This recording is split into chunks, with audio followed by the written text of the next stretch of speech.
A single drop of color. Chapter 1, But the sun went down, and I couldn't find another one. Depression is often depicted as a grayscale filter over the world, while recovery is seen as color gradually seeping back in. The protagonist of our story will eventually realize that, through some means, their once dreary world has come alive with vibrancy. This moment serves as a poignant reminder of how life can change without us even noticing. However, what many people don't discuss, and what the stories often overlook, is that after spending so long surrounded by gray, even a single drop of color, no matter how benign, can feel utterly overwhelming. Imagine a group of people sitting in an underground cave, facing the walls. They are chained up, unable to move their heads. Behind them, a fire burns eternally, casting flickering shadows on the cave walls. Between the fire and the cave walls, there is a road where people walk, carrying various objects, models of animals made of stone and wood, human statuettes, and more. The individuals on the road and the objects they carry cast shadows on the cave walls. The people chained in the cave, facing the wall, can only see the shadows of these passers-by and the objects they carry. They never see the actual people or items walking behind them. To those chained in the cave, these shadows represent their reality because they know no different. To them, reality is merely a copy of a copy, the shadows of original forms that remain hidden from their view. But then, someone comes and unchains the people in the cave. Now they are free. Let's say one of them is encouraged to look toward the fire behind him and his fellow cave dwellers. He begins to realize that what he thought was reality was merely shadows on the wall. But this knowledge isn't, at first, a good thing. The revelation is almost overwhelming. The light of the fire hurts his eyes, and when he is dragged up the slope that leads out of the cave, he sees the sun outside and is overwhelmed by its brilliance. Bella Swan rested her cheek against the cool glass of the window, watching thick droplets of rain slowly trace their winding paths downward. As they traveled, the droplets would converge, growing larger until they could no longer continue their journey unhindered by the wind. They wobbled and rippled until they either broke apart or reached the bottom of the window. Her father, Charlie Swan, sat in the driver's seat of his police cruiser, one hand gripping the wheel while the other rested casually on the glove box. His eyes were fixed on the road ahead, but he occasionally glanced at Bella, his concern and apprehension barely masked. It had been over a decade since he had seen his daughter. The radio played old music from the 70s and 80s, the sound coming through the ancient speakers fuzzy and distorted. Static interrupted the strained notes as the poor weather interfered with the radio signals.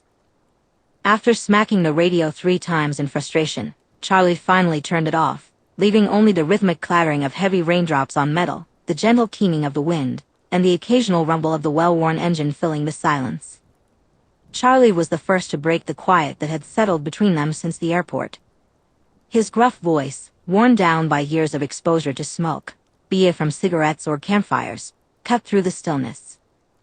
He cleared his throat, taking a moment to gather his thoughts, pretending not to notice how Bella's shoulders subtly tensed at the sound. So, he began, trying to keep his tone light. Bella kept her eyes fixed straight ahead. Back to Forks, huh? The weight of that question settled heavily on the back of her neck, like an albatross.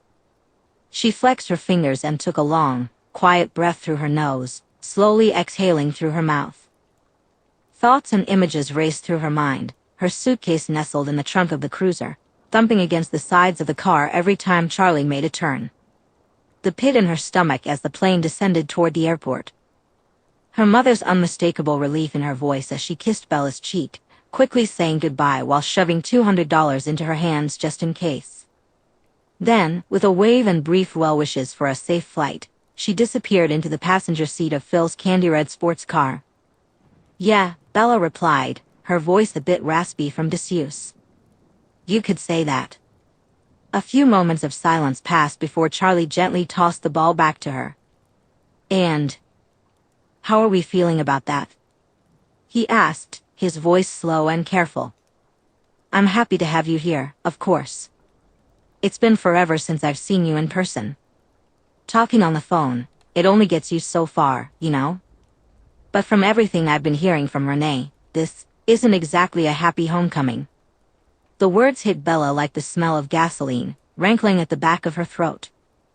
It was the most direct and emotional Charlie had been with her in a long time, maybe ever, and she wasn't entirely sure how to respond. Instead of answering, she simply shrugged. It had become a favored response of hers over the years, a way to diffuse difficult questions. Most people didn't muster the effort to pursue whatever line of questioning had prompted it. She had learned that one shrug was often enough to dissuade someone, but two usually meant they weren't really giving up, they were just picking their moment. Their battles. Whatever had prompted the shrug would likely come up again later, perhaps in a more confrontational way, and Bella knew she'd need to mentally prepare for it. A double shrug, though, indicated that both of them were genuinely trying to engage in a conversation. If they gave up after two shrugs, it meant they had made an effort, but neither had the motivation to push through. So, whatever had led to that double shrug probably wouldn't resurface. Three shrugs were where things started to get complicated. It felt like a coin toss, either outcome ended with someone being angry at Bella. The only difference was whether they would leave her alone in their anger or confront her about it. Neither option made her want to talk more, but 3 was the danger number. Bella had learned it was better to stay still and silent, absorbing the anger rather than risking a fourth shrug that might incite it further. If Charlie gave up after one shrug, it meant he wasn't ready to let go. That was exactly what Bella expected. She knew he would have questions, she just didn't know how to answer them yet. In truth, she wasn't sure how to answer her own questions about the situation. Her gaze returned to the window. The trees rushed by like a green sea in the wind, while raindrops traced winding paths across the glass, pushed sideways by the breeze. The smearing droplets distorted the world outside. Against her will, her mind began to wander. She tried to latch it down, to keep it focused on counting trees, potholes, and raindrops, but eventually, it slipped away, grasping onto stray thoughts she couldn't contain. The question echoed Charlie's voice, flickering and humming in the back of her mind. She thought about her strained relationship with her mother, the feeling of being left behind for something newer, shinier, and more exciting. Phil wasn't a bad person, not really. Bella certainly couldn't blame him for her mother's frivolous personality and her tendency to crave variety. Renee craved movement and novelty to the point of neglecting anything in her life that felt even slightly repetitive or stagnant. Yet, Bella couldn't help but blame Phil a little. It felt as if he had stolen her mother away from her. Since the idea had been suggested, Bella had experienced a sharp pang in her stomach, thinking that before Phil came along, Renee wouldn't have agreed to send Bella off to Forks in such a quick and seemingly effortless manner. It felt like she was shedding an unnecessary weight, as if Bella was just being tossed aside. Bella knew that thought was unfair. Her therapist had pointed it out multiple times. She was still, on some level, unwilling to see her mother's flaws and place the well-deserved responsibility on her shoulders. Bella's role as a pseudo-caretaker at a young age had distorted her ability to view her mother's actions objectively. With a sigh, Bella let her forehead gently thump against the glass, her breath fogging it up and obscuring her view completely. She indulged in a bit of self-pity, wallowing in the thought of, where did my life go so wrong? It felt like a silly question, and deep down, she knew the answer, at least one of them. It was one of those $5 words she had never really considered applying to herself, only ever thinking of it in the context of scoring big in Scrabble. Even when others had pointed it out, she had scoffed and dismissed it, refusing to entertain the thought. When she finally received a real diagnosis from a legitimate therapist, it took her time to fully process and accept it. The diagnosis came complete with a prescription for fancy pills, a cocktail of chemicals filled with more $5 words and a few $10 ones. Depression. Even long after receiving the diagnosis, the words still felt strange as she rolled it around in her mind. She had always thought depression was something that happened to other people, those who had something genuinely wrong in their lives. Bella often found herself contemplating the absurdity of depression. After all, how could someone feel down in a place like Arizona? The sun shone brightly, and nature offered endless opportunities for hiking. How do you even get depressed in Arizona? She would ask, both to herself and to others. Isn't the sunny weather supposed to be a natural boost for your chakras or something? She could still picture the look on her therapist's face the first time she voiced that thought. It was a blend of vague disappointment and the kind of reaction professionals have to widely spread misconceptions, similar to how a doctor might respond to a parent who believes putting potatoes in their child's socks will detoxify them.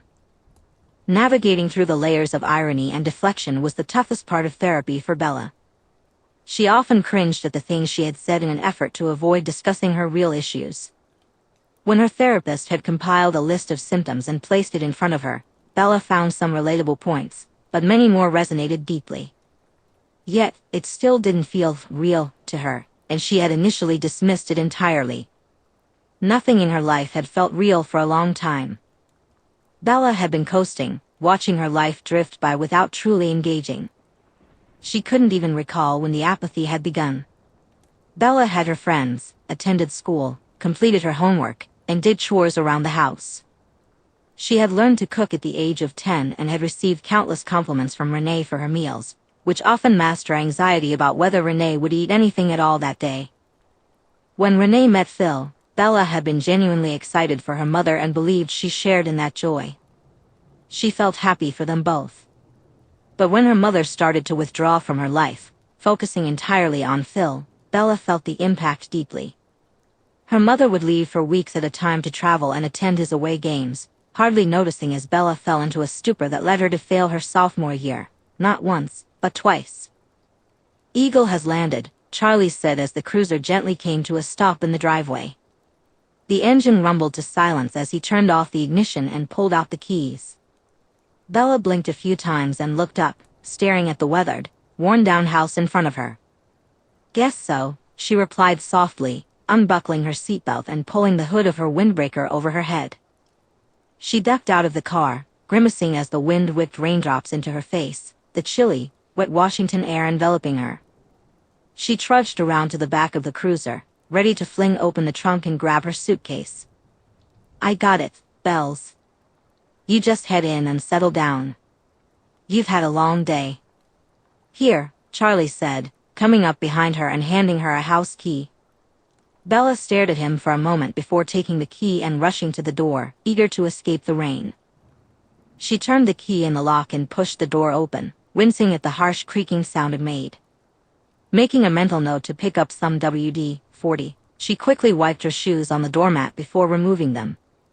There wasn't a rack or shelf for her shoes, so she found the most unobtrusive spot in the entryway to place them before shrugging off her windbreaker and hanging it on the coat hanger. As she began to walk through the house, she took in her surroundings. It wasn't much to look at, small and rather dusty. It was clear that most of the house didn't get much use. The kitchen stove appeared cold and neglected, a thin coating of dust settling on its surface. The kitchen was a chaotic sight, with every burner and countertop covered in a layer of neglect. The only things that had seen any action were the fridge and the microwave. As Bella pulled open the fridge door, she was met with an unappetizing surprise: a pizza box, a six-pack of beer, 2 cans missing, an unsealed pack of bologna in a Ziploc bag, and a half-used bottle of ketchup, its top marred by a thin layer of crust and half an inch of separated liquid. Grimacing, Bella shut the fridge and cautiously peeked into the freezer. Inside, she found 2 empty ice trays and 6 TV dinners, one of which had developed a thick layer of frost.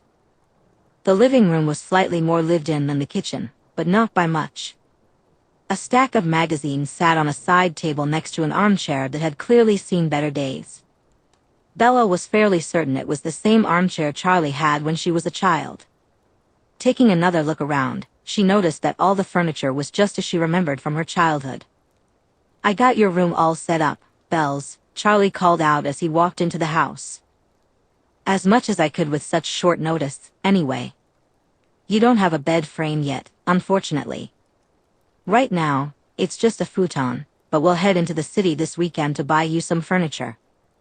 A bed frame and a proper mattress, at the very least. There's an old desk from the station and a chair up there, and Billy gave me an old dresser to put in there for you. I also have a big mirror from Sue. I'm not sure what to do with it yet, so I just leaned it against the wall for now." As Charlie took off his shoes and jacket, he pulled Bella's suitcase into the living room and set it down. "You haven't bought a new couch in 10 years?" Bella asked, her curiosity piqued. Charlie stopped mid-sentence, his mouth hanging open in surprise, clearly caught off guard by the question. No. I mean, I don't really use it. Billy has his own chair, and Harry doesn't really come around anymore. I see him at his place these days, Bella remarked. I think this TV counts as a fossil, she added fondly, giving the dusty top of the old boxy CRT a gentle pat. In her mind, it clearly belonged in a museum. After a moment of blank staring, a small smile slowly appeared on Charlie's lips.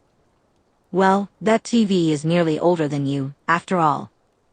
It might actually be, he replied with a hint of nostalgia. And it still works? Bella asked, raising an eyebrow skeptically. Needs a good whack every once in a while, but it shows Sunday ball games just fine. I'd say it works well enough, Charlie chuckled, leaning against the wall. Maybe you belong in a museum too, Bella teased, poking Charlie's upper arm playfully. Hey now, I'm not that old yet. I've still got plenty of gas left in the tank, Charlie responded, feigning indignation as he rubbed the spot where Bella had poked him. Bella rolled her eyes and stuffed her hands into her pockets, her gaze drifting around the house again. A strange nostalgia settled over her, and for some reason, she could smell the faint hint of campfire smoke and feel the cool mud on her arms. Memories flickered in her mind, moments from a time when life felt less complicated, less heavy. Whatever you say, Charlie, she said, reaching for the handle of her suitcase. I'm going to crash for a bit, okay? I feel like I'm about to die on my feet. Charlie nodded, running his fingers through his hair. I figured you would.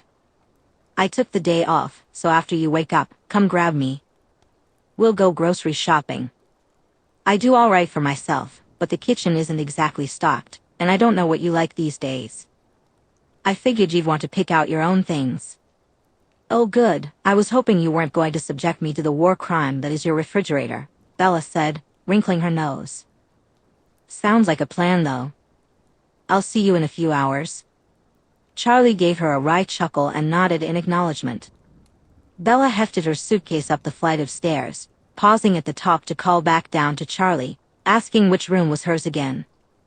After receiving his answer, she dragged her suitcase into the room behind her, pushing the door open and standing in the frame for a moment. With a sigh, she crossed the threshold and closed the door behind her with a gentle click. The room was just as Charlie had described, a dingy futon covered with a fitted white sheet and a thinner blue blanket tossed over it, accompanied by an old, worn-out pillow at the head. It looked slightly better than a sleeping bag or a pile of her own clothes, at least. Bella presumed the futon had been pulled from the depths of the attic and silently hoped she would be the only living thing occupying it. Setting her suitcase down, she sat next to it and unzipped it.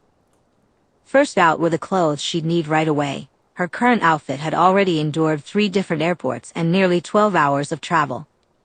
She worried it might have fused to her skin, grimacing as she peeled off her jeans and various other articles. After setting aside a fresh change of clothes, she dug out an oversized t-shirt and new underwear to nap in.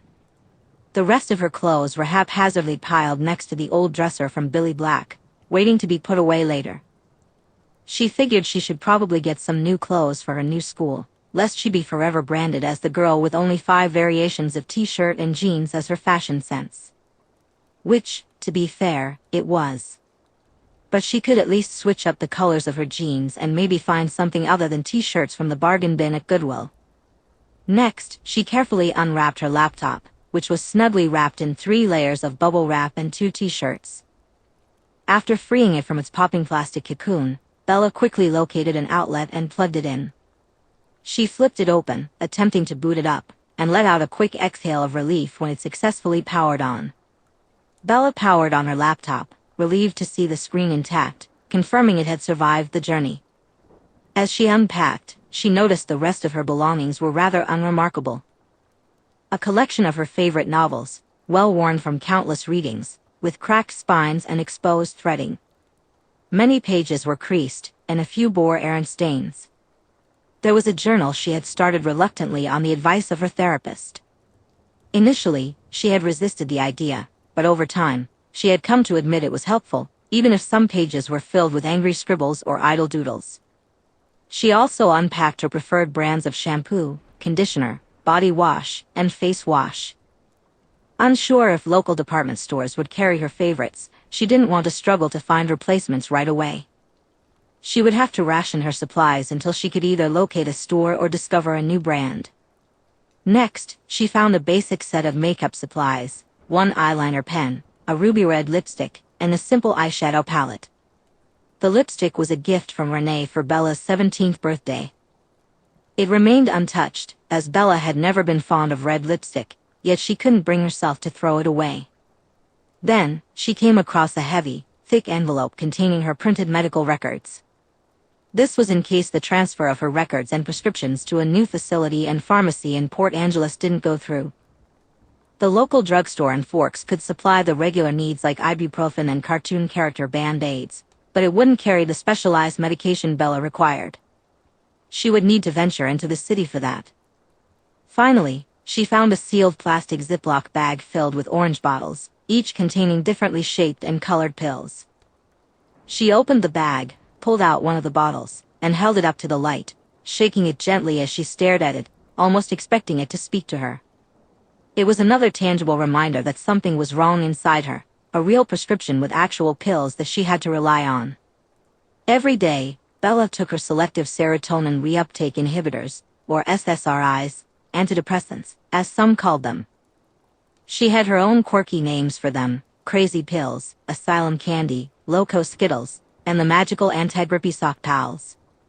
It amused her to mix things up now and then. The journey to find the right medication had been anything but pleasant, and she wrinkled her nose at the memories of her initial struggles. The medication was still new, barely 8 months in, with just 3 months on the one that seemed to work better than the rest. It came with a prescription for something to help her sleep, another to manage her anxiety, and yet another for her nightmares. All in all, it helped. Sort of. Before the meds, everything had felt suffocating, like a thick layer of gray wool wrapping around her brain, a gnawing pit of emptiness in her stomach, and a shell of granite apathy surrounding her heart. But slowly, she was becoming more able to process what was happening around her. The challenge was that she had to relearn everything. She had to rediscover what a routine was and how to implement one in her life, how to brush her teeth every night before bed, how to shower more than once a month, and how to wash her hair properly. At least she was pretty certain she wasn't in for another repeat year of high school. Still, the pills didn't chase away the dull repetitiveness of her life, that feeling of merely going through the motions. It was as if nothing was really real or tangible, like everything was just out of reach. Bella often felt like she was observing the world through liquid glass, a softly distorted barrier separating her from everything that mattered. This, too, was something she had discussed with her therapist. The notion that depression was simply a chemical imbalance in the brain, easily corrected by pills, was, to Bella's irritation, mostly a myth. Most people dealing with depression had some underlying cause. The pills could help, but they weren't magic. The therapist had compared her situation to a massive leak on a tanker. The medication had patched the hole, preventing anything else from leaking out as long as Bella kept taking it. But she still needed to figure out what had caused the hole in the first place and clean up the mess it had left behind. And there was a lot of mess. Bella sighed as she scooped up the bottles, cradling them in her arms before setting them down on the desk. She brushed a strand of hair out of her face and arranged the bottles, placing her hands on her hips. Forks was meant to be a fresh start, a change of scenery. Some had expressed concerns that Bella was simply running away from her problems, but ultimately, it was up to her. If this was going to work, she needed to be genuine and give Forks a real chance. If she continued to go through the motions and do just the bare minimum, Forks wouldn't offer her anything in return, and she'd find herself back at square one with the same issues and no solutions. It all began with taking a nap and then going grocery shopping with Charlie, her father. A man she hadn't seen in person since she was 8 years old. Bella groaned and flopped down onto the futon, grumbling under her breath as she reached for her phone and set an alarm for 2 hours later. She half hoped for a text from her mother or even Phil, checking in to see how her flight had gone. With a slight sting, Bella sent a quick message to her mother, letting her know that she had arrived safely and was settling in. She glanced at their brief, one-sided message history, all marked with the little, red checkmark. After turning off her phone's display, she tossed it across the room onto a pile of clothes. "I am going to invent time travel," she muttered to herself, "just so I can go back 4 months and kick my own butt for this stupid idea." She pulled the thin pillow close to her face, trying to get as comfortable as possible, tucking the sheet over herself and closing her eyes. As soon as Bella felt an overwhelming heaviness wash over her, the reality of her fatigue crashing down like a tidal wave. It was as if her limbs were being filled with cement, weighing her down. With a long, weary exhale, she surrendered to a much-needed nap. The heavy bass of her alarm jolted Bella awake, pulling her from a deep sleep into a groggy, disoriented state. Her hands fumbled across the mattress, searching for her phone. Panic momentarily gripped her as she realized she couldn't find it and that she wasn't in her bedroom back in Phoenix. But soon enough, her senses reoriented, and she spotted her phone across the room. She quickly silenced the alarm, and in that moment, her mind caught up, reminding her of where she was and why. With a groan and a stretch, Bella attempted to ease the stiffness that had settled in her muscles after 12 hours of airplanes and airports. She considered taking a shower, bringing her nose to her own skin to assess the situation. Wrinkling her nose, she decided she could probably wait until morning. She didn't smell awful, just like an airport. After slipping into a fresh set of clothes and tucking her phone into her pocket, Bella made her way downstairs to find Charlie. As expected, he was in his armchair, reading a newspaper with a furrowed brow. He quickly folded it up and set it aside when he noticed her. "Good rest?" he asked, rising to his feet. "I closed my eyes and was out for about an hour and a half," Bella replied dryly. "I'll get some proper rest tonight. For now, I just want to eat." Right," Charlie said. "What do you want for dinner?" "I thought we could eat before shopping, if you haven't eaten yet." "Honestly, I feel fine right now," Bella said with a dismissive shrug. "I'd rather just get the shopping out of the way and eat when we're done. How about we call in for pizza? We can pick it up on the way home," Charlie suggested.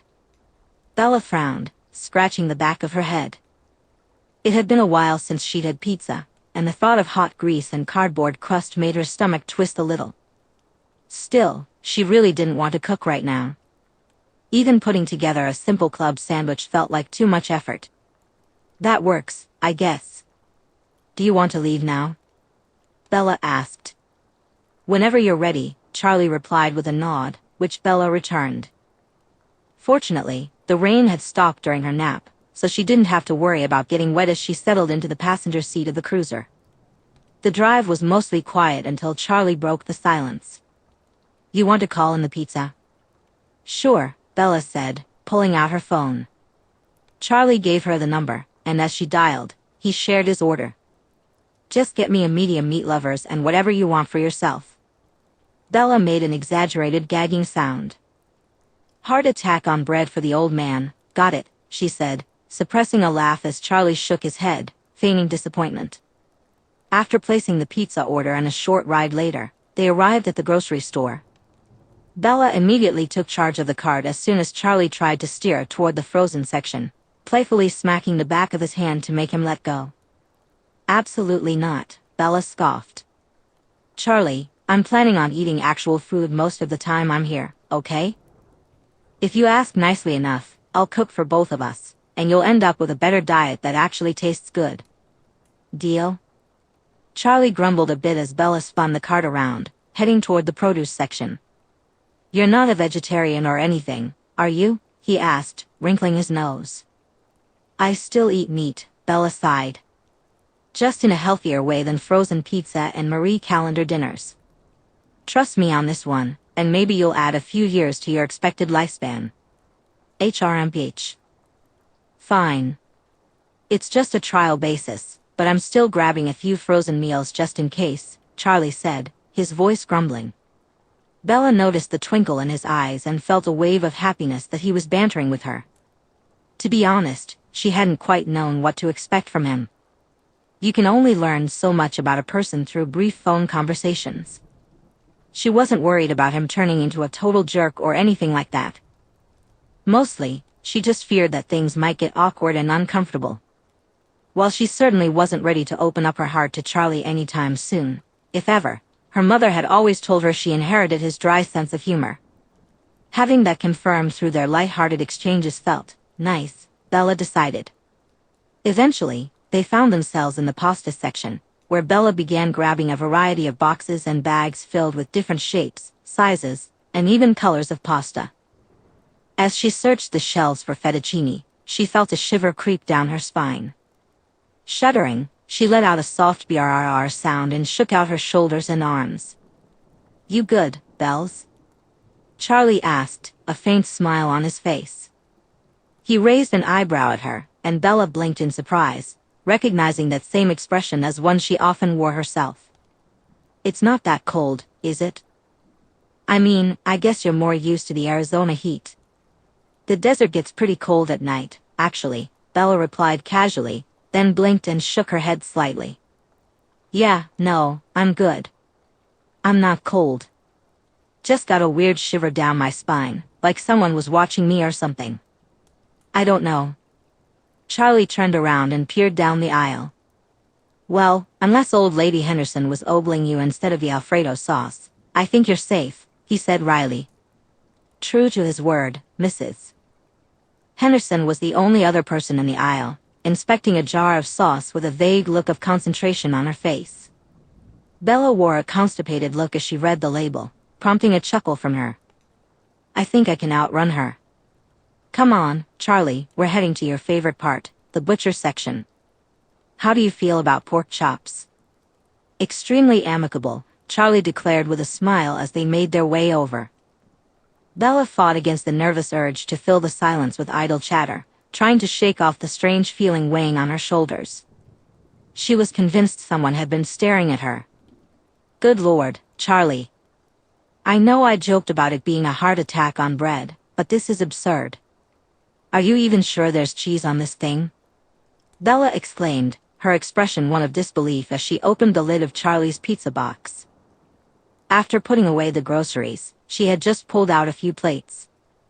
The monstrosity that was supposedly pizza in front of her was undeniably circular, with a crust around the edge that was stuffed to the brim. But beyond that, all she could see were heaps of pepperoni, ham, bacon, chicken, and sausage. "Yep. There's cheese in the crust." "Look," Charlie said, flashing his trademark goofy dad grin as he pulled a slice away, pointing at the long stretch of mozzarella still connecting it to the rest of the pizza. Bella made a face, mimicking the act of throwing up with exaggerated sound effects as she grabbed her own slice from the small cheese pizza she had ordered. Charlie laughed, setting his plate aside as he pulled a beer from the fridge. "You're missing out, kiddo. On early onset heart disease?" "I'm perfectly fine missing out on that, thanks," Bella replied sarcastically. "Also, hey. I'm not a kid anymore. I'm a real adult now. Legally." She pointed her pizza slice at Charlie in a faux threatening manner before taking a bite. The grease immediately coated her tongue, and all she could taste was sweet tomato and burnt crust. She resolved that this would. Bella was determined that this wouldn't become a regular occurrence. She was going to introduce Charlie to healthier ways to eat meat, even if it was the last thing she did. Charlie turned to her, giving her a once-over. He wrinkled his brow and made an exaggerated noise, stroking his chin lightly. Then he held his palm above her head. "Nope. Pretty sure you're still about 13 or so. I'm going to have to beat the boys off with a stick soon," he said with a grin. Bella gasped, indignant, and stuck her tongue out at him. She huffed and stomped off to the living room, Charlie laughing as he followed her. Setting the glass of lemonade she had poured for herself on a side table, she realized that Charlie didn't own coasters. She made a mental note to pick some up later. "That was rude," Bella grumbled as Charlie settled into his armchair. "But you won't have to worry about beating boys off. I'll be doing that myself, thank you. Chateau du Bella is not open to the menfolk," she added with an exaggerated shudder. "Is that so?" Charlie asked, intrigued. He let out a grunt of effort as he sat down and cracked open his beer. Didn't, Renee tell you? Bella asked, surprised, her mouth full of pizza. She coughed a little as she tried to swallow. I mean, I thought she would at least. Renee hasn't told me much in the past several years, Charlie replied, flicking on the TV with the remote. Honestly, if I hadn't gotten news about you directly from the source, I'm not even sure I'd have heard a thing about you. I started to think Renee wouldn't even tell me if you were dead. The only thing I heard from her lately was when she called to ask if you could move in with me, and then again to tell me she was sending over all your important documents, birth certificate and all that. Right, Bella said, feeling a flutter of nerves in her heart. That statement led her mind down paths she definitely didn't want to revisit right now, so she quickly shifted her thoughts in a different direction. Toward more urgent matters. So, what was she supposed to tell me, then? Charlie asked, looking curiously at Bella. Bella stammered, her mind starting to stall as panic set in. I'm sorta, not super into men. Sorta. And stuff like that, she mumbled, avoiding eye contact and rubbing the back of her neck. She was pretty sure Charlie already knew. Hadn't she mentioned her ex to him at some point? Did she forget to clarify that her ex was a girl? She definitely did. She completely overlooked the fact that her ex wasn't an ex-boyfriend but an ex-girlfriend. As her mind raced, Bella suddenly realized, in a rush of adrenaline and cortisol, that she was coming out to her dad for the first time right at that moment. Oops. And stuff like that, Charlie deadpanned, raising an eyebrow. Yeah. So. Charlie continued after a long, drawn-out silence. You're gay, then? That's about the gist of it, yeah, Bella whispered, feeling small and anxious about his reaction. Would he be okay with it? With her? She knew Charlie held a lot of traditional beliefs and was pretty old school in many ways. Her mind raced. He wasn't particularly religious, as far as she noticed, but he had been raised decades ago. Had he ever talked about gay people? Bella tried to recall any conversations they had, searching for comments or phrases that might hint at his views. Well, that's a load off my shoulders, Charlie exclaimed with a sigh of relief, pushing his hair out of his face. I am not ready to be a grandfather. Bella's train of thought completely derailed, and she just stared blankly at him. What? Well, Charlie said slowly. From my understanding, as an old fuddy-duddy anyway, gay women have a much harder time getting pregnant. Unless they've changed the rules on me in the past 30 years? Bella said, blinking rapidly. I mean, I guess. It's a bit more complicated than that, but that's super not the point. That's all you care about? Am I supposed to care about something else? Charlie asked, sounding confused. I mean, I'm gay. Big fat lesbian? Very much not straight. Bella said, her voice feeling strangled in her throat. You aren't fat. Charlie. What? You aren't. Where's this coming from, Bells? You're gay, and that's fine with me. Is that fine with you? Charlie leaned forward slightly, concern etched on his face. So you aren't upset, or anything? Bella croaked, forcing herself to meet his eyes. Charlie looked completely taken aback by the question and leaned back in his chair. Am I, what? No. Good grief, no, not at all. I understand that I'm a bit old-fashioned and there's a lot about the modern world I just don't connect with, but I don't care if you're into men or women or space aliens, as long as you're safe and don't make me a grandfather until you're at least 30. After a few moments of silence, Bella took a hearty gulp of lemonade and suddenly burst out laughing. This only served to confuse Charlie further, who sat there looking absolutely befuddled. The look on his face made Bella laugh even harder, doubling over on the couch for several minutes until she finally took a few deep breaths to calm herself. Thanks, Charlie, Bella said with a heavy sigh. That means a lot to me. You're welcome, kiddo," Charlie replied with a weary chuckle. Bella wiped her eyes and let out another long sigh of relief before settling back in and taking another bite of pizza, idly watched Charlie as he settled into the rhythm of the late-night show he had chosen. He seemed relieved that the earlier tension had passed, and after a moment, he reached over and patted Bella's knee. "I love you, kiddo. Don't forget that," he said gruffly, avoiding eye contact as he focused intently on the television. Bella smiled slightly and returned the gesture, patting his hand. "Love you too, old man," she replied quietly. "Good," Charlie grunted, nodding before withdrawing his hand and sinking deeper into his armchair. Bella understood that the emotional moment had come to an end, and she was perfectly fine with that. Leaning back on the couch, she closed her eyes, letting the noise of the late-night talk show wash over her, occasionally interrupted by Charlie's muttered opinions about the segments, as if the guests on screen could hear him. A year of mounting depression. A year of it reaching its peak. 3 years of her life slowly unraveling. 3 months of inpatient care. 9 months of grueling talk therapy. 8 months of medication. 4 months of planning. 1 week of packing. 12 hours of travel. As Bella shifted her focus from her past to the blank canvas of her future, she felt a slight tremor in her legs and her heart rate quicken. Just 24 hours earlier, the thought of being where she was now had terrified her. She had almost called it off entirely. But now, sitting on a worn couch with the rain beginning to fall outside, listening to Charlie grumble at the TV while her stomach adjusted to its first slice of pizza in years, Bella felt an unfamiliar sensation creeping in. For the first time, she sensed that she had a hint of solid ground beneath her feet. Perhaps Forks could be all right. Maybe she could be all right. After downing the rest of her lemonade, Bella cleaned up the mess and put away the leftover pizza. She felt a flicker of hope as she took a deep breath, ready to embrace whatever came next. "Good night, Charlie," she said softly before turning and heading up the stairs. One step at a time, she reminded herself.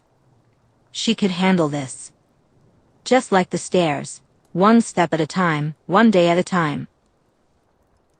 Thanks for listening, friends. If you're into it, tap subscribe and drop a like to help us sis out, and let's continue with the story.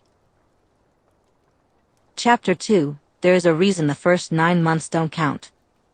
The water was hot as it cascaded over Bella's skin, tracing pathways along her muscles while she rinsed the conditioner from her hair. She shivered involuntarily as a particularly large drop slid between her back muscles, tickling her a little. Pushing a hand through her hair, she wrung out the last bit of the slick conditioner. She was extremely grateful to her past self for having the foresight to pack her own toiletries. Charlie had tried to present her with a fresh bottle of his everything-in-one shampoo, conditioner, body and face wash, which he claimed smelled like ocean breeze. To Bella, however, it just reeked of the pungent, fake floral scent reminiscent of the air freshener the janitor used to spray in her middle school bathroom. She accepted the offering politely but promptly stashed it in the corner of the shower, where it would remain untouched until hell froze over. Her 2-week grace period for settling into Forks before starting school was officially up, and Bella felt a mix of gratitude and utter terror. Because the timing of her move to Washington had been so tight, she would have been starting the school year a few weeks late anyway. So, Charlie arranged for her to begin 2 weeks after her arrival. At first, she had used the time productively. As promised, Charlie took her into the city that very first weekend, borrowing someone's truck in the process. Bella returned home with a new bed frame, a new mattress, and a chair that was far more comfortable than the rickety cast-offs from the station's put it on the side of the road and hope it disappears pile. She even added a slightly more varied wardrobe to her collection. But soon, Bella's productivity hit a wall. Charlie went back to work, and she found it hard to muster the willpower to do much beyond ensuring there was always a non-frozen option for dinner each night. Today, though, that would change. Bella wouldn't even get a chance to think about the looming start of school. Was quick to notice her anxious demeanor. "Are you ready for today?" he asked, glancing at her as they drove through the misty streets of Forks. Bella forced a smile, though it felt more like a grimace. "I guess so. Just remember, it's just school." You'll be fine, Charlie reassured her, his voice steady, but she could hear the underlying concern. She stared out the window, watching the trees blur by, their dark trunks and green leaves merging into a patchwork of color. Part of her wished she could simply blend in, become just another face in the crowd. But deep down, she knew that was unlikely. Forks was a small town, and being a new student transferring in mid-October would draw attention, especially since it had been years since anyone had done so. With a sigh, Bella leaned her head back against the seat, trying to shake off the unease that clung to her like a heavy fog. The thought of facing a room full of unfamiliar faces made her stomach churn. She took a slow, deep breath, attempting to calm the rising nausea, focusing instead on the sensation of the cool air against her skin. As they approached the school, her phone buzzed insistently on the dashboard, jolting her from her thoughts. Charlie reached over to turn the volume down, but she could feel her heart racing in response to the incoming notifications. She had no time to dwell on it now, the day was here, and she needed to be prepared. 15 minutes later, they pulled up to Forks High. Bella's stomach twisted as she spotted groups of students milling about, laughing and chatting.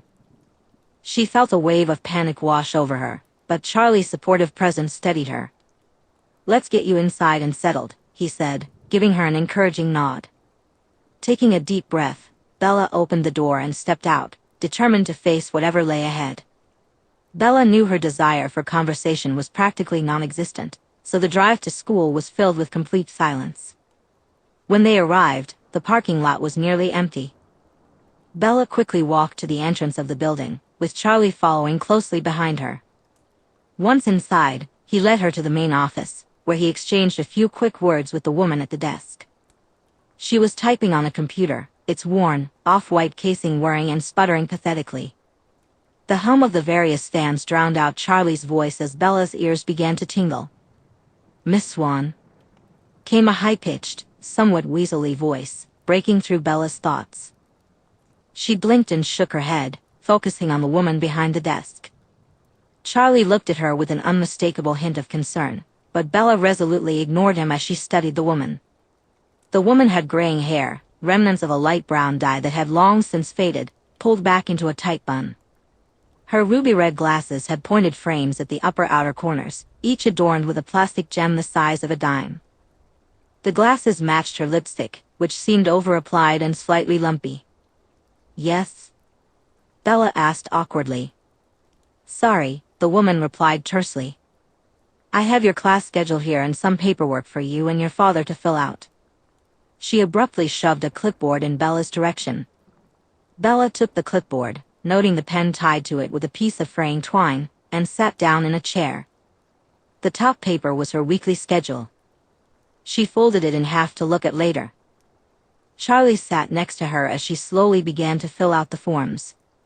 She needed a few pieces of information from him as she made progress, and eventually, she reached the last paper, an emergency contact form with space for 3 entries. She quickly wrote down Charlie's name, then looked up. Charlie suggested, "Put down Billy Black as your emergency contact. In case they can't reach me, if something happens and I'm not available, he'll take care of you. I trust him with my life." "Okay," Bella replied quietly, jotting down the information Charlie had given her. She paused, staring at the last blank entry, and felt a sting in the corners of her eyes. "Should I put Renee down?" she asked slowly, her voice faltering. Charlie didn't answer immediately. He shifted in his seat for a moment before murmuring, "Whatever you want, kiddo." Bella chewed her lower lip, debating internally, then slowly wrote in her mother's contact information. Without a word, she handed the clipboard back to Charlie, who unfolded her class schedule as he went to deliver her paperwork. The schedule was entirely unremarkable. The school wasn't particularly large and didn't offer many classes beyond what the government required. Bella didn't have many options outside the basic curriculum, which was probably for the best. She didn't want to overwhelm herself. She entered her schedule into her phone, knowing the slip of paper would likely disappear by the end of the day, and she didn't trust her memory to retain the entire schedule for at least a few weeks. As she stood up, the woman at the desk handed her another slip of paper with her locker number and combination, which she also added to her phone. More words were exchanged, words Bella was sure she heard but didn't fully process, the sounds washing over her like the buzzing of a gnat. Then she was dismissed, reminded to follow school rules and told she wouldn't receive any leniency just because she was Chief Swan's daughter. Charlie accompanied her to her locker, and by this point, students had begun to arrive. They navigated the crowded hallway, whispers bouncing off the walls as heads turned to look at them. Bella felt a mix of shock and confusion as she glanced at Charlie. The whispers around her were filled with curiosity about his presence, and many of the curious stares shifted from Charlie to her. Every time she sensed someone's gaze upon her, her shoulders tensed, but no one approached her, likely deterred by Charlie's intimidating presence. A few students greeted him with, "Hello, Chief Swan," and he responded politely, but for the most part, they were left alone to reach Bella's locker and drop off the things she wouldn't need for her first class. "You gonna be okay, kiddo?" Charlie asked quietly, leaning against the lockers. Bella had just closed her locker and locked it, spinning the dial before hoisting her backpack onto her shoulder. She shrugged in response. "I'll make it home in one piece," she replied, attempting to laugh. Unfortunately, all that came out was a weak, thin chuckle. Charlie sighed and patted her on the shoulder. "Good luck," he said after a moment. "Call me if you need anything." "Yeah," Bella replied, chewing on the inside of her cheek. "Bye, Charlie." It was barely 30 seconds after Charlie left that a boy approached her. "Hey, you're the new girl. Chief Swan's kid, right?" he asked, his gaze scanning her from head to toe. Bella felt herself recoil slightly under his scrutiny, but she nodded. "I'm Eric. Could I get an interview with you for the school paper? It's not often we get a transfer into Forks High." "No," Bella replied immediately. "Excuse me, I have to find my class." She pushed past him and started to navigate through the hall. She heard his voice trailing off behind her, but she ignored it and kept walking. A few other students tried to greet her, but she tuned them out, focused on finding her way. It was only when she finally broke free from the crowd that she realized she had no idea where she was going. Bella looked up at the little signs hanging above her. Bella scanned the various doors, searching for any signs that might guide her. Each door was labeled with letters and numbers, but as she pulled out her class schedule, she realized it didn't match anything she saw. Letting out a small noise of frustration, she took a step forward to continue her search, only to collide with someone and send a stack of books tumbling to the ground. One of the books hit her foot, and she muttered a curse under her breath, clenching her jaw. "Fucking," Bella hissed quietly, as the person she bumped into began to apologize profusely. Other students glanced over, chuckling softly before moving on. Bella bent down to pick up the book by her foot. "I'm so sorry. I wasn't looking where I was going," the other person said. It was a girl, taller than Bella by nearly a full head, with curly brown hair and lightly tanned skin. Thick-rimmed glasses covered nearly a quarter of her face. Bella handed the girl the book, trying to ignore the impulse to pull her hand back when their fingers briefly touched. "Are you okay?" the girl asked, her eyes filled with anxious concern. It took Bella a moment to process that a girl her age was actually talking to her without any insults or dismissive remarks. "Fine," Bella replied automatically. "That's good," the girl sighed in relief. "I don't recognize you, so you must be the new girl everyone's talking about. Chief Swan's daughter. Why is everyone talking about me?" Bella whined softly, covering her face with her hands. She sighed and nodded, running her fingers through her hair. "I'm Bella Swan, yeah. Nice to meet you. Because this town is small and nothing ever happens here," the girl said with a light laugh. "It'll pass eventually. Someone will cheat on someone else, or someone will get into trouble. Get arrested for weed, and you'll be old news." "I'd really rather not be news at all," Bella muttered, rubbing her upper arm. "Then you really shouldn't have come to Forks," the girl replied wryly. "I'm Angela, by the way. Angela Weber." Angela extended her hand, and Bella stared at it blankly for a moment, feeling the awkwardness settle in before she hesitantly reached out and shook it briefly. The contact felt strange and foreign. The only people who had touched her in years were Renee with her smothering hugs and lipstick-smearing kisses on her cheek, doctors, and Charlie's occasional awkward pat on the knee or shoulder. Bella resisted the urge to stare at her own hand after pulling it back, instead subtly rubbing it on her shirt to dissipate the tingling sensation on her skin. "Do you need help getting around? Has anyone shown you around yet?" Angela asked. Bella stammered, glancing back down at her class schedule. "I have no idea what I'm doing," she admitted. Angela giggled, covering her mouth with her fist. "What's your first class?" Bella went over her schedule with her and discovered that they shared a few classes. Angela quickly provided a rundown of which classroom contained each subject, and Bella noted everything down in her phone. They chatted as they walked, with Angela leading Bella to her first classroom of the day. "We're here, by the way," Angela said as they reached the classroom door. Several students were already seated inside, and Bella took a deep breath. "You should find me at lunch. You can sit with me and my friends." All right," Bella replied, nodding awkwardly. "Thanks." "Sure," Angela said with a smile before heading down the hallway, leaving Bella standing at the threshold of the classroom. As the morning dragged on, Bella's nerves frayed with every passing minute until the bell rang, signaling the start of lunch. A few more people had attempted to talk to her. Throughout the day, Bella noticed whispers around her, but she mostly brushed them off, trying to focus on getting to her classes without getting lost. As she gathered her things and braced herself for another stretch of navigating crowded hallways, she caught snippets of conversation. "Did you hear? That's the Swan girl," one voice said, pulling her attention. "She seems weird," a girl huffed. "Weirdly hot," came a hushed male voice. "Isn't she supposed to be older too? I wonder why she's still in her junior year." "Who cares?" the girl replied, sounding exasperated. "Think I can get her number?" a different boy chimed in. "Ugh." Bella hurried to zip her bag, fumbling with the zipper as anxiety surged. She wasn't quick enough. One of the whisperers approached from behind her. "Hey, Swan. Need an escort to the cafeteria?" "Sorry, no," Bella replied, finally securing her backpack and throwing it over her shoulder as she walked away quickly. She heard a huff of indignation from the boy as she pushed through the hallway, ignoring the irritation and grumbling behind her.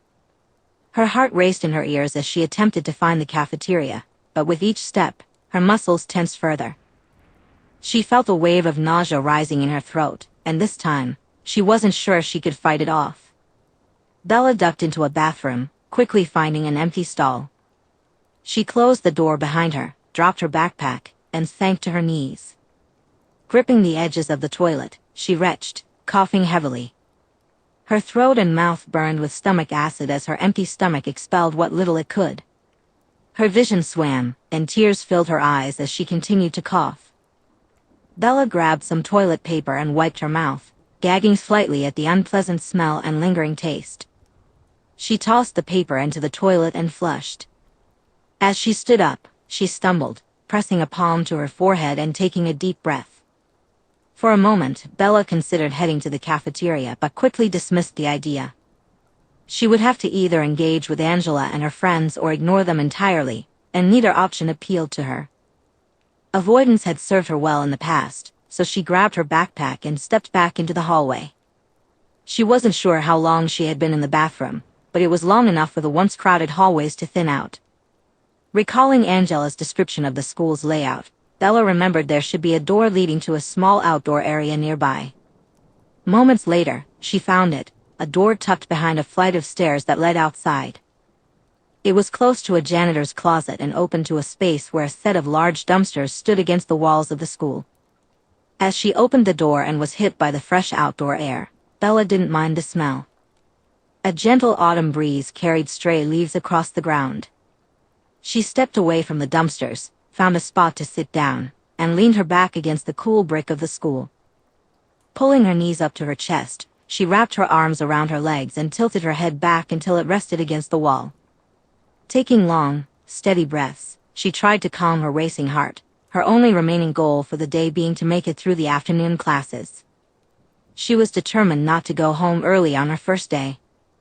As she sat there, she heard a strange rustling noise followed by light, careful footsteps. Cracking an eye open, she saw someone approaching, a girl. She was short, and for a moment, Bella wondered if she was even a high schooler. The girl had short brown hair and a pixie cut, the girl's hair looked intentionally messy, as if she had styled it to point in all sorts of wild directions. It suited her in an oddly charming way. With her hands clasped behind her back, she swayed gently, as if the wind were pushing her, the fabric of her skirt dancing around her legs. She stood there, staring at Bella for a few moments until Bella fully opened her eyes, signaling that she had noticed her. "Can I help you?" Bella asked brusquely, not really in the mood to socialize. "That depends." The girl chirped, her voice cheerful and upbeat. A wide smile broke across her face, and Bella couldn't help but notice her pronounced canine teeth. "Can I ask you a personal question?" Bella hesitated, unsure why she was even considering this conversation. Yet something about the girl seemed to put her at ease, almost against her will. There was a whisper in the back of her mind, like the tendrils of an old memory trying to surface. It felt strange, and slightly off. The girl seemed familiar, but in a way that was different from how some of the other residents of Forks felt familiar. In the 2 weeks leading up to school, during the few times Bella had ventured out, she had seen some faces that stirred a distant recognition from her childhood. One face that stood out was Billy Black's. He had come over on the weekend to spend time with Charlie and meet Bella. His face was well-worn, marked by time, yet seeing it tugged at Bella's gut. Although she couldn't recall any specific memories, Billy Black's presence filled her with a warm, nostalgic feeling. That conversation had been one of the few enjoyable interactions since returning to Forks. Billy hadn't asked her anything about Arizona or Renee, or why she had come back. Instead, he talked about books and music, old movies, and asked tentative questions about her plans for the future. This girl gave Bella an odd sense of foreign familiarity, but it felt different from the warmth she associated with Billy. While Billy brought back nostalgic memories of her childhood that she could barely grasp, this girl felt almost dreamlike, hazy and elusive. "Sure," Bella replied with a casual shrug. The girl's smile widened as she skipped a few feet closer, arms outstretched slightly before she jumped, landing with both feet together. She held her arms out as if trying to maintain her balance, yet something about the way she moved made Bella question whether she actually needed to. The sway of her body when she landed was almost convincing, but it had an uncanny quality that sent shivers down Bella's spine, causing the hairs on the back of her neck to rise and then slowly settle back down. A tickle of strange anticipation crept through her. "What," the girl began slowly, "is the strangest dream you've ever had?" Bella frowned at the unexpected question. The girl continued to gaze at her, smiling, with her head tilted slightly to the side like a puzzled puppy. Bella rolled her shoulders as she contemplated the question, again wondering why she was engaging in this conversation. "I don't really remember my dreams," she mumbled.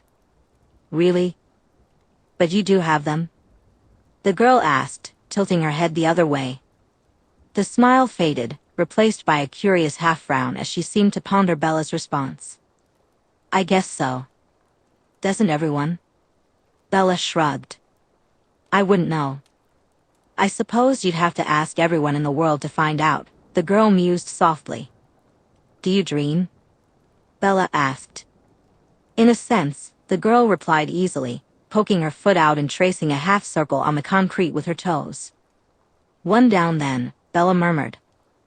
"Only about 7 billion to go," the girl giggled. The two of them fell into a moment of shared laughter, the conversation weaving an unexpected connection between them. A strangely comfortable silence enveloped them. The wind whispered softly in Bella's ear as it drifted past, sending a few stray strands of hair tumbling into her face. She tucked the errant locks behind her ear and took a closer look at the girl. Her skin was flawless. That was the first thing Bella noticed. She must have an incredibly rigorous skincare routine, Bella thought idly, searching for even the slightest hint of a blemish or an acne scar on the girl's face. There wasn't even a visible line where makeup had been blended, suggesting that either this girl was exceptionally skilled with her cosmetics, or she truly had perfect skin. Next, Bella noticed the honeyed amber color of the girl's eyes. When their gazes met, the girl's face crinkled into a small smile, an almost cat-like playfulness dancing across her expression, hinting at a depth that Bella found intriguing. "I've never met anyone with amber eyes before," Bella said casually. "Did you know it's actually rarer to be ginger than to have amber eyes?" The girl replied with a grin. "Really?" Bella asked, frowning in surprise. "Being ginger is actually rarer than most other cosmetic conditions people think of as rare," the girl continued, nodding. "Only about 2% of the population are ginger. It's actually more common to have an outy belly button than to be ginger." "Huh," Bella said, intrigued. "Neat. Isn't it?" the girl asked. Just as Bella was about to respond, the bell rang. She jumped, startled by the sound, which prompted a fit of giggles from the girl. Bella felt her cheeks tint slightly pink with embarrassment as she gathered herself and stood, stretching her neck with a groan. "It was, nice meeting you," Bella said awkwardly to the girl, who had already stepped aside to let her pass. "Oh. Yes, it was lovely to finally meet you as well. I'll be seeing you around, Bella," the girl chirped excitedly before turning and skipping away. Bella made her way around to the other side of the school, her mouth open as she tried to formulate a reply. But before she could say anything, the girl was already gone. "Well, that was something," Bella mumbled to herself. She paused, realizing she hadn't actually gotten the girl's name or shared her own. It wasn't too surprising that someone knew her name. She'd introduced herself in class a few times at the prompting of the teachers. Still, it felt odd. Despite her best efforts, Bella couldn't shake the thoughts of her strange lunchtime encounter for the rest of the day. In one of their shared afternoon classes, Angela found her and asked about her absence during lunch. "You okay?" "I didn't see you at lunch," Angela said, a hint of wariness in her voice. "Yeah, sorry, Bella hesitated, searching for an excuse as Angela settled into the desk next to hers. "I had to take a phone call. Stepped outside for a bit and kind of lost track of time." "Oh, I see," Angela replied, nodding slowly. "I'll sit with you tomorrow, though," Bella added quickly, eager to smooth things over. While she was still uncertain about the whole making friends concept, she knew it was an important part of taking Fork seriously. Her therapist would be quite disappointed if she sabotaged the first tentative offer of genuine friendship she had received. It seemed to work, as Angela offered her a small smile just as the teacher began speaking. By the end of the class, Angela appeared to have decided that Bella wasn't trying to snub her after all, and she seemed to have moved past her hurt feelings from lunchtime. Before they parted ways for their separate classes, Angela handed Bella her phone, a new contact page already open. Bella's name was in the name box, and the keyboard was ready for a number to be entered. "You know, if you're going to blow me off again, at least you can text me," Angela said with a playful smile. "First," Angela said, her tone light and teasing, complemented by a slightly crooked smile. Bella managed a hesitant smile in return as she slowly entered her phone number, handing the device back to Angela. A few moments later, in her next class, Bella felt her phone buzz against her thigh. Carefully, she pulled it out when the teacher wasn't looking and saw a text preview from Angela. "Unknown number, 2:34 p.m. My friend Mike is really mad that I got your number before he did. The fact that we're both girls doesn't seem to be helping him, p." Bella felt a mix of amusement and panic as she read the message. Her mind raced, conjuring up several troubling conclusions based on the dismissive implications of Angela's text. But she quickly began to calm herself. Angela was straight and likely assumed Bella was too. There was no reason to read anything negative into a single text message. While she managed to stave off her panic, Bella resolved to test the waters of Angela and her friends' opinions on certain matters before revealing anything about herself. She wanted to keep that part of her life under wraps until she had a better understanding of the social landscape. Dark, flickering memories from her old high school in Phoenix loomed at the edges of her mind, sending a chill down her spine as she recalled the last time she had failed to gauge the atmosphere before being open about herself. Bella didn't run into Angela for the rest of the afternoon. They only shared that one class, and she felt it was probably for the best. If they spoke again now, she was certain her frayed nerves would show, revealing the unreasonable anxiety that was wreaking havoc on her system because of Angela's text. As the school day came to an end, Bella hurried toward the entrance, hoping Charlie would have already arrived. Scanning the parking lot for his cruiser, her gaze drifted across the group of students and landed on a familiar mop of messy hair. Bella spotted the girl from earlier, her brown hair catching the light as she animatedly chatted with a taller blonde boy, playfully hanging onto his arm. A much larger boy walked in front of them, moving backward while engaged in conversation with her. His hands were tucked into his pockets, and he somehow managed not to bump into anyone, despite not looking where he was going. As if sensing Bella's gaze, the girl suddenly turned and stared right at her. The lively expression she had just moments before faded, replaced by a quick flash of surprise and curious joy. A small smile appeared on her face as she gave Bella a quick nod before turning back to the blonde boy. Bella felt a shiver run down her spine, irritation bubbling within her at the mixed signals her body was sending. She shook off the feeling and glanced around, sighing in relief when she saw Charlie's cruiser pull into the parking lot. Once settled in the passenger seat, Bella immediately pulled out her phone to add Angela to her contacts and text her back. Bella, 3:53 p.m. Mike certainly sounds like a character. Will I be meeting him tomorrow? You all right? Charlie asked as he merged onto the road. How'd the day go? I threw up, Bella replied bluntly. Charlie grimaced in sympathy. Aside from the minor anxiety attack, though, I guess it went about as well as you expected. Yeah, people talked about me like I wasn't right there in the room, and there was a lot of staring. Can you please go plant some weed on someone so they stop talking about me? Can't do that, Bells, Charlie chuckled ruefully. Pretty sure that's unethical. Lame, Bella groaned. I did make one friend, sort of. Maybe a friend is too strong of a word. I met a girl with whom conversation wasn't entirely painful. Yeah? Charlie replied. That's good. Bella hesitated to mention the strange girl from lunch, deciding it was a bit too odd to share with Charlie. She wasn't quite sure what the point of that would be. It would be, Bella said just as her phone buzzed. Angela messaged, unfortunately for you, yes, you will. I wish I could tell you that he's not as obnoxious as he seems and that he gets better when you get to know him, but lying is against my personal creed. He's alright, though, if you can get past that part. Cool, Bella replied. Is that her? Charlie asked. Emicham, Bella responded. Angela, Angela. He repeated under his breath a few times. Tall girl? On the darker side? Yep, Bella said, popping the P as she tucked her phone away. Got it in one.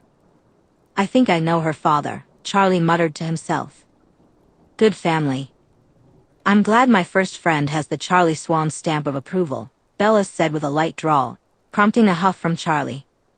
Hey, that's not an easy stamp to get, he said firmly. She should wear it with honor. I'll be sure to inform her, Bella replied, rolling her eyes lightly. A few hours later, after a long, hot shower and the first meal she'd eaten all day, Bella collapsed into her bed. It was now a proper wooden frame with a thick queen-size mattress instead of a ratty futon. She had 3 new pillows, fresh sheets, and real blankets. There was even a teddy bear, which Bella thought was a bit excessive, but Charlie insisted that no kid's bed was complete without a stuffed animal. Bella's protests that she was no longer a kid fell on deaf ears, and thus Mr. Barrington Bear III was born. Charlie had asked what happened to the first 2 Mrs. Barrington Bear. When Bella looked him dead in the eyes and very forlornly informed him that they had perished in a horrible stuffed shark attack, she was half convinced Charlie was about to send her to the loony bin right then and there. As Bella relaxed in bed, the evening slowly wore on. As the sun dipped below the horizon, the sounds of the evening came alive. The gentle chittering of insects was joined by the occasional call of a bird or the croak of a frog. The gloomy gray afternoon transformed into a brief explosion of color, with orange and pink streaking across the sky as the sun illuminated the clouds, casting warm light through Bella's window. Bella watched the colors fade, then sighed as she got out of bed. She walked over to her desk and flicked on the lamp, settling into her chair. Unzipping her backpack, she pulled out various packets of homework from her classes. The teachers had different levels of leniency regarding deadlines, but all expected the work to be submitted before the end of the year. She started working, filling in worksheets, reading and rereading textbook sections, and jotting down notes in a fresh pad. After about an hour, her phone buzzed again. Thinking it was Angela, she picked it up and turned on the display. Unknown number, 3 p.m. Lovely meeting you today, Bella. I hope you don't mind the unprompted communication, but I must insist you go to the cafeteria for lunch tomorrow. It's quite important. Thank you. Bella blinked in confusion, trying to recall if she had given her number to anyone else today besides Angela. Bella, 5 p.m. Who is this? Unknown number, 5 p.m. Spoilers. The immediate and strange one-word response set Bella on edge. She stood up and glanced out her window, feeling a wave of paranoia wash over her. After confirming that no one was outside, at least as far as she could see, she grabbed her phone again. Bella, 10 p.m. This isn't funny. Who are you? Unknown number, 10 p.m. I'm very sorry for upsetting you. That wasn't my intention at all. I'm simply trying to push a few things in the right direction, you. I promise you, I only have your best intentions in mind and mean you no harm whatsoever. The reply came in almost immediately, longer this time, as if the sender knew exactly when Bella would respond. Just as she was about to reply, another message popped up. Unknown number, 10 p.m. Is there anything I can say to soothe your fears? Bella, 14 p.m. My dad is the local chief of police. If you're some kind of weirdo stalker, you're not going to have a good time. Unknown number, 14 p.m. I can see you're not very responsive right now, which is probably my mistake. I'll leave you alone now, and I apologize again for scaring you. But if you could pretty please eat lunch in the cafeteria tomorrow, it would make things a lot easier for everyone. Bella, 15 p.m. Seriously, who are you? Unknown number, 15 p.m. Spoilers. Bella groaned and tossed her phone onto her bed, burying her face in her hands. A part of her considered going to Charlie to show him the messages, but a much louder part speculated that it was just one of Angela's friends who had somehow gotten her number and was playing a very weird, very creepy prank.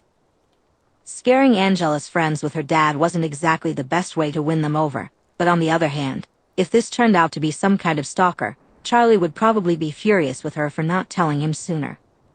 In the end, she decided to let it go for now. One way or another, she'd figure out what was going on tomorrow. If Angela and her friends denied knowing anything about the texts, she'd just take her phone to Charlie. Bella went to sleep soon after, her mind finally signaling that it was done being awake for the day. She brushed her teeth, said goodnight to Charlie, and settled into bed. When she woke the next day, the first thing she did was check her phone, only to discover the mysterious texts. The messages from the previous night had vanished without a trace. Bella checked every aspect of her phone, trying to figure out if it had been tampered with in some way, but everything was functioning just as it had the night before. The last text she received was from Angela, which had come in while she was on her way home from school. There was no sign of the unknown number from the previous night. Bella felt like she was losing her mind. She knew the texts had happened, she had received them and even replied. There had to be a way to recover them if they had mysteriously deleted themselves due to some glitch or bug in her phone. As she gathered her things for school, she dialed the customer support line for her carrier and continued speaking with them as she made her way downstairs. Charlie was at the kitchen counter, sipping his coffee and waiting for her. No, I'm absolutely sure I received them last night. Around 6. Yes, Bella repeated, pinching the bridge of her nose in frustration. What do you mean you aren't able to recover lost texts? Don't you keep that information to send to the government to find terrorists or something? Charlie raised his eyebrows, intrigued by Bella's rant. No, you know what? I want to speak to someone who can help me. Put your manager on, Bella snapped. She groaned, bending over and resting a hand on the counter. Seriously? Is he actually in a meeting, or are you just stonewalling me because he wouldn't know what to do either? Yeah, whatever. Have a nice day. She hung up the phone and straightened up, taking a deep breath. Stupid, useless customer support, she muttered, then turned to face Charlie. Hi. Sorry, it's been a stressful morning. My phone somehow deleted an entire message history with someone, and the company is pretending they don't know anything about it or how I can recover lost messages. That sucks. Was it that Angela girl? You can always get her number again today if you lost it, Charlie said sympathetically. No, it was someone else, Bella replied casually, rubbing her temples. Can we just go? I'm about to scream at someone, and I just want to get there. Sure, Charlie replied, tossing Bella a set of keys. She reflexively caught them, but confusion quickly washed over her face as she looked from the keys to Charlie and back again. Boy. She finally managed to say. I figure I owe you for about 10 years of missed birthday parties, Charlie explained slowly, taking another sip of his coffee. Technically, it's from me and Billy. Billy's truck that his kid fixed up, and I bought it off him for a discount. Bull. Bella said, still trying to process the information. I picked it up early this morning. It's in the driveway now. Full tank of gas, ready to go. You do have your license, right? Bella nodded rapidly. Getting her driver's license had actually been one of the few things Renee had been on top of. Despite the depressive episodes, Bella had been pushed and prodded into learning how to drive. Good. You'll be taking yourself to school then, unless you need me for navigation, Charlie chuckled. I can GPS it, Bella whispered before tossing the keys onto the counter and practically launching herself at Charlie. He grunted, lifting his arms to prevent his coffee from spilling as Bella wrapped her arms around him in a quick bear hug. Just as suddenly, she released him and leaped back, smacking her hip against the counter in the process. The two of them stared at each other for a moment. Bella coughed awkwardly. Thanks, Charlie. That means a lot to me. I really appreciate it. Don't mention it, Charlie mumbled, taking a sip of his coffee to avoid saying more. Bella thanked him again before grabbing the keys and racing out to the driveway. There, she was met with a worn-out truck that looked like it had been made 20 years ago. But whoever had done the work on it had clearly put in a lot of effort. Bella took a moment to admire her new truck. It might not fool anyone into thinking it was brand new, but it was hers, and that was all that mattered right now. She hopped into the driver's seat and inserted the key. A smile broke across her face as the engine rumbled to life. It stuttered a bit at first, but soon it was chugging steadily. Bella took a few moments to get familiar with the controls before slowly pulling out of the driveway. For now, she pushed aside thoughts of the mysterious texts and the unknown intentions of whoever was reaching out to her at lunchtime. Instead, she took a few laps around the block, enjoying the freedom of her new vehicle. This was a step forward for her, she realized, as she finally merged onto the main road heading towards school. Back in Phoenix, even after she had gotten her license, she hadn't really made much use of it. She'd occasionally drive Renee to the grocery store when her mom was reluctant to go herself, but that was about it. But now, here she was, driving a truck that, despite its rough exterior, was entirely her own. Bella arrived at school with a smile that even the curious stares of her classmates couldn't wipe away right away. That smile only faded when she spotted Angela. Hey, did you give your number to any of your friends? Bella asked her. Angela looked at her in confusion and shook her head. No. Why would I do that? I got some weird texts last night and wondered if someone was playing a joke on me, Bella sighed. Oh. It was probably just spam, Angela replied with a dismissive shrug. Anyway, are you coming to lunch with me today like you said? Bella's stomach flipped. Yeah. Yeah, sure, she nodded, trying to suppress her anxiety. It would be fine. She would be fine. Probably, right? Chapter 3, I don't know quite who I am, but man, I am trying. Fate was a concept that Bella never put much stock in. As a child, the tales of destined heroes, chosen ones, and prophecies never resonated with her. She preferred stories about regular people navigating their lives and struggles.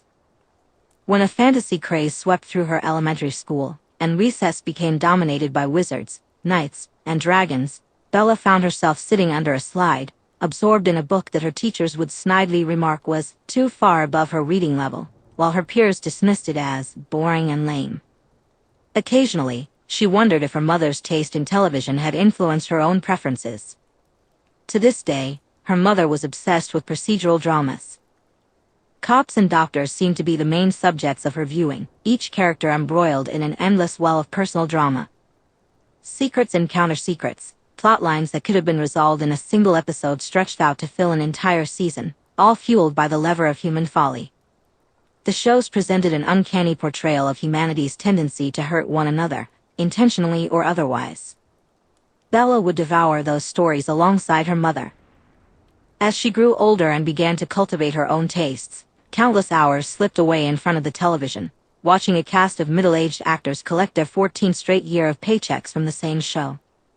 Those were the kinds of stories Bella cherished, the tragedy of human choices.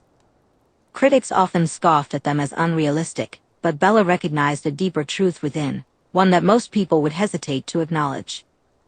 She had witnessed, firsthand, the kind of pain that people are willing to inflict on one another, often for no reason other than the drama of it all.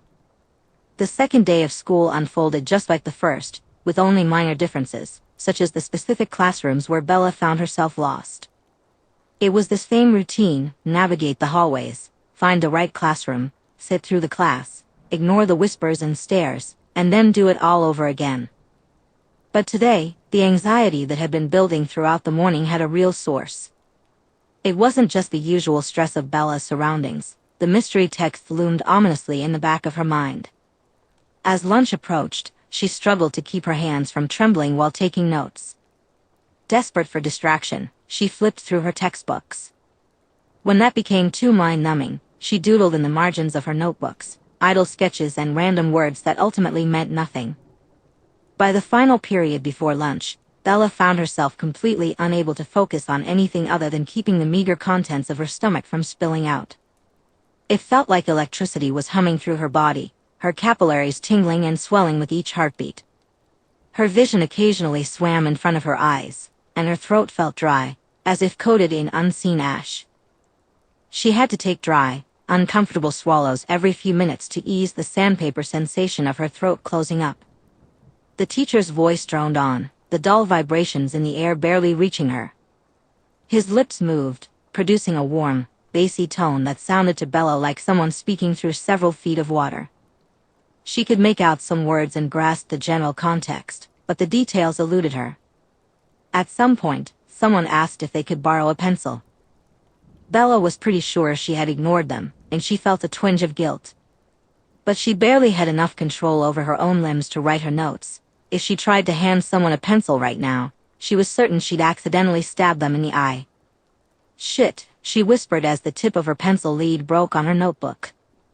The sound cracked through her skull like a gunshot, and she was convinced the entire classroom must be staring at her. Bella kept her eyes firmly fixed on the ground, feeling the weight of inevitable glares pressing down on her throat.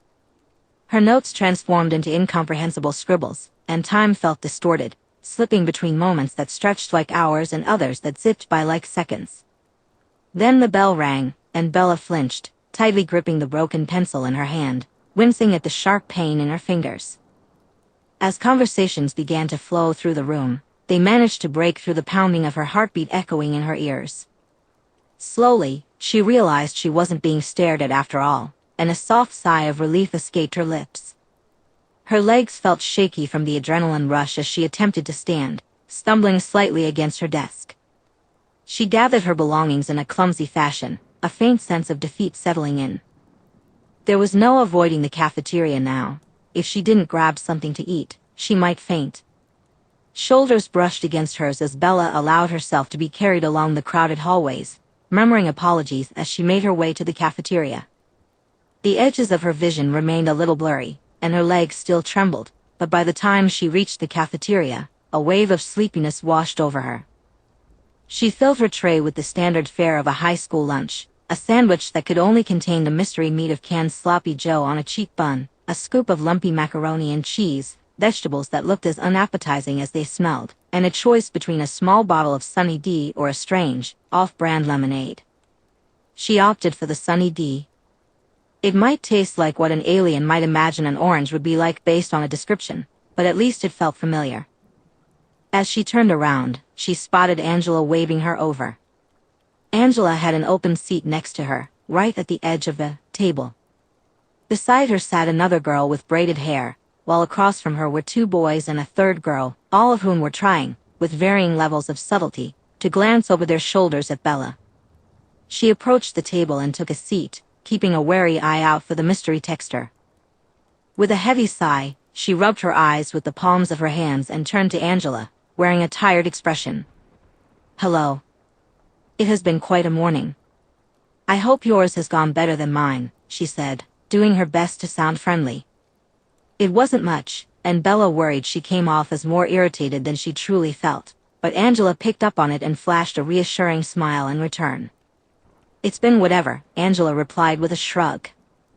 "Bella, these are my friends, Jessica, Lauren, Tyler, and Mike." She pointed to each of them in turn, and they greeted Bella with varying levels of enthusiasm. Jessica, the girl sitting next to Angela, immediately launched into a barrage of questions. "Why did you move to Forks? Is it true you're already 18? Why do you have to repeat your junior year?" Lauren rolled her eyes at Jessica but couldn't hide her curiosity. Tyler and Mike exchanged exasperated glances, while Angela squeezed her eyes shut and pinched the bridge of her nose. "What?" Jessica asked, looking vaguely offended by their reactions. "Am I just not supposed to ask?" "Jess," Angela began. "It's fine," Bella interjected quietly, pushing her macaroni around with a plastic fork. "I went through a rough patch back in Phoenix and got held back a year. No biggie. I'm in Forks for a change of scenery, I guess." "Pretty drastic change," Lauren commented. Bella shrugged. "So, do you have a boyfriend back in Phoenix or something? Is he mad you moved?" one of the boys asked. Bella thought his name was Mike. She couldn't help the Bella's instinctive reaction made her gag slightly, and she shook her head. "Ugh, no," she said, rolling her eyes before taking a bite of her sandwich. It was disgusting, but she pushed through, forcing herself to chew and swallow, washing it down with some Sunny D. "Cool. Cool, cool, cool," Mike said, shifting in his seat and running a hand through his hair, clearly trying to look attractive. Bella thought he just looked a bit silly. They exchanged some light conversation while Bella slowly picked at her food. Most questions she deflected, but some were easy to answer, like her favorite movie or band. Eventually, they seemed to lose interest in her. Angela was the only one who kept the conversation going with Bella, while the other four happily chatted amongst themselves. About halfway through lunch, the doors opened again, and something strange happened. The chatter in the room came to an abrupt halt, replaced by a few hushed voices as every head turned in the same direction. For a moment, Bella nearly panicked, thinking everyone was about to stare at her, but then her gaze followed theirs. Her eyes widened as she took in the most attractive group of teenagers she had ever seen. They looked like airbrushed supermodels come to life, chatting among themselves as they filled their trays. Bella nearly did a double take when she spotted the same girl from yesterday, sandwiched between the two boys she had seen in the parking lot.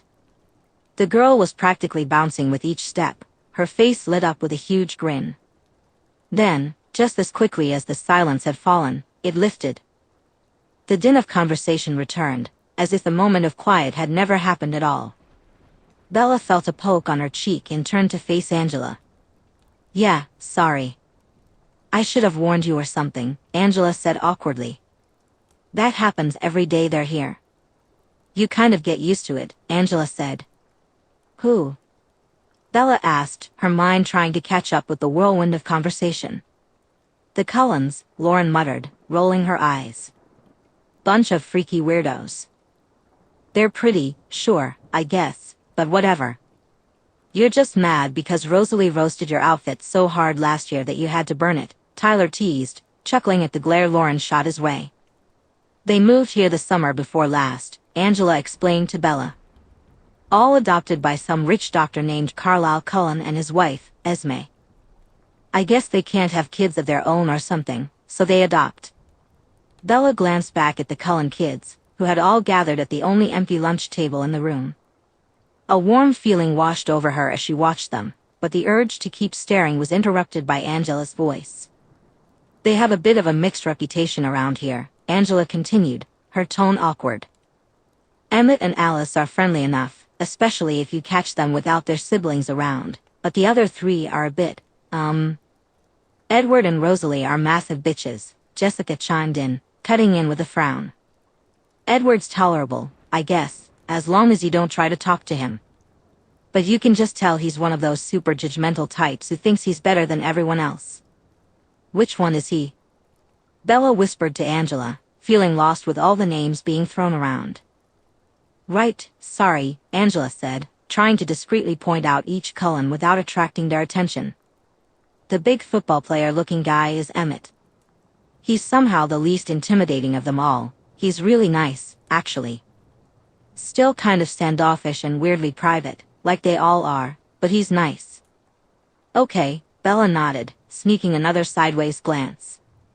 And the dark-haired boy is Edward. Despite Jessica's words. He's fine. A bit prissy, I guess, but I think he's mostly just tired of constantly rejecting all the girls who ask him out every other month or so. I mean, Jessica tried 3 times before she finally gave up. Jessica huffed and turned away from Angela, flipping her a not-so-subtle bird in the process. Who's the short one? Bella mumbled. I ran into her yesterday. She was, That's Alice, Angela said with a nod.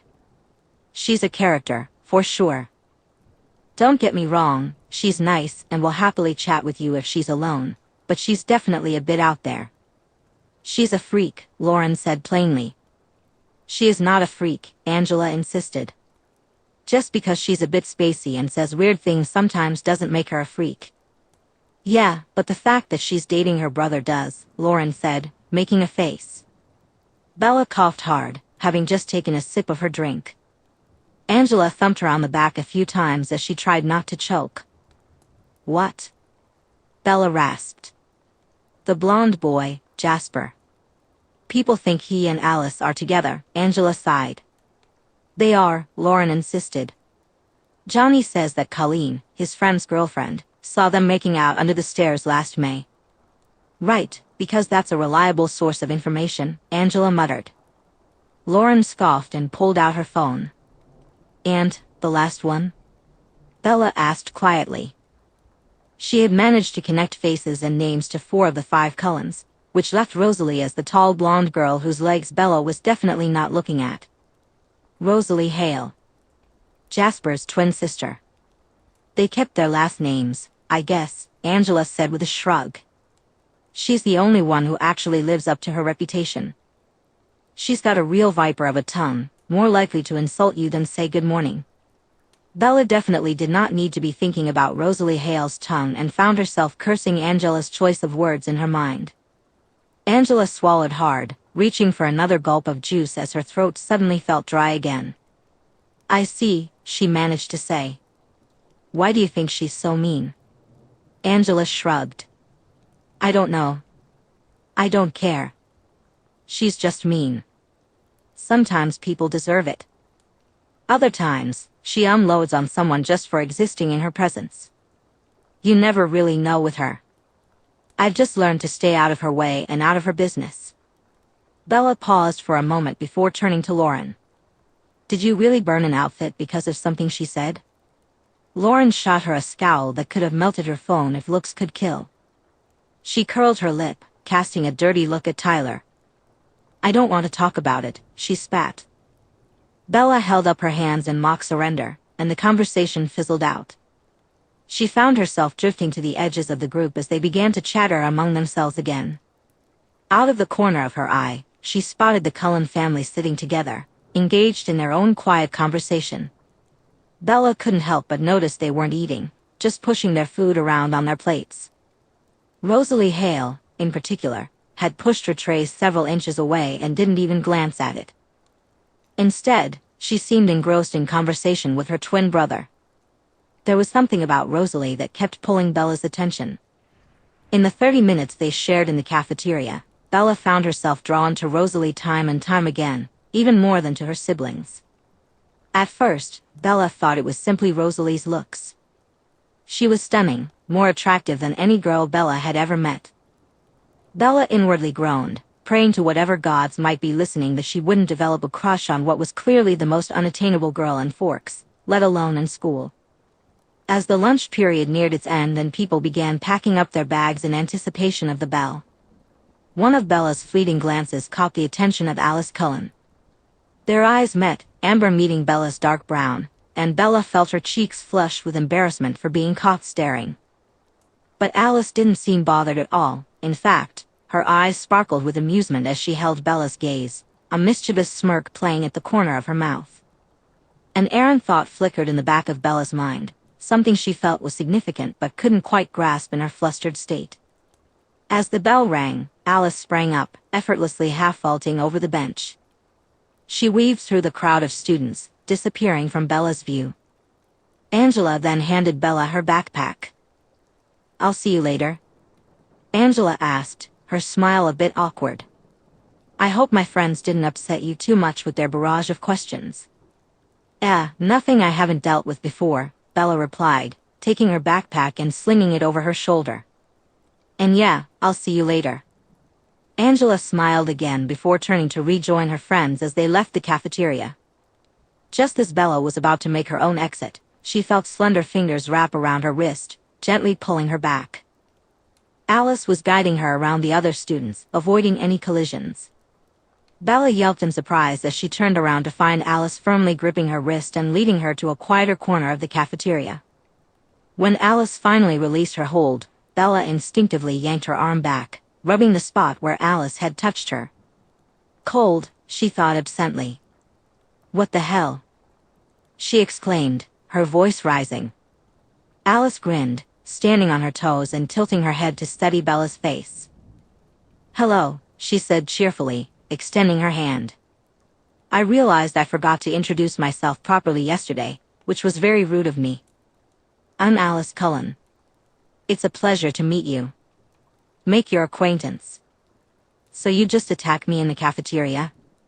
Bella asked, exasperation creeping into her voice. "I didn't attack you," Alice gasped, her eyes wide. "I just wanted to talk to you away from the crowd, that's all." Bella resisted the urge to groan and instead took a deep breath. Alice kept smiling at her, her hands still extended between them. Sighing again, Bella accepted her hand and gave it a quick shake, noting once more how cold it felt. "Bella Swan," she muttered. "I know," Alice giggled. "I think everyone knows who you are." "Yippee," Bella replied deadpan. "Was that all you wanted? I have to get to class." Alice pouted slightly. "This isn't how it's supposed to go," she grumbled to herself. "What?" Bella asked, even more confused than before. "Nothing," Alice said with a dramatic sigh. "Do you know what verisimilitude means?"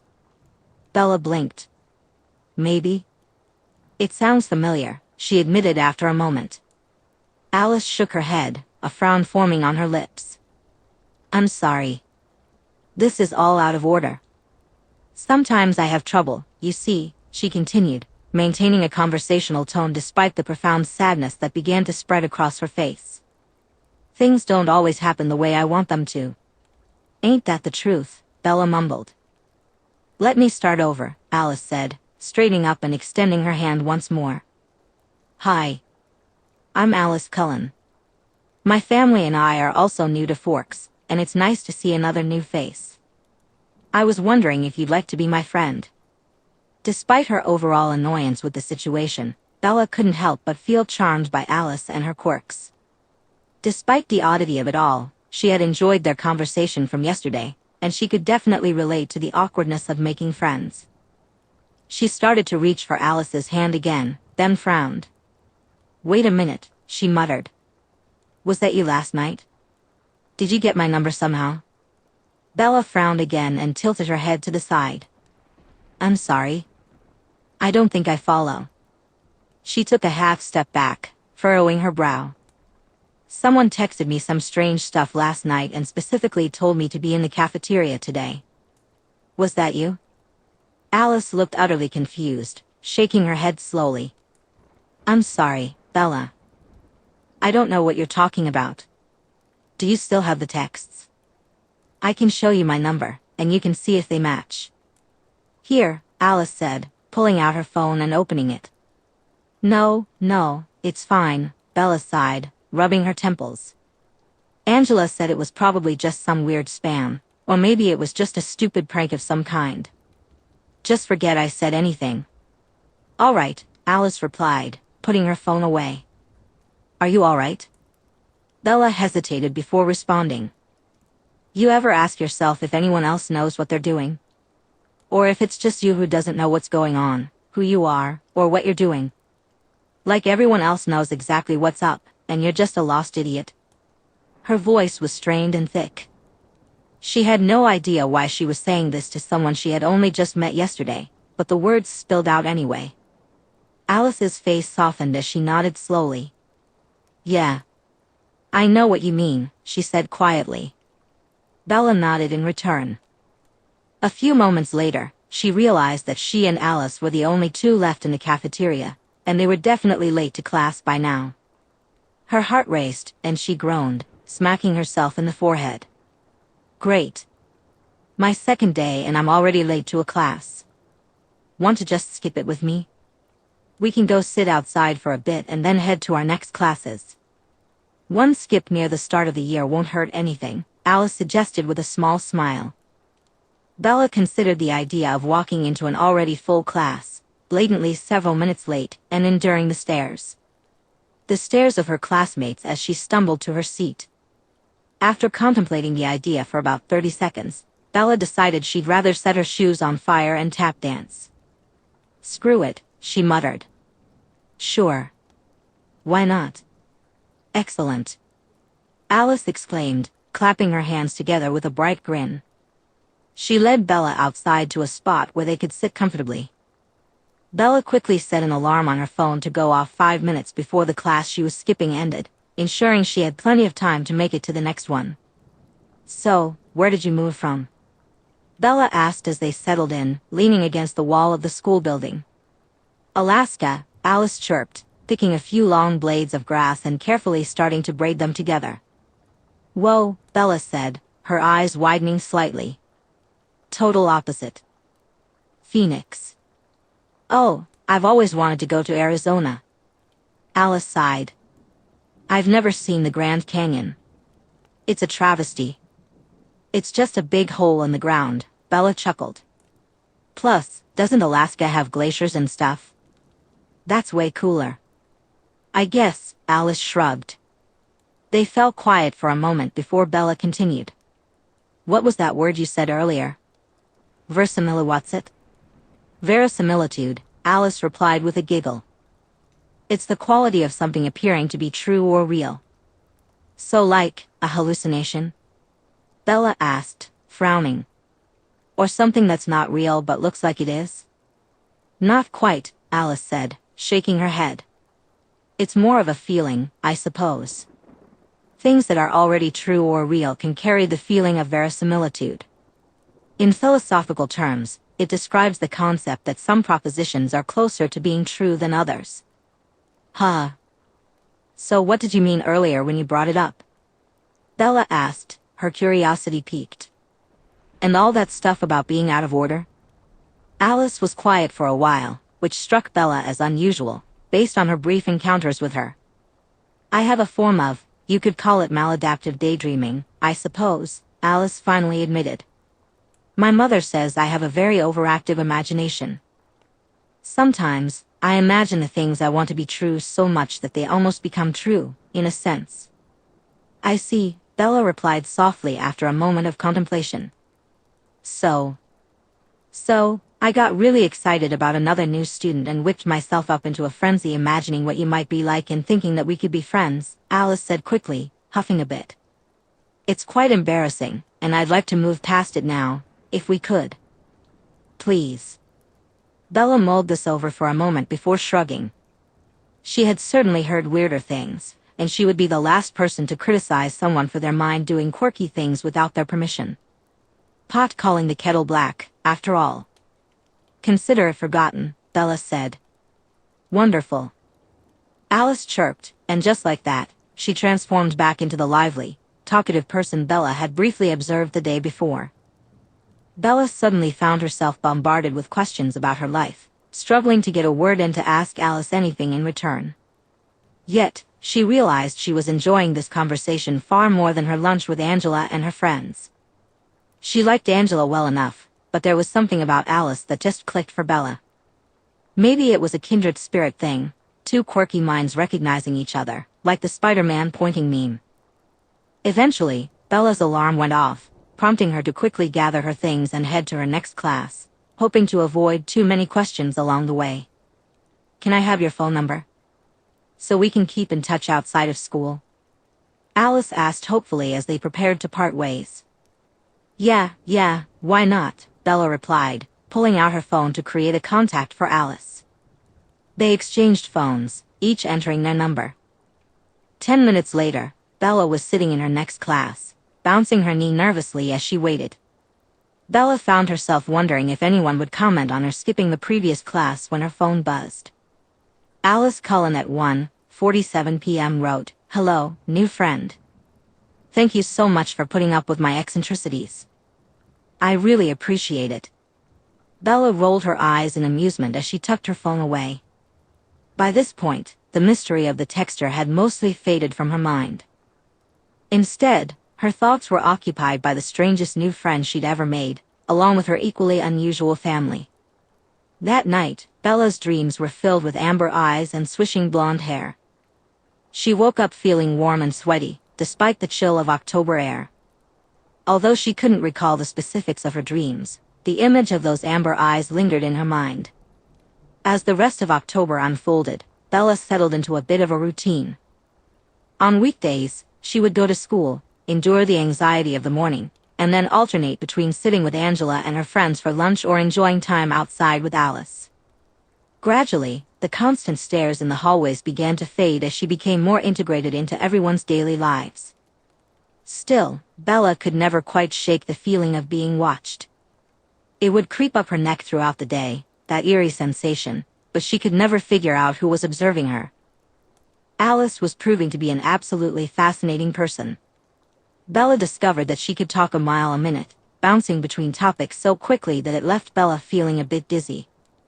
She hadn't yet met any more of Alice's family properly, and she didn't mind that at all. Managing two friends was already more than she had anticipated for her first month back at school, and the thought of adding more social connections was a challenge she wasn't ready to tackle. However, one exceedingly strange thing stood out. Whenever Alice was with her family, she barely acknowledged Bella. They would share brief eye contact occasionally, and Alice would give her a small, almost secretive smile, but for all intents and purposes, it felt as though they might as well not know each other. Bella noticed that Alice's family barely acknowledged her when they were together. The rest of them didn't seem to notice her at all, and Bella felt too anxious to approach Alice outside of their arranged text conversations to meet for lunch. In the first week of November, she decided to ask Alice about it. "Don't take it personally," Alice replied, trying to deflect.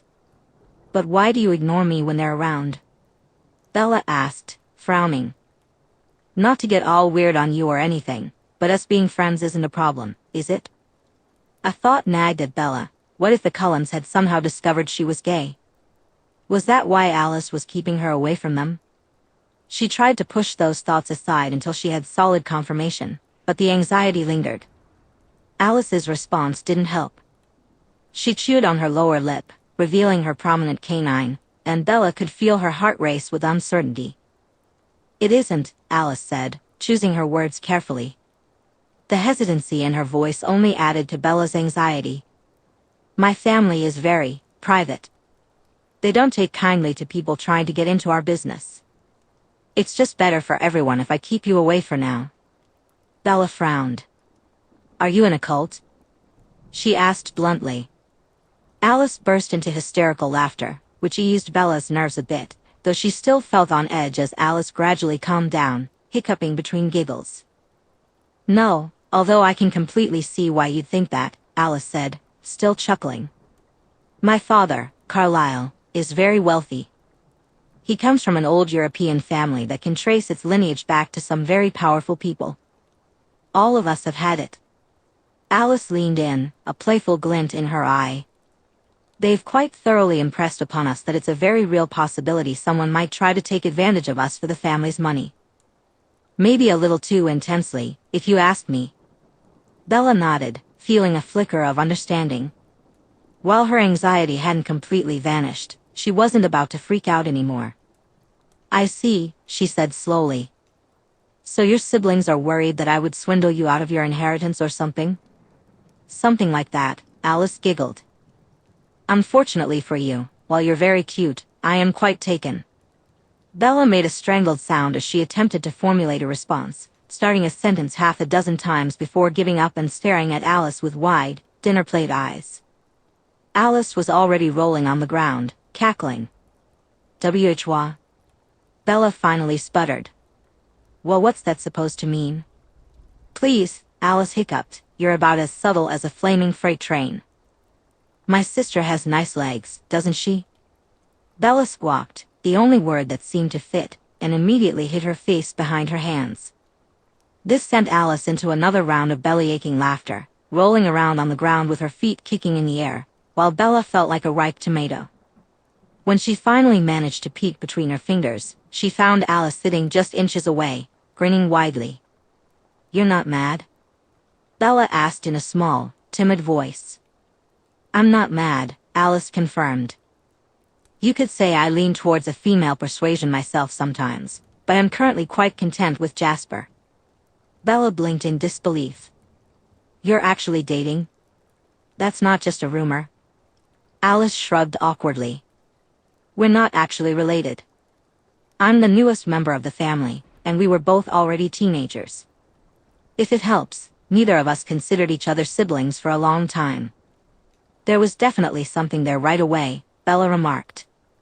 "Huh," Bella replied. "You know who I consider my sibling, though?" Alice said mischievously. "Rosalie. Isn't she pretty? I think you two would make a cute couple. You're all dark and broody, and she's full of fire, raw, angry and stuff." "Alice!" Bella exclaimed, playfully smacking her upper arm and wincing. Despite her small stature, Bella had learned that Alice was surprisingly fit, and those playful hits hurt her more than they did Alice. Still, that didn't stop her from doing it. "I'm just saying," Alice continued, flopping back onto the ground and lying spread eagle while staring up at the cloud-filled sky. "You're obviously attracted to her, and I'm giving you the sibling stamp of approval, so you should totally go for it. What's the worst that could happen? Considering that last week she told Tyler she'd string him up by his, if he ever looked at her rear again, I'm scared to imagine," Bella mumbled, hiding her face again and groaning. Alice scoffed.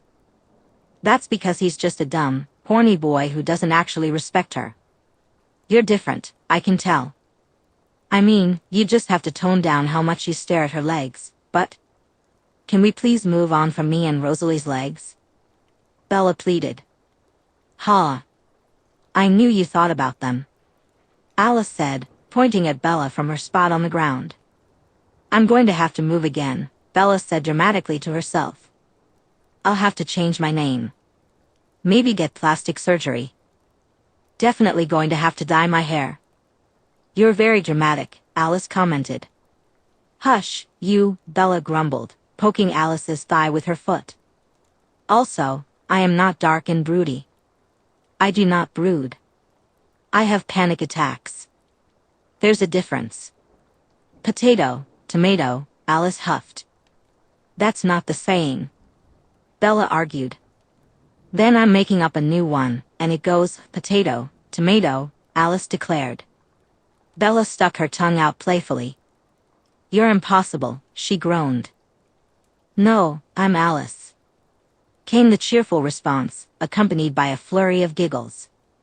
I'm going inside, Bella announced, standing up and brushing herself off.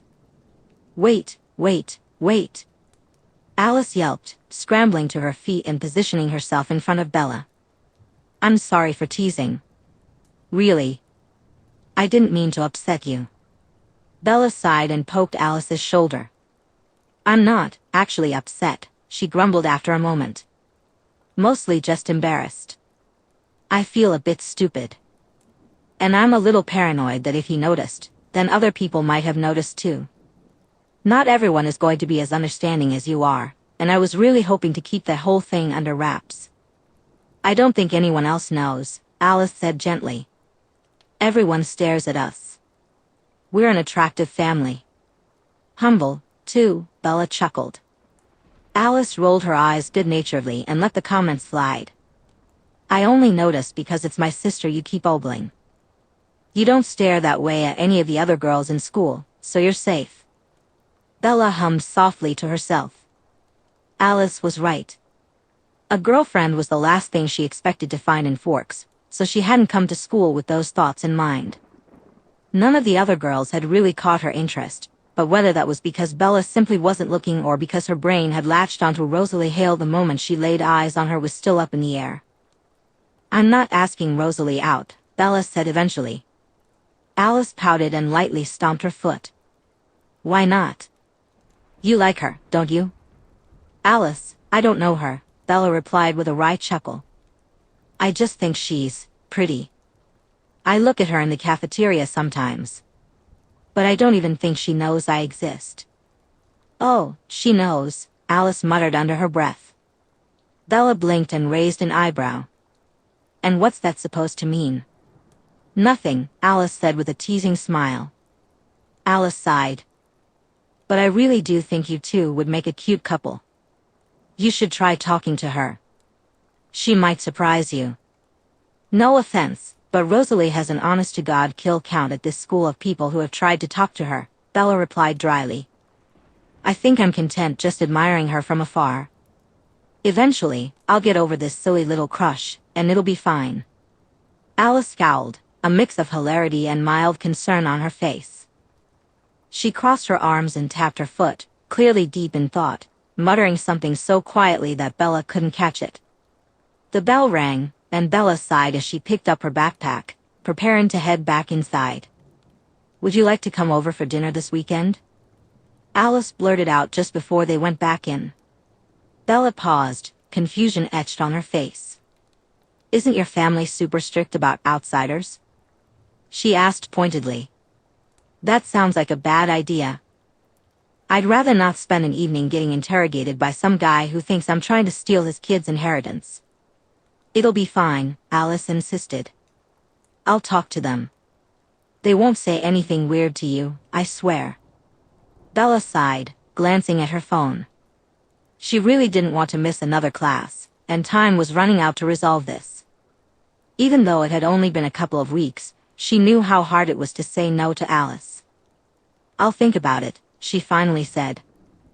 Good enough for me, Alice replied firmly. Now let's get to class.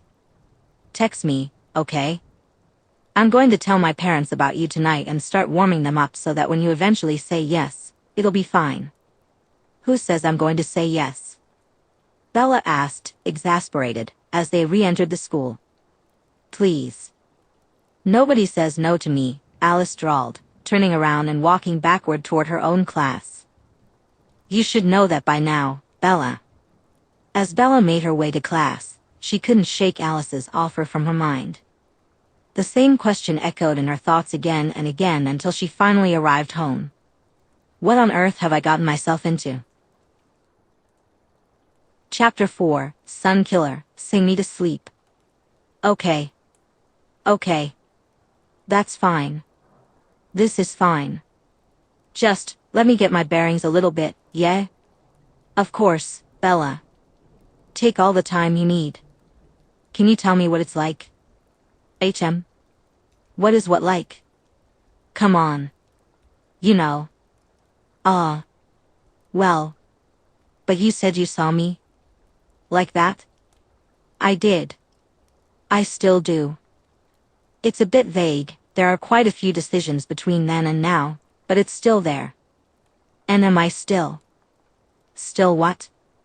Never mind. There has to be another option.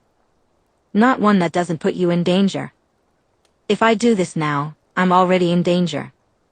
Alice said it, it freezes you in time. I can't be frozen like this. What do you mean? I don't want to talk about it. Just please drop it. We'll figure something else out. Alice has to be able to figure something else out. I believe in her. Jasper. Jasper. Alice Cullen jolted out of the series of visions as if she had just been shot, her neck nearly cracking from the force that flung her backward. Groaning, she clutched her head, pressing her fingertips into her scalp, trying to alleviate the pressure in her brain. Alice? Are you all right? What's happening?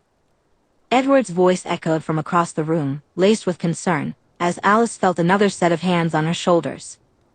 Jasper knelt in front of her, gently squeezing her shoulders. Slowly regaining her composure, Alice recalled where she had been. She had been discussing Bella coming over for dinner with her family, and everyone had been quite pleased with the idea, except for one of them. Alice herself had been thrilled that things were working out. After Bella's arrival and Edward's declaration, she had managed to convince her family to let her make first contact with Bella because of her visions. It would give her plenty of opportunities to try and change the flow of events before they became untenable, before anyone got hurt.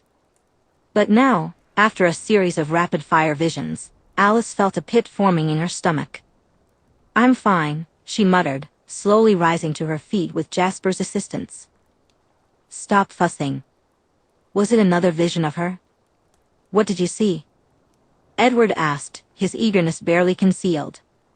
Alice cast a quick glance at her sister, who was sitting in an armchair with a book, seemingly determined to ignore everything happening around her.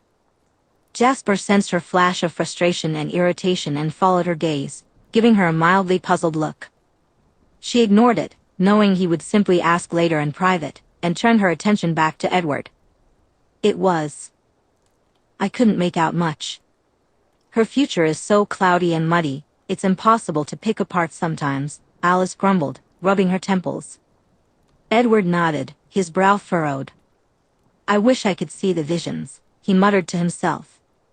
The fact that a human could possess a gift strong enough to keep me out of your visions by proxy is frustrating.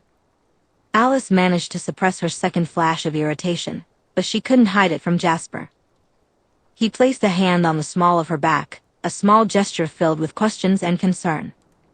She appreciated it and silently thanked whatever deity was listening for this small comfort that allowed her to keep the true nature of her visions to herself.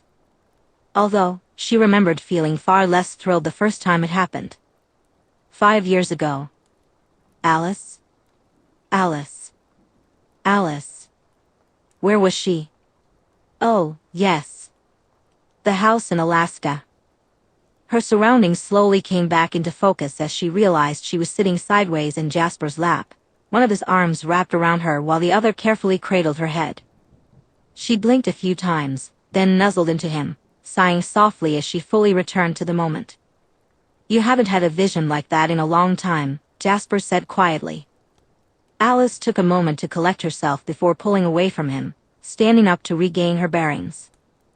Her entire family was gathered in the room, each wearing a concerned expression. Edward was frowning, a look of utter puzzlement on his face. Rosalie and Emmett were seated on the same couch as Jasper, leaving a little distance to give Alice some space. Emmett stood up alongside her, reaching out to gently ruffle her hair. You okay, Squirt? He asked hesitantly. I think so. Alice chirped, already feeling the grogginess of the vision beginning to fade. She smiled at him, and the whole room seemed to exhale in relief as one. The rest of her family took that as a cue to stand up and approach her. Esme wrapped her in a tight hug, mumbling softly, "Even though I've seen it before and know it doesn't really hurt you, it never gets easier seeing you like that." "I'm all right. Thank you for caring," Alice whispered, affectionately bumping Esme's shoulder with her head. "What did you see?" Carlyle asked, curiosity evident in his tone. "Edward was unable to read you the entire time, which is somewhat worrying," he added.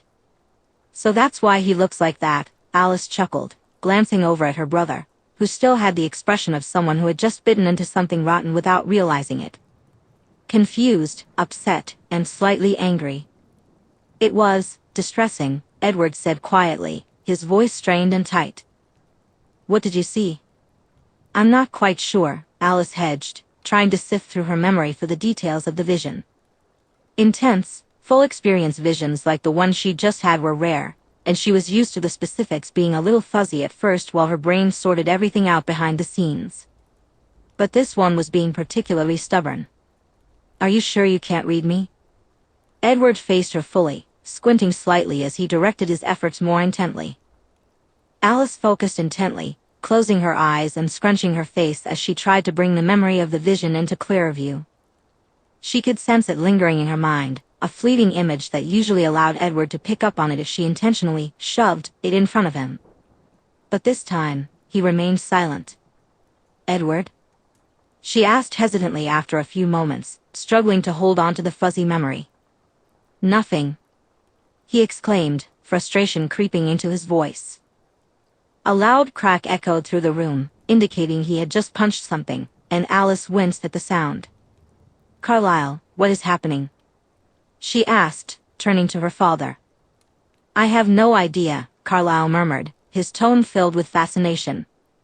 Alice opened her eyes and looked at him, silently asking the same question. In the past, the only way Alice's visions have been blocked is if the person she's trying to see keeps changing their mind or operates without any particular choice in mind, Carlyle explained. "Yes, but even then, I was able to pick up something," Edward interjected. "It would be dull and lifeless, a black void of empty choices, but I could still see it." "Wait," Alice said, turning back to him. "That's not what you're getting already?" "No," Edward replied, distress evident in his voice. "Trying to read your memory of that vision feels like trying to read a brick wall." Rosalie snorted in amusement, and Esme lightly smacked her on the upper arm. The rest of the family ignored Rosalie. They were well aware of her opinions about Edward's gift, and they would have been more concerned if she hadn't reacted at all. Edward shot Rosalie a dirty look before returning his focus to Alice and Carlyle. "What details can you remember, Alice?" "Anything at all?" Carlyle asked gently. "A girl," Alice said slowly, struggling to untangle the vision on her own without Edward's usual help. Her visions often provided her with a wealth of internal knowledge, but translating that into words for others was always a challenge for her. Alice often relied on Edward to act as an impartial third party to her visions, someone who could read and interpret them without being overly present or emotionally invested. "A new girl. She was with us," she said, trying to grasp the significance of the vision. "What was her relationship to us?" Carlyle asked. "Is she a friend or a foe?" "A temporary guest, perhaps, from another coven?" "Friend. Definitely a friend," Alice replied with conviction. She felt a strong connection to this girl, sensing that her future self was quite attached to her. Taking a moment for a quick internal scan, she compared her current feelings with those of her future self. A wave of relief washed over her when she identified those feelings as platonic. She didn't need any complications right now. "Good. That's reassuring," Carlyle murmured. "The details are harder for me to access than usual, especially without Edward's help," Alice said, lightly tapping her forehead in an effort to jolt her memory. "This is vexing." "Interesting," Carlyle noted. "Edward is unable to perceive the vision, and you're struggling more than usual to identify it. Was there anything that stood out to you before the vision?" Alice thought for a moment. "My head hurt more than usual," she shrugged. "I just assumed it was going to be a big one." "Which it was, I think." Carlyle nodded thoughtfully, his lips turning down into a frown as he sank deep into his thoughts. Edward mirrored his father's expression, trying to keep up with Carlyle's thought process while furthering his own. "That's an interesting theory," Edward murmured as a new, curious expression crossed his face. "We won't know for sure until we inevitably encounter her," Carlyle said pointedly. "But it's the most likely explanation. Powerful, though, if even its vague meta-presence in the future blocks me out," Edward said thoughtfully. "We'll have to tread carefully. I trust Alice's assessment that this stranger is a friend to us. The future, but we have no idea what happens in between." "Indeed," Carlyle replied with a nod. "Care to let the rest of us non-psychic plebeians in?" Rosalie drawled, clearly annoyed with the two men. Carlyle at least had the decency to look somewhat embarrassed, but Edward simply scoffed and rolled his eyes. "She's a shield, whoever she is," Edward said curtly. "A powerful one." The reactions around the room were mixed. Jasper frowned, stroking his chin in thought, looking disturbed by the revelation. Rosalie muttered something about how it was about time Edward met someone whose privacy he couldn't invade. Esme was still fussing over Alice, while Emmett looked a bit lost, scratching the back of his head. "A shield?" he asked. "So, like, she has anti-Edward powers?" Rosalie let out a bark of laughter at that. "Most likely anti-psychic in general," Edward replied, curling his lip in irritation. "She doesn't seem to entirely block Alice out, so perhaps her power has weaknesses and is more resistant to some gifts than others." Alice was deep in thought now, sifting through the fuzzy blackness of her memory to find actionable ideas she could articulate. Despite her family's immediate wariness, she felt in her gut that they had nothing to fear from this girl. "I think she's more than a friend," Alice stated hesitantly after a few moments, interrupting the discussion her family had fallen into. I think she's a new family member." "Fascinating," Carlyle said, his eyes gleaming with anticipation. "Is there any indication of how this happens? Is someone new to our diet wanting support, or?" Alice shook her head. "It's muddled," she said slowly. "All I can clearly identify are the feelings my future self had for her. They're similar to my feelings towards Rosalie, which makes me think family." Jasper nodded. He had been standing by her as she sifted through her thoughts and felt the echoes of her future self's feelings, though they were weaker than Alice's own. "I'd agree with that," he said quietly, running a hand through her hair. The conversation drifted after that. Alice remained quiet for the rest of the day, sifting through the vision in her mind. She tried various methods to grant Edward access, attempting to peel back the layers of interference. Each attempt ended in frustration, but neither of them was ready to give up just yet. They eventually resigned themselves to waiting for another vision about this mystery girl, hoping that it would either be clearer for Alice or allow Edward to see it somehow. 6 months later, Alice burst into the house, having just returned from hunting. "I've had another one," she exclaimed triumphantly. Quickly, her family gathered around her as she sought out Edward. This time, she had a much clearer grasp on the vision than before and tried again to push it out to him, determined to remove the layers of interference. At first, she felt hopeful. Edward's deeply focused expression didn't change for a few moments. But her heart sank when he confirmed once again that he couldn't read it, letting out a light growl and shaking his head. "Drat," Alice grumbled. "I can see this one better, so I was really hoping that meant I could show you." "What did you see?" Jasper asked, a small smile on his face. He could feel Alice's excitement practically radiating off her. "She's definitely our sister in the future," Alice said confidently. "This vision was still much hazier than my usual ones and was intense enough to completely knock me away from my dinner, but I got a bit more concrete information. I exchanged a few words with her, and there were much stronger indications of feelings. I definitely called her my sister, and she responded positively." Carlyle nearly grinned, bringing his hands together with a pleased clap. "I am always happy to see our family expand," he said warmly.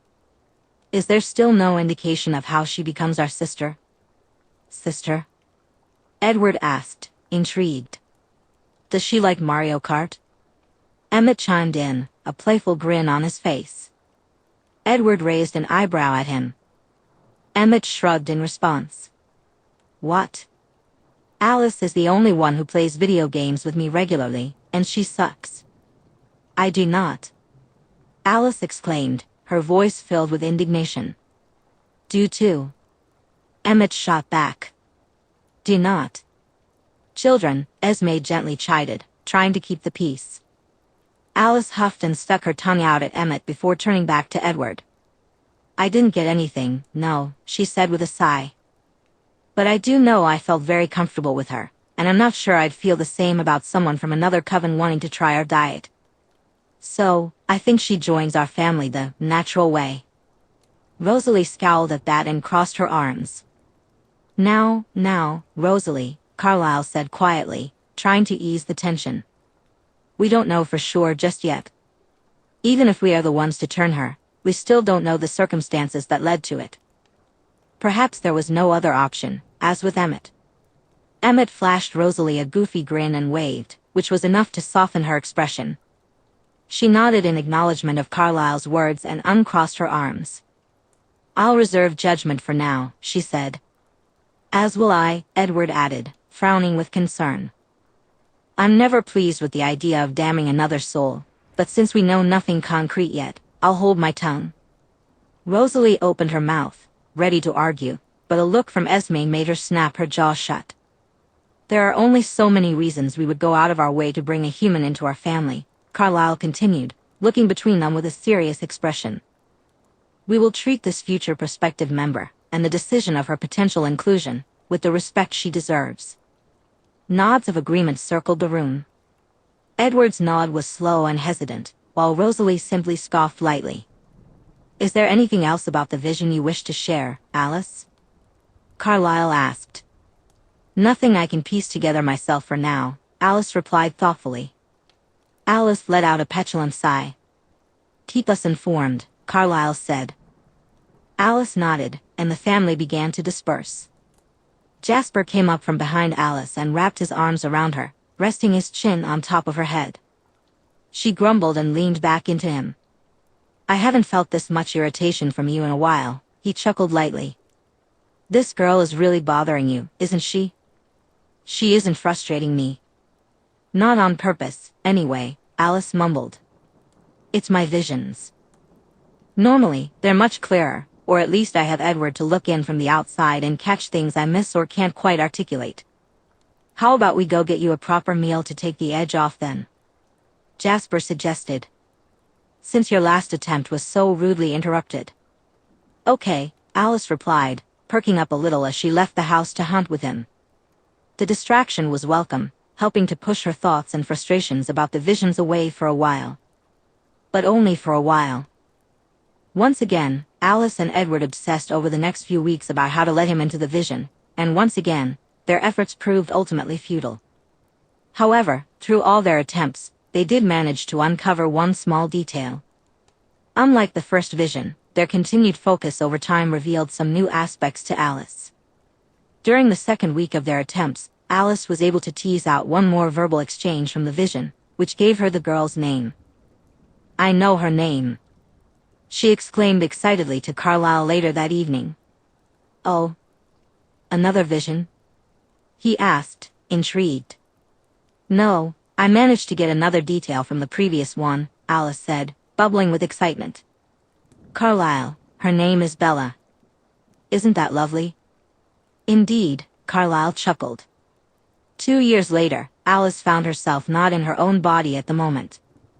This was the hallmark of a vision that didn't involve her, but rather another person or people she knew. It was a change of perspective that always took a moment to adjust to. She couldn't. Alice felt a familiar thrill of excitement mingled with the pounding headache that accompanied her visions. This had to be another glimpse of Bella. Words floated through her mind like grains of sand, elusive and indistinct. She couldn't pinpoint the location of the vision, but one thing was clear, it was wet, very wet. Rain fell steadily, and the dark silhouettes of the vision's occupants blurred into the background as the scene shifted. Still enveloped in a haze of uncertainty, the blackness transformed into the indistinct shapes of two women. Alice instinctively recognized one of them as Bella. The figures swirled and merged, creating an incomprehensible mass of ink, while the words they exchanged trickled through the ether, hinting at something significant. Alice could catch only fragments. Bella.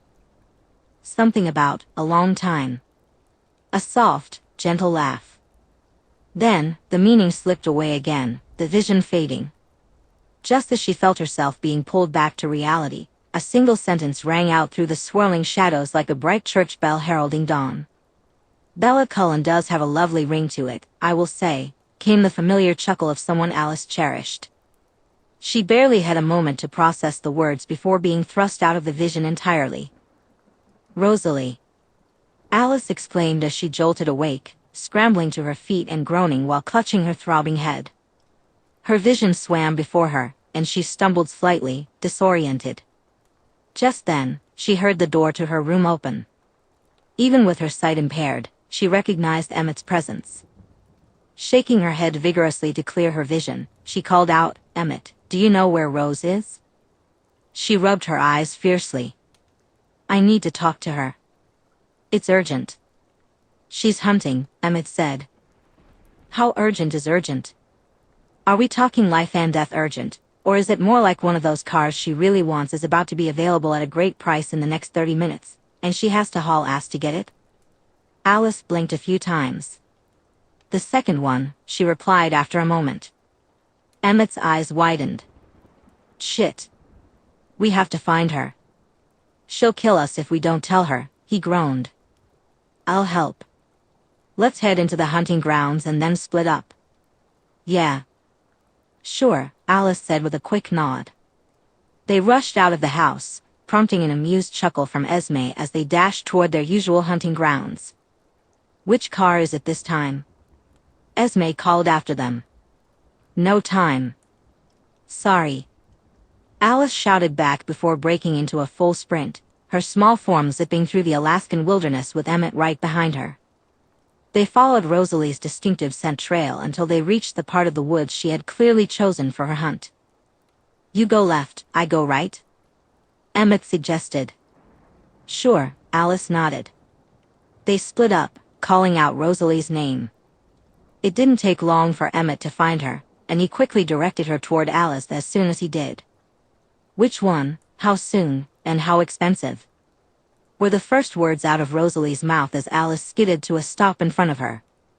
Alice glanced around for Emmett, who thankfully had moved out of sight after fulfilling his brotherly duty. "What?" Alice asked. "The car, Alice," Rosalie replied with a wry smile. "Emmett said you had a vision and came out of it shouting for me. That usually means something about cars, because for some reason, you refuse to believe I have any other hobbies worth looking into the future for deals on." "Oh. Right. No, it's not a car," Alice said, furrowing her brow. "Then what is it?" Rosalie asked, frowning. "Walk with me?" Alice suggested. Alice felt a bit awkward, unsure of how to act now that Rosalie was standing right in front of her. Rosalie raised a single eyebrow but remained silent as they walked side by side through the woods. Alice loved her sister. Rosalie was her only sister, and Alice cherished her deeply. They shared a unique bond, especially when it came to fashion. They both appreciated the diverse culture surrounding it, its rich history, and its ever-changing nature. Together, they would shop until the stores had to ask them to leave, eagerly showing each other different clothing pieces and picking out items they thought would suit one another. Their shared love of classic literature also connected them, despite their wildly different tastes. Alice and Emmett were the only ones who truly engaged with Rosalie's passion for cars and auto technology. They loved to hear her excitedly talk about the latest car she was considering or what she was working on in the garage that week. Yet, Alice found Rosalie incredibly infuriating and challenging to communicate with, even on good days. It wasn't something she held against her sister. Rosalie wasn't a bad person.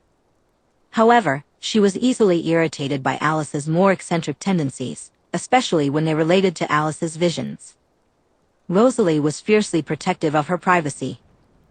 While her true anger over violations of that privacy was typically directed at Edward, Alice had been on the receiving end of it enough times to feel the strain in their relationship. Rosalie and Alice were polar opposites. Alice was bubbly, silly, and energetic, while Rosalie was stoic, serious, and calm. Alice loved long conversations that meandered in 1,000 directions, while Rosalie preferred mutual activities done in relative silence, perhaps with a bit of casual conversation. Alice was eager to know everything about the future, while Rosalie begrudgingly accepted the concept, recognizing its value and, in some cases, its life-saving potential for the family. When they spent time together. While enjoying their favorite activities together, Alice found herself constantly monitoring her thoughts and words to avoid discussing her visions too much. It had taken years to gauge how much psychic talk Rosalie could handle. If it involved harmless topics that didn't directly affect people, it was usually acceptable. For instance, Alice could mention that a vintage car Rosalie had been searching for would soon be available, or that their favorite dress shop was planning a big sale next month. But even those conversations could be tricky. Once, Alice made the mistake of revealing that an author Rosalie loved would be announcing a new book soon, expecting her sister to be excited. Instead, Rosalie told her she had spoiled the surprise. It wasn't a vision about a car. Alice started hesitantly, trying to gauge Rosalie's mood. She could always wait for another time if her sister was feeling particularly sensitive. "Okay," Rosalie replied patiently. "Is this when you tell me what it was about?" "I'm getting there," Alice mumbled. "It was about you. And your future. I think." "You think?" Rosalie's voice was dry. "Yes," Alice replied, cringing inwardly. Rosalie sighed softly and shook her head slightly. "All right, Alice. What did you see?"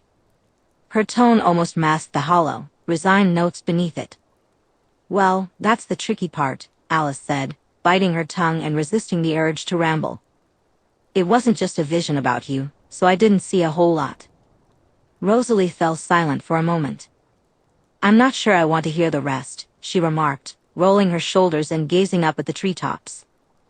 They continued walking side by side, Rosalie's hands clasped behind her back. "You know how I feel about that entire concept." "You don't even know what I'm going to say," Alice mumbled. "I'm not slow, Alice," Rosalie replied. Alice replied wryly, "You can try to word lawyer your way through this conversation all you want, but you're going to end up saying it eventually. So you might as well just be blunt. You had a vision about me and that vision blocking future family member of ours, didn't you?" Alice nodded silently. "With you and Bella, yes," she said quietly. "Right. Bella," Rosalie said, the name rolling off her tongue like a bad piece of candy. She wrinkled her nose and sighed. "I was hoping that since you hadn't had a new vision in a year and a half, we wouldn't have to crack that particular walnut. But it seems the universe has decided to let me down. Again." "Don't be such a negative Nancy," Alice grumbled, lightly bumping Rosalie with her shoulder. "I haven't even told you what happened yet." "Nothing happened yet, Alice," Rosalie said, bemused. "You saw a vague approximation of what could happen." "Same thing until the visions change," Alice insisted stubbornly. "Unless a critical decision causes a pivot, my visions always happen, Rosalie." "I don't want to have another argument about free will with you," Rosalie sighed. "What did you see?" "You. Her." "You were close," Alice said slowly, carefully. "Close. Emmachem." "Well, as best as I could tell, anyway," Alice hedged, scrunching her face as she tried to pull the details out. "It was mostly silhouettes. Honestly, I only knew it was Bella because of the feeling the vision had. And the pounding headache. That was also a rather large indicator." "Of course," Rosalie snorted in amusement. "Can't have Bella without a headache, it seems." "That was rude," Alice commented before moving forward. "I saw two figures being physically close. Not intimate, but comfortable. Cuddling, I think. That would be my guess. I took a shot in the dark that one was Bella based on the feel of the vision, but I didn't know the other one was you until the very end." "What made you think it was me?" Rosalie asked. Rosalie asked curiously, "What did you hear?" After a moment, Alice replied, "I heard the other one speak. It said, Bella Cullen does have a nice ring to it. In your voice. You sounded very smitten." Rosalie hummed thoughtfully. The two continued walking in silence for several minutes before Rosalie spoke again. "But you didn't see me?" she asked. Alice frowned, sensing where this conversation was heading. "I know what your voice sounds like, Rose," she said firmly. "Yet you didn't see my face? Or any other identifying features, just a silhouette?" Rosalie pressed. "Ugh, I knew you were going to do this. You're so difficult." "No, I didn't see you," Alice grumbled, lightly stamping her foot. "But do you really think I don't know my own sister's voice?" "Maybe it was just someone who sounded like me," Rosalie shrugged lightly. "And it was only one sentence. Perhaps you were mistaken. Or, since you believe she's going to become part of our family, you're biased. Maybe the other figure is a new family member with a similar voice to mine." "This is a new level of pedantry, Rosalie," Alice said, her exasperation clear. "I heard you." "I believe that you believe you heard me," Rosalie replied pointedly, narrowing her eyes at Alice. "But if that's all you have to go on, I'm not going to fuss about it. So unless you have something else to say, I'd like to go back to hunting now." As Rosalie turned to walk away, Alice grumbled and stamped her foot again, calling out to her retreating figure. "She could be your mate, Rosalie. Don't you want to meet her?" Rosalie paused for a moment, looking partially over her shoulder back at Alice. "Come on, Alice. You know I don't believe in that," she said, her voice carefully neutral. "I'm happy for you and Jasper, and for Carlisle and Esme. Believe me. And when Emmett and Edward meet their partners down the line and decide they're mated, I'll be happy for them too," Rosalie said. "But all that stuff Carlisle talks about, the sacred bond, and the red string of fate? I don't buy it. You know I don't." "But," Alice started. Rosalie cut her off. "Our emotions are heightened from when we were human," she continued. "Carlisle himself admits that being frozen as a certain version of ourselves, combined with the general amplification of our sensitivities, creates volatile and intense feelings. That's not. You're just in love, Alice. So is Carlisle. That's wonderful." "Love is a beautiful thing," Rosalie said, a faint smile on her face. "But it's not something that fate, destiny, or some preordained vampire nonsense had any hand in. It's just love." Alice sputtered slightly. She had gone down this road with Rosalie before. She thought of herself and Jasper, and Carlisle and Esme, both mated pairs in their coven who had shared their experiences with the bond at length. But Rosalie refused to accept it, insisting that what they felt was simply love intensified by their heightened senses.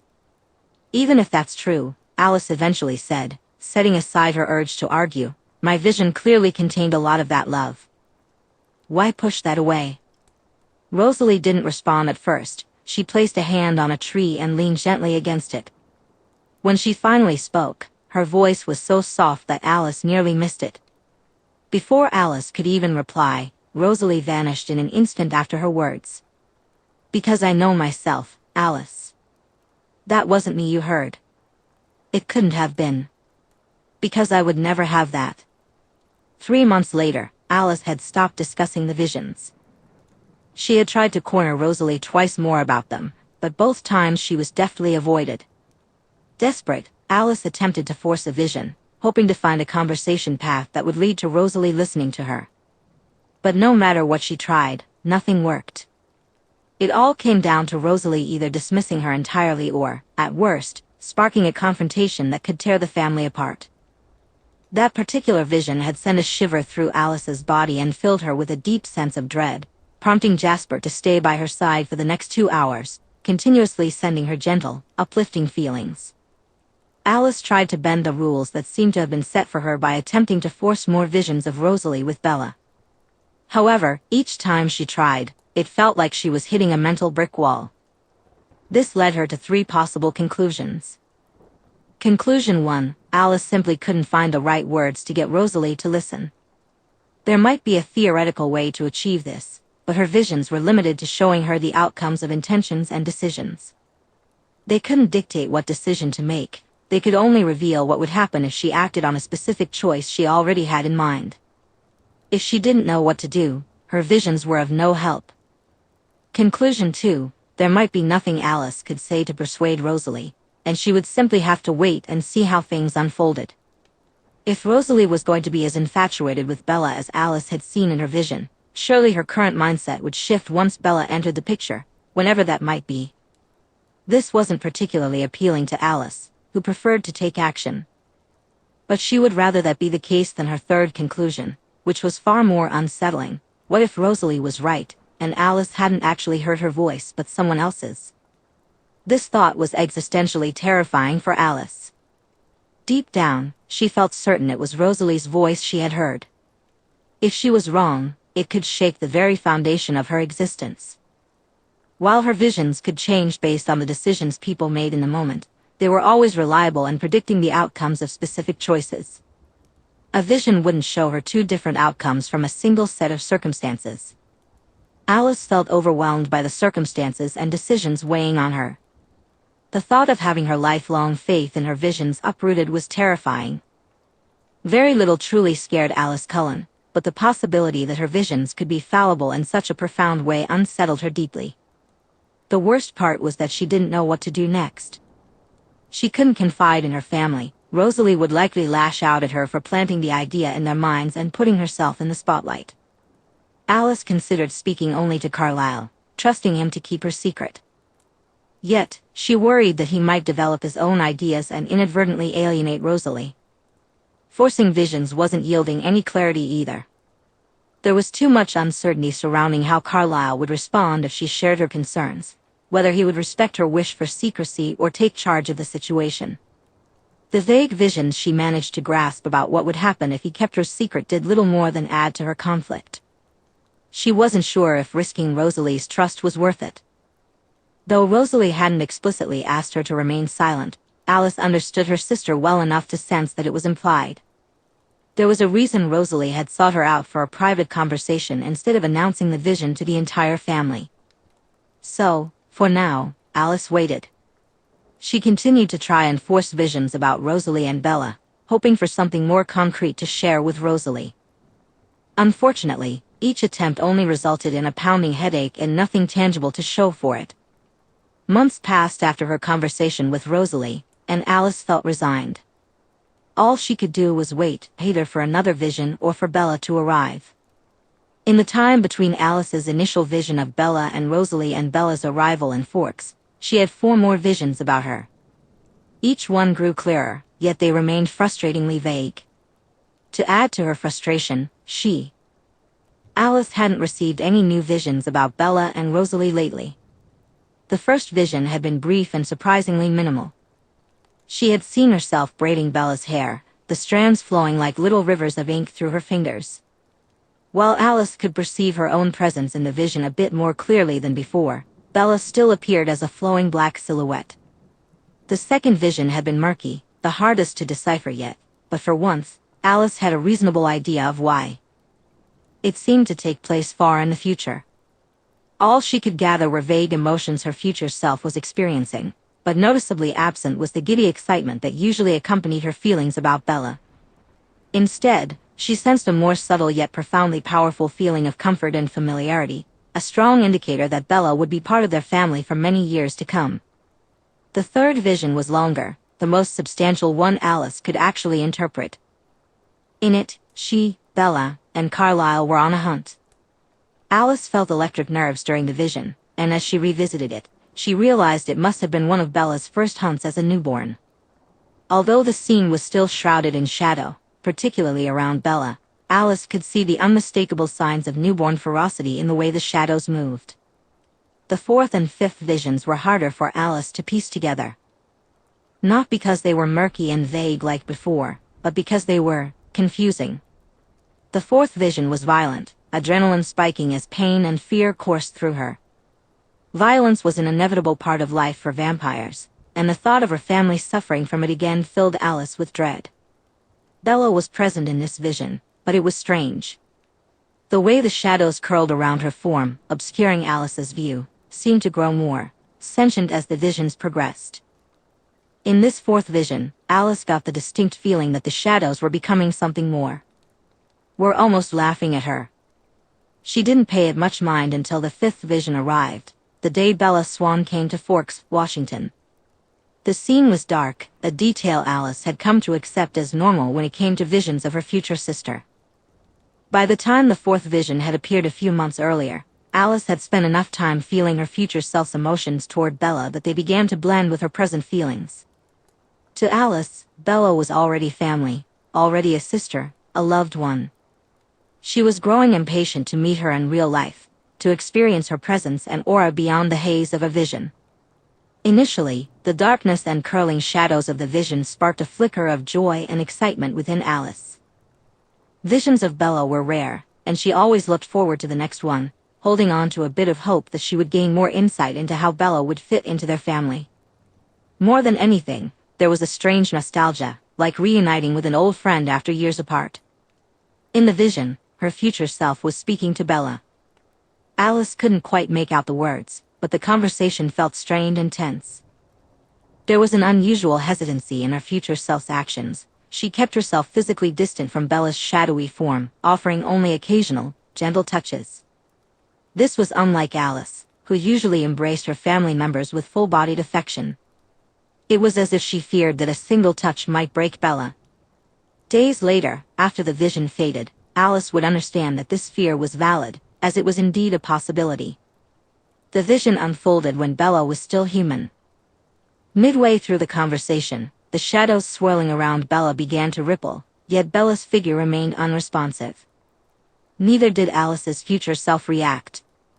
Whatever she saw was confined to her vision, and her vision alone. The shadows continued to ripple and melt like hot wax, until the scenery sharpened into focus. It was the backwoods of the house in Forks, a place Alice knew well. Alice recognized the scene before her. It was a clearing, bathed in moonlight that streamed through the canopy of trees. At first, a muted joy filled her as she realized where she was. The little self-awareness she retained in her visions sparked excitement within her. They had just returned to Forks last year, which meant they would soon be seeing Bella. She couldn't wait to share the news with Carlisle. But that joy quickly faded as she grasped the true nature of what the shadows had transformed into. Thick and heavy, like molasses, they now draped around Bella's figure, slowly oozing and enveloping her. Bella sat in the clearing, one knee propped up with her elbow resting on it, staring at Alice's future self. The shadowy mass obscured her face, devoid of any reflection.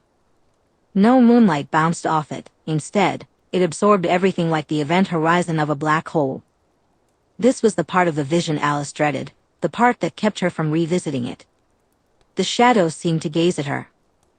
In that moment, Alice felt her present self separate from her future self, as if she were a ghost overlaying her future. She watched as her future self continued to speak with Bella. The conversation was clearly strained, evident from their body language, but Vision Alice could hardly focus. Her gaze was fixed on the shadows that were staring right at her. They were looking at her. Confusion washed over her. What should she think? What could she do?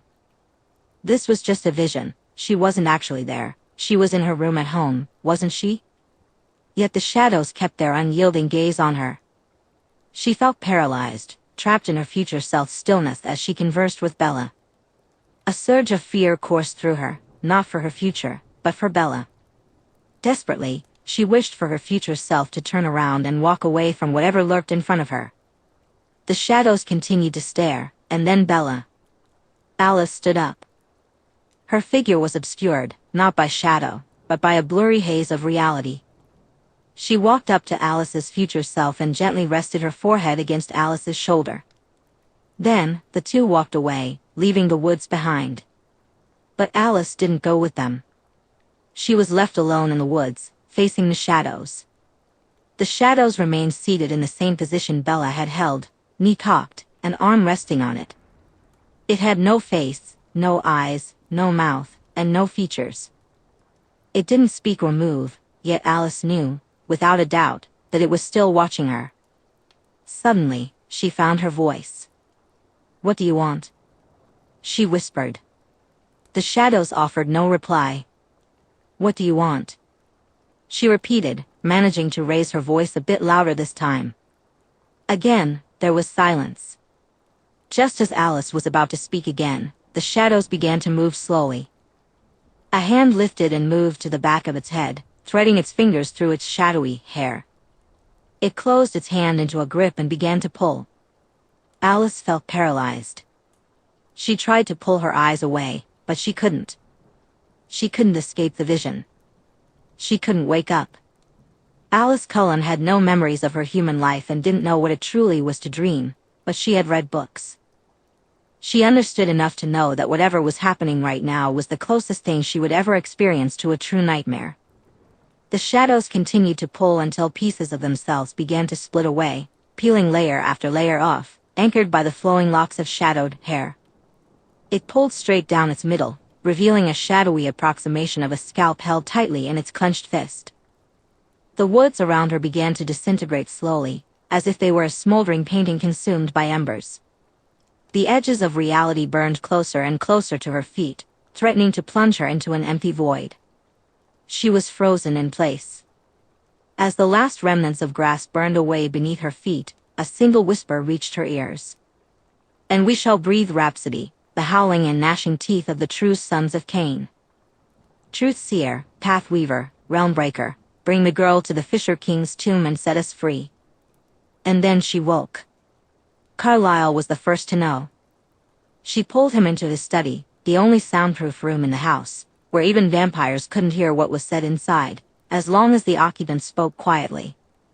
Alice spilled everything she could remember. He listened intently, a pensive expression on his face, not uttering a word until she had finished.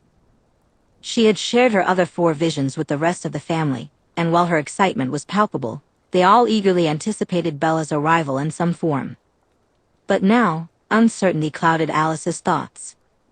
"And this has never happened with a vision before?" Carlyle asked softly, after she concluded her tale. "Never," Alice replied firmly. "I'm barely even self-aware in my visions. Even when they don't involve me directly, it's not like I'm standing in the corner watching events unfold. I see a series of occurrences play out with a limited, needed sense of my own feelings and reactions. I usually only understand them fully when I go back over them with Edward. But with this one, it was like I was present in some form. Spiritually, mentally." Carlyle murmured. "Exactly. And that thing?" Carlyle nodded, a deep frown creasing his brow. They fell into a long silence. "Do you believe this changes anything about Bella herself?" Carlyle eventually asked. Alice shook her head. "Whatever is going to happen with Bella and our family will happen regardless," she said confidently. "She's going to be here, in Forks. And I don't believe that Bella herself is meant to bring us harm, regardless of this entity that. It hijacked my vision. It wants Bella, but Bella herself isn't a threat," Alice explained. Carlyle nodded. "Exactly what I was thinking," he agreed. "The words it used. I'm not entirely sure, but I believe I've heard them before. I'll need to do some reading and possibly make several phone calls before I can speak with confidence." "What should I tell everyone else?" Alice asked. Carlyle sighed. "I don't want anyone to worry unnecessarily," he said thoughtfully. "Let me do some research first. I'll decide whether or not to inform them in due time, and I'll take responsibility for keeping this part of the vision to myself." Alice didn't like the idea of hiding the truth from her family, but she bit her tongue and nodded. "You say that Bella will arrive soon?" Carlyle inquired. "Very soon, would think," Alice replied, her brow furrowing in thought. "We try not to stay in one place for more than a few consecutive years, so it must be soon if I saw her in the woods behind this house." Just then, as if the universe itself had a sense of humor, there was a knock on the door of Carlyle's study. He stood and opened it, revealing Edward, who stumbled in. Immediately, Alice could tell something was off. His pupils were heavily dilated, and he was trembling, with a drop of venom trailing past his lips. "Edward!" she exclaimed, rushing over to him in concern. "What's wrong? What happened?" "She's here," Edward whispered, his voice a mix of shock and excitement. "It must be her. She's here." "What?" Alice asked, blinking in confusion. "Bella," Edward said, letting out a short, giddy laugh that was completely unlike him. "She's arrived. And I think I know how she comes to join our family." "What do you mean?" Carlyle asked, intrigued. "She's my mate," Edward whispered, running a hand through his hair and beginning to pace around the room. "I've never smelled a human like her. I was drawn to her immediately. I wanted to sink into her flesh, to claim her." "That must be how Alice's visions come to be," Edward said, his voice filled with awe. "Incredible," Carlyle whispered, a soft smile spreading across his face. Meanwhile, Alice stood frozen, her mind racing. That couldn't be right. That wasn't what she had seen. Edward hadn't even appeared in any of her visions with Bella. "I understand now what you mean when you speak of the pull," Edward continued, turning to Carlyle. "It's so strong." "I'm so happy for you," Carlyle replied, reaching out to squeeze Edward's shoulder. But Alice felt a pang of uncertainty. Edward turned his curious gaze toward Alice. She quickly suppressed her thoughts, standing tall and forcing a smile. "I'm happy for you too, Ed," she said softly. Then, turning to Carlyle, she added, "I'm going to go find Rosalie. I've been meaning to get her opinion on some new dresses. Can we talk more later?" "Yes, yes," Carlyle nodded absent-mindedly before returning his attention to Edward. Alice took her leave as swiftly as she could, closing the study door behind her as she made her way to Rosalie's bedroom. She needed to have an important conversation with her sister. Present day. "The fact that a human could present a gift strong enough to keep me out of your visions by proxy is frustrating," Edward said, his frustration evident. "I think it's hilarious that your mate is the one person who can keep you out of their head," Emmett laughed. Edward grumbled at that before turning back to Alice, who was trying to stop herself from sending subtle glares at Rosalie. "What did you see?" he asked. Ever since meeting Bella in person, the visions featuring her had become startlingly clear. They were still fragmented and disjointed, often hazy, but they were no longer completely enveloped in darkness. Alice could now pick out the words she heard in her visions much more easily, and sometimes she could even catch glimpses of Bella's features. Still, it was frustrating that Bella's gift seemed so determined to keep her at bay. Alice let out a frustrated sigh. "This would all be much easier if I could see her more clearly," she said. "I caught flashes of moments and snippets of conversation. I think it was about her learning about us, our nature." Edward's eyes lit up, and the rest of the family leaned in closer, even Rosalie, who seemed to be paying attention despite herself. "She took it well." "I think," Alice continued, frowning slightly. "I still get the sense that the visions of her becoming one of us are solidly in place, so I'm not surprised." "That's good to hear," Carlyle replied, his voice filled with happiness. Alice acknowledged with a nod before turning to Jasper. "I'm hungry after that. Hunt with me?" "Always," Jasper said, flashing her an easy smile. Once they were far enough from the house, Alice allowed her thoughts to wander more freely. She could sense Jasper wanted to ask her questions, but he remained silent as they took down a large elk together. As she fed, her mind kept returning to one of the brief snippets from her latest vision. For the first time in years, Alice had finally received the confirmation she had been searching for. "There has to be another option," one voice said. "Not one that doesn't put you in danger." Another replied. "If I do this now, I'm already in danger." Alice said it, "It freezes you in time." "I can't be frozen like this." "What do you mean?" "I don't want to talk about it. Just please drop it.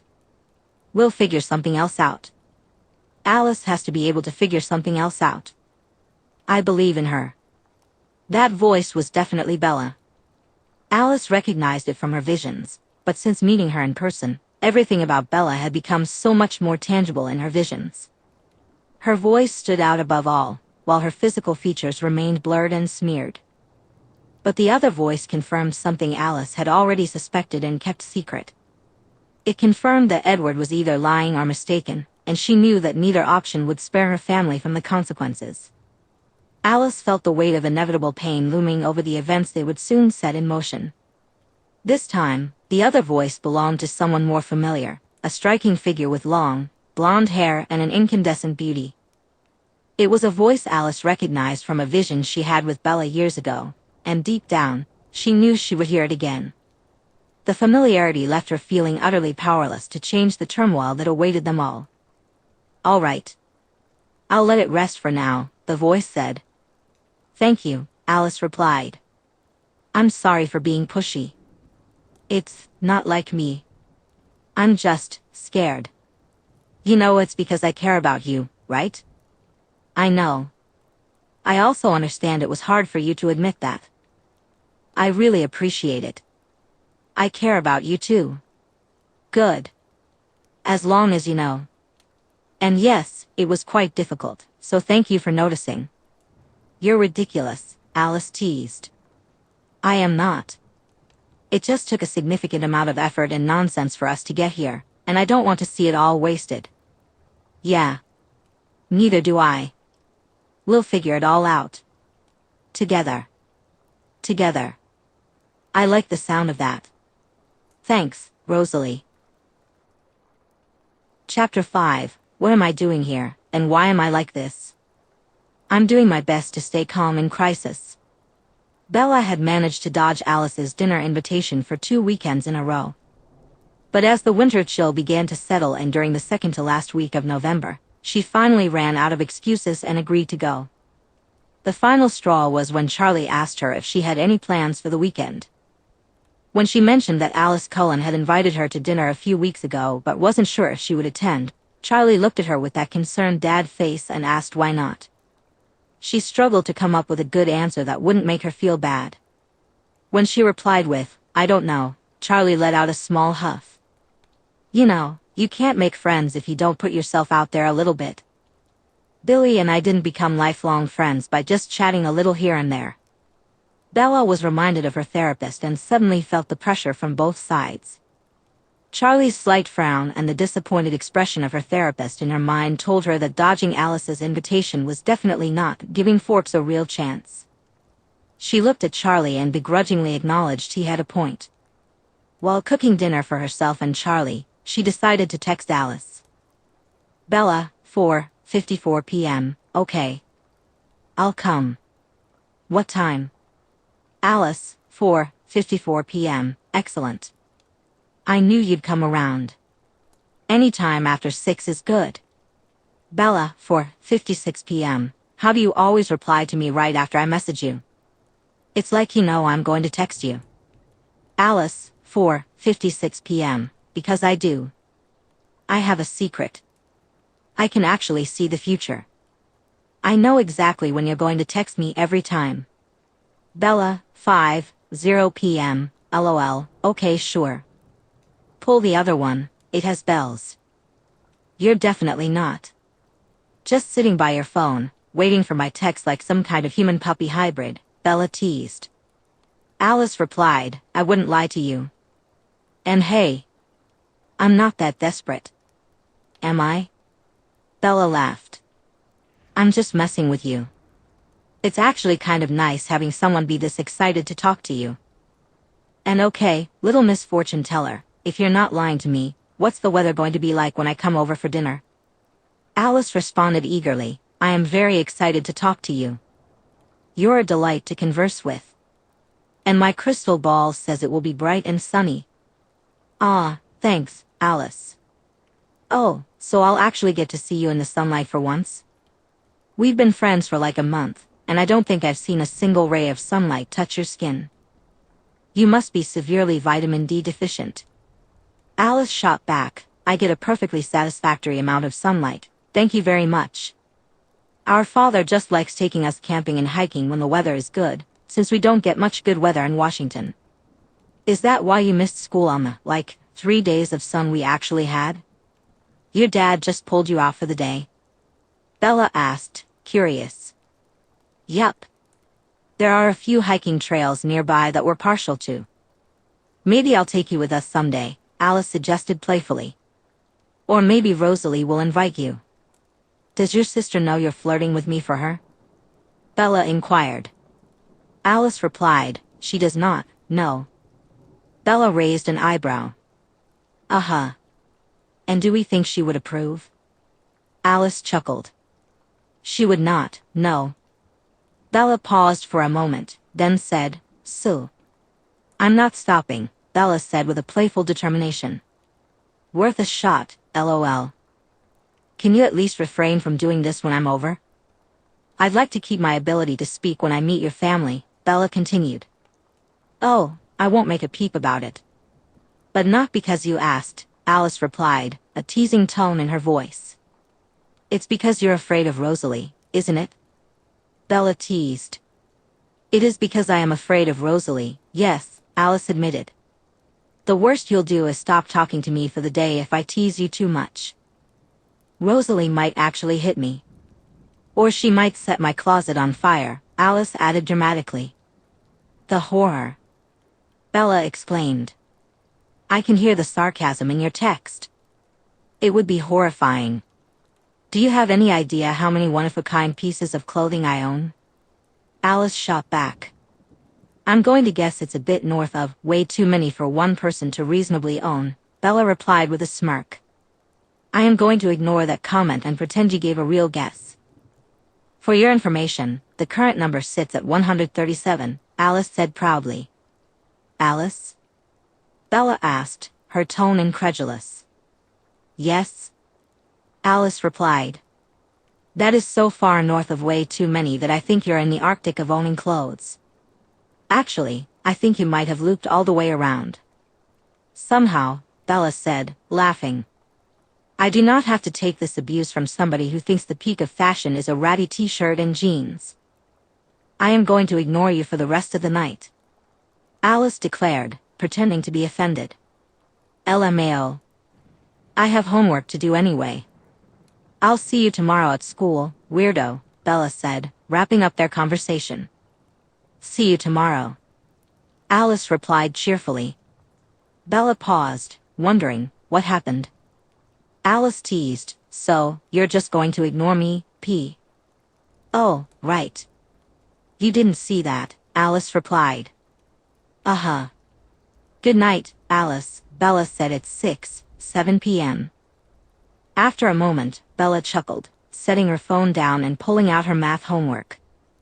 As she fiddled with her pencil and jotted down notes, occasionally glancing at her textbook, her mind began to wander. She thought about school and how things had been going so far, especially about Angela and the group of friends she was slowly integrating into. It felt strange. Angela was nice enough, Bella mused, though a bit reserved and perhaps too tolerant. When Jessica acted particularly nosy or the boys made their rather clumsy attempts at flirting, Angela rarely said anything. Instead, she would send them a glare and offer Bella apologetic looks, as if she were embarrassed to be part of that company but not quite willing to intervene. Jessica wasn't awful. Once she realized that Bella was about as interesting as a slightly damp paper towel, she mostly stopped engaging with her. Their lunchtime interactions were mostly limited to Jessica sharing the latest hot gossip. While not particularly mean-spirited, Jessica was far too nosy for Bella's taste. Still, she occasionally complimented Bella's hair or asked her opinion on a song she had been listening to. Jessica even made sure to let Bella know she was invited the next time the group went to the beach. And then there were the boys, well, teenage boys. Bella had learned long ago that most of them operated on a similar wavelength, if not the exact same one. They made little effort to hide their attraction to her and often asked shockingly invasive questions, earning them glares from Angela and verbal reprimands from Lauren. But it all seemed to stem from.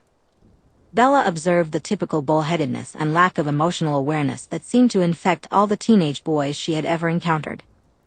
It wasn't meant with malice, so she let it slide. Then there was Lauren. Most of the time, Lauren was nice. She wasn't as nosy as Jessica or as invasive with her questions as the boys. She spoke directly to Bella more often than the others, and more than once, Bella found herself engaged in an entirely separate conversation with her while Angela, Jessica, and the boys argued among themselves. Lauren had an interest in fashion and makeup, everything one would expect from a teenage girl, but Bella was pleasantly surprised when the topic of music came up. Lauren eagerly shared her love for Metallica, declaring that one was the pinnacle of rock music. At first, Bella found Lauren's harsh and blunt way of speaking a bit jarring, but she grew to appreciate Lauren's candidness about her opinions on various students. However, just yesterday, Lauren had described one of the teacher's outfits as kind of dykewai, complete with an exaggerated gag and a stuck-out tongue, which made Bella's stomach drop. The table reacted in a mix of discomfort. Angela frowned and snapped, "Lauren." To which Lauren merely rolled her eyes, unfazed. Jessica let out an awkward sigh, saying, You really shouldn't say that, Lauren." Lauren shot back, "I'm not saying anything mean, I'm just saying her outfit makes her look like a massive lesbo." She was wearing a flannel. The boys simply looked uncomfortable and remained silent. The conversation quickly shifted, but Bella excused herself to go to the bathroom, where another wave of anxiety hit her, causing her stomach to churn and reject the lunch she had just eaten. The feeling lingered, leaving her unsettled for the rest of the day. Bella felt a little better today, but lunch with her friends was excruciatingly awkward. No one mentioned the incident, and everyone acted as if nothing had changed, except for Bella. She was much quieter and less engaged than usual. The only ones who seemed to notice her discomfort were Angela and Lauren, which was one of the strangest experiences Bella had ever had. Lauren sat next to Bella, and after a few moments of texting on her phone, she shot Bella a sideways glance. Frowning, she put her phone away and propped herself up on her elbows, looking intently at Bella. "You okay?" she asked. Bella was at a loss for words. Lauren sounded genuinely concerned. The frown on her face wasn't one of displeasure but rather mild concern. Did one of the idiots try their pathetic attempts at flirting again? She asked firmly, narrowing her eyes at Tyler and Mike. Both boys held their hands up in mock surrender, insisting they hadn't said anything to Bella all day and that they weren't pathetic at all. "No, they're fine," Bella replied quietly. "Okay," Lauren said after a moment. "I know you just got here and we don't really know each other. But if you're having a bad day or whatever and need someone to vent to, I'm pretty good at it." "Okay," Bella nodded, unsure of how to respond. Lauren returned the nod and pulled her phone back out. That brief interaction lingered in Bella's mind for the rest of the day. Even as she finished her homework and settled into bed, she found herself pondering it. Would Lauren extend the same offer if she knew Bella was one of those lesbos? Probably not. Yet, a faint hum of hope flickered within Bella. Maybe Lauren just didn't realize how insensitive she could be. Perhaps if Bella talked to her about it, she would understand, and things would be okay. Then, Bella might finally have a third actual friend without feeling conflicted and weird about it. But Bella quickly pushed that flicker of hope aside. She recalled the last time she had allowed herself to hope like that. It had been a lesson learned and a mistake she wouldn't repeat. The next day, Bella had lunch with Alice, who immediately sensed that something was off. Unlike Lauren, Bella found it much harder to keep her feelings hidden from Alice. Alice tried to coax Bella out of her shell with some lighthearted teasing. When that didn't work, she sat directly across from her on the ground and bluntly asked, "What's wrong?" "It's nothing," Bella muttered, picking at a blade of grass. "Bella," Alice said patiently, kneeling down and tucking her skirt beneath her knees. "It's clear something is bothering you. I'll respect it if you don't want to talk about it, but please don't lie to me." Bella remained silent for a moment. Alice waited, staying kneeling in front of her with her hands clasped in her lap. Bella turned her head and noticed the intricate design Alice had painted on her nails that day.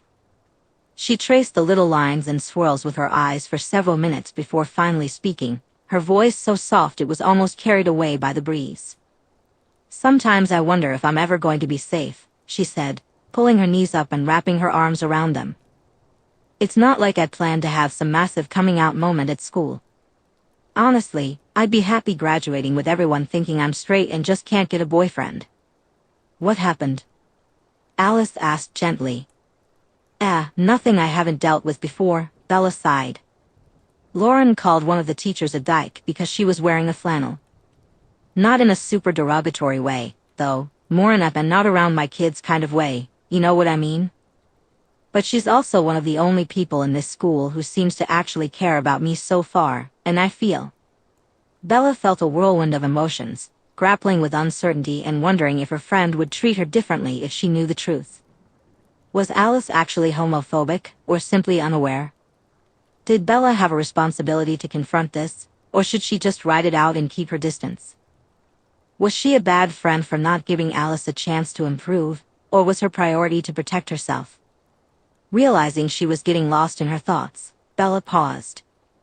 She let out a deep sigh, running her fingers through her hair while closing her eyes for a moment to focus on her breathing.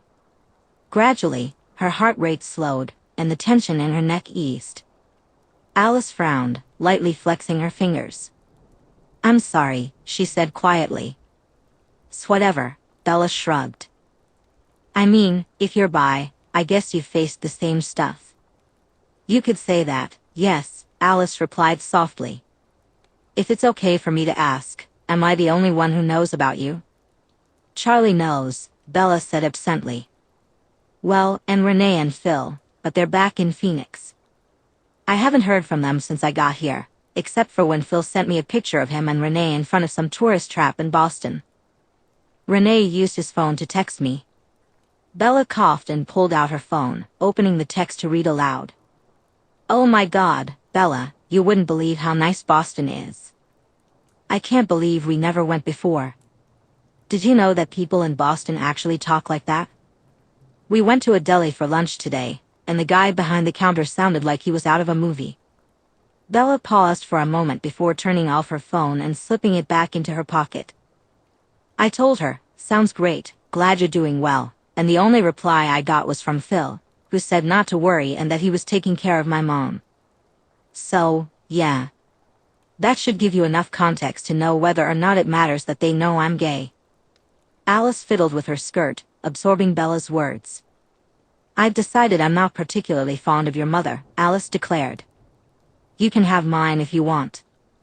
Bella laughed despite herself. "Why, what's wrong with her?" Alice giggled. "Absolutely nothing. Esme is a lovely woman who would probably adopt every orphan in the world if Carlisle would let her. But I can probably at least squeeze you in there.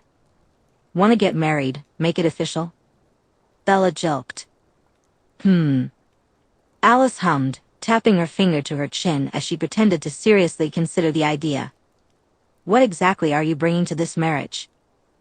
"I mean, you're getting my rather excellent mother, so what do I get?"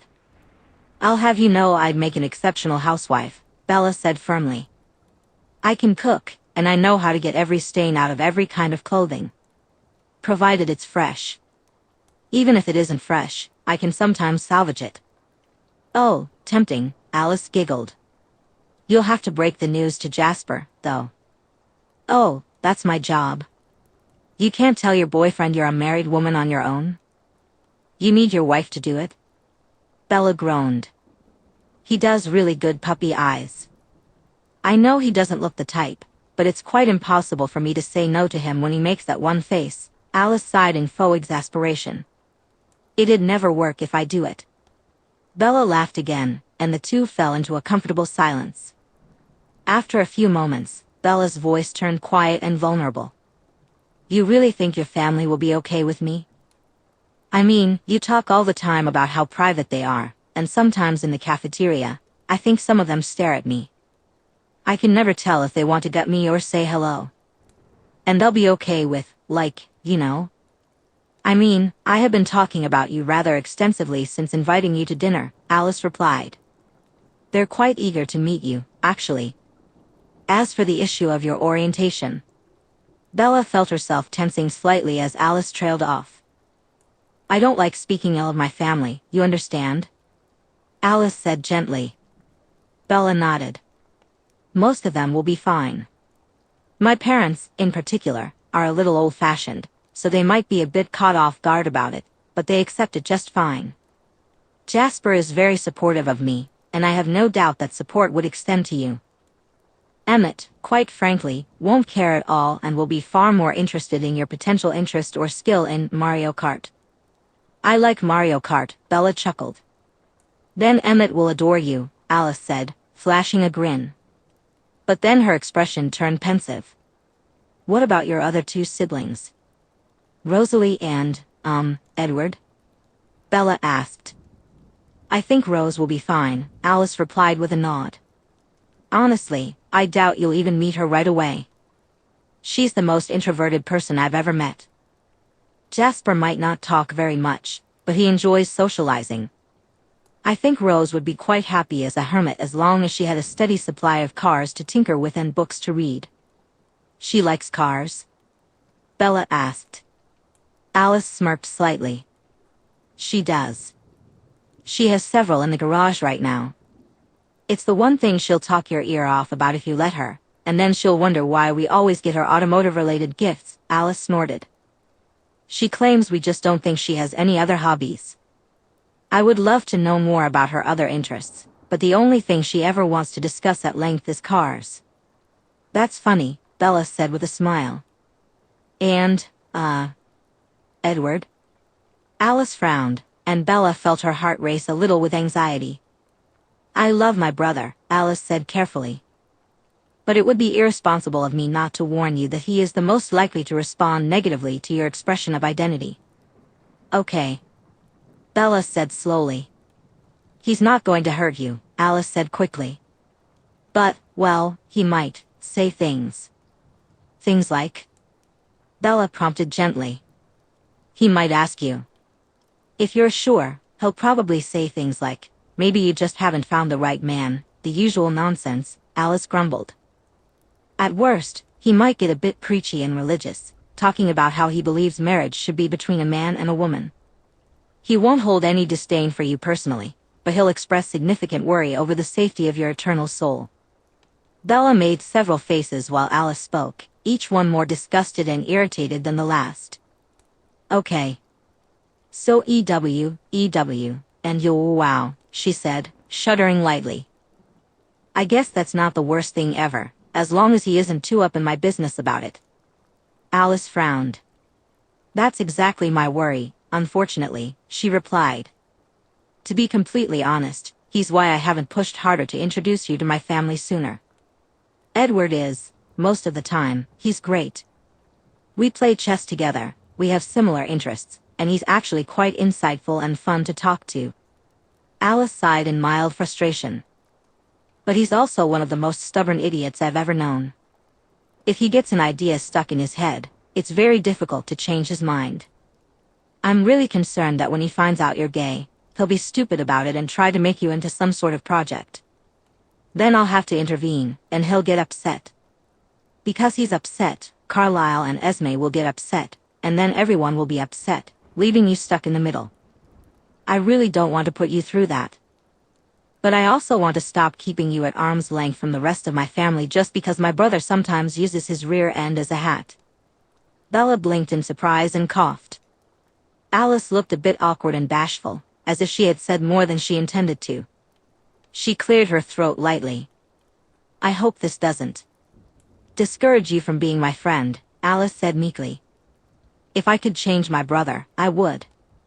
I promise you, he's actually very nice underneath all that stubbornness.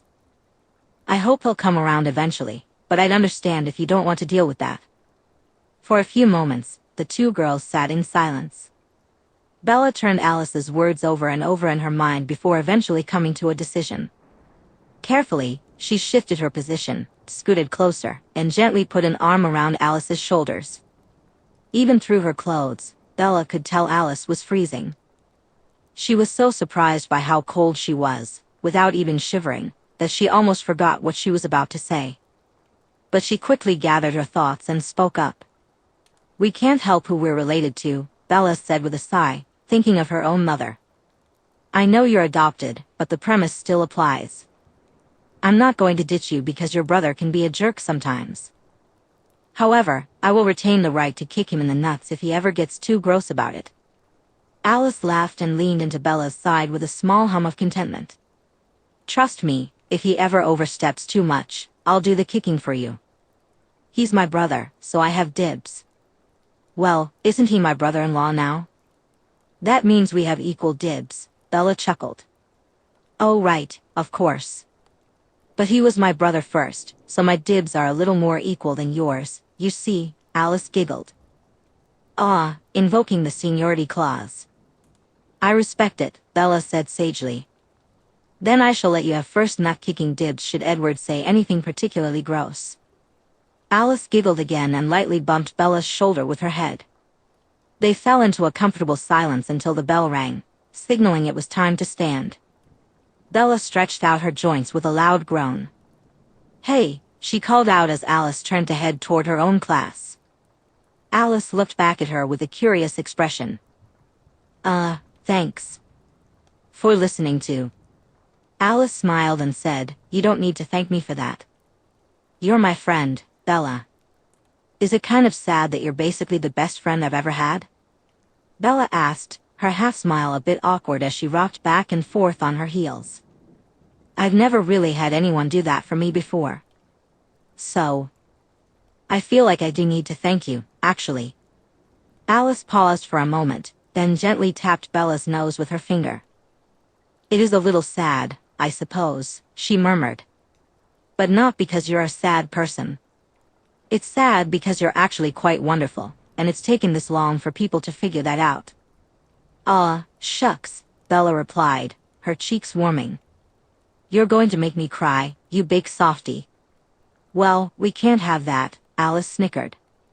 Do you really mean it, though? That I'm your best friend?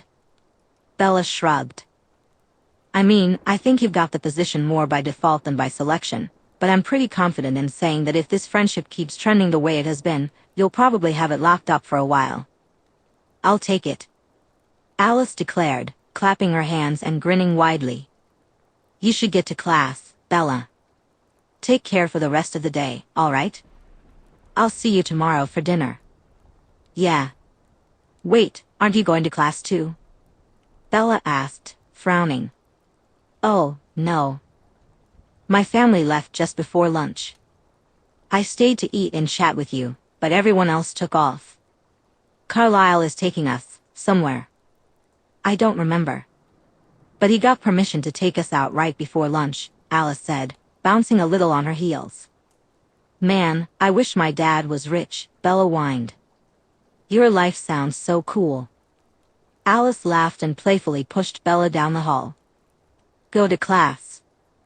I'll see you tomorrow. Yeah, I'm going. Bella called back as she started to walk away. Wait, I still don't know your. I'll text you the address. Alice called out as Bella drove away. Kay. Bella replied, her excitement bubbling up. As she pulled into the driveway of the house Alice had given her, she stared out the front window of her truck in awe. I knew her dad had money, but wow. Holy McMansion, Batman.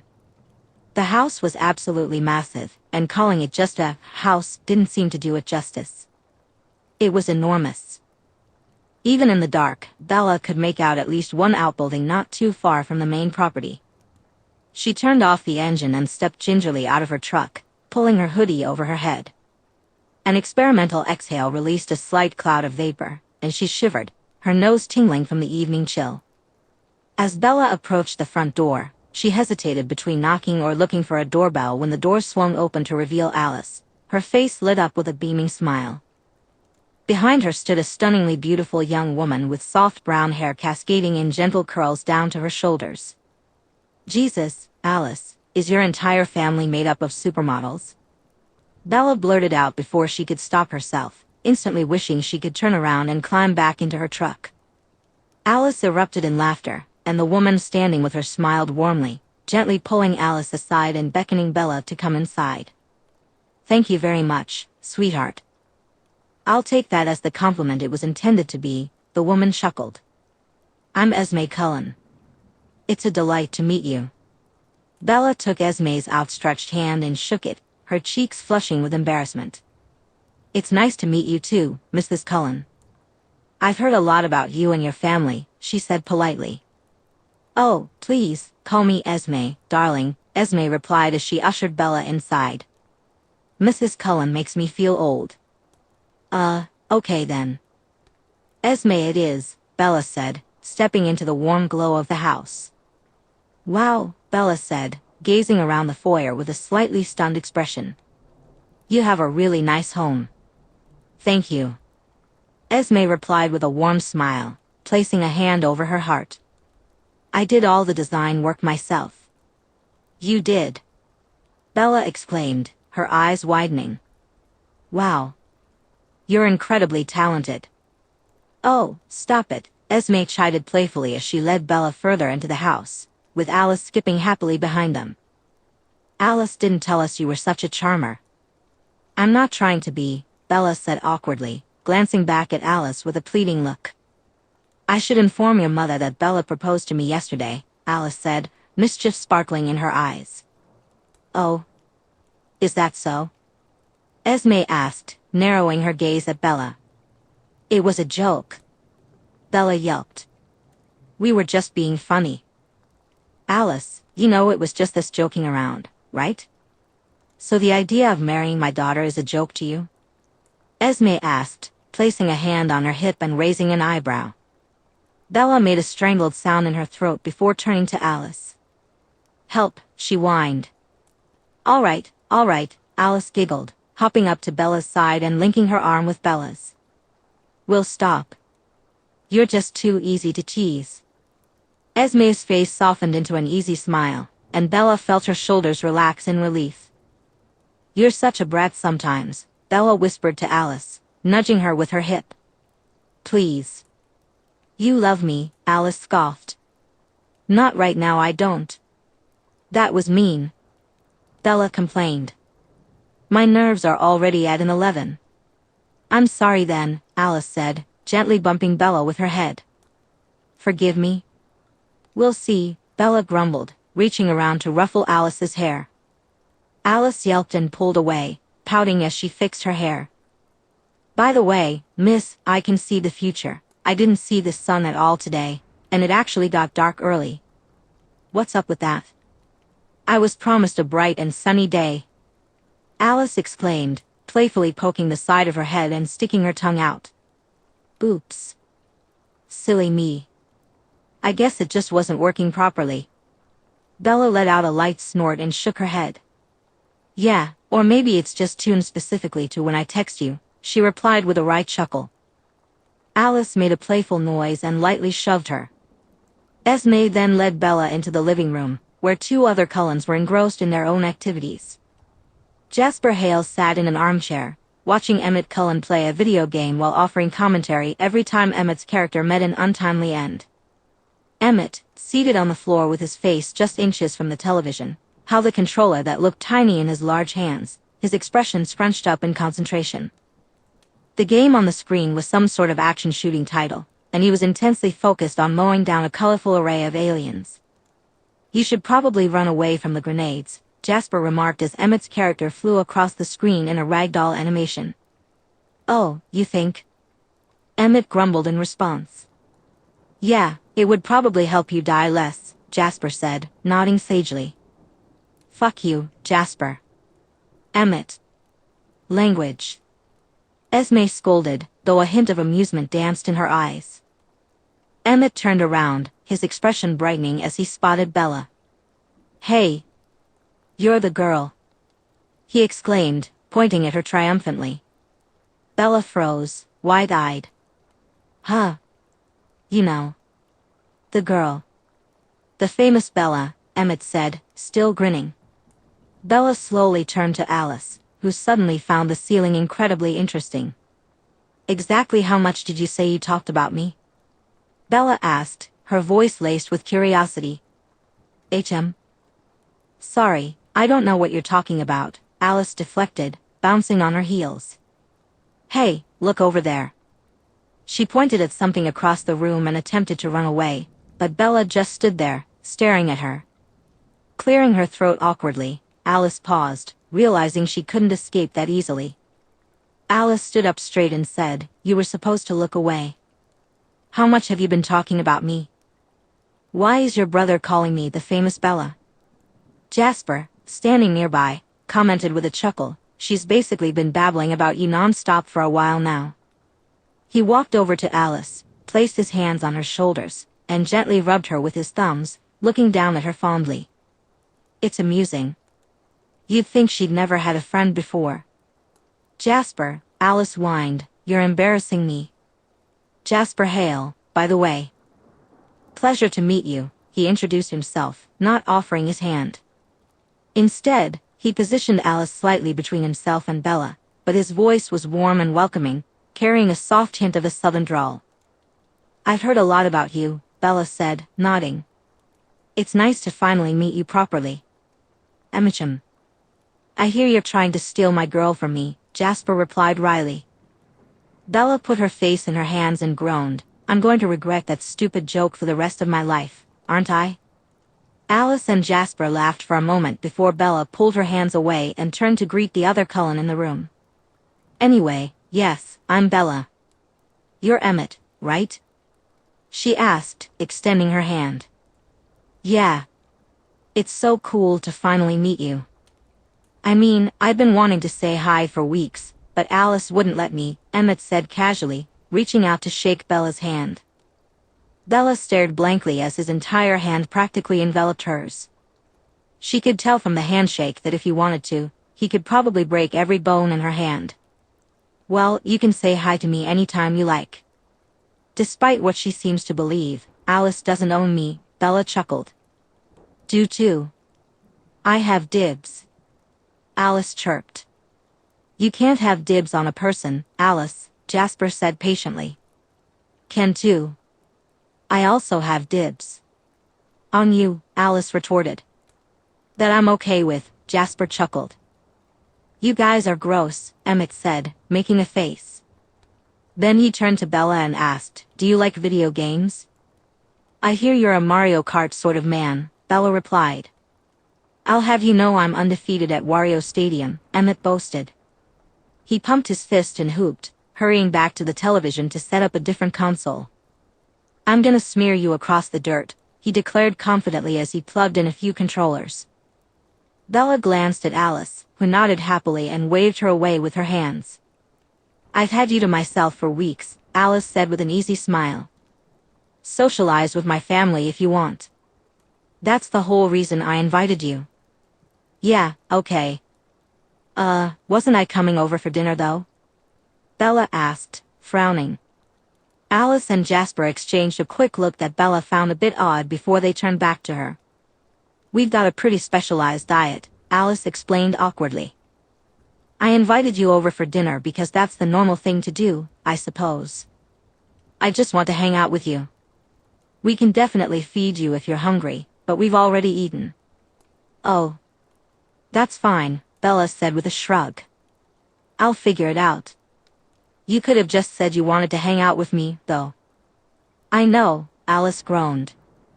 "I just kind of panicked and felt like I needed some kind of excuse." Bella rolled her eyes good-naturedly. "You're such a weirdo," she chuckled before walking over and sitting down next to Emmett. "All right, big man, you ready to get destroyed?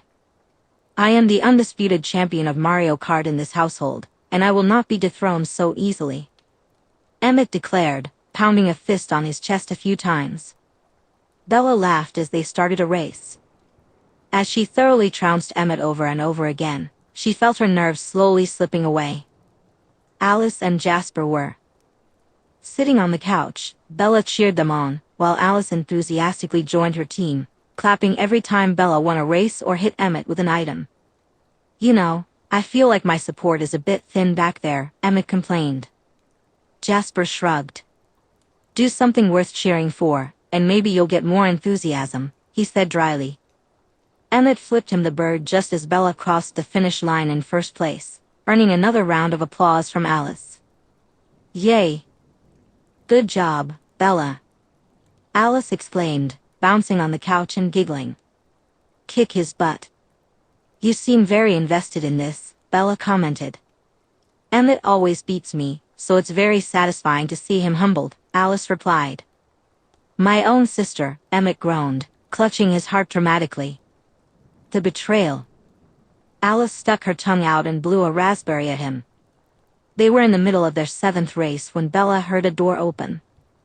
It was one of the sliding glass doors leading to the back of the property, and the footsteps belonged to someone Bella didn't recognize. He had dirty blonde hair and carried himself with an aura that made Bella straighten her back a little. Carlisle. Come meet Bella. Alice called out. The man Bella now recognized as Alice's adoptive father smiled and walked over, his hands clasped behind his back as he took in the scene. What's the score? He asked after a moment. 6-0, Jasper replied, twirling a lock of Alice's hair around his finger. Apologies, Emmett's quite skilled at this particular game, I believe, Carlisle said, glancing at Bella. Actually, she's winning, Jasper added with a small half-smile. Bro, Emmett groaned. Whose side are you on?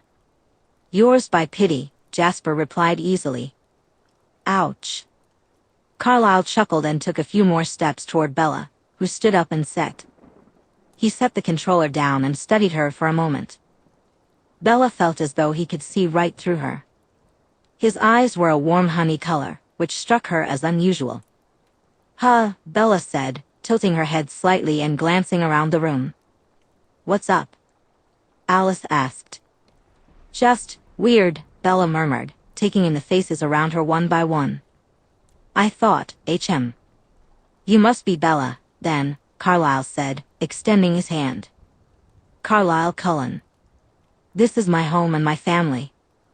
I've heard quite a bit about you. All good things, of course. It's nice to meet you, Mr. Cullen, Bella replied, shaking his hand. She was still a bit distracted but noticed that he, Esme, and Emmett all felt cool to the touch, just like Alice. Huh. Call me Carlisle, he said smoothly. I have to retreat to my study for now, work to be done. But please, don't hesitate to speak with me if you need anything. Have you met all of my children yet? Not yet, Bella said, shaking her head. Just the people in this room and Esme. I see. Well, I believe Rosalie is reading in the garden, and Edward is out for a walk, Carlisle replied with a small nod. If you'd like to be introduced, I'd be happy to show you to the gardens and find my son for you. Oh no, it's fine, Bella said, waving her hands. I don't want to be a bother. I'm having fun hanging out with Alice, Emmett, and Jasper. I'm sure they knew I was coming over, and if they're not here, they probably don't want to meet me right now, which is totally fine. I don't want to, intrude on them. Carlisle chuckled lightly and nodded again. Very well then. A pleasure, Miss Swan. Okay, no. If I'm calling you Carlisle, you have to call me Bella. That's just weird, Bella said, making a face. Bella it is then. Lovely to meet you, Carlisle responded. Carlisle turned to acknowledge each of his children before leaving the room. As soon as he stepped out, Bella's shoulders slumped, and she let out a breath she hadn't even realized she was holding. You all right? Alice asked, concern in her voice. Your dad is really intimidating, Bella muttered, rubbing her eyes. Just his presence made the hairs on my neck stand up. Not in a scary way, but he just feels really big. Spiritually. Well, I promise you he's a lot less intimidating than he seems, Alice replied with a reassuring smile. He's very sweet. He likes you. Well, that's good, I guess, Bella said with a sigh as she sat back down. They continued racing a few more times, but Bella's nerves never quite settled again. It didn't help that she started feeling a bit paranoid, sensing that Jasper kept staring at her. Out of the corner of her eye, she caught him looking her way a few times, his expression faintly puzzled, as if something about her confused him. She tried to brush it off.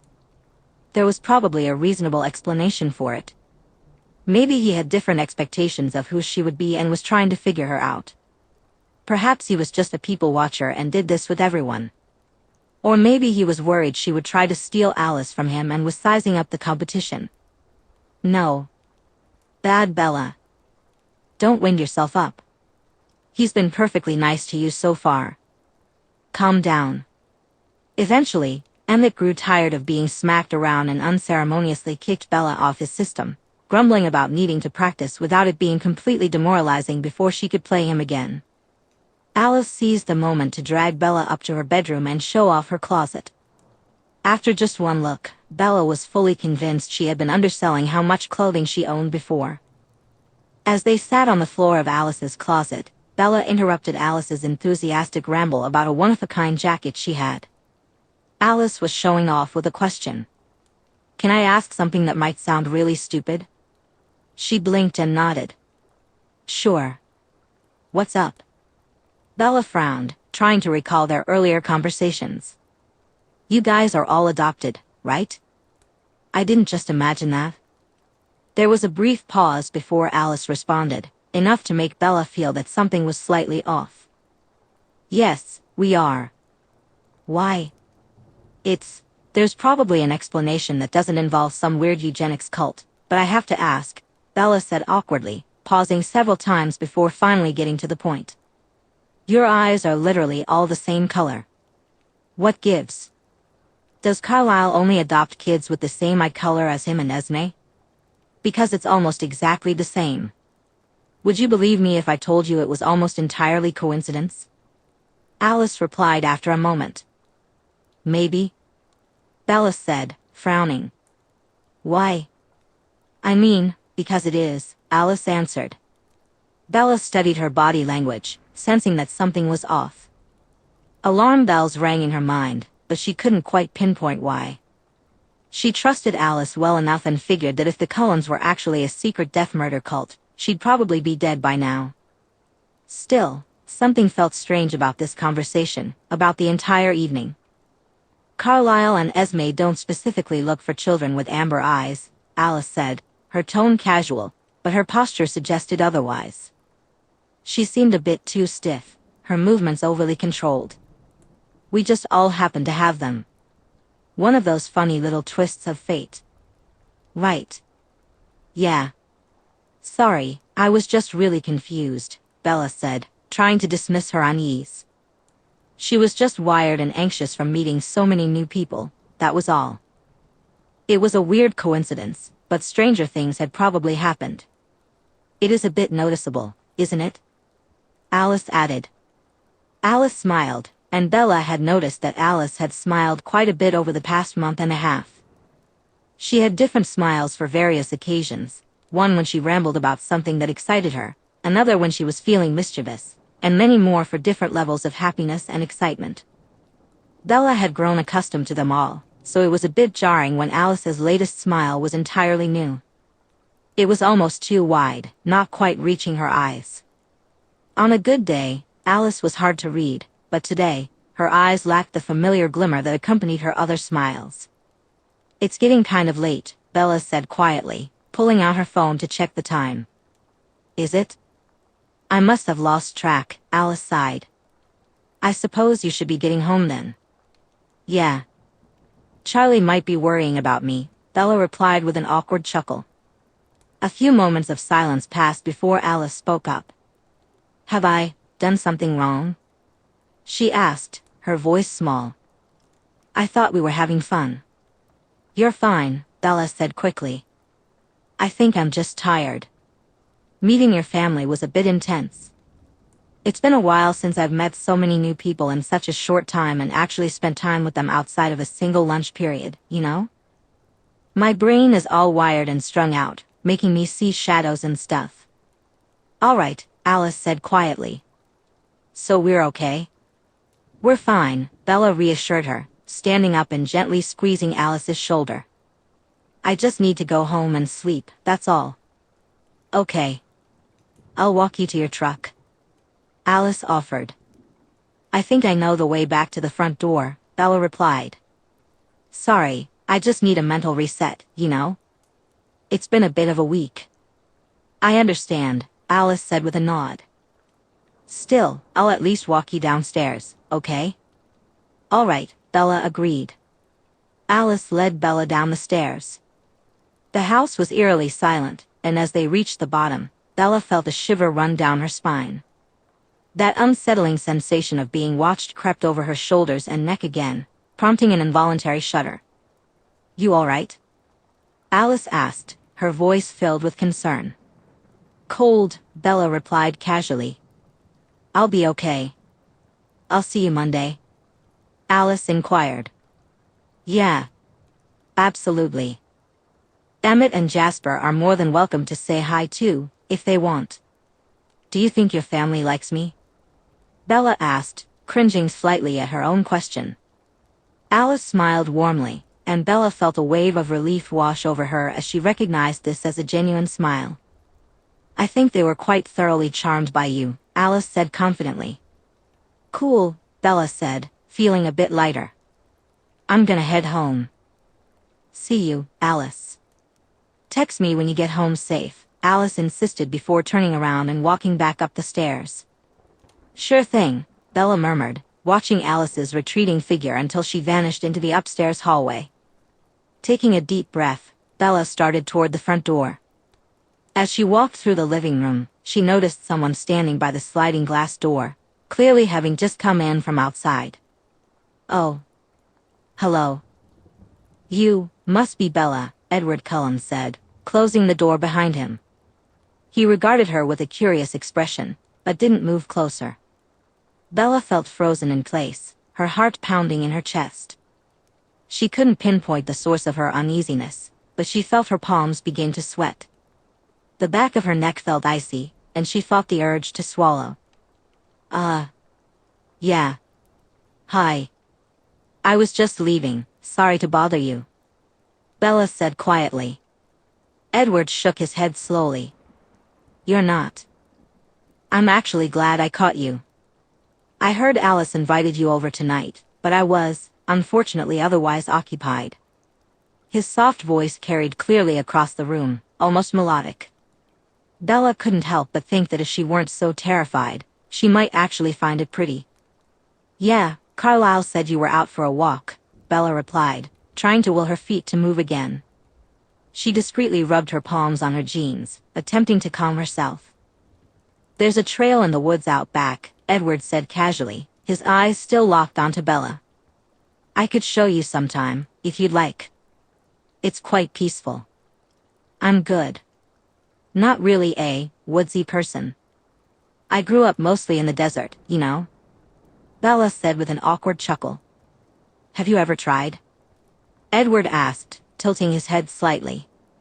Not really. Look, Edward, right? I really have to go home. It's late, and I don't want to worry my dad," Bella said, fighting the trembling that was beginning in her legs. "My apologies. Please forgive my manners. I completely forgot to introduce myself. Yes, I'm Edward Cullen." "It's lovely to meet you, Bella," he said softly, stepping a few paces closer. As he moved, Bella's legs found their strength again, and she took a few steps back to maintain distance. Edward stopped walking and stared at her. An expression flickered across his face, one Bella couldn't quite place, before settling into something more neutral. He gave her a slow nod. "Please, don't let me keep you. I'm sure I'll be seeing you again soon, based on how much my dear sister talks about you. We can get to know each other later." "Yeah. Maybe. I'm gonna, yeah." "Nice meeting you," Bella said, clearing her throat awkwardly as she finally regained control over her legs. She walked out of the living room and down the hall, finding the front door. As she made her way to her truck, she noticed someone standing next to it. The first thing she saw was a shock of golden blonde hair. Bella noticed the tapping foot and crossed arms before she heard the grumbling. "This should be considered a war crime. Disgusting. I can't believe this thing is legal on the road," came the various snippets of discontent. Bella cleared her throat. "Hello? Please tell me this isn't yours," Rosalie Hale snapped without even turning around. "Because this is a tragedy. I could hear you pull into the driveway." This thing should be put down. Oh, okay. First of all, hi, I'm Bella. You must be Rosalie, and it seems the talk about you is not unfounded, Bella replied, her irritation bubbling to the surface. The insult directed at her truck managed to override all the nerve she had felt from her earlier encounter with Edward. Second, not all of us can afford nice cars that sound good, so we have to make do with what we have. Third, this was a gift from my dad. So, shove off. Rosalie snorted. Some gift. This thing should have been dead on its wheels years ago. I have no idea what kind of necromancy was performed on this hunk of metal to get it to move on its own, but I can guarantee you it's not going to last. That engine is begging for death. Well, okay, thank you for that, Bella replied, her tone dripping with sarcasm. Unfortunately for your delicate tastes, I have to get home. So unless you'd like to make a donation, I'm going to take my Franken truck and go to bed. Is that cool with you? If Alice wants you to come over again, she can pick you up herself. She knows how to drive, Rosalie grumbled. This makes me sad to even look at, and frankly, I'm worried it's going to somehow infect my own cars just by being nearby. Jesus, what crawled up your ass and died? Bella muttered as she pushed past Rosalie toward her truck, ignoring the huff of irritation that followed her. Listen, I'm leaving now. If you have an issue with that. If you have an issue with me coming over in my truck, you can take that up with Alice. But I've only been her friend for about a month, and I can already tell you've got a snowball's chance in hell of getting her to do something she doesn't want to do. Just get this thing out of my sight and don't bring it around again, Rosalie hissed. Or at the very least, take it to a mechanic so they can tell you that the damn thing is unsalvageable. I can't believe I thought you were attractive, Bella muttered under her breath as she flung the door open and climbed into the driver's seat. She slammed the door closed and jammed the keys into the ignition, relishing the satisfaction she felt at the disgust evident in Rosalie's body language as she revved the engine. People who make cars feel like that should be thrown in jail. Rosalie snapped from outside the truck before turning and walking away. Whatever, Bella muttered. She took a moment to center herself before getting ready to pull out of the Cullen driveway. But something compelled her to look up and out her window. Rosalie was still standing on the front porch, arms crossed and a frown on her face. When she realized Bella was looking at her, her eyes flicked up, locking onto Bella's. In that instant, the world stopped. Time stood still. Bella's entire perception narrowed down to two small pinpricks of reality that shone golden. Every other Cullen had amber eyes, each unique in subtle ways but all within the same honey-orange spectrum. Rosalie's eyes, though, were almost as bright as the sun. Bella felt as if she were both drowning and, for the first time in her life, truly breathing. Every intake of oxygen before this moment had felt foggy and contaminated. She barely registered whether or not her heart was still beating.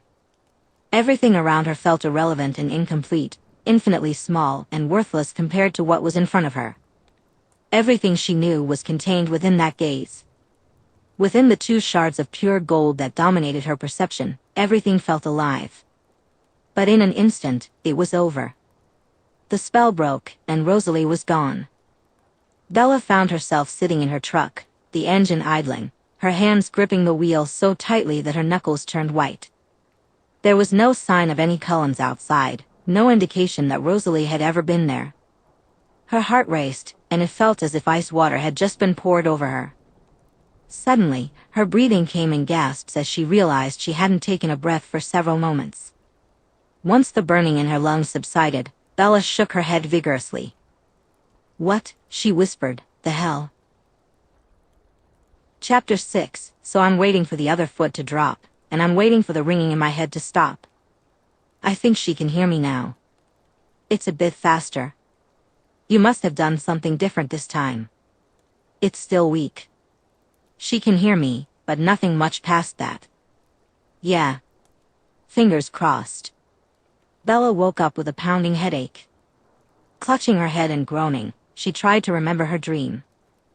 It was filled with shadows and mist, like she was in some sort of sensory deprivation. It felt important, but she couldn't quite grasp it. Blearily rubbing her eyes, she checked her phone messages. There were several from Alice, all sent after Bella had arrived home the night before. Alice was apologizing for any discomfort Bella felt during the evening and hoped they could still hang out at school after the weekend. Bella started to reply but paused, deleting her message. After what she experienced last night, she needed a break from the Cullen weirdness. Scrolling through her recent messages, she found only 2 locals who bothered to text her. Making a quick decision, she fired off a message. Bella, 9:47 a.m. Yo, I'm bored and haven't really been out much since getting here. Want to hang out somewhere? Her phone buzzed with a reply while she was brushing her teeth. Lauren, 10:01 a.m. Sure, why not? What were you thinking? Bella, 10:03 a.m. I've seen your English homework, you know. I know you can spell words properly. Lauren, 10:05 a.m. F you, Swan. Answer the question. Bella, 10:05 a.m. You're the local here. Is there anything interesting to do around here? Lauren, 10:07 a.m. In Forks. F no.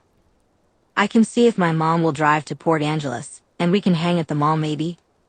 Bella, 10:12 a.m. It's like trying to read hieroglyphs. You know I can drive, right? I can pick you up. And take us there myself. Lauren texted at 10:13 a.m. You are officially my new favorite person if you will drive me to the mall sometimes. Do you want to invite the group, or is this a private event? Bella replied at 10:15 a.m. Assuming I have no prior plans and you'll chip in for gas here and there, I don't mind. I don't know, I only really get along with you and Angela. The other 3 just happened to be there during lunch. Lauren responded at 10:16 a.m. Mike only gets to sit with us because Jess has a crush on him, and Tyler is his friend, so I feel you. To be honest, I kind of miss when it was just me, Angela, and Jess, but whatever. Lauren continued at 10:17 a.m. So just us then? What time? Bella asked at 10:18 a.m. Do you want to eat out or go after lunch? Lauren replied at 10:20 a.m. My family says as long as I'm home for dinner, I can do whatever, so do you want to get lunch somewhere? Bella answered at 10:21 a.m. Sure. What's good? Lauren texted at 10:22 a.m. Nothing that isn't expensive, but I know a few places that won't give you food poisoning. Bella responded at 10:30 a.m. Good enough for me, I suppose. I'm ready to swing by whenever, so just text me your address when you're ready, and I'll grab you. Lauren replied at 10:31 a.m. Okay. Give me like 15 minutes to put on a face, and I'll be ready. True to her word, 15 minutes later, Bella's phone buzzed with an address. She quickly threw on a jacket and called out to Charlie that she'd be home later that evening. He just nodded, barely looking up from a sports magazine. Bella pulled up outside the house, which was only a few streets away from Charlie's place. It was a typical suburban 2-story home, a far cry from the opulent manor she had spent time in before. The previous evening. It was almost a relief for Bella to pull up to a normal house. As Lauren stepped out of the front door, Bella could hear her yelling. I said I'm going to be home for dinner. Stop harassing me about it, Mom said it was fine. A deep voice responded from inside, but Bella couldn't make out the words. Lauren rolled her eyes and shot back a gesture that made Bella wince. You're not my dad, you're just my mom's boyfriend. Get off my back. With that, Lauren slammed the front door and marched over to Bella's truck. She yanked the passenger door open and climbed in, shutting it a little too roughly. Wincing at the sound, she crossed her arms, leaned back in the seat, and closed her eyes. After taking a few deep breaths, she opened her eyes and turned to Bella. Sorry. I didn't mean to take my anger out on your truck's door. I hope I didn't hurt it. He just really gets on my nerves. No big deal, Bella said softly as she reversed out of the driveway and onto the road. They drove in silence for a few minutes before Lauren began to rant again.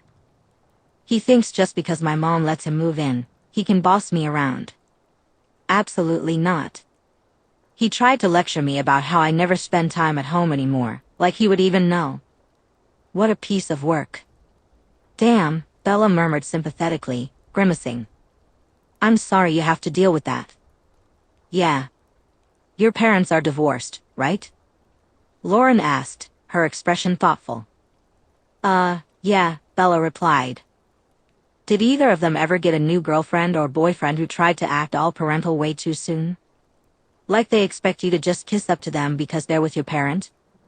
Lauren huffed, adjusting herself in her seat. She finally remembered to buckle her seatbelt, and Bella let out a small sigh of relief.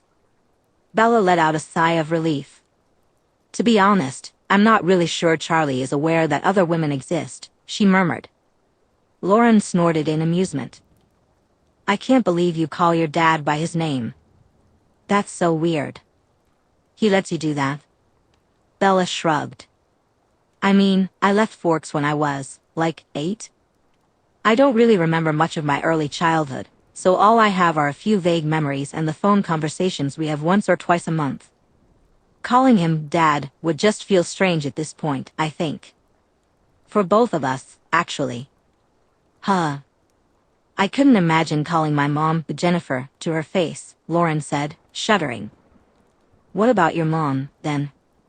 Since you lived with her, did any of her boyfriends try anything? Bella thought about Phil for a moment. No. She only had the one, and she's still with him, actually.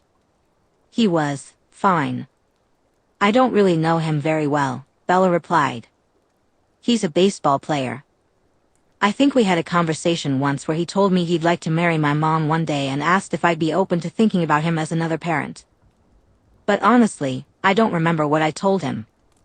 Hope you told him to shove it, Lauren grumbled. He's not that bad, Bella sighed. He's certainly a much better fit for my mom than Charlie was, at any rate.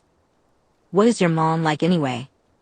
You don't talk about her much, Lauren observed. Do you miss her? Geez, what is this, therapy hour with Bella? Bella groaned. Lauren laughed. You don't have to tell me. I'm just curious. There aren't a lot of other children of divorce in a small town like Forks, you know? I mean, there are plenty of couples with kids around here that totally should split, but you know how it is. It's a small, kind of conservative town. Divorce is a pretty big no-no. I have no clue how Chief Swan got away with it, and nobody even mentions it half the time. Bella fell silent for a moment. Bella shrugged. I dunno. Am I a bad person if I say no? She asked quietly. Nah. I don't miss my dad at all, Lauren replied. He's kind of a jerk. I'm sorry, Bella said. Lauren lightly swatted her thigh. Shut up, Swan. Don't apologize for stuff you didn't do. My dad's just the twat, and even my mom eventually realized it, horrible taste in men notwithstanding. Bella chuckled. It was a sympathy sorry, but I take it back. If you want to express sympathy, you should join me in trashing bad parents and tell me why you don't miss your mom, Lauren said. Do I have to? Bella asked, feeling a bit uncomfortable with the topic. No, you don't have to, but I'm going to be curious until you tell me, Lauren sighed. Is she like a druggie or something? What? No. Hooker. Lauren. Dominatrix? Bella sputtered, unable to form words in response. This made Lauren burst into laughter, slapping her knee. You should have seen your face, Lauren said between giggles. That was great. My mother is not a dominatrix. Bella groaned. I know. You'd probably be way less uptight if she was, Lauren commented. Uptight? Duh. Every day I see you, you're so wound up I'm surprised you can sit still. You really need to learn how to chill. Maybe I should just take you home if you're going to be so mean to me, Bella grumbled. Oh, boo you. Fine, I'll let it go. We're halfway there anyway, it'd be a waste to turn back at this point, Lauren said, waving her hand dismissively. Let's switch topics then. You've been here almost 2 months now. Got your eye on anyone? Bella's heart skipped a beat, and she coughed hard. Lauren's eyebrows shot up, and a mischievous grin spread across her face. Spill. Spill, spill, spill. Tell me right now who it is, Lauren insisted, her eyes gleaming with curiosity. There's nothing to spill. Bella protested. You're a terrible liar. Spill it, Lauren pressed. Oh my God, you're insufferable, Bella groaned, feeling the pressure mount. Lauren just shrugged, undeterred. They were on the outskirts of the city, and Bella figured this was as good a time as any to ask some probing questions. She had no idea why she wanted to do this instead of just texting Alice back, but anything was better than dwelling on whatever had happened yesterday. Can I ask you a question? Bella ventured, feeling her throat dry and her heart race with anxiety. Swan, have you heard the questions I've been asking you? I've been waiting for you to fire back this whole drive. Hit me, Lauren challenged, crossing her arms. The other day, Bella began slowly, why did you have to use that word to describe Mrs. Pierce's outfit? Lauren blinked, looking thoroughly caught off guard. To Bella's relief, she didn't immediately respond with defensiveness or accusations, though the knot in Bella's stomach remained. Okay. Definitely not the question I expected, Lauren replied slowly. You mean, what, saying she looked like a massive lesbo? No, dumbass, Bella grumbled, flexing her fingers on the steering wheel. You said she looked like a dyke. Oh. Why is everyone so up in my business about that? Geez, Lauren complained. Angela texted me a whole paragraph after school about it. It was obnoxious. Maybe because it's a slur? Bella said, her voice thick with exasperation. Oh, for the love of, it's just a word, Bella, Lauren sighed. Is that why you were acting so weird the next day? Bella pressed, trying to keep her eyes from watering. So what if I was? Bella shot back, feeling the weight of the conversation settle in. Lauren seemed to react to that. She uncrossed her arms, looking unsure of how to respond. Lauren fidgeted with her hands for a moment before clasping them in her lap. She leaned back in her seat, staring directly out the windshield in silence. She didn't speak again until Bella had pulled into the mall parking lot and turned off the ignition. They sat in silence for a few moments before Lauren finally broke it. My dad's gay. He actually cheated on my mom with another guy, which is why I'm not too fond of him. The cheating part, not the gay part, Lauren mumbled. My mom's not too fond of either one, though. And you? Bella asked, keeping her gaze forward. Lauren shrugged. I dunno. I mean, when I was a kid, my parents didn't talk about it. I didn't even know gay people existed until I was like, 12. And before my dad left, my mom kind of took the approach of love the sinner, hate the sin, to explain how she thought I should feel, you know? Bella remained silent, encouraging Lauren to continue. After my dad left, though, my mom kind of went a little nuts. Anytime the topic came up on the news or in a TV show, I'd have to listen to her rant about how it was unnatural and how they shouldn't be showing that stuff to kids, and, well, nastier things. Lauren sighed and shook her head. I mean, whatever. I dunno. Words are just words, dude, and my mom uses a lot of them. But they don't really mean anything. She's never done anything bad to someone because of her beliefs.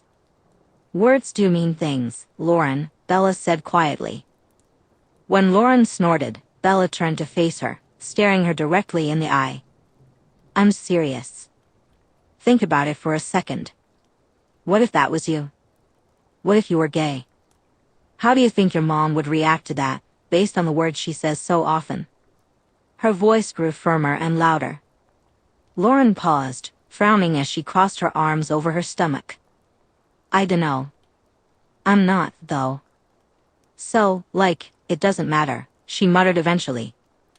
So the fact that she tosses the word dyke around when she talks about how unnatural, weird doesn't matter. Bella blurted out, immediately clapping her hand over her mouth and turning away. She felt Lauren jolt upright in her seat, her eyes fixed on Bella. Squeezing her eyes shut, Bella fought against the overwhelming wave of nausea rising in her stomach, struggling to focus on the tears pushing their way out. She gagged lightly, barely managing to keep it down.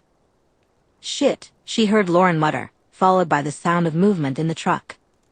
Bella felt the seatbelt unclipping, and then she sensed hands in her hair, pulling it back into a rough ponytail and securing it with a scrunchie. "Why is your truck the only one in Forks that isn't filled with takeout and grocery bags? How is it so clean?" Lauren exclaimed. Tears streamed down Bella's face, leaving wet, burning trails on her cheeks and chin.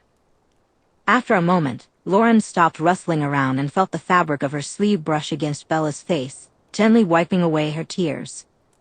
"I'd tell you to breathe, but I think you'd rather focus on not throwing up right now," Lauren said softly. A few more close calls made Bella feel as if she might lose it, her throat burning from the stomach acid that kept bubbling up.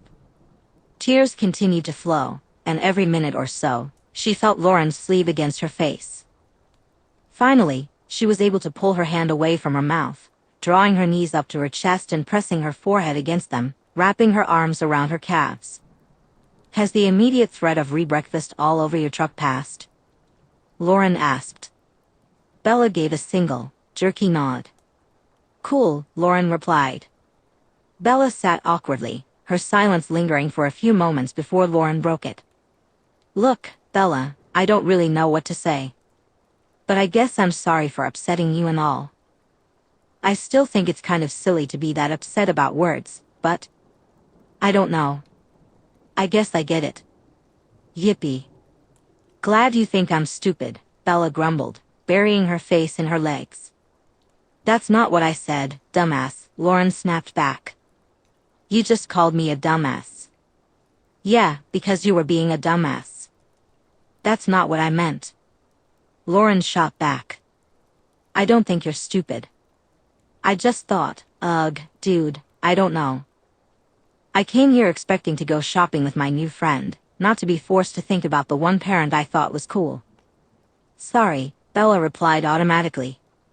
"I'm going to hit you again if you keep saying that," Lauren warned. "Look, I don't want to talk about this anymore. Can we just, agree to a ceasefire?" "I don't know, can we?" Bella asked quietly after a moment. "I'm getting a lot of mixed signals here." Lauren groaned loudly and dragged her hands down her face. "I swear, Swan, you're driving me crazy. Look, whatever. You're gay, I get it. I'm not stupid. I don't care how enthusiastic you are about it, nobody who isn't gay would get this upset over something like this. I'm not going to hold it against you or anything, so can we just chill for the rest of the day and go grab some lunch?" "That depends on whether you can keep your just words to yourself," Bella muttered. "What do you want me to say, Swan?" "I've never actually known a gay person before, except for the jerk who cheated on my mom. So forgive me if I'm a little weird about it," Lauren said, giving Bella a light shove. "Maybe he cheated on her because she's homophobic?" Bella snarked. "Oh, I really want to smack you right now," Lauren groaned. Bella shrugged, and another 10 minutes of silence passed before Lauren sighed again. "Okay. Maybe I'm a bit of a jerk for saying mean things. If certain words are going to make people think I believe a certain way when I really don't, then I'll stop using them. I guess. And I'm sorry for upsetting you. I mean, I'd rather you ditch the whole, just words mindset, but I'll take what I can get," Bella sighed. "Shut up. I'm not done yet," Lauren said, poking Bella's cheek. "I am sorry I hurt you that way. You're pretty cool, and I only like hurting my friends in funny ways that don't really matter. This wasn't one of those ways." "Okay. The acceptance of your apology is pending," Bella replied. "On what?" Lauren asked, frowning. "Whether or not you agree with what your mom says," Bella shrugged. "To be honest, I've had enough of that in my life, and I'm not going to be your gay therapist. So if you do think that way, I think I'll just call it quits here, and we can pretend this never happened and not speak again." "Oh, come on, Bella," Lauren snapped, scowling at her.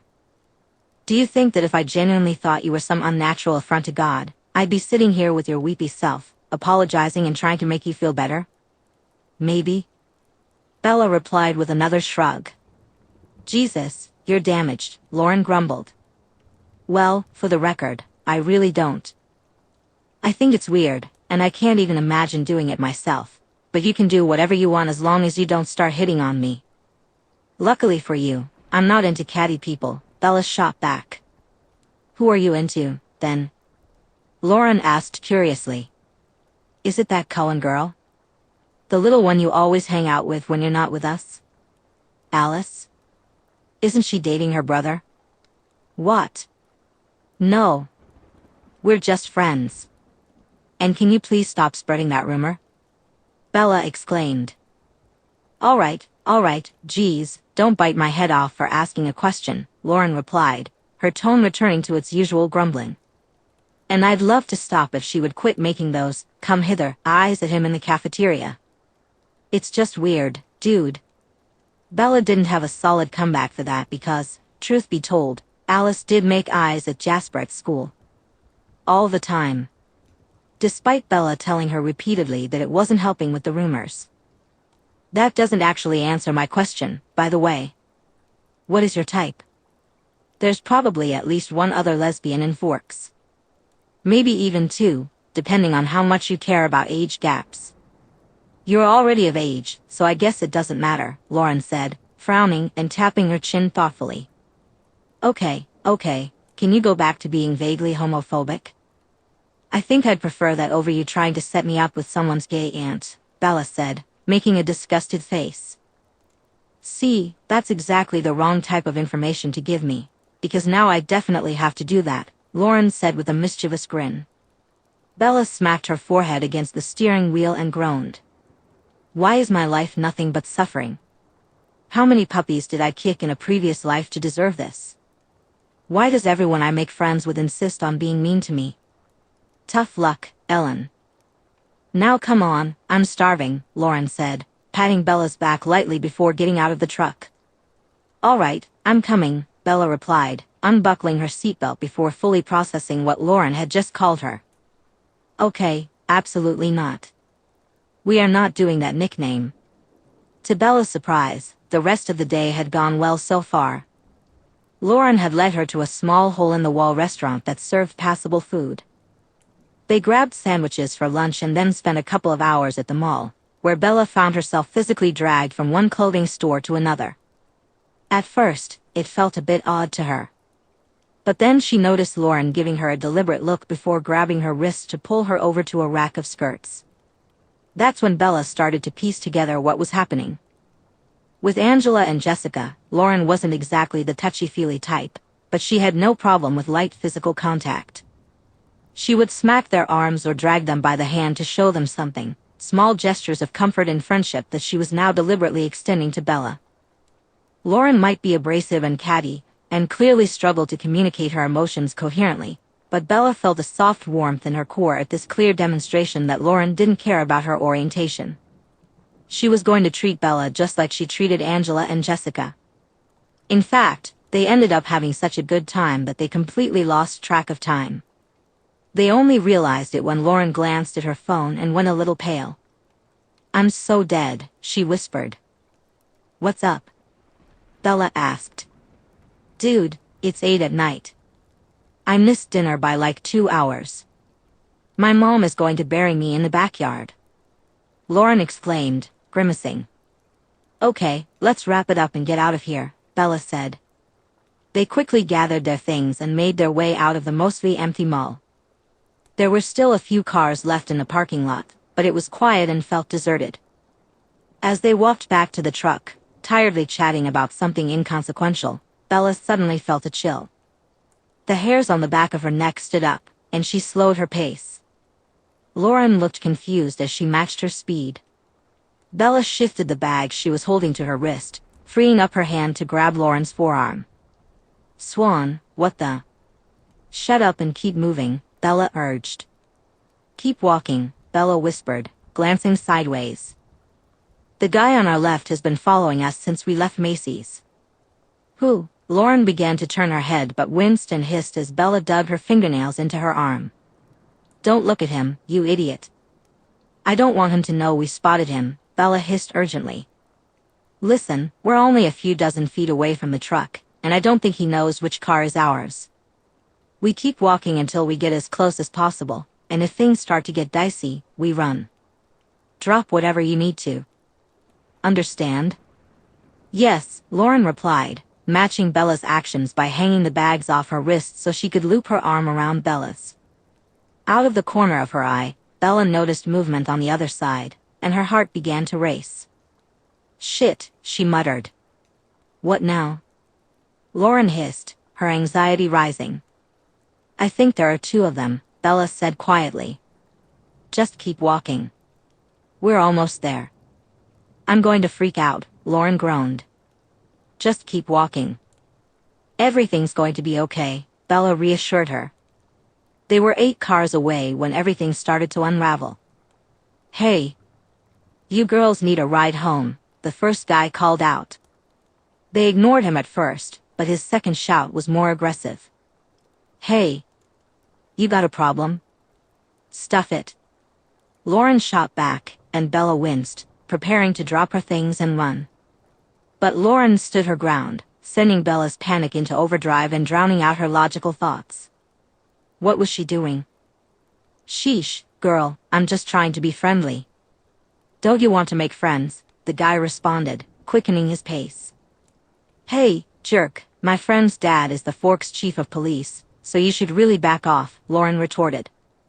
Bella wanted to scream at her. The guy paused for a moment, glancing over at the other person Bella had noticed earlier. What do you think? He asked. Man? Sounds like nonsense to me, one of the guys scoffed. I think they're just talking trash, the other one laughed. Bella could see the panic reflected in Lauren's eyes as she realized her bold move wasn't working. Bella tugged on Lauren's arm, urging her to keep moving. They were only a few cars away from their truck. They had to. Hey! Let go of my stuff! Lauren yelled. One of the men had reached for the bag she was carrying and was holding onto one of the handles. Come on, just let me help carry it to your car. That's a man's job, right? Carrying his girl's bags? He said, grinning sleazily at her. I'm not your girl, Lauren shot back, her voice steady at first but beginning to tremble. Yeah? That sucks. You're really pretty. I'd sure like for you to be, he replied, his grin unwavering. He lifted his hand, clearly reaching for Lauren's face when another voice sliced through the tension, clear and loud. What the hell is going on here? Bella felt her legs turn to jelly as she recognized the voice. The two men looked around the parking lot, their incredulity almost wiping away their sleazy demeanor. Hey there. Nothing's going on, we're just helping our girls with their shopping. You know how women are about their clothes, the first guy said with a chuckle. Yeah, no, I don't think so, came the swift reply, followed by the sound of quick footsteps. We don't know these guys. Lauren shouted, her voice rising in urgency. The man still holding onto her bags lunged for her, but the moment he did, a loud crack echoed through the lot. He crumpled to the ground, his grip on Lauren slackening. She immediately stepped back, pulling Bella with her. Rosalie Hale stood over the knocked-out man's body, arms crossed, glaring daggers at the other guy. You should probably get your buddy to the hospital. He's got a bit of a concussion, she hissed. He glanced from his friend to Rosalie, puffing up his chest in a show of bravado. When Rosalie raised an eyebrow at him, he pulled a knife from his waistband. Oh, come on, Rosalie muttered. It's a public parking lot. I know it's mostly empty right now, but how stupid can you be? Shut the hell up, bitch. The man shouted as he rushed forward. Bella barely blinked before another loud crack echoed through the air, and the first man crumpled to the ground, joining his friend. Rosalie shook her hand out and blew on her knuckles. Holy shit, Lauren breathed after a moment. You just knocked those guys out cold. Yeah, well, they were asking for it, Rosalie replied, crossing her arms and turning her attention to Bella. Bella wouldn't meet her gaze. Instead, she gripped Lauren's arm tightly, keeping her eyes focused on Rosalie's shoulder. She noticed Rosalie's stance stiffen, and as she tightened her grip on Lauren, she saw a brief curl of Rosalie's lip before it disappeared. Rosalie then pulled out her cell phone. I should probably call the cops, she muttered. But instead, I'm just going to call Carlisle. Why not call the cops? Those jerks should be locked up. Lauren blurted out. Rosalie pinched the bridge of her nose. Because I just gave these two excellent examples of humanity's severe concussions, and the cops can arrest them at the hospital just as easily as they can here, she explained patiently. Holding the phone to her ear, she waited for Carlisle to pick up. Got two for you. Yeah. I'll take care of them. No, I will take care of them. Yeah. Bye. See you soon. She quickly slipped the phone back into her pocket and stepped over the unconscious men to reach Lauren and Bella. When she stood in front of them, she bent slightly and asked, "Mind if I check your face?" "What for?" Lauren replied, suspiciously. "I want to check you for shock." "So?" "I'm going to check your pulse and look at your pupils, and I'll ask you a few questions," Rosalie explained patiently. Lauren nodded slowly, and Rosalie gently grasped her chin to hold her head in place as she checked her pulse. "What's your name?" she asked. "Lauren." "How old are you?" 17. "Birthday?" 12th of April. "What's 12 plus 35? Lauren paused for a moment before answering. 47? Rosalie nodded and released her. "You seem okay. Your pulse is elevated, but that's normal. Otherwise, you seem alright enough to go home." "Okay, what about Bella?" "She's my ride," Lauren said, glancing at Bella and wincing slightly. "And, she's kind of making my arm go numb." "Oh, and I guess she's my friend, so I'd like to make sure she's okay too." Rosalie hesitated for a moment. Bella was staring down at the asphalt. Slowly, Rosalie moved in front of her and knelt down. Bella still wouldn't meet her gaze, focusing instead on the ground. "Bella," Rosalie said softly, her voice calm and steady. "I'm going to touch your arm now, okay?" Bella didn't respond. She felt cold fingers gently grasp her forearm and move to her wrist, searching for her pulse. The touch sent a wave of heat through her skin, and she felt an overwhelming urge to collapse, to let go of Lauren and simply fall to the ground. "Is she okay?" Lauren asked, a hint of distress creeping into her voice. "She's in severe shock," Rosalie replied, maintaining her calm demeanor. "That's very common after a traumatic incident like this, but she's definitely in worse shape than usual." "Can you help get her?" "No, wait, you said she was your ride?" "Yeah, I can't drive, I only have a permit," Lauren fretted. "Shit," Rosalie muttered. "Hold on." She pulled out her phone and made another call. "Hi, it's me. Come get your pet human. Bring Emmett, we need 3 licensed drivers. You take her to Carlisle, Emmett can take her friend home, and I'll bring the monster back to her father after finishing up here." No. Stop trying to argue with me." She hung up immediately. "Okay. That will be solved momentarily. Where did you park?"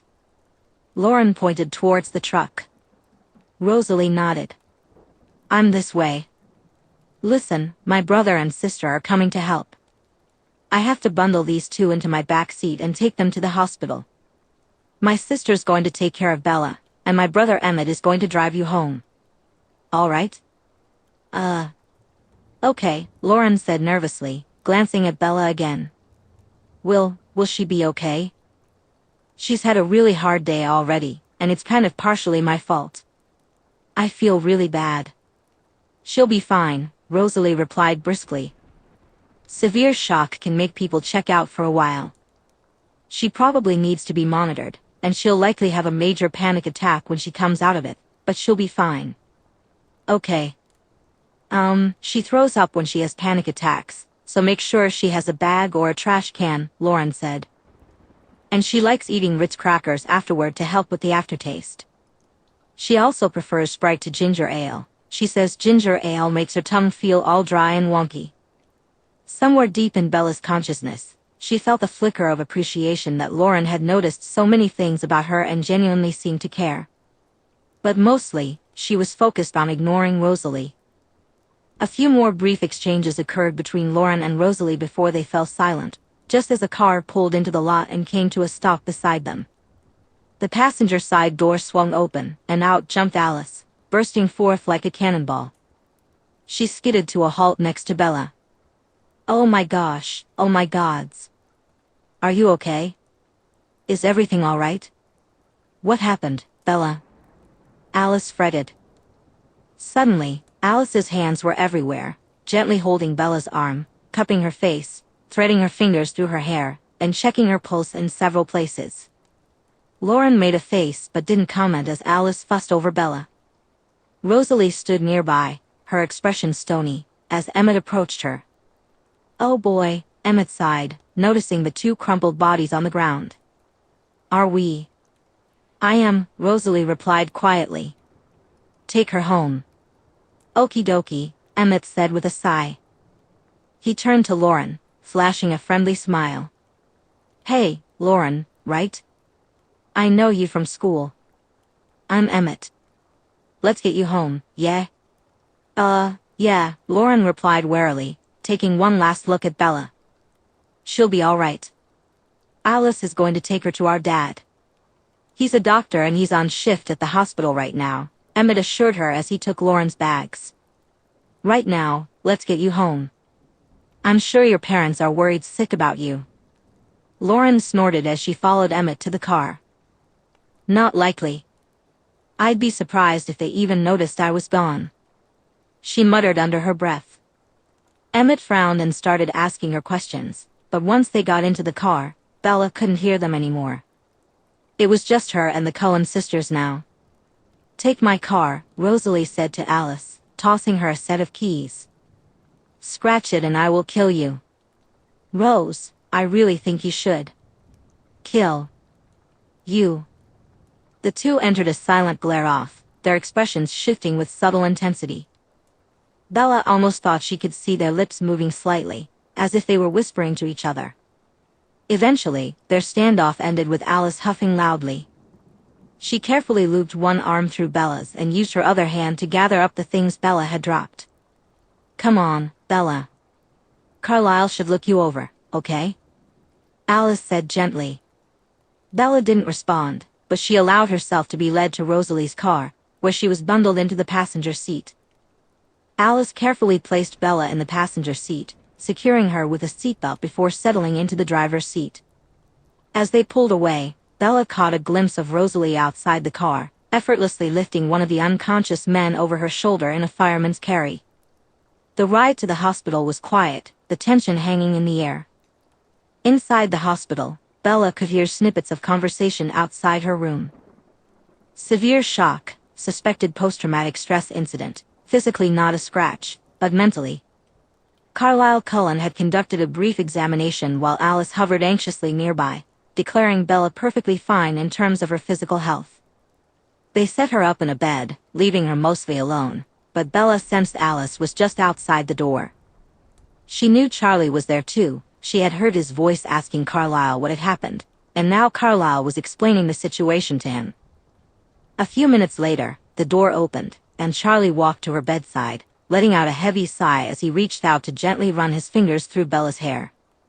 "Hey, kiddo," he said softly.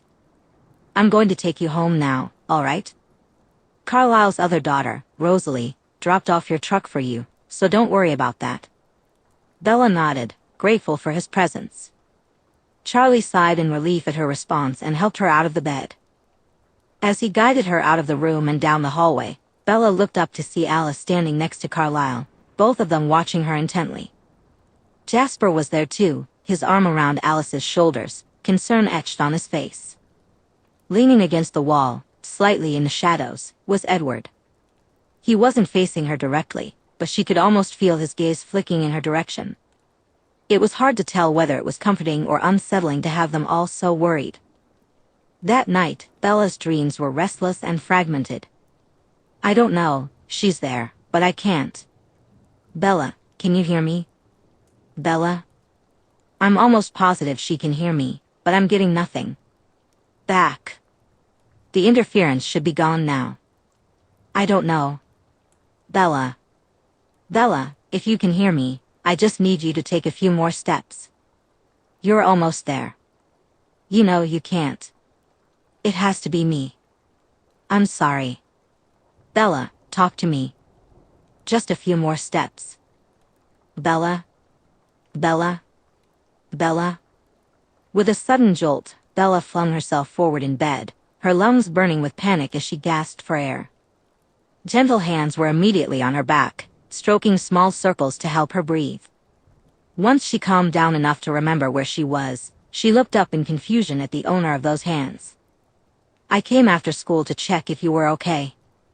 We're all really worried about you, Lauren said softly, sitting beside Bella on the bed. Sorry to wake you like that, but you were tossing and turning really badly. Your dad opened the door when I knocked and said I could come upstairs to see if you were awake. When I knocked, I thought I heard you crying. So, I came in. Sorry. Bella stared blankly for a few moments before letting out a long, steady breath and nodding. Yeah, hey, she rasped, coughing a few times to clear her throat. I'm, yeah. Hanging in there. Are you okay? I'm a lot better than you, Lauren observed, grimacing sympathetically. You kinda just shut down there. Not that I blame you or anything.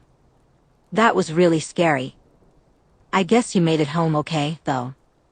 The little Cullen was really fussing over you. Bella blinked. Yeah, Alice does that. She's a good friend, she said, frowning as she tried to piece things together in her mind. Didn't she just? Her dream. It felt important again. I guess she's not all that bad, Lauren mumbled. I saw her in the hallway today, and she looked kind of messed up. I asked her if she knew anything about you, and she just shook her head. I should text her, Bella said. Lauren continued to chat casually, filling Bella in on all the interesting things she had missed that day. But Bella's mind was elsewhere, drifting back to her dream. What was it again? She felt like it was important, something she needed to remember. Her thoughts flickered to the previous evening, and she traced her fingers along the spots on her arm where Rosalie had touched her, recalling the intense warmth that lingered on her skin. Hey, Bella said quietly, interrupting Lauren mid-sentence. I really appreciate you checking on me, but I think I'm still, you know. Oh, yeah, totally, Lauren replied, quickly standing up and adjusting her clothes. I hope you feel better soon, and all that. Yeah. You too, Bella murmured. I'll text you, okay? Okay, Lauren nodded. She started to leave but paused, turning back. Hey, just for what it's worth, despite the rough start, I had fun hanging out with you. You're kind of cool and stuff. Bella offered a faint smile. You sure you're okay? I think someone should check to make sure you haven't been pod peopled and that the real Lauren isn't buried in her mom's backyard, she joked lightly. Lauren chuckled. Yeah, okay, screw you too, Swan. You better text me updates on how you're doing, or I'm going to bury you back there with her, she said, rolling her eyes. I will, Bella replied quietly. Lauren nodded and left the room, gently closing the door behind her. Bella took out her phone and texted Alice. Bella, 2 p.m, hey. Alice, 2 p.m, Bella. Hi. Hello. Are you okay? Do you need anything? Do you want me to come over and sit with you or cheer you up? Bella smiled softly at the flurry of messages. Bella, 2 p.m, I'm alive. Thanks for the help last night. Alice, 2 p.m, of course. Anything you need. How are you holding up though? Bella, 5 p.m, like I said, I'm alive. All I can really. Right now, I'll be fine. Let's just say it was an all too familiar situation. Alice texted back at 5 p.m, just remember that you are loved, and people care about you. You can always reach out if you need anything. Is it okay if I give Emmett and Jasper your number? They keep asking about you. Yeah, that's fine, Bella replied. You can tell Emmett not to worry. This won't affect my Mario Kart skills, and I'll still beat him no matter how much he practices. It's my God-given gift.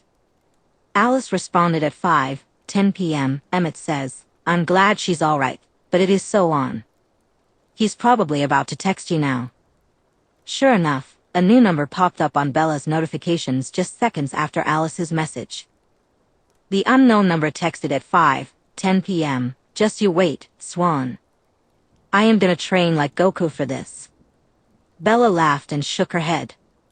I'm going to beat you so badly you'll feel ashamed to own thumbs. Emmett replied at 5:14 p.m. JH. Then another text came in moments later from the unknown number. Hello Bella. This is Jasper Hale. I'm glad to hear from Alice that your condition is improving. I wanted to offer my sympathies for what you went through the other night. Ah, thanks, Jasper. I'm just glad your sister was there to help. I'll be alright, though. I'm glad to hear that, Jasper replied. Feel free to let us know if you need anything at all. We're all here to help. Geez, way to make a girl feel like she left an impression on all of you, Bella said. What can I say? You're easy to care about, Jasper responded. You know, I think that's the sweetest compliment I've ever received. Thank you, Jasper. Seriously. You're very welcome, Jasper replied. Bella stretched, rising to her feet. She felt a gnawing hunger, her stomach empty like a hollow pit. As she made her way downstairs, she noticed a folded piece of paper on the counter with her name scrawled across it. Frowning, she picked it up and glanced at it just as Charlie walked into the kitchen. He paused in surprise upon seeing her, then smiled in relief. Glad to see you up and about. Lauren said you were awake and talking. Yeah, hey Charlie. What's this? Bella asked, still frowning at the note. Oh, that girl Rosalie left that on your truck, I think. It was there after she'd brought it back, Charlie commented. Nice girl. She gave me a few pointers about the truck and mentioned that the engine was going bad. I made a note to talk to Billy about it. I remember him mentioning something about not being able to find the best engine in time for you to get here. Bella opened the note and read aloud. Dear truck abuser. I have delivered your abomination to your home without causing it any further suffering. I would request that you feel a sufficient level of gratitude for my tolerating its presence long enough to do so. The man who caused me to be in close proximity with your ungodly behemoth have been dealt with and will not see the light of day for a long time if I have my way about it.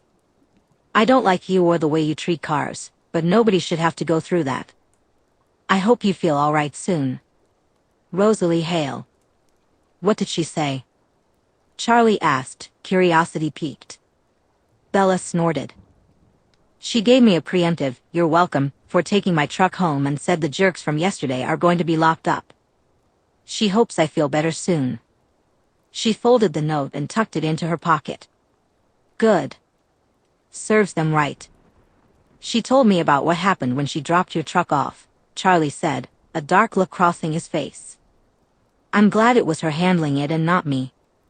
I'm not sure I'd have a job right now otherwise, Charlie said.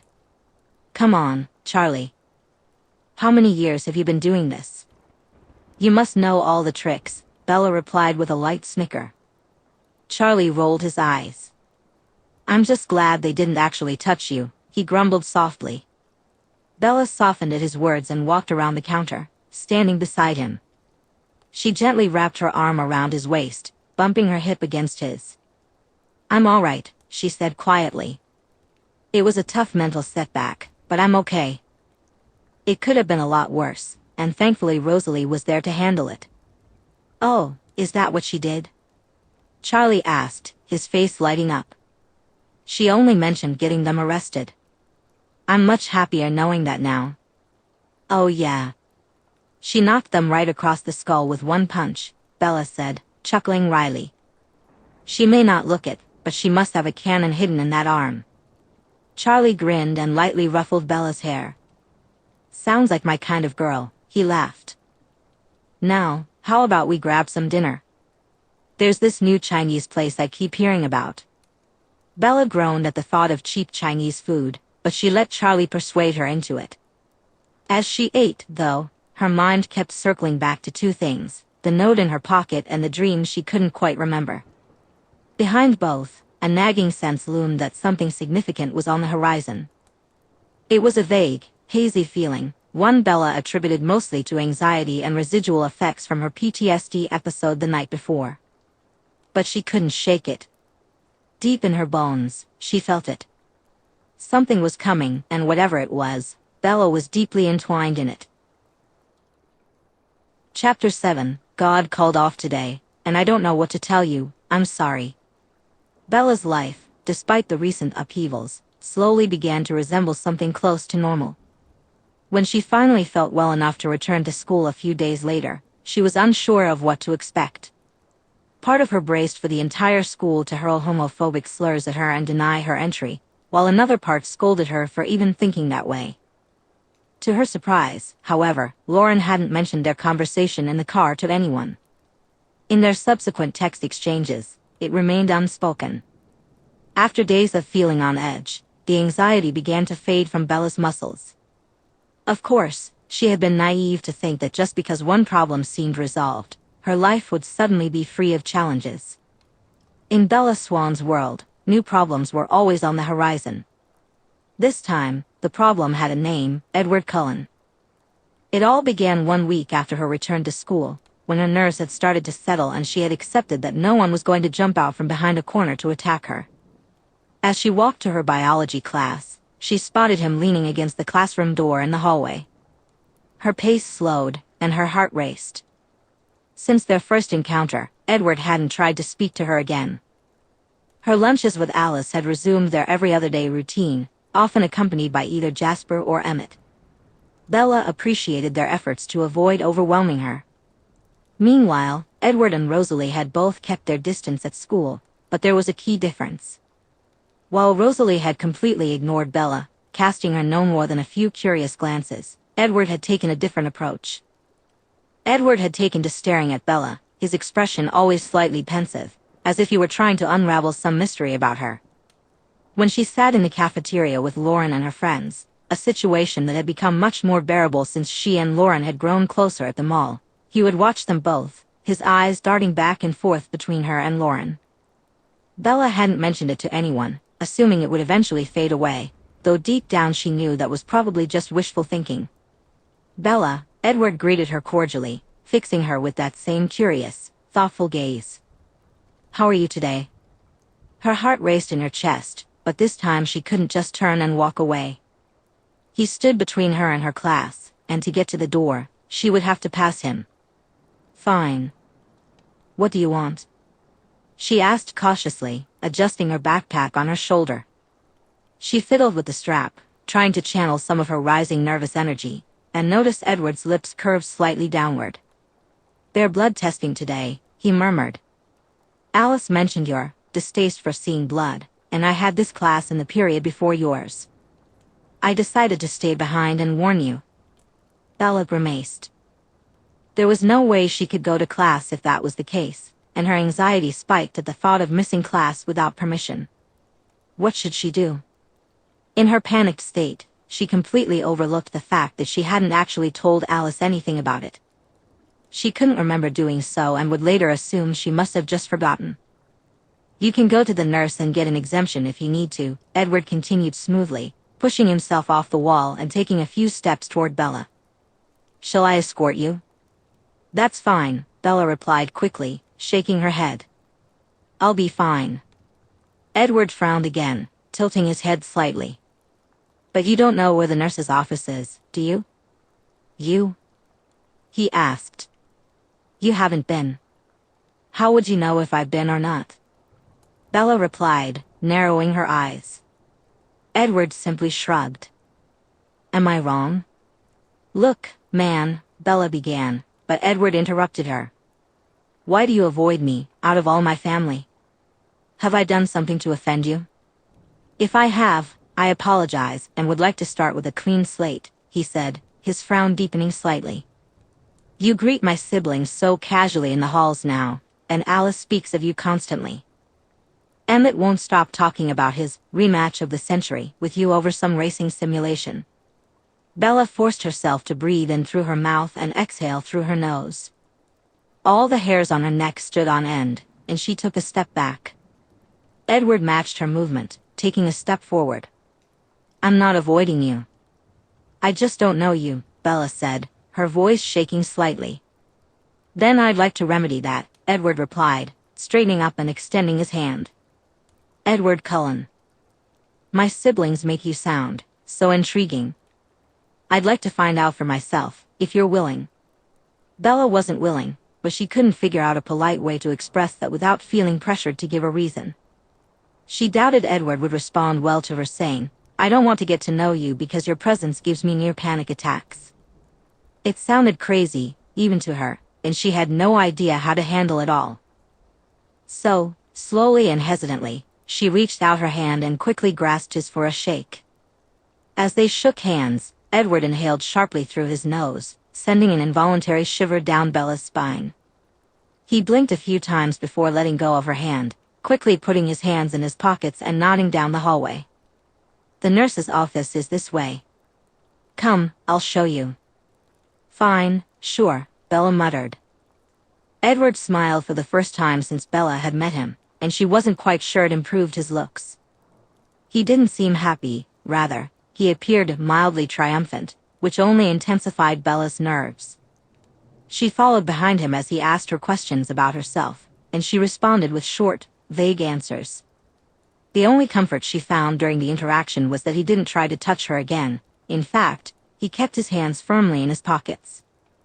When they arrived at the nurse's office, Edward leaned against the doorframe. I'll wait for you, he said quietly. That's fine, you don't need to, Bella replied quickly. I want to, he insisted. Once again, Bella couldn't find a polite way to refuse, so she simply ducked inside the nurse's office. At least he wasn't insisting on coming in with her. The nurse, a middle-aged woman, listened as Bella explained that her biology class was doing blood testing that day and that she couldn't handle blood. The nurse gave her a sympathetic look and provided an exemption note to present to her teacher the next time she was in class. Since she waited until the day of the class to address it, she would still technically be marked absent, but hopefully, it would be a temporary absence. Bella hesitated for a moment before leaving, but the nurse looked at her curiously and asked if she needed anything else, urging her to step out. Edward was still there, almost in the exact same position she had left him. Did you get your note? He asked. Yeah, Bella replied. Excellent. Shall we find somewhere to sit while we wait for the period to end? Edward offered. Bella stared at him for a moment, then sighed and shrugged. Yeah, I guess. Edward looked a bit less triumphant at her response this time, but at least the worst of Bella's nerves were slowly starting to fade. She still felt extremely on edge around him and couldn't quite pinpoint why, but she allowed him to lead her to an area near the front office that had some chairs. Edward had explained their presence to the woman at the front office before joining Bella, taking a seat with exactly one empty space between them. I wanted to offer my sympathies for your experience the other night, he said after a moment. I was hoping you would come by the house again so I could tell you in person, but you haven't been. Thanks. Yeah, Alice hasn't invited me again. I think she's just being really fussy over me, Bella mumbled. Well, allow me to extend a standing invitation for any evening you'd like to come by, Edward said smoothly. You're always welcome in our home, Bella. Thanks, Bella replied awkwardly, pulling her knees up to her chest. Edward smiled at her and straightened his back a little. I was also curious, since Alice hasn't mentioned it. When is your birthday, Bella? He asked. Bella blinked. September. It already happened. Why? Well, that's unacceptable, Edward said, pouting slightly. Did you even get to celebrate? You were moving to Forks in September, weren't you? I had dinner with Charlie, I guess, Bella said awkwardly. But it was kind of hectic with the move and everything. We didn't do much else. I can't let that slide, Edward scoffed. Please, allow me to invite you to my home after class this Friday. We'll have a proper celebration. Bella looked at Edward in utter confusion, trying to figure out his intentions. He barely knew her, yet he seemed eager to get to know her better, and now he was offering to throw her a late birthday party? I mean, it's fine. I don't really like celebrating my birthday, Bella said hesitantly. Nonsense. Everyone loves their birthday, Edward said dismissively. I don't, Bella replied a bit tersely. Then I suppose I'll take it upon myself to change your mind, he said, his tone still dismissive but filled with confident determination. My mother would absolutely love to host it, she adores a good party. And I'm sure my siblings would enjoy a chance to celebrate you. Having to wait another year, so what do you say? Do I have a choice? Bella asked, her voice dripping with sarcasm. Of course you do. But I'd be quite disappointed if you said no, Edward chuckled, seemingly oblivious to her tone. Bella sighed, running a hand through her hair. Fine. Whatever, yeah. I'll come. I'd like to see Esme again, I guess. She was really nice, and Alice said she's been worried about me since Port Angeles. Excellent, Edward replied. I'll pick you up Friday morning and take you to school, then you'll come back to my home with me. Whoa, I didn't agree to that, Bella protested. I have my own car. I'll be fine. It's not very gentlemanly of me to make a lady chauffeur herself to her own party, but your truck does infuriate Rosalie. Edward muttered to himself, deep in thought. Bella felt utterly confused by his attitude, unsure of how to interpret the situation. I'm not doing it to irritate your sister, I'm doing it because I can drive myself, she retorted, a hint of acid in her tone. Edward finally seemed to notice her irritation and frowned. Now, Bella, there's no need for that. I'm simply trying to do what's proper. Does this really work for the girls you talk to? Bella asked, a mix of genuine curiosity and irritation prompting her to needle him. This whole immediately diving into telling them what to do thing. What? Bella, what on earth are you talking about? I'm just trying to do the right thing, Edward replied, his voice clicked and his expression hardening slightly. I thought Alice said your parents were the old-fashioned ones, Bella grumbled. This is so last century, dude. Edward looked genuinely offended by her words, which made Bella feel both satisfied and a little nervous. She didn't want to irritate him too much, after all, he was Alice's brother, but he was really starting to get on her nerves. Still feeling anxious around him, which was starting to frustrate her, Bella replied, Are you saying you would respond better to more modern forms of courting? Edward raised an eyebrow. I believe so, yes. I'm expressing interest in you as a person and would like to get to know you better, perhaps take you out on a date sometime. Bella's mind briefly short-circuited at his words. She stared at him blankly for a few moments before blurting out, Oh my God. Have you been trying to flirt with me this whole time?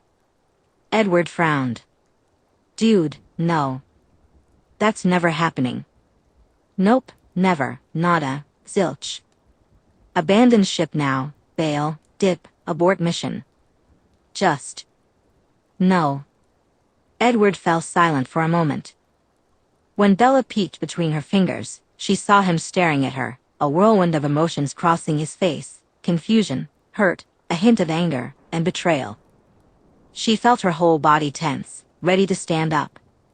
May I ask, why? He eventually said in a strained, stony voice. Because I'm not interested, Bella replied flatly. I see, Edward said quietly. After a moment of thought, he stood up. I suppose I'll just have to figure out what will interest you, then. No, that's not, Bella started, but he cut her off. Have a nice day, Bella, he said politely, nodding his head before walking out of the room. Bella sat frozen in her chair until the bell rang, jolting her back to reality. She pulled out her phone and immediately started texting Alice. Bella, 1:45 p.m., Cullen, start talking right now. Why is your brother being weird and trying to ask me out in the weirdest way possible? When I told him the no in several different ways, why did he interpret it as, I am challenging you to interest me? Alice, 1:45 p.m., oh. Bella, 1:50 p.m., what the F do you mean, UHOH? Bella, 1:50 p.m., this is not an, oh, situation.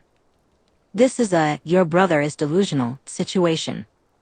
Alice, 1:50 p.m., I'm sorry. I didn't know he was going to do that. You two haven't even talked since you met the other evening at the house, so I wasn't expecting anything to happen. Bella, 1:53 p.m., I am freaking out right now. I told him straight up that I wasn't interested, and he said to me, and I quote, I suppose I'll just have to figure out what will interest you, then. Bella, 1:54 p.m., DEFCON YUCK. What the hell, man? Alice, 1:54 p.m., oh dear. I did warn you that he was stubborn. Bella, 1:58 p.m., congratulations, you get a medal. Now what the heck do I do? Alice, 1:58 p.m., I don't know. Bella, 2:0 p.m., what do you mean you don't know? Alice, 2:0 p.m., despite what you seem to believe, I do not control Edward. And trust me, sometimes I wish I could. For what it's worth, I don't think he's going to hurt you. He has a bit of a crush. That's all. Bella, 2 p.m., a bit of a crush, she says. Bella, 2 p.m., Mr. Would you respond better to modern forms of courtship shows like 30 bajillion red flags in the span of 45 minutes, and she says he has a bit of a crush.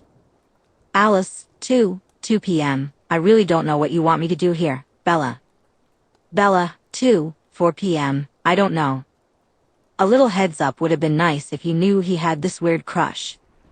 Alice, 4 p.m., duly noted. If any of my other brothers develop a crush on you, I will inform you as soon as I'm aware. Bella, 10 p.m. That's helpful, thank you. Meanwhile, I'm probably going to go fake my death or something.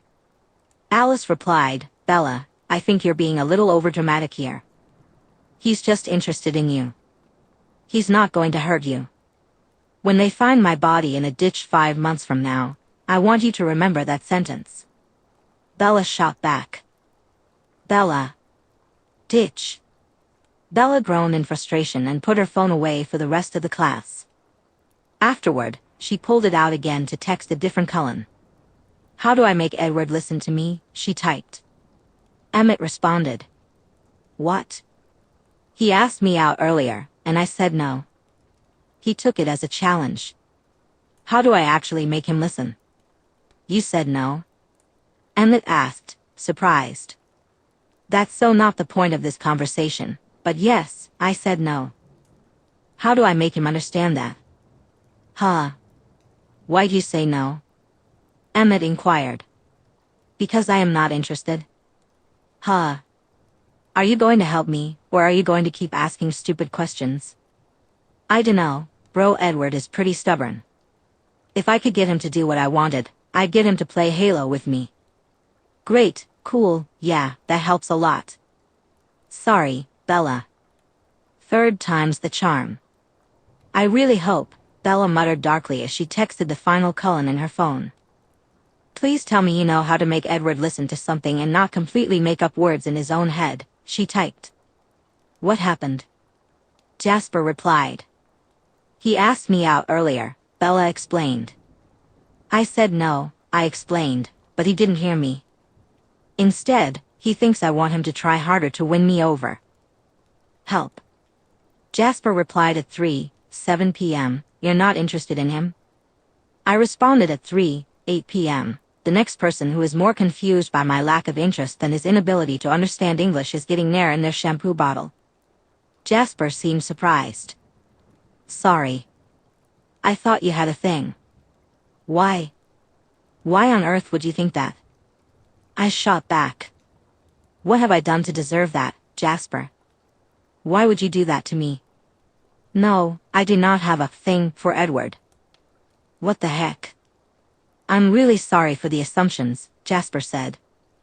The way Edward described your initial meeting was much more indicative of a thing. Oh God, please don't tell me your brother is one of those weirdos who thinks that just because a girl talked to him once, she's madly in love with him. He isn't. Usually. The fact that you said, usually, does not make me feel better, I replied. I really am sorry to ask this, Jasper continued, but are you positive you're not interested in him? He seemed quite convinced when talking about you before. Let me answer your question with a question, I said. Do you value your testicles? Pardon? Because if you do value your testicles, a great way to keep them intact is to not question a woman when she says she's not interested in a man. Food for thought. The fact that you made a smile ominous frightens me, he admitted. But I understand and will refrain from that line of questioning in the future. What do you need? Make Edward understand that NO means NO, I demanded. Understood. I'll talk to him. Bella said, thank goodness. Finally. You're my new favorite Cullen. Jasper replied, my last name is Hale, technically. Remember? Bella responded, you're already my favorite Hale, so repeating that is irrelevant. You get to take Alice's spot for now. Jasper asked, ah. I see. Why exactly do I have Alice's spot? Bella explained, because Alice said I'm being dramatic and that he's not going to hurt me, it's just a little crush. So I'm punishing her by giving you her spot. Jasper replied, ah. Then he added, I'll talk to her as well. She and Edward are close. She doesn't want to see him hurt or think badly of him. Don't think too badly of her for it. Bella countered, what about you? He's your brother too, but you aren't saying stuff like that. Jasper said, despite certain opinions within the family, Edward is not a golden calf. Just because I don't seek active confrontation with him doesn't mean I'm blind to his faults. Bella remarked, huh. That's surprisingly candid of you. Jasper replied, he's still my brother, and I care about him. Which is why I'm going to have a talk with him. We all have our faults. That day, Bella went home feeling slightly better about everything, but she also found herself emotionally exhausted, wondering when her life had become so complicated. The answer, of course, was the day she met Alice Cullen. Yet, she couldn't honestly say she would be willing to give up all the good that came from that day just to avoid the bad and complicated parts. She did her homework and made dinner. Charlie was working a late shift, so she packed up leftovers for him in a cleaned-up takeout container and set it aside. Bella glanced at the fridge, where a sticky note explained its contents. Her thoughts were consumed by the Cullens during her nightly routine. She liked them well enough and was grateful to have met them, but managing her feelings for those she cared about was already exhausting. The thought of what she would do if Edward couldn't grasp the concept of no loomed over her. Around 10:30 that night, her phone buzzed, not with a text, but with a call.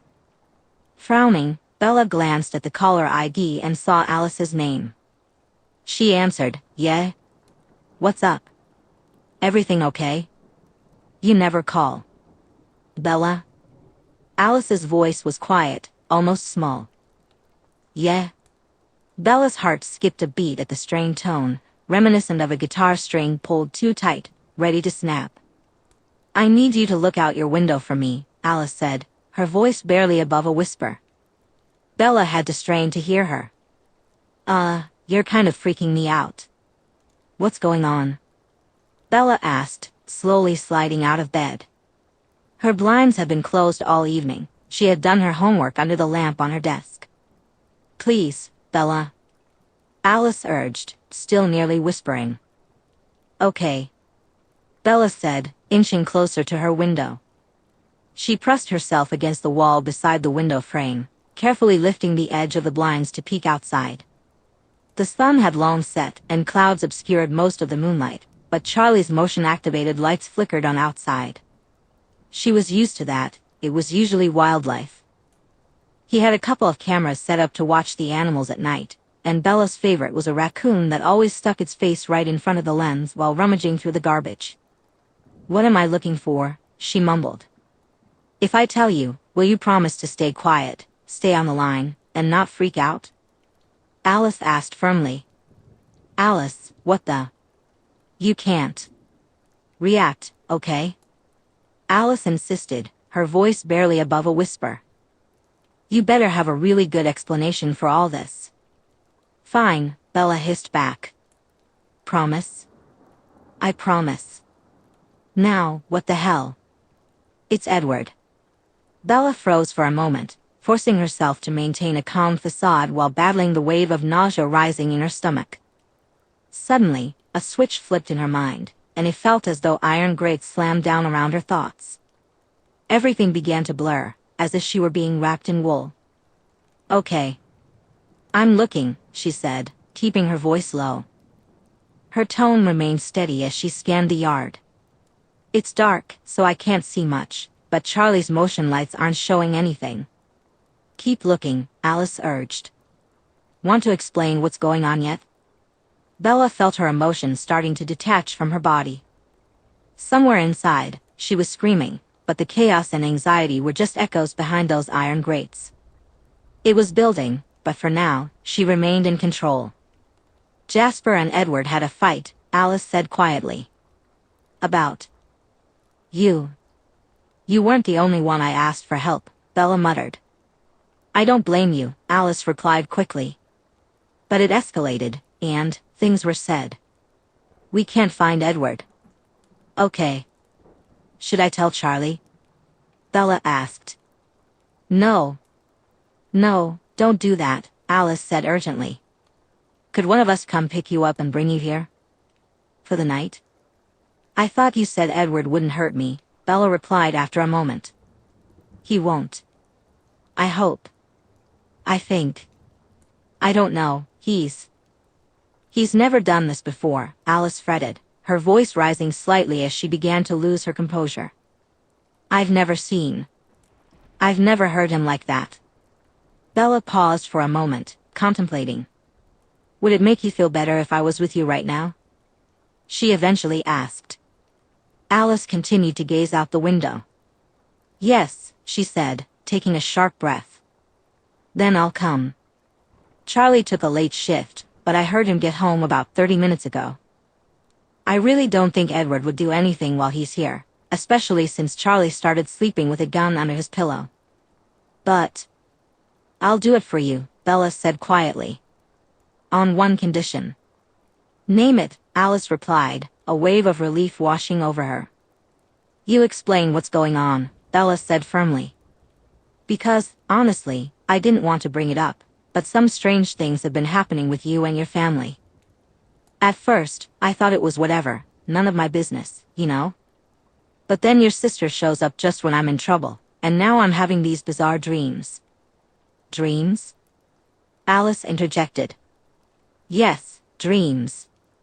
Weird ones. I never had dreams like this before I met you and your family. Bella hissed. And don't you dare lie to me and say nothing is happening because I'm not stupid, Alice. Alice fell silent for several moments before responding. Emmett and I are on our way. I'll tell you what I can, she sighed. That's good enough for me, Bella snapped lightly. Can you stay on the line until I get there? Please. Sure, Bella replied, her irritation fading slightly at the genuine distress in Alice's voice. For what it's worth, I'm sorry, Alice said, her voice catching. Bella could hear the sound of car doors slamming and an engine starting. I didn't mean for it to go like this. Hey, like you said, you can't control your brother, Bella said with a sigh, pinching the bridge of her nose. I shouldn't have acted like it would be your fault if he did something. That was unfair of me. But you don't understand, it is my fault. Alice protested. I could have, ugh. I'm so stupid. Stop that, Bella replied. Bella said firmly, you're a lot of things, Alice Cullen. You're impulsive, silly, and really, really weird, but one thing you aren't is stupid. And even if you were, I wouldn't care. Alice sniffled again. Promise? She asked weakly. Promise. You are my wife, after all, Bella replied lightly. Alice chuckled and hiccuped at the same time. I thought you were done with that joke, she said, her voice carrying a slight giggle. Yeah, but it made you laugh, Bella said quietly. And it sounds like you need that right now. Alice was about to respond when Bella caught a movement out of the corner of her eye. The big tree, the only notable landmark in the yard, stood just outside the motion lights, shrouded in darkness. Bella was pretty sure Charlie had positioned it that way to avoid disturbing the squirrels and birds that slept in it. But something in the shadows had moved, just for a moment. At first, she wondered if she was being paranoid, but then another set of motion lights flicked on. She couldn't see what had caused it. It might have been a small animal, a mouse or a rabbit, maybe. But something made Bella's skin feel cold and her hair stand on end, and deep down, she recognized that same sensation from the times Edward had been physically near her. Alice, Bella murmured. What? We're about 5 minutes away, Alice replied quickly. He's here, Bella breathed. You saw him. Alice exclaimed, her voice pitching up sharply, but somehow she managed to keep her volume low. No. But I can tell, Bella said quietly, her eyes fixed on the yard. Something moved and set off the second set of lights. I can't see what it was, but I can feel it in my gut. We're almost there, Alice assured her. We're pulling onto your street now. I thought you said 5 minutes. Bella frowned.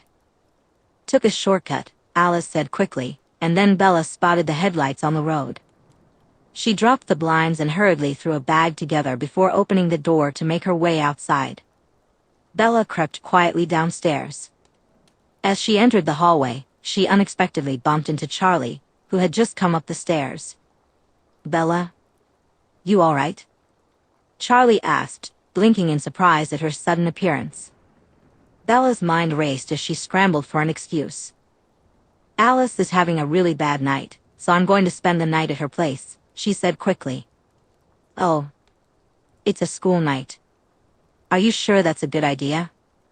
Charlie frowned. I mean, I know you're 18 and all, but you still need to be responsible.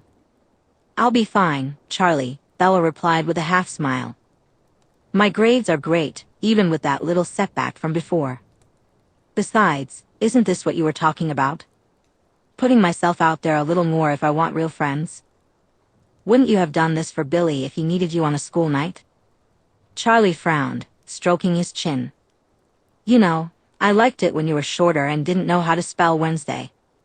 You weren't so smart back then. Bella grinned, sensing she had his approval. Thanks, Charlie, she said quietly. Alice is going to drive me to school tomorrow, so it'll be fine. I think they're pulling into the driveway now, actually, her and her brother. Oh. Which one? Charlie asked. Emmett, Bella replied. Oh, that one. I wish he would join the football team.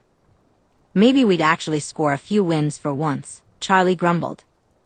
Bella, we're here, Alice said from the phone. You coming? I'll pass on the message, Bella told her dad. But I've got to go. See you tomorrow? Yeah, Charlie said, nodding. Thanks for dinner, by the way. That was good. No problem, Bella said over her shoulder as she slung her bag on her shoulder, taking the steps 2 at a time. Her ability to stay mentally present began to waver as her heart pounded heavily, and she felt short of breath while making her way to the door, her eyes constantly flicking to the window. When Bella stepped outside, Alice was right there, gripping her arm tightly and pulling her toward the car. Whoa, geez, slow down. I'm coming. Bella yelped as she was dragged across the driveway. The car's headlights illuminated the woods behind them, and Emmett stood next to the driver's seat, appearing to be sniffing the air. Bella glanced around, trying to figure out what he was smelling. What is it? Is there something in the air? She asked. Yeah, Edward, Emmett grunted. Bella paused, raising an eyebrow at him. Emmett. Alice snapped. What? Bella was right, he's here, Emmett replied, walking over and placing a large hand on Bella's back, gently pushing her toward the car. He won't try anything while we're here, but after what he pulled earlier, I'm a lot less confident about that prediction, so let's go. How did he? Bella began, but she was cut off as Emmett gently shoved her into the back seat and shut the door behind her. Alice quickly took her place by Bella's side, and Emmett slid into the driver's seat. They pulled out of the driveway. Okay. What the hell is going on? Did he just smell Edward in the air? How much cologne does one guy need? Bella asked, confusion etched on her face. Later, please. Alice pleaded. I promise you'll get all the answers later, but right now we need to get home. Bella stared at her with a serious expression before sighing and rubbing her eyes with her knuckles. Fine.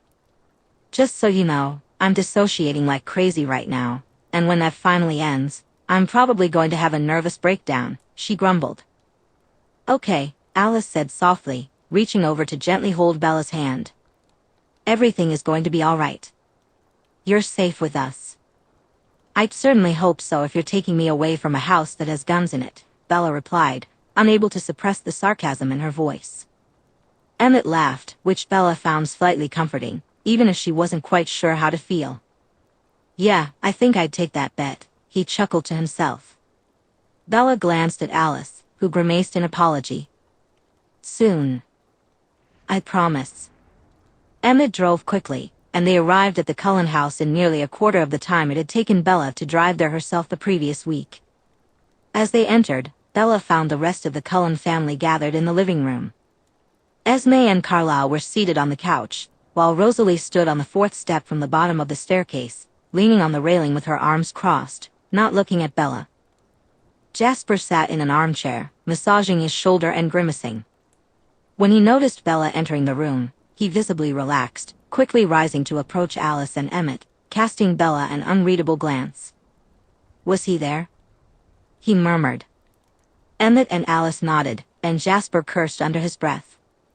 Language, Esme sighed, resting her head against Carlisle's shoulder. Bella was guided to a different armchair where she sat down, pulling her knees up and removing her shoes. Alice swiftly took them and put them away, while Bella tucked her feet underneath her. The room fell silent for several minutes as she waited for the Cullens to speak. When they remained quiet, Bella decided to break the ice. Okay, she said quietly, noting how the moment she spoke, the entire family turned their attention to her. I have been, in my opinion, very patient, understanding, and willing to overlook all the weirdness surrounding this family. But this is a step too far to ignore, so I need someone to tell me what the hell is going on. My vote is still no, Rosalie piped up from the stairs. If you aren't going to be helpful, piss off, Bella interjected before any of Rosalie's family members could respond. I'm in a great mood today, so if you're just going to stand there and make comments, I'd really appreciate it if you could just, not. Okay? For the first time since the incident Bella had been ignoring, Rosalie turned around to meet her gaze. Her eyes were narrowed and hard, and Bella tensed, bracing herself for the familiar feeling of being swallowed by Rosalie's intensity. But this time, it didn't happen. Instead, they stood there, staring each other down, a swirl of emotions churning in Bella's gut that almost compelled her to walk over to Rosalie, clearly to smack her, Bella thought ruefully. After a tense moment, Rosalie gave the slightest nod before turning her back and leaning against the railing again. She didn't leave, but Bella hoped at least now she would be quiet. You're right, Carlisle said with a sigh, intertwining his fingers with Esme's and squeezing her hand. You've taken all the strangeness of our family in stride, and it disappoints me greatly that being near us has caused you such distress. But there is a limit to what I can explain to you. Bella frowned. Why? There are rules, Carlisle replied smoothly. Very strict rules that I must abide by to the letter. So you see, within these rules, there's only so much I can tell you. The entire family was looking at her now, except for Rosalie. Alice stood between Jasper and Emmett, Jasper's arm draped around her shoulders. Jasper and Emmett watched her with pensive, curious expressions, while Alice seemed on the verge of breaking free from Jasper's hold and rushing across the room. Her hands were opening and closing anxiously, and Bella noticed her jaw twitching. Esme looked upset. If one of her children had caused a massive fight and run off after some girl, Bella could understand that. Resting on Carlisle's shoulder, she kept casting pitying, yet strangely curious glances at Bella. Meanwhile, Carlisle. Bella felt Rosalie's gaze on her, almost as if she were being appraised, judged, or even tested. Bella grunted softly. Though Rosalie wasn't directly looking at her, Bella's eyes were drawn to her. Rosalie had shifted slightly, no longer facing Bella entirely. The little of her face that Bella could see wore a stony expression. "So, you are a cult," Bella grumbled. "We are not a cult," Carlisle replied with a light chuckle. "Though we have been described that way, just not by whom you'd expect, or for the reasons you might think." "What can you tell me, with your weird rules?" Bella asked, her curiosity piqued. "Very little, as I mentioned," Carlisle said firmly. "I can tell you that we mean you no harm. I can assure you that this house is safe for you, quite possibly the safest place you could find yourself. And I can tell you there is a circumstance under which I could reveal more." Bella turned his words over in her mind. Her dissociation was fading, and a torrent of emotions that had been building up threatened to spill over into her consciousness. She fought to keep it under control and tried to logically process what he had said. Despite the panic urging her to run far away from this family, she found herself believing Carlisle's words. For some reason, she trusted him. She glanced at the faces surrounding her, noticing a mixture of pity, curiosity, and, in Alice's case, poorly suppressed nervous affection. Turning her gaze back to Carlisle, she said, "You're trying to tell me something." His lips twitched upwards for a fleeting moment. "You've been trying to tell me something, haven't you?" she asked, this time looking at Alice. Jasper had placed a hand over Alice's mouth and flashed an apologetic smile at Bella. "Geez," Bella groaned, burying her head in her hands. "What is this? Why me? What is happening?" "I cannot answer those questions right now," Carlisle said gently. "Now," Carlisle said softly and patiently. Bella sighed and tapped her knuckles against her forehead. "Okay. Okay." She repeated the words over and over, like trying to find a loophole in a fey contract, trading a firstborn for a good harvest and searching for a way out. She blinked. Maybe it was a fey contract. Carlisle didn't strike her as someone who was careless with his words. The way he spoke suggested he chose each word with great care. When she realized she was seriously considering that the Cullens were a group of magical fae, she almost pulled out her phone to call an ambulance and have herself committed. This was insane. Insane. Had she finally snapped? Did she forget to take her meds that morning? She shook her head, ruffling her hair with both hands. Bella was many things, but she knew she wasn't psychotic. Her therapist had tested her. She wasn't psychotic. Which meant that the encounter with Rosalie the other week had really happened. Something weird and supernatural. Not normal. Beyond the material world. Whatever. Okay. So you operate by Fey rules, am I getting warmer? Bella threw out, hoping for a response. No one said anything, but she could have sworn she saw Carlisle's lips twitch slightly. Loopholes then. "I'm looking for a loophole," Bella muttered. "Which would be a lot easier if I knew the actual rules. So, I have to find the loophole in rules that I don't know." "Great. Awesome. This should take no time at all." "This is a waste of time," Rosalie grumbled. "Shut up, Rosalie Hale, before I come over there and shut your mouth for you," Bella snapped, conjuring an image of making Rosalie's mouth quiet in a rather interesting way. Bella smacked her own face and groaned loudly. She did not need her sexually repressed instincts messing with her thought process right now. Surprisingly, Rosalie actually fell silent, though Bella suspected it was more out of shock than a genuine desire to stop annoying her. "I'm going to go out on a limb here and say you guys aren't really fairies or whatever," Bella sighed, sinking back into her armchair. "But the fact that you're still taking me seriously means I'm either genuinely losing it or I'm on the right track." There was still no response, but she caught another twitch of Carlisle's lips. Then she thought, the eyes. After snapping her fingers, she looked around at each of their faces. The eyes have something to do with it. I'm right, aren't I? It's not just some freaky coincidence like Alice said. Alice's voice was muffled by Jasper's hand, but Bella noticed her eyes sparkled a little. That doesn't actually tell me anything, but I'm glad I'm right, Bella huffed. Is the loophole that I have to figure out what you are first? You can't tell me, but if I already know, you can talk about it freely. Carlisle met her gaze with a long, searching look but remained silent, slowly raising a finger to tap the side of his nose. What else? What else was strange that she had recently brushed off or ignored? She held her hand up to her face and flexed her fingers, recalling how she had shaken hands with each of them and shared hugs with Alice. How cold they were. The cold. She murmured. Either all of you have genetically lousy circulation, or that's part of it too. Alice clapped her hands excitedly, which earned her a scolding look from Jasper, while Emmett grabbed both of her hands in one of his. Bella couldn't help but roll her eyes slightly in amusement at the sight, but she quickly refocused. Cold, weird eyes. Cold with weird eyes. She knew there was something else there, something bigger. Closing her eyes, she took a slow breath. Her control was slipping fast, and if she wanted to get her answers before a panic attack set in, she needed to figure this out now. Delving into her memory, Bella tried to sort through everything she could remember. Bella's mind raced with thoughts about the Cullens. All the strange oddities she had noticed, the puzzle pieces waiting for her to uncover. Then, something clicked in her mind, a breadcrumb trail of familiarity. Something was off. She recalled the cafeteria. Why was she fixating on that? It was the only place where she ever saw the Cullens together, and sometimes, they weren't there at all.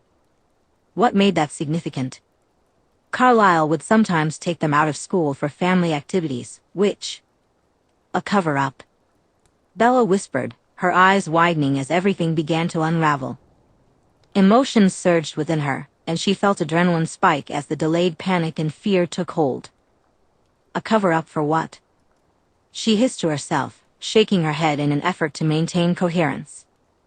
Anxiety pierced through her like spears of lightning, and before she knew it, her entire body was trembling. Nausea washed over her, and she inhaled deeply through her nose, exhaling softly through her mouth to calm herself. She was so close, she could feel it. Why did the Cullens skip school as a group on certain days? Sometimes individuals would miss class, but what was the common thread for the days they all vanished? Deep down, Bella sensed that this was the key, the piece of information that would unlock everything. But could she uncover it before she lost herself? Her vision blurred, and a pounding headache began to form. Her heart raced, and her breath quickened, coming in short gasps. She heard vague words being spoken nearby, but she pushed them aside. She needed to concentrate.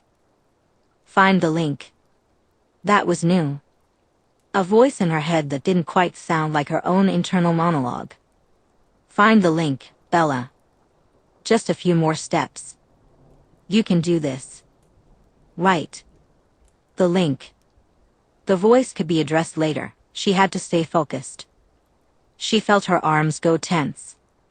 Bella felt numb, a realization washing over her. Her nails were digging into her flesh, her hands gripping herself so tightly that she was cutting off her own circulation. Focus, she urged herself. They all skip the same days, every time. Find the link. Then, like the first beam of sunlight breaking through a storm, a memory echoed in Bella's mind. It wasn't of the Cullens, but of her mother.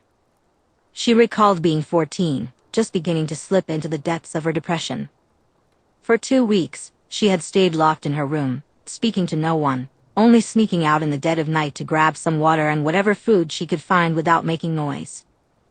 Finally, she had come down one morning, stepping into the daylight after days of isolation. Her mother had immediately launched into a lecture about missing school, expressing her frustration and helplessness. The words rang in Bella's ears like a clarion call. I swear I never even see you during the day anymore. You're like a vampire, Bella. Are you allergic to sunlight all of a sudden?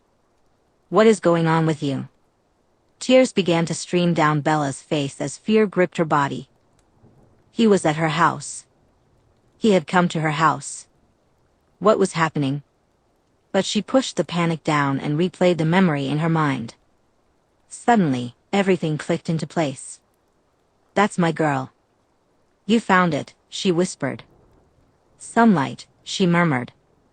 She sensed someone talking to her, someone trying to get her attention. A figure knelt in front of her, hands gently cupping her cheeks, while another pair of hands attempted to pry her fingers away from her arms.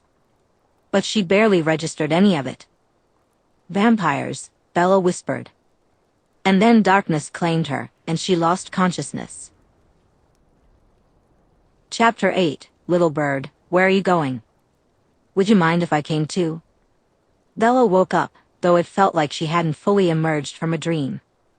It was as if Dream Bella had given way to real Bella, but she couldn't quite find the words to describe the sensation. She blinked her eyes open and found herself sitting in an old wooden armchair. As she slowly took in her surroundings, she realized she was in a worn-down bedroom that resembled a cabin. 2 windows stood with their curtains drawn, allowing faint wisps of white light to filter in. There was no dust, and the bed looked like it had been recently used. Wherever she was, it felt like a place that was inhabited and alive. It took her a third scan of the room to notice she wasn't alone. In another chair across from her sat a figure cloaked in shadow. Bella jumped slightly in her seat, not from fear, but from the anticipation of it. She braced herself for panic, for nausea, for a spike of adrenaline at the sudden appearance of this hidden figure, but none of that came. Instead, the figure's presence enveloped her with a warm sense of familiarity. Although she couldn't see their face clearly, Bella felt the weight of their gaze upon her. As she looked back, she realized that the curtains weren't the reason for the obscured view. The thin beams of light cutting through seemed to bypass the figure, as if they were painted in shadows. As she focused more closely, Bella could tell the figure was feminine. She noted the long hair and a slender, somewhat curved form. The figure sat with legs crossed and hands gently clasped in her lap.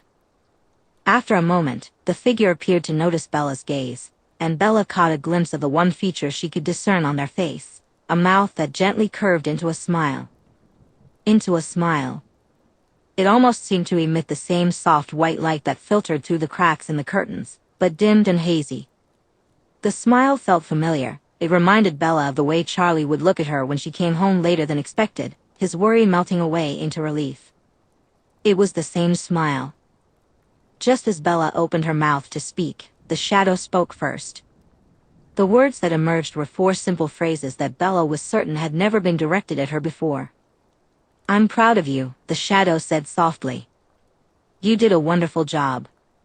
The figure slowly rose from the chair and walked over to Bella, kneeling on the floor in front of her.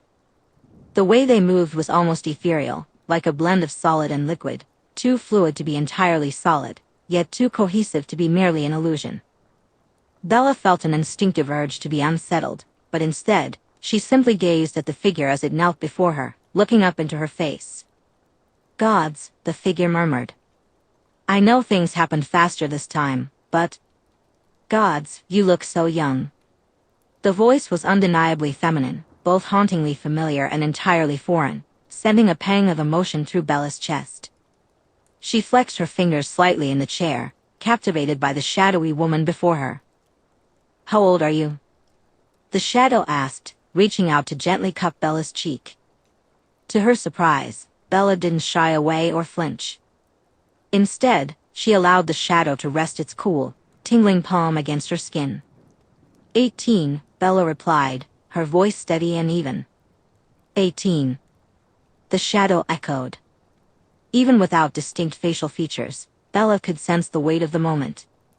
The warmth radiating from the shadow's touch. Bella could feel the sadness in the way the figure looked at her. The shadow lightly stroked her cheek with a thumb a few times before sighing. That's a face I haven't seen in a long, long time. What? Bella asked, confusion creeping into her voice. The shadow offered a faint smile and pulled her hand away, shuffling back a few inches but remaining knelt in front of Bella. Sorry. I just wasn't expecting that, the shadow said apologetically. It was a bit of a shock. Who are you? What's happening? Bella asked, sensing her awareness returning. The dreamlike haze was beginning to lift, and she recalled what had just transpired. I was with the Cullens. I'm sorry, Bella, but we don't have much time, the shadow interrupted gently. Bella opened her mouth to speak again, but the words tumbled out before she could stop herself. You're the voice. The voice that was just there, Anne. She paused as another memory clicked into place, and she gasped. My dreams. I remember them. I heard you. Yes. I've been trying to reach you for a while now, the shadow confirmed with a nod. Who are you? What the hell is going on? Bella pressed, urgency rising in her tone. All in good time, the shadow replied firmly. Bella, listen. I can only reach you like this because your mind has just been through something traumatic and world-shattering. Right now, you're fragile. The psyche has natural self-defense mechanisms most of the time, but at the moment, they're not functioning properly. I don't know when I'll be able to speak to you again after you wake up. You probably won't even remember this conversation. Bella felt the urge to argue, to demand answers, but something in the shadow's tone held her back. She closed her mouth, allowing the shadow to continue uninterrupted. Bella, something big is coming, she said, reaching out and gently laying her hand over Bella's. Again, there was no pressure, just the warmth that felt like a lifeline in the darkness. A cool tingling sensation washed over Bella. Something big, something dangerous, and you're going to be right in the middle of it, the shadow warned. What? Why me? What is it? Bella whispered, her heart racing. I'm so sorry, the shadow replied softly. I wish I could tell you, but I can't. Things are too delicate right now, and I have to be careful. There's too much at stake. But it's coming, and it can't be stopped or avoided. It must happen. But you won't be going through it alone. Bella shook her head, trying to convince herself. This was just a dream. Just a twisted nightmare, and she would wake up any moment in her own bed, free of this shadowy woman, free of Edward Cullen showing up at her house in the dead of night, free of vampires. This can't be real, she whispered, letting out a slightly hysterical giggle. I finally snapped, haven't I? I've lost it. This is very real, Bella, the woman murmured. So, you expect me to believe that you're some kind of ghost of Christmas future here to give me an ominous warning? That the Cullens are vampires and I'm somehow going to get involved in some big, dangerous thing? Bella's voice pitched higher as her hysteria worsened. Not just a warning, the woman said firmly. I'm here to help. I want to help you. That's why I'm here and why I've been trying to talk to you. My allies and I have been trying to figure out how to change things. At first, we tried to stop it entirely, but we learned quickly that it was impossible. Now, we're just trying to mitigate the damage. What are you saying? Bella groaned, burying her face in her hands. Seriously, what is this? Who are you? I can't tell you that right now, the woman said patiently. Please, Bella. I need you to trust me. I need you to let me help. Why would I do that? Bella asked, uncertainty lacing her voice. Bella chuckled weakly. What's stopping me from telling you to just leave and telling the Cullens to get lost, then running back to Phoenix to escape all of this? The woman shook her head slowly, letting out a soft sigh. I think you know the answer to that better than I do, she murmured, patting Bella's hand. And the answer is, nothing. Nothing at all is stopping you from abandoning them. But is that truly what you want? To leave them to face what's coming on their own? Bella fell silent for several long moments. It's not fair, she finally said, her voice barely above a whisper. It's not fair. I just want to be okay. I want to be normal and safe. I finally felt like I was starting to find solid ground under my feet, and then they lied. They're not even human, and they've been lying to me the whole time. The shadowy woman didn't respond. She let Bella vent, listening patiently. It isn't fair," Bella shouted, suddenly jolting out of her chair. She stood up, her fingers twisting in her hair and pulling it. "It didn't even hurt." "Damn dream. You can't do this to me. I just want to be normal." "Is that too much to ask? Can't I just have a life for once? Without being hated, hurt, or stalked? Without having the rug pulled out from under me every single day? Please." Her voice rose, almost to a scream, eyes blazing with emotion. She collapsed to her knees, wrapping her arms around her torso, dry sobs heaving through her chest as she hung her head. "Please," she whispered weakly. "Please, I just want it all to stop. I want to wake up. I want to go back, to wake up in my bed in Phoenix and have Renee tell me she forgot to eat dinner last night, so I get mad at her. But I can never lecture her to her face because it's not her fault that she needs someone to take care of her. I make her breakfast, and she tells me I'm a good cook and that I should go to culinary school, and I tell her. That's way out of my league," she said, shaking her head. Then, she hugged me and reassured me that I could do anything I wanted with my life. I longed to wake up and hear Phil's loud sports car pulling into the driveway to take my mom out for the day. When she returned, I wanted her to excitedly share every detail of her day, forgetting to ask about mine because she was just too thrilled. I missed when she didn't worry about me so much since I hadn't tried anything again. "I want to go home. Please." The shadowed woman knelt in front of me, gently placing her hands on either side of my face. Even without any physical pressure, I felt my head lift slightly. A cool tingling sensation spread across my forehead as she pressed her own against mine, holding my face in her hands until our noses almost touched. "I'm so sorry," she whispered. "I'm so sorry, Bella. But you can't. That chapter of your life is closed, no matter how badly you want to go back. You're scared, little bird. I know you're scared, and it's okay. It's all right to feel afraid. You're scared and frustrated, and it feels like your life is spiraling, and that's okay." I let out another dry sob, the weight of her words hitting me. "Fear is good," she continued. "It means you have something to lose. It means you can recognize danger and keep yourself safe. But you can't let fear control you, little bird. You have to face it head on, see it for what it is, accept it, and then move forward. You're so strong, and you'll need to keep being strong for a while longer, but I know you can do this. It's all right. You aren't going to do this alone, okay?"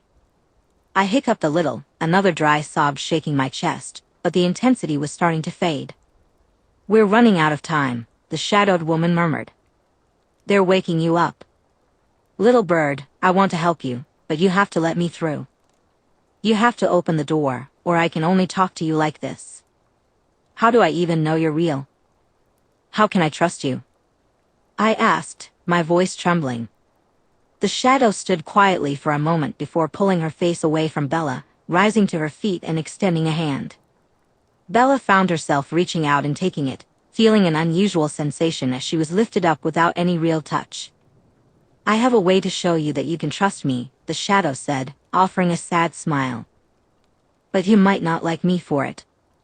"Those two feelings don't usually go hand in hand," Bella replied, sniffling as she rubbed her eyes, more out of habit than a need to dry non-existent tears. "And even if I trust you, how do I open the door, or whatever that means?"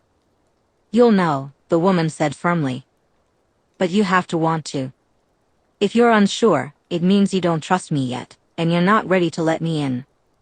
Bella shook her head slowly. "I don't know what to do," she sighed. "I feel like I'm being pulled in so many directions that I'm about to snap in half." The shadow placed a gentle hand on her shoulder.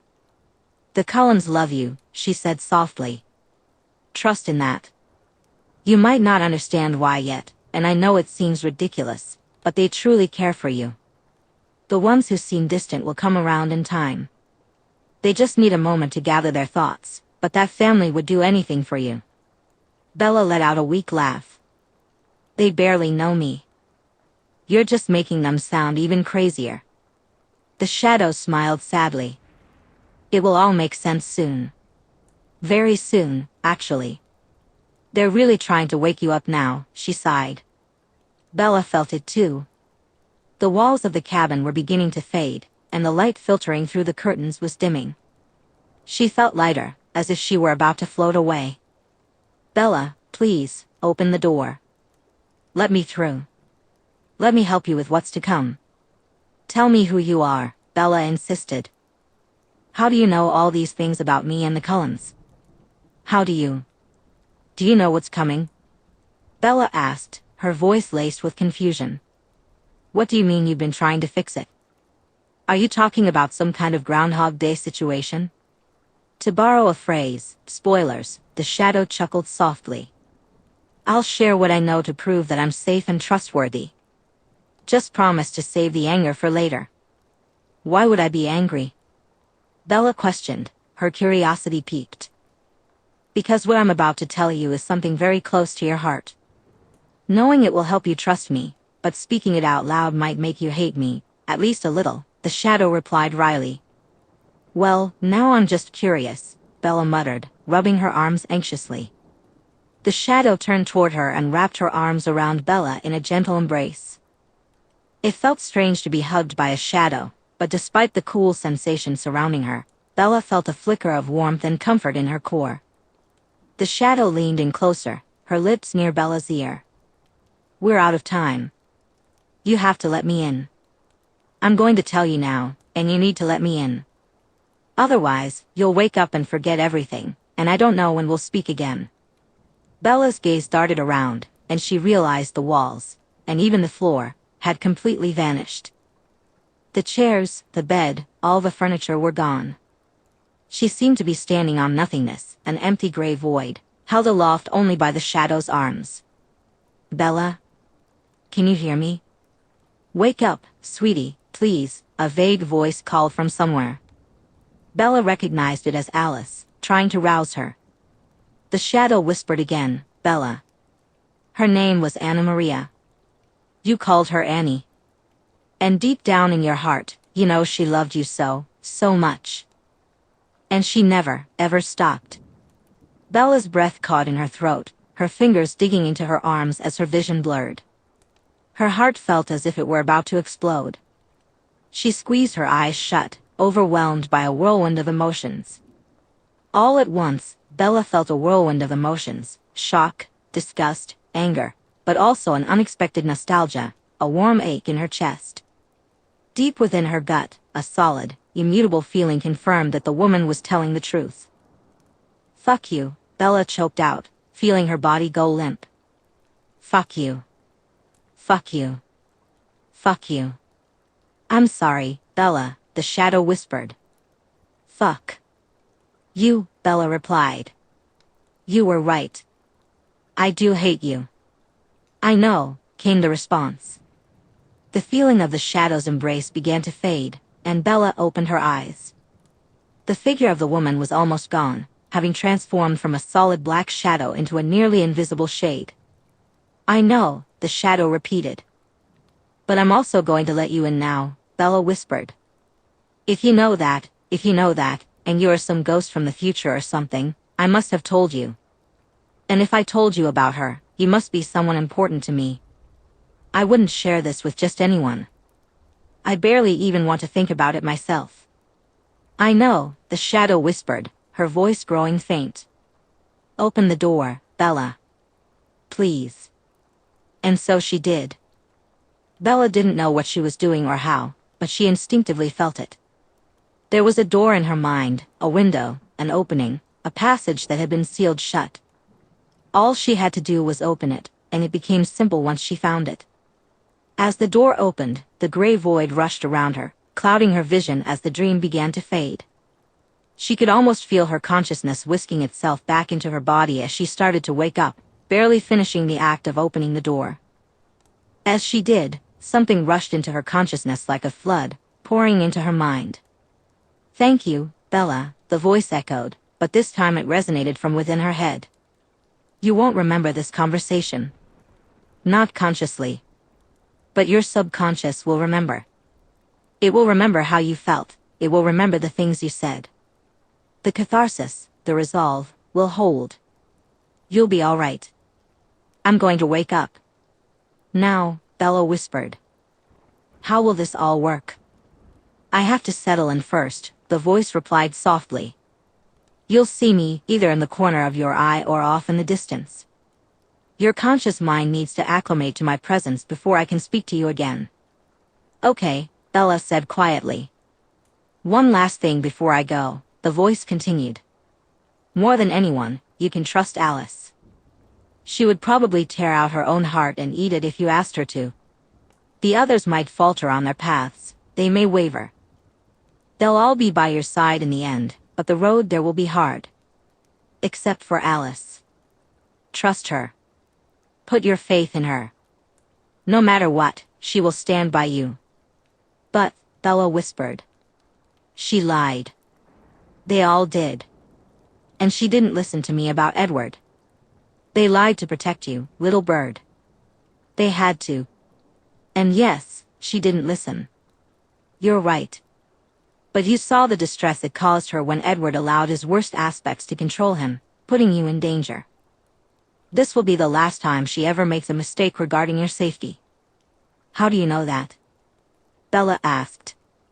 Spoilers, the voice said warmly.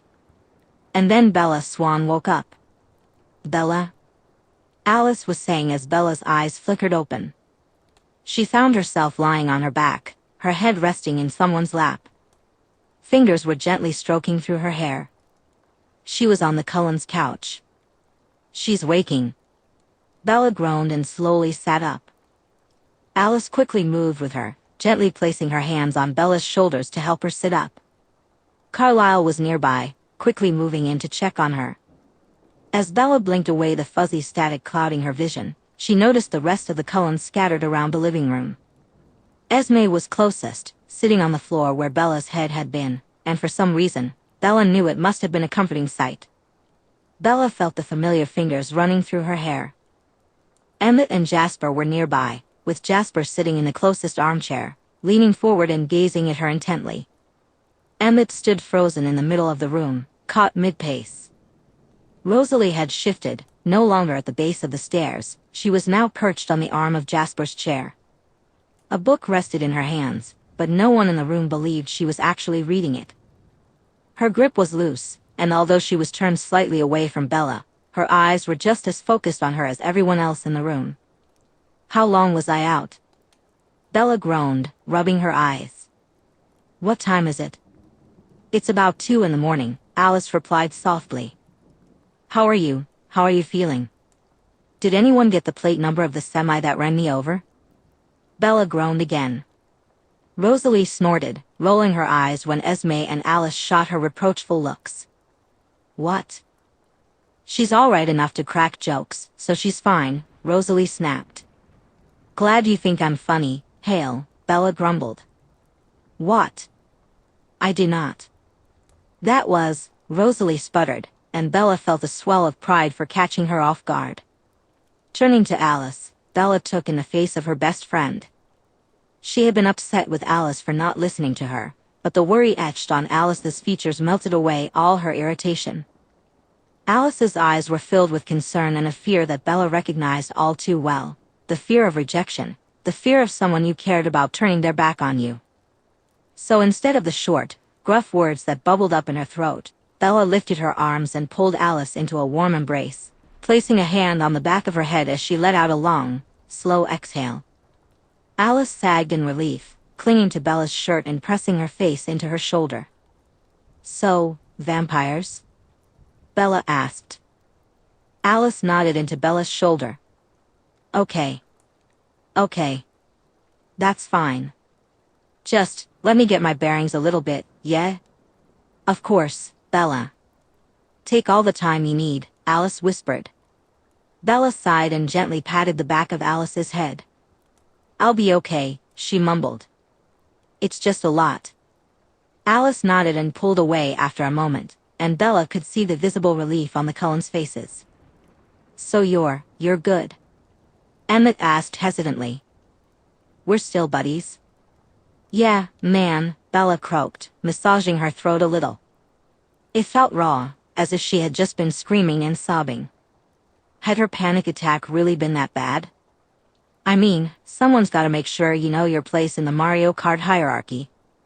I'm going to let that slide because I'm glad you're okay and that we're cool, but don't think I'm going to go easy on you, Emmett warned. Bring it on, Bella replied with a weak grin. Carlisle finished his inspection and stood up, nodding to himself. You're fine. You're showing some signs of exhaustion, and I'd imagine your blood sugar is quite low. One of us will run out and grab something for you, but other than that, you're perfectly fine. Oh, and you'll have a sore tongue, you bit it pretty hard. By some miracle, you didn't draw any blood. Bella stuck her tongue out experimentally and winced. It was definitely sore. What kind of candy do you like? Alice asked. You need sugar. I don't really eat candy, Bella said, pushing her hair out of her face.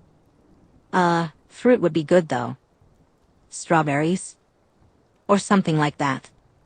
Carlisle nodded, and Esme stood up, straightening herself out. I'll be right back, she said to Bella, reaching out to pat her cheek. You sit tight, okay? Thanks, Bella mumbled, ducking her head. Wasn't she supposed to be angry with Alice?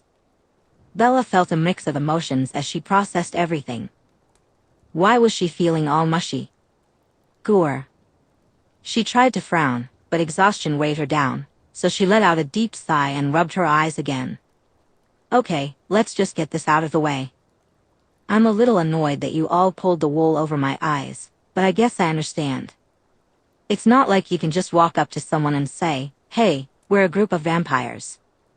Is that cool with you? Alice nodded vigorously. I wanted to tell you so badly. You have no idea. It was so hard to lie to you, even though I knew I had to. I feel really, really bad about it, she said, grabbing Bella's hand with both of hers.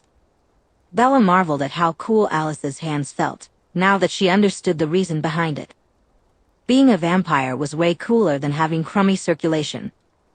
There were rules mentioned, Bella said, besides the fact that I probably wouldn't have believed you right away.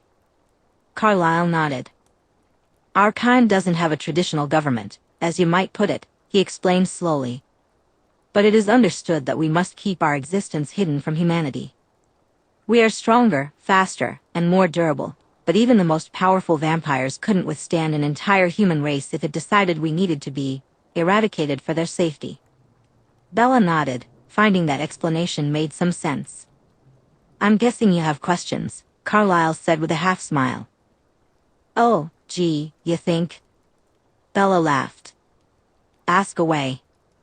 I may not have all the answers, but I will share what I can, Carlisle offered, settling into an empty armchair and folding his hands in his lap. Okay, obvious question. Blood? Drinky?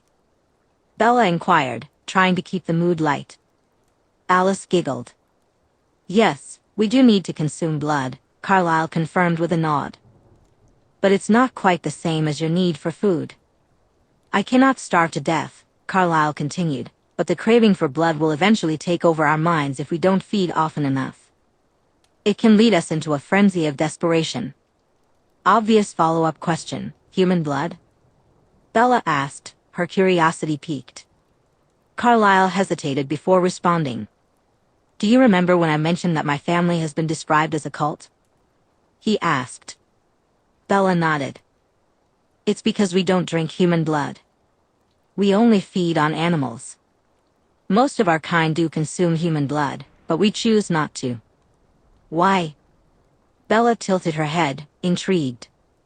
Why is that such a big deal? There are many philosophies on the matter, Carlisle replied, choosing his words carefully. Too many to delve into tonight. In short, there are trade-offs. The blood of animals is far less potent than that of humans. Compared to those who feed on human blood, we are slower, weaker, and our abilities aren't as strong as they could be. Abilities? Bella asked, her interest deepening.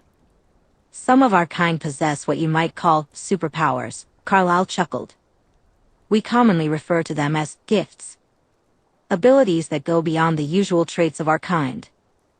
So, magical powers? Bella nodded, trying to wrap her mind around it. Carlyle laughed softly. I suppose you could call it that, yes, he said quietly. Whether our species is, as you say, magical or simply a more advanced form of nature and science is a rigorous debate. But, there are only so many hours in this night, and you have more pressing questions, don't you? Do you all have powers? Bella asked, glancing around the room. I do. Alice chirped, bouncing in her seat. I told you. It's not my fault you didn't believe me. I can see the future. Bella slowly turned toward Alice, her mouth slightly agape. What? Alice nodded rapidly, her excitement palpable. I get visions, she explained. If I concentrate, I can force them, but sometimes they just happen, Alice explained. Usually, they're about people I know, but sometimes they involve events that will affect me or the people I care about in the future. Huh, Bella replied, pondering this for a moment before snapping her fingers. When we met, you said things don't always happen to me the way I want them to. With that funny word, verisimilitude? Alice giggled again. Verisimilitude, she corrected, nodding. It's actually quite accurate. It's not like I'm sitting in my own mind watching a television screen. My visions are very visceral. Very real. A lot of the feelings carry over. So when you were talking about it then, Bella said slowly. I've seen you. In my visions, yes, Alice admitted, her tone suddenly quiet and uncertain. Bella paused, considering her next question. For how long were you, seeing me? Alice gave an embarrassed half-grin and shifted nervously in her seat. 5 years. I think, she replied awkwardly. To be honest, I've lost track a little. The visions themselves were all over the place, spanning a long time. I knew you would be with us for a while, and well, I suppose I grew quite fond of you in the future. Things bleed over, so when you finally arrived for real, You got excited, Bella interjected softly, a small smile creeping onto her face as she recalled their first proper conversation. But instead of maladaptive daydreaming, you were seeing future me. Future us? Alice nodded, squirming with embarrassed discomfort. Bella leaned back, unsure how to process this information. Fate had always seemed like a silly concept to her, yet after everything she had witnessed so far, she felt compelled to consider it. Dismissing the idea was tempting.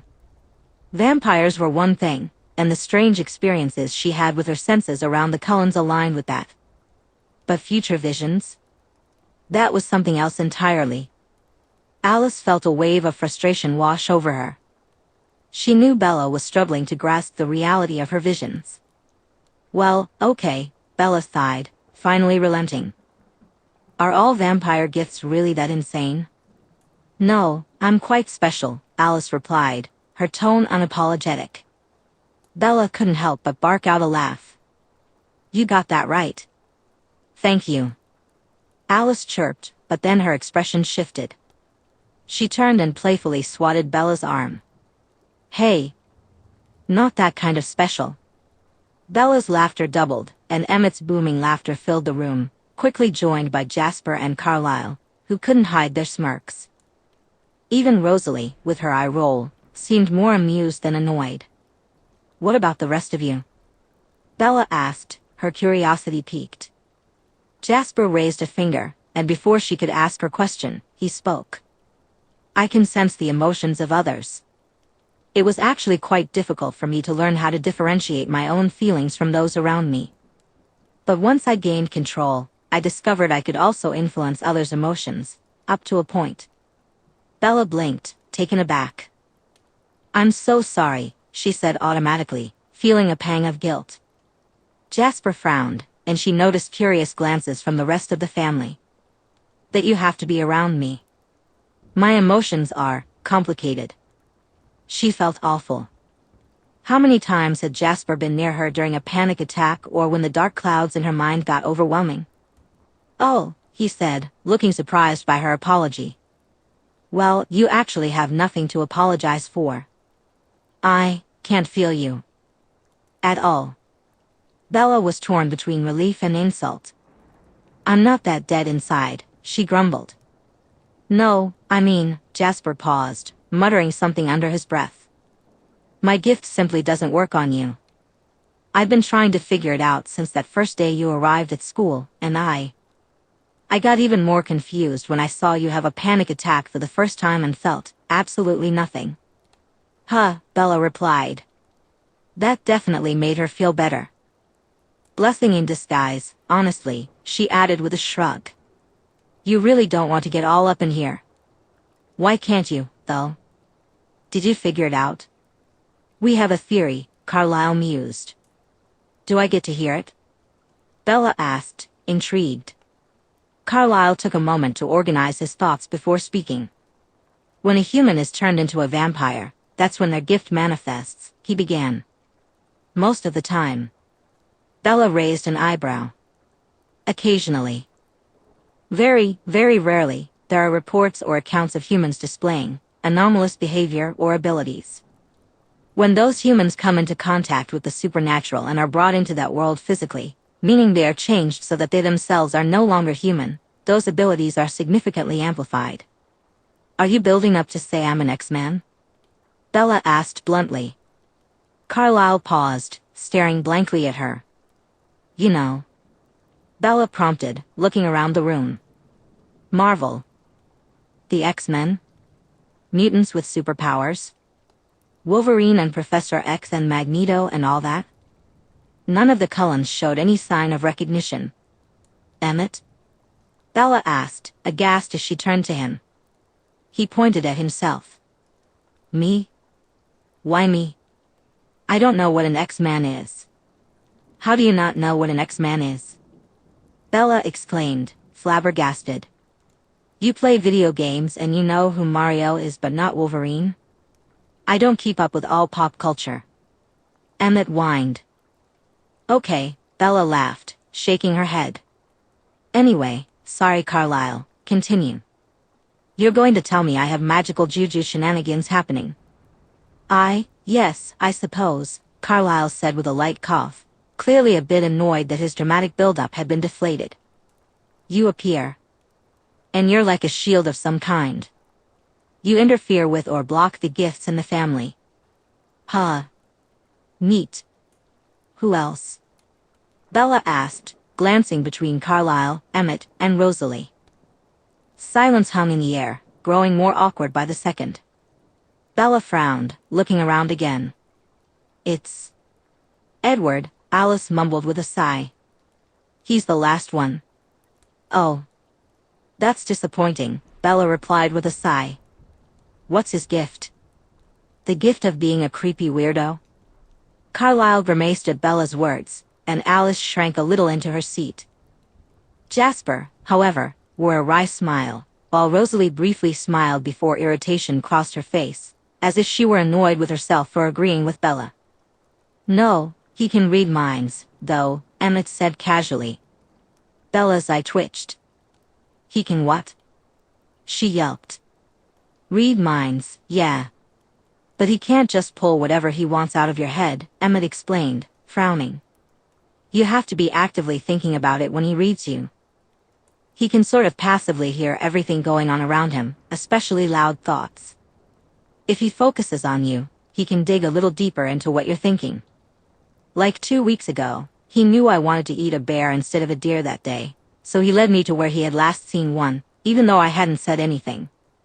I was just thinking about how bummed I was that we were going to the deer spot instead of the bear spot. Bella blinked several times, trying to process that information. So that creep has been in my head? She gasped. Ugh. Yuck. Gross. Disgusting. How is that not like a massive invasion of privacy? What the heck, dude? Finally. Rosalie snapped, throwing her hands in the air. Someone besides me said it. Yes, Bella, it is a massive invasion of privacy. Thank you.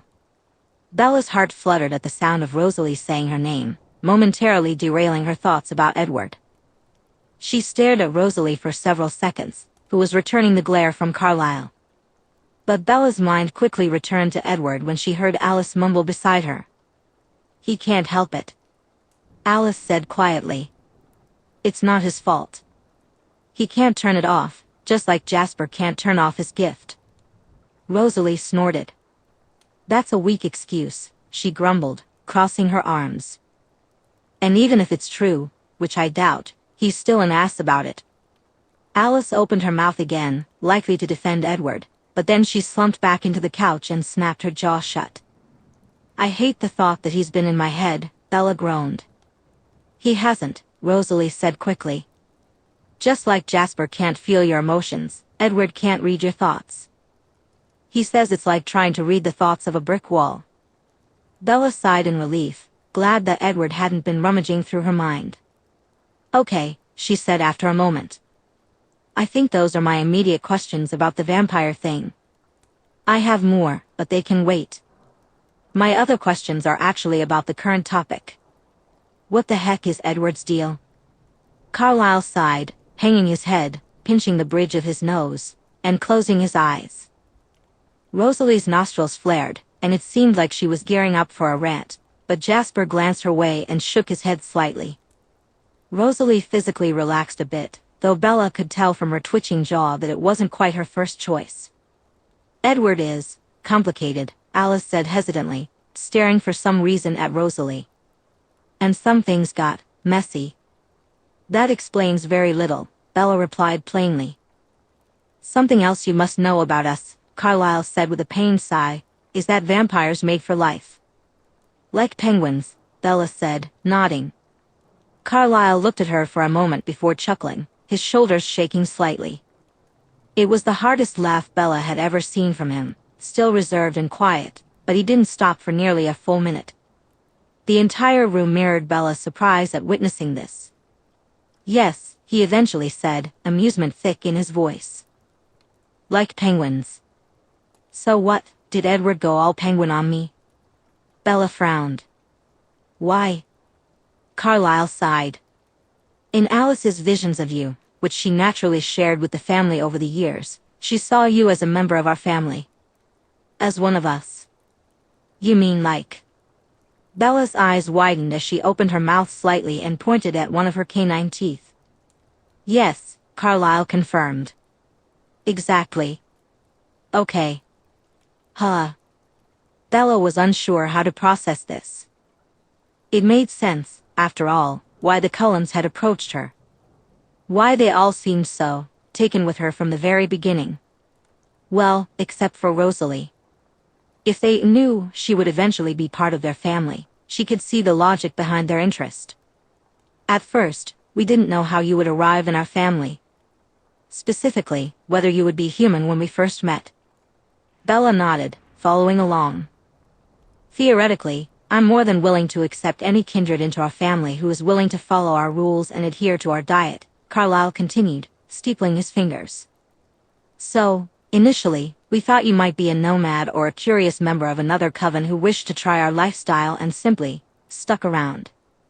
But," Bella prompted when Carlisle fell silent. "Alice's interpretations of her visions eventually led us to conclude that you would not only join our family but our entire world. That, through some series of events, we would be the ones to turn you.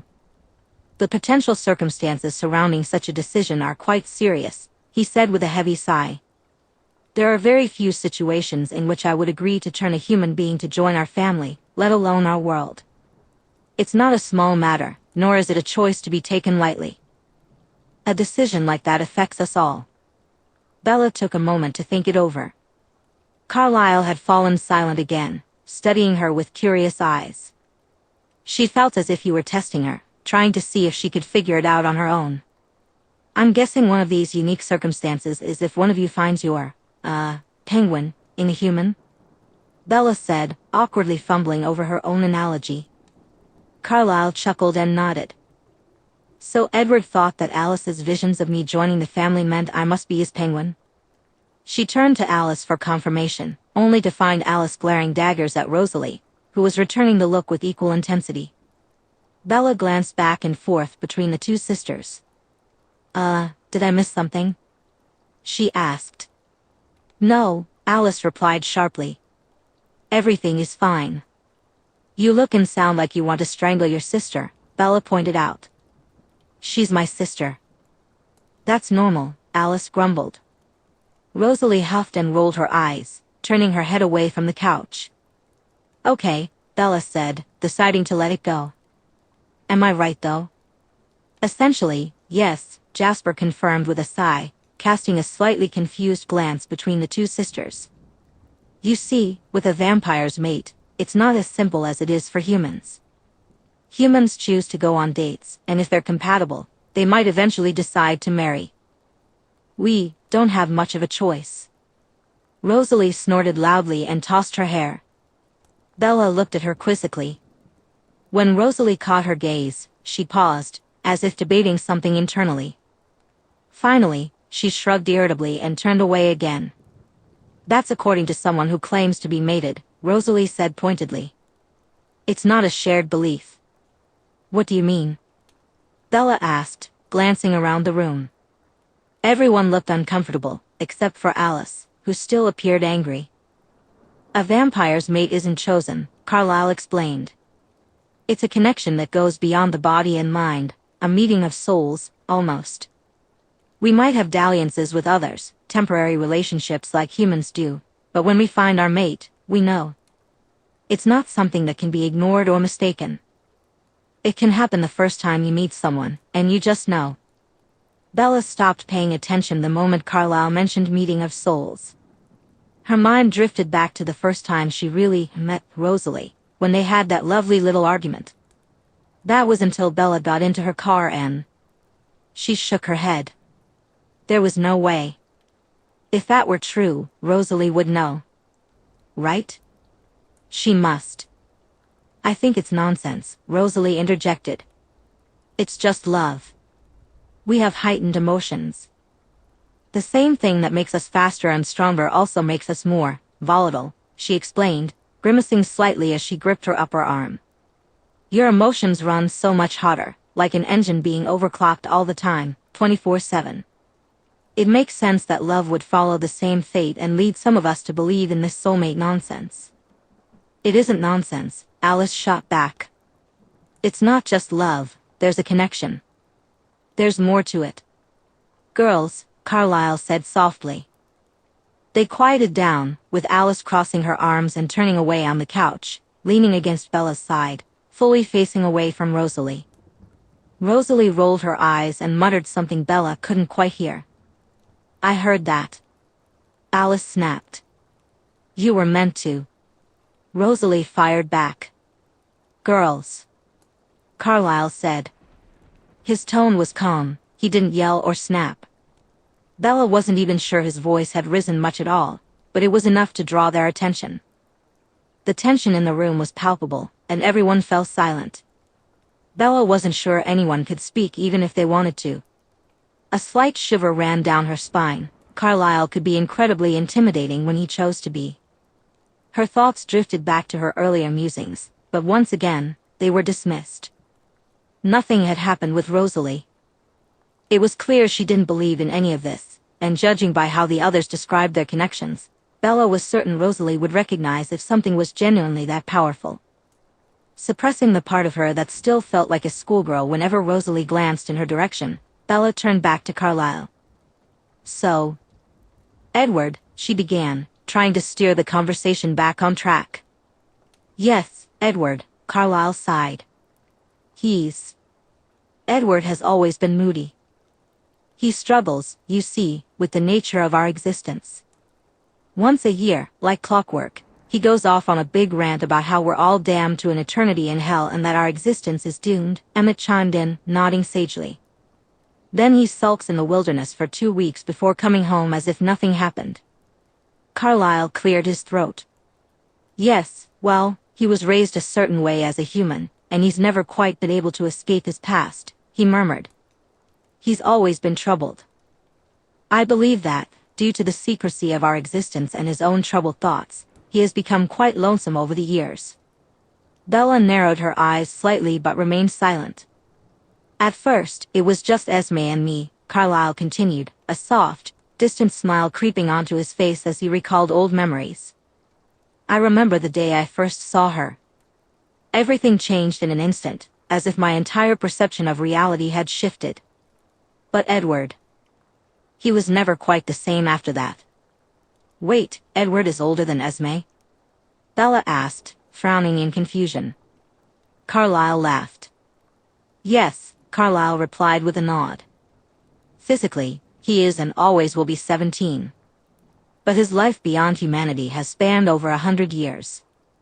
Esme hasn't quite hit a century yet. Huh. I figured the whole adoption thing was just a cover for the whole Coven of Vampires situation, but I didn't really process that it meant you all are probably drastically different ages, Bella said with a wry chuckle. I am the oldest, Carlyle stated, nodding. After me, I believe it's you, Jasper. Jasper nodded in agreement. He and Alice are the newest additions to our family, Carlyle continued fondly. But Jasper has been around nearly as long as I have, just in much different circumstances. Bella gave him a curious look, and Jasper flashed her a crooked smile. Give it a few decades, and maybe I'll have a story or two for you, he said, his southern drawl a bit heavier than usual. Yeah, okay, Bella replied with a small smile before turning back to Carlyle. Edward is next, I believe. He was actually, I suppose, the first real Cullen besides myself, Carlyle mused. At first, it was just us. I never really expected our family to grow to what it is now, and I don't think he did either. I'm not sure he's adapted to the changes as well as I have over the years. Carlyle felt quiet, lost in thought, and Bella felt as if he were speaking more to himself than to her. When I met Esme, everything changed. We were 3 now, and Edward would fret endlessly about it. He was constantly worried that if our numbers increased, our ability to hide would decrease, he said, a distant expression crossing his face. I always told him he was being paranoid, but now I wonder if it was something else. Bella didn't know how to respond, and it seemed no one else did either. Jasper and Emmett listened intently, captivated by the conversation. Alice had turned fully around, her irritation with her sister forgotten as she listened to the words of her father. Bella decided to stick with that term. He would question me endlessly, Carlyle continued. About the bond. What it felt like, what I thought of it. He asked me to describe it in as much detail as I could. Being scientifically minded myself, I assumed he was just curious. I had my own questions about it when my peers met their mates, and I thought he, like me, was taking a purely academic interest in it. He fell silent again, and no one in the room dared to interrupt. But I fear I have been mistaken. Mistaken for a long time, he whispered. What do you mean? Bella asked. I believe Edward grew obsessed with the concept of the mate bond, Carlyle eventually said, letting out a heavy sigh. The way he spoke about it sometimes, I would brush it off and justify it, explain it away. But he seemed to believe that becoming mated would solve his problems. That the reason he felt so lonely, so miserable at times, was simply because he lacked a mate. Bella understood that. While it wasn't the same, she recalled her own feelings during the earlier stages of her depression. She had thought that maybe falling in love would fix her. That having someone to hold, talk to, kiss, and love would be enough to fill the emptiness inside her. It was a hard lesson to learn, and one she didn't envy Edward for. She was simply upset that she had gotten caught up in it. When you arrived in Forks, Edward could sense you, Carlyle continued. He described the pull to you, and a desire to forgive me, to claim you. He was he was manic about it that first day. Bella grimaced at his words, and Carlyle mirrored her expression. And it is here where I believe I owe you a significant apology, Carlyle sighed. I was blinded by my desire to believe in my son. I wanted him to be happy. I'd watched him torture himself with his loneliness and obsessions, and I suppose part of me was just relieved to hear that it might be over, that he had found his answer. I looked past the actual content of his words and allowed my own biases to fill in the blanks. Bella blinked as Carlyle leaned forward. "Bella," he said seriously, "on behalf of my family, but most importantly myself, I sincerely apologize for the distress Edward has put you through tonight. I am the leader of this coven, and the behavior of its members falls on me. Edward has behaved abhorrently tonight. I will not ask for your forgiveness, all I ask is for you to consider my words." She didn't know quite what to say at first, but eventually, she nodded and managed to push out a few syllables in reply. "It's no big deal. Edward's a big boy," Bella mumbled. "You shouldn't have to apologize for him." Carlyle gave her a grateful smile. "I'm glad you feel that way, even if I disagree with you," he said, relief tinging his words. Bella nodded and thought for a moment before coming up with another question. "So, if Edward and I actually were bonded, would I have felt it too?" she asked. Carlyle nodded. "The fact that you're not interested in him at all, and that he gives you the heebie-jeebies, is a definitive no, that you aren't meant to be together." He chuckled softly. "Correct. Even as a human, you would feel some pull. It might be muted, but you wouldn't be able to avoid him in your thoughts. You'd find yourself trying to engineer situations where you could at least be around him. The fact that you're actively trying to avoid him speaks volumes." "Okay. So, follow-up question," Bella continued. "Why does he think that?" "Singers," Jasper said, capturing Bella's attention. She turned to him just as Carlyle leaned back in his armchair, seemingly content to let Jasper take the lead on this one. "I've encountered them often, and I know what they can do to a vampire," Jasper continued. "Singers?" Bella asked, her curiosity piqued. "Are you familiar with the concept of a siren song?"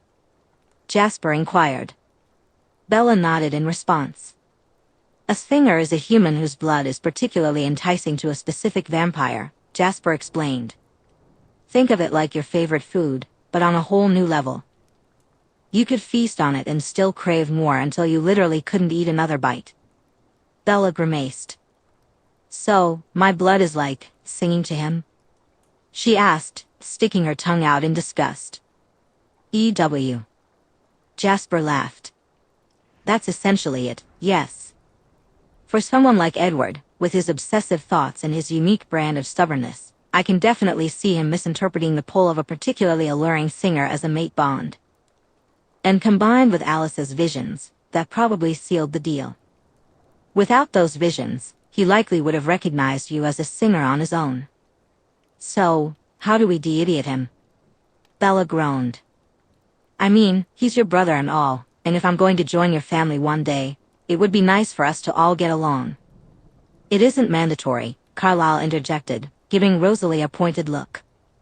"But it is highly encouraged, yes." "And if I'm joining your family," Bella sighed. Alice poked her in the ribcage. "The visions are still there. So far, it's still happening," she stated firmly. "Is that how it works?"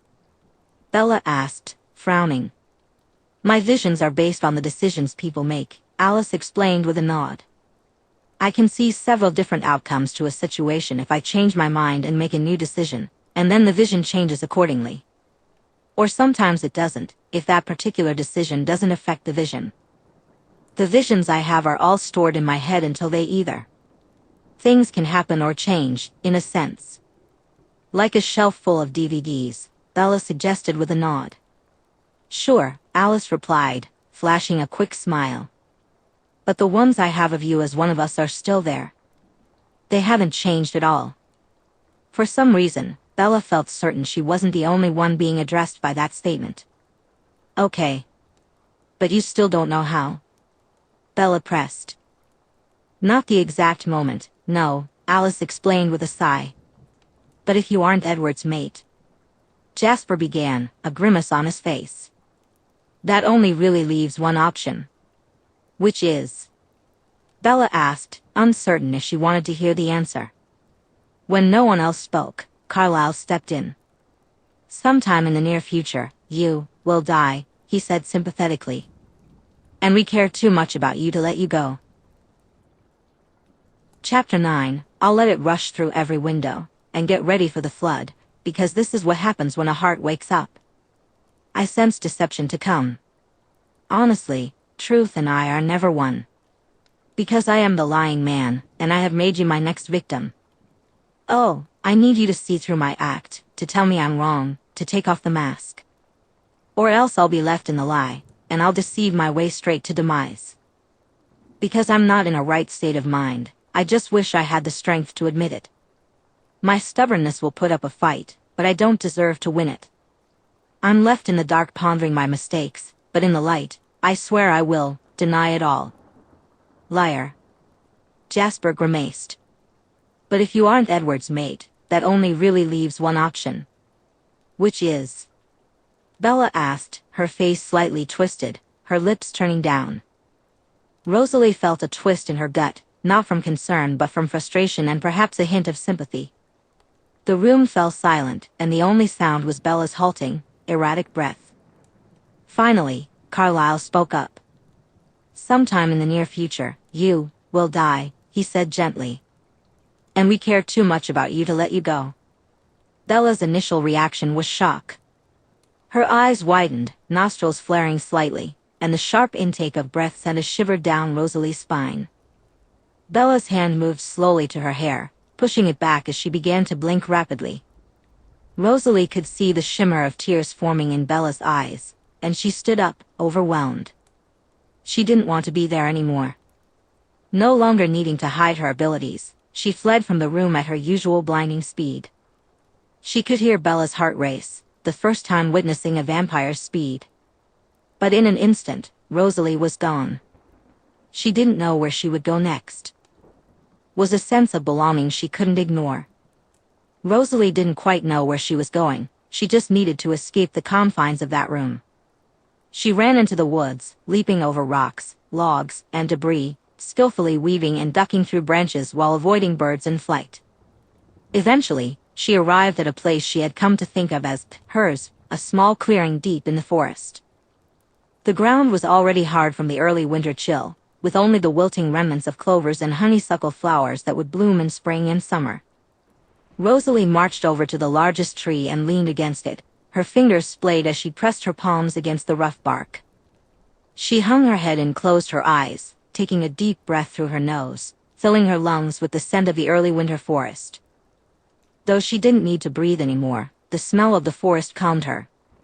She inhaled the heady, earthy aroma of decomposing plant matter, half frozen by the night's chill, and then the faint traces of nearby animals, a small group of deer, birds, and various rodents.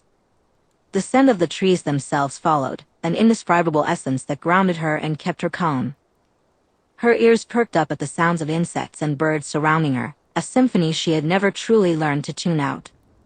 Over time, it became a comfort, the gentle buzzing of tiny insects, the fluttering of wings, and the soft tick-tap of a songbird's feet on a tree branch as it settled in to rest. The clearing was bathed in moonlight, casting a gentle silver glow over the frosted ground beneath her feet. Each step crunched softly as her shoe ground the tiny frost crystals into nothingness. She took another breath. Beneath the earth, wood, rot, life, frost, and air, there was a sense of peace she cherished. The gentle scent of strawberries lingered in the air. Not the sickly sweet, artificial aroma of strawberry candy, but the rich, fresh smell of ripe strawberries simmering into jam. Rosalie could almost taste the sweetness on her tongue. Yet, it was just a memory, a fleeting echo of a sensation, a copy of a copy of a copy. A lie. She flexed her fingers, feeling the bark of the tree creak slightly under the pressure of her grip, and quickly let go. She didn't want to hurt the tree. Turning around, she sank onto the ground.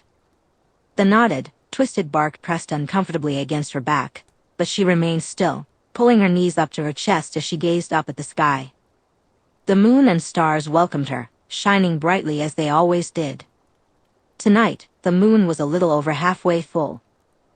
Stars scattered across the sky like glitter blown from the palm of a hand, and as she tilted her head back, her head thumped gently against the tree. She knew she was probably getting bits of bark and dirt in her hair, but at that moment, she didn't care. "You know," she said softly, to no one in particular, "this isn't particularly funny anymore." At first, it had felt like a prank. Mean-spirited, perhaps, but still a prank. Rosalie could handle pranks. Emmett played them all the time. He would do silly things like turn the shirts on her collection of stuffed bears inside out or swap her shampoo with an identical bottle filled with slightly soapy water, so no matter how often she tried, it wouldn't lather. She would scoff and roll her eyes before fixing whatever he had messed with, maybe swatting the back of his head for the little ones. For the bigger ones, she would shout his name at the top of her lungs and chase him into the woods, tackling him and pulling his hair until he conceded. Alice. Rosalie didn't usually play pranks. It simply wasn't her style. She could be mischievous, yes, but practical jokes weren't part of her sense of humor. She enjoyed teasing her siblings with playful jabs and often found herself chuckling at the latest victim of Emmett's antics. He could never quite catch her off guard, thanks to revisions, although he never stopped trying. However, pulling off a prank herself felt beneath her. So when Alice told her about a particular vision, Rosalie was taken aback. Finding some comfort in the fact that Alice had only heard a voice resembling hers, she brushed it off. After all, it was just a voice, easy enough to ignore. Alice had tried to press her about it, but Rosalie had only pushed her away further until she finally stopped. It wasn't until Bella's swan arrived in Forks that Alice really began to get under her skin. Rosalie was convinced this was some elaborate joke. "I feel pity for her," Rosalie scoffed when Alice informed her that Bella had arrived and that Edward believed they were meant to be together. "I wouldn't wish Edward as a mate on my worst enemy." "Rose, this is serious," Alice snapped, stepping closer into Rosalie's personal space. "If you keep ignoring this, if you don't step up and put a stop to his ideas, this is going to end badly. Can we please talk about my vision?" "First of all, even if I wanted to," Rosalie began, glaring at Alice as she tried to interrupt. "Once Edward gets an idea in his head, it's not coming out. You know that. Second of all, it's irrelevant. If Bella is supposed to end up with some woman, whatever he does here won't matter. Why are you so in denial about this?" Alice hissed. "This should be good news. You should be jumping for joy, vibrating with anticipation now that she's finally here. But instead, you're just going to let Edward go. After her." Alice exclaimed, relieved that she had the foresight to take Rosalie away from the house for this conversation. If she had spoken those words within earshot of the family, Rosalie might have snapped. Instead, Rosalie felt a surge of anger and shot Alice her most venomous glare, expecting her to flinch and cower as she usually did when Rosalie's buttons were pushed too far. But Alice didn't back down. She crossed her arms, lifted her chin defiantly, and met Rosalie's glare with a firm jaw and eyes blazing with barely contained frustration and disappointment. In the end, it was Rosalie who looked away. She didn't run, she just had better things to do. "You can't avoid this forever." Alice hissed at Rosalie's retreating back. "I'll keep it a secret because I know telling the others would be worse. You're the only one who can change this.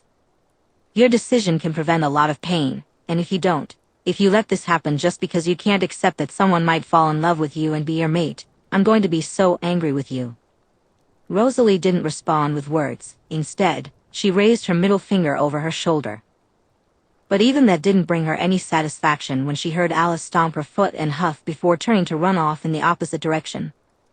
All Rosalie felt was a gnawing pit in her stomach that she desperately tried to ignore. She had decided to avoid both Alice and Bella. It was easier than facing the questions swirling inside her mind.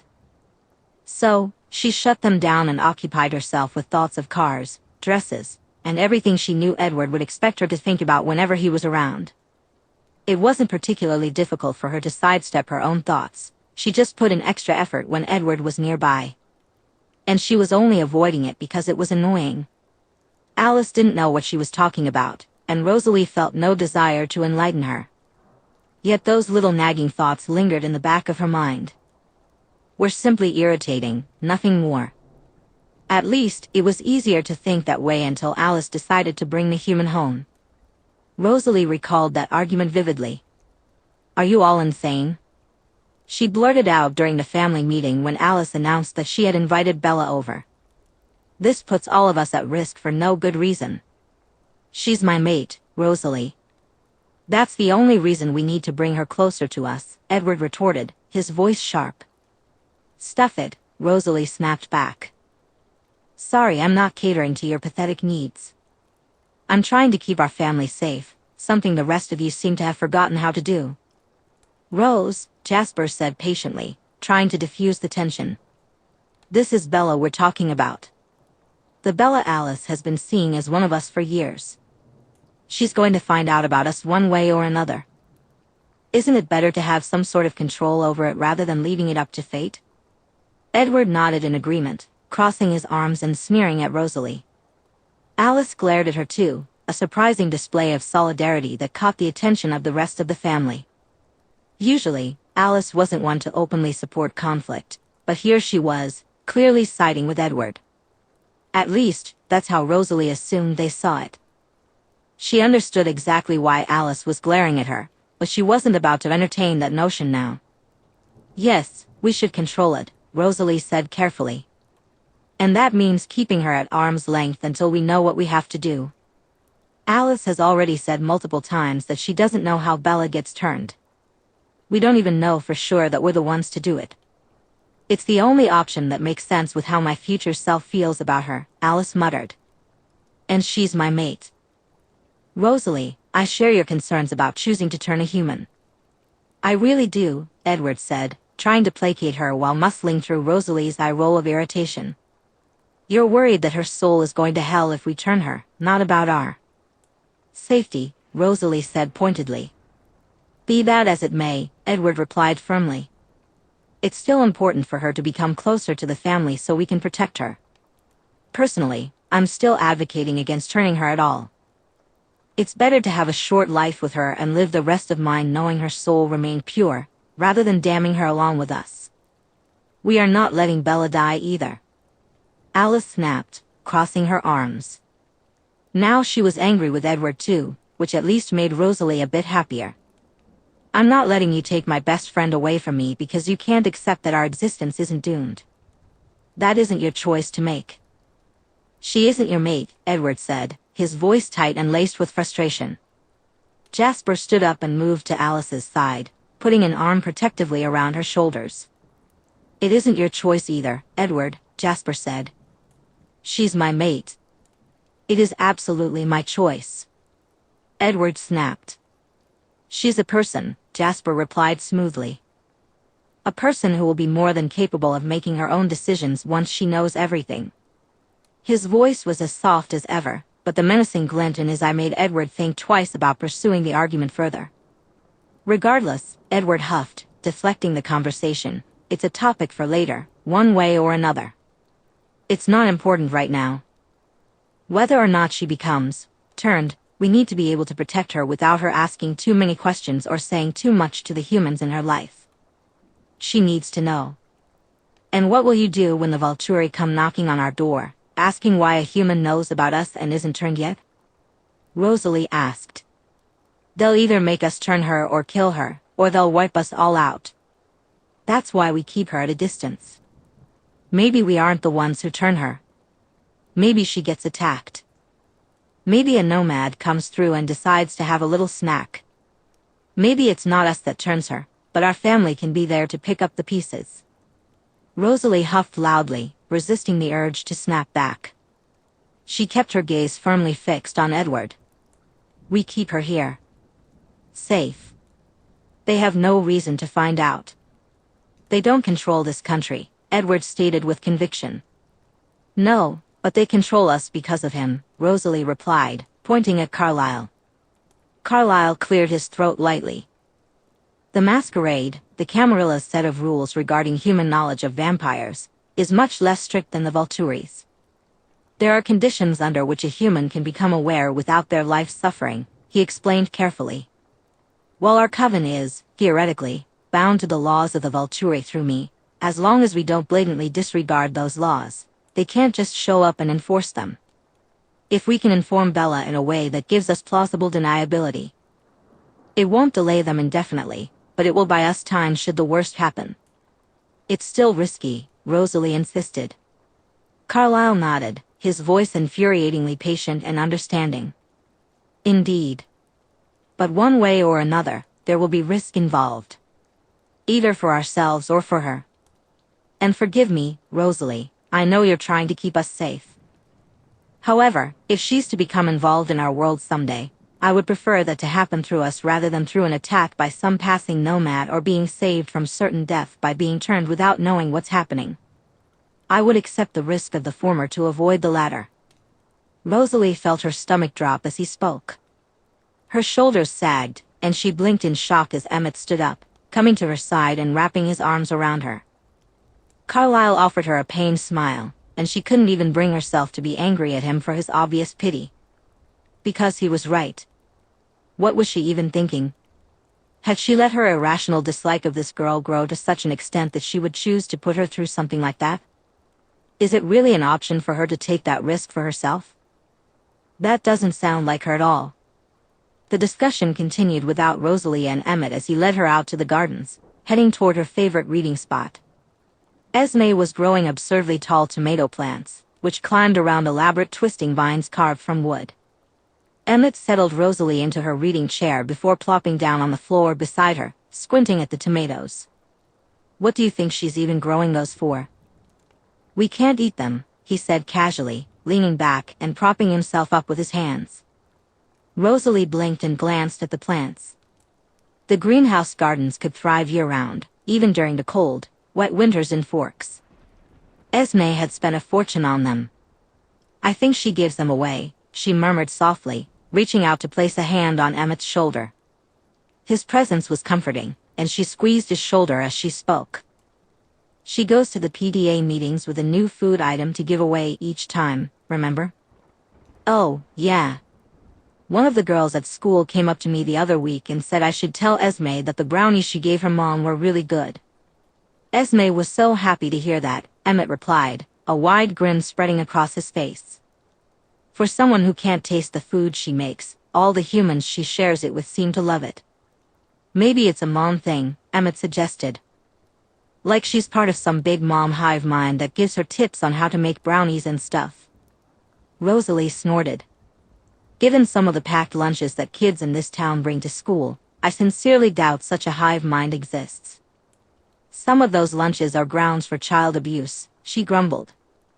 Emmett burst into laughter, throwing his head back. Rosalie smiled softly, the corners of her lips turning up just a bit. He always knew how to make her feel better. After his laughter faded, they sat in silence for a few moments before Emmett broke the quiet. So, when are you going to want to talk about it? He asked softly. Rosalie stiffened, pulling her hand away from his shoulder. Talk about what? She replied tersely. Bella, Emmett said simply, avoiding her gaze. There's nothing to talk about, she hissed. Emmett showed no sign that her anger bothered him. This was one of the reasons he was so effective at calming her down. No matter how angry or moody she became, or what insults she hurled in her frustration, he remained unfazed. He was the one person she could never rattle, aside from Carlyle. Leaning forward, he adjusted his position to face her more directly, but not too much. He angled himself just enough to avoid making Rosalie feel crowded, a skill he had somehow picked up over the years without her ever mentioning it.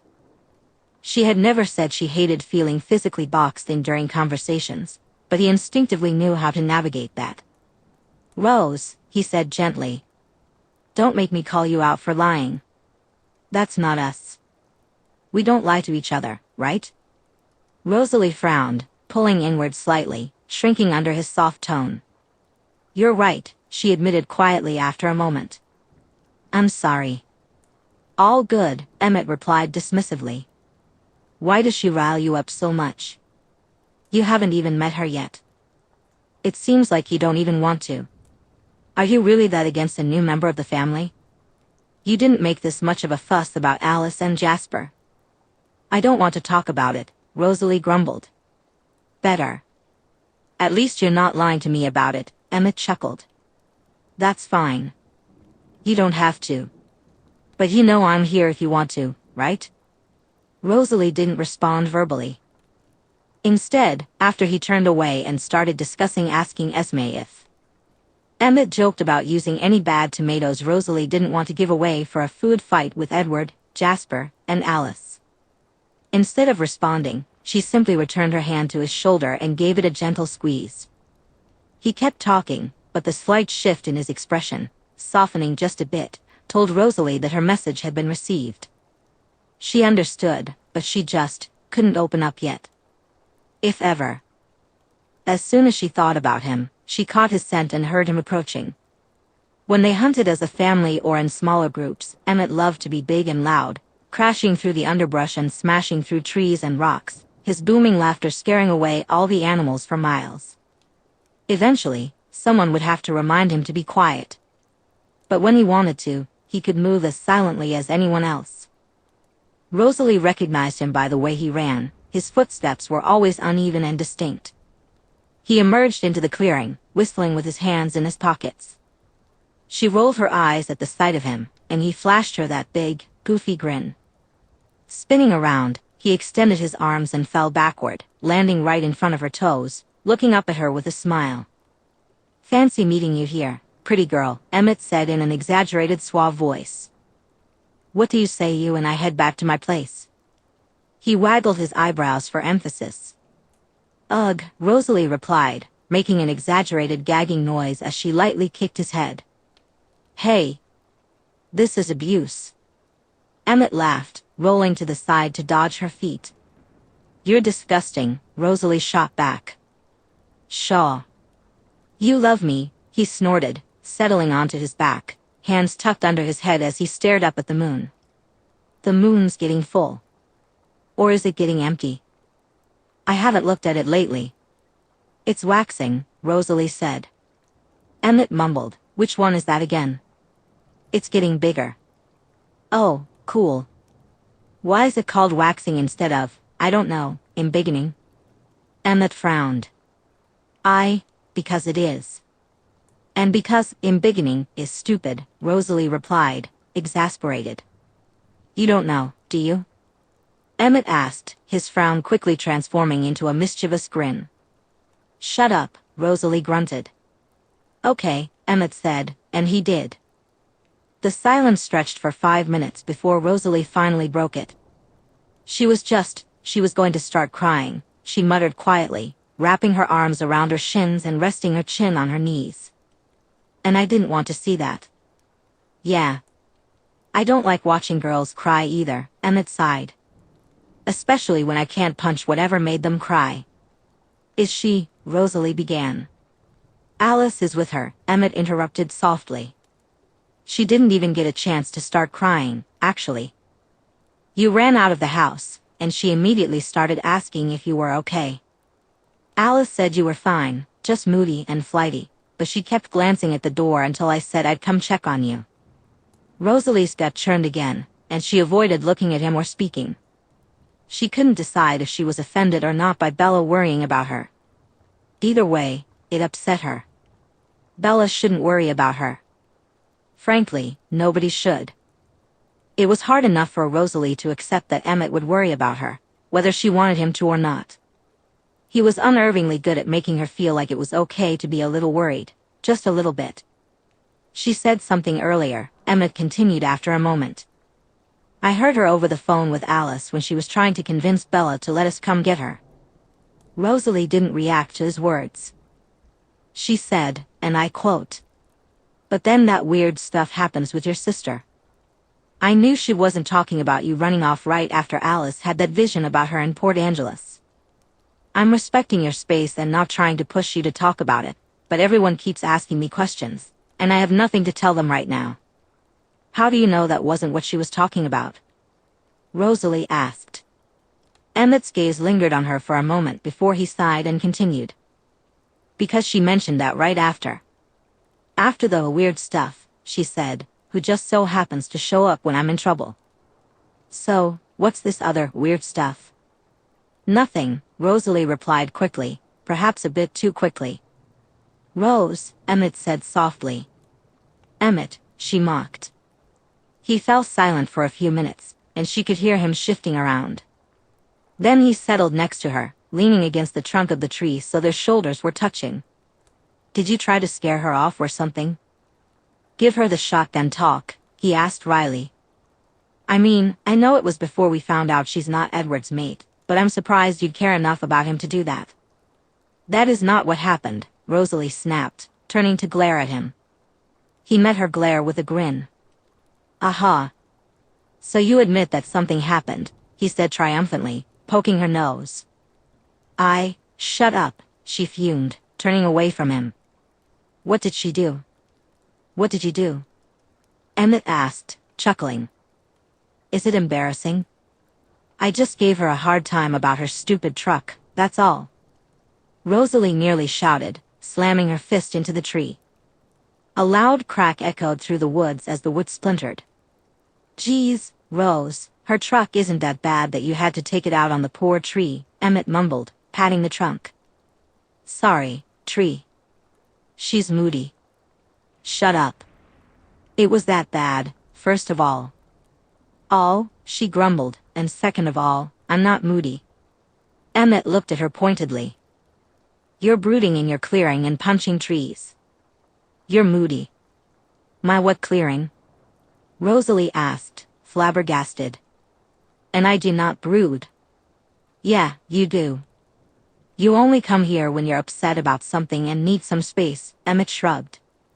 Sometimes it's because Edward said something stupid and pissed you off.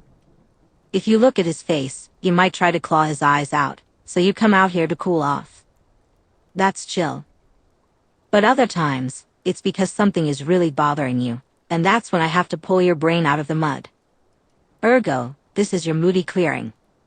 Do you even know what ergo means? Rosalie grumbled after a moment of silence. I think so. Did I use it wrong? Emmett frowned. No, you used it right. I'm just. Rosalie mumbled. Being moody, Emmett finished, nodding. Rosalie sighed irritably. Fine. I come here to cool off when I'm upset, yes, but can we please not call it my moody clearing? You make me sound like a child. Emmett snickered but didn't say anything more. He reached up, snapped a low branch off the tree, and dug around in his pockets for a knife. He always carried one with him. Pulling it out, he started to strip the bark from the branch, shaving off little strips of wood. Rosalie turned slightly to watch him. He had picked up wood carving and whittling about 20 years ago and didn't practice consistently, so his technique was still a bit rough. But she enjoyed watching him. Even when his creations didn't turn out exactly as he wanted, she found it fascinating to see something new emerge from what was once just a piece of wood. As he shaved most of the bark off, he started whittling away at the wood, shaping it into a rough likeness of a person with a round face and vague outlines that resembled a torso and legs. Can't I just be allowed to not want to be around her? Rosalie sighed. Emmett paused his whittling for just a moment before continuing. Sure. You can be allowed that, he said with a shrug. But we both know that's not really true, so something else is clearly going on. Rosalie scowled.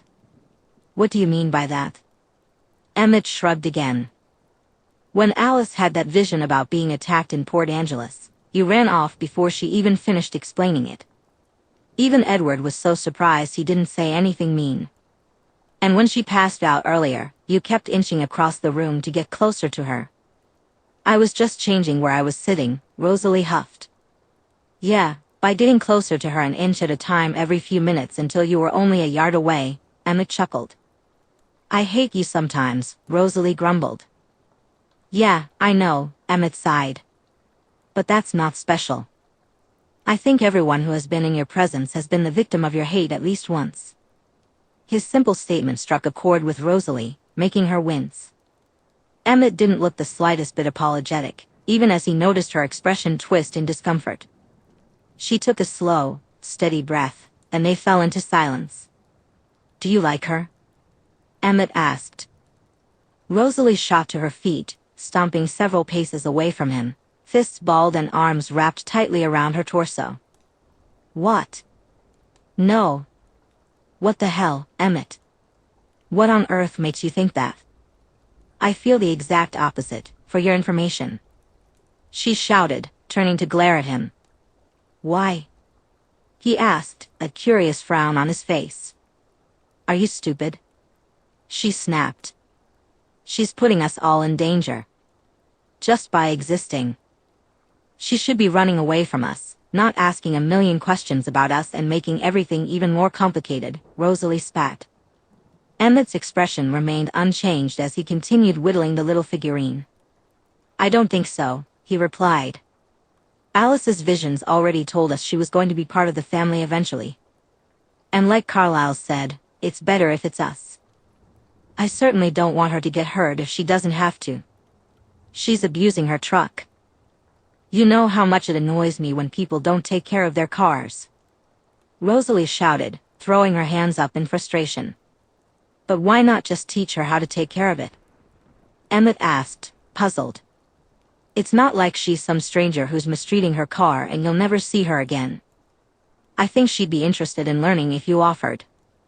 If you think she's so fascinating, why don't you just ask her out then? Rosalie hissed. Since Bella's so great and all. Because that'd be weird, Emmett said. I don't feel that way about her. I mean, yeah, she's cool. I like that she played Mario Kart with me and wants to keep playing video games.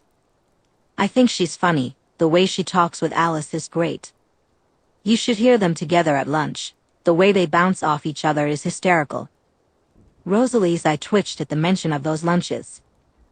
Ever since Bella had started coming around, Emmett and Jasper had taken to joining Alice for lunch at school with her, despite Rosalie's protests that it was a bad idea. And she's really nice, he continued. I can tell she's way more comfortable with Alice than with me or Jasper. But she always tries to talk to me as much as she does with Alice, and she asks me about the things I like and says really nice things to me. You know she's the only person who ever calls me smart. Rosalie blinked. I was talking to her about Halo. Emmett shrugged. You know, I beat the hardest difficulty without dying once. Bella thought that was really cool and said I must be pretty smart to pull it off. When I tried to tell her that I'm not really that smart, just good at video games, she scoffed, kind of reminded me of you, and said, there are multiple ways to be smart, Emmett, and then she patted my knee. Okay, whatever, so she's nice, Rosalie muttered, looking away. That doesn't mean I have to like her. Yeah, I guess, Emmett replied quietly. But it feels like part of you likes her and wants to be near her since you keep doing it, while the rest of you feels like you're supposed to not like her for some reason. What on earth have I done to give you that impression? Rosalie asked, completely bewildered. You mean besides running off to her rescue before the rest of us could even blink? Emmett chuckled wryly. You watch her. At school. I do not. Rosalie yelped. Please, Emmett said dismissively. You're the reason most of the boys stopped trying to approach her after the first few days. Rosalie fell silent at that. He wasn't supposed to have noticed that part. At first, I thought you were just hating on teenage boys on principle again, Emmett laughed. But every time one of them tried to walk up to Bella while you were nearby, you'd glare at them until they practically ran away. People at school think it's because you're protecting your sister's best friend. Jasper thinks you're just enjoying making teenage boys uncomfortable, and Edward thought you were helping protect his mate. Who says it isn't any of those things? Rosalie whispered. Emmett shrugged. Me. My gut. The way you're acting about it. Pick one, I guess. I had my suspicions, and then when you ran off to help her that day, I was really sure something weird was going on. Then she rejected Edward, which was. Whoa. I heard her on the phone, and now you're acting like this, he finished, gesturing vaguely at Rosalie's demeanor. What are you trying to say? Rosalie hissed, her eyes burning with intensity. Emmett paused for a moment. Can I ask you a question, and I want an honest answer? Just this one question, and I promise I'll drop it, he said, standing up and tossing the finished figurine in his hand a few times. Depends on the question, Rosalie muttered. Rose. Fine. Emmett stepped closer, facing her directly. His hands were in his pockets, and he looked at her with a soft intensity that made Rosalie feel as if he could see right through her. That weird stuff Bella was talking about, did you bond with her? Is Bella your mate? He asked. Rosalie lifted her chin and stared directly into Emmett's eyes, ignoring the burning sensation of tears that could never fall. She clenched her fists. No, she said firmly. Emmett held her gaze for what felt like an eternity. Okay, he finally said with a nod. Okay. You believe me? Rosalie asked hesitantly. Emmett shrugged. I don't think it matters whether or not I believe you, he replied quietly. What matters is whether or not you believe you. I asked for an honest answer, and I'm going to trust that you gave me one. I'll drop it. His words wrapped around Rosalie's heart and squeezed, making her resist the urge to respond. He stared at her for a few moments longer before pulling something from his pocket and tossing it to her as he walked away. That's for you, by the way. I'm heading back to the house to let everyone know you're still in the country, he said with a slightly hollow chuckle. See you, Rose. Rosalie caught what he had tossed and opened her mouth to reply, but he was already gone. She was left alone. As she looked down at her hands, Rosalie discovered a carved wooden figurine resting there. It was rough and hasty, but she recognized it immediately, a small wooden likeness of the human girl currently sitting in her living room. Emmett had crafted a little face with a wide grin. Her hands were tucked into her pockets because Emmett hadn't yet mastered carving hands. Rosalie stared at the figurine as she began to walk deeper into the woods. She moved away from the house, away from anyone who might hear her. Eventually, she reached a small cliff that overlooked an expanse of trees stretching far into the distance. Still fixated on the figurine, she sank to her knees, cradling it in her hands. Unconsciously, she ran her thumb slowly across the face and hair of the little figure, feeling the rough nicks and marks left by Emmett's knife. Then, she pressed it tightly against her chest and screamed. Her eyes squeezed shut as they burned with unshed tears. The sound shattered the stillness around her, sending birds fluttering from their perches and small creatures scurrying for cover. If she were still human, she wondered vaguely if the force of her scream would have torn her throat open. She screamed until her lungs were empty, then gasped for air with a dry sob before screaming again. And again. And again. Finally, she lifted her arm and hurled the figurine over the cliff, releasing a final, heart-wrenching scream. Doubling over, she buried her face in her hands as dry sobs shook her body. Inside her chest, her heart wailed, and she wished desperately that she could rip open her ribcage, tear out the treacherous muscle, set it ablaze, and stomp on it until it could no longer speak. Through it all, lingering gently beneath her nose was the faintest scent of strawberries. When she finally returned to the house, the sun was just beginning to rise.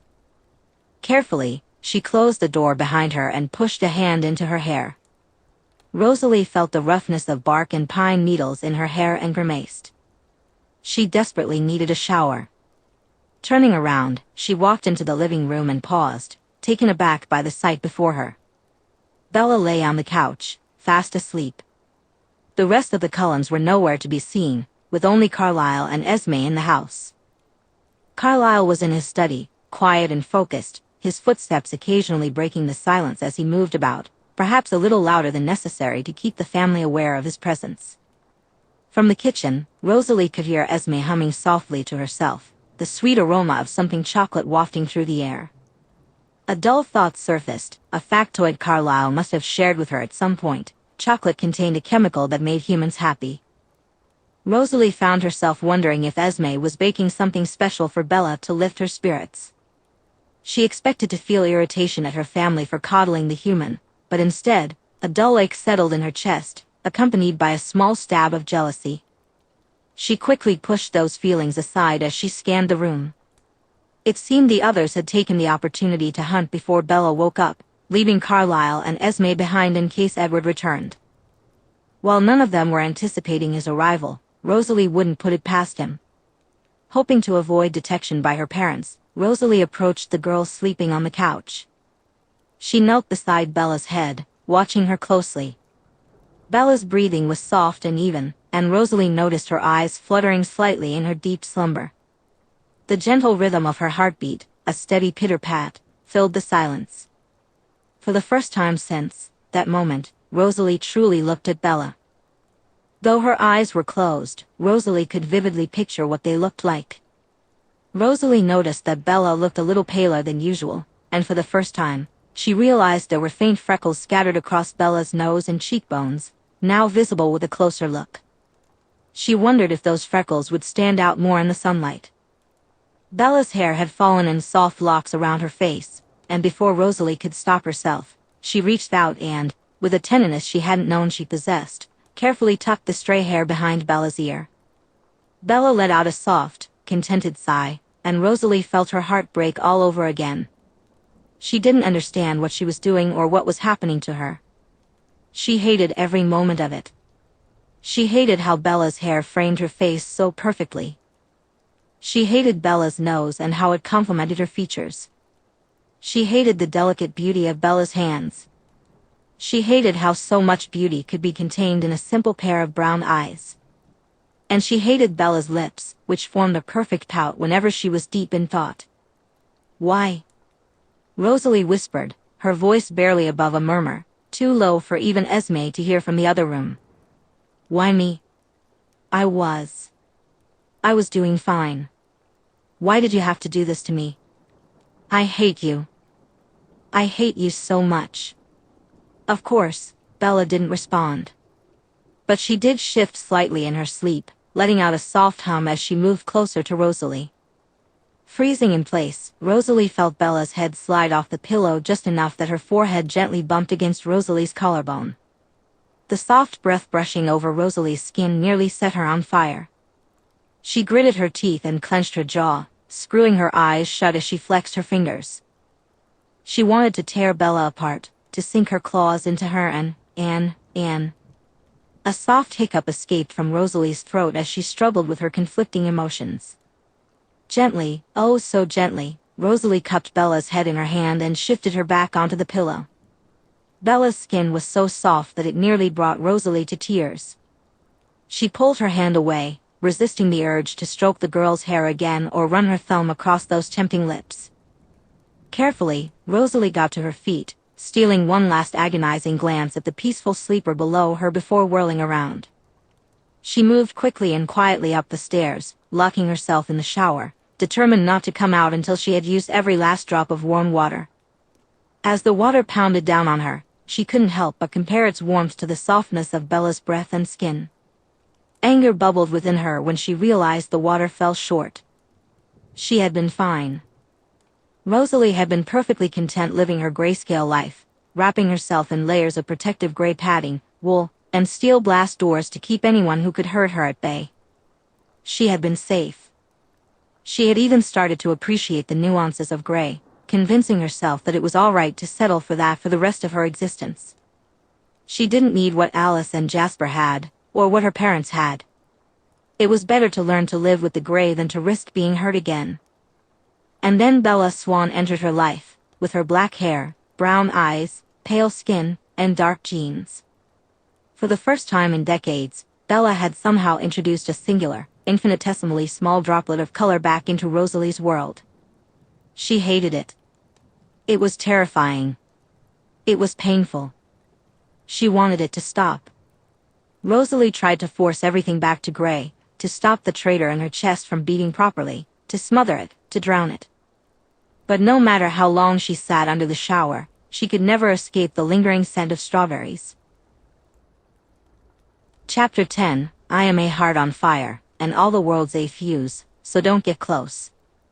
Rosalie had every intention of avoiding Bella for the entire day. She could hear Bella wake up and start moving around the house, her house. The sound of Bella chatting with her family made Rosalie's stomach clench, and she gritted her teeth, feeling trapped in her room. She picked up a book, hoping to drown out the sound of Bella's voice with the words on the page. Unfortunately, it didn't work nearly as well as she had hoped. Bella's voice drifted up from the first floor, brushing off another apology from Carlisle and indulging Emmett in a few races of Mario Kart. As Bella spoke, Rosalie noticed an odd tone in her voice.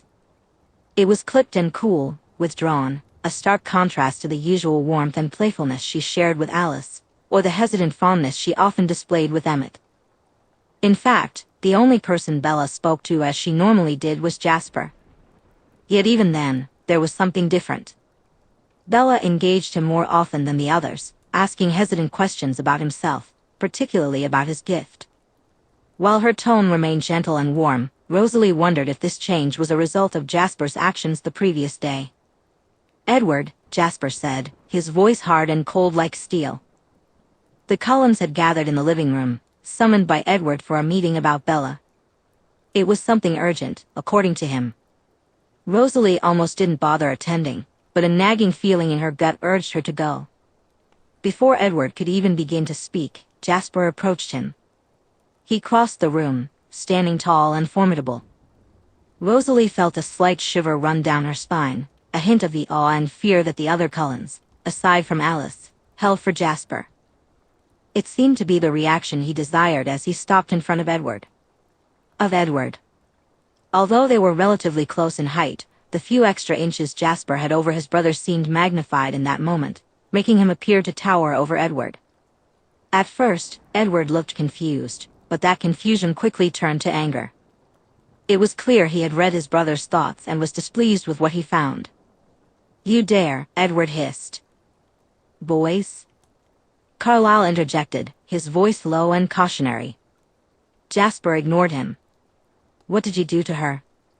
he demanded, crossing his arms. His voice was steady, but his eyes were filled with a tempest of emotions. "Why is Bella afraid of you?" The air in the room seemed to vanish as those words hung in the silence.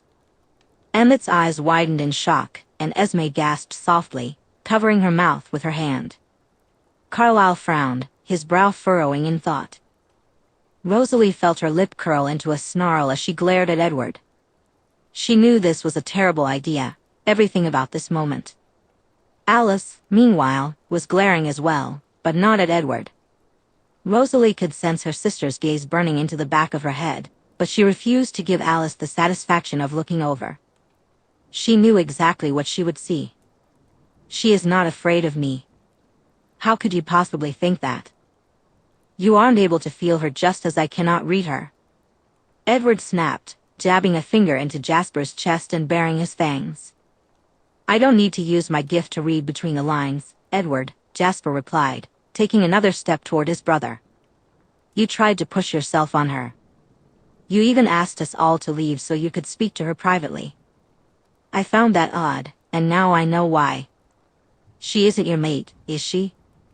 Edward stepped back, fury etched on his face. "How dare you?" he hissed, his voice low as he bared his fangs once more. "You know nothing. She is my mate. She is just human, that's all. She's human and cannot interpret her own feelings properly. Just because we had a little stumble doesn't mean anything." "A little stumble?" Jasper asked, raising an eyebrow. Jasper raised an eyebrow. "You call that a little stumble?" Her words to me indicated otherwise. She made it very clear with a definite no, and you refused to listen. Edward hissed, taking a step back and clenching his fists. "She'll come around. She just needs to spend more time with me. With us. The bond needs time to strengthen." Jasper shook his head slowly. "I should have seen it earlier. Should have noticed the signs," he murmured. "She's not your mate, Edward. She's a singer." "No!"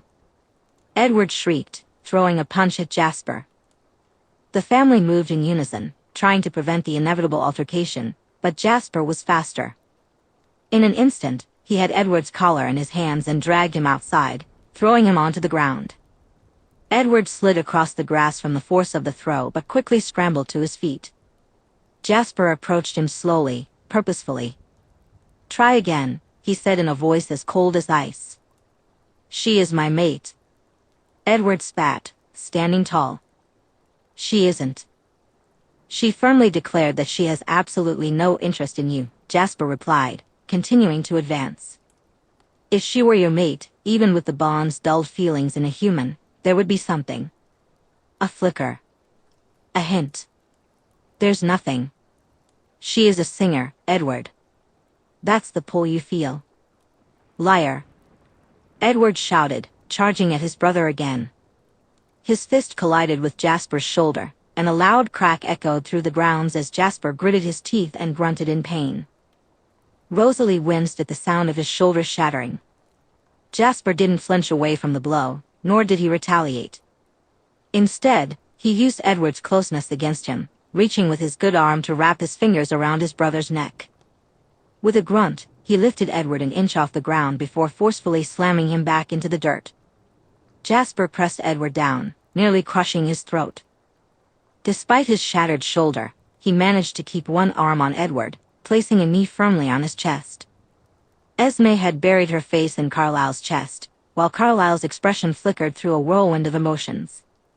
Even with decades of practice in maintaining control, he couldn't suppress his shock, betrayal, anger, hurt, and disbelief. Emmett stood behind Rosalie, torn between intervening and letting the situation unfold. His fists clenched and unclenched in frustration. Inside, Alice remained focused on them, her presence felt even though she was not with them. Rosalie could sense that Alice had foreseen this confrontation, and she blamed Rosalie for it. Jasper said nothing as he held Edward down. Edward flailed with a few punches and kicks, but each time Jasper tightened his grip around Edward's neck until he finally went limp. Edward understood, as did the rest of the family watching, that Jasper would snap his neck without hesitation if it came to that. There was a reason the others, except perhaps Alice and Carlisle, still held a hint of fear towards Jasper. "I don't want to hurt you," Jasper said, his voice calm yet resonant. "Please, Ed. I don't want to hurt my brother. Just calm down, and we can talk this out. You can apologize to Bella and keep your distance for a while. We'll sort it all out. It can be okay. But you have to calm down and listen." Edward fell silent. He must have responded non-verbally, because Jasper slowly released his hold. As soon as he did, Edward sprang backwards several feet, hands flying to his neck. He gritted his teeth and winced slightly in pain as he massaged the area. The anger in his eyes burned as he glared at Jasper, and Rosalie caught Alice's sharp hiss in the air. Of anger before it happened. Before Alice could react, Edward was gone. He turned and sprinted away from Jasper into the woods at blinding speed, fast enough that the rest of the family immediately understood it wasn't worth trying to pursue him. Edward had always been one of their fastest runners. Alice rushed to Jasper, guiding him toward the family while fussing over his shoulder. "That wasn't supposed to happen," she fretted, gently running her fingers over Jasper's shoulder repeatedly. "He was supposed to stay. I saw him stay. He was supposed to listen to you, Anne." "He changed his mind, love," Jasper murmured, burying his nose in Alice's hair. "You know your visions aren't guaranteed, even up to the last possible point of divergence." But Alice continued to worry, her voice thick with distress. Carlisle seemed to snap out of his own thoughts as the duo drew nearer, quickly moving to inspect Jasper's shoulder. Jasper remained silent, but Rosalie could see the pain flickering in his eyes. Her own shoulder throbbed for a moment as Jasper's gift involuntarily sent a brief wave of his pain through the rest of them, and she winced. "Broken. In several places," Carlisle sighed. "Come with me. I'll brace it. It will heal in a matter of hours." Jasper said nothing, he simply nodded and followed Carlisle into the house. Alice initially moved to join him, but then hesitated. Rosalie noticed her eyes cloud over, and her expression shifted to one of blank neutrality. Esme quickly rushed to her side, placing steadying hands on her shoulders. Rosalie and Emmett watched in silence, both still in a state of shock from what they had just witnessed. They knew Edward was becoming increasingly obsessed and unstable, but they never imagined it would lead to something like this.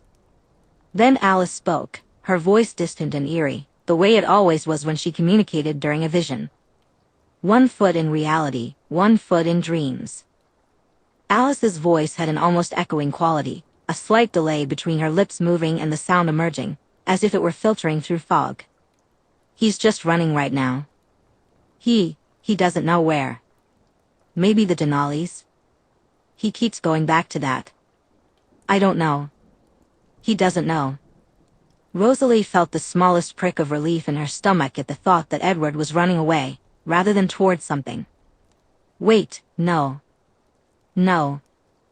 No, no, no, Edward, don't, Alice whispered, suddenly clutching Esme's arm like it was a lifeline. Her legs began to give out beneath her, and Esme caught her, slowly lowering her to the ground. Edward, please. Just go to the Denali's. We can still fix this. Just go to Alaska, please. But he wouldn't. A soft whimper escaped Alice as her eyes began to clear, and Rosalie knew. She knew what her sister had seen, and it took everything in her to keep her feet planted where they were, resisting the urge to run like she did to Port Angeles. Once was understandable, twice would be too much. Too many questions that couldn't be avoided. Alice, sweetie, what's happening? Esme asked gently, cupping Alice's cheek and holding her gaze. Bella. We have to call Bella, Alice gasped, immediately digging for her phone. Oh no, Esme whispered. Shit, Emmett muttered. Alice was already dialing. Bella picked up quickly, but Rosalie didn't hear her voice. She heard the sound, but her mind couldn't process the order of the words. She backed up into the house, not wanting to hear it. Bella? This couldn't be happening. Rosalie sank into an armchair, wrapping her arms around her torso. Her family didn't even glance at her. Esme and Emmett were hanging on to every word of Alice's conversation. Was with Bella while Carlyle continued to tend to Jasper. Most likely, he was discussing Edward in his study. I need you to look out your window for me, Alice said, her voice barely above a whisper. Rosalie understood why Alice was being so quiet. She wanted to avoid detection in case Edward showed up. Please, Bella. Rosalie felt a knot tighten in her stomach. She idly wondered if vampires could vomit without having eaten human food first. Then she heard Alice ask Bella to come to the house. Moments later, she felt the rush of air as Emmett and Alice sped through the room toward the garage. Esme approached slowly, kneeling beside Rosalie and placing a comforting hand on her knee. Rose? She murmured softly. It'll all be okay. Edward is just struggling. Jasper will heal in no time, and we'll fix this. I'm not letting my family be torn apart like this. It'll all be okay. Rosalie didn't want comfort from her mother's touch. Esme's words fell flat. She simply didn't understand. Rosalie didn't care if Edward left. She knew Jasper would be fine, and she trusted the rest of her family to be smart and strong enough to withstand Edward's reckless actions. Esme didn't know the real reason Rosalie felt a gaping void in her stomach, threatening to consume her from the inside out. She had no idea why Rosalie longed to join Edward in fleeing, not towards Bella, but away from her. Esme didn't understand the depths of Rosalie's own self-hatred for not ensuring Bella's safety on her own. The knowledge that Alice and Emmett were speeding toward her to protect her flooded her veins with fire and loathing, burning her throat with venom that would inevitably twist into words in due time. Esme didn't know, and because of that, Rosalie found herself hating her a little bit, too. Rosalie felt a simmering anger towards everyone around her, but nobody seemed to notice or care. It was how things were meant to be, and she was supposed to be fine with it. So why was she so upset? Why couldn't she just fix it? Without answering her mother, she pulled her hand away from her leg, slowly stood up, and walked upstairs to her room.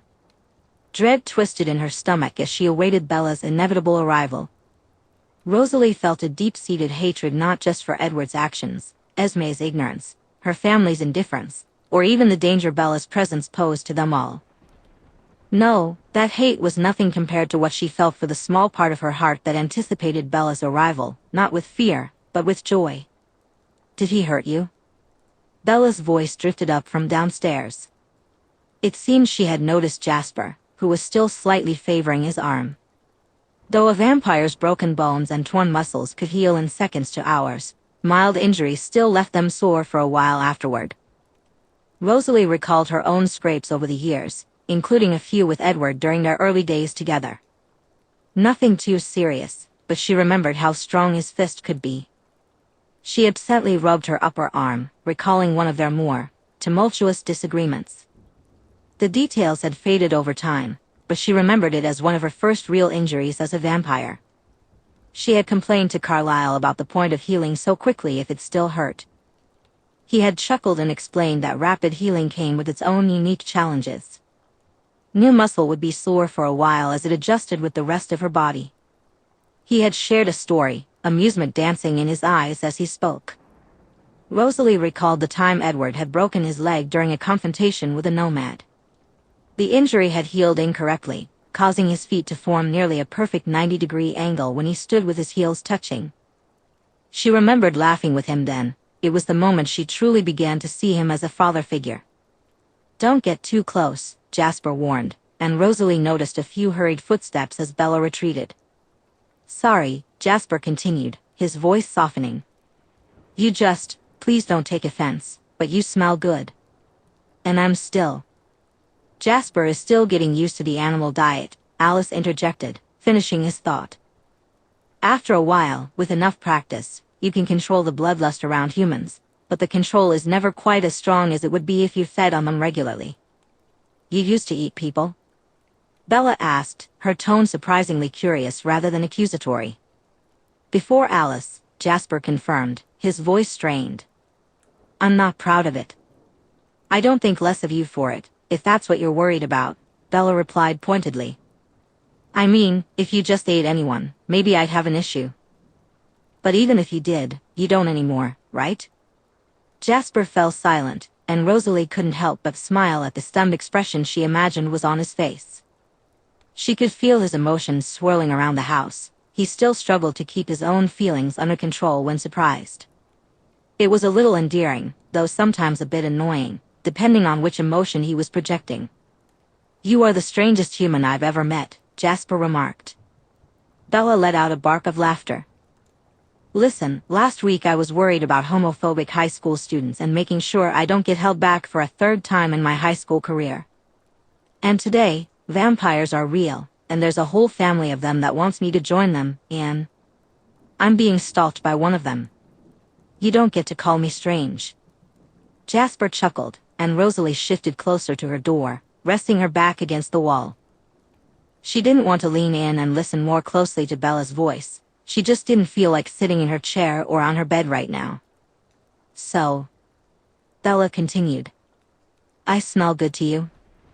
"Not the same way you do to Edward," Jasper said quickly, trying to reassure her. "You just smell like all the other humans do to me." "And that's hard for you?" Bella asked, and Rosalie could hear the frown in her voice. Jasper paused for a moment before responding. "When you feed on humans regularly, you're able to control it better," he explained slowly. "And, according to the others, when you feed on animals and avoid human blood for long enough, it gets easier. It's never quite as easy, and it takes active effort, but it's doable. Alice can hug you and bury her face right in your neck without wanting to bite you."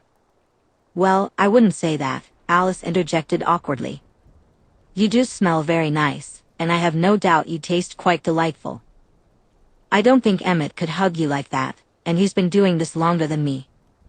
I just like you too much, and that overrides my desire to feed on you because I don't want to hurt you." "Esme hugs me," Bella pointed out, her voice slightly clipped and cool as she addressed Alice. "Esme is a mom," Alice scoffed. Her voice wavered slightly, and Rosalie could tell she was upset by the way Bella had been speaking to her all day, but she seemed determined not to show it. "She's also the closest thing I've ever seen to a pacifist vampire." "What about Carlyle? Didn't he start the whole no-eating people thing because he didn't like hurting them?" Bella asked. "Carlyle doesn't eat humans the same way some humans are vegan," Jasper interjected. "He's not a Jasper is a pacifist. He doesn't have a taste for violence, but he understands that it's an unavoidable part of life. If necessary, he isn't afraid to get his hands dirty. I believe the only situation that could push Esme to violence would be a threat to her children, and even then, it would likely leave her traumatized for life." "Huh," Bella said. So, because you don't eat people, it's hard for you to be around them? Think of it this way, Jasper replied after a brief pause. You know how humans can get addicted to things like drugs or alcohol? Bella must have nodded in agreement. Imagine if, instead of something like heroin or cocaine being a way to get high, it was something that actually sustained you. You could ingest it, and it would fuel your body better than food ever could. It would give you more energy, more strength, and wouldn't hurt you at all. But for some reason, consuming it would harm other people. I can't quite fit that into an analogy, so just work with me here, he said, chuckling.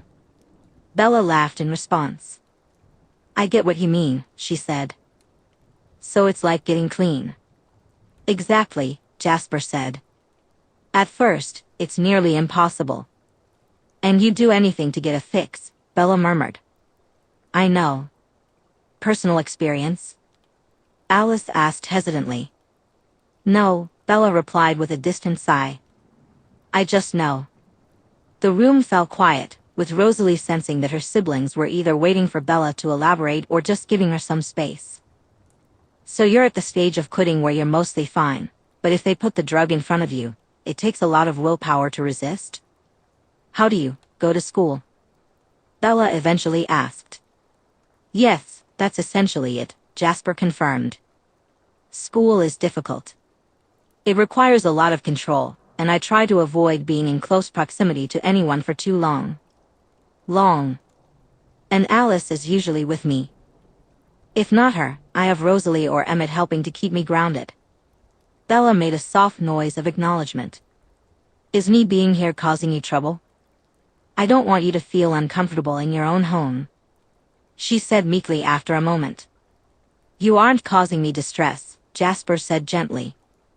If anything, it's good for me, good practice. I just don't want you to get too close. I don't think I'd hurt you, I believe I could stop myself. I'm more worried about scaring you. You're sweet, Bella said with gentle affection, and Alice huffed. Don't go moving in on my man now, Bella, Alice teased lightly. Bella snorted. Please. He's pretty, but I am still very thoroughly gay. Rosalie blinked at that. Gay? Did she know that already? She cast her thoughts back to everything about Bella, everything Alice had told them. Of course, there was that vision, but that wasn't solid evidence. Besides, Bella could have been bisexual. Gay. Rosalie looked at her hands, the ghostly sensation of Bella's hair between her fingers flickering across her skin, and she frowned. You still haven't answered my question, by the way. Did he hurt you?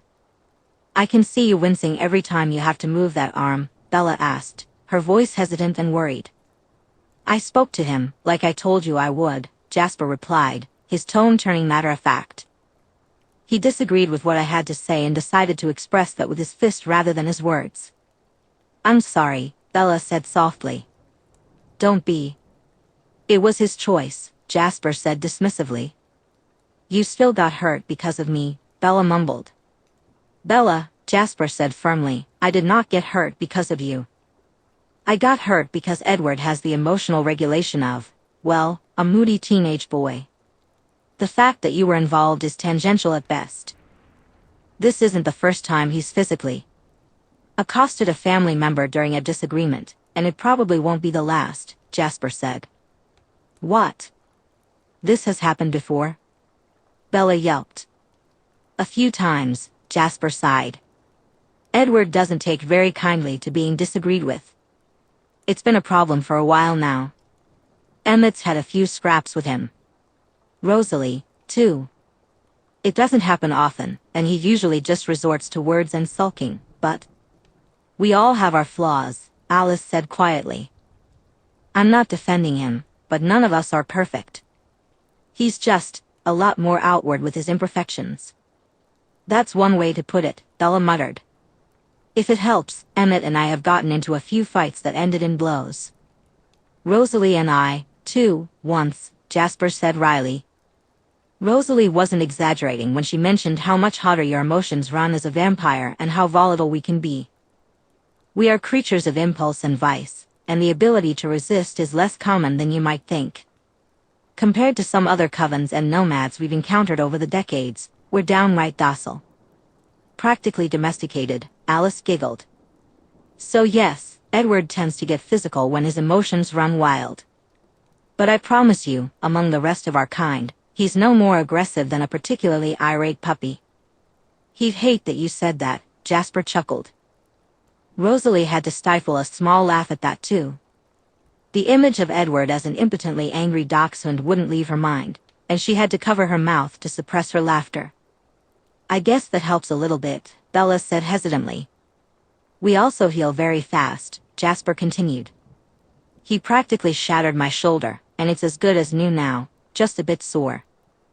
It's actually quite difficult to do lasting physical damage to a vampire, so that contributes somewhat to our tendency to settle disagreements with fists. I still don't like it, Bella grumbled. We're not. You should, Alice said quickly. We're all very upset and disappointed with Edward over his behavior toward you and Jasper. We just wanted to explain why our judgment might be a bit skewed compared to when humans physically attack each other, where there's a real threat of lasting harm. Bella replied. After a moment, she continued with a new question. So, you guys are like, immortal then? Can you actually be killed? I'm assuming if you recover that quickly from a seriously injured shoulder, that silly stuff you see in the movies, like a wooden stake, would probably just be kind of annoying. Jasper burst out laughing, and Rosalie felt his joy. It wasn't often that Jasper laughed, and for the first time, she felt a positive feeling toward Bella that she didn't immediately want to suppress. Despite her own thoughts about the girl, Rosalie always had a soft spot for her twin brother. Anyone who could make him laugh like that would earn a few points in Rosalie's book, even if begrudgingly. If you tried to stab me with a wooden stake, you're more likely to give yourself a splinter, Jasper said, still chuckling. But we aren't truly immortal.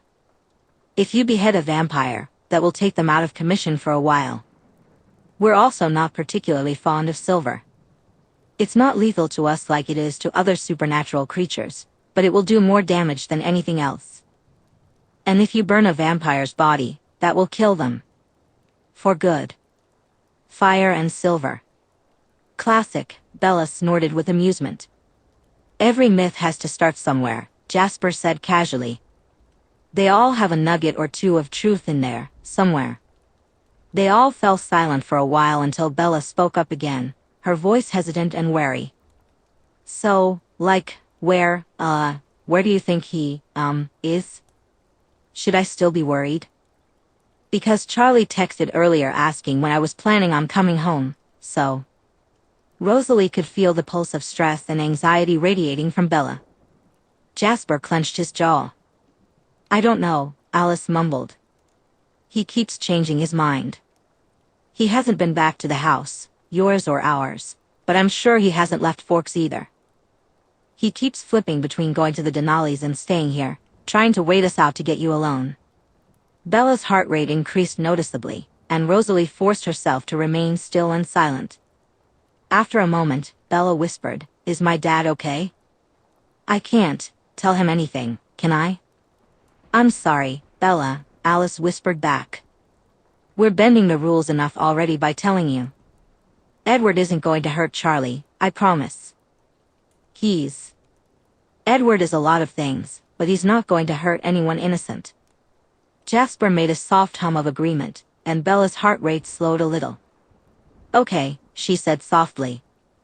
We should discuss what we're going to do, though, Jasper said pointedly.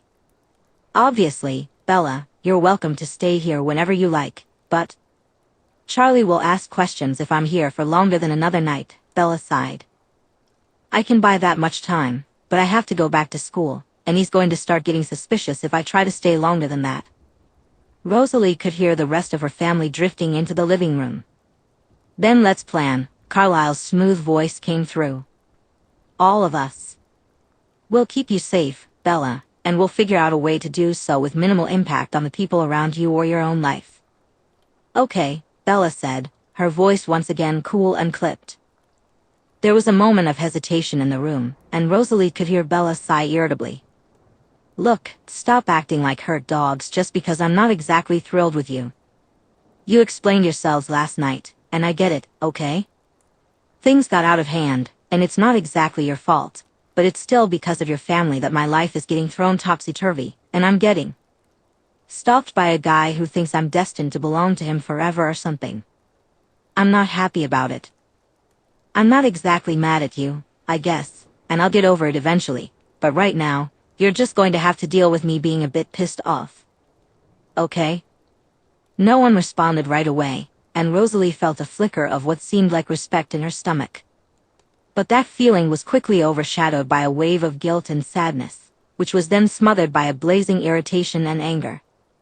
She could practically feel Jasper wince from downstairs as the whirlwind of her emotions hit him.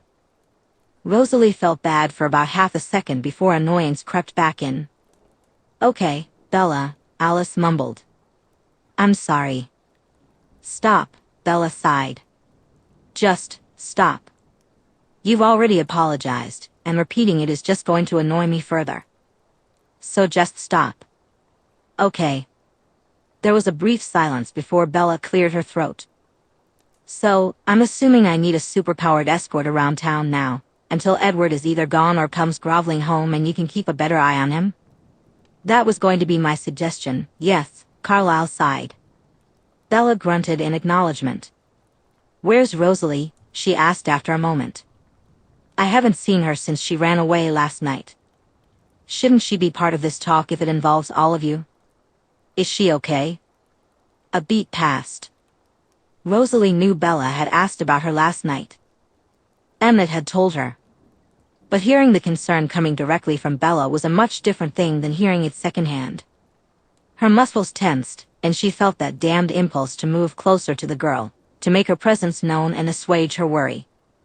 Rosalie bit the inside of her cheek, hard, as she squeezed her eyes shut and dug her fingers into her hair. Her body nearly ached from how hard she was resisting the urge to move, to go, to. She is here, Alice said softly. Carlyle's voice responded, if she wants to have her own input, she'll come speak. But she will hear everything we say. Oh, Bella said quietly, she can? Vampire hearing, sweetie, Alice replied apologetically. Carlyle's study is the only room in the house that's soundproof enough to block out some noise. Even then, you still have to be quiet, or we'll hear it. Bella's voice thickened with embarrassment as she continued, so every time I had a panic attack in the bathroom at school. We heard you, yes, Alice finished, her tone filled with sympathy. You have no idea how hard it was to resist rushing to you every time.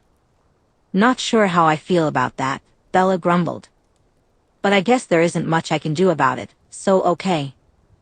She can hear us, and if she wants to talk, she'll come say it herself. Did you want to talk to her specifically? Alice asked, her curiosity evident. Rosalie felt a surge of anger and clenched her fist. She hadn't missed the fact that Alice had been subtly interfering all along. It had been naive of her to think that just because Alice had mostly dropped the subject with her, she had given up entirely. Every time Alice nudged Bella toward her, Rosalie felt a flare of anger, anger for her own wishes being disrespected and for the blatant manipulation Alice was subjecting Bella to. But to call Alice out on it would, in some small way, mean admitting that Alice was right. So, she remained silent. A simmer of calm lingered on the edges of her emotions, a sign that Jasper was trying to soothe her. Yet, she felt a bit of his confusion bleeding through, the same confusion that had been present earlier. Apparently, Rosalie had been less subtle than she thought, and more than just Emmett had begun to notice her erratic behavior and feelings. She shot a spike of anger and hatred back at Jasper's face, and she felt him withdraw from her emotions, the eerie disconnect unsettling her. Calm is disappearing, Bella said, responding to Alice.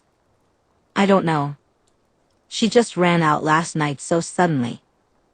I know Emmett said she's like that and she'll be okay, but she seemed really upset. If you have anything you want her to hear, she will hear you, Emmett chimed in, breaking his silence for the first time since Bella had beaten him at Mario Kart that morning. He must have felt a little put out by Bella's standoffishness and decided to give her some space. A quiet settled over the house again, interrupted only by Bella's slightly elevated heart rate and shallow, nervous breaths. Rosalie frowned at the signs of Bella's distress, feeling annoyed. She knew Bella couldn't just leave with Edward still out there, but if she was so unhappy with them, why stick around? I just hope she's okay, Bella sighed after a moment. I mean, I know she doesn't even like me, but still. Rosalie doesn't like anybody, Jasper chuckled. Well, except Emmett. And even then, she doesn't like me all the time, Emmett added. That's because you pull stupid pranks on her all the time, Jasper pointed out. Emmett snickered. Yeah, because it's funny. I can't prank anyone else. Alice and Eddie always see them coming. You and Carlisle are too scary, and I'm nowhere near mean enough to prank Esme. How am I scarier than Rosalie? Jasper asked, raising an eyebrow. 'Cause, Emmett replied casually, you're just really intense, dude. Rosalie frowned at the entire exchange. That wasn't true. She liked her family. Well, she didn't like Edward very much, but 1 out of 6 wasn't so bad. Was that really how they saw her? She recalled Emmett's words in the clearing the previous night, how he said that everyone and everything in her presence had been a victim of her hatred at least once. He had said it so casually, as if it were just a fact. Sure, Alice annoyed her sometimes, and Jasper's insistence on trying to. Rosalie was bothered by the way her feelings were dismissed when she was upset. She felt a twinge of resentment toward Carlisle and Esme for their favoritism toward Edward. It frustrated her that they always seemed to listen to him instead of her. But every family had its conflicts, that didn't mean she didn't love them. I'm sure that's not true, Bella said. Rosalie blinked in surprise at having an unexpected defender. No one responded verbally, but Bella could sense their gazes, prompting her to quickly defend her stance. What? I just don't believe that's true. I mean, sure, she makes a horrible first impression, but she's your family, isn't she? If she didn't like you, she'd probably just leave. Saying she doesn't like anybody seems a bit unfair. Rose is just. Esme began hesitantly. Difficult, Alice chimed in awkwardly. Difficult, Bella echoed, her tone revealing just how absurd she found that description. It's not that we actually think she dislikes us, Jasper said cautiously. She's just prickly. Like a cactus. And she's not afraid to spike us. We just say that kind of stuff to tease her a little bit, Emmett added awkwardly, looking a bit ashamed after Bella's reprimand. You know she can hear you, right? If she can hear me, she can certainly hear you, Bella pointed out. Trust me, it's nothing we haven't said to her before, Alice sighed. We've all tried to get her to open up a bit more, to just relax. To stop being so difficult. Bella interjected sarcastically. I was going to say closed off and angry all the time, Alice replied, slightly defensive. I don't call her difficult to insult her. I love my sister, and she knows that. But she also frustrates me in a way that very few people can, and I'm usually pretty easygoing. Bella huffed and fell silent, not wanting to continue the conversation. Rosalie was left in a mild state of shock. The conversation shifted back to how they would keep Bella safe. They discussed taking turns walking with her in the halls at school and ensuring she got home safely. They even set up a system for Bella to check in with them whenever she was going somewhere, so one of them could accompany her, either directly or from a distance. But Rosalie barely registered any of it. Her mind was too occupied with Bella's words, rolling them around like a puzzle to solve. She unpacked each phrase, dissecting them word by word, syllable by syllable, letter by letter. Bella was defending her. Even Rosalie couldn't ignore the tone of Bella's voice. Bella was insulted, on her behalf. This was Bella, the girl Rosalie had been nothing but rude and angry toward since their first meeting, standing up for her in front of her own family. Bella was offended by the family's assumptions and words that stung Rosalie deep down, even if she couldn't deny their accuracy. Yes, she was prickly. Yes, she was closed off and quick to anger. She didn't appreciate her family prying into her business or her mind. She didn't like how they tried to peel her apart, urging her to relax. Rosalie knew they meant well, but that didn't mean she liked it. It wasn't her fault her family couldn't understand her. None of them could. Carlyle had turned her for Edward, convinced that he could make Rosalie into his mate, a notion she had swiftly disproved, and rather violently at that. Esme would try to mother her, but Rosalie didn't need that.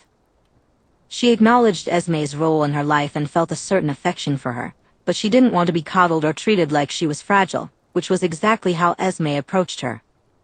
Alice couldn't grasp why Rosalie loathed the idea of being chained down by some vague fate, why the power of choice mattered so much to her. There was genuine dislike between them. At first, Alice's tendency to peer into the futures of her family members and share her insights without restraint made Rosalie feel exposed, much like how Edward had made her feel. It was as if her privacy had been stripped away, leaving her vulnerable and without the freedom to choose for herself.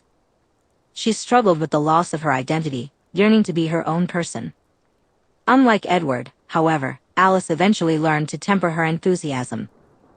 She might not have fully grasped the impact of her actions, but she recognized that they upset Rosalie, and so she made an effort to stop. They were never particularly close, despite Alice's numerous attempts to connect. Rosalie found it hard to trust someone who could invade her privacy so easily, yet they managed to coexist peacefully.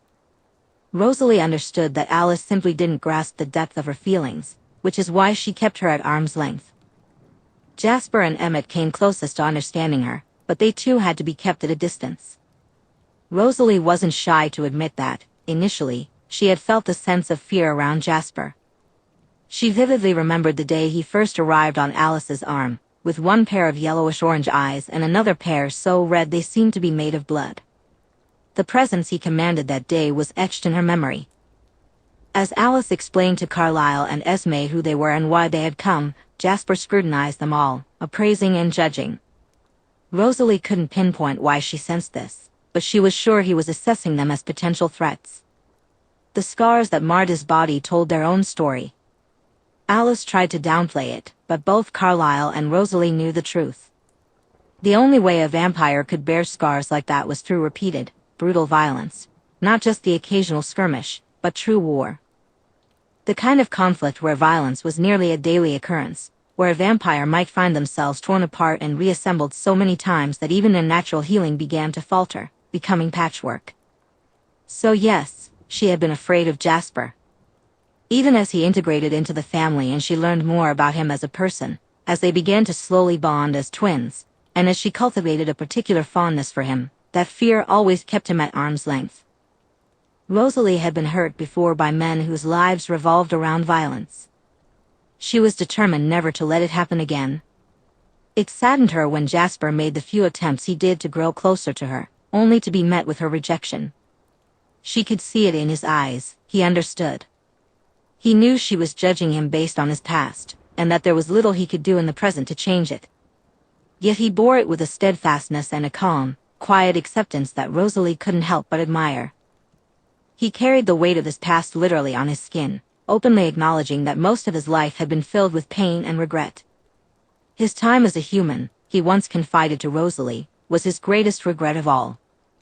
Then there was Emmett. Big, loving, and lovable Emmett. At one point, Rosalie had thought of him as the closest thing she would ever have to a true partner in life. She had always been careful to avoid getting too involved, too attached. After all, Rosalie was the reason he became a vampire. She didn't know why she acted the way she did. She had watched him fall as a human and couldn't help rushing to his side as his body drained of life. Rosalie wanted to save him. She had never witnessed death like that before, never seen an innocent person die right in front of her. She watched in horror as blood spilled from his veins onto the grass. And when she looked into his eyes, her face filled with panic and fear, what did Emmett do? Did he cry out in pain? Did he beg for help? No. Of course not. He looked at her and smiled. He glanced from her face to his gaping, bleeding wounds and, with a wheezing laugh, she looked back at him and said, "You think this is bad? You should see the other guy. I think I got him pretty good." She neglected to mention, of course, that the other guy was a bear. When that was pointed out to him, he just smiled wider. "Yeah. Awesome way to die," right? She had taken him to Carlisle immediately afterward.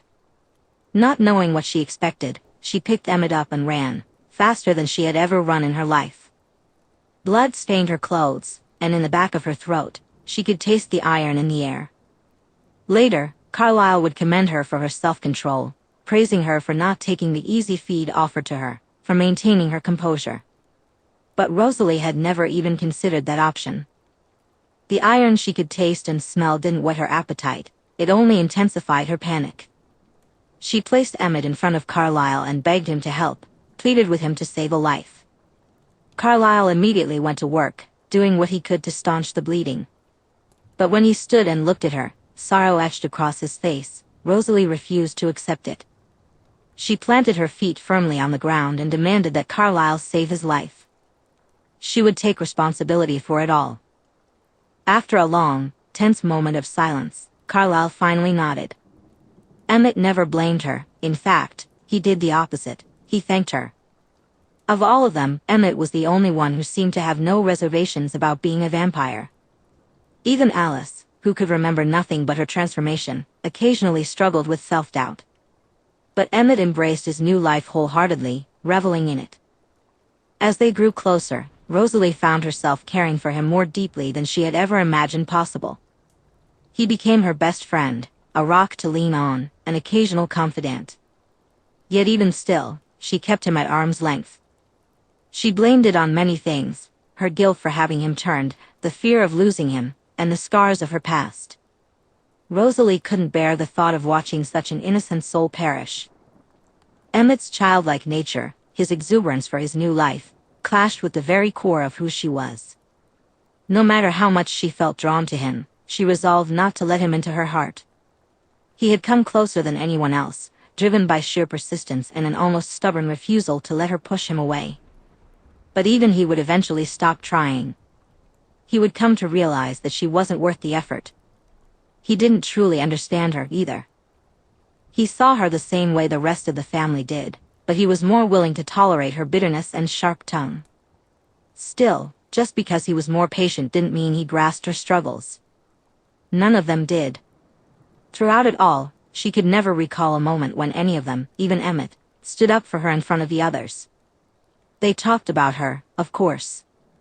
The family was accustomed to overhearing discussions about themselves. It was inevitable. They shared their frustrations about trying to connect with her, echoing the same sentiments they had expressed to Bella, that Rosalie was difficult. They comforted one another, assuring themselves that it wasn't their fault she was hard to reach.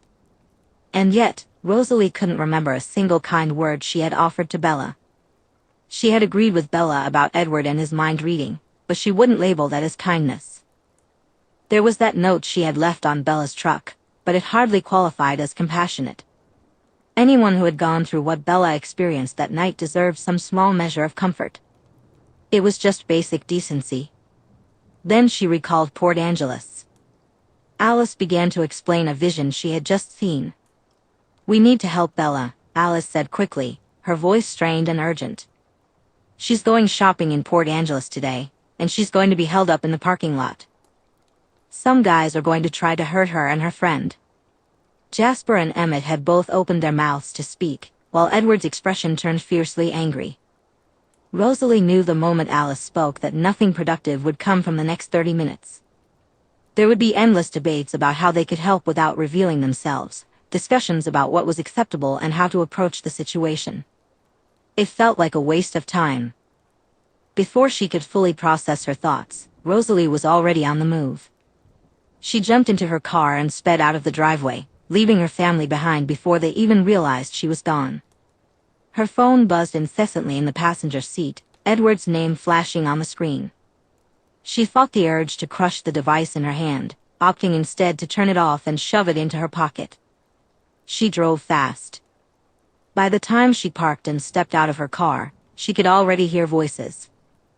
Bella's friend Lauren was there, a familiar face from school, and she could hear the two men, their voices thick with arrogance and predatory glee. Rage surged through Rosalie, but she kept her emotions in check. She knew exactly how much strength to use to make her actions believable, even if they would be a bit shocking. The girls would be too relieved at being rescued and too stunned by the events to question her too much, allowing her some leeway in how hard she hit. The first man went down like a sack of potatoes, and Rosalie felt his skull crack under her knuckles. She dismissed it as a concussion, thinking of Lauren and Bella. What the other man believed wouldn't matter soon enough. When he pulled out a knife, she almost rolled her eyes. With a swift punch, she shattered his jaw, sending him crashing to the ground just like his friend. Lauren stared at her with wide eyes as Rosalie made a show of shaking out her hand and blowing on her knuckles, pretending the punches had hurt. "Holy shit," Lauren whispered after a moment, her voice trembling. "You just knocked those guys out cold." "Yeah, well, they were asking for it," Rosalie muttered, crossing her arms and turning towards the girls. Lauren was still gaping at her, but Bella wasn't. Rosalie met Bella's gaze, but Bella's eyes were blank and lifeless, fixed on a point just to Rosalie's left. Her knuckles were white from gripping Lauren's arm, and the hold tightened as Rosalie turned toward them. A wave of jealousy surged through Rosalie, but she quickly smothered it. She didn't have time for those feelings right now. With a slight curl of her lip, she yanked her cell phone from her pocket, turned it on, and muttered more to herself than anyone else. "I should probably call the cops. But instead, I'm just going to call Carlisle." She figured he would appreciate being informed that Rosalie was disposing of 2 bodies tonight. Why not call the cops? These guys should be locked up. Lauren blurted out. Rosalie pinched the bridge of her nose, trying to come up with a plausible excuse. "Because I just gave these 2 fine examples of humanity's severe concussions, and the cops can arrest them at the hospital just as easily as they can in the parking lot," she replied, keeping her voice steady and patient as she pulled up Carlisle's contact. Hopefully, that would be convincing enough. "Rose," Carlisle said simply when he picked up. "Got 2 for you," Rosalie replied. "I see. Am I to assume this is merely an informative call, and not that you are actually bringing them to me?" His voice was calm, revealing nothing of his feelings. "Yeah. And there's nothing that can be said to change your mind?" "Yeah. I'll take care of them. Rose. If you need help." Carlisle's tone turned gentle. "No. I will take care of them," Rosalie interrupted firmly. "Very well," Carlisle sighed. "You are aware that I love you?" "Yeah. You are cared for, Rose. Remember that. I'll see you soon. Bye." "See you soon." She hung up and turned back to the girls. Their expressions hadn't changed. She stepped over the men and moved toward them, bending slightly to get a better look at their faces. "Lauren," Rosalie said softly. They were both in shock.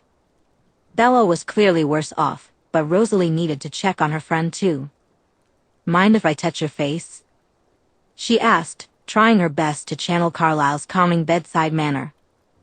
"What for?" Lauren replied, her voice trembling with fear and suspicion. "I want to check you for shock," Rosalie said patiently. She understood that Lauren had just been through something traumatic and didn't need any sarcasm in return. "I'm going to check your pulse in your neck and look at your pupils. Then I'll ask you a few questions." After a moment, Lauren slowly nodded. Rosalie reached out, gently grasping the girl's chin to hold her head still. With her other hand, she placed 2 fingers on Lauren's pulse point, trying her hardest to remain calm. Having her fingers so close to an artery made it difficult to keep her composure, and the smell of fear in the air was distracting. She asked the basic questions to assess Lauren, ensuring her mental faculties were intact. When she felt satisfied with the answers, she let the girl go. "You seem okay. Your pulse is elevated, but that's normal. Otherwise, you seem alright enough to go home." "Okay, what about Bella?" "She's my ride," Lauren said, glancing towards Bella and wincing slightly. Bella hadn't loosened her grip on Lauren's arm, and Rosalie grimaced. "And, she's also kind of making my arm go numb." "Oh, and I guess she's my friend, so I'd like to make sure she's okay too." Rosalie subconsciously flexed her fingers, her eyes fixating on Bella's hands around Lauren's arm. She felt an urge to pry them apart, to forcefully separate the two. Her thoughts were interrupted when she noticed Bella's head hang low, staring at the pavement. A pang of concern gripped Rosalie's chest. Slowly, she inched closer to Bella. This was the closest they had been since the brief moment when Bella had pushed past her the previous evening to reach her truck. Even through the chaos, Rosalie felt a strange connection. The thick smell of fear and adrenaline hung in the air, mingling with the scent of blood seeping from the men's wounds. Yet, amidst the chaos, Rosalie caught a faint whiff of something sweet coming from the girl in front of her: strawberries. She knelt down, trying to connect with Bella, who still wouldn't meet her gaze. Rosalie felt torn. Part of her wanted to gently lift Bella's chin to make her look up, while another part was relieved that Bella was avoiding her eyes altogether. But the emptiness reflected in Bella's vacant expression stirred something deep within Rosalie, an instinct that was warm and gentle, like a campfire crackling over slightly damp wood. "Bella," Rosalie said slowly, keeping her voice even and quiet despite the turmoil inside her. A soothing warmth seeped into her tone, and she noticed Bella's body responding, a slight relaxation of her shoulders, a gradual decrease in her heart rate. "I'm going to touch your arm now, okay?" She needed to get a better read on Bella's pulse. Hearing her heartbeat was one thing, but it wouldn't give her the full picture of how strong or weak it was. Bella didn't respond, so Rosalie carefully reached out. When her fingers made contact with Bella's skin, she suppressed a gasp. Bella was warm, so warm that her fingers felt like they were burning. She placed her fingers on Bella's wrist, searching for the pulse. Bella's legs wobbled slightly, and Rosalie instinctively tensed, ready to catch her if she fell. Lauren seemed to sense the shift too and tightened her grip on Bella. Rosalie bit back the urge to snap at her. The pulse she felt was thready and weak, and Bella's heart was still racing. "Is she okay?" Lauren asked, her voice laced with distress. "She's in severe shock," Rosalie replied, struggling to keep her tone steady. "That's very normal after a traumatic incident like this, but she's definitely worse off than average. Can you help get her?" "No, wait, you said she was your ride?" Rosalie recognized the signs of physical PTSD when she saw them. She would be. Rosalie felt a surge of concern as she wondered if Bella was even mentally present at that moment. They needed to get her to Carlisle.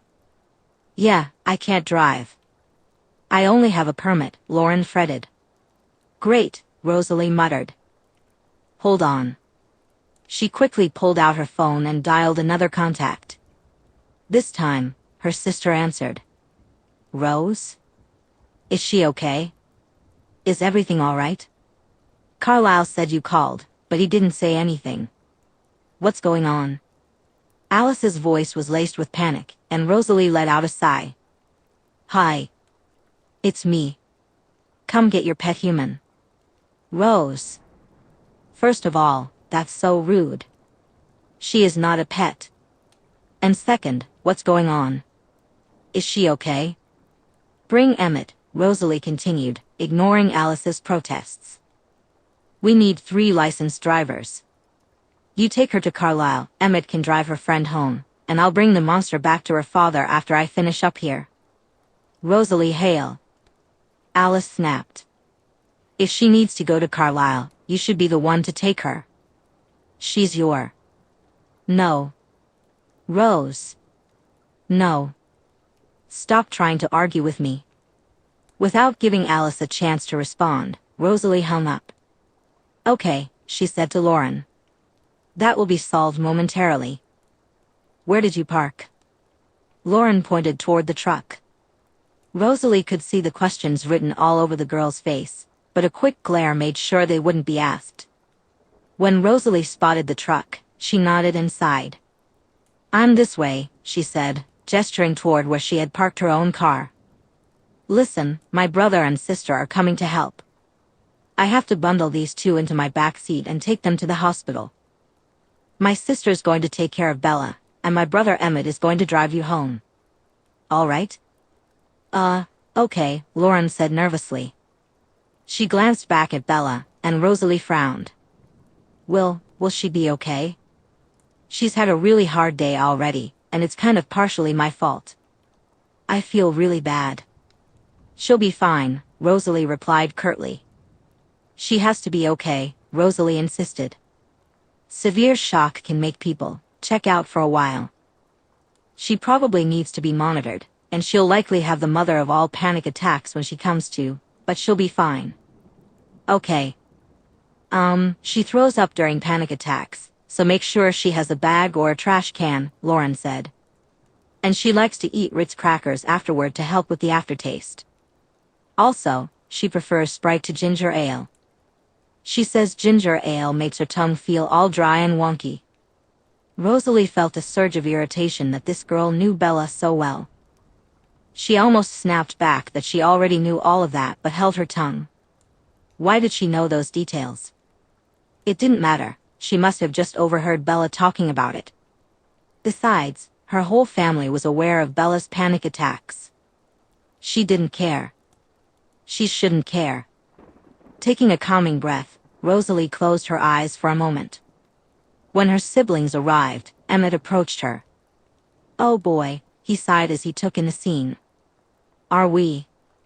I am, Rosalie replied quietly. If she spoke any louder, she might scream. Take her home. Emmett led Lauren away, and Rosalie felt a little relief as Bella stopped gripping her arm. She didn't feel much better with Bella in Alice's arms instead, but at least it was slightly improved. Take my car, she said to Alice, tossing her the keys.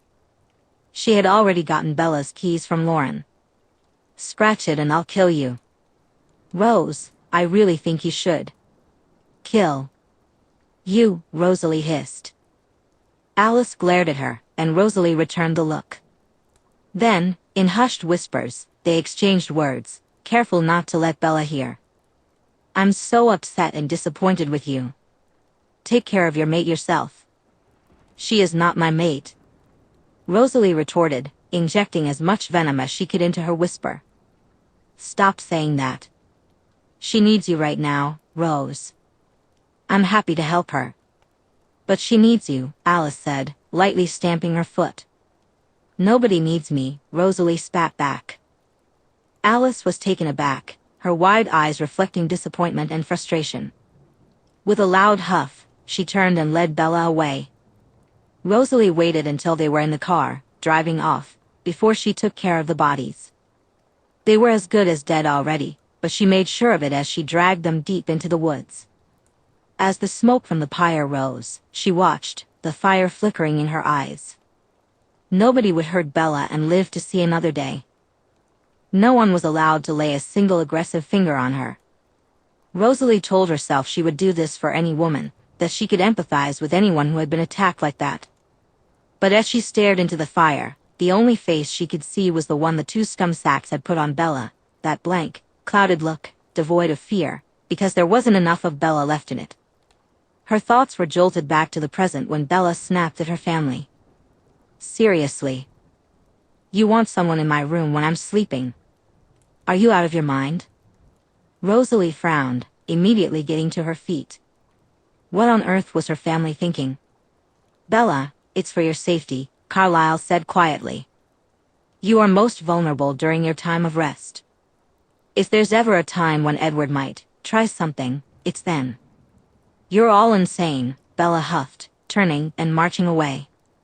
Rosalie met Bella in the foyer. Tears glistened in Bella's eyes, and she wrapped her arms tightly around her torso. When she saw Rosalie, she froze, their eyes locking. Rosalie stared at her, and Bella stared back. You gonna try to get me to go back in there? Bella whispered. I'm not letting people watch me while I sleep. That's so creepy.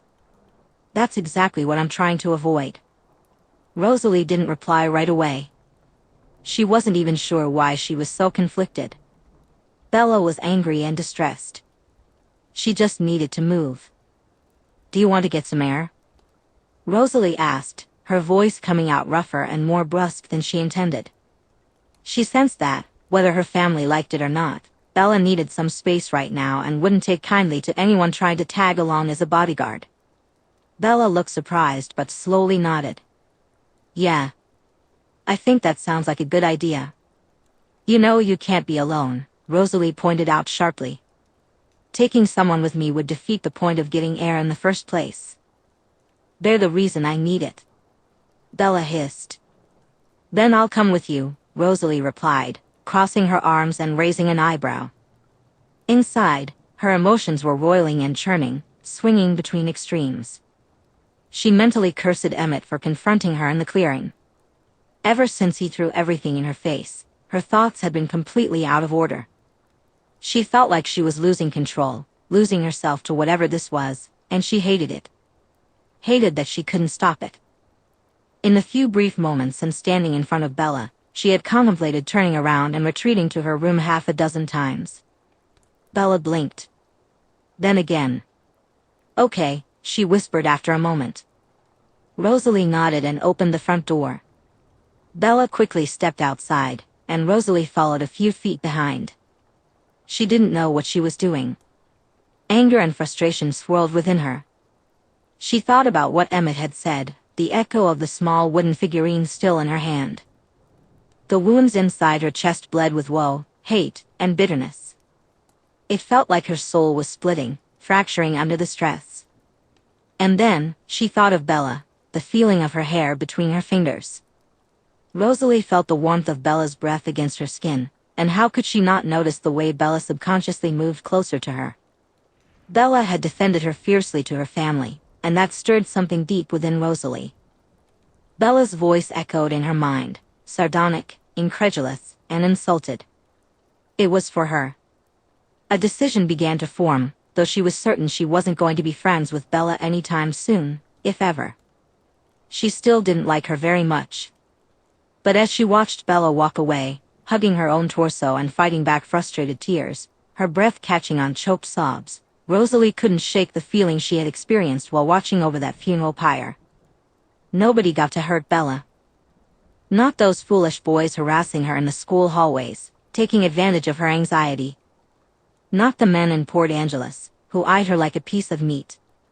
Not her family, with their well-meaning lies and manipulations that trampled over Bella's will and privacy. Not Edward, with his obsessions and inability to accept no. Nobody got to hurt Bella. Not even Rosalie herself. Because she did hurt Bella. She knew it. Her words, her attitude, the way she spoke to Bella, all of it was meant to sting. Bella needed to learn that Rosalie was off limits, that she should stay away for her own good. Nobody got to hurt Bella. And because Rosalie would inevitably do nothing but cause her pain, that was reason enough to keep her at arm's length, just like everyone else. She could keep herself safe. She could keep Bella safe. Even if it hurt, it was the only choice. Anything else would only lead to more suffering for both of them. So she walked on, the conflicting emotions warring inside her. One part of her railed against acknowledging Bella's existence, except to regard her with loathing and disdain, while another part, half pleading and desperate to be near her, to hear her voice, to feel her touch again, Bella felt herself dissolve into something new. She reached the edge of the woods, with Rosalie just a couple of yards behind.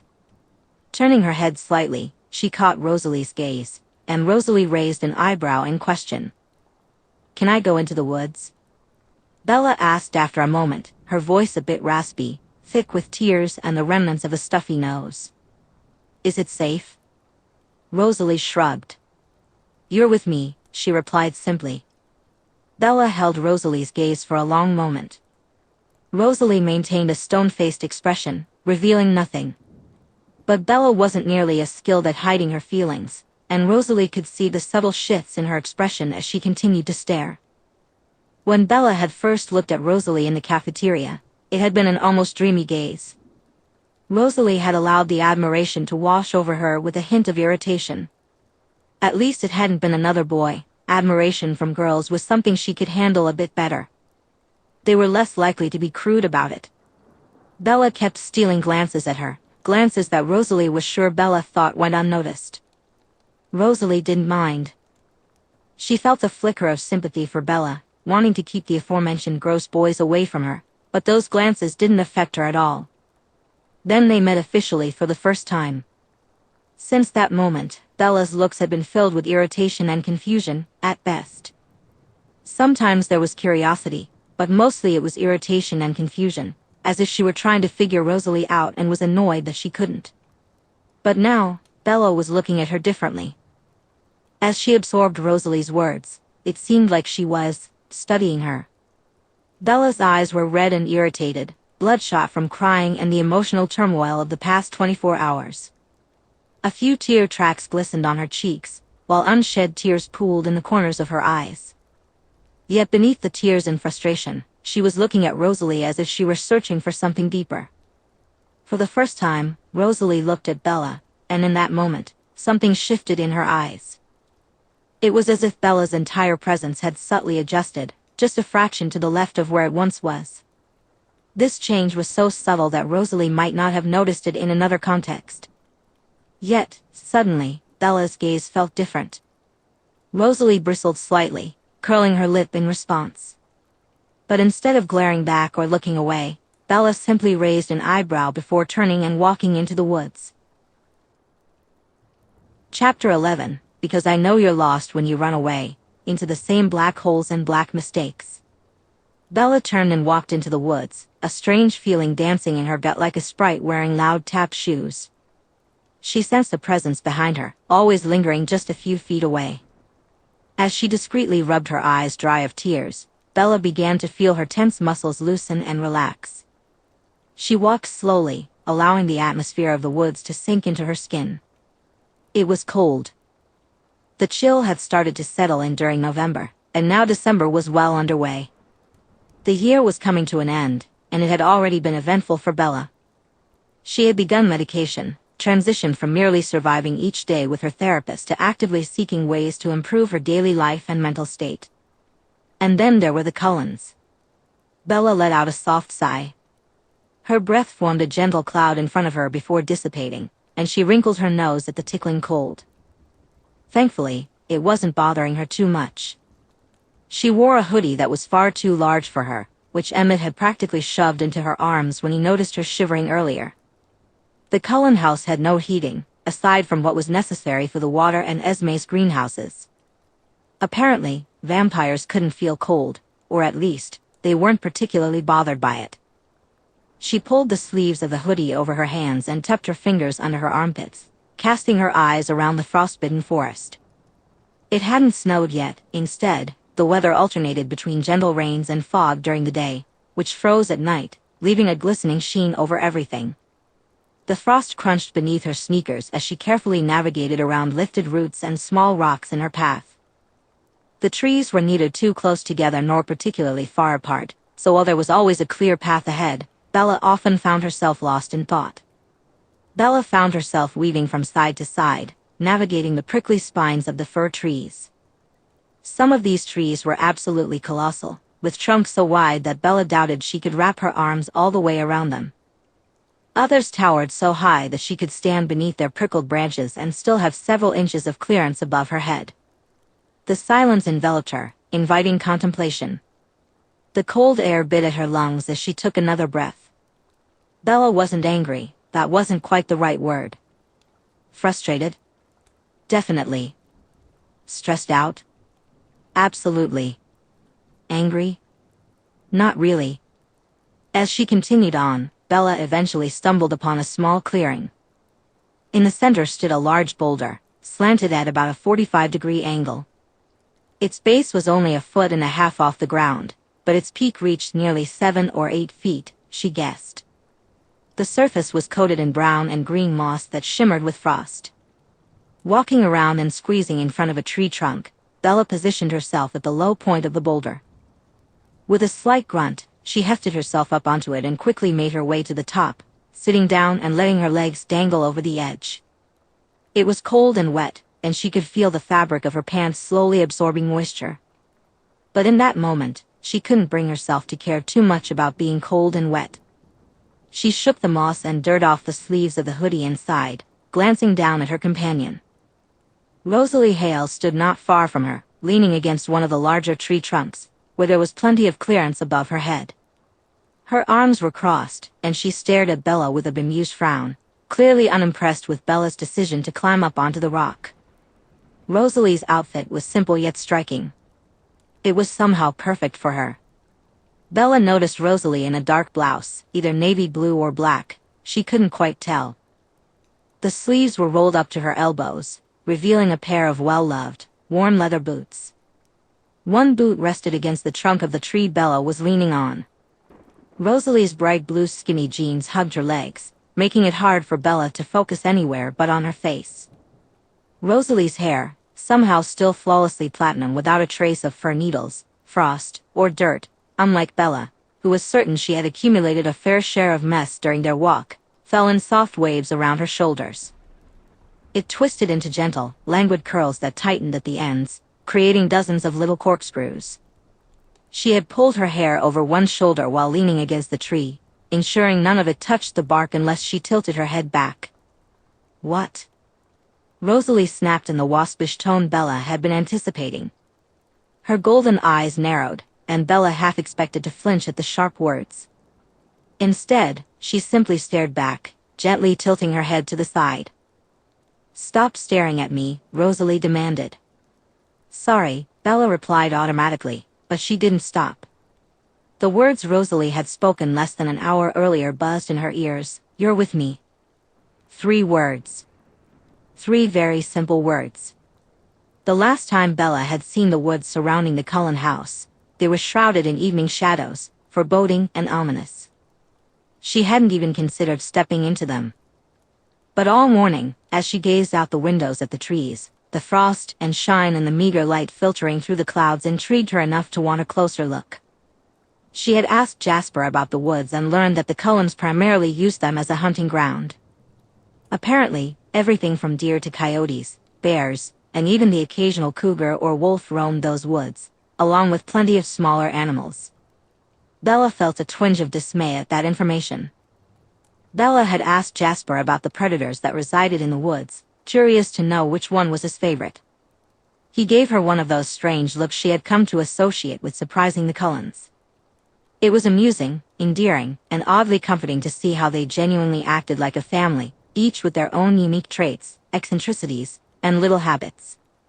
While each of them had their own version of that look, Bella could see traces of Carlisle in all of them. Jasper revealed that his favorite predator from the mountains and northern forests was the cougar.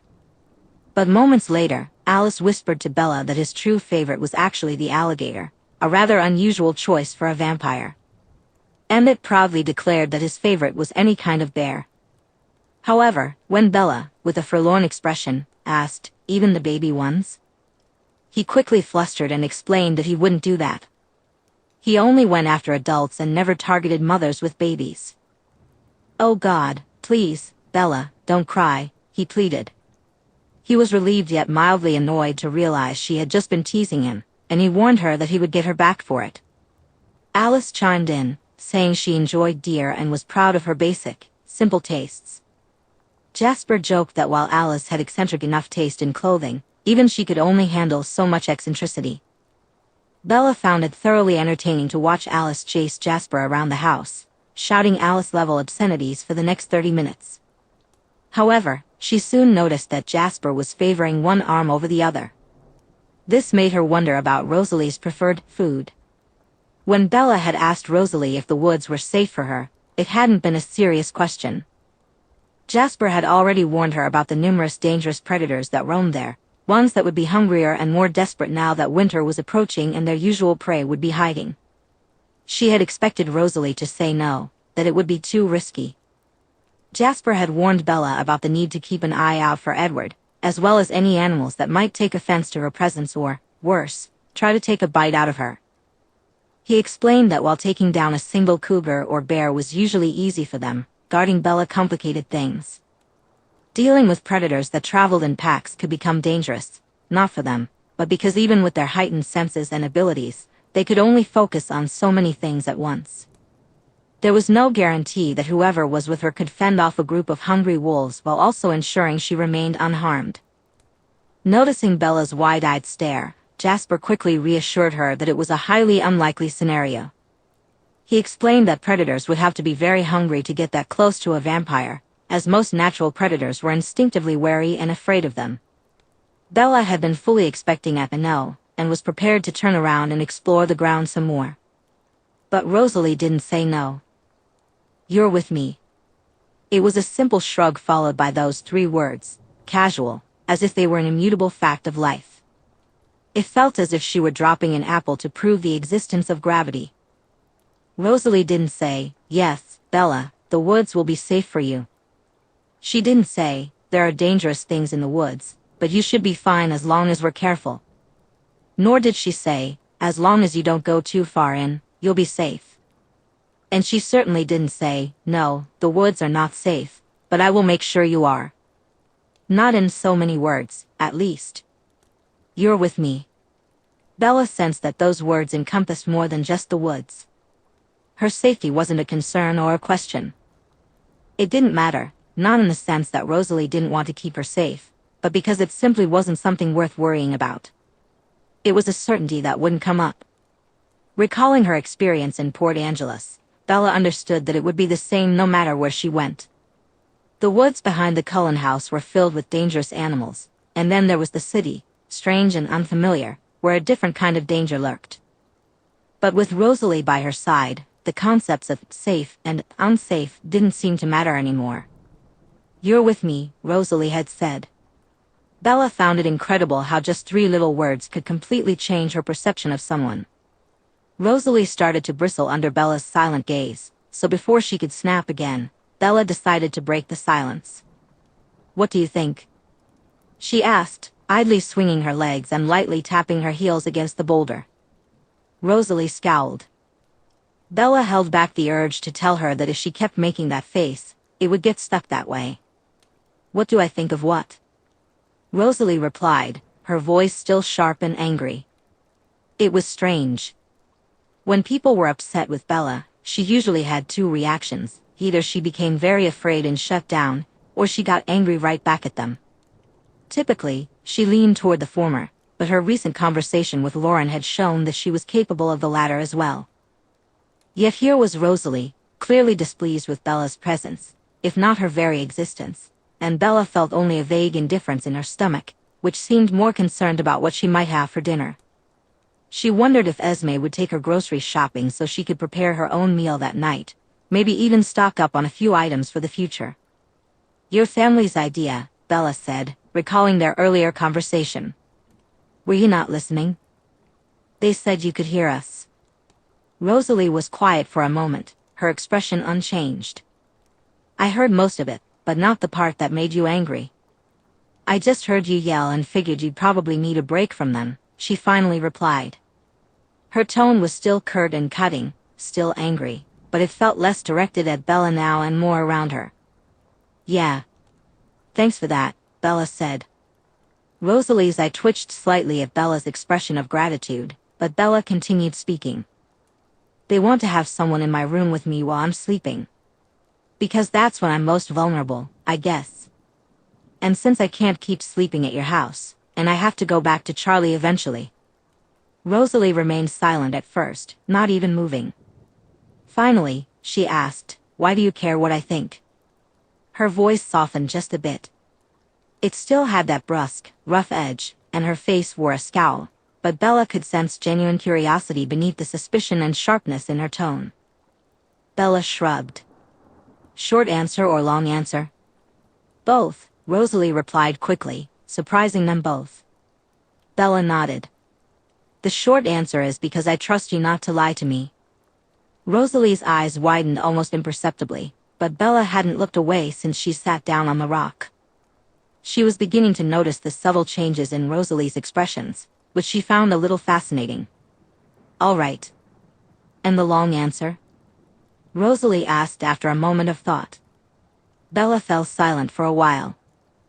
She had left her phone back in the house during her emotional rush and didn't wear a watch, so she had no idea how long she sat there contemplating. It was long enough for her nose to start aching from the cold, and she rubbed it a few times with the sleeve of her hoodie, cupping her face and exhaling warm air across her skin. Eventually, she found the right words.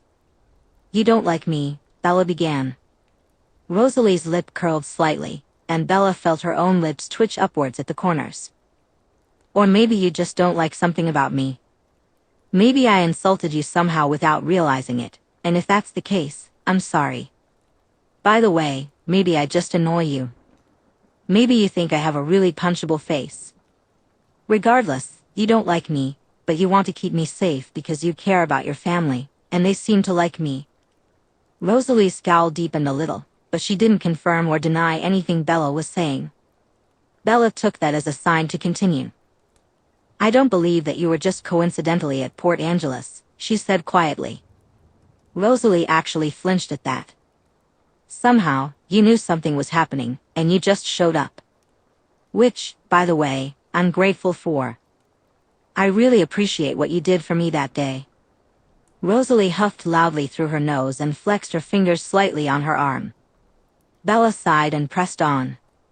Your family cares about me. A lot. It's kind of wild, but I get it. I think.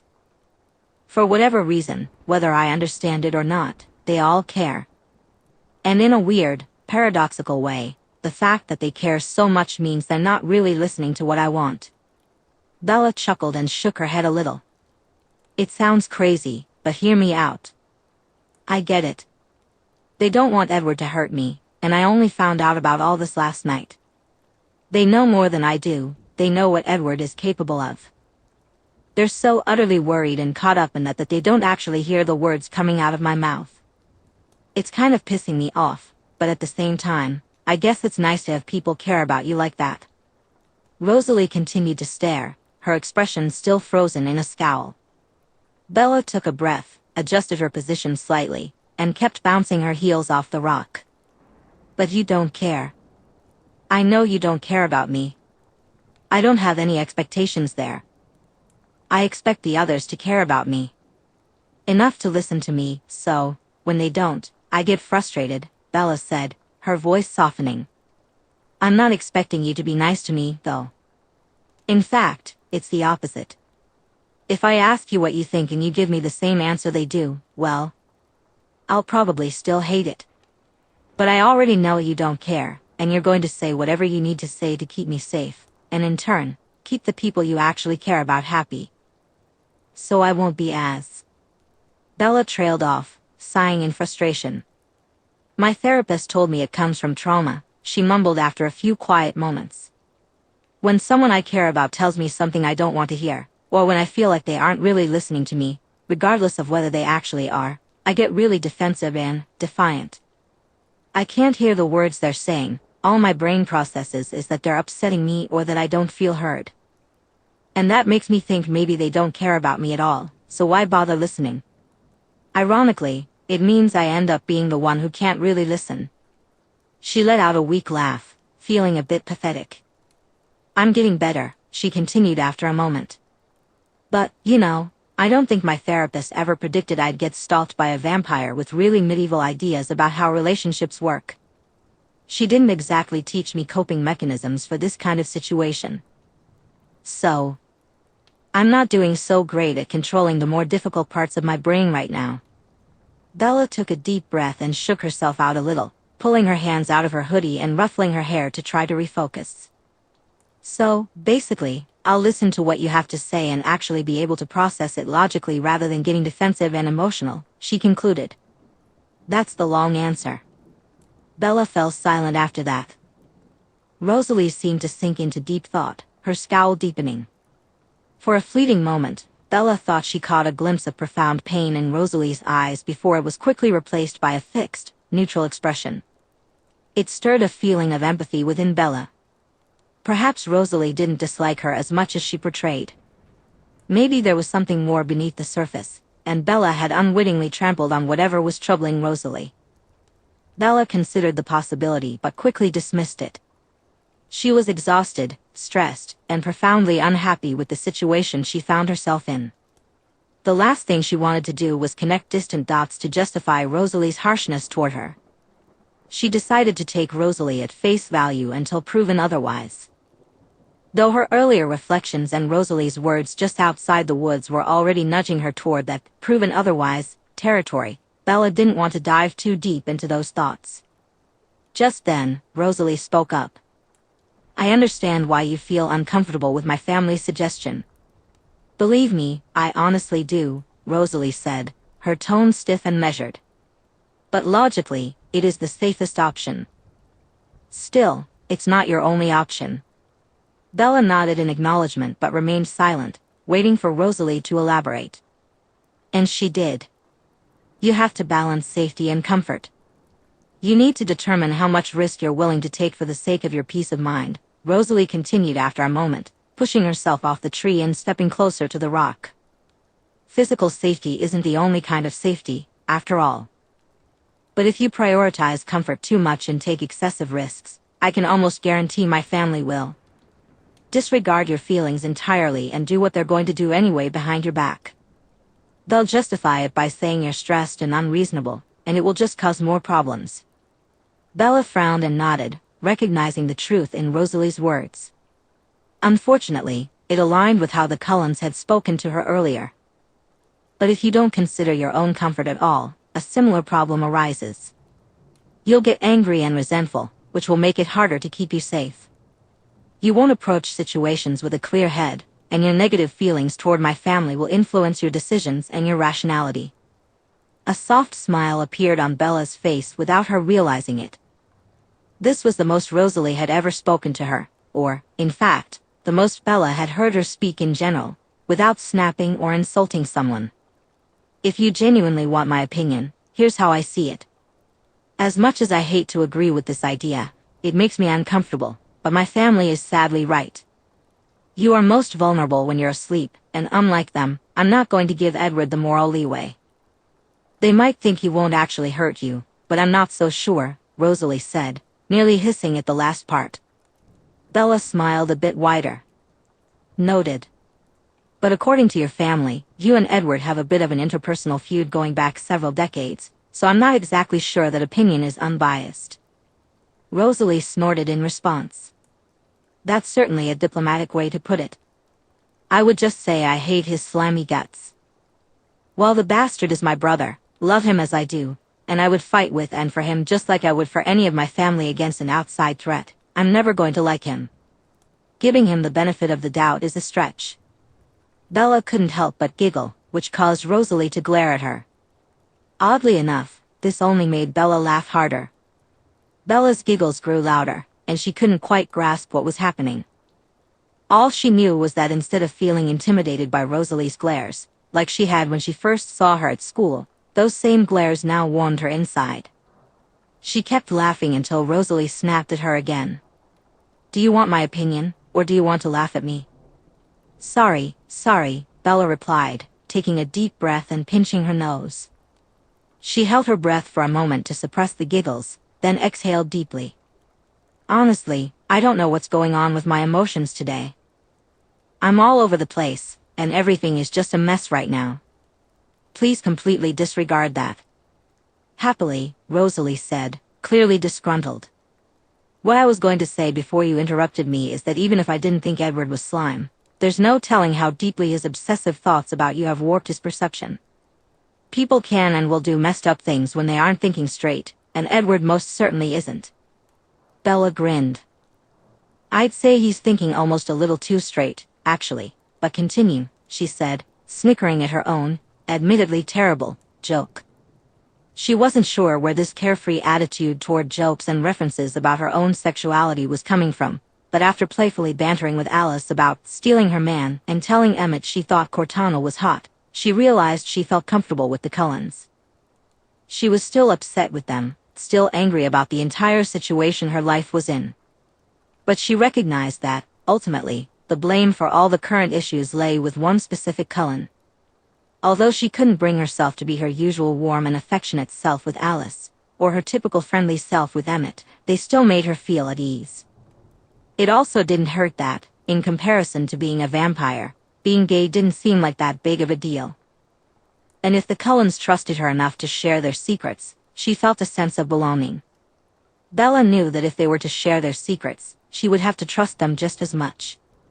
Surprisingly, Rosalie didn't glare at her for making a joke. Instead, she looked at Bella, as if questioning whether Bella's mental state was entirely sound at that moment. Honestly, Bella couldn't blame her. She wasn't sure if her own mind was fully intact either.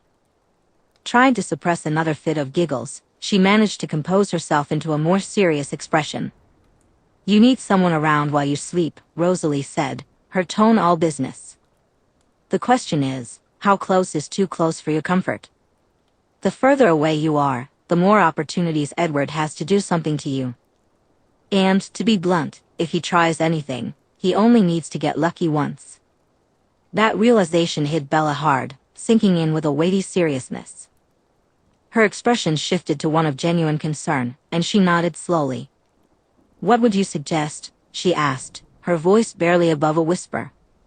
Suddenly, she felt small and powerless, a sensation she deeply disliked. Rosalie let out a slight sigh, and if Bella didn't know better, she would almost think Rosalie felt guilty for dousing her with a cold dose of reality. Taking a step closer to the boulder, Rosalie continued, logically, having one of us in the room with you at all times is the safest option. No matter how close Edward gets, he still has to get through one of us to reach you. That alone would likely deter him from trying. Bella nodded, absorbing the information. What about the next best option? She asked. The next best option would be to have at least one of us in the same building as you at all times, or at least within a short distance. While you're sleeping, one of us could just be in the house. It would be easy for any of us to avoid your father, and the person with you could be in a different room while you sleep. This option is slightly more. It's risky because there are two ways into your bedroom. My room only has one door, Bella replied, frowning. Rosalie raised an eyebrow, and Bella immediately felt foolish. She didn't quite understand why, but that look was all too familiar, signaling that she was missing something obvious. Bella, Rosalie said patiently. Although Bella sensed a hint of mockery, her heart fluttered at the sound of her name. She cursed her silly crush and the part of her that desperately wanted Rosalie to keep saying it. Please tell me you don't honestly think any of us wouldn't be easily capable of climbing into your window without breaking a sweat. Bella grimaced at the thought. Edward coming through her window at night? Ugh. Okay, yeah. Thanks for the nightmares, Bella grumbled, rubbing her temples. I won't be able to get that image out of my head for a while. You're welcome, Rosalie snorted. Of course, if he did that, we would hear and smell him coming. But he is incredibly fast, and if he reaches you too quickly, it limits our options significantly. We could have two of us watch you at night, one inside the house and one outside keeping an eye on the window. But I can tell you're already stressed about having just one of us hovering around you all the time. Bella shook her head. No, I need my space. As much space as I can realistically get in this situation. I already have to deal with people at school, and I know I'll be seeing all of you more often anyway, so, yeah. I'd like to limit the amount of time I have more than one person hovering around. Rosalie nodded. What did you mean by him getting to you too quickly limits your options? For the same reason we aren't chasing after him. Right now, Rosalie said. Bella frowned. Jasper mentioned that's because he's the fastest among you, and chasing him wouldn't work. Rosalie raised her hand, palm down, and wiggled it slightly. Jasper is, partially correct, she admitted. On a good day, I'm about even with him in speed, and Alice is actually slightly faster. Only by a few miles an hour, but still faster. If she and I specifically wanted to catch him, we could. Eventually. The problem is, he would still be able to evade us long enough to create a significant delay, forcing his hand and backing him into a corner. Ah, Bella said quietly, understanding dawning on her face. And cornered animals bite.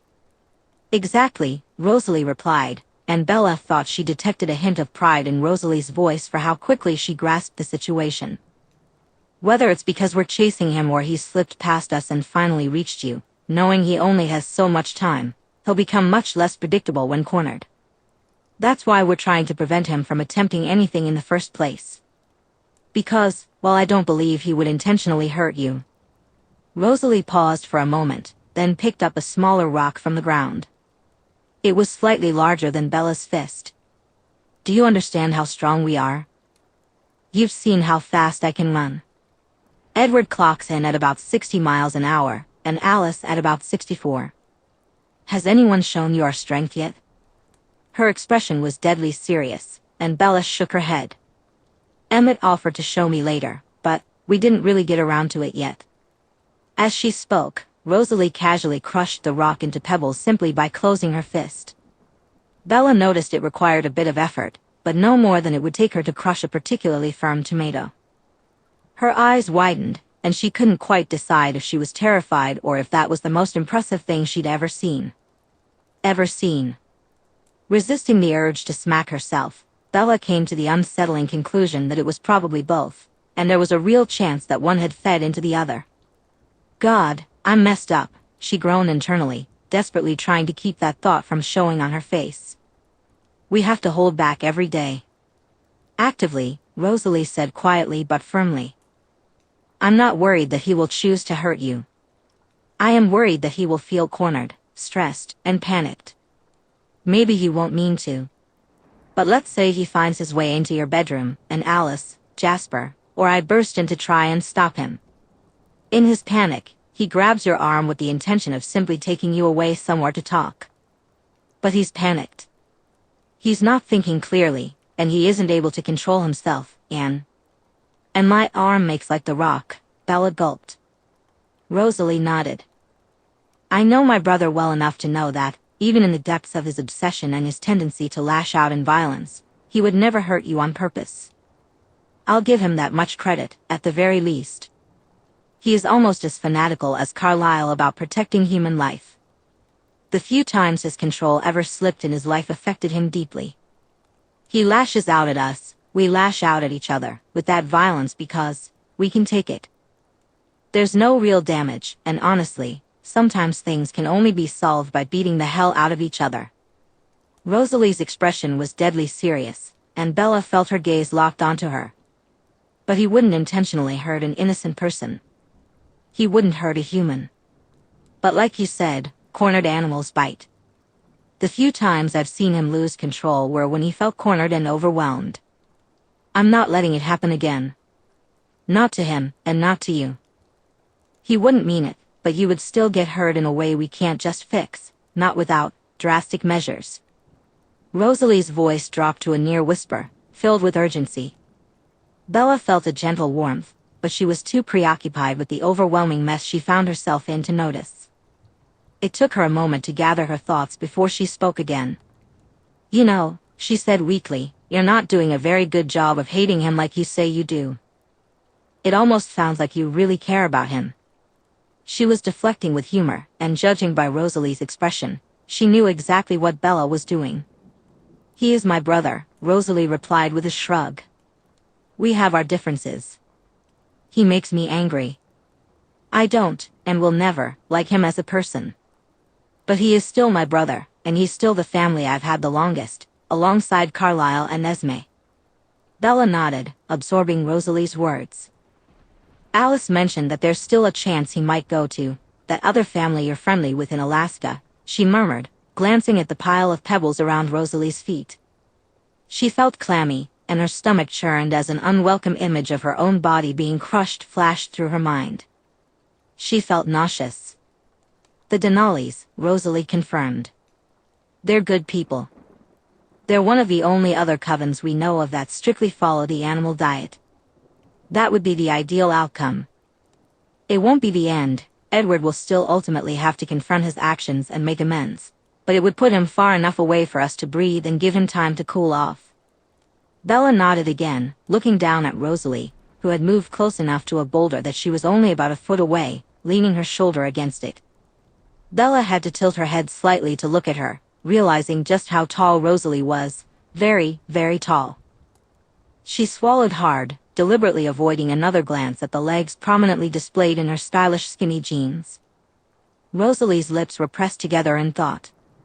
Rosalie stood with her arms crossed, looking up at Bella with an inscrutable expression on her face. I don't like it, Bella whispered desperately. I know, Rosalie replied, her voice quiet yet firm. I keep pinching myself, hoping I'll wake up, Bella said, letting out a slightly wet chuckle as her eyes began to sting again. But it never happens. I'm still here. Vampires are still real. And I'm in so much danger from one of them that I need 24/7 surveillance from a group of others, because nothing I do would be good enough. If any of you wanted to, you could crumple me like wet tissue paper." She sniffled and took a shaky breath. "I feel so helpless and useless, like I'm being swept away in whitewater rapids with no boat, no oars, not even a life jacket or a plank of driftwood to grab onto. I just want to go home, you know? I want to go home." Bella hiccuped, blinking as more tears filled her eyes. She swore lightly under her breath, rubbing her eyes vigorously. She was getting tired of crying, and it only made her more frustrated with herself. Here she was, in more life-threatening danger than any of her friends would ever even blink at, and she could do nothing about it. All she could do was stand back and let others invade her life, invade her space, and take charge for her. For a brief moment, she wondered if she could ask Rosalie to turn her into a vampire right then and there, just to get it over with. After all, according to the Cullens and their personal code for turning a human, she was going to die anyway. She laughed, but it wasn't loud or joyful. It wasn't even the giddy, deflective giggles that had come out earlier. It was a quiet, empty laugh full of defeat, echoing in the hollow pit inside her that Bella had grown all too familiar with. Bella had long thought she was moving on from everything.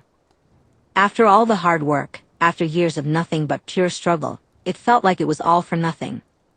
She was just going to die anyway. Bella didn't believe in fate, but if it existed, it could just go away.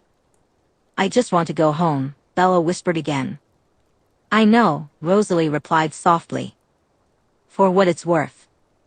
I'm sorry. Nobody deserves any of this."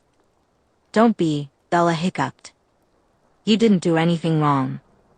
It's not your fault." Rosalie blinked, frowning slightly. Bella shivered as a gust of wind picked up, rustling through the trees. The cold air stung her eyes and numbed her skin even more. She tried to clamp down on her thoughts and emotions. The pit of despair was opening again. She struggled to breathe, not wanting to face another panic attack right now. But, as they often do, her impending panic didn't care about her wishes. "Bella?" Rosalie's voice sounded distant, even though she was right beside her. Bella took another deep breath.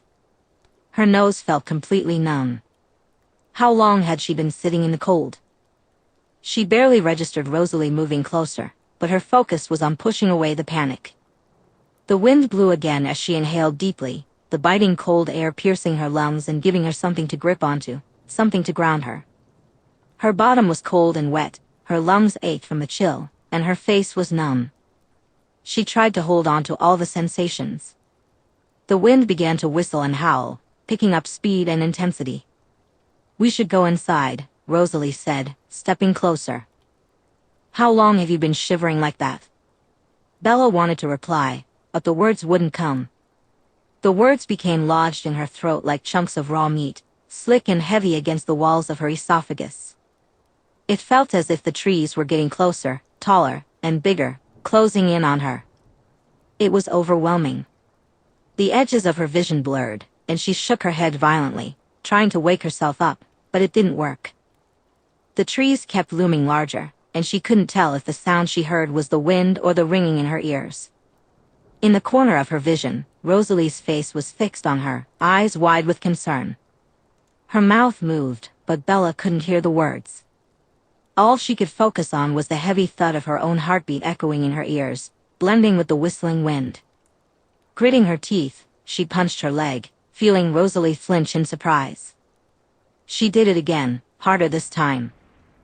Rosalie said something else, but it was lost to Bella, who was now entirely focused on the dull, throbbing pain in her thigh.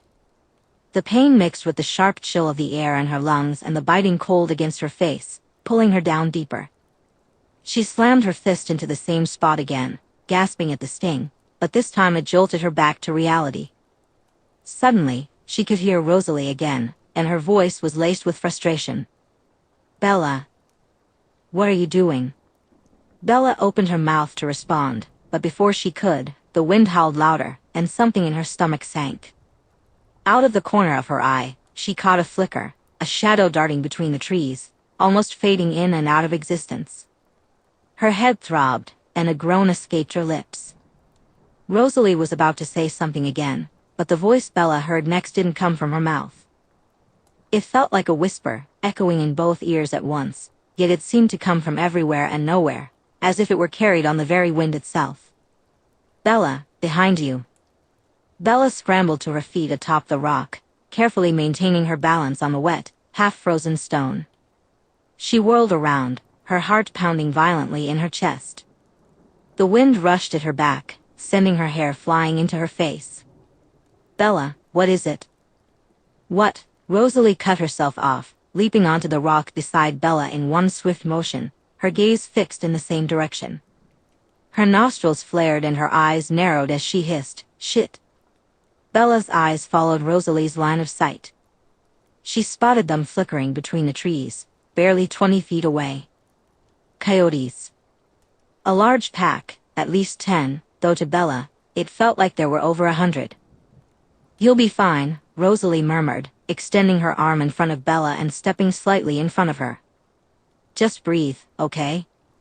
Bella nodded, unable to speak, but she managed to draw in short, shaky breaths as the coyotes circled around them. "They'll probably leave in a few minutes," Rosalie continued, staying as close to Bella as she could without touching her. Bella's fingers twitched, longing to grab onto Rosalie, but she guessed that wouldn't be well received. "They're afraid of me," Rosalie added. Bella swallowed hard. "If you were in real danger, Alice would have already been here by now," Rosalie said softly. "She would have seen it. I think, anyway. Her visions about you are spotty, at best." "Rosalie?" Bella whispered, feeling a wave of dizziness wash over her. "What?" Rosalie hissed back. "I think I'm going to pass out," Bella admitted, her voice trembling. "Oh no, no, no, no, you don't," Rosalie said, spinning around to grasp Bella's arms firmly. In that moment, the image of the rock flashed in Bella's mind, and despite her panic, she could sense the precise control Rosalie had over her strength. Rosalie leaned in closer, locking eyes with Bella, a fierce determination etched on her face. "Don't you dare. I'm not explaining to my family why I'm bringing you back unconscious. So you're staying awake. Understand?" Bella's eyes widened, and her heart raced as she found herself almost nose-to-nose with Rosalie. She parted her lips, instinctively wetting them, her fear and panic fading for a brief moment as all she could focus on was Rosalie's face right in front of her. The only response she could muster was a dumb nod. Then, suddenly, there was movement in the trees. Rosalie reacted instinctively, spinning around and pulling Bella with her. Bella barely had time to process what was happening before Rosalie's arms enveloped her, tucking her tightly against her chest. One arm secured her torso, while the other cradled the side of Bella's face gently. And then, Rosalie Hale snarled. Bella felt the vibration ripple through her, sending a shiver down her spine as Rosalie's grip tightened around her. Time seemed to freeze for a moment as Bella's mind caught up with the reality of the situation, leading her to a singular, terrifying conclusion. Bella Swan was irreparably, irrevocably, and impossibly in trouble. Not because of the coyotes, the cold, or the panic attack. Not even because of a supernatural stalker or the looming threat of death. None of that mattered. Bella was in deep trouble because as Rosalie snarled again at the pack of coyotes, holding her close, all she could think about was how she never, ever wanted Rosalie to let go. She wanted to bury her face in Rosalie's torso and lose herself in her warmth. She wanted to wrap her arms around Rosalie and cling to her like a drowning person clings to a lifebuoy. Taking a long, shaky breath, she felt an odd sense of clarity washing over her. The fog and panic began to melt away, and something strange was happening. Bella was overwhelmed by a powerful, nearly aching longing.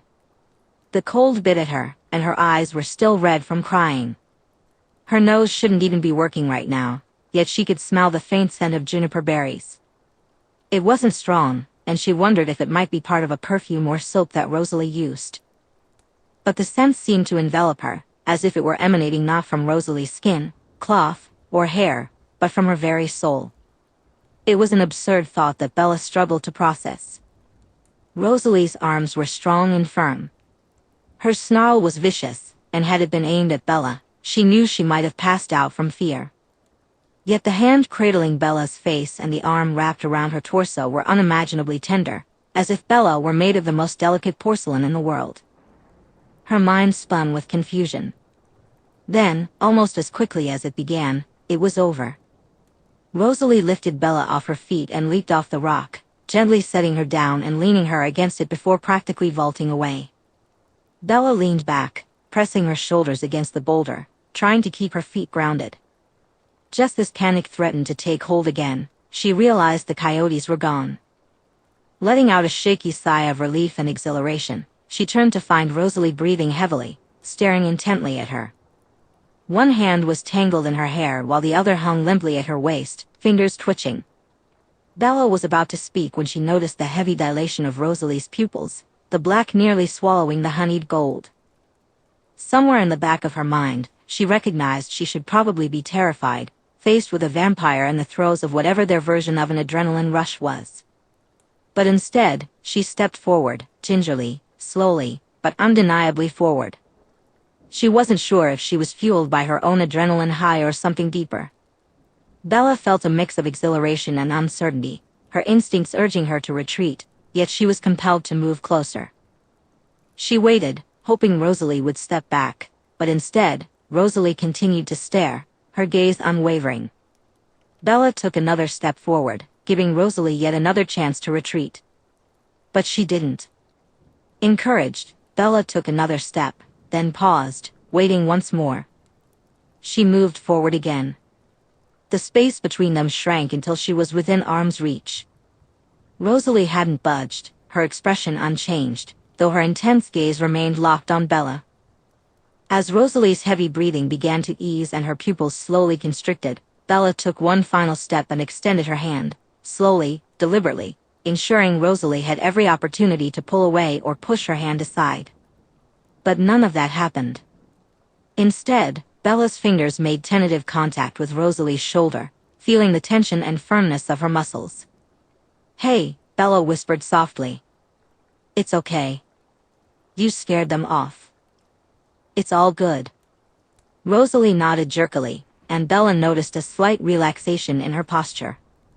Feeling emboldened, Bella shifted her hand and gingerly traced her fingertips along Rosalie's face, softly stroking her cheek. "You're okay," she murmured. "I'm safe. I'm fine. It's all okay." For a moment, time seemed to freeze. Rosalie froze, too. Bella waited, holding her breath, when suddenly a choked, strangled sound escaped Rosalie's throat. In that brief, impossible moment, Rosalie leaned into Bella's touch, tilting her head slightly and pressing her cheek further into Bella's caress. But just as quickly, her body jerked, and with a sudden spasm, she yanked away, slapping Bella's hand aside. Startled, Bella quickly withdrew her hand and raised both palms in a gesture of surrender, her heart racing. She recognized that even in this tumultuous moment, Rosalie was still there, caught between fear and connection. Bella felt the sting of Rosalie's slap, though it barely registered on her skin. For what seemed like several minutes, neither of them spoke. They were downwind, Rosalie spat, gradually straightening up. She closed her eyes, took a deep breath, and relaxed her shoulders. Adjusting her clothing and hair, she continued, "I might have still been able to catch their scent or hear them, but I was too distracted because you were too busy freaking out. Do you have absolutely no sense of self-preservation?" The sharp, angry tone returned, but Bella didn't flinch. She lowered her hands and let out a soft sigh of relief, grateful that Rosalie was returning to her usual self. More importantly, Bella wasn't about to pretend that whatever had just happened didn't occur, despite Rosalie's clear intention to brush it off. Avoiding confrontation had always been Bella's specialty, it was practically her bread and butter. But she didn't want to be that person anymore. She didn't want to avoid her feelings or her thoughts. She didn't want to avoid Rosalie. So, instead of giving Rosalie the escape she was clearly seeking, Bella held her gaze and spoke up. "Thank you," she said, pouring as much sincerity and gratitude into her voice as she could, along with a healthy dose of the new emotion surging through her. Rosalie blinked and took a step back, momentarily caught off guard. "What?"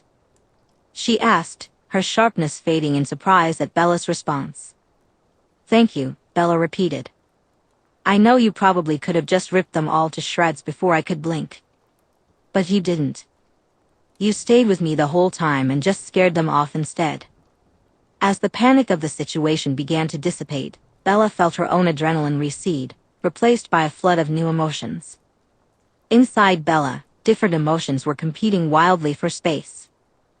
There was a strange, persistent giddiness, the exhaustion that followed an adrenaline rush making her legs wobble slightly.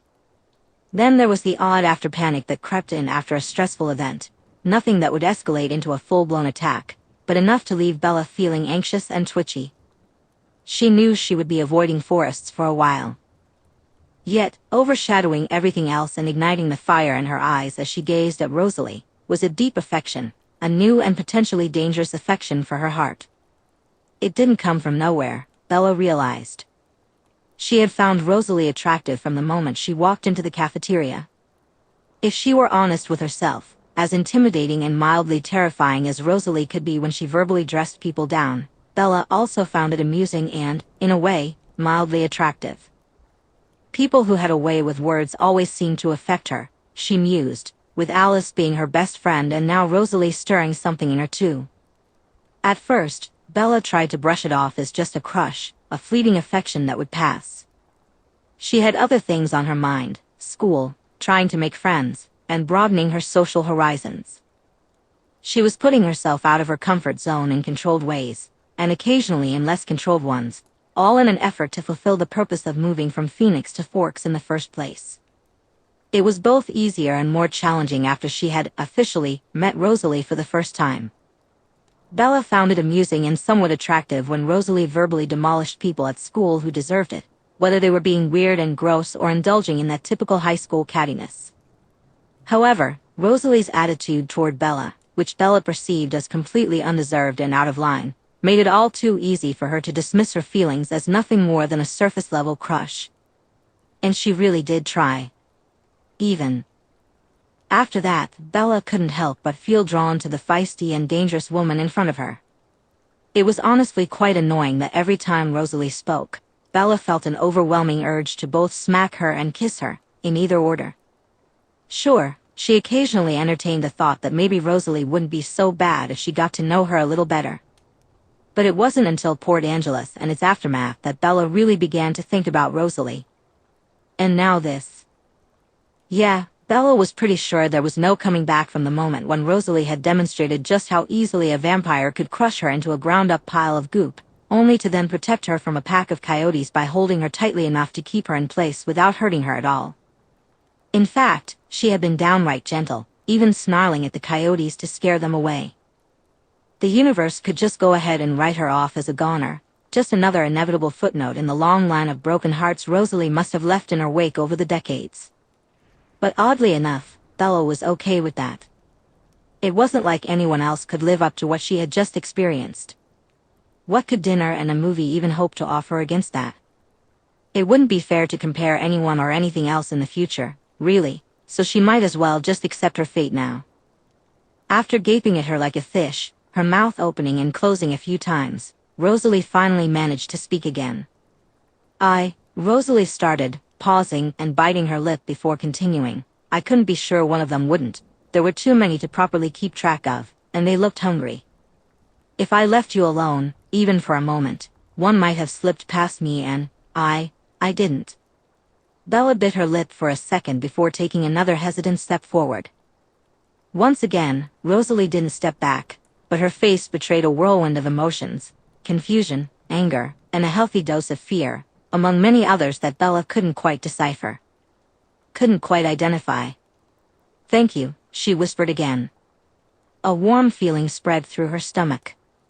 Knowing she could get away with it, she quickly stepped forward and wrapped Rosalie in the tightest hug she could manage. That's the second time you've saved my life. Thank you. The embrace lasted only a few seconds before Bella pulled back and took several steps away. She took a deep breath and watched as Rosalie blinked several times in succession. Gradually, her expression returned to its usual stony, neutral look. Rosalie looked at Bella, and this time, Bella couldn't read anything on her face at all. Her pupils had returned to normal, and she appeared as if nothing had happened. Rosalie turned her nose up slightly and curled her lip at Bella. "We should get back to the house," she said tersely. "Esme will kill me if I let you freeze to death, and you're shaking like a leaf." "Okay," Bella agreed. She wasn't naive.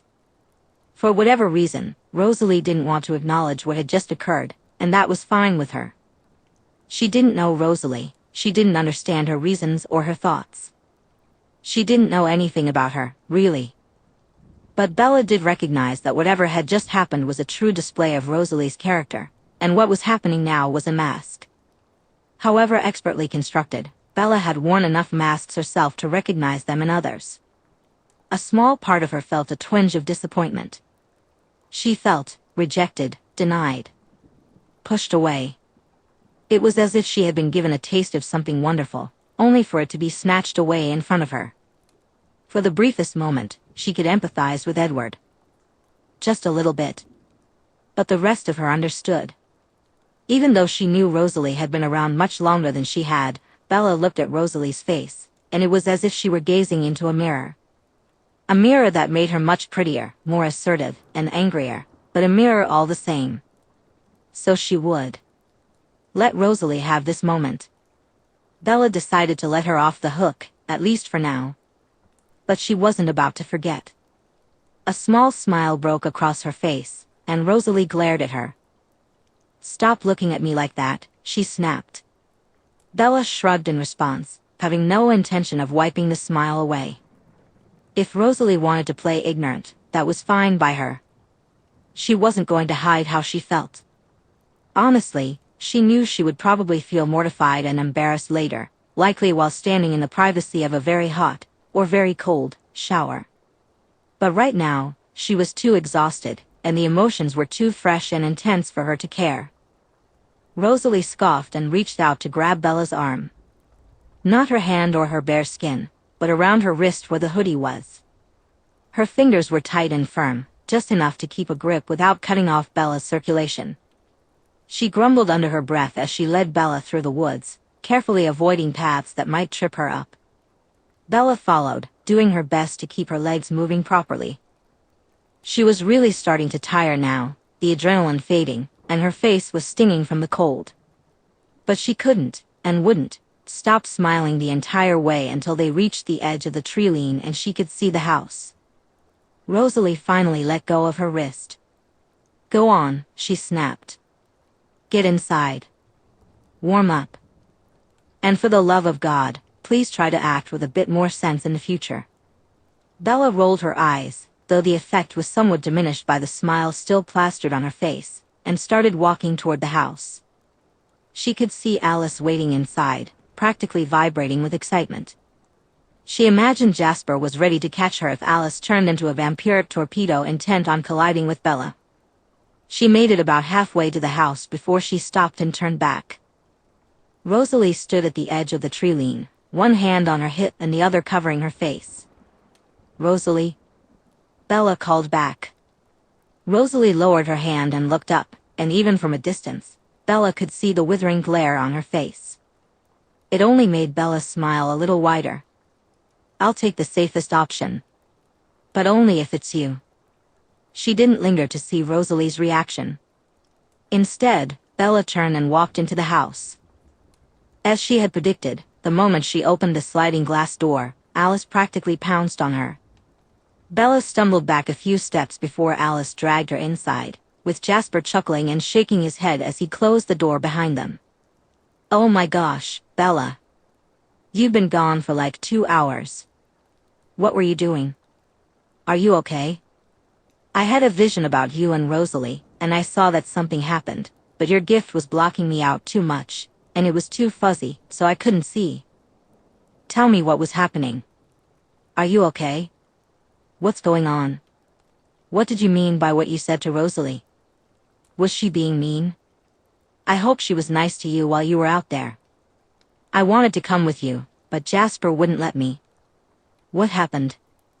Alice finally paused as she pushed Bella into a chair in the kitchen. Esme was already there, with a kettle of hot water on the stove and a selection of tea bags, along with a few packages of cocoa mix and a mug. Esme smiled, sighing in good-natured exasperation at Alice's mile-a-minute speech, and pushed the mug and offerings toward Bella. "Warm up, dear," she said gently. Bella gave her a grateful smile, picked a tea bag, and Esme began preparing it for her. Bella then turned to face Alice, who had settled into a chair next to her and was bouncing with excitement. "So, first of all," Bella started, laughing a little, "if I had any questions about whether or not vampires still actually needed to breathe." "You've just answered those," Alice said, gasping in mock offense as she placed a hand over her chest. Jasper chuckled at her reaction. Bella could hear Emmett laughing heartily from the living room, where he was engrossed in his video game, and even Esme let out a light laugh. "I don't talk that much." Alice huffed, glancing at Jasper. "Do I?" "I'll just say you're far and away the most talkative in the house, more than any of the rest of us," he replied diplomatically, then smirked. "Combined." "Jasp." Alice gasped. "Rude." Esme approached Bella, handing her a mug of tea. She sighed when she noticed Bella's wet clothes. "And you're all wet." "Honestly, Bella, what were you doing out there?"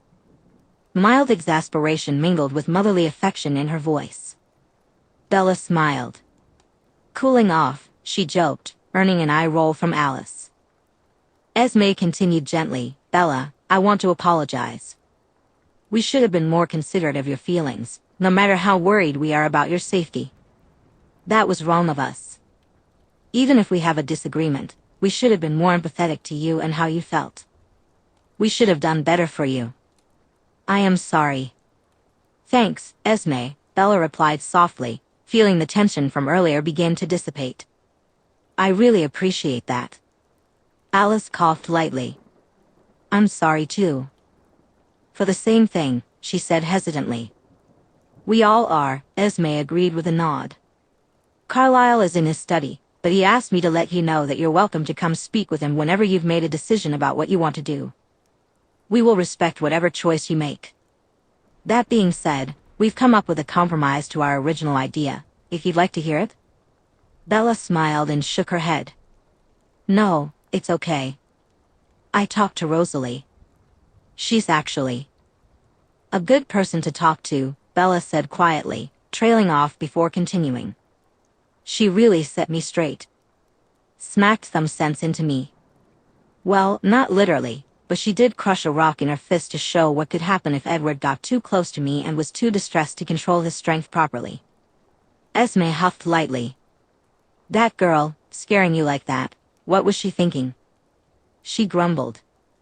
"No, Esme, it's fine," Bella laughed. "I needed it. I really did. I needed someone to just show me, no bells and whistles, no coddling, exactly how much danger I could be in." Esme still looked like she wanted to argue, but she pressed her lips together and nodded. "So, what does that mean, then?" Alice asked. "I did see that you and Rose had a, intense conversation, but your gift made it too fuzzy to figure anything out." "I'll let someone keep watch over me in my room," Bella said. When Alice's face lit up, Bella laughed a little. "But only if it's Rosalie." There was a brief moment of stunned silence before nearly every Cullen in the room chimed in at once. Jasper insisted that it wouldn't be fair to Rosalie to monopolize all her nights and that Bella should at least consider letting Alice take some nights. Bella smiled, feeling happy that Jasper was standing up for his sister, especially after the way he had spoken about her earlier. Emmett let out another loud round of laughter, shouting from the living room that it was a good prank. Esme tooted lightly, expressing her happiness that Bella and Rosalie were starting to get along but adding that Bella should inform her immediately if Rosalie said or did anything to upset her while keeping watch. Alice was the only one who remained silent. Instead, after a brief expression of surprise crossed her face, a huge grin began to form, and she gave Bella a very satisfied nod of approval. Recalling all the teasing Alice had done. As Bella navigated her way through school, she rolled her eyes. "You're never going to let me hear the end of this, are you?" she asked her best friend with a wry chuckle. "Oh, never," Alice laughed. "Never in a million years. This is pure gold." Bella shook her head, a smile creeping onto her face as Alice giggled. "Can I have my phone?" she asked. Alice quickly dug it out of her pocket and handed it over. Bella sent Charlie a quick series of texts, letting him know she would be staying at the Cullens for another night and that they would take her to school in the morning. About an hour later, he replied with a single thumbs-up emoji, which made Bella chuckle. She had insisted he upgrade his phone after discovering he was still using an old flip phone. She had promised to drag him into the 21st century kicking and screaming if necessary. Though Charlie still struggled with texting, he appreciated the ability to communicate in fewer words than ever before. Esme ended up taking Bella grocery shopping at her request. To Bella's surprise, she had a wonderful time chatting with the Cullen matriarch. Even though Esme couldn't eat human food, she knew an impressive amount about cooking. They engaged in an in-depth discussion about their favorite recipes and ingredients, sharing their individual methods. Esme based her opinions on how enjoyable the process of making the food was, along with the feedback she received from those who tasted it. As a result, Bella got an impromptu education on some more complicated techniques and recipes. It was a much-needed break from the stress in her life, and for the first time in a while, Bella felt like a normal person just running an errand with a parent. Unlike Renee, who tended to talk at Bella rather than with her, Esme actively engaged and listened to everything Bella had to say, making the experience all the more enjoyable. Esme was charming and proper but also surprisingly cheeky, bringing a youthful playfulness to their conversation. Bella was pretty sure she missed at least one innuendo during their shopping trip. Eventually, the two of them arrived back at the Cullen house, arms loaded with groceries. Some of the food would stay at the Cullen house for Bella to use when she visited, while other items were for the various parties or meetings Esme had lined up that week. As they entered the kitchen, warm, inviting aromas filled the air. Bella worked alongside Esme, learning how to make a proper pasta sauce from scratch. Esme seemed to have decided that because Bella's full name was Isabella, she must be Italian. To her, the fact that Bella didn't have a family pasta sauce recipe was a tragedy.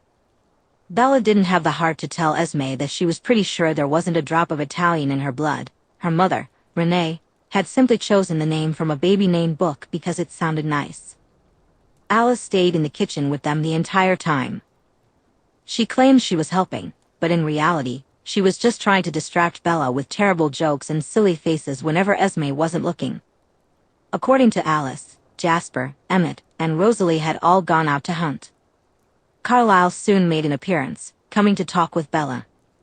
He offered his apologies again for upsetting her earlier and wanted to confirm her decision. When she told him, he looked at her with a mix of curiosity and skepticism. "Really?" he asked, sounding surprised. "I was under the impression that the two of you didn't quite get along." Bella smiled at him. "We had a talk earlier," she replied simply. "She hasn't told me whether or not she'll do it yet. But I think, after our conversation, it would be all right with someone watching me at night if it's her." Carlisle stared at her for a few moments, processing her words. A small smile appeared on Carlisle's face as he nodded. "Very well. Would you like me to have a talk with her about it?" Bella shook her head. "I don't think that'll be necessary," she replied with a shrug, stirring the pasta sauce absent-mindedly. "And I don't want to push her if she doesn't want to, anyway. So if she says no, I'll think of something else." Carlisle nodded. "All right then. That smells wonderful, by the way. Esme's recipe?" He glanced at his wife, and the look on his face made Bella feel slightly flustered and embarrassed to be in the same room with such an expression. Esme returned his gaze with an equally gooey look, and Bella fought to suppress her blush, turning back to the sauce. Just then, Alice bounced up to her, linking their arms together and resting her head on Bella's shoulder. She whispered, "If you're around more often, you'll have to get used to that." They'd been together nearly a century and still can't be in the same room without practically fornicating with their eyes at least once. "Alice." Esme chided, and Bella's blush deepened. "Yes, Mother." Alice replied innocently. Stop teasing Bella, Esme said wryly. If anyone is going to tease her about how much I love my husband, it's me, thank you very much. Bella made a slightly garbled sound as she let go of the wooden spoon she was using to stir, letting the handle fall against the edge of the pot. She covered her face with both hands.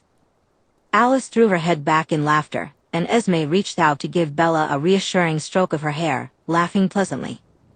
Even Carlyle chuckled softly before kissing his wife and returning to his study. If you think that was bad, you should hear what we get up to after he comes home from work, Esme said with a wink before leaving the kitchen, telling Alice she was going to tend to the greenhouses. Bella knew that in just 10 more minutes, she could turn the heat on the stove down to low and cover the sauce to let it simmer. Meanwhile, she was trying to restart her brain after that last thought. This family exists to punish me, she mumbled after a moment. I'm being punished for my sins. I know it. Alice giggled and nudged Bella with her hip. You love us, she teased playfully. Bella rolled her eyes and nudged back before returning her focus to the sauce. Once the 10 minutes had passed, she followed Esme's instructions and headed to the living room to greet Emmett, who she had heard come in a few minutes ago and immediately fire up his game system. Hey, big guy, Bella said, sitting down on the floor next to him and crossing her legs. What absurd trick are you trying to pull now? The last time they had spoken at school, Emmett mentioned he was getting into something called speedrunning, which involved beating a game from start to finish as quickly as possible, complete with a lot of crazy tricks. He had described one to Bella that she barely understood, but it didn't seem to match what she was seeing on the screen now. Oh hey.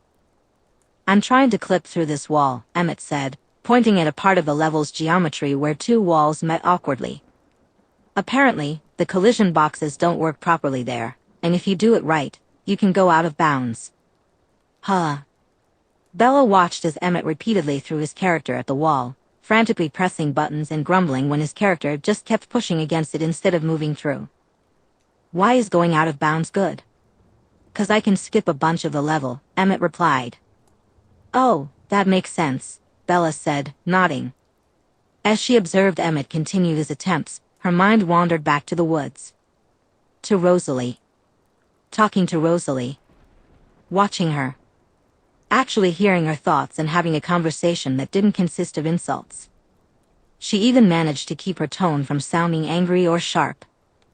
Bella couldn't shake the feeling that something was bothering her, particularly the way Rosalie had expressed concern when the panic attack loomed over her. That moment kept replaying in her mind. Her memories of the attacks themselves were always a bit fuzzy, but she remembered what followed much more clearly. Yet, it was that moment right before she scrambled to her feet and turned around that nagged at her. Why had she turned around? She racked her brain, frowning as she tried to recall. After a while, all she was left with was a mild headache. Instead of dwelling on it, she chose to focus on the comforting memory of Rosalie's arms around her, replaying it over and over. And those 3 words echoed in her mind, "You're with me." Yeah. Bella was in deep trouble. Eventually, Rosalie and Jasper returned, arms linked and laughter spilling between them. When they separated, Rosalie playfully ruffled Jasper's hair and said something Bella couldn't quite catch, though it was delivered in her unmistakable, sharp tone. Jasper made his way to Alice, who practically jumped into his arms. Rosalie closed the sliding glass door behind them and paused for a moment, eyes closed. When she stepped into the living room, Emmett was still attempting his video game trick. She raised an eyebrow at the screen. Emmett, why are you trying to make your character hit the wall? She asked, her voice dry as the Sahara. Bella giggled as Emmett stuck his tongue out at his sister, insisting he was actually trying to pull off a cool trick. Oh, Rosalie replied after hearing his explanation. You don't seem to be very good at it, she pointed out, a smirk tugging at the corner of her mouth. Oh, screw you, Rose, Emmett laughed. I'll get it eventually. Uh-huh. You have fun with that, Rosalie said wryly. Only then did she notice Bella curled up in the corner of the couch, knees drawn to her chest, still wrapped in Emmett's warmth. Bella watched as Rosalie quickly moved upstairs, her eye twitching slightly. Just as Bella was about to sigh and return her focus to Emmett, Rosalie reappeared, this time holding a different hoodie. It was dark blue, and she tossed it playfully at Bella's head. "His is far too big for you," Rosalie scoffed. "Try that one. It should fit you." Emmett looked back and forth between Bella and Rosalie, his eyes wide with surprise. Bella blinked a few times, pulling the hoodie off her face to stare at Rosalie. With a hand on her hip and an eyebrow raised, Rosalie shot Bella her best "I don't have all day" glare. Bella peeled off Emmett's hoodie and slipped on the new one. It was still a bit large, but it fit much better. "Thought so," Rosalie said, walking over to snatch Emmett's hoodie from Bella's lap. "I'll make sure this gets washed for you, Em." Thanks, Rose," Emmett replied, blinking in confusion. Rosalie shot him a scowl. "What? Are you feeling okay?" he asked after a moment. "No, you're annoying me," Rosalie drawled. Emmett raised his hands in surrender and turned back to his game, attempting once again to clip through the wall. This time, he managed to get his character halfway through before whooping and pumping his fist in celebration. But then he realized he had to restart the game since his character was stuck. Rosalie rolled her eyes and turned back to Bella. "Do you still want the safest option?" she asked, her voice steady and sharp, just as Bella expected. However, there was noticeably less animosity than before, and none of the wounded hissing from earlier. Rosalie's eyes were guarded and watchful. As Bella observed her expression, she could tell that Rosalie was still wearing the same mask she had seen her don earlier. Pushing anything further wouldn't yield anything good right now, but the question was a positive sign. Bella nodded. She nodded back and stood still for a moment, her fist clenching and unclenching around Emmett's hoodie. "I'll do it," she finally muttered before turning on her heel and marching back up the stairs in a blur of movement. Once she was gone, Emmett glanced at Bella over his shoulder, a wide grin on his face, and gave her a big thumbs up. Bella chuckled and returned the gesture. She attributed Emmett's enthusiastic approval of her interactions with Rosalie to his happiness that his current, and hopefully future, sister was finally getting along with her. When Alice continued to tease her about her obvious and growing crush on Rosalie, Bella brushed it off as harmless fun. But in the back of her mind, she couldn't shake the memory of the first time she had looked into Rosalie Hale's eyes through the windshield of her car. A small part of her began to wonder, to hope. It whispered softly, like the gentle flicker of a single candle, suggesting that perhaps the way Bella joined the Cullens wouldn't be through her inevitable, untimely death. Maybe their initial theory had been right all along, just slightly off in the details. But it was only a small part of her, a flicker of hope, a whisper of possibility.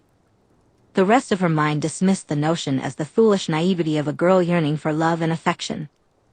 She saw it as a silly consequence of having her life saved twice, so gallantly and so preciously, that it left her head and heart spinning. She thought of Port Angeles and the woods, tempering her emotions and expectations, forcing herself to keep her hopes firmly in check.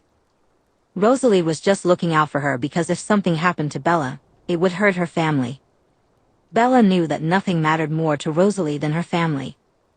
So, she pushed the idea aside.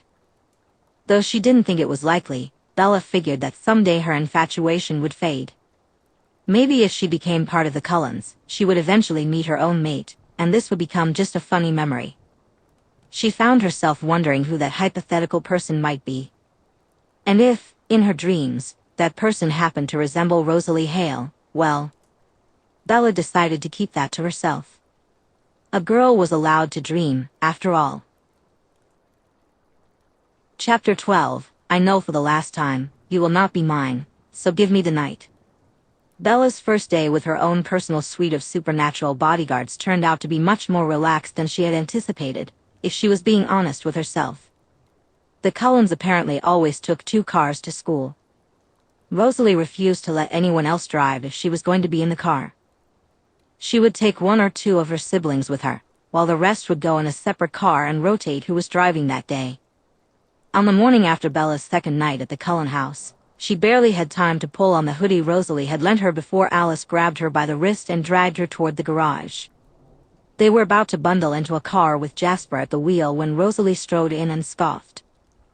I think not, she said, lightly smacking Alice's hand that was still gripping Bella's wrist. I've seen how all of you drive. I'm not letting you drive a human if I can help it, even if you're looking ahead for collisions. Bella half expected Alice to protest or demand to come along, but to her surprise, Alice just shrugged and released her wrist. Bella felt a wave of gratitude wash over her, especially since she remembered how Emmett had driven the other night after picking her up, and she shuddered slightly at the thought. The other 3 Cullen siblings climbed into the car and peeled out as Rosalie led Bella over to one of several other cars in the garage. Bella looked around at them curiously, and Rosalie puffed out her chest in pride when she noticed Bella's slightly awestruck gaze. I fixed them all up myself, Rosalie declared. Whoa, Bella replied quietly, feeling a bit awkward. She was relieved that Rosalie wasn't taking every opportunity to insult her, but her clipped tones and the hard edge to her voice still lingered. It didn't help that Rosalie's expression remained as stone-cold as ever. After yesterday, it seemed she was being extra careful about not letting any aspect of her mask slip. Bella felt a bit uncertain about how to engage with Rosalie. That's really cool, she finally said, offering an awkward half-smile. Honestly, I don't know the first thing about cars. Rosalie snorted. Trust me, you didn't have to tell me that. Your poor truck speaks volumes about your knowledge of motor vehicles. Charlie said he was going to ask Billy about the engine, Bella replied, shoving her hands into her pockets. Apparently, Billy couldn't find a good replacement before I got here. Billy? As in Billy Black? Rosalie asked, frowning as she stopped in front of one of the cars. She pulled out a set of keys and unlocked the doors, then opened the passenger side for Bella. Bella thought, oh, screw it, and ducked into the car, settling into the nice leather seat while she began searching for her seatbelt. There was no use denying it anymore. Rosalie opening the car door for her made her heart flutter in an embarrassingly significant way for something so small. Yeah. Do you guys know the Blacks? Bella asked as Rosalie slid into the driver's seat, quickly getting herself settled before turning the keys in the ignition and pulling out onto the road. Bella could already tell this ride would be much more pleasant than Emmett's driving. Rosalie actually seemed to care about where she was going. In a roundabout manner. Rosalie muttered, a hint of heat in her voice that surprised Bella. She grimaced. You don't get along? Rosalie was quiet for a moment, and they were already on the main road to the school when she finally responded. We aren't allowed on Quilut land. Bella paused, waiting to see if Rosalie would elaborate. When she didn't, Bella cautiously pushed for more information.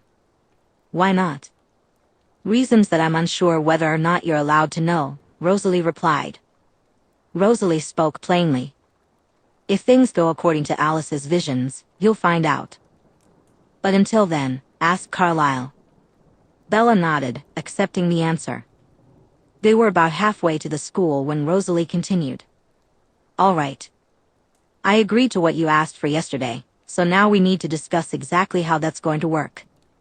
Her voice held a slight edge, a hint of danger, but Bella recognized the sympathy she had sensed when Rosalie spoke about the situation Bella was in. Bella nodded again, ready to listen. Until the situation is resolved, Alice will be taking you to and from school and your house. Apparently, your father responds best to her, although he won't mind seeing me or Emmett occasionally. Jasper, on the other hand, seems to scare him. Bella frowned, curious. How do you? Alice, Rosalie interrupted. She checked ahead. We talked about it last night while you were sleeping. Ah. I'm still getting used to that, Bella admitted sheepishly. Rosalie nodded before continuing. She'll pick you up in the morning and drop you off in the afternoon, staying with you as long as she reasonably can. If you want to go anywhere after school instead of home, Emmett or Jasper will take you. Alice will probably tag along often, but even she needs some time to herself occasionally. There was a slight tinge of amusement in her voice. Bella smiled. Who would have thought? She chuckled. During school hours, you'll be handed off between the 3 of them to generally shepherd you from class to class. Not as an active escort, but just to be present in the hallways. School is the last place we expect anything to happen, so we don't need to be as vigilant, but we still don't want to leave you unattended. Bella nodded again, realizing she wouldn't mind walking with one of them in the hallways. I wouldn't mind that, she said. Then you can do that. It's up to you, Rosalie replied patiently. I should warn you, however, that Jasper is. He's still working on his self-control, Rosalie explained. He promised that he should be fine to take 1 or 2 escorts a day, but you should still be careful. He manages well when he has to be on his own, but on top of watching you. Her voice trailed off. Do you not trust him? Bella asked, frowning. Rosalie paused for a moment before responding. It isn't about trust, she said quietly. It's about making sure you're informed. Bella had no reply to that, and silence fell between them as they pulled into the parking lot. Rosalie unbuckled her seatbelt but didn't make a move to leave the car, so Bella did the same. As for me, Rosalie continued eventually, her tone still soft and steady, I'll arrive in the evening after Alice leaves. She'll likely head out before you eat dinner. How would you prefer me to arrive? Bella blinked in confusion. What do you mean? It would be best if your father didn't see me around at night, Rosalie explained. The ideal way to do this would be for me to enter through your bedroom window just as Alice is leaving, so I can generally stay out of his sight. But he has those cameras outside, right? Bella nodded, her understanding clear. I have an idea, she said hesitantly. Rosalie gestured for her to go on. Instead of Alice taking me home today, you should, Bella suggested slowly. I can tell Charlie that you're interested in getting your own set of nighttime wildlife cameras and that I mentioned his. You could ask him to show you how he has them set up. He'd be happy to do that, and then you can see where they all are and avoid them. That's a good idea, Rosalie murmured, considering it. He'll probably show you the actual video too, Bella chuckled. He has names for the irregulars that show up often, and he tells anyone who will listen about them. So you can see the camera angles from that perspective as well. Rosalie nodded. I'll ask Alice if that will work, she said. Rosalie spoke quietly.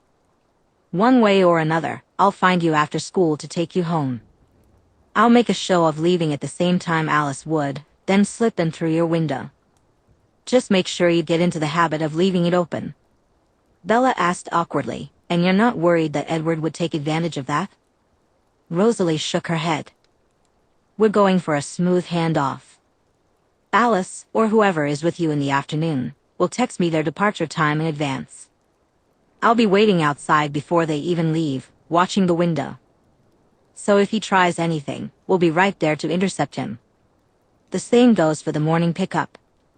I'll leave as soon as Alice arrives. She'll be here early enough to give me time to run home, change clothes, and decompress a bit before school. On weekends, we can just take you to the house during the day and not worry about it, if that works for you. Okay, Bella said with a deep sigh. Okay. I don't plan on intruding much into your personal space. When I'm there, you can simply act as if I'm not, Rosalie said plainly. I'll bring a book to read, and you can do whatever it is you do in the evening. What if I want to talk to you? Bella ventured nervously, fiddling with a loose bit of skin on her thumb as she stared at her feet. She could feel Rosalie's gaze, but she couldn't bring herself to meet her eyes. Her cheeks began to tingle with the onset of a blush, and she fought it down, feeling a fresh swell of embarrassment and frustration. Accepting her feelings and learning to stop avoiding herself was important for her recovery, but good Lord, did Rosalie really have to reduce her to such a nervous wreck? I suppose that wouldn't be the worst thing in the world, Rosalie said slowly, as if each word was a struggle. Provided you. Annoying. Bella rubbed the back of her head awkwardly. Just tell me if I ever get to be too much. I'm not usually a chatterbox, but, she coughed awkwardly and shrugged. I don't know, when you're not constantly throwing barbs at me, you're actually kind of nice to talk to. Rosalie froze at Bella's words, her movements coming to a complete halt. Bella held her breath, anxious that she might have pushed Rosalie back into whatever shell she had emerged from just the day before. After a long, tense minute of silence, Rosalie opened the car door and stepped out. Before Bella could fully register the sting of rejection, Rosalie was back, this time opening the passenger side door and extending her hand. Blinking in surprise, Bella stared for a moment before hesitantly reaching out to take Rosalie's hand. As she pulled herself out of the car, she noticed that Rosalie's hand, like the rest of her family, was cool to the touch. Bella cringed inwardly, feeling self-conscious about how sweaty and gross her own hand must feel in comparison.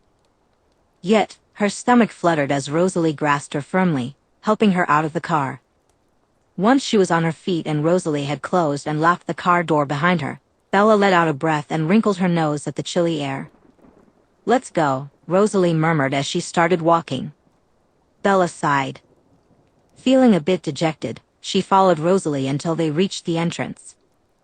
Rosalie paused, turning slightly to speak over her shoulder in a quiet voice that barely cut through the noise of students arriving and chattering around them. "I suppose you're not so bad to talk to either." And just like that, she was gone, disappearing down the hallway. Students hurriedly stepped aside for her, and Bella stared after her for several moments, struck by the unexpected compliment. Then, with a jolt, she realized she needed to get to her locker, and only had a few minutes to spare before her first class. "Ah, shoot," Bella hissed as she hurried after them. It was an entertaining experience, walking through the halls side by side with one of the Cullens. The first time Bella headed to class with Alice's arm looped through hers and Jasper casually strolling a foot behind, she passed Angela and Jessica, who both stared at her with wide-eyed astonishment. Bella simply waved cheekily at them, fully aware that she was in for an interrogation in the cafeteria later. When that moment inevitably arrived, she skillfully deflected their questions, focusing mostly on Lauren, who had completely stopped speaking ill of the Cullens after their assistance in Port Angeles. Now that Bella seemed to be doing much better, Lauren was more relaxed, no longer eyeing Bella as if she might shatter at any moment. They spent lunch sharing an earbud from Lauren's phone, listening to a new band Lauren had discovered. Bella offered her opinions on the music and suggested showing Lauren one of her favorite artists another day. After lunch, Emmett came over to greet Bella and Lauren. As he approached, Lauren giggled in a way that was completely uncharacteristic for her. When Bella raised an eyebrow at her, Lauren playfully smacked Bella's knee and told her to be quiet.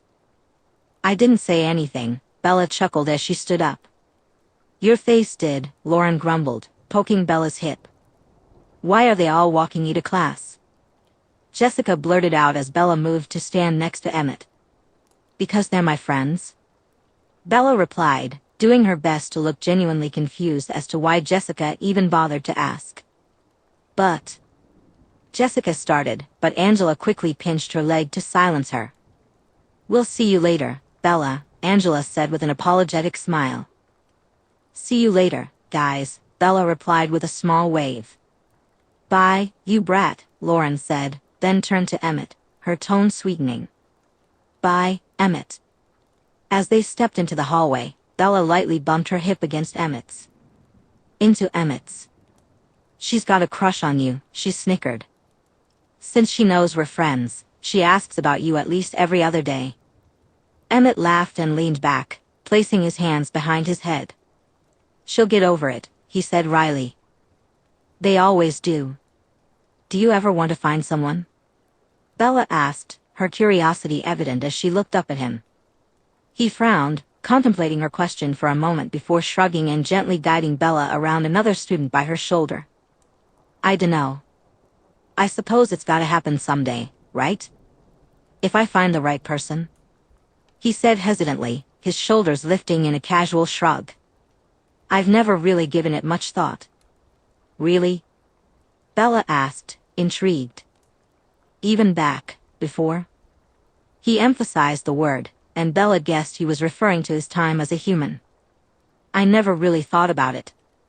I was always more concerned with doing whatever else I felt like doing. Having fun, doing dumb stuff just to see if I could." "But you've never thought about finding someone to do dumb stuff with?" Bella asked. Emmett shrugged again. "I have my family.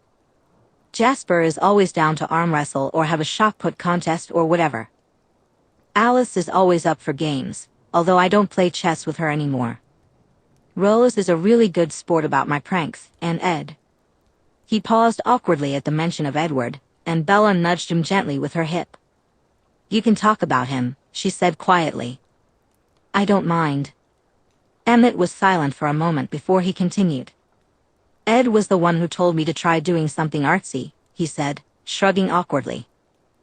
I thought it was all really boring until he showed me stuff like sculpting and wood carving, which is actually fun. I like making something out of nothing, if that makes sense. Bella nodded, understanding. They reached her class, and she paused before entering, turning to Emmett with a hesitant, awkward expression. He sounds like he was a decent brother, she said, trying to smile despite the tension. I'm sorry everything is so messed up because of me. I hope it all. Things work out eventually, Emmett said, shaking his head as he patted Bella's shoulder. Nah, don't think like that, Bells. Ed's always been a little messed up in the head, he added quietly. He was decent, most of the time. Better than decent, actually. But he always had his issues, and, well. He made a vague gesture. And now we're here. But it's not your fault. We've all given Ed a bit too much rope, he sighed. Bella nodded, unsure of what to say. Emmett offered her a warm smile and gently pushed her toward her class before heading off to his own. She sighed as she settled into her desk and pulled out her textbook. Bella hated math. Walking with Jasper was definitely the most intriguing experience among her 3 school escorts. She had spent enough time with Alice to be mostly accustomed to her eccentricities, but Jasper was different. Today marked the first time Bella had actually been alone with him, well, not completely alone, but without any of his siblings around. He always wore a stony, hard expression at school. When Bella met him in the hallway outside her class, she immediately asked if he was okay. He looked a bit confused for a moment until she elaborated. You look like you just watched a dog die, she said with a slight chuckle. He responded with a crooked smile, his thumbs resting in his belt loops as he leaned against the wall. For a brief moment, Bella could understand where straight girls were coming from. I have to focus pretty hard here, especially when the others aren't around, he replied. Bella noticed that when Jasper concentrated on other things, like keeping his instincts in check, his voice thickened into that southern drawl she usually only heard hints of. Curious, she asked him about it as they walked. How come you suppress your accent so much? She inquired. Well, he began, to tell you the truth, I don't rightly know. I suppose I just felt awkward about it when I first arrived. It sounds nice, Bella commented. You should let it out more. You know, Jasper chuckled, Alice tells me the same thing. Well, we all know the saying about Alice, Bella teased. Oh, trust me, darlin', I'm the last person who'd ever bet against her, he laughed. Bella smiled, pleased to see his usually serious demeanor relax a bit as they walked. They chatted casually about Alice, sharing a few anecdotes. Just as they were approaching Bella's class, a question popped into her mind. Hey, Jasper? She asked hesitantly. Yes?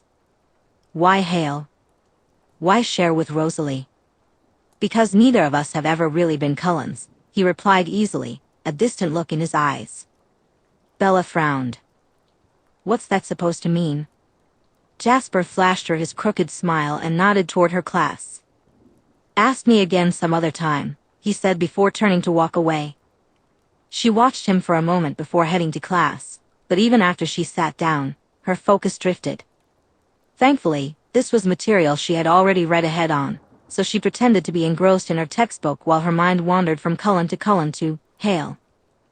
Alice, the ever-talkative, hyperactive bundle of energy, the kind of person for whom the concept of personal space seemed completely foreign. Yet, she was shockingly insightful and clever, always eerily perceptive of Bella's thoughts. Bella figured that must be due to Alice's precognition, which was still a headache to contemplate. But whenever Bella thought about how Alice always immediately responded to her texts, it made her smile. The little shit really did see the future, she chuckled to herself. Then there was Emmett, whose sheer size and musculature could have been intimidating if it weren't for his kind, boyish face that always wore a dopey grin. Like Alice, he was endlessly friendly, but in a different way. Alice would shove herself front and center, making her presence known, while Emmett simply radiated warmth and approachability. Ready with an easy laugh or a comforting smile. Bella realized that Carlisle and Esme truly embodied the parental figures in her life, a fact she grasped even during her brief time in their home after discovering they weren't human. Initially, right after the revelation, she thought the whole situation was a farce, but that notion was quickly dispelled. Esme was the ideal mother, always fussing over her children, showering them with warmth and care that stirred a mix of admiration and uncomfortable envy within Bella. That envy lessened when Esme would turn to her, offering the same affection without hesitation. However, it was often replaced by guilt and shame, overshadowing any joy Bella felt from the experience. The specter of her upbringing with Renee still haunted her. She couldn't shake off the uncomfortable conversations with her therapist about her mother, the way she was and how Bella felt about her. It felt wrong to compare Esme to Renee. Esme didn't deserve that, and Bella felt like a terrible daughter for even thinking of it, as if she was betraying Renee. With an irritated huff, Bella closed her eyes for a moment, trying to redirect her thoughts. Despite her best efforts and countless discussions with her therapist, her mother remained a sensitive topic that could easily lead her down unpleasant mental rabbit holes. So, she shifted her focus to Carlisle instead. That was easier. She didn't feel the need to compare him to Charlie. He was undeniably intimidating, and when she confessed that to him, he found it amusing. He explained that all vampires, once they reached a certain age, developed an aura that even humans could sense, a gut instinct to skitter away and hide in the presence of an elder vampire. Apparently, this trait was quite handy in the medical field, making him the go-to doctor for dealing with insurance companies at whatever hospital or practice he was associated with at the time. But he was warm and kind, and the brief moments Bella had spent in his presence had been nice. There was a slight presumption that he shared with his family, particularly after that incident in the woods. This thought led her to consider the Hales. Jasper's words echoed in her mind, because we've never really been Cullens. She didn't know much about Jasper or Rosalie's history, any of them, really. She figured she had plenty of time to learn, but there was something about the way Jasper had said that stirred her curiosity. The scars visible on his skin came to her mind, and she shivered, wondering how a vampire could even have scars if they healed as well as she had been told. Bella understood that Jasper wasn't always the person she had met a few months ago. He used to feed on humans regularly and was older than all of them, except for Carlisle, who had a long history of his own before the Cullens. Bella pondered whether this was what Jasper meant, that because of his past, the Cullens had never fully accepted him. The idea settled uncomfortably in her stomach, and she hoped it wasn't true. If it was, she quietly resolved not to fall into those same patterns. The Jasper she knew was kind, a gentle soul. He was reserved and quiet, yet his presence spoke volumes. As far as Bella knew, Rosalie had never been anything but a member of the family since her transformation. Carlisle had indicated that he was responsible for turning every member of the family except Alice and Jasper, and should Bella join their family due to an untimely demise, he would likely be responsible for her as well.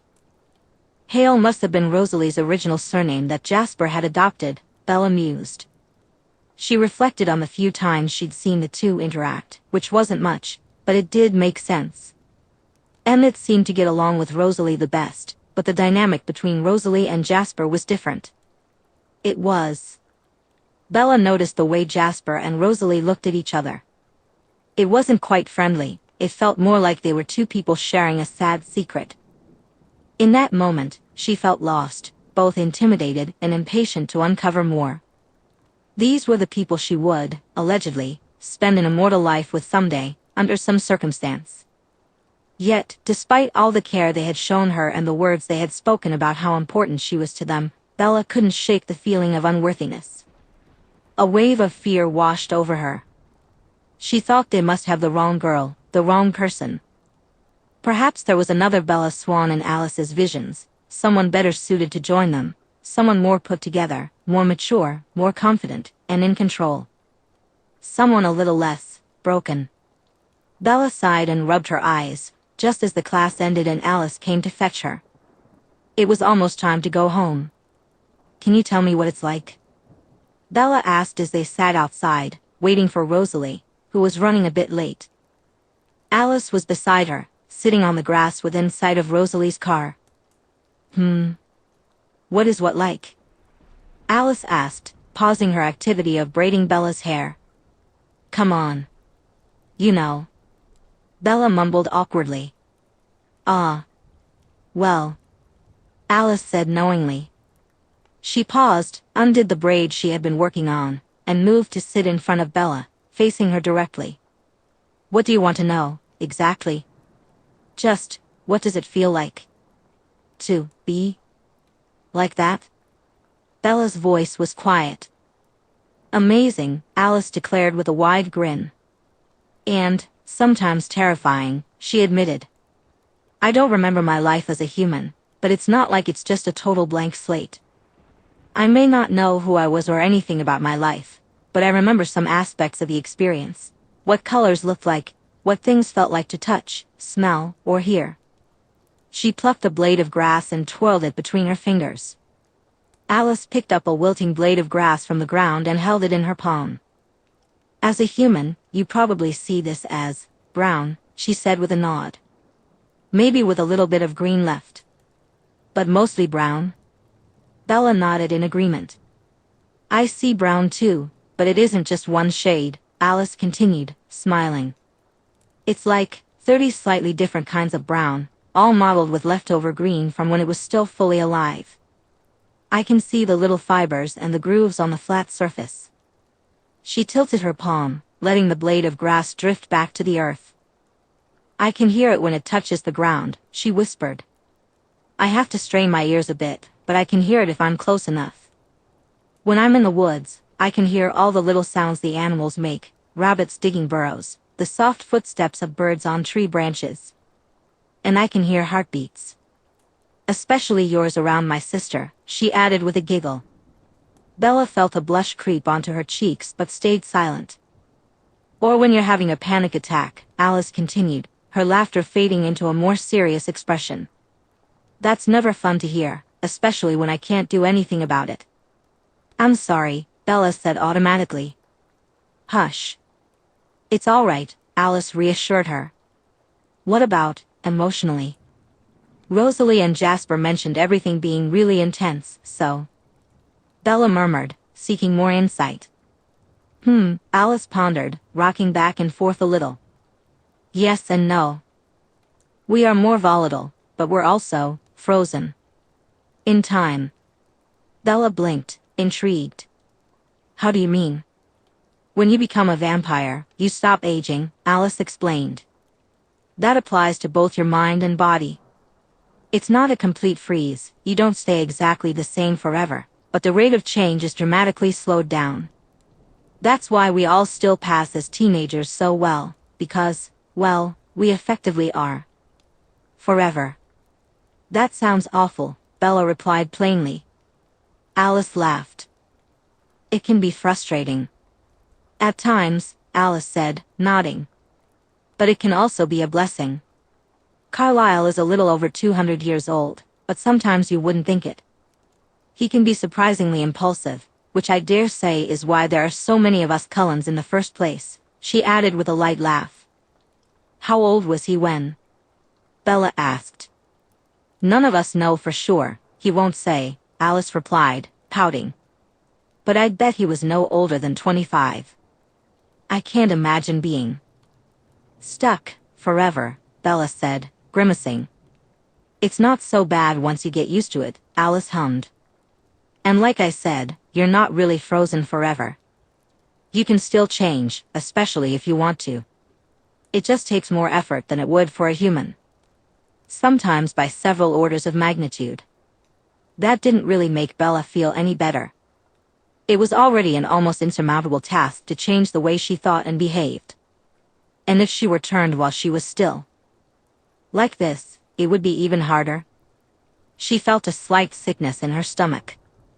"Are you all right?" Alice asked softly. "But, you said you saw me like that?" Bella whispered. I did, Alice confirmed, nodding. I still do. It's a bit vague, of course. There are quite a few decisions to be made between then and now, but it's still there. And am I still? Bella began, catching herself at the end and hesitating.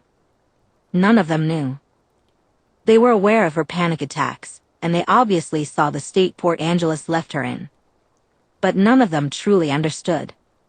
She remembered dully that Jasper's gift was to feel the emotions of others, and that he couldn't feel hers, because of her own gift. Still what? Alice asked, confused. Never mind, Bella sighed, shaking her head. It's nothing. Just being self-conscious about stuff, I guess. I have another question, though. Shoot, Alice said, smiling. You can see the future. Do you have a question? No. But you can, right? Yes. Bella nodded. And Edward can read minds, sort of, and Jasper can feel the emotions of others?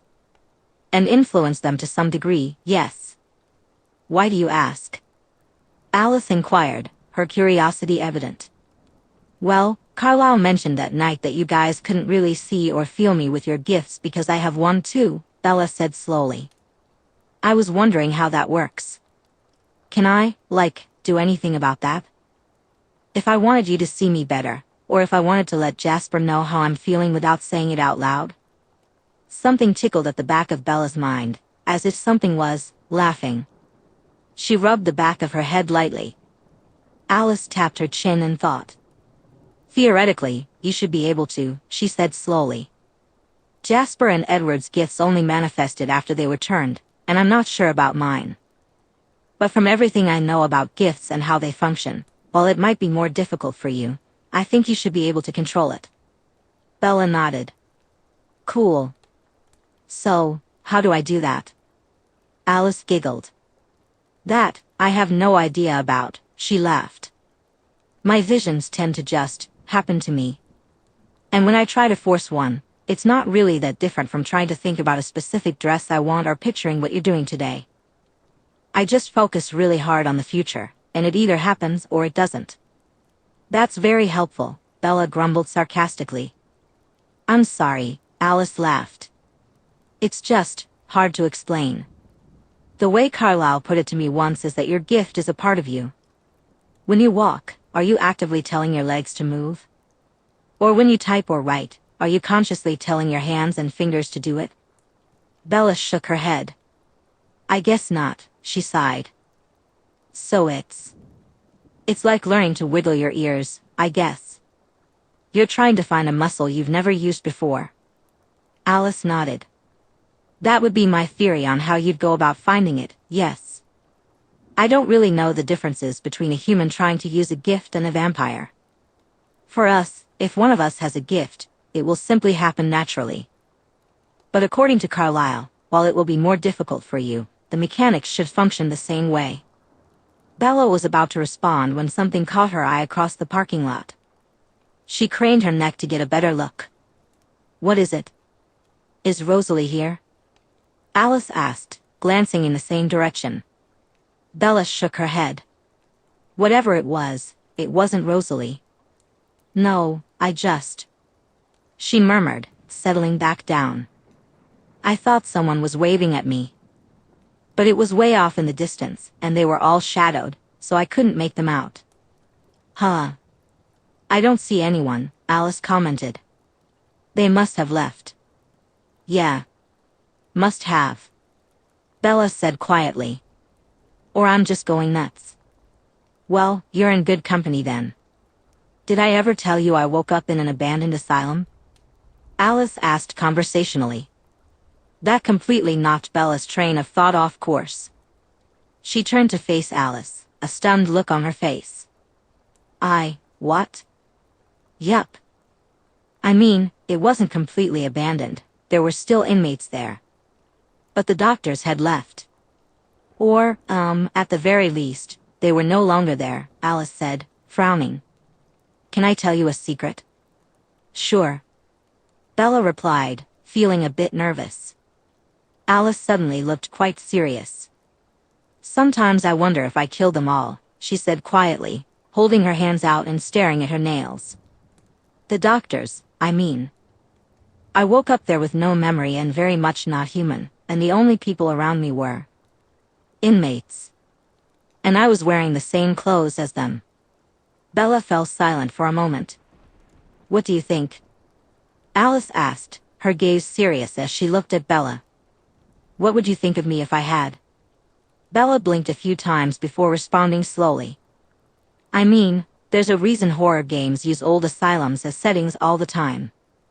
They weren't exactly happy places, she said carefully. And if I went through some of the stuff I've read about what they did to people in those places, and I woke up one day with, superpowers, I probably would be pretty tempted to kill the people who did that to me. Alice studied Bella for a few moments before a small smile crept onto her face. I think I agree with you, she said quietly, then hopped to her feet. I smell my sister. Let's get you home. Okay, Bella replied, feeling as though she had just been hit with a sudden shift in the conversation. Are you good? She asked as she slowly stood up. Alice bit her lower lip and nodded. I think so, she said carefully, her expression a bit guarded and uncertain. I'm sorry if that was abrupt. Sometimes I forget that this friendship is much older for me than it is for you, so my comfort and desire to share with you must be unnerving. I'm sorry. When Alice spoke, her voice carried a hint of sadness that made it hard for Bella to hold back. She pulled Alice into a tight hug. Hey, she whispered, gently patting the back of Alice's head. Don't talk like that. You can tell me anything you want, okay? I like to think nothing can surprise me after this past week, and I don't mind that you feel comfortable or that I feel, familiar to you. You don't? Alice asked, her voice muffled against Bella's shoulder. She sounded small, her shoulders tense.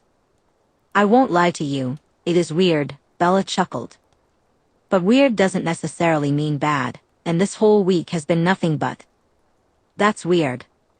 But I like to think I'm doing alright so far, yeah? Alice chuckled weakly. Emmett thinks you must be short a few marbles with how well you've been handling everything, actually, she whispered. He was convinced you were going to run screaming off into the hills when you woke up, after you figured it all out and, fainted. Well then, you and I can be short a few marbles together. How does that sound? Bella asked, gently pressing her lips to the top of Alice's head. Do you think if we put all our marbles together, we might come up with one sane person? Alice asked curiously, her shoulders relaxing as she leaned against Bella. No, Bella laughed. I think we would just end up with a much larger pile of crazy marbles. Alice giggled and pulled away as Rosalie approached in the distance. They walked over to meet her at her car, and Bella asked a question that popped into her head. Isn't Charlie going to think it's a bit weird that I'm suddenly not driving myself to school? She frowned. I'm kidnapping your behemoth, Rosalie said dryly. Alice checked. He buys it, and I can keep it in our garage to work on it for a while. Hopefully, he doesn't get suspicious before the situation is resolved. Bella slightly narrowed her eyes as Alice nodded in confirmation. Are you actually going to work on it, or are you going to push it off a cliff? Bella asked, matching Rosalie's dry tone. Tempting, and I did consider merely putting it out of its misery, but no, Rosalie snarked back. Esme told me I can't. Oh well, thank God for Esme protecting my Frankentruck, Bella drawled lightly, rolling her eyes. I'll have to thank her later for saving it from the scary blonde mechanic. I'd be doing you a favor, but if you absolutely insist on keeping it, I'll at least make sure you aren't committing felony car abuse by driving it, Rosalie said. Alice snorted, glancing back and forth between Bella and Rosalie with a half grin on her face, caught between amusement and mild concern. Are you two arguing or flirting? She blurted out, only to clap her hand over her mouth in shock. Rosalie whirled around, scowling and hissing quietly, while Bella groaned and buried her face in her hands. Alice took a step back. I'm sorry. She squeaked from behind her hand. I didn't mean to say that out loud. Alice. Bella sighed. I just couldn't tell what was happening, and I was worried you were going to start sniping at each other again, Anne. Alice began to babble. Alice. Bella snapped, cutting her off. Alice fell silent. Rosalie looked at Bella, still scowling, but raised an eyebrow in slight surprise. You should probably just cut your losses and walk away before you inevitably turn me into an actual tomato, Bella groaned, rubbing her eyes as she fought to suppress her blush. Okay. Yes. You're probably right. Sorry again. I didn't mean to embarrass you, either of you. I'll just go now, Alice said, backing away slowly before turning and speed-walking over to where Jasper and Emmett were waiting. She wrapped her arms around Jasper and repeatedly slammed her forehead into his chest. Bella and Rosalie stood awkwardly next to the car for a few moments before Bella pushed a hand through her hair and sighed. I'm sorry. About her, she muttered. Rosalie blinked. You have to teach me how to do that, she said, glaring at her sister across the parking lot. She certainly never listens to me when I tell her to be quiet. And don't mind her, she's a brat sometimes. She's great but, yeah, sometimes, Bella chuckled, sighing again. Normally I don't mind her teasing me, but not right in front of you. Rosalie paused, opening her mouth for a moment before closing it again. She didn't ask, but Bella could tell by her expression that she wanted to know what she was thinking. Bella took a deep breath, gathering her thoughts. I'm gay, as you probably know by now, she began, her voice barely above a whisper. Rosalie nodded in response, encouraging her to continue. Alice was the first to figure it out because, well, she caught me looking at you. You're very pretty, Bella admitted, rubbing the back of her head and shuffling her feet awkwardly. And she hasn't stopped teasing me about it since. As Rosalie remained silent, Bella felt a wave of embarrassment wash over her. She wished the universe would just take pity on her and open up a bottomless pit right beneath her feet, swallowing her whole. Anything would be better than this moment. Eventually, Rosalie opened the passenger door, and Bella crawled inside, buckling her seatbelt while squirming in her seat, desperately trying to suppress the flood of embarrassment and shame. She feared she had ruined everything. Rosalie would never want to be her friend now. All thanks to Alice's big mouth and her own inability to keep quiet. Thank you, Rosalie mumbled as she settled into the driver's seat. Bella felt a flicker of hope, but it quickly faded when Rosalie continued, staring straight ahead. I'm not. Rosalie paused, taking a deep breath. If you were a man, I'd be angry, she said flatly. I'm not unaware that I'm attractive. I certainly get enough high school boys drooling over me, which is frankly disgusting, she grumbled, tucking a loose strand of hair behind her ear. Bella couldn't help but gulp at the small gesture, her mind involuntarily drifting back to the memory of Rosalie's hand cradling her face in the woods, making her cheeks burn even more. But, you're not, so. Rosalie continued softly, it's all right. And I don't have anything against gay people, if that's what you're worried about. Alice said most of you were cool with it, so that's not really what I'm worried about, Bella sighed. I'm a bit upset. But mostly because you're finally starting to actually talk to me, and it turns out I really enjoy our conversations. Now it's going to be super awkward. If you've changed your mind about, what we agreed on, I understand. It's fine. I can just have Alice do it or something. Rosalie's jaw tightened, and Bella noticed her clench her fist briefly in her lap. Bella felt a wave of worry wash over her, afraid Rosalie might snap. But when Rosalie spoke, her voice was soft. It doesn't have to be awkward, she said quietly, still not meeting Bella's gaze. You thought I was pretty when you first saw me, and Alice teased you about it because she's a brat. There's nothing awkward about that. And I'm not changing my mind. Rosalie's tone was firm, leaving no room for argument. Bella could only nod in response.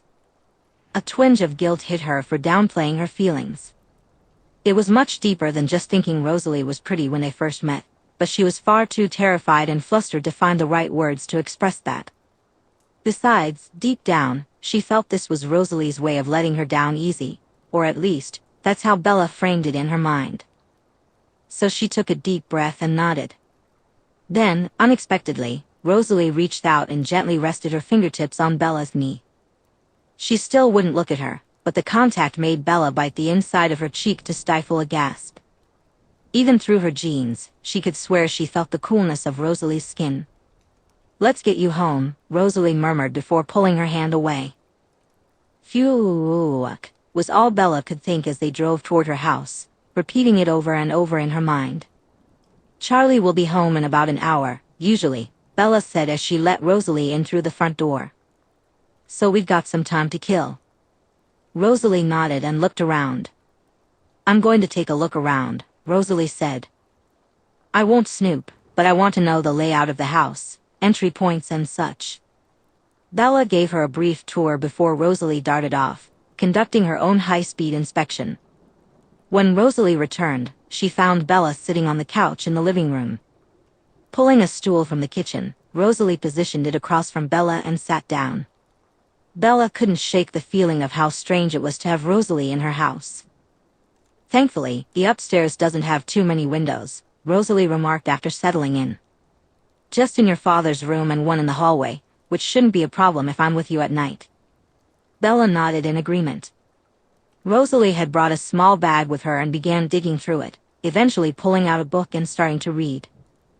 Feeling awkward and uncertain about what to do next, Bella flicked on the TV and flipped through the channels until she landed on some Law Order reruns. It would serve as sufficient background noise until Charlie got home.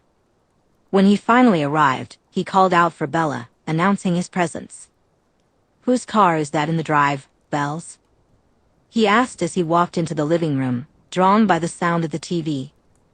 As he entered, he paused, surprise washing over his face as he spotted Rosalie.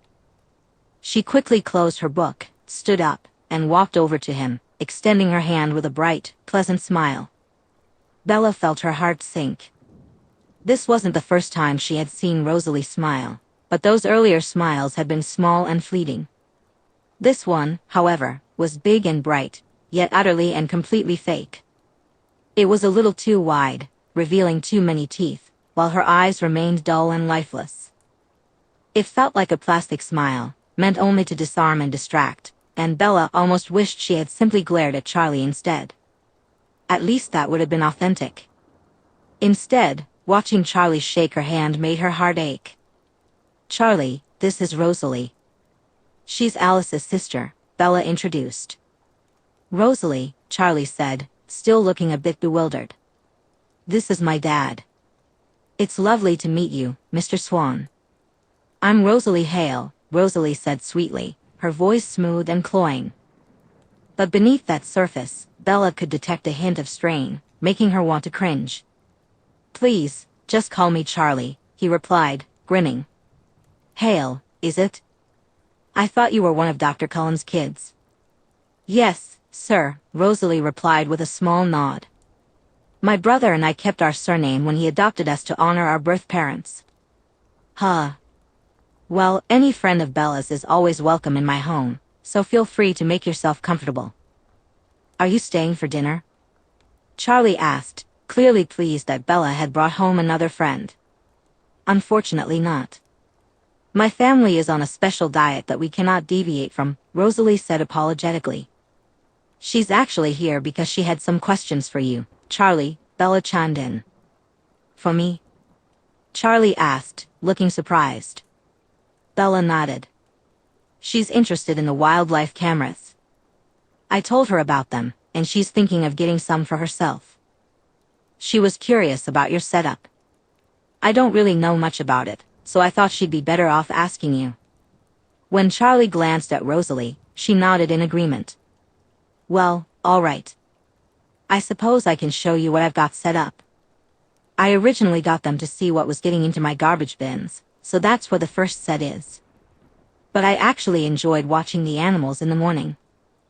It's a nice way to start the day, so I got another set and arranged them differently."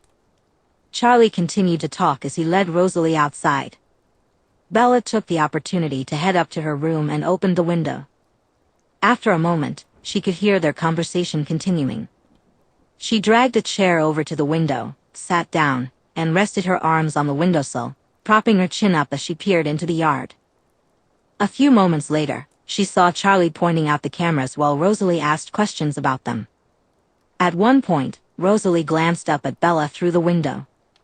Bella smiled instinctively at her friend's gaze and waved a little, wiggling her fingers. Rosalie raised an eyebrow, letting out a bemused scoff, but Bella could have sworn she caught a fleeting smile on her lips. Eventually, the two of them returned to the house, where Charlie showed Rosalie the footage from the previous night.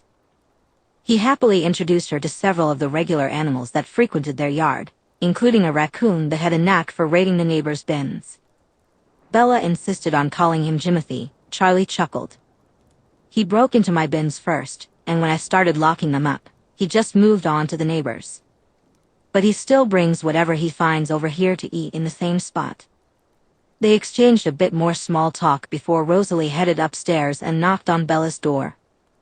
When Bella opened it, Rosalie stepped inside, closing the door behind her and momentarily turning her back to Bella. After a moment, her shoulders relaxed, and she turned to face Bella, giving her a nod before moving to the window to look outside. "There's an angle where I can jump in, but you need to make sure the window is open and I have clearance. Just to be safe, stay away from the foot of your bed when I do it," Rosalie said. Bella couldn't help but laugh at the thought of Rosalie literally jumping through her window. Rosalie rolled her eyes, looking around the room. She moved the chair Bella had been sitting in next to the window and sat down, pulling a book from her bag and placing it in her lap. "Would this work for you?" Rosalie asked. "I can just sit and read while you sleep, and I'd leave when Alice comes to pick you up for school." Yeah," Bella replied, suppressing her laughter. "That should be fine. Will you be able to see the words, though?" Rosalie shrugged. "It might strain my eyes a bit on cloudier nights, but vampire sight is. It's very dark in here. A lamp would be nice, but I don't want to keep you awake," Rosalie said. Bella frowned, sensing that Rosalie wasn't interested in continuing the conversation. "You have homework to do, right?" Rosalie asked as she opened her book and began to read. Bella considered pushing for a bit more conversation but decided against it. She nodded and settled onto her bed, spreading books and papers around her as she worked. Eventually, it was time for her to start cooking dinner. Rosalie bid farewell to her father and drove away. Bella knew Emmett was just down the road, waiting to take Rosalie's car the rest of the way back to their house. In just a few moments, Rosalie would be back in her bedroom, waiting for her. As she cooked, Bella made small talk with Charlie, who expressed his pride in her making new friends. Aware that Rosalie could hear every word, Bella chose her words carefully, trying not to reveal too much. They finished their meal, and Charlie settled into the living room to watch TV for a few hours before heading to bed, as was his routine unless he got called into work. Climbing the stairs, Bella felt her heart racing. When she cautiously opened the bedroom door, she half expected to find it empty or to see Alice instead of her sister. So, when she saw Rosalie sitting in the same chair, only with a different book, she couldn't help but let out a sigh of relief as she closed the door behind her. Rosalie looked up, tilting her head slightly and raising an eyebrow. "What was that?" she asked, a hint of teasing in her tone that surprised Bella. "I half expected Alice to be here instead," Bella confessed with a shrug, speaking quietly so Charlie wouldn't overhear. Rosalie scoffed lightly. "I wouldn't do that to you. I told you I would be here. So here I am. If I ever can't or don't want to be here, you'll know ahead of time, so you know what to expect." Bella paused for a moment before responding. "Thanks," Bella mumbled as she moved to her bed, clearing away the mess from her homework. Feeling a bit awkward afterwards, she lay back and stared at the ceiling, slipping one earbud in to listen to music while her mind wandered. She tried to ignore Rosalie, to pretend she was alone. As the sun set, the only light illuminating Rosalie came from the sparse beams of moonlight streaming through the window, along with the soft glow of motion-activated lights drifting in. Bella's ability to pretend was put to the test until she eventually gave up. She found herself observing Rosalie in a new light, quite literally. Rosalie had sat nearly perfectly still for the last few hours, only moving to turn the page of her book. Her expression was mostly neutral, except for a gentle furrowing of her brow and concentration and the flickering of her eyes as they scanned the pages. In the moonlight, her skin practically glowed, giving her an ethereal quality. For a brief moment, Bella was convinced she might actually be developing a crush on some sort of goddess. "You think very loudly," Rosalie murmured after a moment, not looking up from her book. "Sorry," Bella whispered. "Sleep, Bella. You've been through a lot in the past few days, and you will not come to harm here, just as you wouldn't in our house." "So sleep," Rosalie said, her voice so soft that Bella had to pause her music and strain her ears to hear. "Will you be here when I wake up?" Bella whispered back after a few moments. Rosalie looked up and met Bella's gaze. Bella felt her cheeks warm slightly, hoping it wasn't bright enough for Rosalie to notice, but she didn't look away. Slowly, Rosalie nodded. "I will. If you fall asleep with me here, I will be here when you wake," she assured. "Promise?" Bella asked, feeling a bit childlike. It was late, she was tired, and for some reason, she felt particularly vulnerable. Rosalie let out a soft sigh. A soft huff of amused air escaped Rosalie's nose, and the corner of her mouth twitched slightly. But she nodded, relaxing back into her chair and returning her attention to her book. "I promise," she murmured. "Now sleep." "Okay," Bella sighed. She brushed her teeth and changed into her pajamas in the bathroom before crawling back into bed and pulling the blankets over herself. Normally, she slept on her side, facing the window, but she doubted she'd get much rest if her alternative was to stare at a moonlit Rosalie Hale all night. So, she turned her back and closed her eyes, willing herself to sleep. Surprisingly, it came easily. As she drifted away, a familiar presence filled her mind's eye.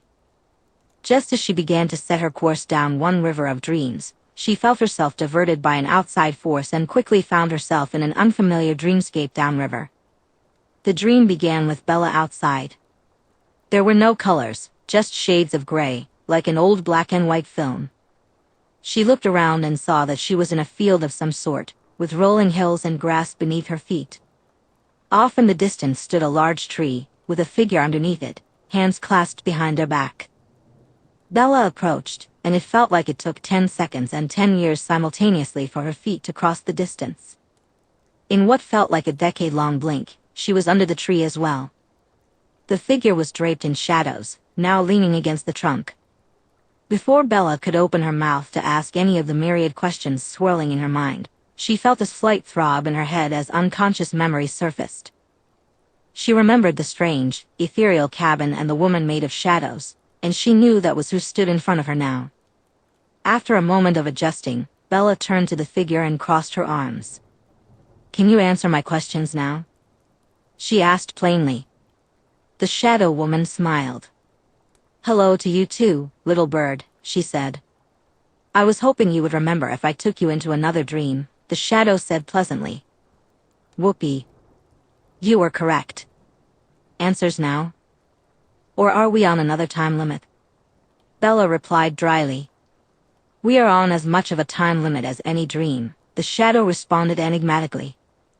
"Are you here to jerk me around some more, or are you actually going to tell me what the hell is going on now?" Bella asked, her irritation growing. It was bad enough that she couldn't remember or think about this when she was awake. Now this person insisted on messing with her dreams too. "It's funny," the woman said quietly.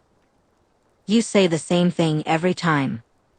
In all the iterations, after you let me in, you always ask me the same question in the same manner. It's one of the few things that is always the same." "Glad to know I'm consistent," Bella snarked, then paused. "Iterations? How many times have you done this? So this is some kind of Groundhog Day situation? Are you actually some kind of time traveler?" The woman chuckled. "I don't fly through space and time in a blue box, if that's what you're asking," she replied smoothly. "But I suppose you could call this some form of time travel, yes. It's why I have to be very careful with what I tell you, and more importantly, when." "You're really annoying," Bella grumbled. "I just want to know what's going on and why everyone is in danger. You know when this happens in movies, It's really frustrating, right? Just say what's going on and save everyone the trouble. The woman sighed and gave Bella a wry smile. I did. In the first few iterations, I spilled the beans entirely from the start. Do you know what happened? Bella shook her head. I'm guessing since you're here, nothing good. Gold star, the woman cooed, a teasing tone in her voice. I can explain it if you'd like, but I can't tell you anything about who I am or the exact nature of the danger. I can't tell you everything, but I can explain why, the shadowy figure said. Sure. Why not? Bella sighed, settling down and leaning back on her hands, her gaze drifting over the gray grass fields. The woman fell silent for a moment, pacing in a slight circle. Eventually, she paused and turned toward Bella, ready to speak. To borrow a term and make another shameless reference, people often think of time as a linear progression from cause to effect. It isn't. Not in the strictest sense, at least, she began. Time is anything but a straight line. If anything, it's more like a web. An extra-dimensional web that defies the laws of reality and wraps around itself. An irreverent, self-referential, and incestuous web of possibility and choice, constantly making and unmaking. Okay, Bella replied slowly. But there are points in this web where too many threads converge, making it impossible for them to change, she continued. These are the fixed points in time. Events that must occur due to the sheer number of decisions leading to them, and it's practically impossible to stop them. Like a hydra, if you cut off one set of decisions that lead to a fixed point, two more heads grow in its place. The event that is coming is one of these fixed points. It is going to happen. Bella nodded, listening intently, even though a small part of her thought this shadowy figure was a bit crazy. But time does not want to be fixed. Are you familiar with the butterfly effect? The woman asked abruptly. Bella shrugged. I guess. A butterfly flaps its wings in Wyoming and causes a hurricane in Japan, right? The woman grimaced. That's a gross oversimplification, but yes. Typically, what you call the butterfly effect is minor at best. Decisions and their consequences are so myriad and branching that it's challenging to draw a direct line between two events that aren't closely related without it ultimately feeling contrived. So, decisions are usually limited in how far-reaching their consequences can be. The decision itself isn't going to cause any catastrophic consequences. For instance, choosing between eggs and toast for breakfast won't lead to World War III if you opt for eggs, the figure explained. Bella nodded in understanding. But remember, time doesn't want to be fixed, the woman continued. Nothing can remain permanent and unchanging forever because entropy will always win in the end. A fixed point in time contradicts the very nature of existence. While it doesn't cause the universe to explode, there's theoretically a chance that the fixed point can be avoided. Practically, though, it remains fixed. To compensate for this, entropy needs to balance the scales. This means that around the fixed point, the butterfly effect is amplified to its stereotypical extreme. Although your choices can't change the event itself, the circumstances surrounding it can shift dramatically due to seemingly minor decisions. And I'm important to that, somehow? Bella asked, her brow furrowing. If anything, you're caught dead center in it all, the woman sighed. That's why I'm here. The choices you and those around you make have the potential to mitigate the worst of the damage and save many lives. This means I must be very careful in how I guide you. I know what doesn't work, but I can't just tell you outright. Why not? Bella inquired. Because of the concept of self-fulfilling prophecy, the woman replied patiently. Bella pondered this for a moment before the woman continued. If your decisions are too influenced by what I tell you instead of your own instincts, you'll create a doomed loop. For you to make those decisions, I need to exist, which means this timeline becomes doomed to create the circumstances for my existence.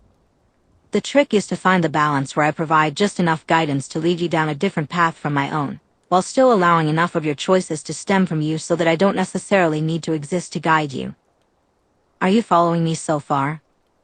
So, right, Bella responded, absorbing the information. Now, you don't necessarily need to exist, so the timeline isn't doomed yet? Bella asked slowly. The woman nodded, a smile spreading across her face. Got it in one. There's a lot of uncertainty when it comes to time and what strictly needs to happen to create a certain event. A fixed point will ultimately occur because too many decisions lead to the same outcome, but on a slightly less extreme level. There's a blurred area where time acknowledges that you could have arrived at this point without me, so I'm not strictly necessary for it to happen. Therefore, I can simply fade away. Bella blinked. You make time sound sentient, she remarked slowly. The woman shrugged. Send an echo of yourself back along the threads of fate enough times, and you start to view the unknowable, untamable forces of entropy and reality as old friends, she replied quietly, her voice distant and hollow. The words hit Bella in the stomach like a brick, and she let out a long breath, finally grasping the stakes the shadow woman had been discussing. Is that what you are? An echo? Bella whispered. The shadow shrugged again. Physically sending yourself through time is still, as far as I'm aware, impossible, she explained. Believe me. I tried. The best I and my people could come up with was this, and it was a delicate and dangerous process. Every time the loop ends in failure, you help send me back again, with a whole new set of memories and experiences to try again. And again. And again. Why me?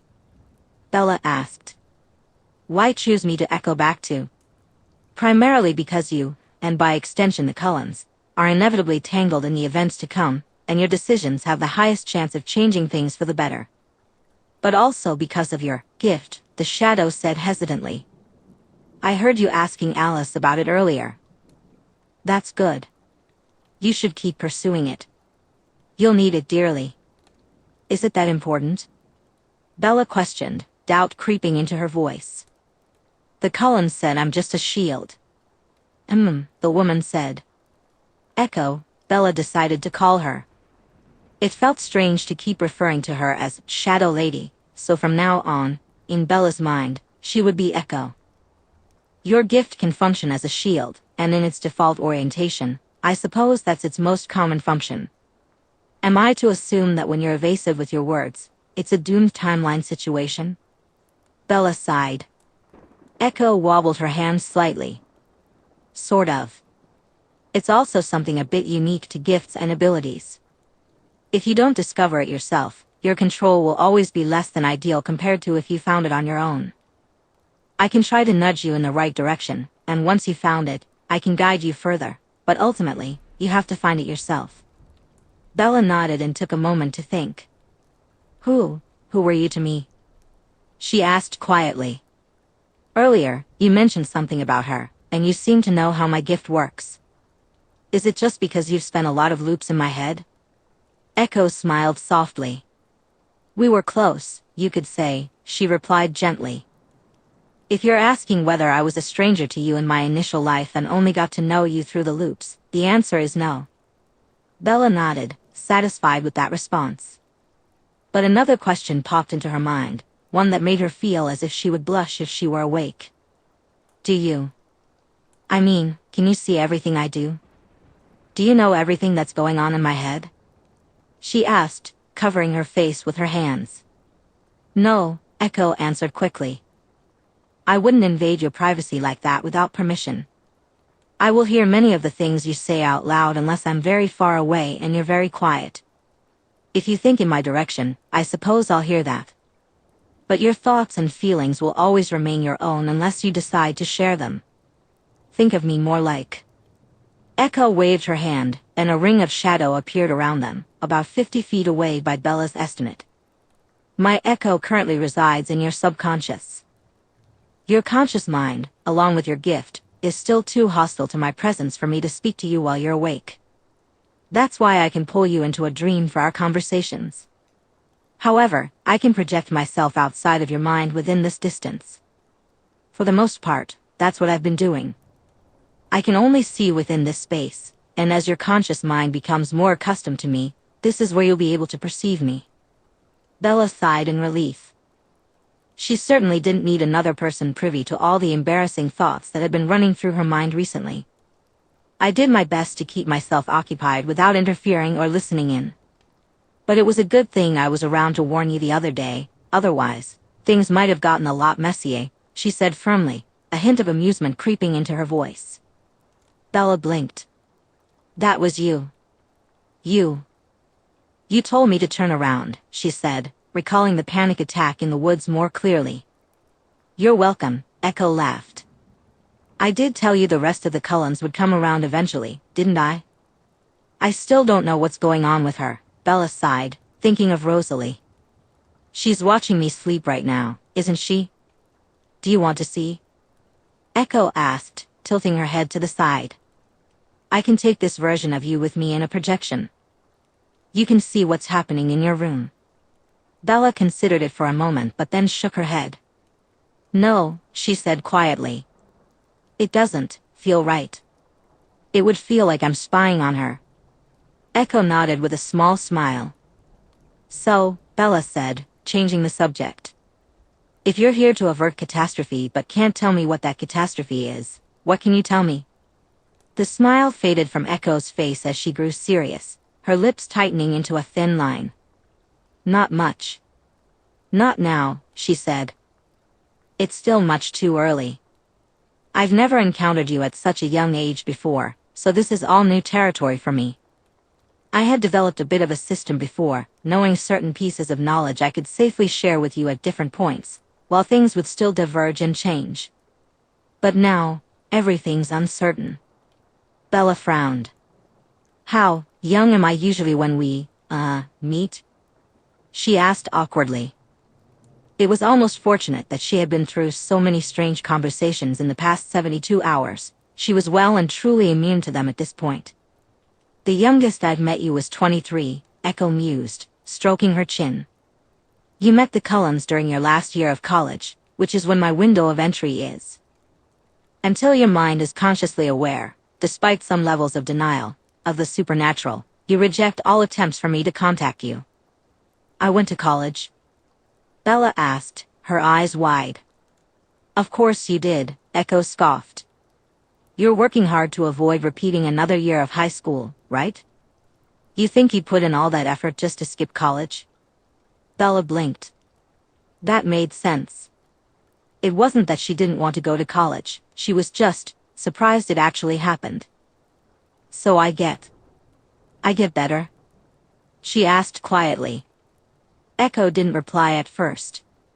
Instead, she carefully reached out and touched Bella's knee. Again, there was that odd sensation of physical contact without actual pressure, and Bella felt a light shiver run through her. I think. Echo said carefully, you know as well as I do that recovery is not linear. Getting better isn't about some arbitrary standard you set for yourself. It's about getting out of bed every morning and trying again and again. Sometimes you do a little better, sometimes a little worse. So, if by getting better you mean you don't stop trying, then yes, you get better.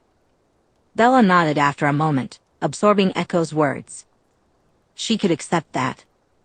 A soft sigh of relief escaped her, and she felt her body relax slightly as a weight she hadn't realized she was carrying lifted off her shoulders. Then another question bubbled up, and she asked it. How come things are different each time? Wouldn't you keep sending your Echo back to the same point to try and change things? Echo laughed. I tried that too. It doesn't work. Like I said, time is an incestuous, self-referential web that doesn't follow the rules. While your meeting with the Cullens is fairly set in stone, the manner and timing of that meeting are completely variable. I think the cutoff is by the time you're 28. Too many decisions can change how and when you meet them for it to be the same in each version of time. When I send the Echo back, I don't get to choose which thread of fate it settles on. But you can send it back to me specifically, Bella said, frowning. A version of you, yes. I don't have the time or the textbooks to explain the theory to you, but your soul is spliced across each thread. No version is guaranteed, nor is one version more or less valid than another, but they are all you. Bella mulled that over before asking one final question. So, if there are different versions of everyone, and they're all equally real, why does coming back in time matter? If the timeline you left is still just as valid as this one or another one, why does changing things matter? Echo gave a sad smile. That's another question you always ask, she whispered. And I always answer it the same way. Which is? Bella prompted. Because no version is guaranteed, Echo replied softly. There is no guarantee that there is a timeline in which things work out. So I have to know. I have to make sure. Even if the place I come from is doomed, I cannot accept that it is the only option. I have to try to ensure that among every doomed thread, every loss, every shame, and every shattered possibility, there has to be at least one thread of fate where things are okay. Just okay, Echo said. What if there isn't one? Bella asked quietly. Not an option, Echo replied, shaking her head. I can't allow myself to think like that. The moment I start to entertain that thought is the moment I consider giving up, and I will never do that. A thread must exist, because it has to. And whether it takes 100, 1,000, or even 1,000,000 attempts, I will find it. The unwavering conviction in Echo's words resonated deeply with Bella, filling her with a sense of invigorating hope. She felt the truth in what Echo said and wondered what it would take for her to cultivate such dedication within herself. Did you lose someone? Bella asked hesitantly. Echo stood up abruptly and turned away, sighing as she wrapped her arms around herself. Question time is over, she said curtly, shaking her head. You may remember this conversation, or you might not. If you do, it will only be in vague impressions and mist until your conscious mind stops resisting and lets you remember. I'll speak to you again soon. Wait, I'm sorry, Bella started, scrambling to her feet. I didn't mean to upset you. You don't have to tell me. Echo remained silent for several long moments before responding. Her voice trembled, breaking up as if it were coming through static. I have lost more than you can ever know, little bird. Hope and pray that you never come to understand the sheer depth of my loss. Now wake.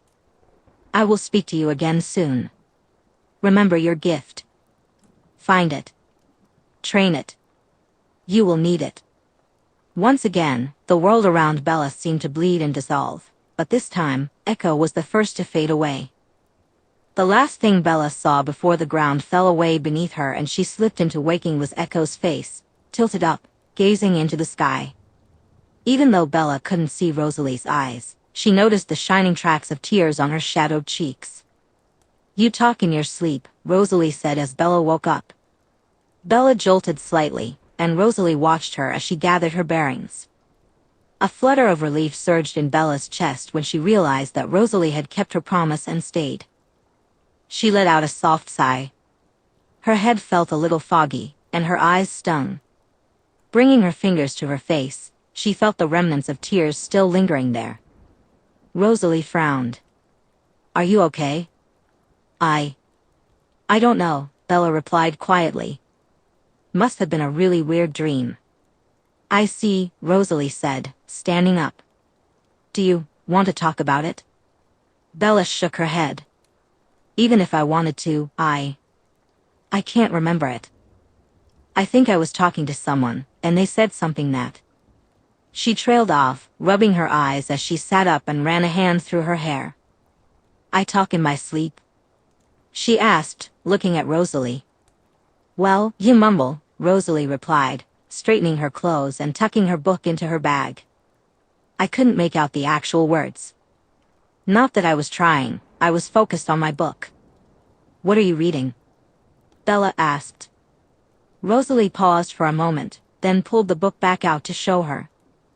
Game of Thrones? Really?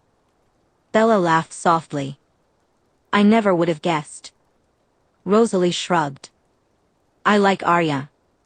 Bella smiled. That sounds like you. She handed the book back to Rosalie. Their eyes met as the book changed hands, and something flickered in Rosalie's gaze. She briefly opened her mouth as if to say something, then seemed to think better of it and closed her lips again, her expression shifting back to its usual stony mask.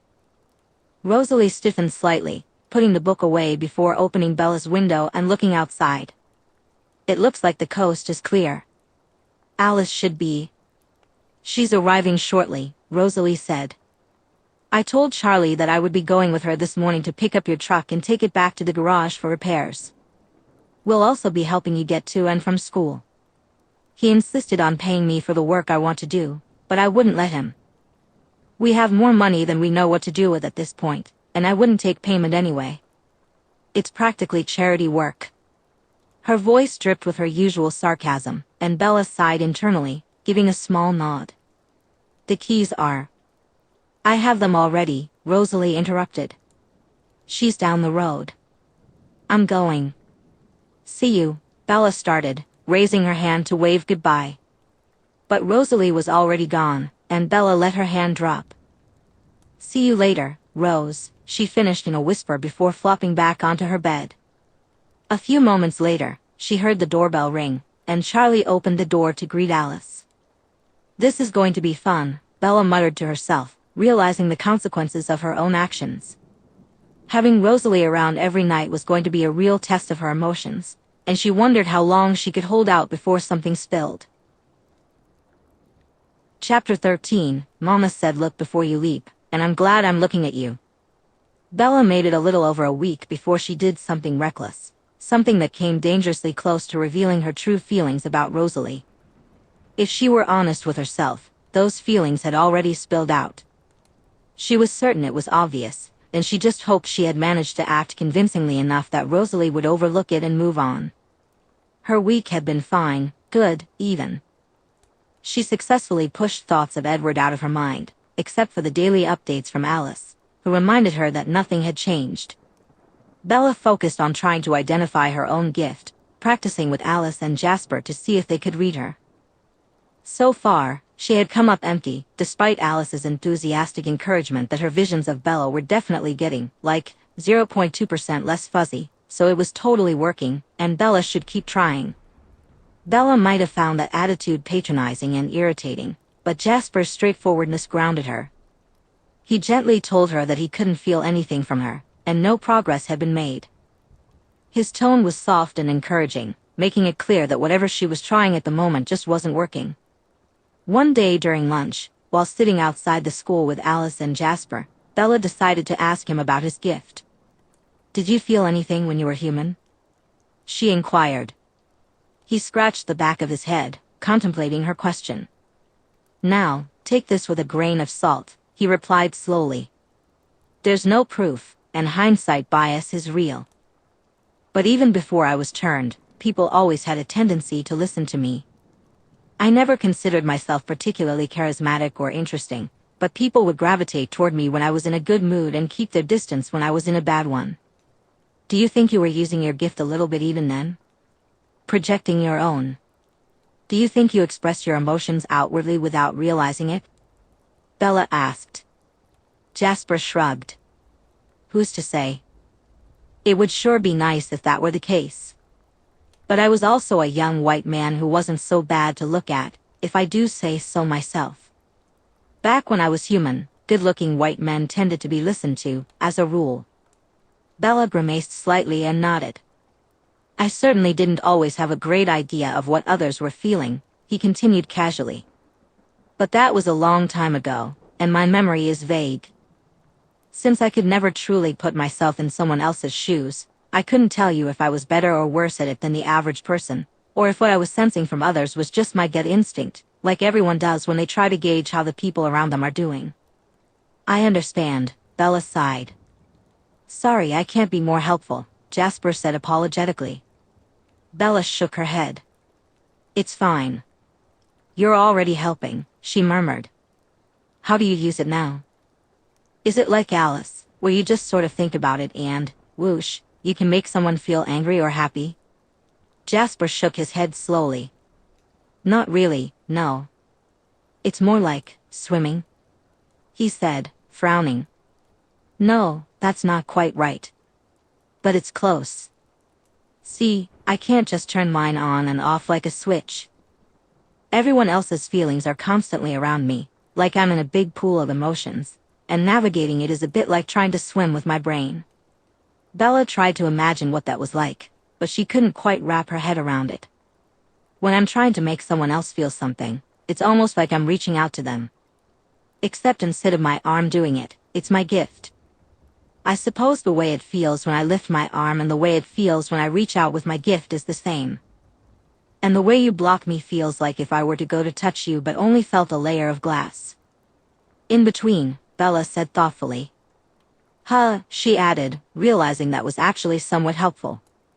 She lifted her arms up and down a few times, trying to feel what it was like to command her limbs. But her gift wasn't about reaching out, it felt more like something surrounding her that she needed to move or reshape. Open a door. Bella mumbled, rubbing her temple as a familiar tickling sensation returned. What's that? Alice asked. I'm some kind of shield, right? Bella ventured slowly. From what we can gather, yes, Alice confirmed with a nod. So, Jasper's gift is like reaching out to someone, and mine is something I see inside myself. What if mine is something wrapped around me? And if I want to let one of you in, I have to open a door or a window of some kind? Bella suggested hesitantly.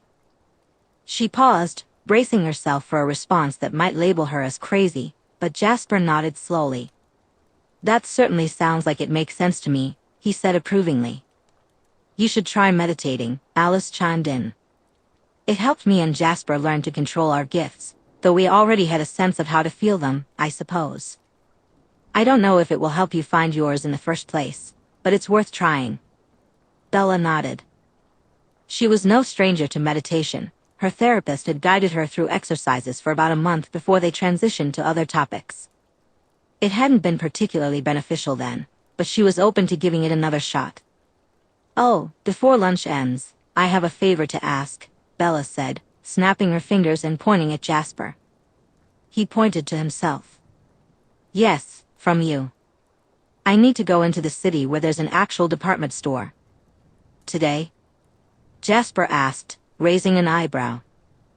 Ideally? Bella replied with a shy smile. Well, you know, Christmas is coming up, and I have ideas for all of you, but specifically for Rosalie. I want to do it sooner rather than waiting for Christmas itself. Alice beamed a dazzling smile at her, and Jasper chuckled, shaking his head. You know, I never would have bet on my sister agreeing to be a nighttime watchdog for anyone, let alone a human, but she's really taken a shine to you, Jasper commented. Bella blushed furiously, and Jasper just smiled. It seemed he had known about Bella's little crush from the start, since Alice rarely kept anything from him. You really think so? Bella stammered, tugging at her collar nervously. I mean, not that it's that important or anything, I just hope I don't annoy her or something. I wanted to do something nice to say thank you, and wow, oh gosh, is it getting hot out here? By now, Alice was in fits of laughter, nearly falling off the bench she was sitting on. But Jasper took pity on Bella and gave her the answer to the question she had asked, and the one she hadn't. There isn't a force in the universe that could make Rosalie do something she didn't want to do in the first place, Jasper said quietly. Sometimes she's not fond of something she has to do, but believe me, if that were the case, she'd make it well known. You should have heard her for a whole week after Carlisle decided to take the family to Russia one year instead of Paris. You couldn't get within 10 feet of her without hearing a mighty rant about how much she hated being in Russia. She did it anyway, because she knew she was outvoted and that Carlisle wanted to catch up with some old friends he hadn't seen in decades. But if she really didn't want to be there? You bet she would have been on the first plane to Paris without so much as a, how do you do, about it. Do you guys ever do that? Go off on your own? Bella asked, trying to change the subject. And forced herself to suppress a blush. Occasionally, Jasper said with a nod. Usually, we just call it a vacation.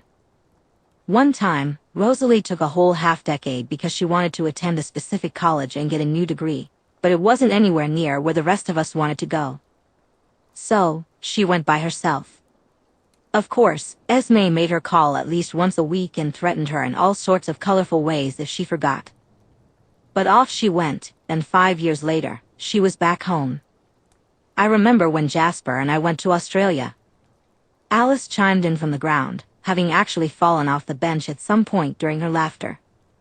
We spent a year there. It was lovely. So, Bella began hesitantly. Jasper continued, if Rosalie didn't want to play watchdog, she'd make it known. I won't pretend to know her actual thoughts on the matter because she hasn't told me, and I'm not going to betray her trust by sharing how she feels about it. But I can assure you that if she didn't want to, even just a little bit, she wouldn't. Bella sighed heavily and nodded. That did ease her mind a bit. The past week had been quite a strain on her emotions, to put it lightly. The way she and Rosalie interacted was still filled with awkward moments and tense silences. Bella couldn't tell if the frantic seesawing between cool, acrid distance and surprising moments of warmth and friendliness was all in her head or not. They still exchanged the occasional barb, but there was less actual venom in their words now. Bella would almost describe it as playful, if she didn't think Rosalie would consider ripping her throat out for putting it that way. And she wasn't regretting her decision. Far from it. The past week with Rosalie had made her feel safer than she ever had, and her usual anxiety about Edward creeping up on her had nearly vanished. In the back of her mind, Bella often felt stupid and awkward, especially when her crush consumed her thoughts. But when Rosalie let her guard down just a little, the conversations they shared turned out to be some of the most enjoyable experiences Bella had ever had. They started by talking about books. Rosalie was an avid reader and shared her struggles of learning to read all over again as a vampire. Bella, a bit confused, boldly asked if she would forget how to read upon becoming a vampire. To her surprise, Rosalie burst into laughter for the first time. Earlier that week, Bella would have felt embarrassed, ashamed, and upset with herself for asking such a silly question that got her laughed at. But Rosalie's laugh was enchanting, a lilting sound reminiscent of a fairy. It wasn't a small, tittering giggle like a pixie, it was the kind of laugh that belonged to the Queen of the Seelie Court. For a moment, Bella envisioned Rosalie as Queen Titania from Shakespeare, and she quickly shifted her thoughts to homework and complicated math problems to quell the heat rising in her stomach at the idea. Rosalie seemed completely oblivious to Bella's internal turmoil. She covered her mouth with her hand, eyes closed, as her shoulders shook lightly with laughter. In that moment, Bella felt she would gladly be the dumbest girl in the world, asking the most obvious and backward questions, just to hear Rosalie laugh like that again. You don't forget how to read the words, silly girl, Rosalie finally said, sending Bella's stomach into a flurry of somersaults. But your mind works so much faster. You can process things 10, 20 times faster than I could as a human. So when I was first turned, I devoured books at an alarming rate until I realized that I was just reading to finish them and move on to the next one. I wasn't really absorbing it all or enjoying the actual experience of reading anymore. So, I had to train myself to slow down and savor each word, each paragraph, and each page as I went. Bella felt her cheeks warm, still grappling with her blush, but she nodded in understanding.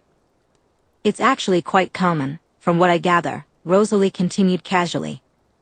We often have to relearn how to do things for the sheer enjoyment of the process, rather than just rushing to finish arbitrary projects as quickly as possible.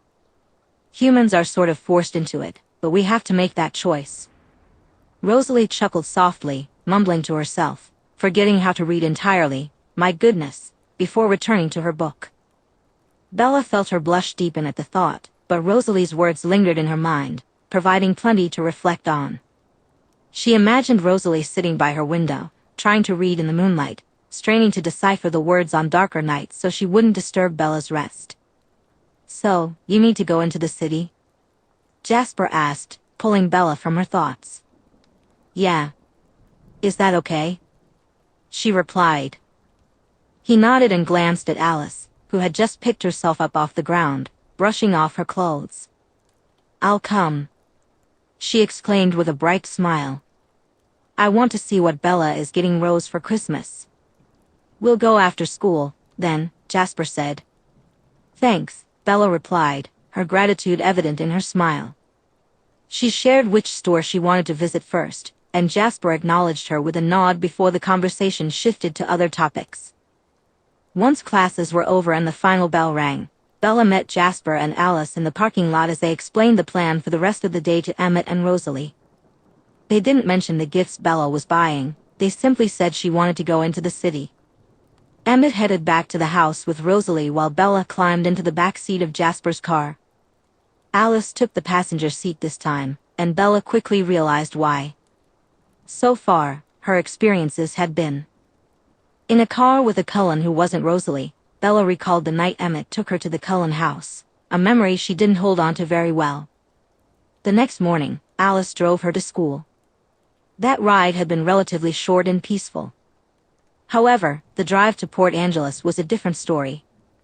Alice played the role of half navigator, half ship captain, constantly peering into the near future and advising Jasper on when to slow down or change lanes to avoid others on the road.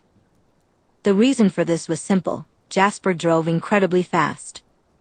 As soon as they left the smaller suburban roads, he practically slammed on the gas, speeding up so much that Bella let out a startled yelp. Alice just giggled, relaying her visions to Jasper and keeping him updated on any changes. Bella gripped her thigh with one hand and the overhead handle with the other, feeling her stomach lurch as Jasper raced toward the city. He slowed down whenever other cars approached and significantly reduced his speed whenever Alice warned him of a cop car ahead. They reached the city quickly, but when Bella stumbled out of the car, she clung to Alice's shoulder, feeling a bit dizzy. "Okay," she said after a moment. "I understand you can see the future, and that your vampire senses allow you to do that fairly safely. But if you do that again, I take no responsibility for potentially puking all over you." Alice giggled and patted Bella's cheek. "Duly noted. But we're here." "I certainly hope so." After that, Bella muttered as she began to walk. Both siblings were incredibly helpful as Bella sought their assistance in picking out the perfect gifts. She shared her ideas and what she hoped to accomplish. They offered her suggestions and advice, and Bella thanked them both as she finalized her purchases and loaded them into the car. It had taken a significant chunk out of her savings, but she hoped the look on Rosalie's face would be worth it.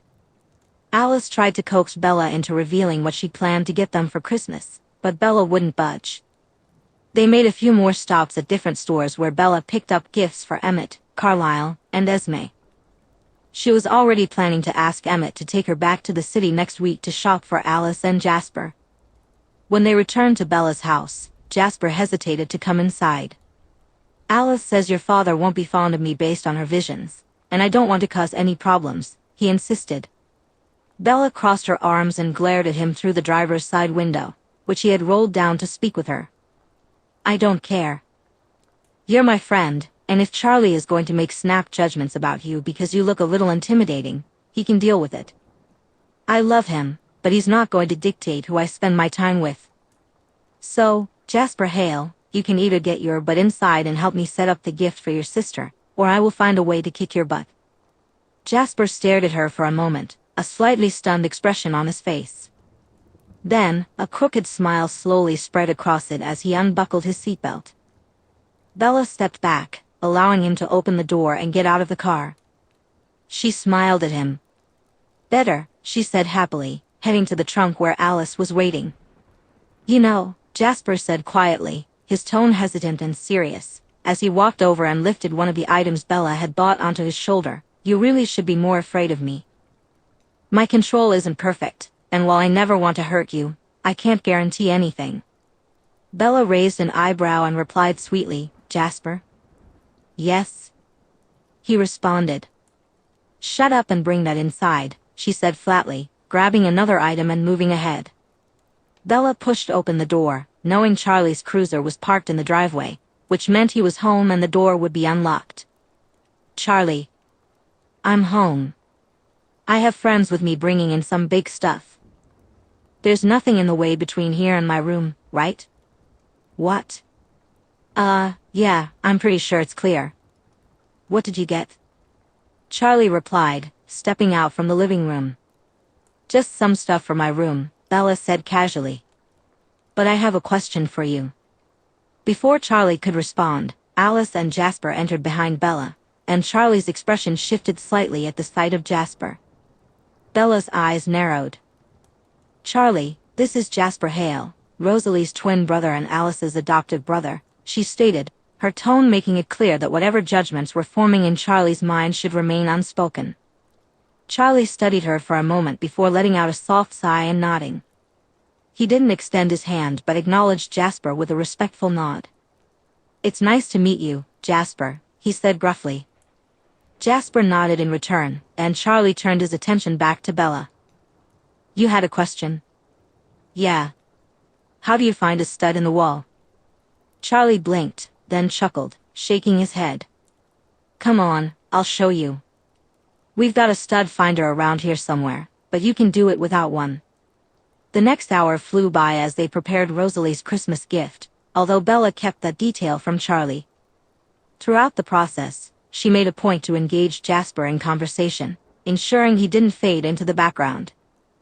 She asked for his help setting everything up and putting things together, clearly demonstrating that Jasper was her friend. Bella wanted Charlie to understand that she wasn't a little girl anymore, and he didn't have the right to criticize her friends, especially when they happened to be men with a few visible scars. Charlie managed to shoot Emmett a side-eye once when he came with Alice to pick Bella up after school, but Bella was determined to stand her ground. Emmett ruffled Bella's hair before he left, a gesture that reminded her not to take him too seriously. He was just an old-fashioned grump, slightly out of touch with the times. By the time they finished setting everything up, it was time for Bella to start cooking dinner. Before she left the room, she draped a sheet over their project and wrote a note, taping it to the wall beside the sheet. It simply read, "Rosalie Hale, if you move this sheet before I'm in this room, I will subject you to an evening of Mythbusters episodes that all feature the liberal destruction of cars. No touching." With that, she headed downstairs to say goodbye to Alice and Jasper, giving Alice a quick, tight hug before they left. As she began preparing dinner, a chicken parmesan recipe Esme had taught her the previous weekend at the Cullen house, Charlie walked into the kitchen, looking pensive and a bit sheepish. "Hey, Bella. Smells good," he said, leaning against the counter. "Thanks. What's up?" Bella replied, flipping the chicken in the sizzling oil, the sound of frying filling the air. She started tidying up her egg wash and breading station, rinsing and scrubbing the quick clean items, leaving the more labor-intensive tasks for later. "I just feel like I should apologize," Charlie said, his voice gruff and awkward. "I won't beat around the bush. That Hale boy gave me a bad feeling, and I was probably going to say something unkind, if you hadn't been glaring at me so hard I thought my shirt would catch fire." He chuckled a little, fidgeting with his beer bottle. "I'm not a little girl anymore, Charlie," Bella replied quietly, pausing her scrubbing for a moment as she listened to him. "Jasper's really nice.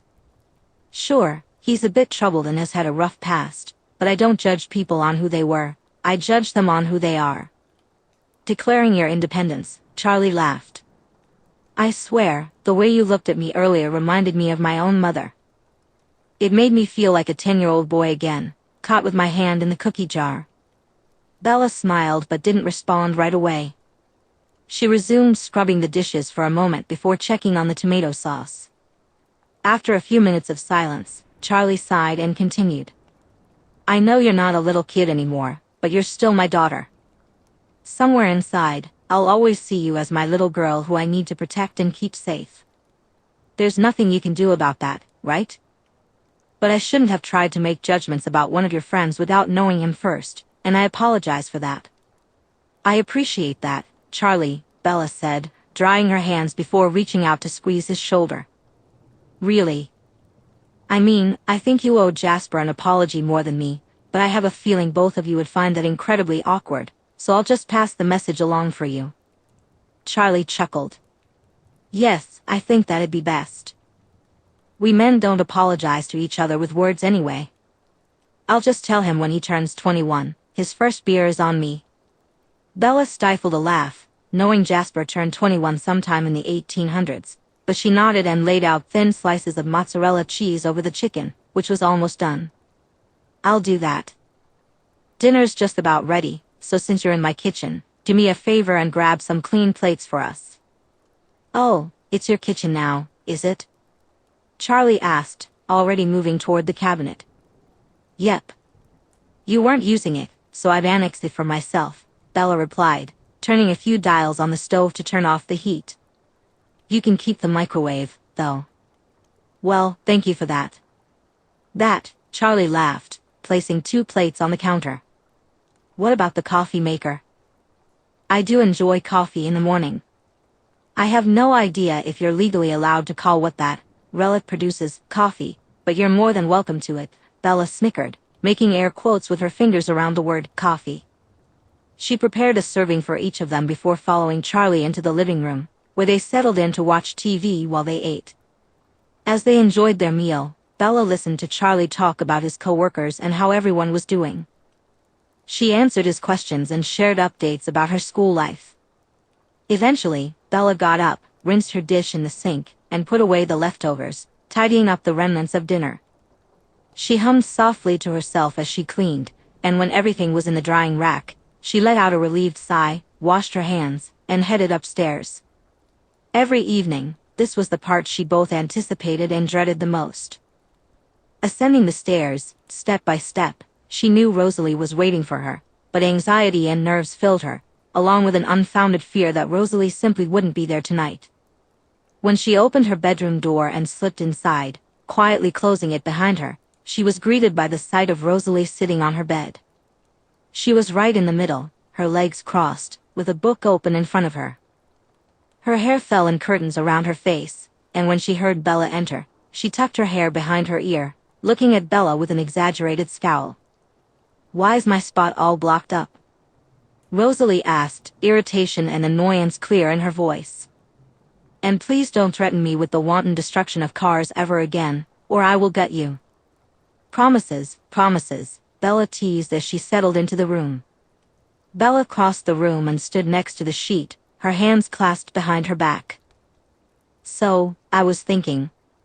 Don't hurt yourself, Rosalie interrupted with a snort. Rude, Bella replied, rolling her eyes. Undeterred, she continued, I was thinking about what you said the other night regarding reading, and how it's more about the experience now than just finishing the books. I felt a little bad that you couldn't have an ideal reading experience at night because of me, having to read in the dark and all. Rosalie frowned, her exaggerated scowl fading into a more concerned expression. I told you it's fine. Vampires can see in the dark, she muttered. Yes, but you also mentioned that a lamp would be preferable, and you've commented more than once about how uncomfortable my desk chair is for you, Bella said with a wry smile. That chair is horrible. I have no idea how you sit in it without feeling like you're being tortured, Rosalie grumbled. I'm a vampire, and sitting in it makes me uncomfortable. Clearly, that makes you some sort of pod person. Bella laughed. She knew better than to tell anyone that Rosalie had a mild pout on her face when Bella brushed off her jibes with an easy smile. If she did, Bella was certain she would wake up one morning to find a horse's head in her sheets. So, she kept that thought to herself.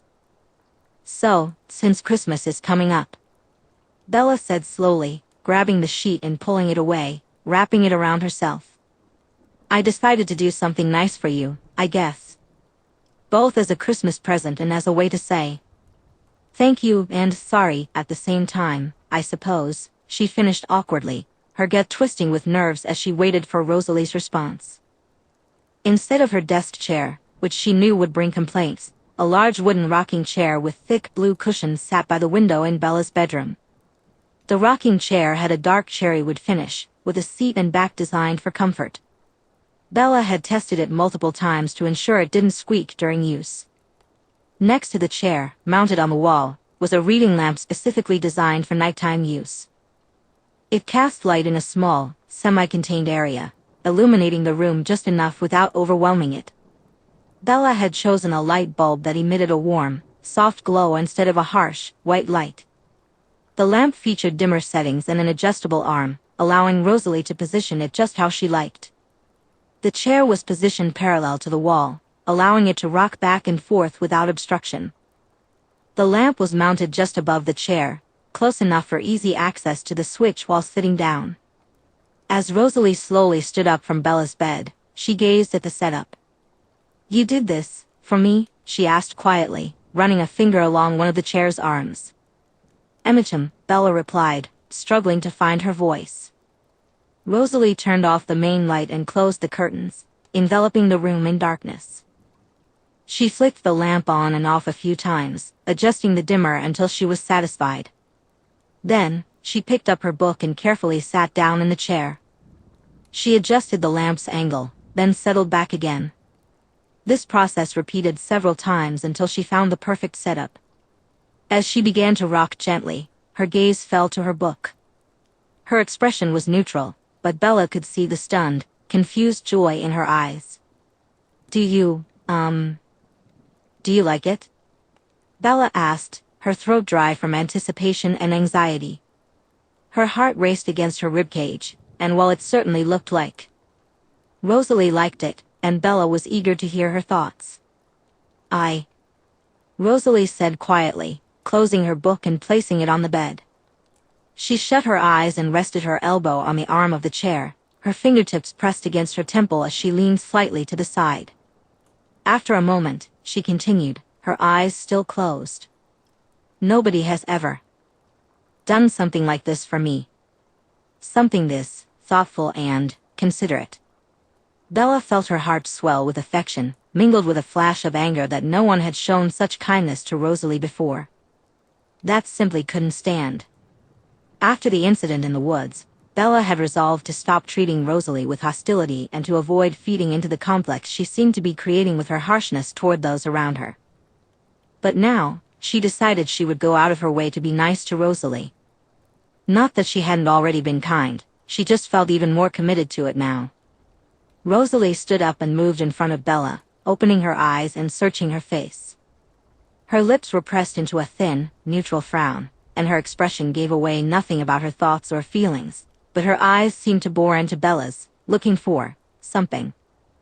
Bella fought the urge to swallow and looked back, trying to convey with her gaze that there was no trick, no catch. This was a genuine gift. She appreciated what Rosalie had done for her, and she liked her as a person. She felt Rosalie deserved this. "I don't know what to say," Rosalie said carefully, her voice stiff and distant. "Thank you doesn't feel like enough. You didn't have to do that for me, but you did." "Why? We're friends now, aren't we?" Bella replied softly. "That's reason enough." "Friends," Rosalie murmured, still searching Bella's face with her eyes. They hadn't explicitly talked about it, but Bella had heard Rosalie say they were friends, but she was pretty sure you couldn't watch someone sleep for a week and talk to them every evening without kind of being friends. Sure, half the time they spent together had been filled with awkward silences and stiff words from behind Rosalie's mask, but Bella liked to think of Rosalie as her friend anyway, even if she wasn't Rosalie's. That thought stung a bit, and she might shed a few tears about it in the shower at some point, but that was okay. Bella didn't strictly need Rosalie's friendship, she just wanted to avoid going back to disliking each other and sniping at one another. "I don't think I've ever really had a friend before," Rosalie murmured, her brow furrowing in thought. Bella blinked in surprise. "What about Emmett? And Jasper? You get along with them pretty well. And Alice says you two have fun together when you aren't fighting," she said, genuinely confused. "They're my siblings," Rosalie replied, frowning. Bella raised an eyebrow. "You can't be friends with your siblings." "I mean, I'm an only child, so maybe I just don't get it, but I don't know, I think Charlie is my friend. And my dad. He's both. Why can't Emmett and Jasper be your brothers and your friends? And Alice your friend and your sister?" Rosalie's frown deepened, and Bella noticed a flicker of confusion and internal conflict in her eyes. "But they're family. I've never had someone who wasn't family be friendly. Or want to be my friend at all.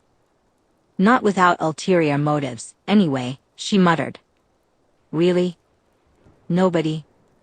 Bella asked, feeling a pang of sadness. Rosalie shrugged. "I get along with the Denali coven, but they're more Carlisle and Edward's friends," she said quietly. "Most others don't get along with us, so I don't really have a lot of opportunities. And there's the fact that you seem to push everyone away at every opportunity," Bella thought to herself. She didn't exactly begrudge Rosalie for that, She understood better than most what it felt like to be safer alone. Rosalie's gaze seemed distant now, as if she were looking through Bella rather than at her. It made Bella feel a wave of sadness. "Rosalie?" Bella asked softly. Rosalie didn't respond with words, but her eyes refocused on Bella, accompanied by a slight nod. Feeling a mix of boldness and fear, Bella cleared her throat. Can I hug you?" she asked, her voice barely above a whisper. She immediately fought the urge to cringe at her own words. Rosalie blinked, and although she didn't appear upset by the suggestion, which Bella took as a positive sign, she looked incredibly confused.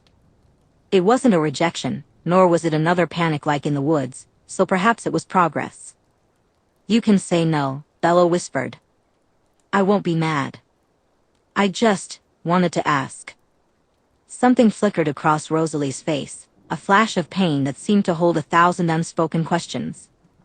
For a brief moment, Bella feared Rosalie might bolt out the window. She tensed her shoulders and waited. The tension in the room felt heavy, making it hard for Bella to breathe. Rosalie's fiery, distressed eyes contrasted sharply with her stone-cold frown, and that unnerved Bella. Then, slowly, Rosalie dipped her chin in a faint nod. "Okay," Bella said, letting out a soft exhale. "Then, I'm going to do that now." Rosalie remained still as Bella slowly lifted her arms and gingerly wrapped them around her. She was careful not to squeeze too tightly. This wasn't just a fleeting hug like in the woods. Bella wanted to savor this moment, even if just a little. She wrapped her arms around Rosalie's torso, resting her hands gently on her shoulder blades. Turning her head to the side, Bella nestled her cheek against Rosalie's collarbone. A soft, contented sigh escaped her lips as she closed her eyes, relishing the warmth of Rosalie's body against hers. At first, Rosalie was tenser than Bella had ever imagined possible. Bella thought that if a human's muscles got that tight, they might snap or shatter, or at least cramp up something fierce. Rosalie didn't move her arms. In fact, she didn't move at all. She didn't breathe, and there was no heartbeat to listen to. For all intents and purposes, Bella might as well have been hugging a marble statue. Then, unexpectedly, Rosalie shifted. Bella felt her shoulder rotate, and her arm move. Fingers began to gently thread through Bella's hair, and a palm rested on the back of her head, applying just the slightest amount of pressure. Rosalie's other hand remained frozen at her side, but after a moment, Bella felt Rosalie begin to make gentle, circular movements with her thumb on her head. Bella let out a happy sigh, feeling warmth blossom in her core as she unconsciously nuzzled closer to Rosalie. She didn't even realize what she was doing, but if she had seen Rosalie's face in that moment, she would have noticed the neutral expression momentarily twist with pain and longing. Then, Rosalie took a deep breath, letting it out slowly as the tension within her began to fade, bit by bit. Bella smiled into Rosalie's collarbone as she felt the tension start to leave her own body. "There we go," she murmured quietly. "Everyone needs a good hug once in a while." Rosalie remained silent, but she didn't need to say anything. Bella understood. Eventually, they separated. Bella wiped her eyes, realizing she had gotten a bit misty during the hug, and gave Rosalie a slightly damp smile. Concern flickered across Rosalie's face as she opened her mouth to ask a question, but Bella preemptively answered. "I'm fine," she said softly. "That was just really good. Really nice. It made me a bit emotional, I guess. My therapist told me that tears aren't always sad. That tears are how your body. Dealing with so many emotions can really push the excess out through your eyes. Did you know that the chemical makeup of sad tears, happy tears, and tears from laughing too hard are all different? Neat, huh?" Rosalie's mouth snapped shut, and she looked at Bella with a curious expression for a moment before nodding, appearing relieved that Bella wasn't sad or upset. Bella let out a breath and shook her arms, feeling a tingling sensation in her skin, like static electricity. "Anyway," she said, her voice light. "I have some homework to do and a test to study for, so I'm going to tackle that. You, meanwhile, enjoy your Christmas gift, and I'm going to do my homework at my desk for once." She chuckled at her own words as she pulled her assignments from her backpack, along with the textbook she needed for her American history test. When she turned around, Rosalie was already settled in the rocking chair.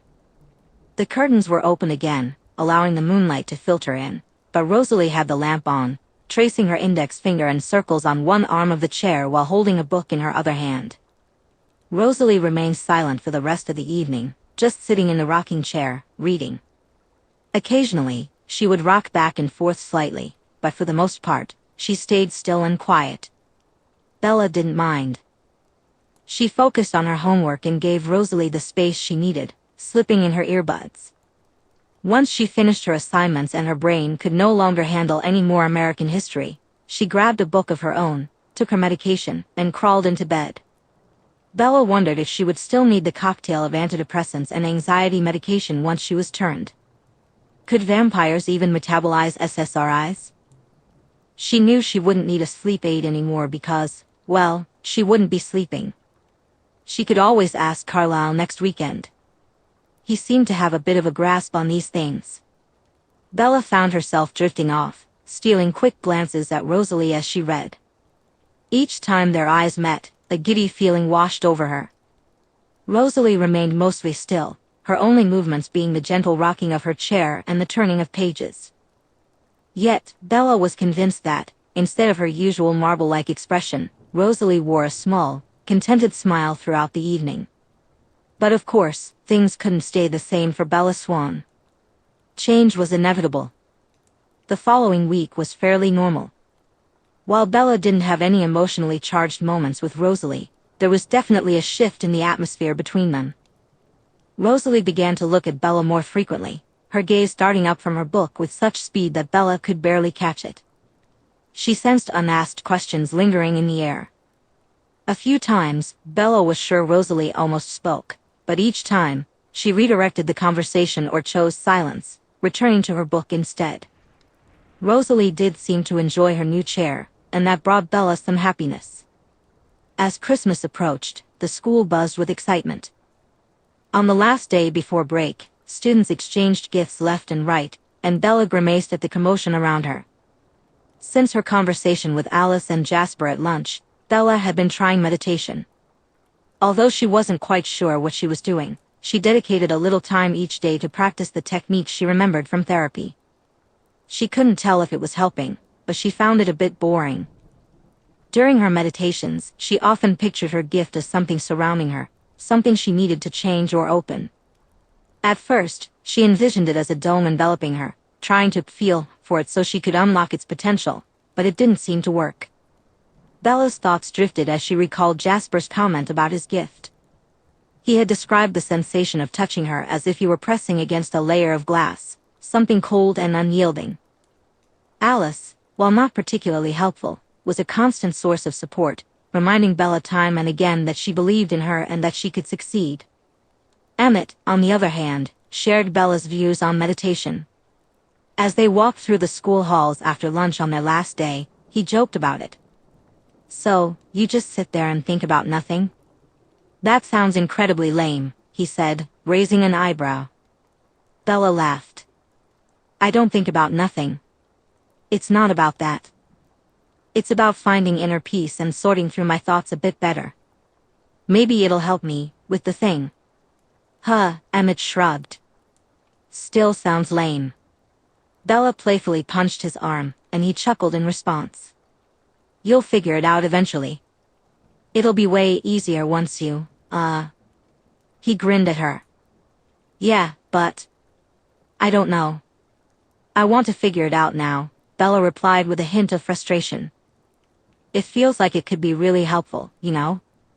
"I guess," Emmett said, shrugging again as they reached her classroom. He patted her shoulder.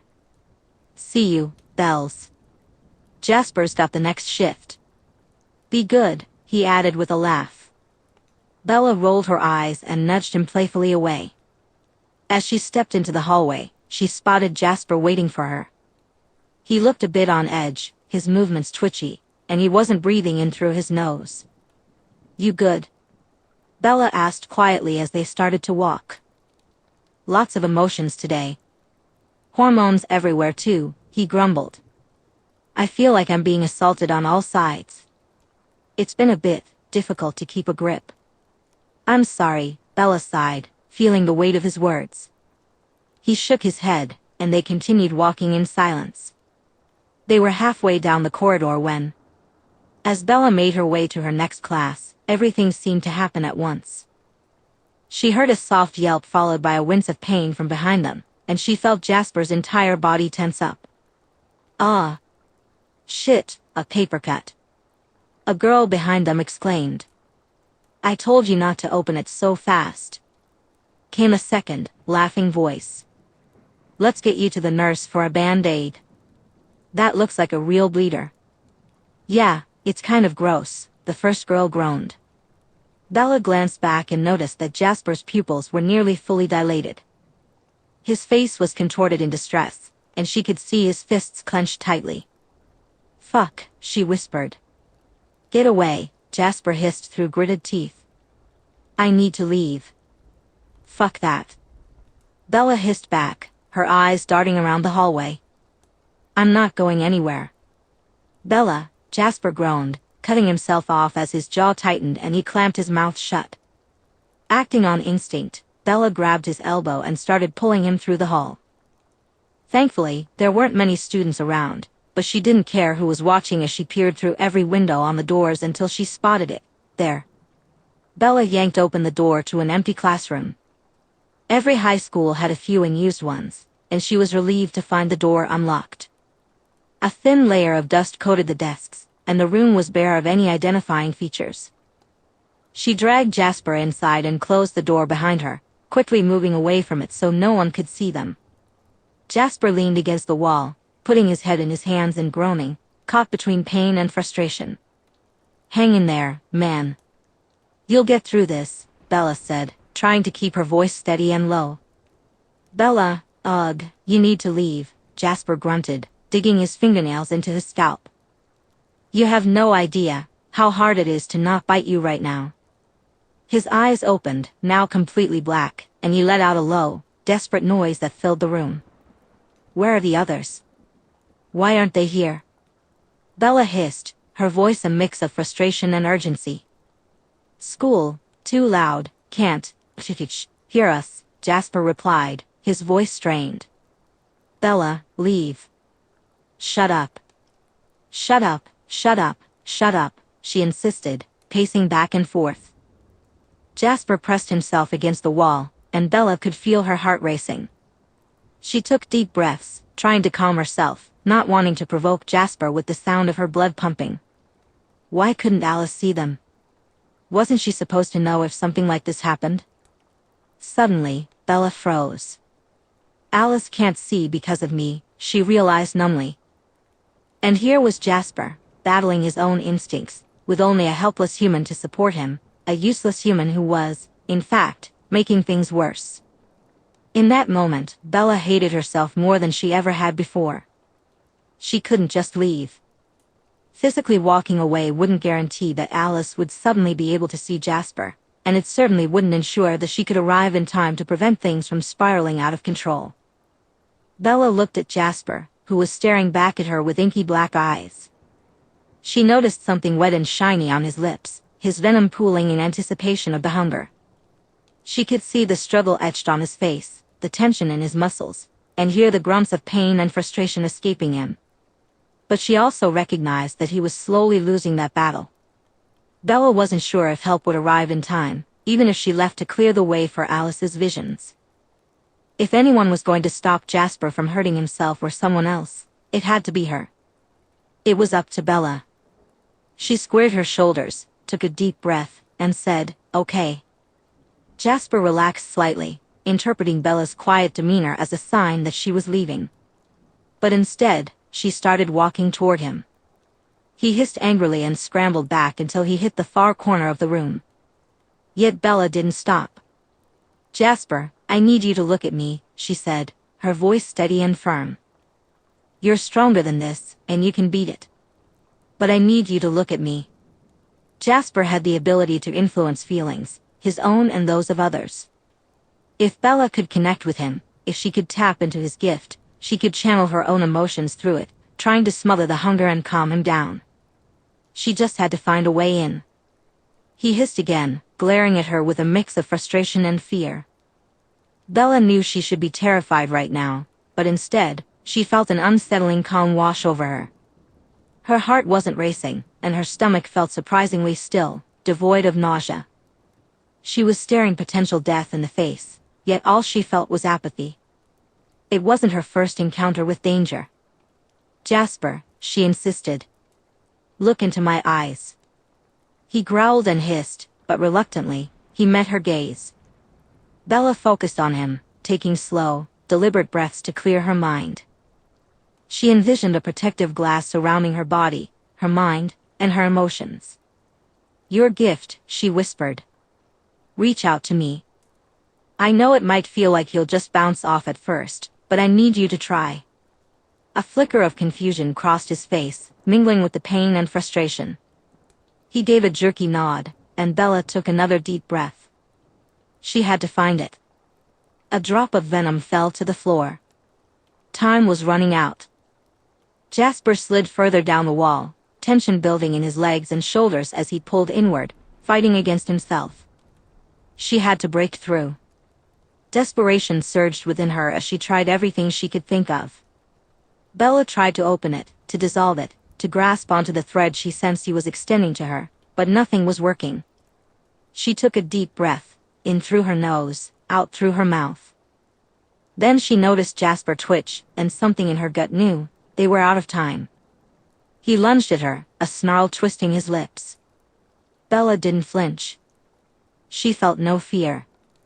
Just as Jasper opened his mouth, revealing a set of long fangs dripping with gleaming venom, Bella's face contorted in anger and frustration.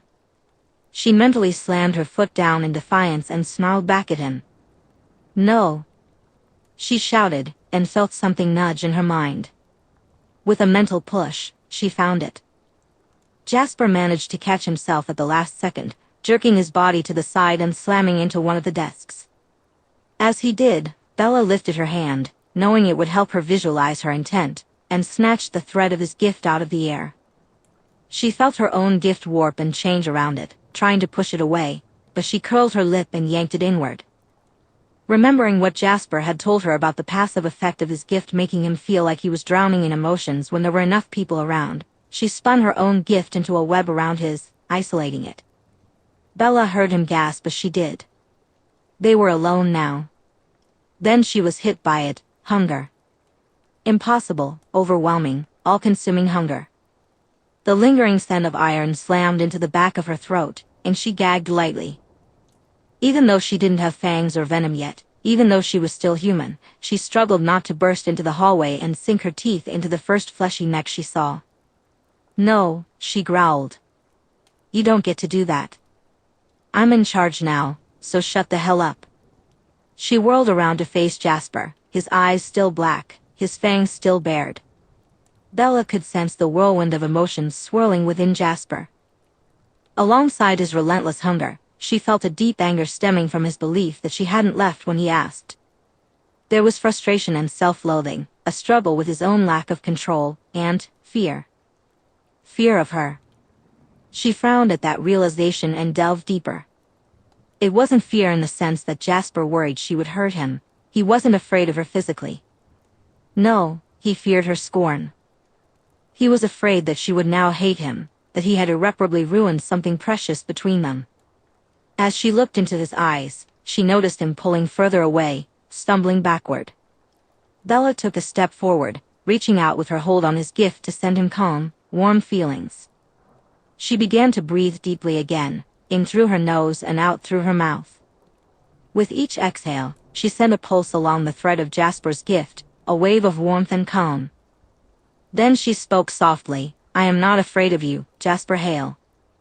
And you are not a monster." Though she couldn't read his thoughts, his emotions surged toward her, loud and clear. She recognized the self-loathing and disgust within him. While Jasper might believe he had real reasons to consider himself monstrous, Bella understood those feelings all too well. She sent another pulse of warmth along the thread, communicating without words that it didn't matter if he struggled with control or bloodthirst. he made her feel safe. She recalled how he had been the only one to listen to her and take action regarding Edward, and the trust that had inspired in her. Motioning for him to sit on the floor, she settled down herself, crossing her legs and waiting. Slowly, he sat down opposite her. Although he was still twitching and his eyes remained dark, Bella's influence was enough to suppress his hunger and help him maintain control. Bella knew she was still at risk of Jasper running away from her again if she let go, but she didn't. Instead, she guided the thread through her mind, breathing slowly and deeply, until she reached a dark place that none of the Cullens, as far as she knew, were aware of. It was a deep, gaping maw of blackness, a void filled with nothingness. A pit in the back of her mind that seemed endless, filled with the jagged teeth of apathy, self-loathing, and an ephemeral sense of emptiness. She settled at the edge of the pit, bringing the thread along with her and letting Jasper see an echo of it. His eyes widened slightly, and Bella offered him a faint smile. "This is where I go to think," she murmured quietly. "Maybe it's a bit morbid, but it's calming to me. There's a little shadow of me, of the old Bella, down there somewhere. Still stuck. I think she'll be down there forever, and I have to do my best to never join her again. Sitting here gives me some perspective about where I've been in my life. No matter what I'm going through right now, at least I crawled out of the pit. At least I have that. And I have to remember to never, ever go back in, no matter how much I might want to." Jasper remained silent, his gaze fixed on her. She continued sending warm feelings across the thread, and it almost felt like a hug, a mental, magical hug, but a hug all the same. "This is why you don't scare me," she said softly. "You think I should be afraid of you because you could hurt me or even kill me. But Jasper? So can I." A soft hitch escaped from Jasper's throat, and she noticed the darkness beginning to recede from his eyes as she let calming, warm feelings flow across the thread. Bella cracked another smile as a rogue thought crossed her mind. The way she was handling this situation was a bit like how she had learned to treat herself when her thoughts edged dangerously close to the pit. It was much easier to extend compassion to someone else than to herself. "You can't scare me with death," Bella said, her voice soft yet serious as she gazed deeply into Jasper's eyes, watching the darkness gradually recede. "Not my own, anyway. So I'm not afraid of you, Jasper. And I never will be. The only way you could ever hurt me is by harming my body, and I've moved past that fear." She could feel the hunger within her beginning to dissipate, which meant it was likely fading in Jasper as well.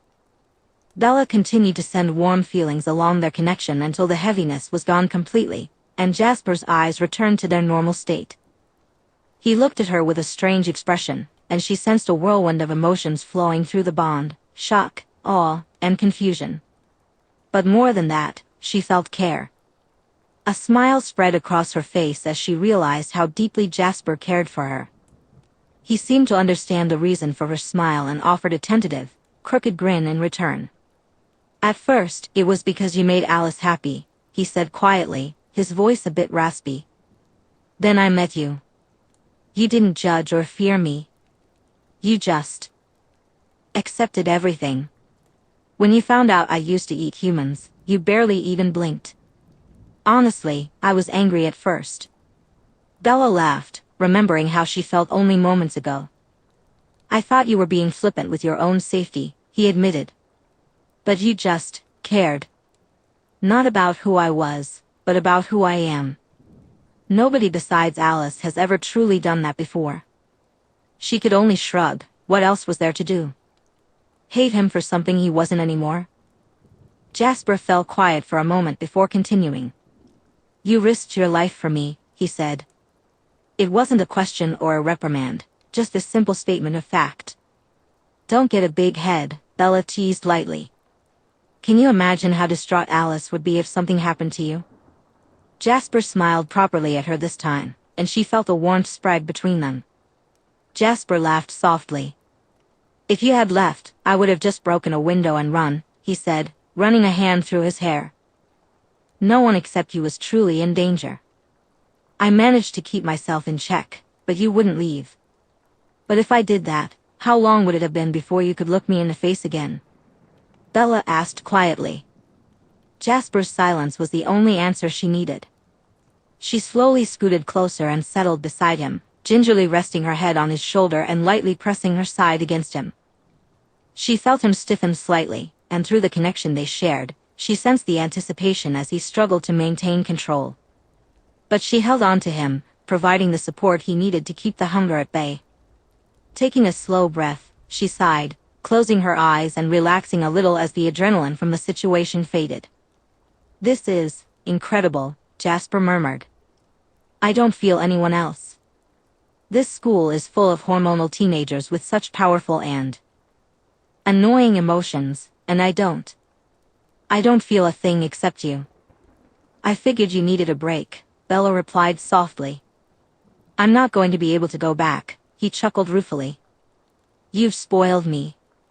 For the first time in ages, I have some peace and quiet without having to venture into a wasteland with no one around for miles. And in just a few minutes, I'm supposed to go back to drowning." Bella laughed and pressed her head a little harder into his shoulder. "If I can do this again, I'll make it happen for you sometime," she murmured. "I might even be able to isolate it entirely, so you don't feel me either." "Really?" Jasper asked, intrigued. "That's impressive. That's one hell of a gift." Bella shrugged.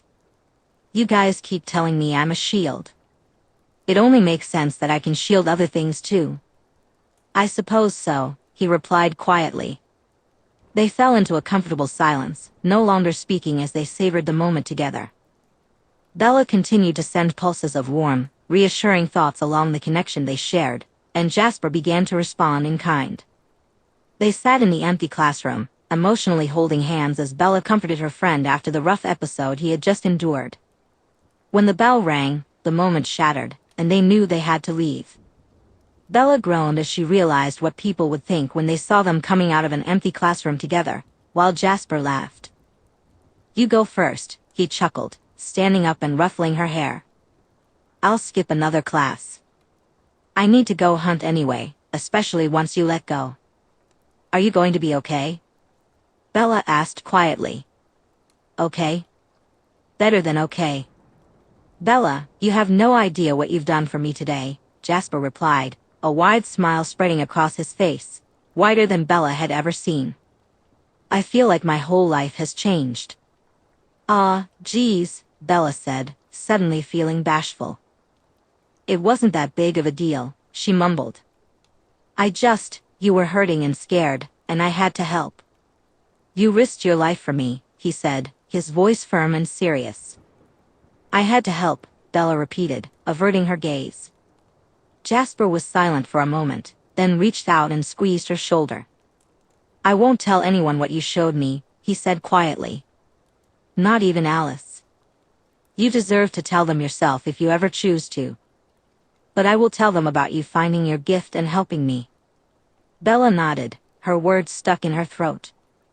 Instead, she sent a pulse of gratitude across their connection, which he responded to tenfold before she sighed. "I should let go now. I don't think I can hold on to you from a distance, and you need to go hunt," she mumbled. "You ready?" Jasper took a deep breath and nodded, closing his eyes. Bella closed her own and counted to 10. Then, she lifted her fist and opened it, one finger at a time. As her final finger opened, the connection fell away. Her gift seemed to shift back into place around her, and Bella could feel it now. Experimentally, she tried to warp it a bit, attempting to create a Jasper-shaped opening. Jasper sighed as the emotions of the rest of the school once again descended upon him. Then, he frowned and looked at Bella, who was watching him with quiet anticipation. "I can still feel you," he said slowly. "Did it work?" Bella asked, her voice filled with hope. "I can feel my gift now, so I wanted to try and keep an opening for you without having to pull you in like that." "I think it is," he said, concentrating for a moment. "You're duller than everyone else, but I'm not getting nothing from you anymore." "It's only a bit, but that's far more than nothing." Bella laughed happily and did a little run in place to burn off her excitement. Then, she squealed and jumped at Jasper, wrapping her arms around his neck and laughing louder. "I did it. Oh my God," Jasper, I did it. I figured out how to use my gift. Jasper. She squealed, bouncing up and down as she clung to his shoulders. Jasper laughed and patted her back, but after a moment, she sprang back, realizing she might be overwhelming him.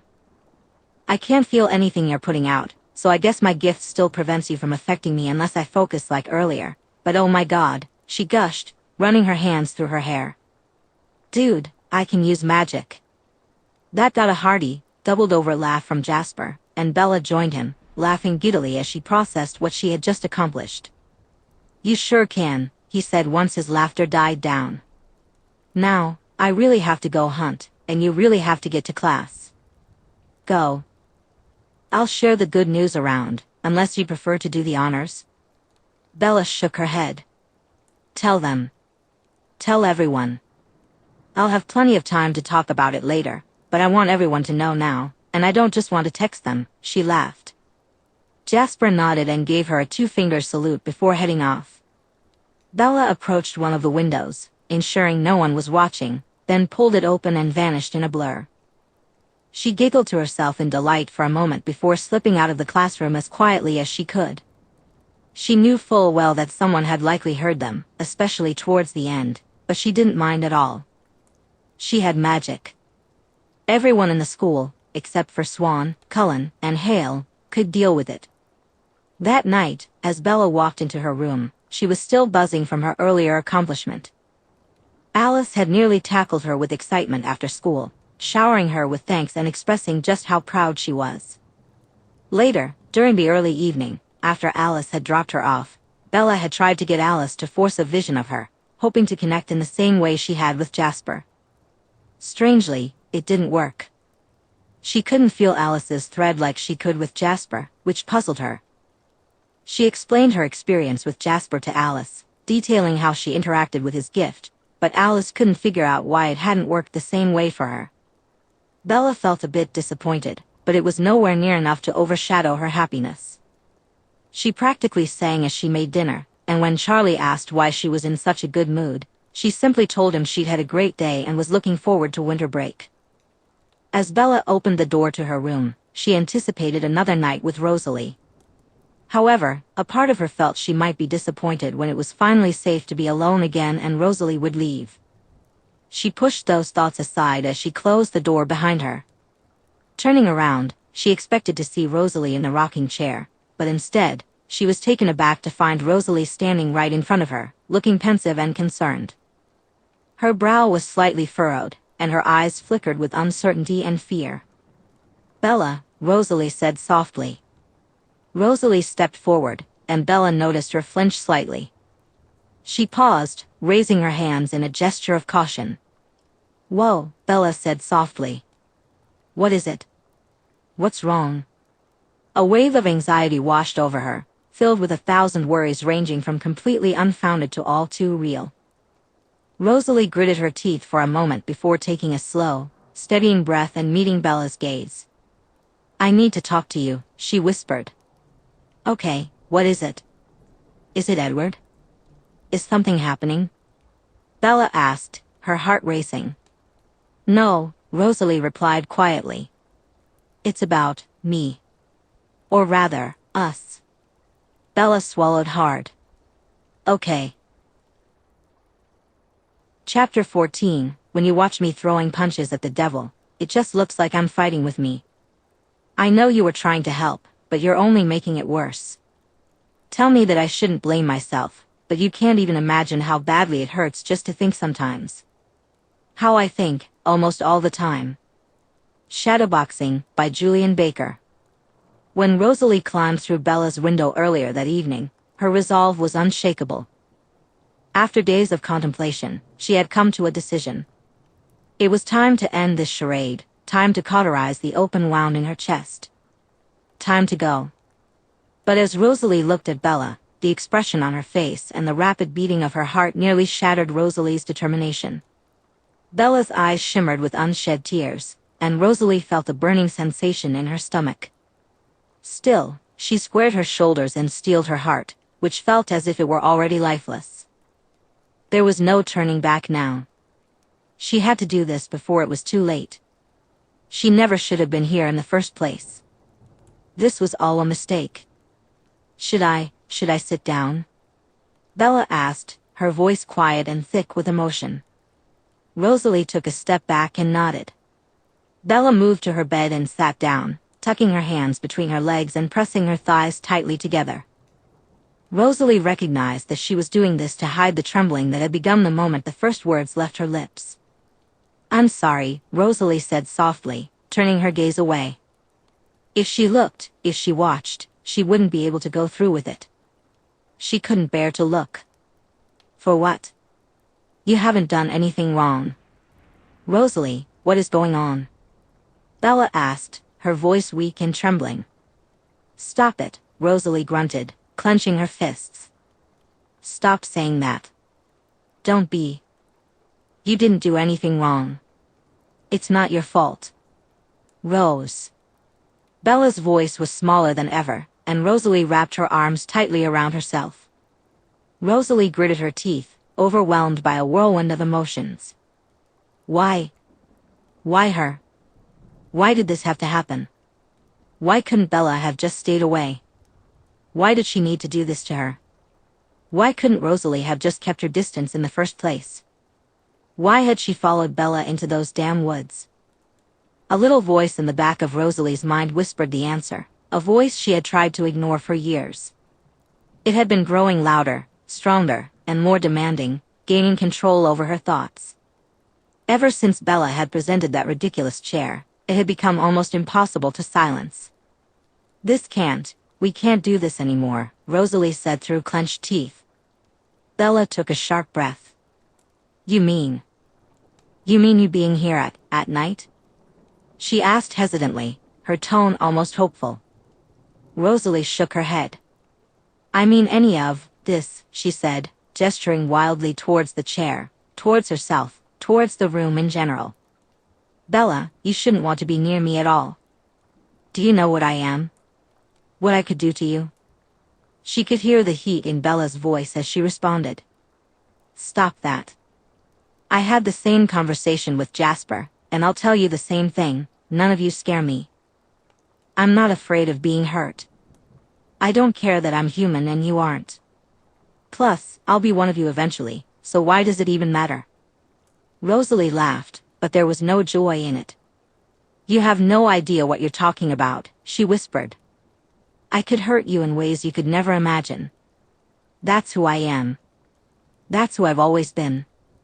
Then tell me, Bella insisted softly, shifting across her bed to move closer to Rosalie. The scent of strawberries wafted under Rosalie's nose, the sweet aroma filling her mind and threatening to make her legs tremble.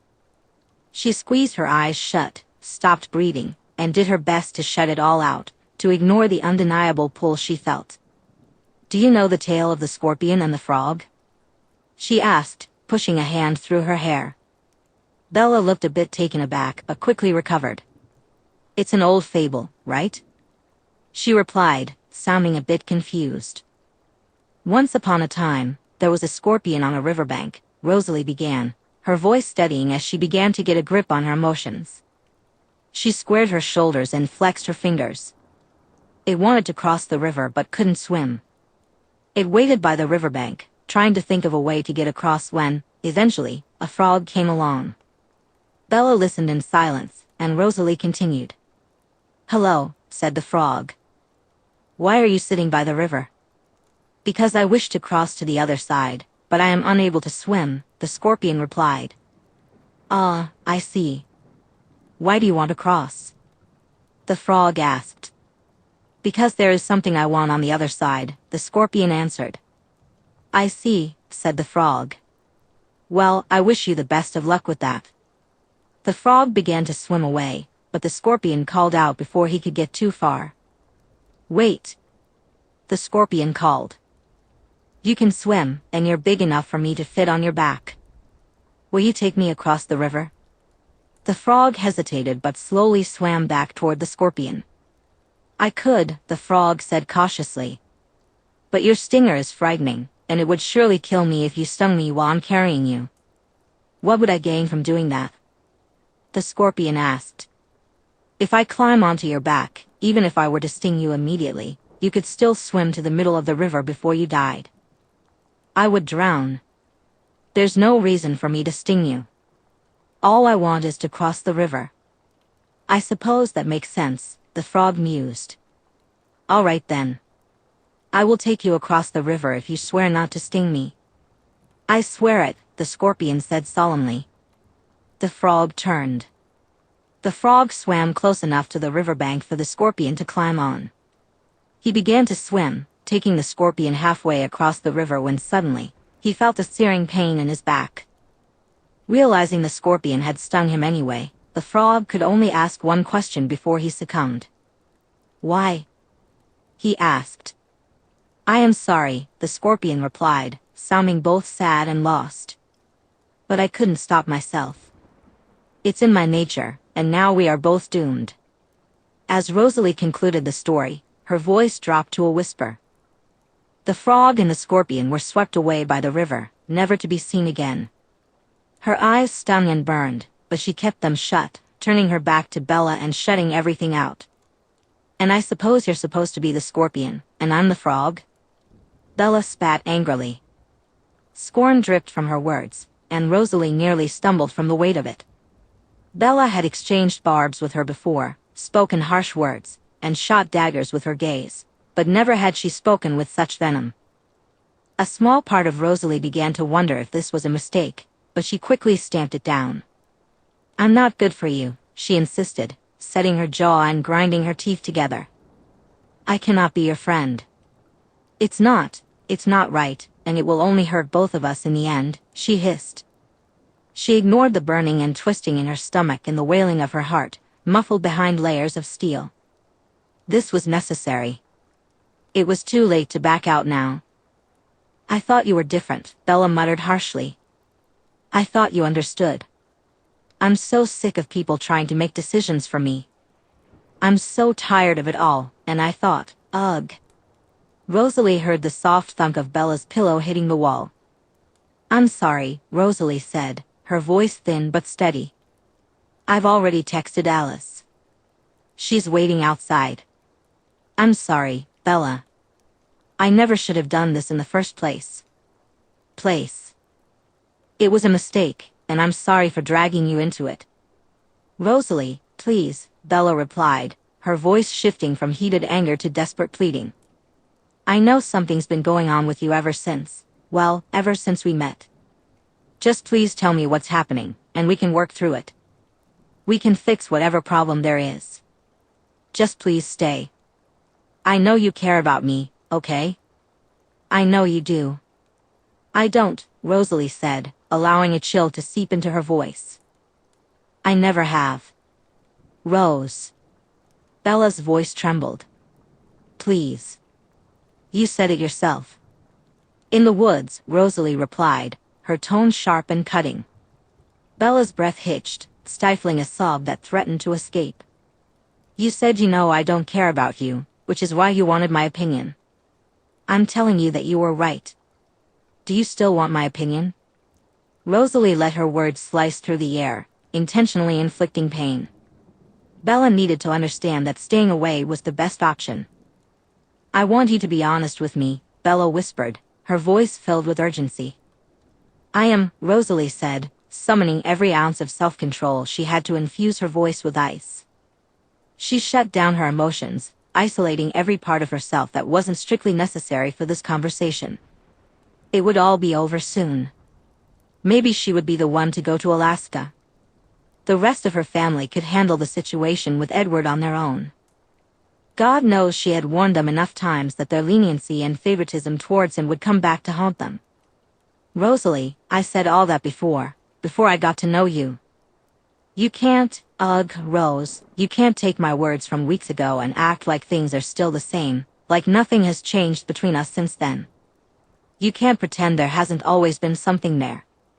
The way you protected me in the woods, the way you held me, I know that you care about me. For some reason, you just don't want to say why or let it show. Bella's voice trembled, choked by hiccups and quick, sharp breaths. It was barely concealing the sobs that caught in her throat. Rosalie clenched her fists tightly. If her skin hadn't been as durable as it was, her nails would have shredded her palms. And I thought it was okay that you didn't need to tell me. But, Rosalie, you can't do this. You can't. I'm supposed to be with you, all of you. Why do this? Why? See? All I do is hurt. You'll be better off without me, Bella. You're right. I do care. Which is why I have to leave. Rosalie whispered under her breath, so quietly that Bella couldn't hear. You don't deserve me. Then, louder, she continued, it was for my family. Her voice was icy and distant. And you should know by now that I don't believe in fate. Alice's visions can be helpful sometimes, but has she ever told you that she's been wrong nearly as often as she's been right? That her visions have sometimes changed at the last moment, because one single decision can alter everything? Rosalie, please, Bella begged, her voice barely holding back sobs. Rosalie's heart made one last, desperate attempt to break free from the steel wall she had built. It urged her to turn around, to wrap Bella in her arms tighter than ever, to apologize endlessly for herself, for how she was, for hurting her. She wanted to tell Bella that she was trying, God, she was trying, but it was so hard. But nothing happened. Rosalie tightened that last layer of steel around her heart, smothering its final plea. She let out a long, slow exhale through her nose and turned around. Bella's face was filled with emotion. Bella was overwhelmed with pain, confusion, and sorrow. She gripped her arms so tightly that Rosalie feared she might draw blood. Her nose dripped, tears streamed down her cheeks, and her eyes were bloodshot. Stay away from my family, Bella, Rosalie said firmly. You have so much of your life ahead of you. Don't throw it away. Just because Alice sees you as one of us doesn't mean it will happen. You have no idea what you'll be giving up by throwing yourself at us. You are so much more than that. You are worth so much more. Don't snuff yourself out for us. We aren't worth it. I'm not worth it. I don't want it, Bella whimpered, shaking her head. I just want you. I want you and your family. You all are the first ones, besides Charlie, who have ever really wanted me. Even Charlie never cared enough to notice what was happening to me before. Rosalie turned and opened the window. Please don't go, Bella whispered. Goodbye, Bella, Rosalie replied quietly. Alice is just outside. My brother won't have time to hurt you. Rosalie, please. But she was gone, a blur out the window, leaping past where Charlie Swan's cameras could see, into the shadowed darkness of the large tree in the yard where Alice was waiting. Alice sat on one of the branches, her feet dangling. Rosalie pressed one palm against the trunk of the tree, leaning on it as she ran her other hand over her forehead. Her eyes burned with unshed tears. I kind of hate you right now, Alice said quietly, her voice cool and cutting. Rosalie flinched. Join the club, she hissed. Alice shook her head slowly. I should get you where you stand, she said plainly, jumping down from the tree to stand in front of Rosalie. With her hands clasped behind her back and her head tilted slightly to the side, she fixed Rosalie with a piercing gaze. Rosalie felt a chill run down her spine. Gone were any traces of sympathy. The playful spark that usually danced in Alice's eyes had vanished. Gone was the eccentricity and the whimsical undertone that always seemed to accompany her. Even during their arguments, when she would scold Rosalie over the years since that fateful vision, there had always been a hint of levity. It was as if, deep down, Alice had viewed Rosalie more like a petulant toddler throwing a tantrum, expecting her to come around eventually, never truly believing that Rosalie would act so recklessly. But that lightness was absent now. Alice was the most serious Rosalie had ever seen her, and for the first time, Rosalie felt a twinge of fear toward her sister. Do you know what she did for Jasper earlier? Alice asked. Rosalie blinked, recalling that Jasper had texted her earlier, mentioning something about Bella and wanting to talk to her. But Rosalie had ignored it. She had no intention of seeing Bella again after tonight. It wouldn't matter. She found her gift. For him, Alice said bluntly. A kid got a paper cut in the hallway while opening a Christmas present from a friend, and Jasper almost lost control. He was already having a tough day with all the hormones and excitement in the air, Christmas spirit and all. So when he smelled fresh blood, he nearly snapped. Do you know what Bella did? Rosalie shook her head again.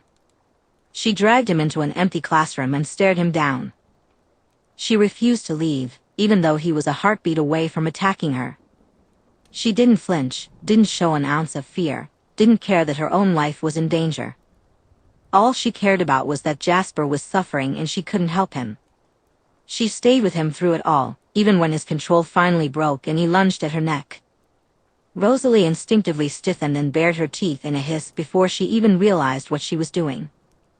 Crack. Stumbling to the ground in shock, Rosalie gingerly touched her fingertips to her cheek where Alice had just slapped her.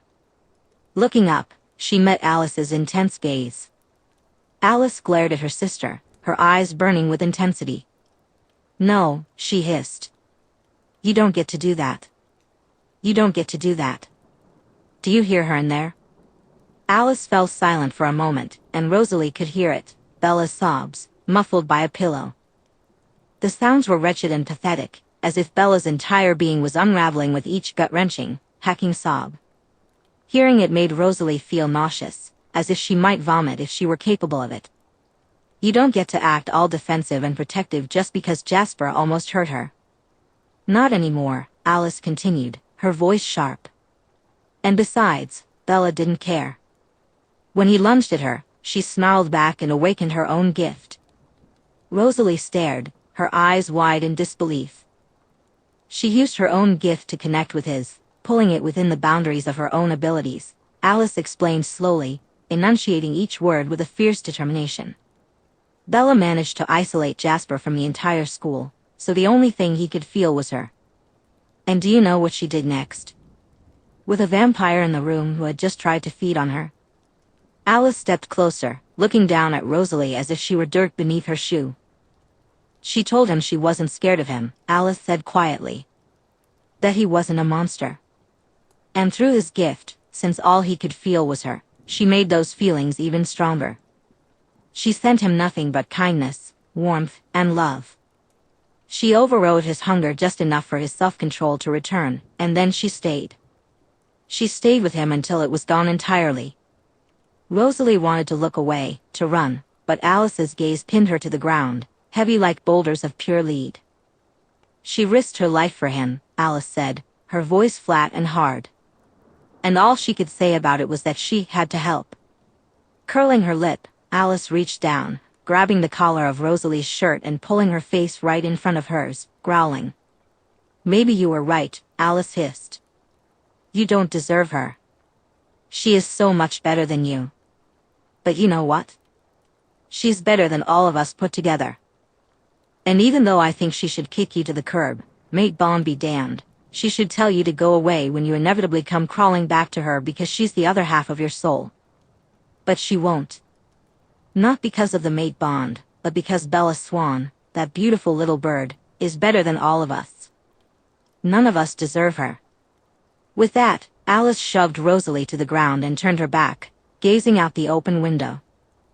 Her jaw twitched, and Rosalie noticed her pupils beginning to dilate. Taking a deep breath to regain her composure, Alice's nostrils flared. Get out of my sight, she hissed. Before I lose it for hurting my sister like this. Rosalie didn't need to be told twice. She stumbled to her feet, turned around, and ran. Alice wasted no time, leaping through the open window. The last thing Rosalie heard was Alice's voice, soft yet filled with anger, sadness, and sympathy. Oh, little bird, I'm so sorry. I'm so sorry. Rosalie ran faster, not knowing how far she was going. She stayed away from the treaty line and any other sentient beings until she was far, far away. Then, Rosalie Hale began to scream. She screamed and lashed out with her fists, thunderous cracks echoing through the air as tree trunks splintered and shattered. Rocks crumbled to dust beneath her fury, and animals fled in terror. For years afterwards, nature hikers would share tales of a ghost haunting that area of the forest, a ghost that screamed with unearthly pain, filled with hurt, hate, and overwhelming anger. When Rosalie had finally burned out every last ounce of rage, Rosalie had reached the last shred of her energy, barely able to move. Time had lost all meaning. She collapsed to the ground, curling into a fetal position, her hands limply gripping her hair at the back of her head. Tremors shook her body violently, while angry, hateful sobs racked her chest, nearly cracking her ribs. It was done. It was over.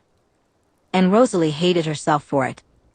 Hours passed, yet she remained motionless. The sun climbed high in the sky, casting its light over the wreckage below, but still, Rosalie didn't budge. It wasn't until the sun dipped below the horizon once more that she heard someone approaching. But she didn't care. She lay still, wishing she could simply stop existing, hoping that whoever had come was there to end her worthless, pathetic life. What she didn't want was to catch a familiar scent, to hear a familiar sigh, to feel a familiar hand on her shoulder, or to hear a familiar voice.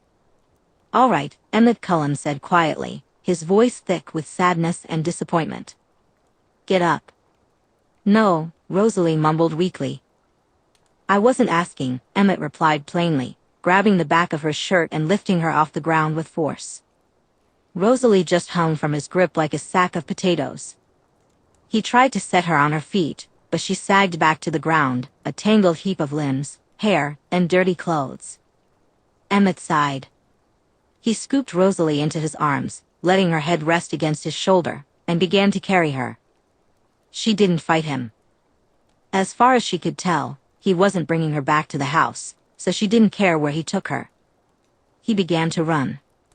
They raced through the night until they stumbled upon an empty cabin deep in the wilderness. It was one that Emmett and Edward had built together decades ago, a retreat for Edward when he needed a place to escape for a while. Emmett had often found himself in moments of despair, grappling with the notion that they were all damned and their existence reviled by God. It had been a perfect excuse for him to dive into his newfound passion for woodworking. Together with Edward, he built the cabin, which included a workshop for himself. Since then, he had turned the cabin into a long-term project, handcrafting all the furniture that slowly filled its interior. A small outbuilding housed a large generator, and Rosalie could smell the fresh gasoline in the air, a scent lingering from Emmett's recent refill. As he approached the cabin, he turned the handle of the door and pushed it open with his shoulder, careful not to bump Rosalie against the frame. Not that she would have cared, she remained limp against his torso, offering no resistance as he gently set her down on a surprisingly clean couch. Later, she would realize that Emmett must have known where she was long before he found her, taking the time to clean and prepare the cabin before coming to her aid. But in that moment, Rosalie was far too lost in her own thoughts to think clearly. Instead, she lay on her side, facing the couch cushions. Emmett busied himself around the cabin before returning to her side with a large plastic bottle filled with blood and a soft blanket. He placed the bottle on a small end table near her head and covered her with the blanket. "I'll be in the workshop. You'll find it if you need me, there are only so many rooms," he said softly. "Please eat. I don't know when you last hunted, but you look like you need it." "I don't want to," Rosalie muttered, her voice tinged with petulance. "Right," Emmett sighed. "I'll be in the workshop." He left the room, and a few minutes later, Rosalie could hear the distinct sounds of his tools at work. She closed her eyes, letting the sometimes erratic, sometimes rhythmic noise wash over her as time slipped by. Eventually, her hunger compelled her to eat, and despite her earlier resistance, she found herself unable to hold off any longer. Emmett entered the main room, wearing a dirty apron and dusted in a fine layer of sawdust. As he spotted the empty bottle and the drops of blood around Rosalie's lips and on the collar of her shirt, a smug smile spread across his face. "Well, at least you're not a blob anymore," he said cheerfully. In response, Rosalie threw the bottle at his head. "Fuck you," she spat. "Love you too," Emmett replied, stepping out of the room for a moment. He returned with another large bottle of blood. Without hesitation, Rosalie snatched it from his hand and drained it quickly. Emmett crossed his arms, watching her. Once she finished, she hurled the empty bottle at his head again. This time, He didn't even flinch as it bonked harmlessly off him and rolled under a chair. Rosalie flopped back onto the couch and pulled the blanket over her head. "So, I'm guessing you don't want to talk about it yet?" Emmett asked. From beneath the blanket, Rosalie poked her hand out and showed him one of her fingers. "Right. Well, I brought a bunch of your comfortable clothes. There's a fresh set for you in the bathroom, and you can take a bath. Just be careful, though. The water heater we managed to fit in here has limited capacity, and the main pump uses well water, so there's only so much hot water." After that, he left the room. Once she heard the sound of his tools starting back up again, Rosalie sat up and crept through the hallways. She found the bathroom and ran a scalding hot bath, using up all the hot water. She scrubbed away the dirt, grime, and blood before filling the tub again, this time for a soothing soak as the heat began to dissipate. After getting dressed in the clean clothes Emmett had brought, she returned to the couch, lay back down, and pulled the blanket over her head, allowing time to drift by once more. "Merry Christmas," Emmett said several days after the holiday. Emmett tossed a large trash bag in front of the couch. "These are all for you." It was December 30th, according to the calendar on the wall, which Emmett marked with an X for each day that passed. He had started leaving Rosalie alone in the cabin for most of the day, running back to Forks for school and to spend time with family. She didn't ask, but somehow, Rosalie knew that Emmett hadn't told them where she was or that he even knew what had happened to her. But they must have known that if anyone could find her, it would be him. So, of course, they had given him the presents and letters for her. "I don't want them," she muttered, curling up further on the couch. She had progressed from simply lying there facing the cushions to now lying on her back with a book in front of her face, blocking her view of everything. Emmett had stocked the cabin with plenty of her favorite books, and for Christmas, he had gifted her a bunch of new ones she hadn't read yet. He shrugged. "I don't really care. I'm just giving them to you, you can do whatever you want with them. I'll be in the workshop." He left the room, and Rosalie slowly lowered the book from her face. Once again, she waited until she heard the sounds of his tools. Then, she opened the bag and discovered it was full of several wrapped presents and a small pile of envelopes held together with a rubber band. She took the envelopes first and examined them. Each one had her name on it, along with the name of the sender. There were 5 in total. 1 each from Esme and Carlisle, 1 from Jasper, and 2 that surprised her. Alice's name was missing, which wasn't a shock.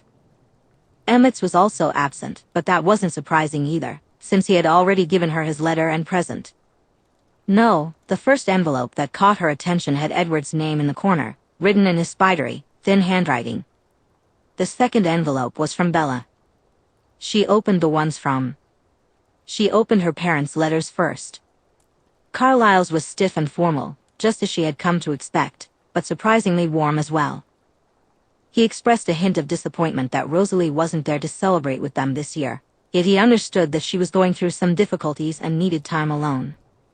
He assured her that she would be welcomed back whenever she was ready and reminded her that she was loved. She placed his letter on the coffee table.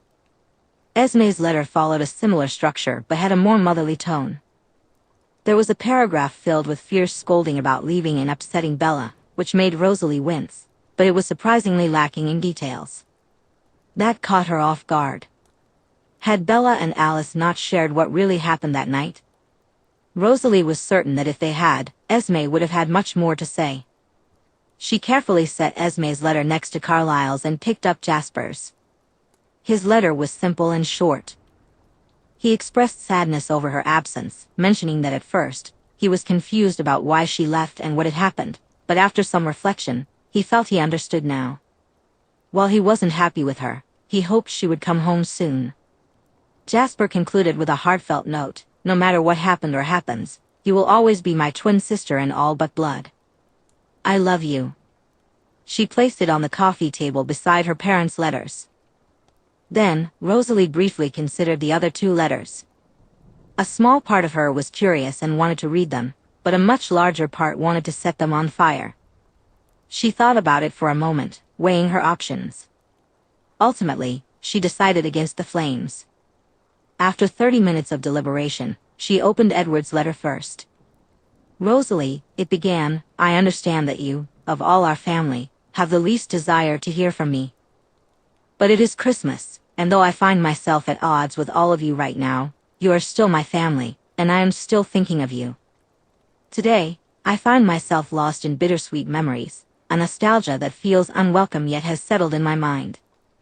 You and I have never seen eye to eye, and as I reflect, I realize I may bear some responsibility for that. My time away from the family has been filled with questions about myself and the world around me.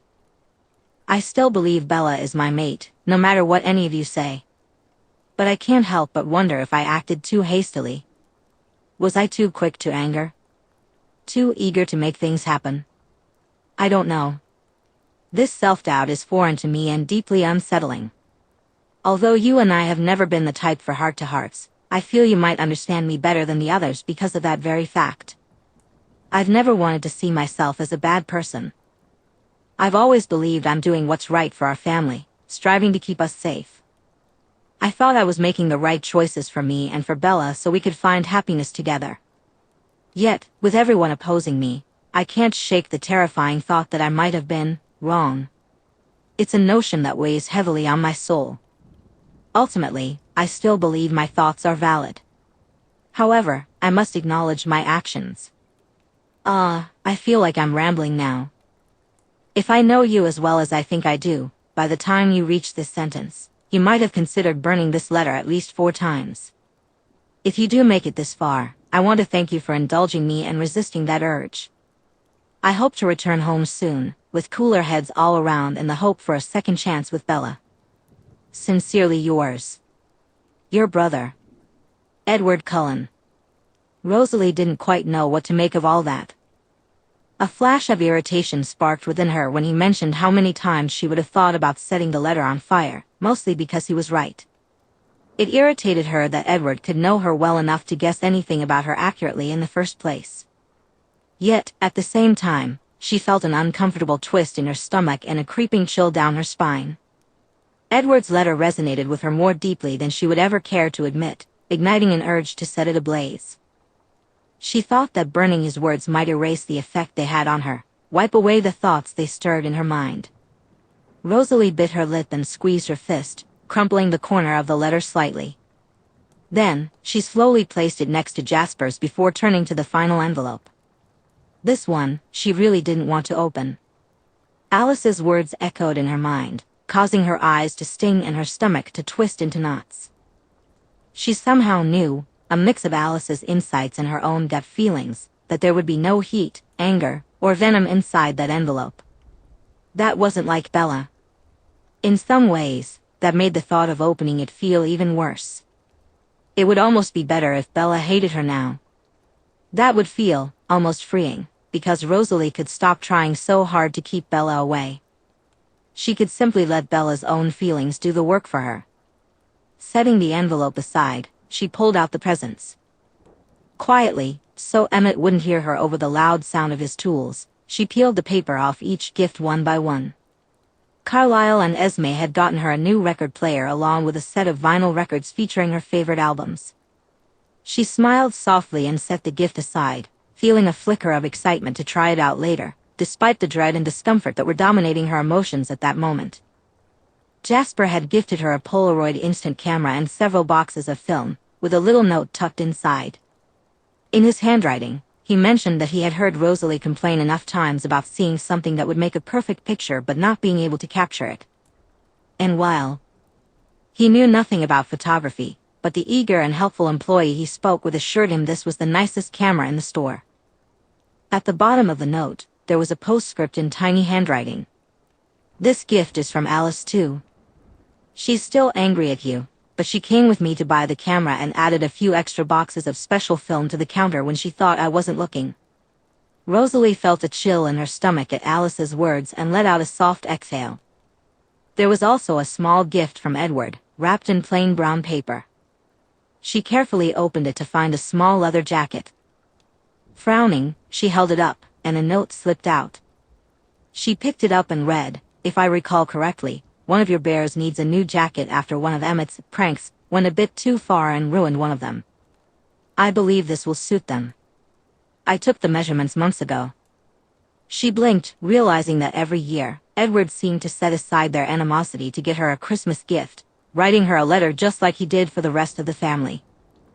Normally, his gifts were small, simple and nondescript, almost token-like. But every so often, Christmas would serve as a stark reminder that despite all the barbs they exchanged, and the times they clashed, Edward loved her like family.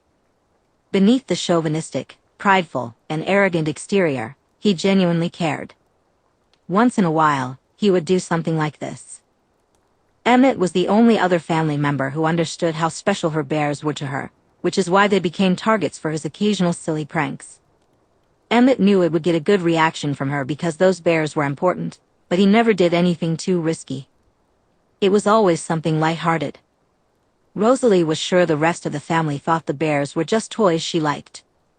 Over the years, Edward had a unique ability to sense just how deep a wound could go, whether intentionally or not. His insights could be surprisingly sharp when he chose to be, and his usual foolishness seemed to fade away in those moments. There was also a gift from Bella, but like the letter, Rosalie found herself unable to open it. She placed the envelope on top of the wrapped box and bit her lip. Throwing them away felt wrong, so she scanned the room for a hiding spot. Then she spotted it, a slightly misaligned floorboard in the corner. She walked over and tapped it with her foot. When it wobbled, a sense of triumph washed over her. Carefully, she bent down to pry it up, taking care not to crack or break it. She placed the envelope and the present back in the bag, wrapping them securely in plastic before tucking the package beneath the floorboard and pressing it back into place. Although it still wobbled slightly when she tapped it, it appeared undisturbed. Nodding to herself in satisfaction, she returned to the couch and began flipping through the albums her parents had given her, filled with vinyl records. About an hour later, Emmett entered the room, a smile spreading across his face when he heard the music and saw Rosalie sitting up straight for once, humming along. "Feeling better?" he asked. She shrugged in response. "Want to talk about it yet?" She flipped him off. "Okay," he replied, glancing at the letters on the coffee table. After a moment, his expression changed to concern. "Where's Bella's letter? She wrote you one too, didn't she? That's why I took a few extra days to bring you everything. She wasn't done until last night." Rosalie hesitated for a moment before responding. "I burned it," she said flatly. Emmett stared at her in silence for several long moments, while she steadfastly avoided his gaze. Rosalie avoided meeting his gaze. Eventually, she sighed and left the room without saying a word. Frustrated, she turned up the volume on the record player. She didn't need his judgment. She didn't need anyone's judgment. Rosalie had only done what was necessary, what was best for both of them, for everyone. Bella's letter taunted her from beneath the floorboards. Day after day, Rosalie felt an irresistible pull toward it, yet she steadfastly refused to open it, to read it, to acknowledge its existence. At the same time, she couldn't bring herself to get rid of it. So she tried to push it from her mind and distract herself with other thoughts. She briefly considered leaving the cabin, maybe even the country. She thought about heading to Alaska to see the Denali's or setting off on her own somewhere new. Paris, Tokyo, Hong Kong, or even Cairo crossed her mind. It had been ages since she'd visited Cairo. Rosalie drifted into her thoughts, weighing the merits of each destination, but she ultimately discarded them for flimsy reasons. Deep down, she knew she wasn't going anywhere, and she understood exactly why. But she chose to ignore it, just like she ignored the letter. As New Year's came and went, Rosalie found herself alone when midnight struck. She spent the night gazing out the window, perched on an uncomfortable wooden chair, attempting to read by a dim lamp. It was hard to concentrate when her body kept trying to rock the chair, and the inadequate lighting frustrated her. Each time she felt irritation creeping in, she scowled at herself and forced her focus back to the book, only to be distracted again and again. Finally, in a burst of frustration, she snapped the book closed and decided to take a walk to clear her mind. Rosalie was out in the woods on January 7th, a week after New Year's, when she caught a familiar scent. She froze, instinctively growling as she scanned her surroundings. "I'm not here to fight," a cautious voice called out. "I'm just here to talk. That's all." Moments later, Edward Cullen stepped into view, his hands raised in a gesture of peace.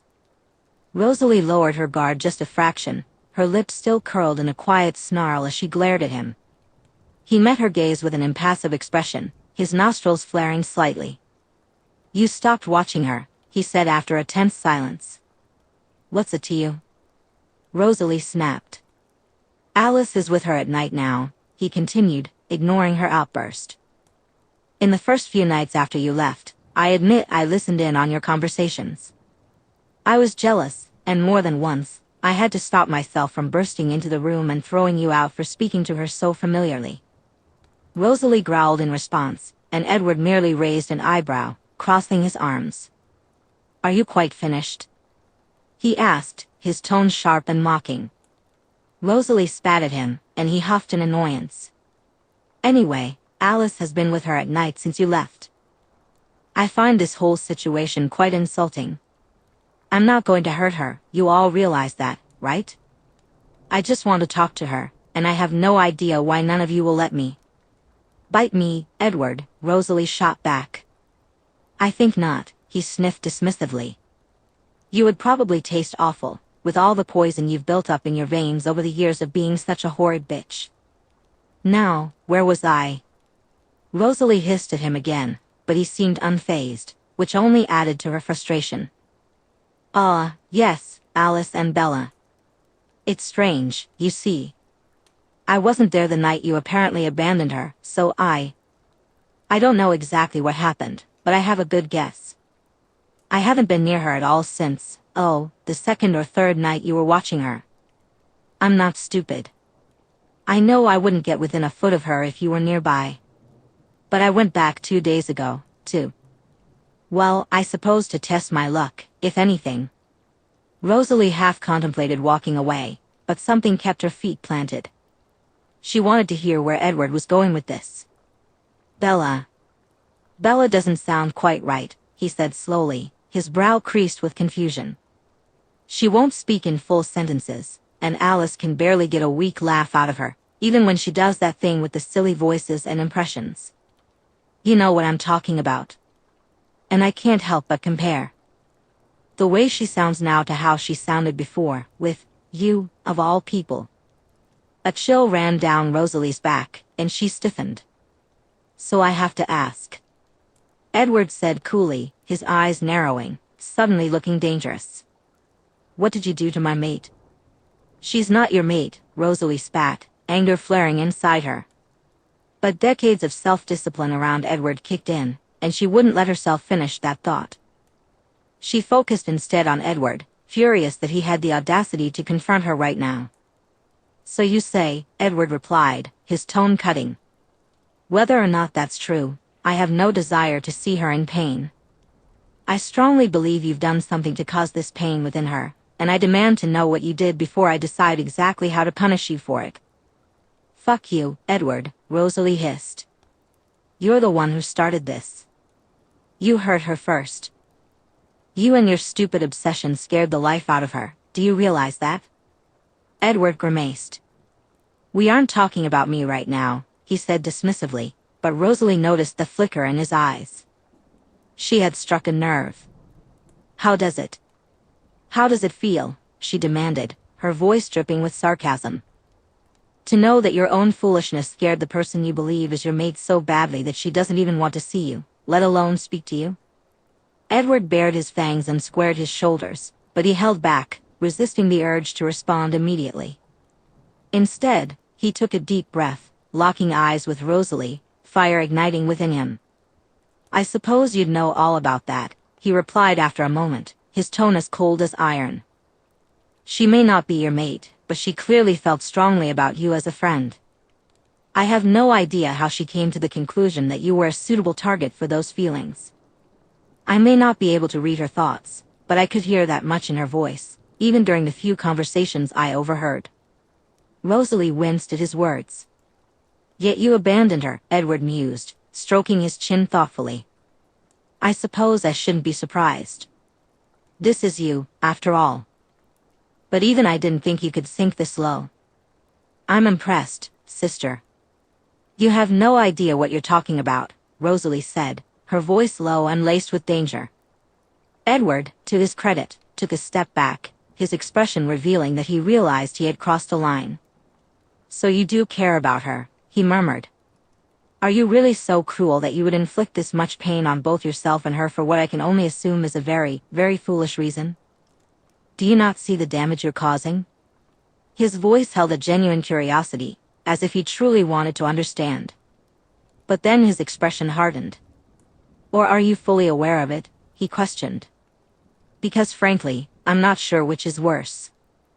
I don't have to take this from you, Rosalie hissed, turning on her heel and starting to walk away. This isn't over, Edward called out after her.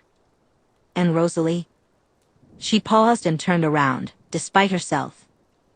Edward simply looked at her, his hands tucked into his pockets. His lips pressed into a thin, neutral line, and the anger in his eyes had faded, replaced by disappointment. At least I can admit I was wrong to cause her pain, he said quietly. One day she will see. She will understand that we are mated, and I will apologize for my hasty actions and whatever I did to upset her. Because unlike you, I do not intend to cause her pain. With that, he turned and walked away before Rosalie could respond. She felt a surge of emotions. She wanted to run after him, to hurt him, to break his neck, his arms, his legs, every bone in his body. Instead, she clenched and unclenched her fist, breathing deeply before bolting off in the opposite direction. She needed to kill something. A deer crossed her path, and it didn't even have time to realize it was in danger before it lay dead at her feet. She drained it of every last drop of blood, cradling its broken, bloody neck in her hands. But as she neared the end, an image flashed unbidden in her mind. Bella, her own neck bloody, broken, and spilling her life into Rosalie's hands. By Rosalie's hands. Bella's lifeless eyes stared back at her, haunting, asking one question, why? With a shriek, Rosalie shoved the deer's corpse away, scrambling backward until her back hit a tree. Her hands flew to her face, smearing blood and fur across her skin as she clawed at herself, desperate to erase the images. But they wouldn't leave. A few hours later, Emmett found her, covered in dried blood and breathing heavily. For the next 3 days, the sounds of Bella's broken sobs echoed in Rosalie's ears. It was nearing the end of January when Rosalie finally spoke about it. There wasn't much preamble. She didn't spend hours building it up to Emmett or working herself into a panic at the thought of what she needed to say. Rosalie hadn't intended for it to happen. She had convinced herself that she could remain perfectly content, never speaking of her pain again, burying it deep within her. But then it just happened. They were sitting together in the main room of the cabin, Rosalie lost in a book, while Emmett played a handheld video game. Suddenly, the words bubbled out of her throat, unbidden. Once she began, she couldn't bring herself to stop. It hurts, she whispered, her gaze fixed firmly on the pages. She hadn't truly been reading for at least an hour, but she couldn't bring herself to look up. If she moved, it would mean she was really here, that it was real, and that she had to confront it. But as long as she remained perfectly still, with her eyes glued to the book, she could pretend she was human again, that this was all just a dream. And dreams didn't hold her accountable. Emmett didn't respond right away. The little beeps and boops from his game continued for a few moments until they faded away. He carefully set the device down on the coffee table. I know, he said quietly. Why does it hurt so much? She asked, her voice barely above a whisper. Even Emmett had to strain to catch her words. He shrugged. Couldn't say, he murmured softly. I haven't met mine yet. Rosalie winced. You knew? She asked, fatigue seeping into her tone, leaving no room for denial. Her body felt as tense as a tightly wound spring. Come on, Rose, Emmett sighed gently.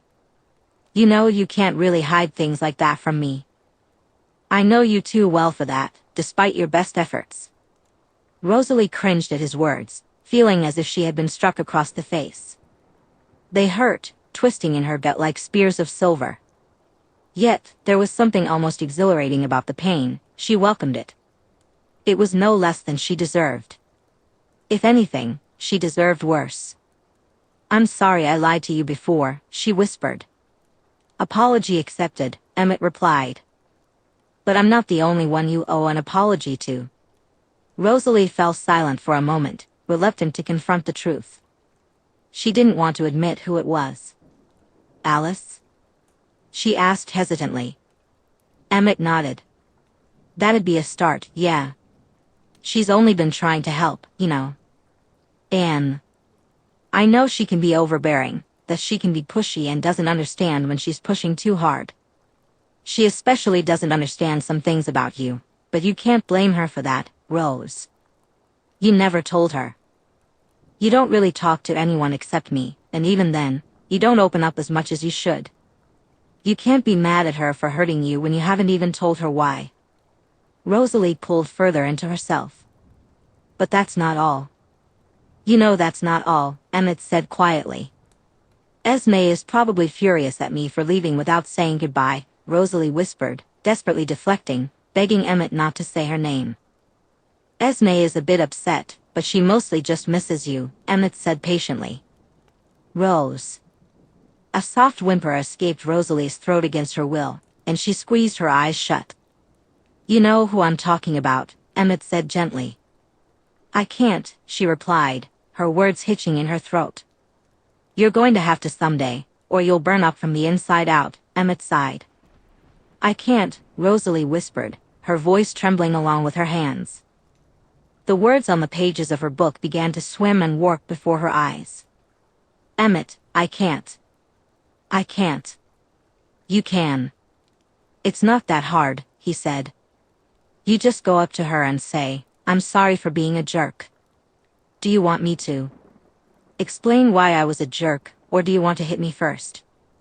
Rosalie said, her voice trembling. "Emmett," she continued, her words breaking into a choked sob. "I can't. I can't stop hearing her in my head. I can't think, I can't read, I can't walk or even eat without hearing her, hearing what happened afterward. It makes me want to tear myself apart and set myself on fire. I can't look at her. I can't bear to see her face. Please, don't make me." Emmett quickly moved to the couch and wrapped his arms around Rosalie. She pressed herself against him, and the tears flowed freely. The dam she had built up inside for so long finally broke, and everything came pouring out. Every regret, every bit of heartbreak she had caused herself, every ounce of pain she had buried beneath sarcasm and anger. This was different from her past rages in the forest, different from her screams of anguish. Now, she was no longer holding back, not even from herself. She allowed herself to feel every ounce of pain, longing, and desire. She grieved. She grieved for every wasted moment, every lost touch, and every averted gaze. She mourned every time Bella looked at her with confusion and hurt in her eyes, every instance she had forcibly pulled away from her.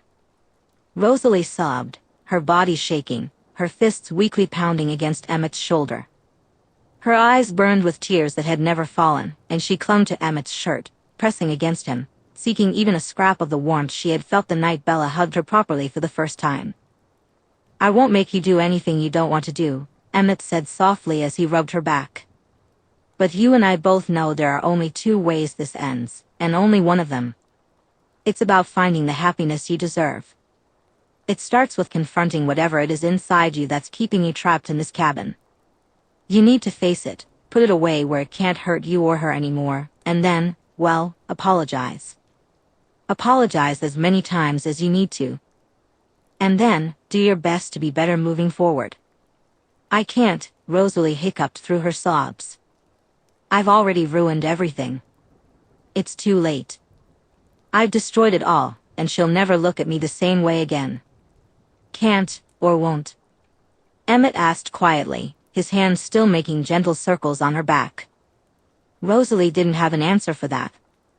She spent the rest of the night crying weakly into Emmett's chest until exhaustion took over. For what felt like the 100th time, she wished vampires could sleep. Instead, she lay on the couch under Emmett's blanket, staring blankly into space, her gaze fixed on the floorboard in the corner.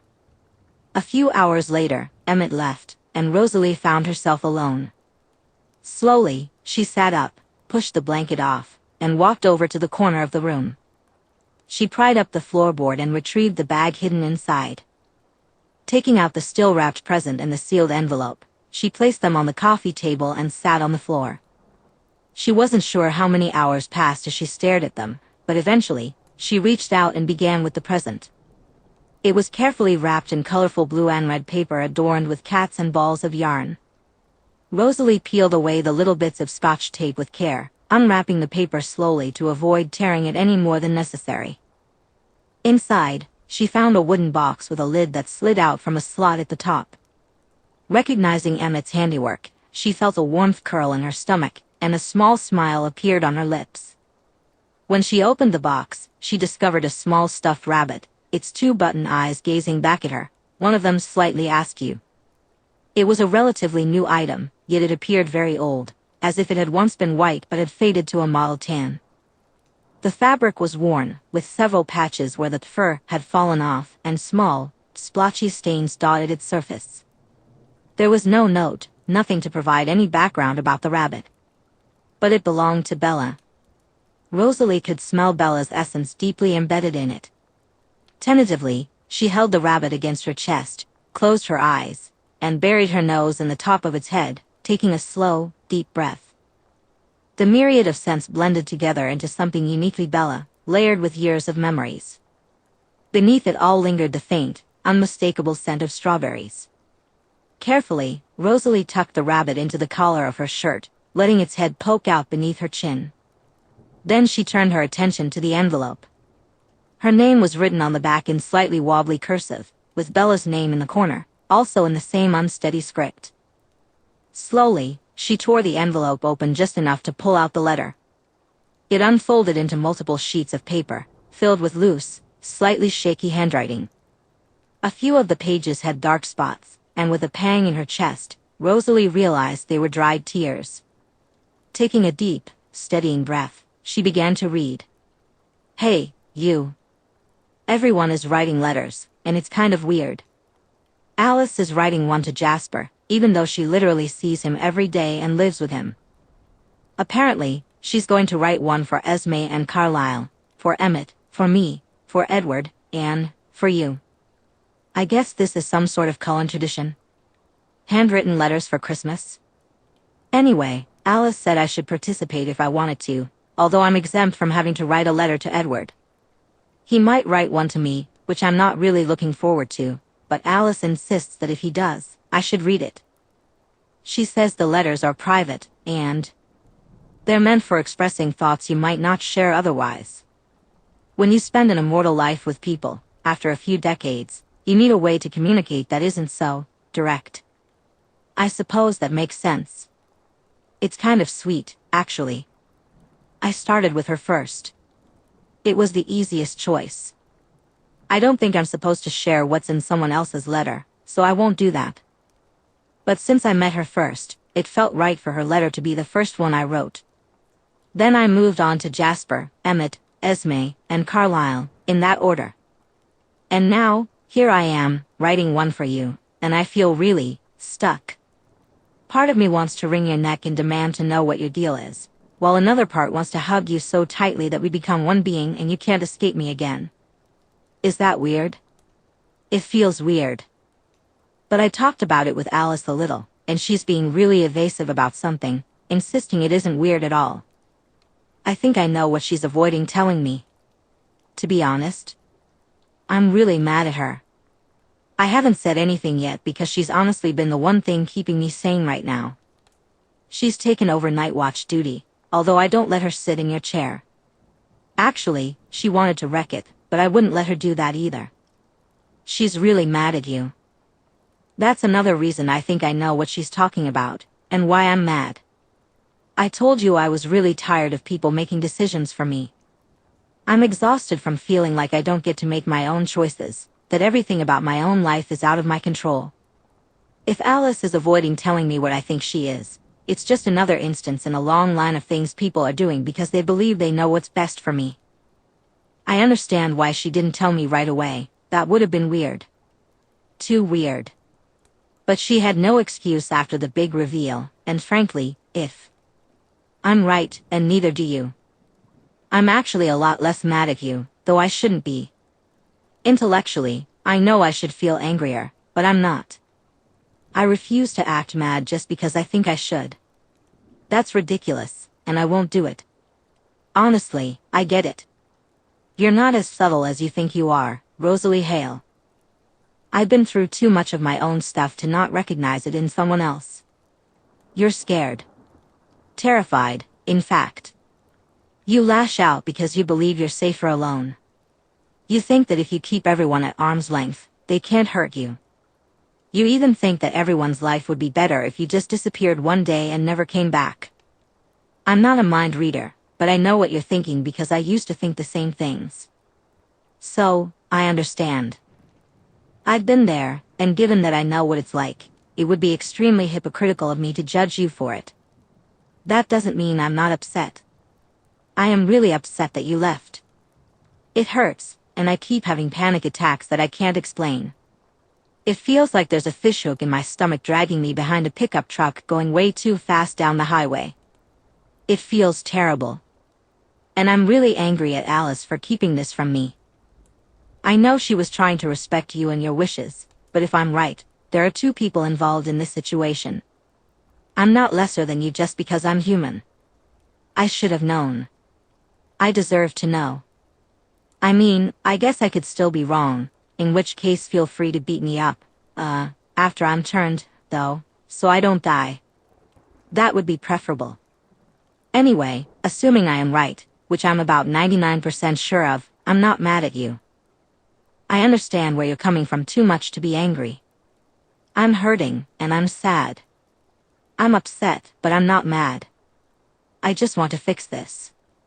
At first, I was a bit angry, not at you, but at the whole idea. Fate can be really frustrating. I don't like it when people make choices for me, and this feels like one of those situations. But then, I thought about it some more and realized I might have been looking at it from the wrong angle. It's not really about a choice being taken away from me. Sure, I could be upset that I don't get to choose who I'll spend my life with, but then I had to ask myself, who exactly would I choose? I really pondered that. If I had the option to just walk away and not let it affect me anymore, who would it be? I kept telling myself there had to be someone, but eventually, I realized I was just convincing myself out of principle rather than genuine belief. Deep down, I know there isn't really another choice. I might not know you very well yet, but I know enough to understand that I don't want to choose anyone else. You're strong. I don't know what you've been through, but nobody behaves like we do without some serious stuff behind it. The fact that you made it this far shows your strength. And yes, I have to mention this, you're really pretty. I know that sounds superficial, and I might be biased, but it's worth saying. You're also the funniest person I've ever met. Alice is silly, Jasper has this dry humor I enjoy, Emmett is goofy, and Esme is cheeky, but you? You're funny in this wicked, sharp way that I find absolutely wonderful. You're playful too. You might want to choke me for saying that, but it's true, and I'm not taking it back. You like to banter with me and toss things back and forth. Listen to me. When you're not letting your own nonsense get in the way, I feel like you and Jasper are the only ones who have ever really listened to me. I could keep going, but I think I'll stop there. You get the point. Even if I had the option, I wouldn't want to choose someone else. So, there's no choice being taken away from me. I'm not losing any freedom or being stifled or forced into anything. Because, honestly, there wouldn't be a choice to make in the first place, and having a choice just for the sake of it is, well, silly and childish. Anyway, you already received your proper gift, which is ready for you whenever you want to come back. But Emmett suggested I give you something to go along with the letter, too. He even made me a cool little box to put it in when I asked. Isn't that neat? He's really smart. I know he doesn't think so, but I couldn't do half the amazing things he does with his games or his hands. So, I thought about it, and I decided to give you an olive branch, so to speak. You get temporary custody of Mr. Bunn. I was 4, okay? Mr. Bunn has been around the block a bit. He's seen it all with me and knows all my secrets. I don't think he'll spill them, since he doesn't have a tongue or the ability to speak English, but you'll probably learn them all eventually. He was with me through one of the toughest times in my life, when my head was in a place very similar to where I think yours is now. You can think of Mr. Bunn as a little extension of me. You can tell him what you're thinking and feeling, and he'll help you figure it all out. My therapist called it rubber ducking. Apparently, it's a thing. Okay, this is already really long, so I should probably wrap it up. I don't know when you'll read this. If I had to guess, you'll probably look at my name and hesitate to open the letter. I'm crossing my fingers really hard and hoping you don't just set it on fire. But if you do read this eventually and you make it all the way to this part, I want to make one thing perfectly clear: you are not broken. You deserve love. You deserve people who care about you. Being alone isn't better, honestly, it really sucks. When you come back, I might give you a little smack, but right after that, I'm going to hug you. You can't stop me. I'll tell you these things over and over as many times as you need to hear them. Okay? Cool. Sincerely. Your friend. Forever yours. Bella Swan. Honorary Hale, according to your twin brother, but I told him I can't call myself that until we do it properly. P.S. I'm not actually going to smack you. That was a joke, probably one in very bad taste. Sorry about that. P.P.S. Oh, by the way, Mr. Bunn has a little issue where sometimes the stitches around his rear come loose and his stuffing falls out. If that happens, don't freak out. Just tuck his stuffing back in and do your best to stitch him up. I'll fix him properly later. P.P.P.S. In case this wasn't clear, I really, really like you. Just thought you should know. When Emmett returned, he found Rosalie still sitting on the floor, with Mr. Bunn propped up against the wooden box in front of her on the coffee table. Her arms were crossed over the table, and her chin rested on her hands as she looked contemplatively into the face of the stuffed rabbit. Bella's letter lay next to her, each page in order. She had read through it so many times that she had lost count, and now she was staring at Mr. Bunn, trying to organize the whirlwind of thoughts racing through her mind. It felt like a hurricane. Rosalie's thoughts had always felt like a hurricane on some level. But for the first time in a very, very long time, she felt eerily calm. It felt like she was in the eye of a storm. All around her, chaos swirled, powerful, angry, filled with fury, hatred, and pain. Yet, in that moment, she felt peaceful. It was a tense, cautious peace, one she knew could shatter at any moment. The thought of what she would have to do to maintain it was, to put it mildly, intimidating. But it was still peace, and Emmett could see it on her face. I knew you didn't really burn it, Emmett chuckled as he settled on the floor beside her. Shut up, she mumbled. So? Emmett prompted gently. Rosalie fell silent for a few moments. I don't know, she admitted softly, her gaze fixed on the rabbit. It's too much. All of it. It's just too much, and I need to think. I need time. Emmett nodded. Well, if there's anything we have in abundance, it's that, he said with a weary chuckle. They sat in silence for a few more minutes before Rosalie spoke again. Is she? She started hesitantly, trailing off. She's not walking around like a zombie anymore, Emmett replied, rubbing the back of his head. Actually, she smiled at me for real today. Which was cool. We played Zelda together. Rosalie frowned. Isn't that a single-player game? She asked. Well, I was controlling it, Emmett clarified with a chuckle. But she sat with me and watched. Asked a bunch of questions. Apparently, she's never played Zelda before, which I think is really sad. I offered to let her play, but she said she has more fun watching me. Rosalie nodded and fell silent again, and they sat together in comfortable quiet. I'm very stupid, aren't I? she asked quietly.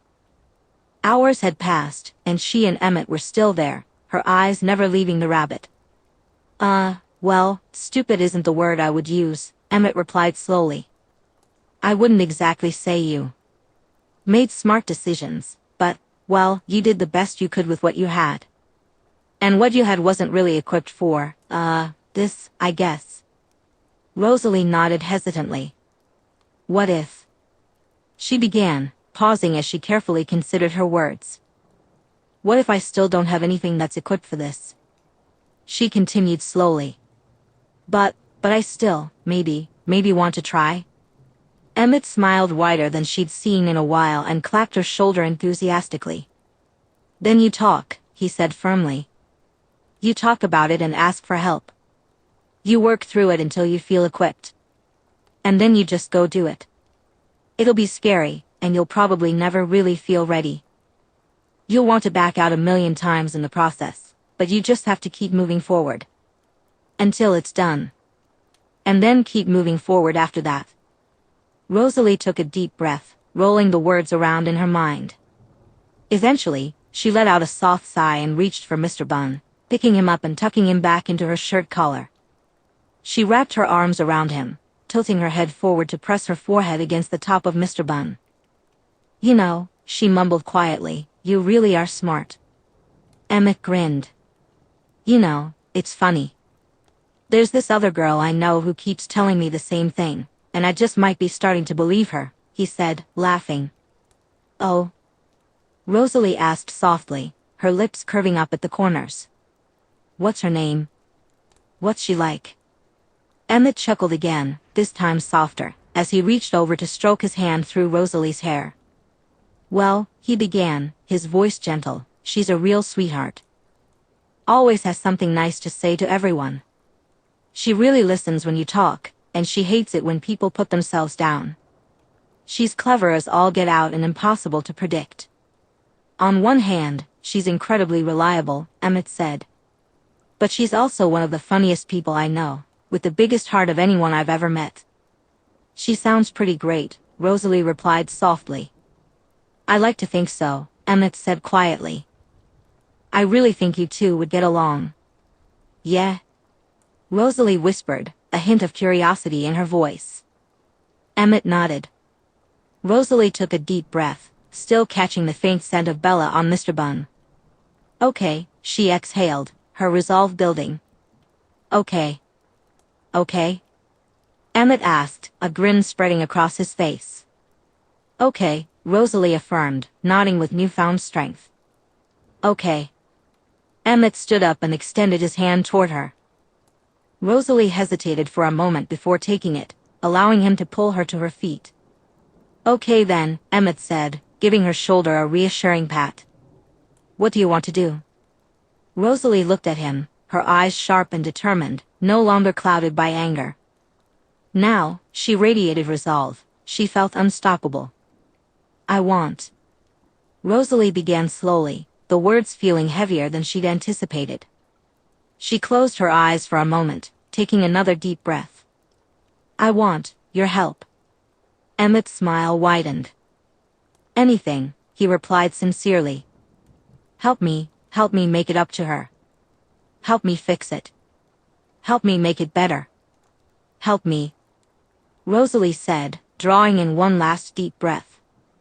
Her eyes remained closed. This was the moment. No turning back now. She was about to speak it aloud, to make it real forever. She couldn't hide anymore. This time, instead of her heart making one final effort to retreat, it was the voice of the Rosalie from that night in Bella's bedroom, urging her to remain silent, to protect herself. But she didn't need to do that anymore. Instead of fortifying herself against vulnerability, Rosalie chose to embrace her truth. Help me get my mate back. All right, she said, her eyes widening. Emmett's grin was practically glowing. Let's get started, he added, playfully punching Rosalie's shoulder. Chapter 15, Where was the grace when I was asking for it? The first night, Bella was practically inconsolable. She felt raw and bruised all over, as if she had just stepped into the path of a charging bull, trampled, battered, broken. The only thing she could do was keep quiet, careful not to disturb Charlie as she sobbed into her pillow until sleep finally claimed her. As Rosalie ran, Bella could almost feel something inside her being torn away. It ripped and screamed, pulling at her, and it felt like she was a doll being pulled apart at the seams. Throughout the night, she vomited several times, with Alice holding a bin for her and gently keeping her hair back. Alice. If the little pixie of a Cullen had been attached to Bella before, she was practically joined at the hip now. With school out until January for winter break, Alice insisted on taking Bella out every day, determined not to let her stagnate. She would take Bella home, barely leaving her side long enough to maintain the pretense for Charlie that she was actually coming and going. Bella was grateful. Alice kept her grounded, stable. Jasper helped too. After the first few nights where Bella could barely function, brushing everything off to Charlie as a really bad week, she began to push herself more into her gift. Jasper, with his experience in teaching newborns how to harness their abilities, figured teaching a human couldn't be that different and volunteered his assistance. Soon, he was joining Alice in taking Bella home, regardless of Charlie's thoughts on the matter. Bella's first impression of Jasper had stuck with him. While Charlie remained wary, he greeted Jasper with a respectful nod and kept his distance. Alice was still the only one allowed to take an actual night watch, but Bella spent many afternoons sandwiched between the two of them on her bed, watching movies once she had gained a better grip on her gift. It turned out that when she wasn't in a life-threatening situation, it was a bit easier to manage. It was harder to grasp than she anticipated. However, working on her abilities with Jasper helped to smooth over the rough edges of her emotions, and she welcomed his presence, growing closer to him each day. Bella dedicated herself to the task. At first, Jasper could only sense dull feelings from her, and she struggled to connect with his energy again. But she practiced diligently, manipulating her gift like it was putty, until one afternoon, something clicked. It's string. Or threads. Like for sewing, Bella began to ramble. She sat cross-legged on the floor in front of Jasper, while Alice perched on the edge of her bed, listening intently. When you reach out to me, it's a single thread. Very fine and hard for me to see. But my own gift is like thousands, tens of thousands of them, all around me. Jasper nodded, and Alice looked genuinely intrigued. When your thread touches mine, mine rejects yours. It's like it bounces off, or slips. It depends on how hard you, shove it at me, I guess, Bella said, frowning. But it deflects away from my threads. That's how it used to work. Now, it still bounces off, but I have enough control that when I focus on letting you in, your thread can touch me just a little before it pulls away. That makes sense, Jasper replied slowly. He sat about 3 feet away from her, which was frustrating. Bella had never considered herself to be particularly touchy-feely, but Alice's persistent efforts to invade her personal space seemed to awaken something within her. After that day in the classroom with Jasper, she had really wanted to give him another hug. But without being able to grasp his gift and help him, he couldn't get any closer than a few feet without testing his self-control, and Bella knew she couldn't touch him at all without risking his complete loss of control.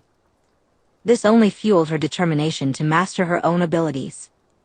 When I isolated you earlier, I spun my threads around your gift, so you're one thread kind of.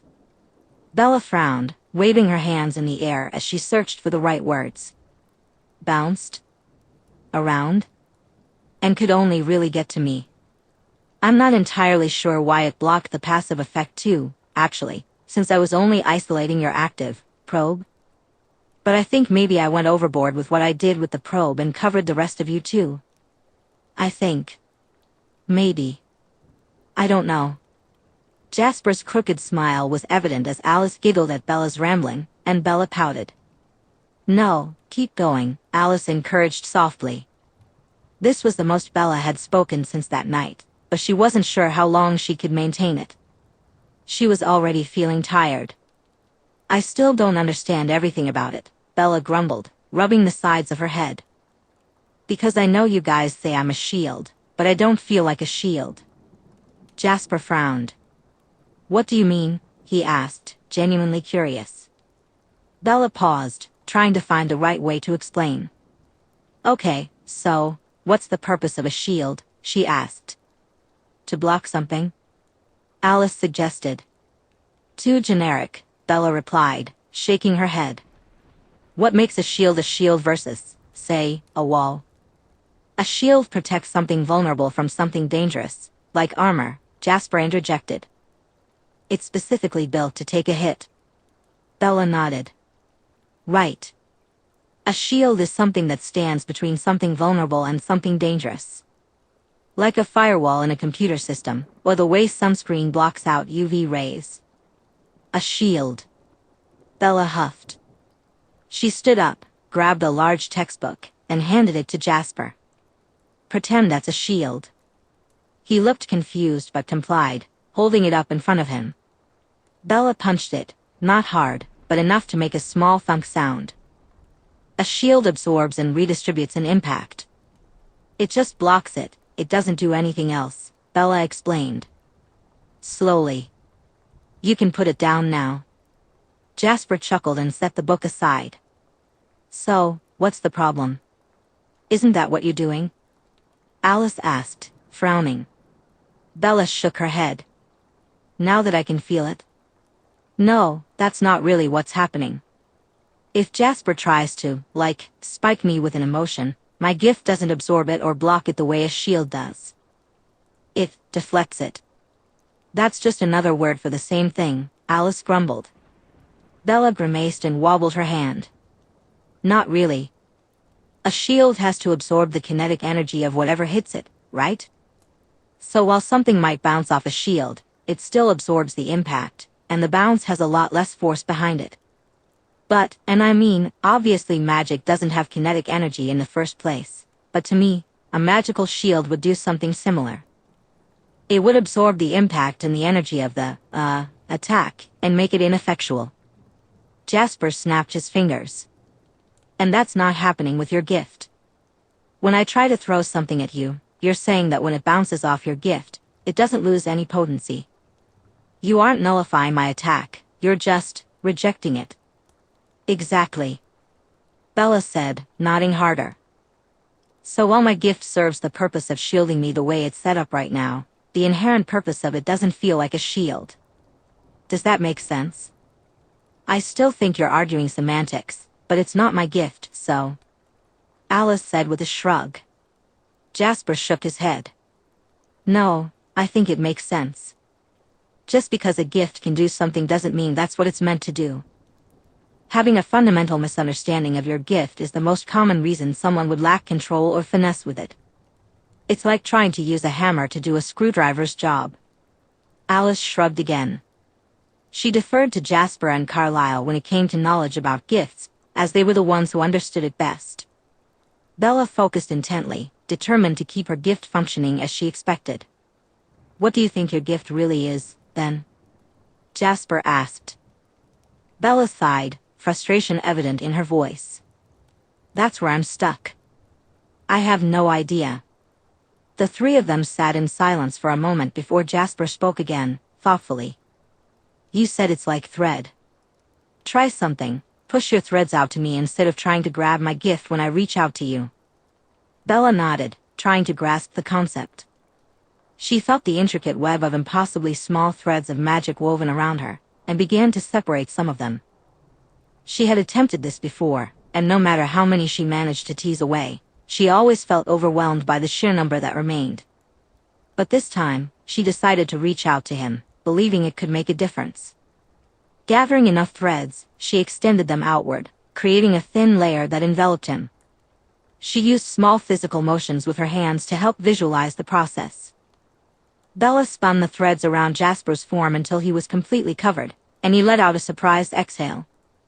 A dull ache started in her head, and she felt her muscles burn from the effort. The strain of stretching the threads this far was intense, like running on a treadmill or lifting heavy weights. That feels strange, Jasper murmured. I can't feel anything at all now, neither you, Alice, nor the neighbors. See if you can feel my gift now, without me having to reach out. Bella managed a nod and closed her eyes, taking a deep breath. A bead of sweat formed on her forehead as she concentrated on the thread surrounding Jasper. After a few minutes, she began to feel faint and lightheaded, on the verge of telling him to stop because she couldn't sense anything, when suddenly she felt something strange. Somewhere beneath Jasper's skin, his gift stirred, threads probing and exploring, brushing against her own. He had two different kinds of threads, which was unusual. Some seemed to want to stay put, just beneath the surface. They felt absorbent. It must have been that aspect of his gift that allowed him to read the emotions of those around him. The second kind was actively reaching out, probing Bella's own. They felt similar to the thread she had grasped the other day. She still wondered how she had managed to isolate him without covering the passive threads, but that was a question for another time. She definitely needed to pull back now, but she tried to wrap her own threads around one of Jasper's and take it with her as she retreated. "Whoa," Jasper grunted. Bella pulled her threads back with a sigh of relief, her headache easing slightly as she dragged Jasper's along with her. She didn't pull it into herself as deeply as she had before, and she didn't spin the web around it like she had in the past. Instead, she held it just within the boundaries of her gift. She sent an experimental pulse of curiosity along the thread and felt a warm excitement in her gut that wasn't her own. "It worked," Jasper murmured. His words were quiet, but Bella could feel the buzzing of his emotions. They weren't as strong as the other day, but again, his thread wasn't as close to her as it had been then. Bella sent a pulse of that excitement back, too tired to really express much outwardly. "Do you still feel me?" Alice asked, hopping down from the bed and sitting close. Jasper looked at her. "Kind of," he said slowly. "It's odd. You keep getting stronger and weaker." Bella frowned and tried to send a strong pulse of emotion. She picked boredom, thinking about her math class. Jasper's eyebrows shot up. "And now I don't feel you at all," he said to Alice. Bella stopped actively sending feelings along the thread. "That's you?" Jasper asked, turning to Bella. "I can feel Alice again. I think when I have one of your threads, I can overclock you," Bella mumbled sleepily, rubbing her eyes. One of her eyes focused intently on Jasper, and she could feel the weight of the exercise bearing down on her. "If I'm just holding it without actively engaging, and I'm not trying to envelop that thread with my own gift, just keeping it within my boundaries, you mostly feel my presence, but you still have access to everything else. But when I actively send you something, it overwhelms everything, and all I get is you," Jasper mused, finishing her thought while stroking his chin. The expression on his face and the emotions radiating from him revealed that he was deep in thought about Bella's gift and all the potential applications it could hold. Fascinating. Bella concentrated on how Jasper's thread felt, trying to piece together her thoughts. "Feedback loop," she mumbled. "It's like a feedback loop. I'm not just sending my own feelings back at you, or, well, I am, but something about my gift is making your thread more sensitive. The magic from you is stronger." Jasper nodded thoughtfully and fell silent. Bella released her hold on him, then crawled onto her bed and flopped down. That was exhausting, she yawned. She still hadn't managed to grasp his probing thread again, but through a combination of working the muscles of her ability and the repetitive nature of the action, Bella was finally able to pluck one of Jasper's threads from him and pull it into herself without feeling the immediate need for a nap afterward. Alice's gift, however, still eluded her. After her first attempt, Alice firmly refused to let Bella wrap her own gift around her completely, as she had done with Jasper. Apparently, Alice's visions completely shut off when Bella did that, which was a disconcerting experience for her. She told Bella quite firmly to never do that again, assuring her that they would find another way for Alice to see her future. With determination, Bella continued practicing with Jasper. It remained difficult and tiring, leaving her little energy for the rest of the day. Afterward, Bella found solace in creating little cuddle piles on her bed with Jasper and Alice, watching bad movies as she navigated the aftermath of the incident. She kept a gentle hold on Jasper's gift, calming his hunger with soothing emotions, which allowed her to be close to him without overwhelming his senses. Despite this connection, Bella often felt like a zombie, aware that she was dangerously close to slipping back into old habits, going through the motions and growing apathetic toward the world around her. Alice and Jasper kept her grounded, but just barely. Bella knew she had to be proactive to fend off dangerous thoughts. Focusing on her gift became a welcome distraction, but she realized it could only take her so far. Resigned to the fact that she would eventually have to confront her feelings, she began to think more about Rosalie. As the week passed since the incident and with Christmas approaching, Bella dedicated a Saturday to reflect on everything from the beginning. She was at the Cullen house, where she didn't need constant supervision. This was the only time she truly felt free, so she decided to use it wisely. The Cullens seemed to adopt a hands-off approach when she was at home, allowing her to approach them when she needed but otherwise giving her space to breathe. She ventured into Esme's greenhouses, found a comfortable chair, and employed the meditative techniques she had learned to assess her experiences with Rosalie Hale. She started from the very beginning, recalling the first time she noticed Rosalie in the cafeteria. Bella had known she was gay since she was 10, but she only found the right words to express it when she was 13. In the 8 years between her initial attraction to girls and the moment Rosalie walked into the cafeteria, she had never reacted to anyone the way she did with Rosalie. Sure, she found girls pretty, but this was something entirely different. Definitely more interesting than boys. Bella had thought a lot more about what it might be like to kiss a girl, while her peers were busy wondering about kissing boys. Yet, none of the girls in Bella's life had ever sparked that kind of reaction in her. Well, there was one who came close, but she quickly dismissed that thought for now. It didn't seem relevant beyond their initial meeting and Bella's general thoughts about her appearance, which still aligned with what she had always known. Bella had always considered herself not superficial, caring more about what lay beneath the surface than appearances. But Rosalie changed everything. She was stunning. Bella didn't need to speak to her or know anything about her to feel herself practically drooling, imagining long blonde hair spilling over her thighs and wondering if Rosalie's thighs could crush her head like a watermelon. The answer, she now realized, was a resounding yes. She probably should examine the fact that the thought sent a thrill up her spine, but that could wait. It wasn't important right now. The reality was, Bella had never been one to care much about how someone looked, yet here was Rosalie, completely appending everything she thought she knew about herself. Could she attribute this to the inhuman beauty of vampires in general? Maybe. Alice was cute too. In another life, Bella might have felt attracted to her in that way as well. While she could objectively recognize that Alice was very attractive, she felt much the same way about her as she did about her previous interests. She could acknowledge Alice's attractiveness, but it didn't evoke anything deeper for her. Alice's personality drew her in far more, but even before the whole vampire revelation, her thoughts about Alice had always leaned more toward sisterly affection.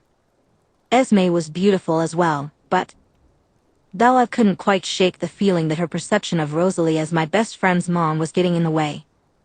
She hadn't really paid much attention to it, aside from acknowledging Rosalie's undeniable beauty. That was something unique to her. But then there was that moment, the one with the eyes. Bella had tried hard not to think about it since then.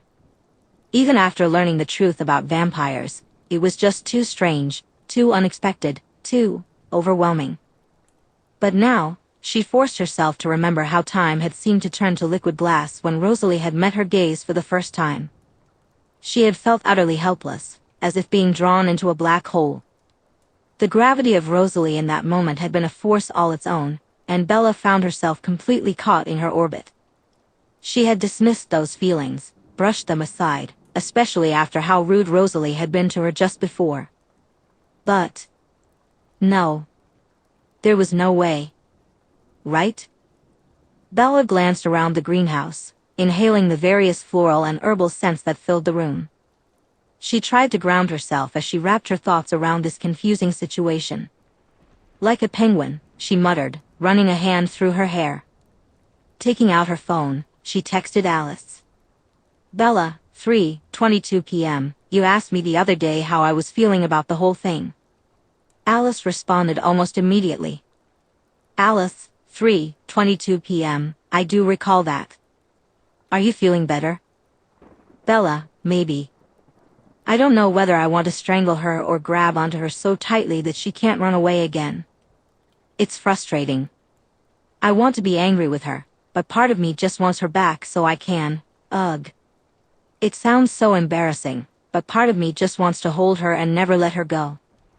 Is that weird? Alice, no. It isn't weird at all. Bella, it feels weird. I don't really know her that well still, and Bella thought about the situation, feeling a mix of frustration and confusion. She did something really awful and said some terrible things. So why can't I just say, forget it, and ignore her? Just move on. Alice, I promise you, it isn't weird, Alice replied, her tone reassuring. Bella frowned. Alice was usually more chatty than this. Do you know something? She asked, her heart racing a little as she went straight for it. Alice paused for a moment before responding. I don't know what you mean. Bella's frown deepened. Okay, Alice was definitely hiding something. She thought back and realized that Alice had been keeping secrets for a while. She recalled the angry looks Alice would shoot at Rosalie, the whispered arguments between them, and how Alice had snapped at her the day of the big reveal.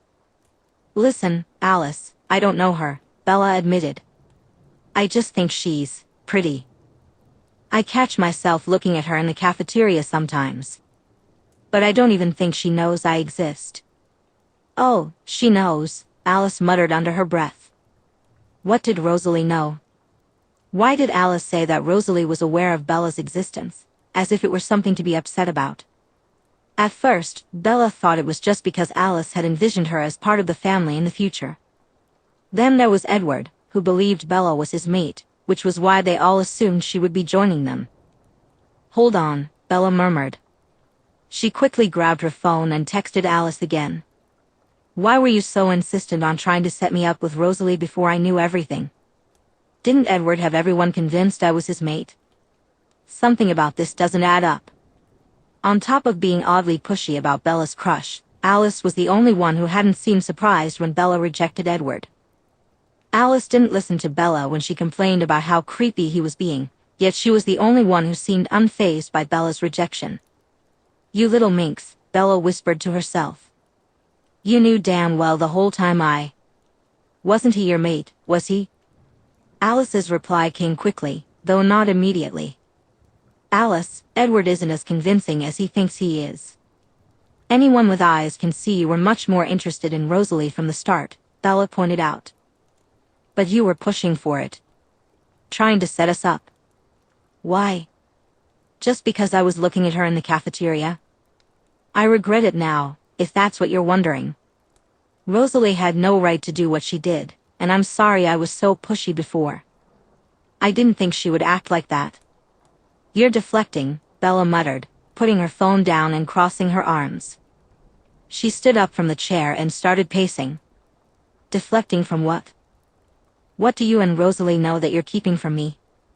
There's no way it's that, Bella thought as she walked back and forth. It had to be something else. Something different. Right? It had to be. Vampires must have flings or at least some level of romance without a mate bond being involved, right?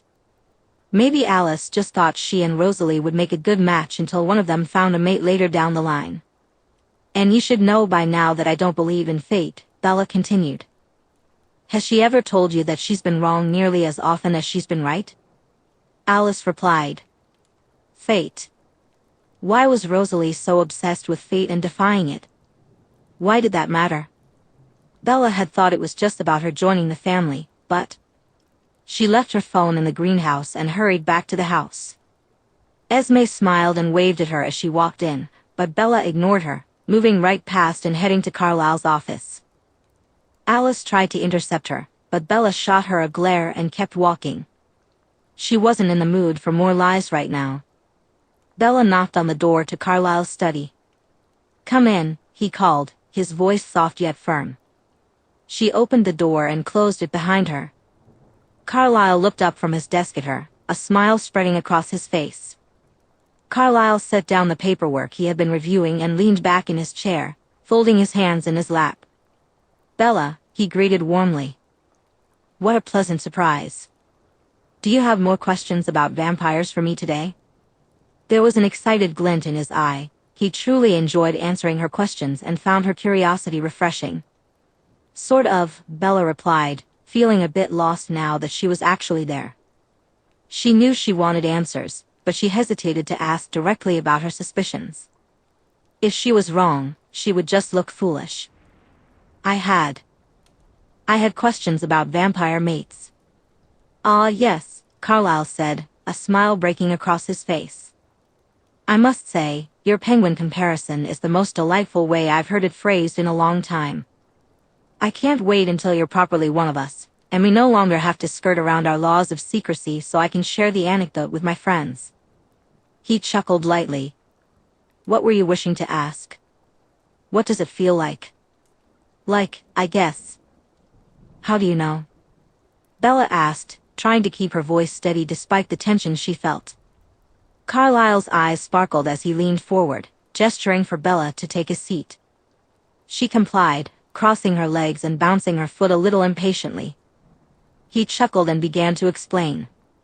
The bond itself is exceptional and unique to every couple, from my understanding. Some bonded pairs are so strongly connected that they can communicate in their minds without words.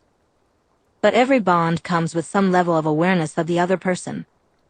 You may not quite understand where it's coming from, but certain things about them will simply make sense. Bella nodded, absorbing his words. There is also, of course, the compulsion, the desire to be near your bonded partner, the need to be in their presence and to speak with them. That yearning can diminish over time, but if one were to be separated from their bond for any length of time, that desire would accumulate, becoming much stronger than simply missing someone. Significant other, he continued. Bella felt a flutter of nerves in her stomach. She nodded, gathering her thoughts. What about, she said slowly, licking her lips nervously, how do you know? Like, how do you know that specific vampire is your penguin? Carlyle chuckled softly, his shoulders shaking with amusement. When you meet them, you simply know, he replied. Words truly fail to capture it. The moment of bonding feels like, for a brief instant, the entire world around you ceases to exist, except for your bond. All you can perceive and understand in this world is them. They are all that exists and all that matters. Bella felt as if ice water had been poured over her. When I met Esme, it was palpable, he murmured. Powerful. Edward described it as if I had turned into a statue, just staring at her, completely frozen until the spell broke, and I immediately knew she was mine, and I was hers. What, Bella's voice suddenly turned raspy as her throat dried out. She licked her lips again. What happens if someone tries to reject it? Carlyle frowned, shaking his head sadly. Unfortunately, it's not as uncommon as I'd like it to be, he mused. It can happen for various reasons, usually some form of madness when one of the pair has a warped perception of reality. It's dreadful. Any distance between the two will feel empty and wrong, like a part of you has been unwillingly torn away. Bella shivered at his words. One would feel hollow and lifeless, only wishing for the return of what was lost, he continued, his voice heavy with sadness, as if he had witnessed it before. Of course, that's nothing compared to what happens when one half of a bonded pair dies, leaving the other behind. That is a fury and a pain the likes of which I cannot even fathom. Jasper would know more about that, sadly. Why would someone do that to themselves? Bella asked, more to herself than to Carlyle. Carlyle let out a sad, thoughtful sigh and shook his head. Who is to say, he mused. I'm sure everyone has their reasons. Why do you ask, Bella? This is a rather morbid direction for our conversation, if I may say so. Has Jasper shared something about his past that prompted these thoughts? Bella shook her head. No. I've just been thinking, she replied quietly. If I'm going to be one of you someday, I just want to know as much as I can, I guess. Carlyle nodded, seeming to accept her answer. She asked a few more casual questions about the concept, but it quickly became clear to both of them that her purpose for coming to him had been fulfilled, and she was just being polite. After a moment of amusement at the realization, Carlyle kindly released Bella from the conversation by citing his paperwork. She gratefully made her exit, wandering back to the greenhouse and slumping into the chair she had occupied earlier. It smelled faintly of juniper berries, which was odd because Bella couldn't see a juniper plant anywhere. Her mind swam with thoughts about what Carlyle had said. She could hear her phone buzzing. It was Alice, expressing concern and asking if she needed anything. But Bella ignored it. "You've got to be kidding me," she muttered, rubbing her eyes. It was all too much. Everything made too much sense. Why Rosalie had been so resistant to her presence at first, yet so protective when it mattered. Why Bella felt so drawn to her. Why she was okay with Rosalie watching her sleep, trusting this prickly vampire implicitly. "Fuck," Bella sighed. "Rosalie Hale is my mate," she whispered to herself. She didn't know what to think or how to feel. At first, anger bubbled up inside her. Angry. Bella was overwhelmed by the entire situation, furious that yet another choice was being taken from her. She felt anger toward everyone involved, especially Alice and Rosalie for keeping secrets from her, though Alice bore the brunt of her frustration. Bella could somewhat understand Rosalie's perspective, recognizing the fear and self-destructive tendencies that accompanied it. Dark thoughts flickered through her mind, memories of her own descent into despair, where she'd created justifications for pushing away her friends. Friends who genuinely cared, who worried about her and practically begged her to stay. Yet, in those moments, Bella had convinced herself that being alone was easier.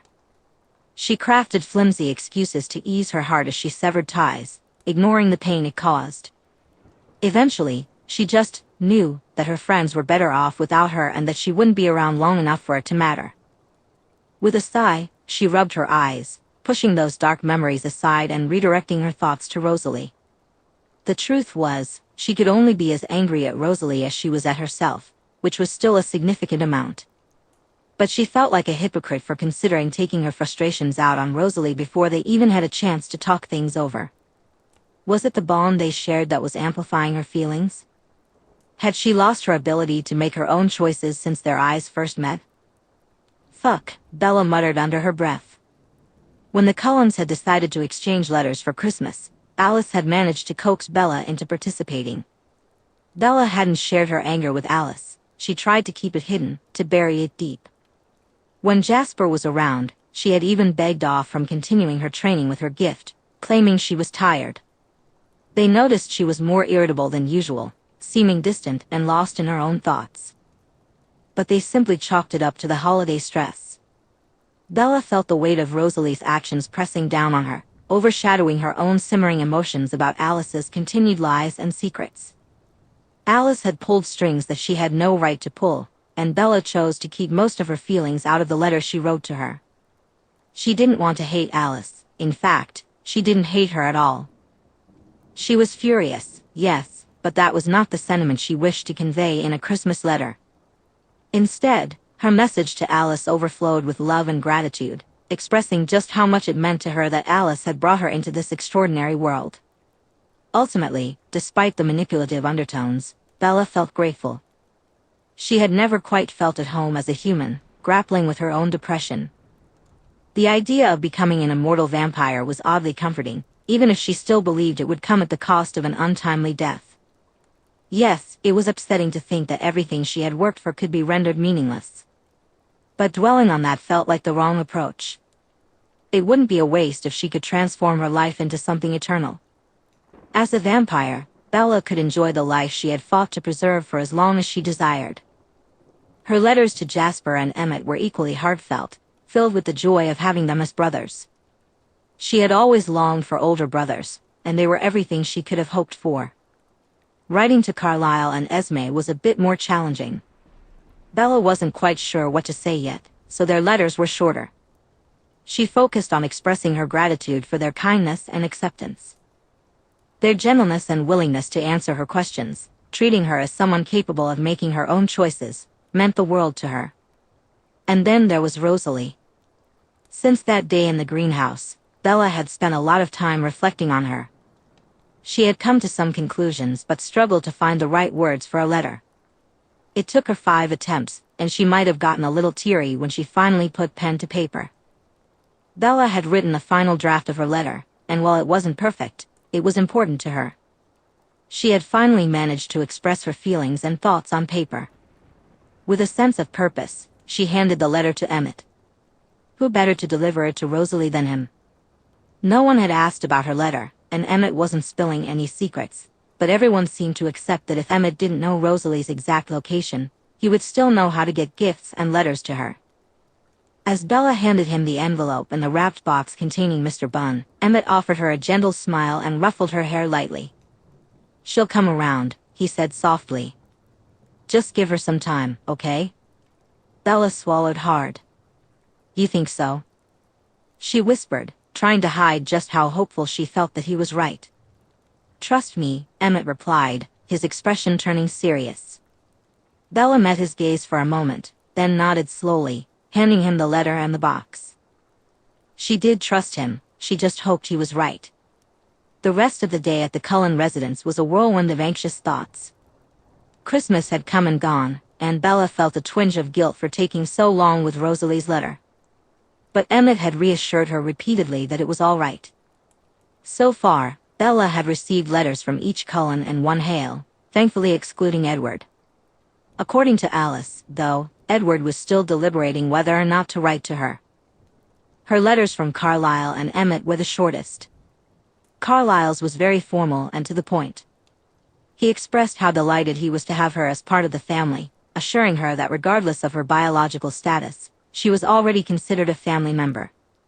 Emmett, on the other hand, rambled for about a page about how excited he was to finally have a sibling who appreciated video games.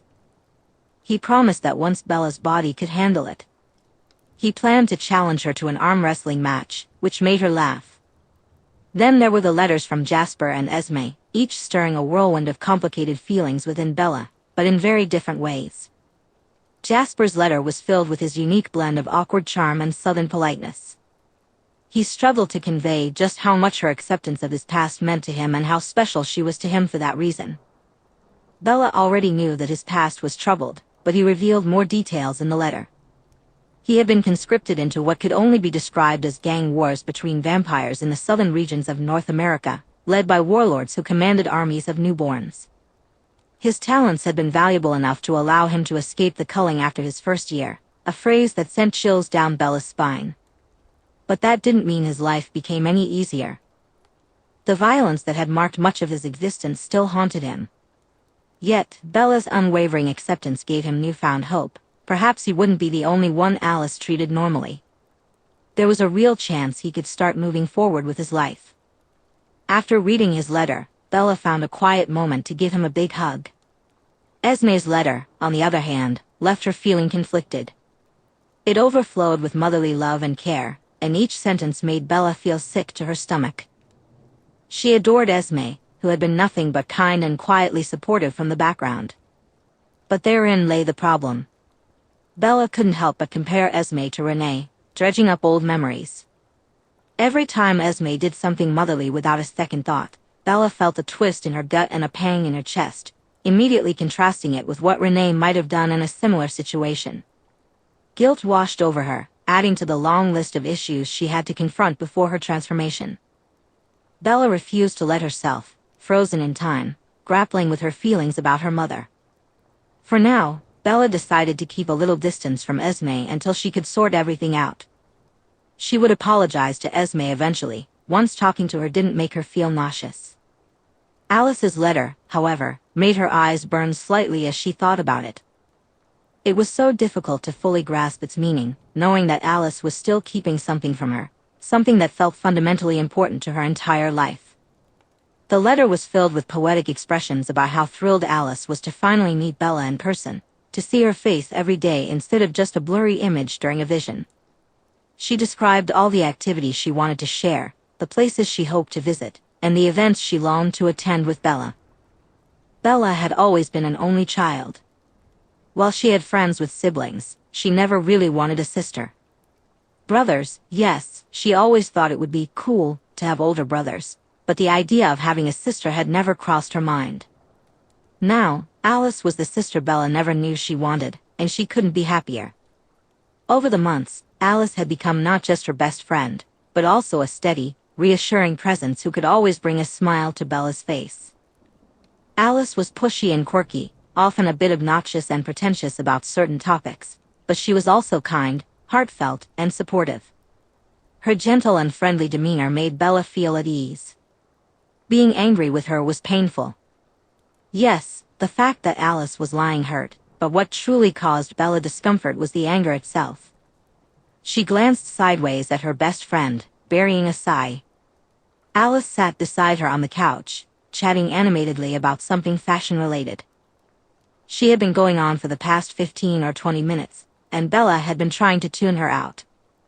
Bella was doing her best not to snap at Alice, trying to keep her hurt feelings in check. It was a struggle. Eventually, she couldn't hold back any longer. She leaned forward, resting her face in her hands and sighed heavily. "Alice, please, just be quiet for a moment," Bella mumbled. Instantly, Alice's jaw snapped shut. "Sorry," Alice replied softly. An awkward silence settled between them, with Alice fidgeting nervously. But soon, Alice's patience wore thin, and she blurted out, "Are you angry with me?" Her voice was laced with fear and hesitation. "I know you've been out of sorts since it happened. At first, I thought you were just upset with Rose, which you have every right to be. I'm angry too. But lately, it feels like you've been angry with me, and I don't know why." Bella dragged her fingers down her face, wishing to avoid this conversation.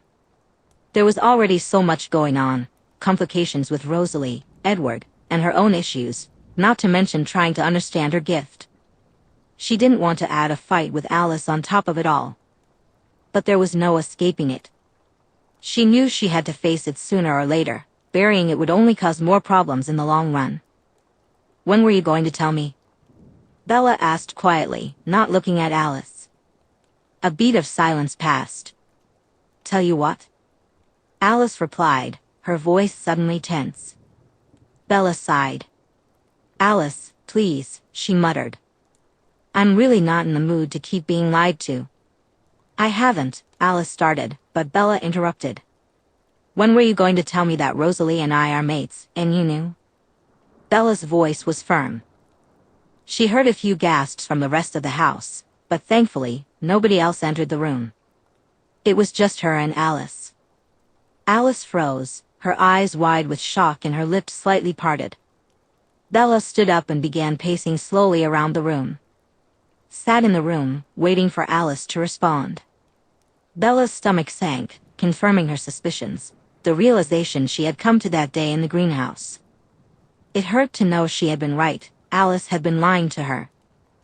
At least, Bella thought, my letter to Rosalie will make sense now and won't sound completely crazy. Alice finally began, her voice thin and wispy. How did? "I figured it out, Alice," Bella said plainly.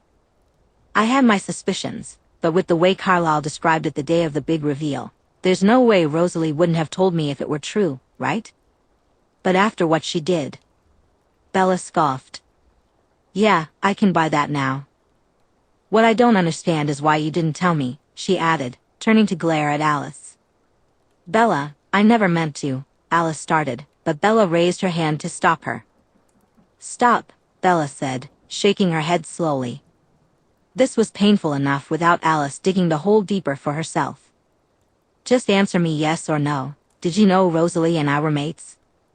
Alice opened her mouth, ready to explain, but one look at the determination in Bella's eyes made her shrink back slightly. "Yes," she whispered, sounding defeated. "Did you know about this before I arrived in Forks, yes or no?" Bella pressed, trying to ignore the tightness in her chest at how upset Alice looked. "Bella, please," Alice whispered. "Yes or no," Bella repeated firmly.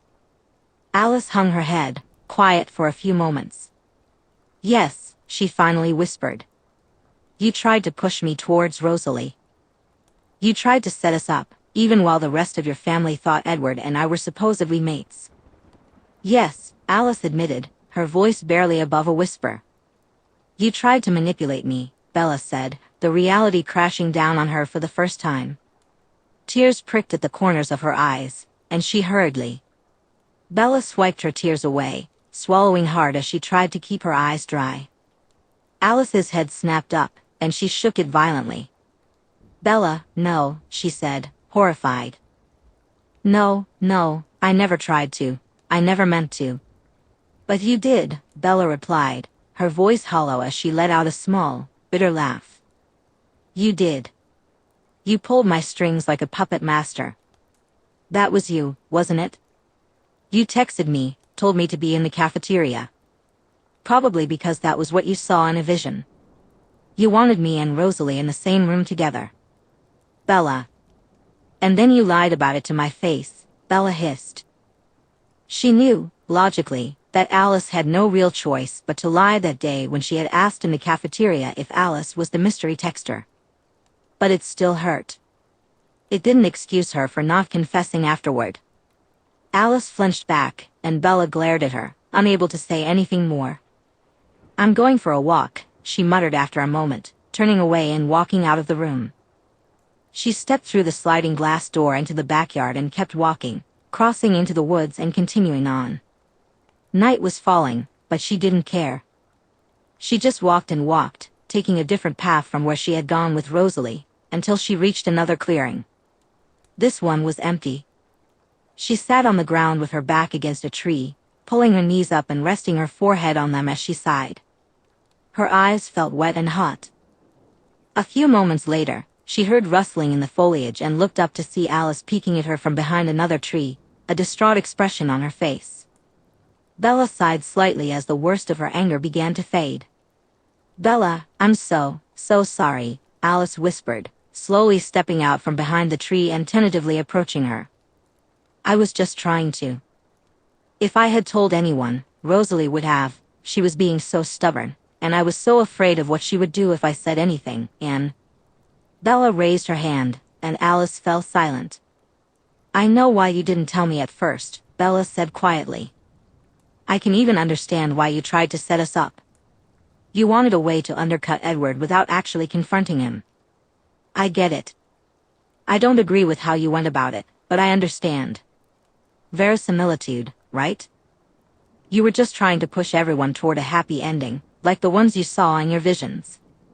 You were already halfway there, you just wanted to help everyone else catch up. Alice nodded slowly. But what you did was wrong, Bella said firmly. Tears streamed down her cheeks, but she didn't care. You manipulated me, Alice. You treated me like a puppet, someone you could make dance to your tune, and that's not okay. The ends do not justify the means. Bella could see the look on Alice's face, a mix of horror and realization. She understood that Alice had only been trying to help, and maybe calling her out would lead to her being more considerate in the future. But right now, anger bubbled within her. And more than that, once I knew the secret, once I knew about you and your family, you had no right to keep this from me, Bella said emphatically. But Rosalie, Alice whispered. Is one person, Bella snapped. But as far as I'm aware, it takes two people to create a mate bond. Am I wrong? No. Alice blinked in confusion. Am I lesser than your sister? Less important? Are my feelings, my wants, less significant? Bella pressed. Alice winced. No, of course not. She protested. Then why did you keep it from me? Bella continued, her voice steady. Why? I had a right to know. It involves me, this is my whole life. You let me think I had to die. You let me stew over my own impending death rather than just tell me. No, the way you join our family is by being mated to my sister, who is currently being a massive idiot. Alice fell silent. I'm sorry, she finally said after a moment, swaying slightly on her feet. I'm really sorry. I don't know what else to say. You're right. You're completely right. I didn't think about you at all, at least, not like that. I was just so excited about you finally being a part of our lives, and so frustrated with Rosalie's stubbornness, that I just didn't think. And I'm sorry. Bella nodded. Thank you for saying that, she replied quietly. I'm still angry at you, but we can work with this. No more lies, okay? No more secrets. Not if they involve me. Alice nodded vigorously, her head moving in a blur. I promise. I swear. I won't ever do that again, she said emphatically. Bella shifted her position, propping one knee up while curling the other leg beneath her. She rested one arm on her knee and ran her fingers through her hair, wincing slightly as a headache began to set in.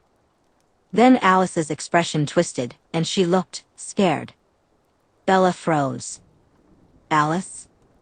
She asked hesitantly. I've seen this, Alice whispered, taking a step back. I saw this in a vision. Oh God, Bella, we have to go, we have to leave. Alice, what is happening?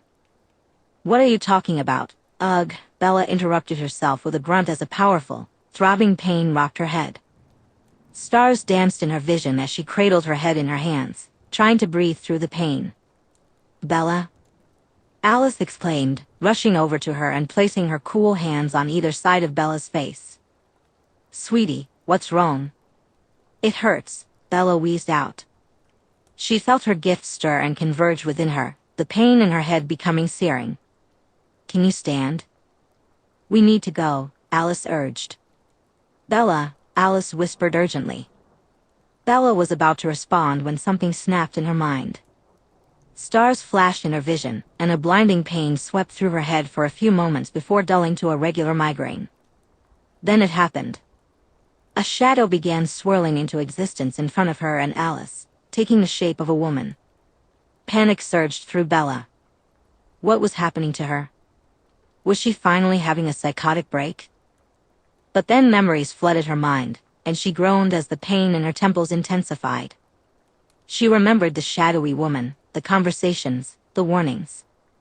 Echo. I'm so sorry, little bird, Echo said, her back facing Bella. Your gift is still somewhat hostile to me.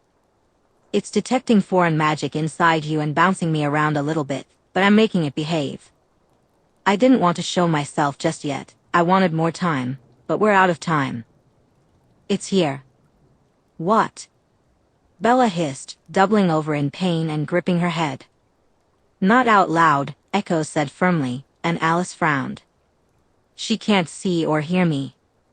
Think at me. I'll hear you. What is going on? Explanation, now, Bella demanded in her mind, leaning against Alice for support. Do you remember when I told you I sent an echo of myself back along the threads of fate? Echo asked, and Bella sent an affirmative thought back. Well, the space between the threads isn't empty. There are things that live in there, and sometimes. Echo took a sharp breath, her stance stiffening. Sometimes, in some iterations, when I come back, one of them hitches a ride. The pain in Bella's head felt like it would split her skull in two, and she had to grit her teeth to avoid screaming. A flickering, inky shadow appeared at the edge of the clearing, and apparently, this one was visible to Alice. Alice shoved Bella behind her and crouched in a defensive stance, snarling at the interloper. Echo shook her head. She can't hurt it. It has to. Be me, Echo said softly. What the hell is that thing? Bella asked, struggling to keep her eyes open against the pain. A stowaway, Echo replied. The interloper took a few steps to the side, and Echo mirrored its movements. After a moment, it paused and changed direction, with Echo following suit. They call themselves the true sons of Cain. I call them specters. And this happens often? Bella asked, her voice laced with disbelief. Often enough, Echo murmured. In all the iterations I've gone through, I've had to deal with about 27 of them hitching a ride. They cause more problems than you can imagine, and you'll be seeing them again. But it's rare for them to show up this early, only when one comes back with me. Usually, they can't latch on during the process, but sometimes they manage to. And you can fight it? Bella inquired, her curiosity piqued despite the fear. Sort of, Echo confirmed. You and I together. I'm going to have to hijack your gift, little bird, and it's not going to feel good. I'm really sorry about that. Bella opened her mouth to ask what Echo meant, but she quickly found out. The specter, made of shadow like Echo, was different. While Echo's shadow felt like a cloak, a filter that concealed her true self from Bella, the specter appeared to be made of living ink, ever shifting and never taking the same shape. It was vaguely humanoid, but beyond that, it resembled a black wound in reality, oozing and infected. It raised its arm and unleashed a torrent of shadows toward Echo. Just as Bella was about to scream, she felt a tug deep inside her, forcing her to suppress the urge to vomit. Echo raised her arms like a conductor or a violinist, and began.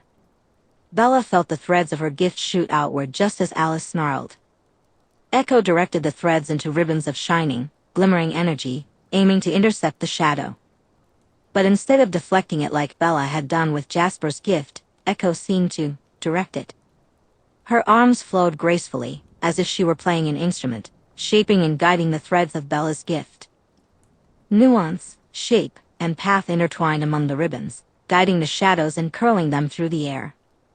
The shadow darted along Bella's gift, constantly rebounding off its surface, only to be redirected by the little divots and subtle textures that Echo had introduced. The specter hissed and unleashed another torrent of shadow from its other arm. In response, Echo moved as if drawing a bow across a violin, pulling another set of threads from Bella's gift and creating more ribbons. Bella could almost hear the music in her mind as Echo conducted an orchestra of magic. Her gift gleamed against the shadow, forming a shining silver track for the inky darkness to flow across. Echo worked it all, directing and conducting, playing it like a fiddle as she converged all the ribbons and shadows into one, sending a spear of night back at the specter. Bella, is that you? Is that your gift? Alice whispered, awestruck. Bella could only grunt in response, pain coursing through her. Every part of her felt like it was burning, the strain of using her gift, the exertion of her muscles and mind, and the throbbing headache. But the control wasn't hers. She felt it secondhand, aware of the fine-tuned, experienced grip Echo had on her abilities. But it wasn't her control. The specter seemed taken by surprise, slow to dodge, and its own magic slammed into its shoulder, tearing a hole in it. It screamed, and Echo spat back at it. Bella felt Echo begin to spin her threads before the specter could launch another attack. By the time the inky black magic left its fingers, Echo was already intercepting it. This time, Bella's gift transformed into a corkscrew of quicksilver magic, spinning the shadows like a centrifuge spins liquid. Bella could feel the foreign magic at the edge of her gift, building and pulsing as it spun faster and faster. The energy of the magic wasn't dissipating, it was building. Echo was using Bella's gift not just to deflect or redirect, but to amplify. With a snarl and a flourish of her hands, Echo hurled the spun-up shadows in a deadly whirling discus back at the specter, cleaving it in two. The scream that erupted from it nearly shattered the sound barrier, and Bella winced, clapping her hands over her ears as the creature dissolved into thin air, leaving no trace behind. As the adrenaline of the moment began to fade, Echo made a few languid motions with her hands, allowing Bella's magical gift to flow slowly back into her. The quicksilver shine vanished from the air, and Echo let out a sigh of relief. What just happened? Alice asked, her voice filled with disbelief as she stared at the spot where the specter had just been. Bella, what did you do? Echo knelt in front of Bella, searching her face for answers. Bella stared back, stunned and wide-eyed. Answers later, I promise, Echo murmured. But the threat has passed. Your gift, for better or for worse, is acclimated to me now. It's a good thing you discovered it on your own, otherwise, things could have gone much worse, and you might never have learned to control it properly. But, we should still be okay. Bella nodded automatically, while Alice frowned at her. You can't tell her about me, Echo said firmly. Sorry. We just agreed not to keep any more secrets, Bella thought resolutely. Echo sighed, pinching the bridge of her nose. Is there any point in trying to convince you otherwise? She asked after a moment. Bella shook her head. Can I convince you to keep it between you and Alice? After a moment of contemplation, Bella nodded. Good enough, Echo muttered. I suppose I should have seen this coming.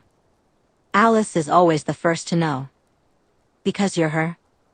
Bella shot back. She calls me little bird sometimes. Just like you do. Echo laughed lightly, then stood up and moved next to Alice, leaning down to place a feathery kiss on her cheek. Alice flinched, her hand flying up to her cheek as she looked around frantically for the source. Echo laughed, her amusement clear. I got it from her, she said, a playful glint in her eyes. It's a lovely nickname for you. And she always was my favorite Cullen. But I'm not her, no. I love her dearly, though, and she plays a crucial role in bringing me back to you each time. It's wonderful to see her again. Bella scowled, convinced that Echo was Alice. But then again, it could be a clever ruse. Maybe Echo was aware that Bella would think that, and she was playing along to keep her true identity hidden. Or perhaps she really was Alice, fully aware of Bella's suspicions. Bella shook her head, trying to dispel the tangled thoughts. It wasn't a productive line of reasoning, and she had bigger concerns. For instance, Alice, the real Alice, was staring at her as if she had two heads, and Bella could sense a storm of questions brewing. Can you tell me how you did that? With my gift? I still can't figure out its overall purpose, Bella thought, feeling the pain begin to subside and her mind clear. Curiosity bubbled within her. Because you're thinking about it all wrong, Echo replied quickly. Like I said, you aren't a shield. Your gift can function as one, but that's not its essence.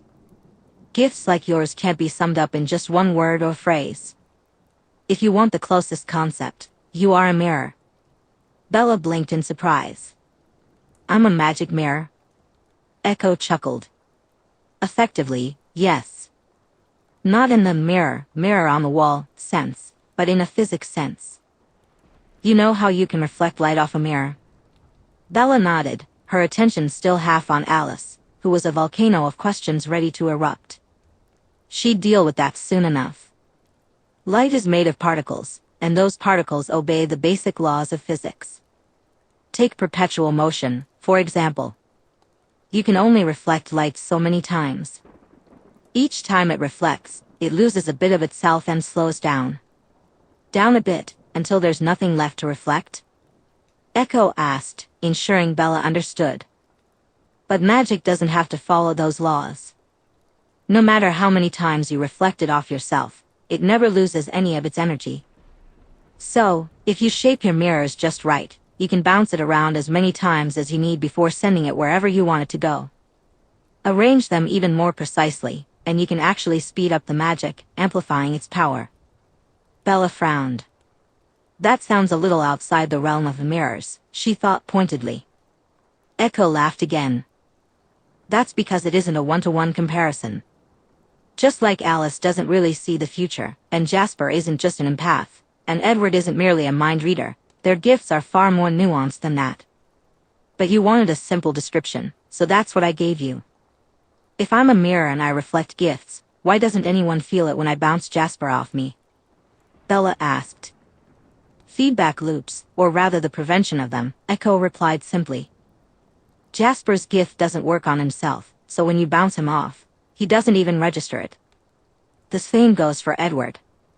As far as I know, in your gift's default state, it sends whatever is thrown at it right back to whoever sent it your way, so they don't notice a thing. Alice is a bit different, but a lot of things about Alice are unique, and we can dive into that later.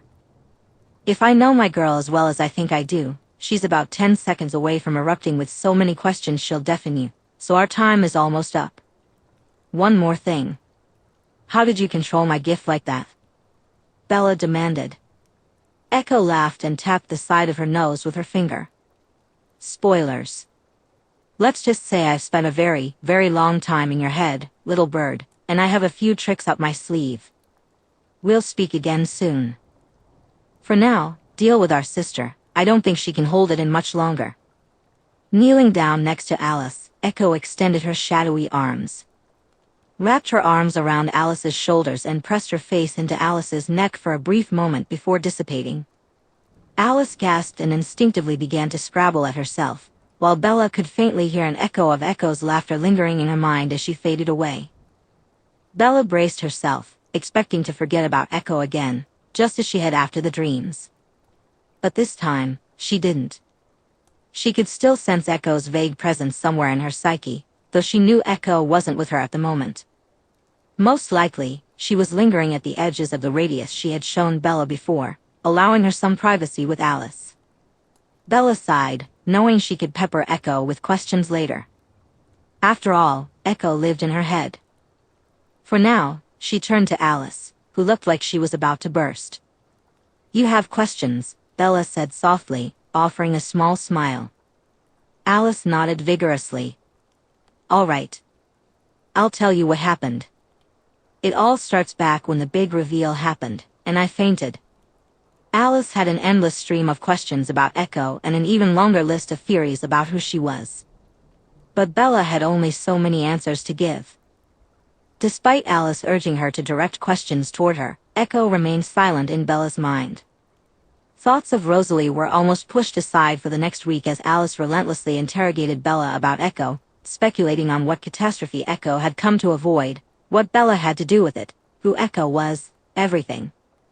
Alice resolutely promised not to share any information about Echo with her family until Bella gave her permission. But one question kept nagging at Alice. What did Echo mean when she said she didn't just see the future, and that somehow Alice herself was important to sending Echo back in time? "All my visions are only of the future," Alice had said, her brow furrowing. "Of course, I have my own memories of my past. Well, my vampiric one. But I can't see the past in a vision the same way I do with the future. I can't see what could have been, I can only see what can or will be." Bella shrugged, she didn't have any better ideas. Alice had shared why she had freaked out so badly in the clearing. She had seen the specter before. Alice recounted the words it had spoken, and those haunting phrases lingered in Bella's mind. "And we will breathe rhapsody, the howling and gnashing teeth of the true sons of Cain. Truth-seer, path-weaver, realm-breaker, bring the girl to the Fisher King's tomb and set us free." Afterward, Bella had spent a lot of time discussing this with Alice and Carlisle. She didn't mention Echo to Carlisle, but Alice crafted a compelling story about their encounter with the specter in the woods, suggesting that Bella's gift had defended them and ultimately defeated it.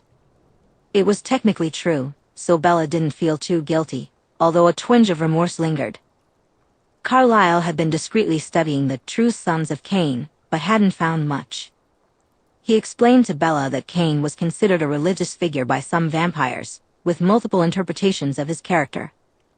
There was the Dark Father, portraying Cain as tyrannical and all-powerful, and the Fisher King, who depicted him as regretful, longing to undo the damage of his curse and actions. However, there were no active religious groups calling themselves the true sons of Cain, nor were there many groups focused on Cain at all.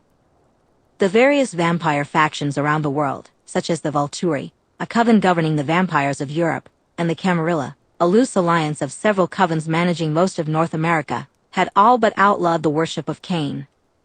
They were unwilling to acknowledge any authority that surpassed their own. For Carlisle, making even basic inquiries was challenging, let alone conducting in-depth research, without putting a target on his back. As a result, answers were slow to emerge. Bella and Alice delved deeper into the unsettling encounter, drawing on the insights Echo had shared. Bella explained that the specters originated from a space in between the threads of time. She speculated that they must be linked to the unnamed catastrophe Echo had returned to prevent or lessen. "The specter was obviously talking about you and me," Bella remarked, and Alice nodded in agreement. "The girl has to be me. The strange titles must refer to you, but why give you three? I mean, they all make sense, especially if your gift somehow creates Echo. That definitely qualifies you as a realm breaker." Alice didn't have a solid answer for that. "The Fisher King represents the regretful Cain, right?" Bella asked, frowning. "If we're headed toward catastrophe, why would the specters refer to him as the Fisher King instead of the Dark Father? Isn't the Dark Father interpretation more closely associated with disaster?" "You'd think so," Alice replied, looking thoughtful and uncertain. "But as the Fisher King, Cain is said to regret and mourn his entire existence, as well as the existence of vampires as a whole.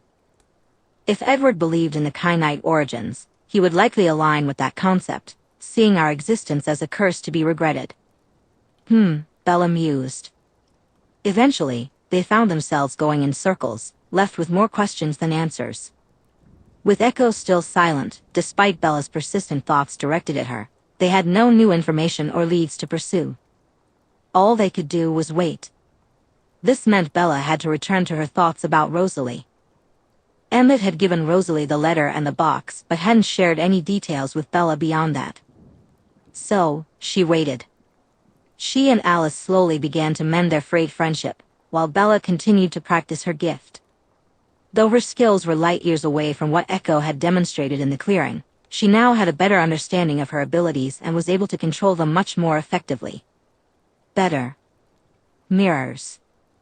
When Bella spun her gift around Jasper's thread, she realized that was why she could overclock him so effectively.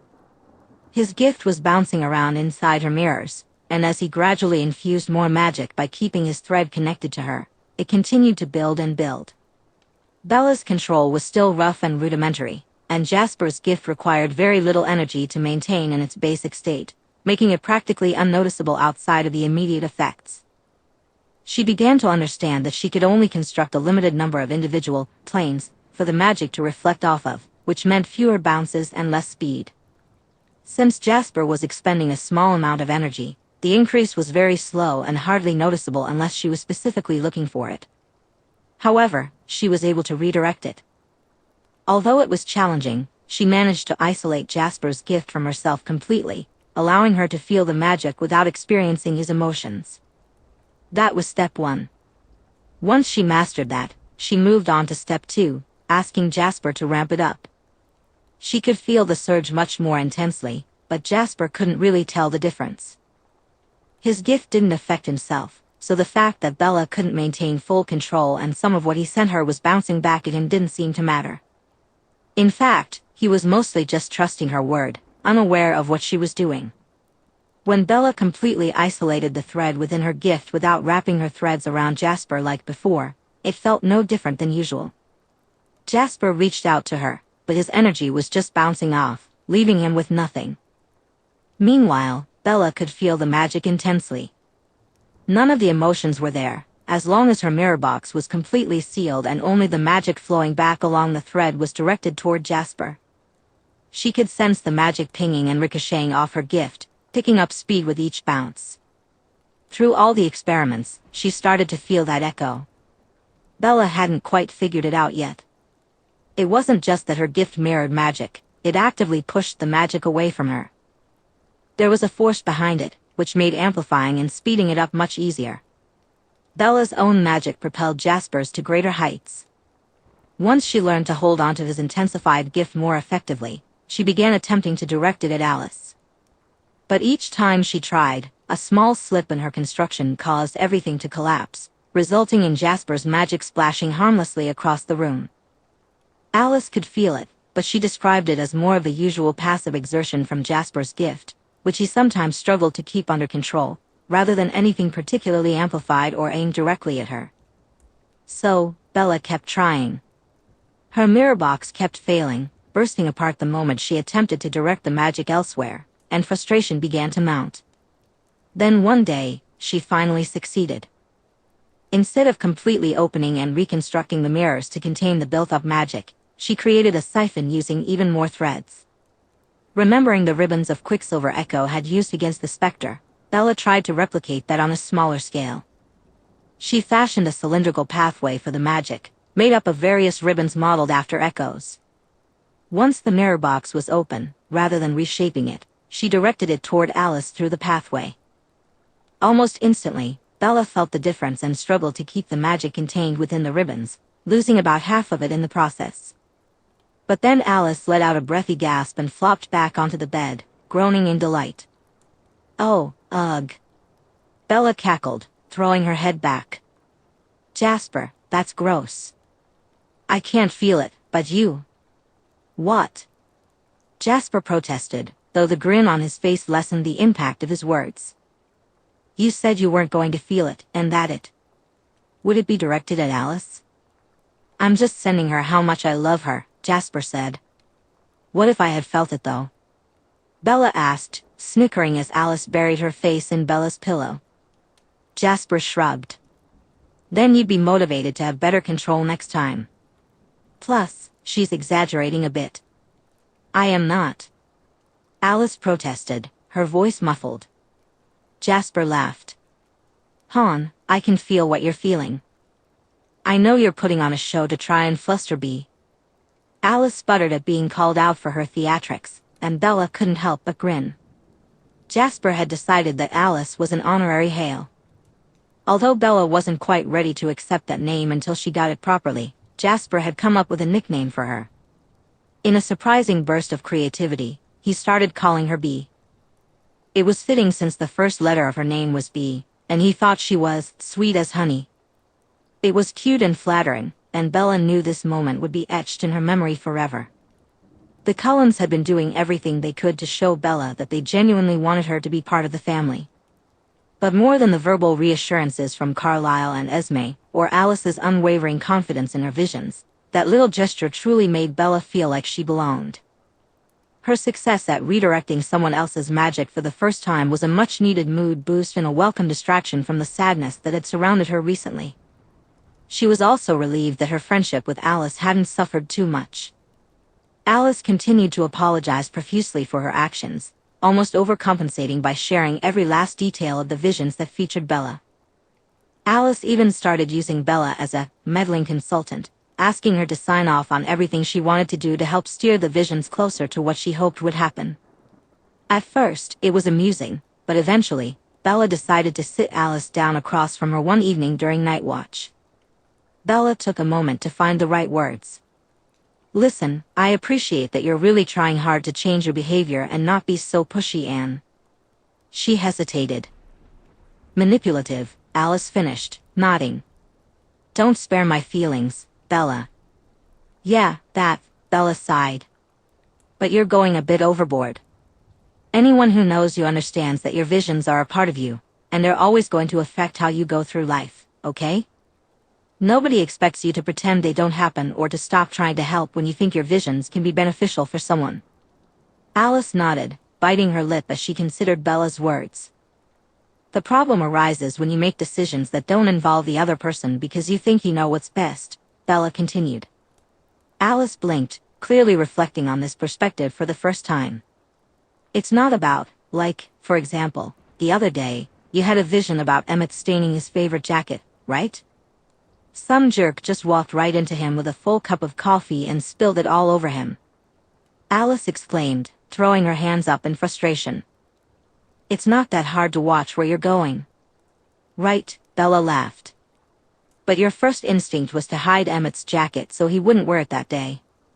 When I suggested you just tell him about it, your vision changed to him wearing it anyway, thinking he could avoid the spill, only for it to happen regardless. You ended up hiding his jacket and telling him afterwards. He said it was fine, though, Alice said, frowning. He even thanked me for rescuing his favorite jacket. And that's great that Emmett didn't mind, but he made that choice without knowing how he felt about it, Bella explained patiently. Think about it this way, if you tell Emmett about the vision, he might decide to wear the jacket anyway and just be careful. You can warn him that it probably won't work, and if he chooses to wear it and gets it stained anyway, what does that teach him? What's this teaching Emmett? Alice paused, contemplating her response for a few moments before she replied. That my visions are reliable and he should listen to me? Sort of, Bella chuckled. It's more about the fact that if he chooses not to listen to you, he has to accept the consequences of his actions. Then, in the future, when you warn him about something happening to another piece of clothing he likes, maybe he'll listen and just leave it at home. Or perhaps he'll decide he wants to be more careful again. But the important part is that he gets to make his own choice and deal with the consequences, while you still have the chance to be helpful. But... Alice sighed, frustration creeping into her voice. If I can prevent the bad thing from happening in the first place, isn't that better? Bella shook her head gently but firmly. It's not worth taking away someone's choice. If the stakes are higher, like life or death, then maybe you have a stronger argument. But even then, you have to accept the consequences of your actions. Fundamentally, most people don't like being manipulated, Alice, even with the best intentions. Something seemed to click in Alice's eyes, and she nodded slowly. So, it's about understanding the choice I'm making and the potential consequences, not just the act of doing it. I have to decide for myself whether the possibility of making someone upset by manipulating things to achieve a certain outcome is worth that outcome itself, and not just expect them to be happy about what I believe is a good result. Bella nodded seriously. Exactly. I like to think that if it really is a matter of life or death and you take a choice away from me, I'd eventually forgive you for that. I'd be upset, but I wouldn't want to die, so I'd get over it. What would truly upset me, and the main reason I was upset before, is that you didn't seem to. You need to understand that what you did was wrong. If you had just said, "Yes, Bella, I manipulated you, and I'm sorry for that." You have every right to feel how you feel about it. I genuinely believed this was the best outcome, and I decided it was worth you being mad at me. I would have respected that much more. That left Alice silent for longer than Bella had ever experienced, and she started to worry. Finally, Alice let out a heavy sigh and smacked her forehead. "Oh God, I'm such a jerk," she groaned. Bella shook her head and sat beside her, wrapping an arm around her shoulders. "You are not," she insisted. "I am," Alice protested. "Rosalie has been trying to tell me this exact thing for decades, and I stubbornly refused to listen. I just thought she was being overly weird about her privacy and stuff. I'm such a jerk." Bella didn't want to comment on things she hadn't witnessed, so she simply squeezed Alice's shoulder reassuringly. "Well, I don't think you're a jerk. I think you are trying to be a good sister, and let's be honest, Rosalie isn't exactly the best at clear communication," Bella said, smiling awkwardly. "But still," Alice mumbled. "Yes, still, you probably should have listened better and not dismissed her concerns," Bella said patiently. "But just because you messed up doesn't make you a jerk, it makes you human." Alice blinked, looking puzzled. "But I'm not human," she said. "I'm a vampire. Remember?" Bella smiled and shook her head. "Biologically, that may be the case," she replied, placing a gentle kiss on Alice's temple. "But sweetie, you and your family are painfully human in spirit." Alice nodded slowly. Over the next week, Bella noticed Alice often wore a contemplative expression. Then, at one point, Jasper pulled Bella aside and quietly told her that Alice had been reflecting on everything. Bella had been reflecting on her family and the importance of apologizing for her presumptuous manipulations. She had begun to see her actions regarding her visions in a new light and was determined to improve moving forward. While Esme and Emmett were puzzled by her words and insisted she had nothing to worry about, Jasper and Carlisle had just expressed their pride in her and offered to help her discuss her visions whenever she needed. Bella smiled as she wrapped Jasper in a hug. She felt supported. Maybe she really was worth their attention after all. On the first Saturday in February, Emmett handed Bella a letter. It was in a plain envelope and felt surprisingly thin. Bella took it carefully from his fingers and looked up at him, a question evident in her eyes. He smiled reassuringly. "Just read it," he said gently. "Trust me." Bella did trust him. As soon as she found a moment of privacy, she opened the letter and began to read.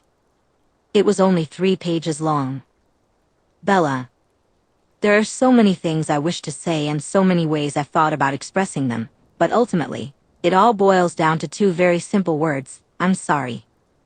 You've heard those words from me before, but this time, I'm not apologizing for the simple sin of being myself. I'm apologizing for everything else. For the way I ignored you when we first met. For the way I spoke to you. For the way I kept you at a distance. For the way I thought about you in the privacy of my own mind. For the way I treated you. For leaving. Your letter makes it sound like you still wish to see me again, and that's a hope I've been clinging to since I could no longer avoid my own feelings. I was forced into the unfortunate choice of either accepting them or allowing them to tear me apart. I say unfortunate because it is regrettable that such a choice was necessary in the first place, not because the feelings themselves exist. If this is true and you still wish to see me again, let Emmett know. He'll provide you with a date and time. If you're available that day, he'll pick you up. If you aren't comfortable meeting, we can find a place where you feel safe. If it works for you, we can meet at the location where I've been staying all this time. You will be completely safe, and I assure you, I have no ill intentions towards you. If you prefer a more neutral setting with witnesses besides Emmett, I apologize, but that will take some time to arrange. I'm eager to see you, but I'm not quite ready to face the rest of my family just yet. I feel ashamed and embarrassed, like a petulant child who ran away from home over something trivial. That said, I believe we can find a suitable middle ground. If you're not ready to see me in person anytime soon, or if you'd rather wait until I'm ready to confront my family before we talk again, Emmett is more than willing to carry letters between us. When I first mentioned it to him, he teased me for being a closeted romantic, and I took great delight in correcting that impression. I do have an image to uphold, after all. But with you, I find I can admit that I actually find the idea of exchanging letters quite endearing and romantic. Honestly, I would be thrilled to hear from you in any positive or even neutral way. Once again, I am truly sorry for everything I've done. I realize that hearing this repeatedly might become grating for you, but you may have to get used to it. I feel like I will need to spend at least the next decade expressing my remorse to feel like I've truly made amends. If this letter seems overly rehearsed, it's because it is. I've meticulously planned nearly every word, as I doubted my ability to say anything meaningful without you right in front of me. I understand that my right to speak fondly of you is forfeit until you allow me the privilege of speaking to you in a familiar way again, but I hope you know that after much deliberation over your letter and several lengthy conversations with Mr. Bunn, I've arrived at similar conclusions to yours regarding the choices, or lack thereof, in this matter. I can't imagine choosing anyone else. Forever yours in turn, Rosalie Hale. Bella read the letter, then read it again. After 5 more readings, she burst into the living room and marched straight up to Emmett, who was in the middle of an online Halo match. He quickly disconnected as soon as he noticed her approaching. Bella's intense gaze left him unsure whether to run or smile. For a moment, she just stood there, her mouth opening and closing as her emotions stalled. Finally, she managed to speak. "How soon?" she blurted out. Emmett's smile widened, barely concealing a whoop of glee. "Next Saturday?" he suggested. That was the earliest she agreed to. Bella nodded repeatedly. Yeah. Okay. Yeah. That works. What time?" "Whenever you want," Emmett chuckled. "Right after breakfast?" Bella asked. Emmett nodded happily. "Totes, Bella Bear. But we have to run, and I don't think you've done that yet," he said, frowning. Bella blinked in confusion. "Emmett, I know how to run," she replied plainly. "No, sorry, I meant run with one of us," he laughed. "Like, with me carrying you on my back or something?" "Actually, probably just in my arms, to make sure nothing whacks you," he added, frowning. "Like, you'd carry me while you run?" "Run, fast?" Bella asked, grimacing and feeling herself pale a little. She wasn't exactly fond of fast. "Yep," Emmett said, popping the pea. Bella took a deep breath. "It would be worth it." Yeah, that's fine," she said breathily. Turning around, she saw Alice and Jasper on the couch, both of them giving her big smiles. Jasper smiled and gave Bella a thumbs up while Alice clapped excitedly. Bella began, licking her lips nervously. "She wants to talk. She seems better. I'm so happy for you," Alice exclaimed, jumping up and wrapping her arms around Bella, who stood there in shock, caught off guard by the embrace. "Just don't forgive her too quickly," Jasper chimed in with a laugh. "If you put me through the ringer, you should make her work for it a little too." Bella managed a wonky smile, gently patting Alice's head. "We'll see," she replied shakily. What would she say? What would she even do? Clearly, Rosalie wanted to talk, and all the signs pointed to her being okay. But Bella couldn't shake the little flare of anxiety bubbling in her stomach. She reached out and grabbed one of Jasper's threads, a gesture that was becoming second nature for her whenever she wanted to communicate without words. She conveyed the mix of anxiety, happiness, excitement, nervousness, and fear she was feeling. Jasper grimaced slightly but nodded, sending her gentle waves of reassurance and confidence in her ability to make the right choice. He wobbled his hand a little, a combination of hesitation and playful scolding that let Bella know he trusted her to figure things out in her own time. Whether that eventually would come soon remained to be seen, but Jasper continued to send her reassuring vibes as she clung to his thread, leaning against Alice. Alice slowly guided her to the couch, where Bella settled in, leaning into Jasper's side as Alice draped herself across both their laps. She babbled excitedly about how thrilled she was for Bella and Rosalie, and once they were comfortable, she had 100 ideas for cute couple dates the four of them could do together. When Alice began discussing those plans, Bella's expression turned to one of horror, while Jasper couldn't help but laugh at her misfortune. You can try to get out of it, he teased, but you and I both know how futile it is to bet against Alice. Jasper said with a wry fondness, stretching his arm out to rest it on the back of the couch behind Bella's shoulders, while his other hand playfully tangled in Alice's hair. Oh God, I'm going to die, Bella groaned. Yet, despite her words, everyone could hear the amusement and a hint of joy in her voice, layered beneath her exasperation and exaggerated irritation. Laughter erupted around her, accompanied by a mock glare from Alice. Alice continued to chatter away, but Bella's thoughts were elsewhere.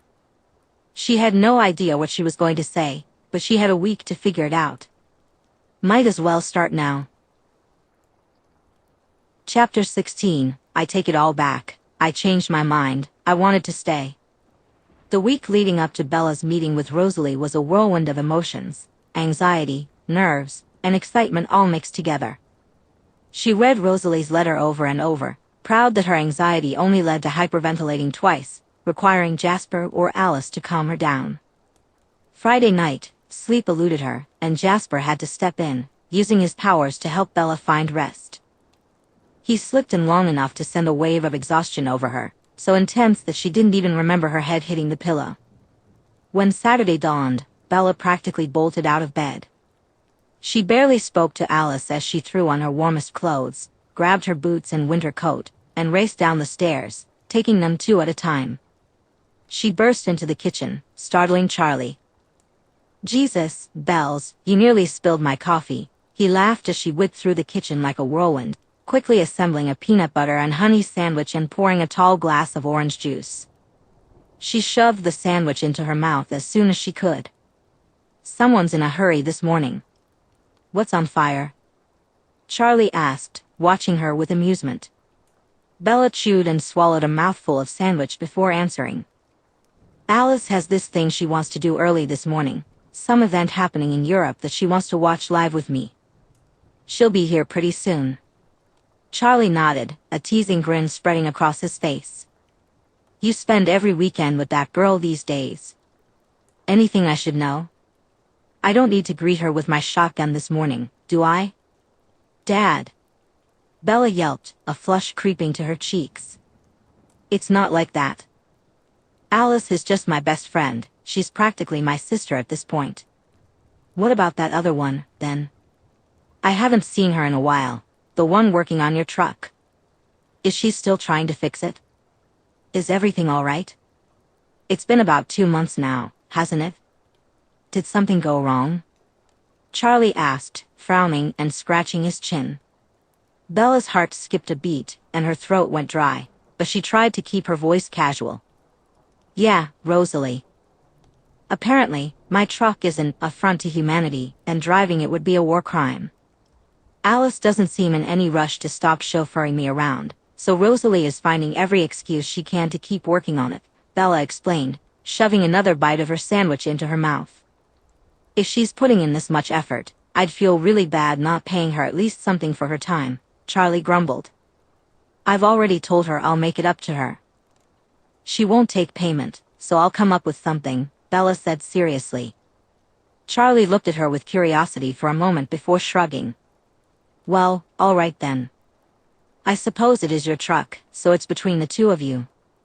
Just don't take advantage of her, all right?" Bella smiled and shook her head. No sooner had she washed down the final bite of her sandwich with the last of her juice than she heard the light beep of Alice's horn in the driveway. Bella quickly shoved her feet into her boots, tossed on her coat, and yelled a goodbye to Charlie before racing out the door, practically sprinting to Alice's car. It was already starting to snow. So far, they had been lucky to avoid heavy snowfall, but it looked like that was about to change. The sky was murky and white, with no blue in sight, and the sun appeared only as a faint, dull orb in the distance. It was still light for now, but Bella could feel a snowstorm brewing. She climbed into the passenger seat just as Alice pulled onto the road, not even waiting for Bella to buckle in first. Bella quickly fastened her seatbelt, grumbling as Alice drove in her usual speedy manner toward the Cullen house. "There's going to be a storm later," Alice said nervously. "Yeah, I can tell," Bella replied. Bella looked out the window, squinting against the light. "Looks like a nasty one is building up," she observed. Alice nodded, biting her lip. "Emmett says the place he's taking you will be perfectly safe. It has a generator, so you should have power. If it gets really bad, he and Rose can try to run you back, but it gets difficult in the snow, especially if it starts piling up over a foot or two. Even our speed and strength can't just blow through snow like a plow if it gets too deep, especially if we're trying to carry you." "I'm sure I'll be fine," Bella said quietly. Alice sighed. "It's times like this that I really wish I could see you," she mumbled. "I keep trying to see how your conversation with Rose goes. I'm not trying to snoop, I swear. I just worry about you, and this will be the first time in weeks that you're out of my sight for more than an hour." Bella smiled and reached out to squeeze Alice's knee. "I'm sure I'll be okay. What are you able to see, even through me?" Alice muttered darkly under her breath before speaking up again. "Snow. A lot of snow. Not quite to the point where it will mess with our running, I think, but still. It means you and Rose will end up outside, and I really hope it's for benign reasons." Bella chuckled. "Maybe we'll have a snowball fight," she suggested playfully. Alice shot her a side eye, and Bella smiled awkwardly. She was trying to deflect from her own anxiety with humor, but Alice wasn't fooled.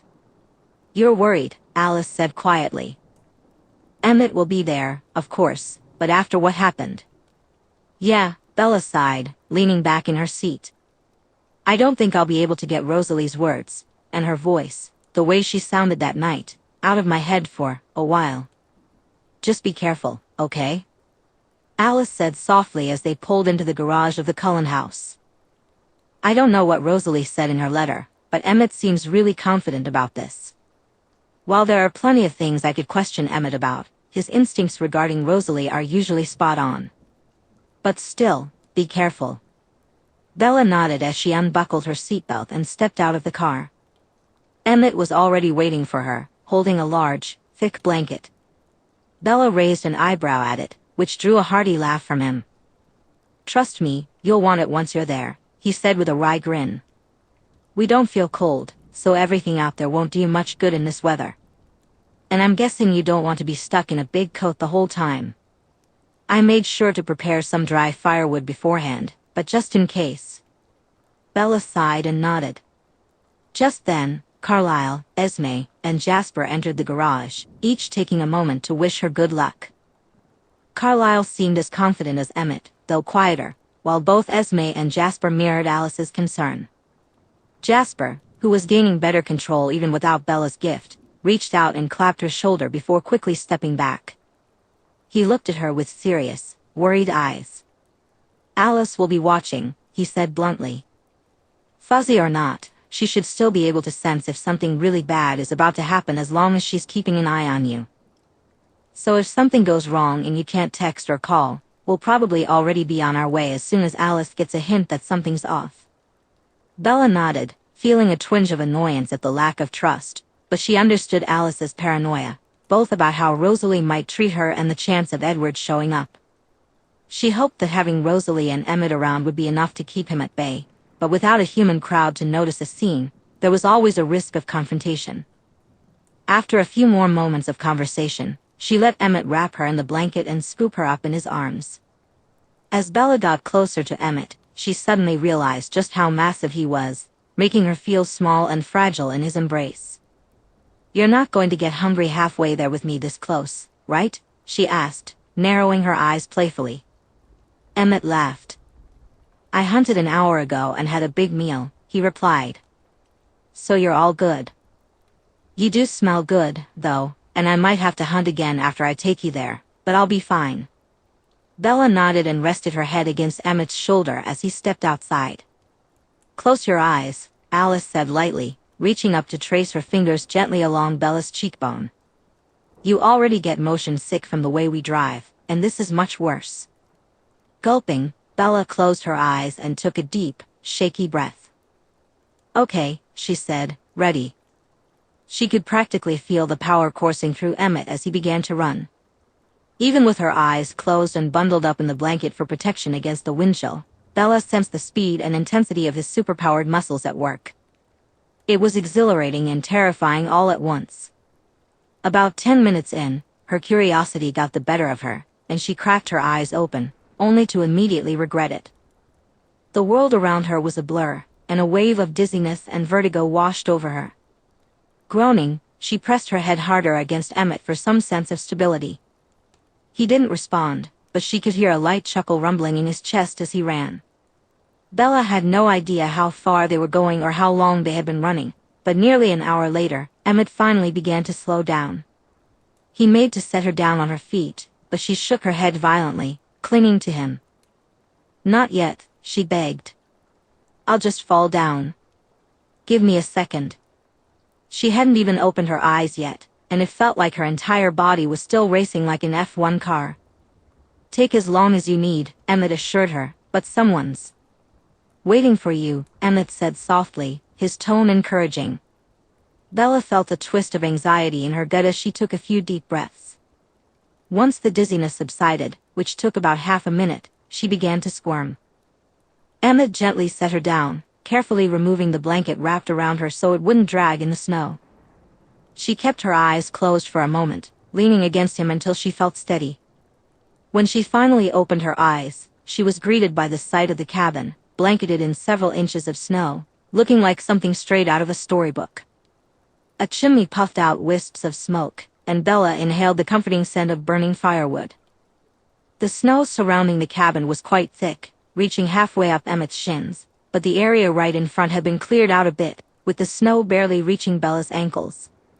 Her gaze darted to the front of the cabin, and her breath caught in her throat. Standing by the front door, sheltered by the roof awning at the edge of the porch, was Rosalie Hale. She looked even more beautiful than the last time Bella had seen her, perhaps due to the nervous smile gracing her lips. Rosalie's hair flowed freely, and she wore her usual dark colors. But what struck Bella most was that Rosalie's mask seemed to have slipped away. Her expression was a mix of anxiety and joy, evident in her slightly crooked smile and the nervous twitch of her jaw. Without thinking, Bella's legs moved on their own. Emmett's booming laughter faded into the background as she tuned everything else out, her legs propelling her toward Rosalie. Just a few feet away, she lunged forward, throwing her entire body against Rosalie and wrapping her arms around her neck and shoulders. Bella buried her face in the crook of Rosalie's neck, feeling an overwhelming sense of relief and happiness.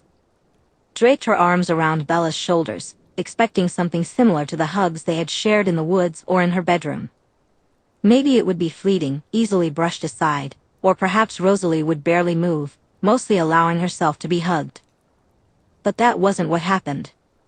As Bella threw herself at Rosalie, she felt arms reach out to catch her and pull her in. Rosalie wrapped her arms around Bella's torso and back, clinging tightly, so tightly that Bella felt her feet lift a few inches off the ground. Then, she felt Rosalie's nose nuzzling gently into the top of her head, inhaling deeply. At that moment, Bella burst into tears. Her hands, once loose and ready to pull away at a moment's notice, became a desperate hold, one hand on the back of Rosalie's head and the other tightly around her neck. Bella pressed her face harder into the slope of Rosalie's neck as tears streamed freely down her cheeks. Rosalie jumped slightly at the sound of Bella crying, unsure if Bella was rejecting her affection, but when Bella clung tighter, Rosalie tightened her embrace in turn. Carefully, Rosalie set Bella's feet back down on solid ground but kept her arms snug. One arm moved to the back of Bella's head, gently pulling through her hair over and over.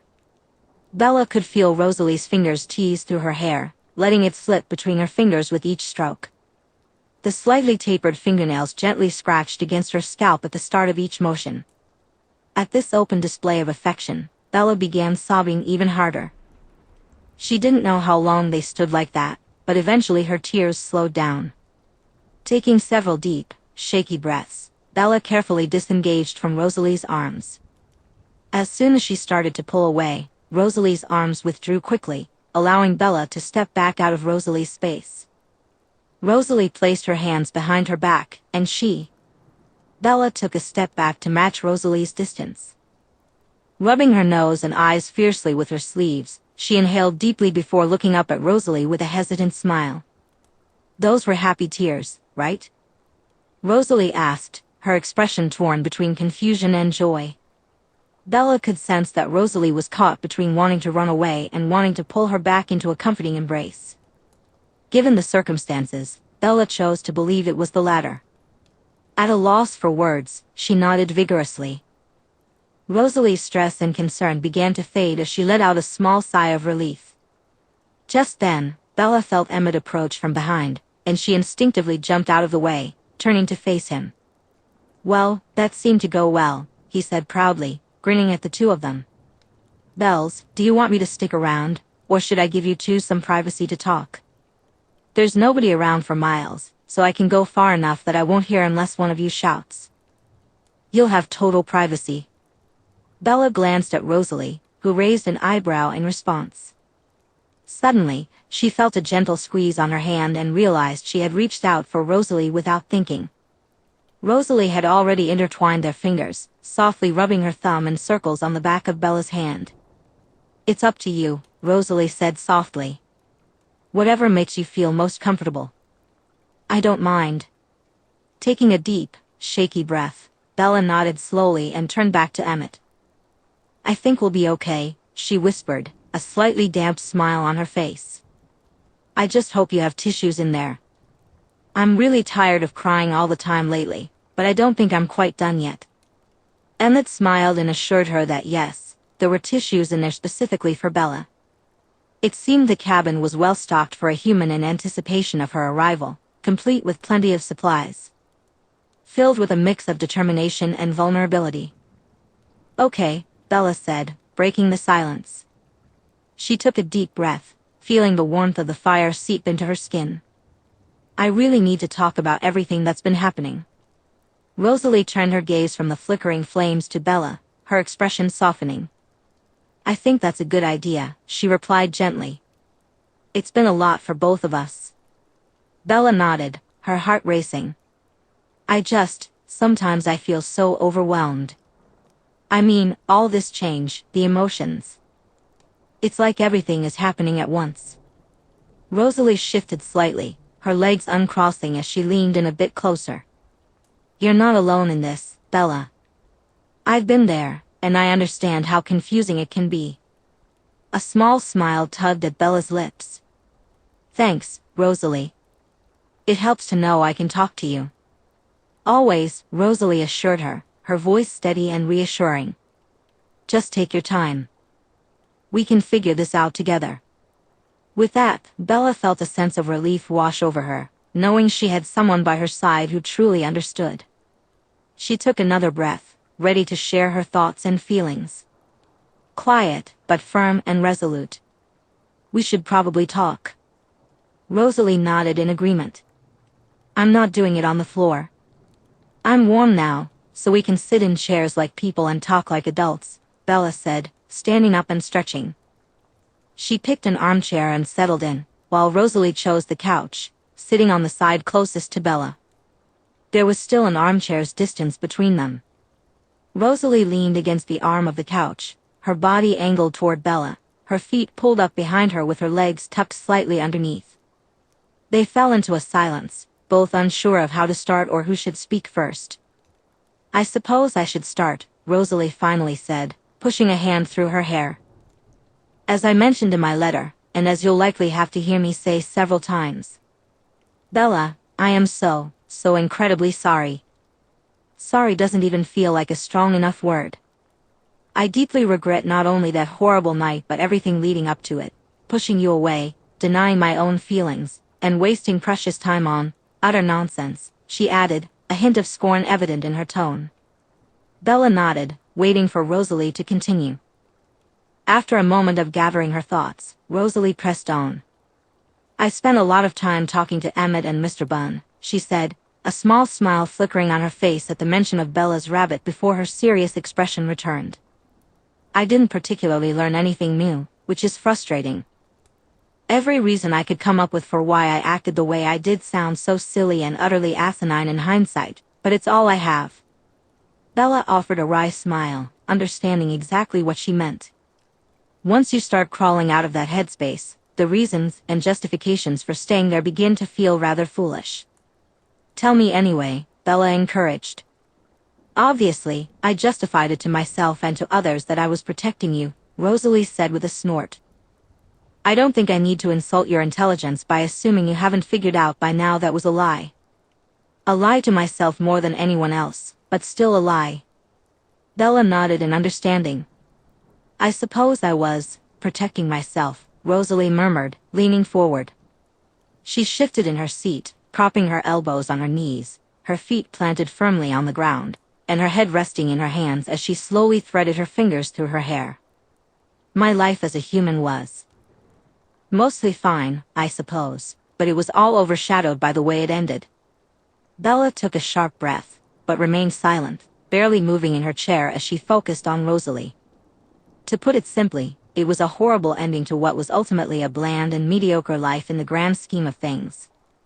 I was betrayed by someone who was supposed to love me, betrayed and violated," Rosalie continued, her voice dropping to a deathly quiet whisper. "Ever since then, I've felt the need to protect myself. Letting others get close carried the risk of being betrayed again, and I was afraid of that. None of this is new to me, but I'm beginning to see it all in a new light, to some extent. And honestly, I feel rather annoyed about it all." She let out a light snort and shook her head. "The feelings were definitely not helped by the nature of my turning. Has Carlyle deigned to tell you that little story, that shameful nugget of his life?" Bella shook her head slowly. "Carlyle said none of your stories were his to tell," she replied thoughtfully. "He said that if any of you wanted me to know, you would tell me yourselves one day. So far, I only really know Jasper and Alice's stories, and even then. It's not much," Bella said. "He would say that," Rosalie murmured. "I'll give him the benefit of the doubt and assume he isn't explicitly trying to avoid making himself look bad, considering he has the same attitude about everyone. But..." Rosalie sighed angrily. "What happened?" Bella whispered. "Who else?" "Edward happened," Rosalie spat. "To this day, I'm not sure if it was his request or Carlyle's own asinine assumptions, but the outcome remains the same. I was turned by Carlyle to be Edward's mate." As those words sank in, Bella felt her stomach drop. A wave of nausea washed over her, and she let out a long, slow breath, trying to process the implications and soothe her unease. "Naturally, I disabused them of that notion very quickly," Rosalie continued, seemingly oblivious to Bella's reaction. "But I was still Carlyle's responsibility, so whether or not I liked it, they took me in. Esme was the only reason I didn't tear them apart. Even back then, just a decade or so removed from her own transformation, she was, and still is, the only person besides Edward who can really get through to Carlyle." Bella waited patiently for Rosalie to continue as she paused. "He apologized. Eventually. Carlyle, that is," Rosalie mused softly. "I won't lie, it's a grudge I still nurse to this day, and our relationship has never truly moved past it. Perhaps it's been long enough to let bygones be bygones, but..." She shook her head slowly. I'm getting off topic, she sighed. But that was, I suppose, the start of why I despised the concept of a mate bond. Hey, at least that's something we have in common, Bella said, trying to keep her voice light. When Rosalie gave her a puzzled look, Bella offered a half-smile. Both of us got introduced to the concept of mates through Edward being a jerk. That made Rosalie laugh, a small, airy chuckle, as she shook her head slowly. I suppose you're right, she said, amusement dancing in her eyes. As I mentioned, I'm still unclear on whose idea it was in the first place. Was it Edward, already lost in his obsessions, or was it Carlisle wanting to give his son the same happiness he found with Esme? Most likely, it was some combination of the two. It definitely tainted my view of the bond, which wouldn't have sat well with me regardless. As you've probably guessed by now, I value the ability to make my own choices.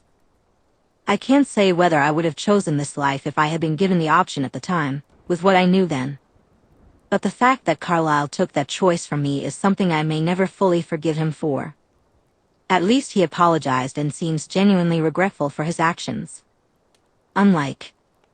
Rosalie trailed off, her eyes flickering with conflict. Anger, sadness, and a deep bitterness seemed to envelop her before she sighed deeply and shrugged it off. Bella grimaced. Yeah, Edward doesn't seem like the apologizing type, she grumbled. Rosalie laughed softly at that and nodded in agreement. That he isn't, no, she murmured. They fell into a more comfortable silence this time, one that felt less awkward. Rosalie gave Bella the space to digest her words and to speak if she wanted to. After several minutes of chewing her lip and contemplating, Bella began to speak up. I know what you mean, I guess, she mumbled. I had a really rough experience that turned me off the idea of romance. Honestly, until I met you, I was content just growing old and, I don't know, being one of those 40-year-old single women with 7 cats. Rosalie snorted lightly in amusement, encouraging Bella to continue. Just like you, I don't really want to get into specifics, Bella said, shaking her head slightly to dispel the errant thoughts rising up. But it really did a number on me. I spent the next several years of my life acting, well, acting like you, I guess. I pushed everyone away, being mean and callous to make burning those bridges easier. I justified it to myself as being for their sake, because I thought I was a bad person to be around. Rosalie's eyes softened with sadness, and Bella hesitantly reached out her hand. Rosalie quickly met her halfway, grasping Bella's hand firmly. But, unlike you, I started getting better, Bella said with a small shrug. Not by choice, not at first. Renee, my mother, she made me start seeing someone after. She coughed lightly. After something happened. Rosalie just nodded. It sucked at first, Bella sighed. I was really defensive and cagey, and I wouldn't take it seriously at all. I was just sarcastic and mean, stuck in my own head. But my therapist, she was a really good sport. She told me later that she was used to dealing with people who would get in her face and threaten her with physical violence, so me just being mean and catty was a cakewalk, apparently. Bella chuckled at that memory. She just sat there and let me be a jerk, asking me questions. Sometimes they were normal, like what I liked to do in my free time or what my favorite books and movies were. Other times, they were really uncomfortable and threw me off balance for the rest of the session. I just shut her out and not talk for the rest of it. Until, I don't know, around 3 or 4 months in, with 2 sessions a week, I started answering them. Rosalie squeezed her hand lightly. The thing about trauma, right, Bella began, taking a breath, is that it literally rewrites your brain. People say that bad things can leave emotional scars, and that's true, but it also leaves physical ones too. It actually changes how your brain is wired, and it means you have to put in a lot of extra effort dealing with the consequences of it. Rosalie hummed softly, her interest piqued. She hadn't taken her eyes off Bella's face since she began speaking. Bella felt a rush of warmth creep up her neck and took a deep breath to steady herself. One day, my therapist explained that I wasn't here because she thought she could just cure me and I'd be happy again, living my life like nothing had happened. She said that was the kind of thinking only ignorant people had about mental health. Recovery is more like... Bella paused, searching for the right words, feeling a hint of frustration when they didn't come immediately. Recovery is more like a marathon you never stop running, she finally said. Your trauma is always a few miles behind you. With coping mechanisms and a better understanding of yourself and your mind, you can gain a lot of distance from it. You can rest more often, but you can't get complacent, otherwise, it catches up to you again. Sometimes you trip and fall, and it catches up to you, and you have to start over. But that's fine. That's normal. Recovery isn't linear, Bella concluded, emphasizing the words that had been drilled into her mind repeatedly. That must have been hard, Rosalie murmured. Extremely, Bella replied with a laugh, shaking her head.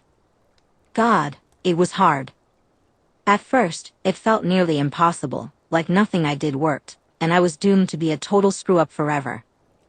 I remember telling my therapist that maybe I was just uniquely broken and would be stuck like this forever. She just gave me this infuriating little smile and told me to keep it up, that I was improving more than I thought. And you want to know the worst part? Rosalie tilted her head slightly as Bella laughed again. She was right. God, I was so annoyed. Her silly routines, affirmations, coping mechanisms, and techniques for. I focused on rerouting my thoughts, shifting from negative ones to neutral or even positive ones. It was a slow process, but it was working. It felt tough, and there were times I felt awful, but I knew I was making progress, so I couldn't give up. Once I started on the medication, things became a bit easier, but the hard work was still mine to do. The medication provided a solid foundation for my efforts, but I still had to put in the effort. Bella took a deep breath and turned to face Rosalie. So. I get it. I really, really do get it, she said firmly. You can either share the details or keep it vague forever. It's not crucial, and I don't need to know unless you want me to.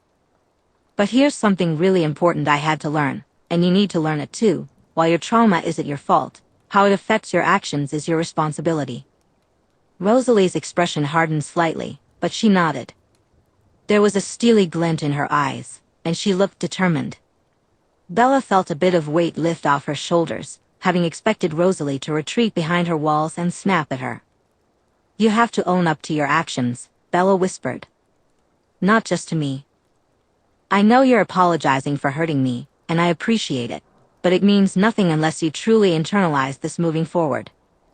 The idea that you can't keep treating people like that without facing consequences. Sighing heavily, Rosalie nodded. Emmett helped me come to terms with that, she said quietly. For so long, I wanted to blame my family for not understanding me or my feelings, for treating conversations with me like defusing a bomb. But Emmett and Alice, in a way, made me realize that. Rosalie ran her hand through her hair, ruffling it a bit, and sighed again. You can't expect people to understand you if you don't talk to them, she said with a faint smile. Yeah, Bella chuckled, returning the smile. That would definitely be a start, Rosalie said. You and Emmett are easy to deal with. She admitted, Emmett never let my attitude deter him in the first place, and you're, well, you. But the rest of my family. She groaned softly, pinching the bridge of her nose. It's just harder, she continued. I don't really know what to do. I don't know how to invite them to be closer to me because I am, me. I don't even know what that looks like. It doesn't help that Carlisle, Edward, and Alice infuriate me to varying degrees.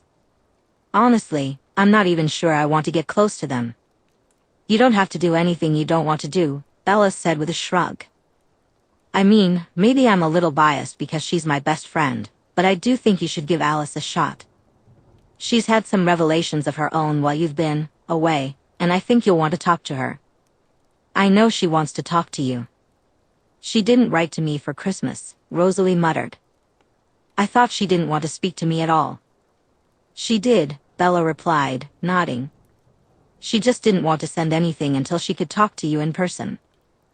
I think she rewrote it a few times after some conversations we had. Rosalie blinked, and Bella smiled softly. All right, Rosalie said quietly, nodding. I'm going to focus on making an effort with you, Emmett, and Esme. And Jasper, because frankly, I've been awful to him over the years. But I'll try to make an effort with Alice too. Bella frowned. What do you mean about Jasper? I thought you two were close. She asked, confused. We are. Rosalie replied hesitantly. As close as one could really claim to be with me, I suppose. But, well, due to my own past, I've always judged him based on his. And after much contemplation, which has been reinforced by our conversation so far today, I've realized that I've been very unfair to him at times. He doesn't deserve that. Bella nodded, understanding Rosalie's sentiment. He was worried about me coming here today, but I think once he hears that it went well, they'll just be happy to see you again, she said warmly. Rosalie nodded, looking thoughtful. After a moment of silence, Bella took a deep breath and spoke. So, I think we should probably address the elephant in the room sooner rather than later, right? Rosalie looked at her curiously. You know, Bella mumbled, the whole penguin thing. Rosalie burst into laughter, covering her mouth with her hand. Bella felt her face flush bright pink and wished she could hide, but Rosalie was still holding her hand, and she didn't want to let go just yet. So, she endured it as Rosalie giggled for a little longer. Yes, Rosalie said, her voice still thick with amusement. I suppose we should. Since I'm the one who royally messed everything up, I'm perfectly content leaving that particular ball in your court. You can decide how you'd like to approach this. Just to confirm, Bella said hesitantly, still feeling embarrassed. Because we haven't said it out loud to each other yet, and we are mates, right? I'm not crazy. Rosalie smiled and nodded. You aren't crazy, she murmured, giving Bella's hand another reassuring squeeze. We are most certainly mated. I've spent enough time avoiding and burying the signs to know it. Bella sighed in relief and nodded. Thank God, she mumbled. I was pretty sure I was right, but there was still some small part of me that wasn't going to be sure until you said it. I was really worried about looking incredibly stupid for thinking it. Well, I hope that part of you has been satisfied, Rosalie said, still clearly amused by Bella's thought process. Bella nodded in reply. As for how I want to, approach it, she mumbled, reaching up to scratch the back of her head awkwardly. I mean, the fact that I basically threw myself at you the moment I saw you probably answers my question, right?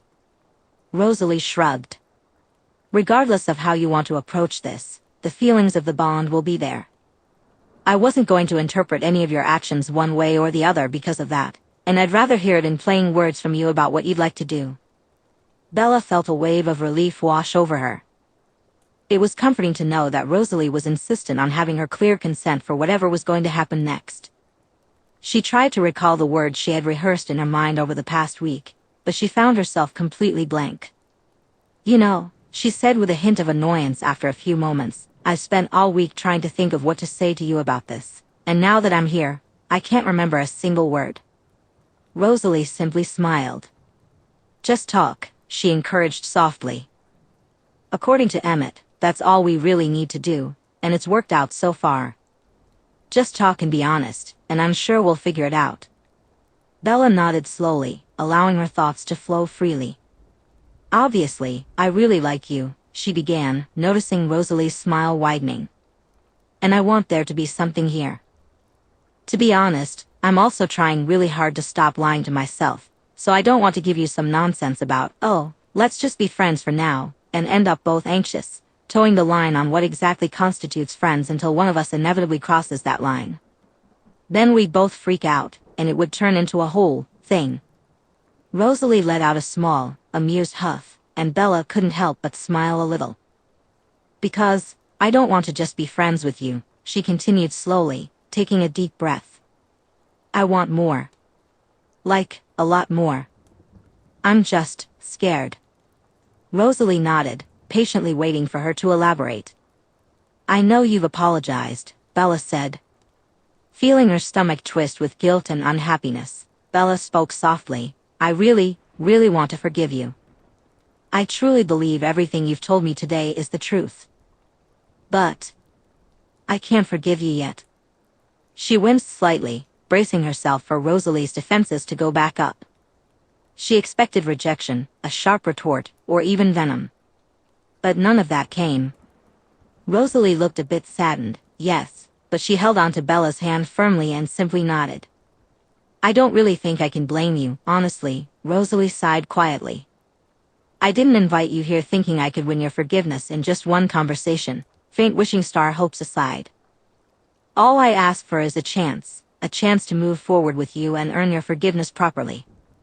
Bella sighed heavily in relief and nodded. "Yeah. I can do that. I can't, give you instructions. Trust me, I wish I could because, honestly, even I don't know what to do," Bella mumbled. "I just can't stop thinking about what you said and how cruel and mean you sounded. It makes me feel kind of sick to my stomach, and even sitting here next to you, I feel on edge, like I'm waiting for the other shoe to drop and for you to push me away again." Bella could see the pain in Rosalie's eyes. Her words had clearly struck a chord. But she steeled her nerves. They needed to be said, and Rosalie's response would greatly influence their future. So, she waited with anxious, bated breath as Rosalie processed what she had just shared. "All I can do is promise you that it will never happen again," Rosalie said quietly. "I can't promise that I won't have problems. I don't foresee them being so drastic as to make me want to push you away again, but if I feel like I'm losing control, I will talk to you first and seek help. I will have problems with my family, most likely, and issues in other areas between us. I can promise you right now that I will never repeat what happened that night, in any capacity. We might argue or fight, and we may say harsh words to each other. But no matter what, I will never leave like that again." Bella felt several pounds lift off her shoulders with Rosalie's words. Yes, they were just words, and she knew she wouldn't be completely reassured until time passed and Rosalie proved her sincerity. Still, Rosalie spoke with such firm resolve that Bella couldn't help but believe her, at least a little. "Thank you," Bella whispered. Rosalie nodded, contemplating her next move. After a moment, she made a decision. Sitting up a little straighter and taking a deep breath, she snapped Bella's attention as soon as she noticed the change in her demeanor. "Okay," Bella said firmly. "As much as I would love to pretend we can have a normal relationship, ideally starting with you taking me out on a date and seeing how it goes, I think that would ultimately be an exercise in delusion. Our relationship is not, nor has it ever been, normal. Trying to pretend otherwise is just stupid." Rosalie chuckled and nodded. "We're clearly both motivated to pursue this to the bloody end, whatever that looks like," Bella said seriously. "Pretending we're just testing the waters or having a trial run of being involved would feel insulting to what we both feel, I think. Correct me if I'm wrong, but at this point, neither of us is under any illusions that this can end in anything other than forever or apocalyptic, right?" An apt choice of words that I'd agree with, yes, Rosalie replied, her voice a mix of amusement and firmness. "I want to become one of you," Bella said quietly, her voice taking on a weight that far exceeded her small, demure appearance. "That means forever. And if everything Carlyle told me about make bonds is accurate. Once I become one of you, even if things between us can't ever be fixed, I won't ever want anyone else." Rosalie nodded, her agreement clear without the need for words. Bella could see it written plainly on her face. "I don't care what we label it," Bella continued, her eyes flickering in the firelight. "Call us girlfriends, mates, life partners. One day, I'm sure you'll have plans for putting a ring on my finger and calling me your wife. But to be honest, none of that matters to me right now. Maybe it will in the future, but at this moment, the label doesn't matter. What matters to me is that whatever we do it side by side. No more secrets. No more lies. Whatever we're feeling, we give each other full honesty. Even if we need some time to ourselves, some space apart, we never stop communicating and being honest. We will always come back. Deal?" They were already holding hands, but Bella let go, extending her hand to shake looking Rosalie in the eyes. Rosalie took a moment to process everything Bella had said, but Bella wasn't worried as she waited. The expression on Rosalie's face revealed her feelings, and Bella didn't need Jasper's gift to sense the connection mirrored within herself. Slowly, Rosalie extended her hand and grasped Bella's firmly. Together, Rosalie murmured. No matter what happens. Together, Bella agreed. Like I signed off in my letter. Forever yours. Rosalie's eyes widened slightly, and Bella felt her heart leap into her throat. And as I said in mine, Rosalie whispered after a moment, forever yours in turn. Time slowed around them as Bella gazed deeply into Rosalie's golden, glittering eyes. This time was different. It wasn't like the first time, when she felt pulled into Rosalie's gravitational force against her will. This time, Bella stepped willingly into it. This time, she embraced it. Bella gently pulled Rosalie forward by her hand, drawing her into her embrace. Rosalie slid off the couch and knelt in front of Bella, positioning herself just before the chair. Bella looked down at her, their hands still intertwined, their eyes locked in a deep connection. With tenderness, Bella raised her other hand to cup the side of Rosalie's face, her thumbs softly stroking the delicate curve of Rosalie's cheekbone beneath her eye. She felt a light pressure on her thigh and realized Rosalie had rested her other hand there. In that moment, neither of them spoke, simply lost in each other's gaze as Bella held Rosalie's face in her hand. Slowly, Bella leaned in, giving Rosalie every opportunity to pull away, to retreat, to deny what was happening. But Rosalie did none of those things. Instead, she gazed back with wide eyes and lips slightly parted in a mix of surprise and joy as Bella drew closer. When their foreheads touched, they both closed their eyes.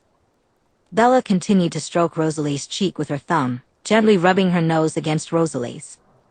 Bella inched even closer. Rosalie's skin felt cool against her forehead, her hand, and her nose, a contrast to the warmth of the fire in the room. Bella moved a fraction nearer, and Rosalie's hand, resting on Bella's thigh, lifted to the back of her head, tenderly stroking her hair. Then, in a whisper so soft that Bella almost missed it, Rosalie said, I've always loved your hair. You can touch it whenever you like, Bella replied, her heart racing at the gentle brush of Rosalie's breath across her lips. They were so close now, all Bella could feel was Rosalie's skin against her face and hand, and Rosalie's fingers tangled in her hair. With a slight shift, Bella moved even closer, and at last, Rosalie met her halfway, closing the distance between them and softly pressing their lips together. In that moment, Bella understood exactly what people meant when they said kissing could feel like fireworks, as powerful emotions blossomed between them. As Rosalie's lips melded effortlessly with hers. They were incredibly soft, and Bella's worries about her own chapped, awkward lips faded away, replaced by a wave of affection and a deep warmth in her chest. As Rosalie's lips moved slightly, one kiss flowed seamlessly into another. There were no more words, none were needed. Everything they wanted to convey to each other was exchanged silently through their kisses. It wasn't desperate or lustful, but it was far from chaste.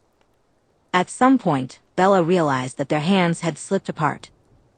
Now, she cradled Rosalie's face in both hands, while Rosalie's other hand rested gently on Bella's waist, providing a steady pressure that ignited a fire within her. They savored each other, lost in the moment. Bella slowly slid off the chair and carefully straddled Rosalie's lap, releasing her face to drape her arms casually around Rosalie's shoulders, one hand finding its way to the back of Rosalie's head. Rosalie wrapped one arm around Bella's waist, holding her close, while the other hand played with Bella's hair, teasingly curling it through her fingers and stroking her softly, like a cat. Soft noises and almost words flowed between them as they moved at a leisurely pace, neither feeling a strong urge to stop or rush ahead.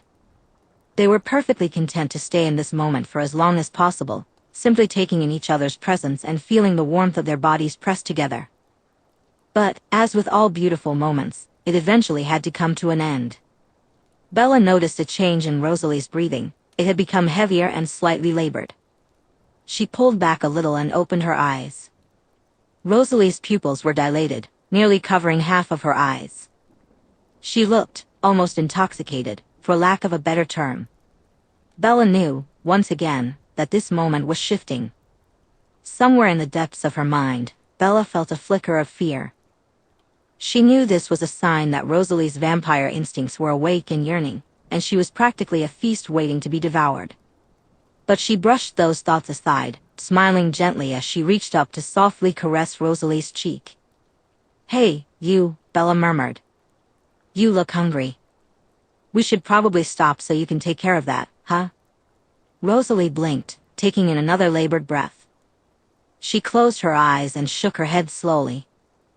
"Not hungry," she mumbled softly, leaning her forehead against Bella's collarbone. "Not like that, at any rate." A warm thrill ran up Bella's spine, and she shivered lightly, nuzzling the top of Rosalie's head and inhaling deeply. "Juniper berries." Bella smiled. "Well, that'll have to wait," she giggled. Rosalie's shoulders tensed, and she pulled her head back, looking at Bella with a startled expression. Oh," she said, and Bella had a strange feeling that if Rosalie could blush, she would be right now. "That isn't what I meant." "Oh?" Bella asked, tilting her head to the side as she shifted into a more comfortable position on Rosalie's lap. You're still human," Rosalie said awkwardly, as if that would clarify things. The puzzled look on Bella's face clearly indicated it didn't, prompting Rosalie to grimace lightly and continue explaining. Bella couldn't help but notice Rosalie's fangs, prominently displayed and seemingly dripping with a hint of venom. The compulsion isn't to feed or to, Rosalie coughed lightly. "To do that," she muttered. "It's to turn you. You are my mate, and the bond recognizes that you're still human and, very, very much wants to remedy that." "Oh," Bella said, nodding in understanding.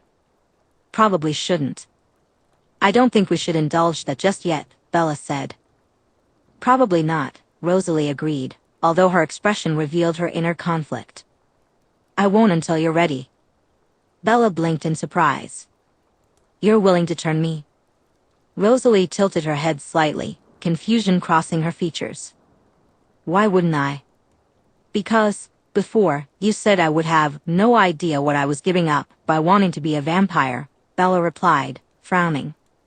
"Alice mentioned that you and Edward were always opposed to turning me unless it was absolutely necessary. Different reasons, I guess, but—" "When did Alice say that?" Rosalie asked. Bella shrugged. "I don't know. It was somewhere in the past couple of weeks. She's been sharing all the visions she had of me," she said quietly.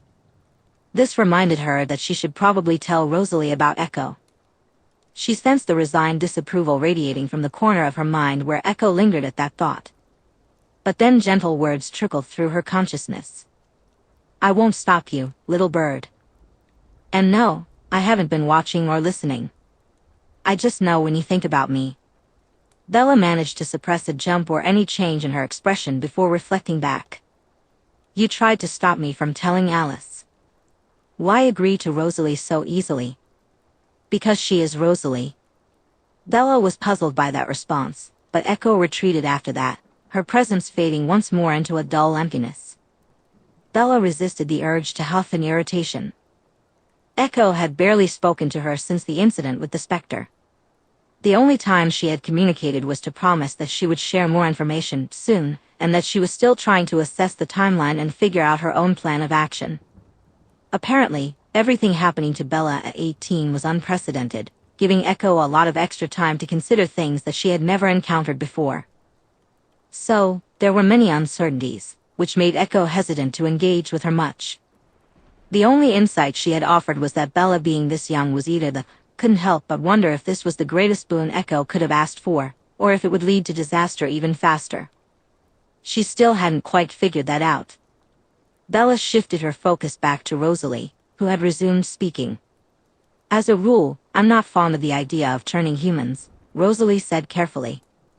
"Humanity is precious, and the ability to grow old and pass on is something too few of them value. Not to mention the ability to have children." The last part came out with a hint of strain in Rosalie's voice and a flash of pain in her eyes. Bella made a mental note to ask about that later. "But I'd sooner rip off my own head than watch you grow old and wither away," Rosalie declared firmly, narrowing her eyes. I'm not thrilled about the idea of you losing your humanity, but I won't lie to myself and deny my own selfish desire. Ultimately, it doesn't matter what I think. It's your choice to make, and I will respect whatever you decide. Bella nodded, relieved that this was not going to be a point of contention between them. Good, she said. Because my choice is made, and I won't change my mind. I want to be a vampire, and I don't like the idea of growing old and leaving you behind any more than you do. That makes me happy to hear, Rosalie admitted sheepishly. But, as much as I'm enjoying this, even my very well-refined sense of self-control is being tested at this point. It would probably be better for us to separate. Bella felt a blush creep up her cheeks as she nodded, quickly standing up from Rosalie's lap and taking a few steps back. Rosalie stood as well, taking a deep breath and shaking her head slightly. I should probably hunt, she murmured to herself. But I'd rather not leave you alone, We could go outside and shout for Emmett? Bella suggested awkwardly. Rosalie pondered it for a moment before nodding. That sounds fine. Let me just, she said, her expression shifting as she considered their next move.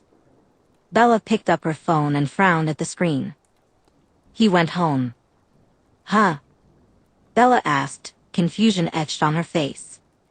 He, apparently came back to the cabin while we were occupied with something other than talking, Rosalie mumbled, her embarrassment clear.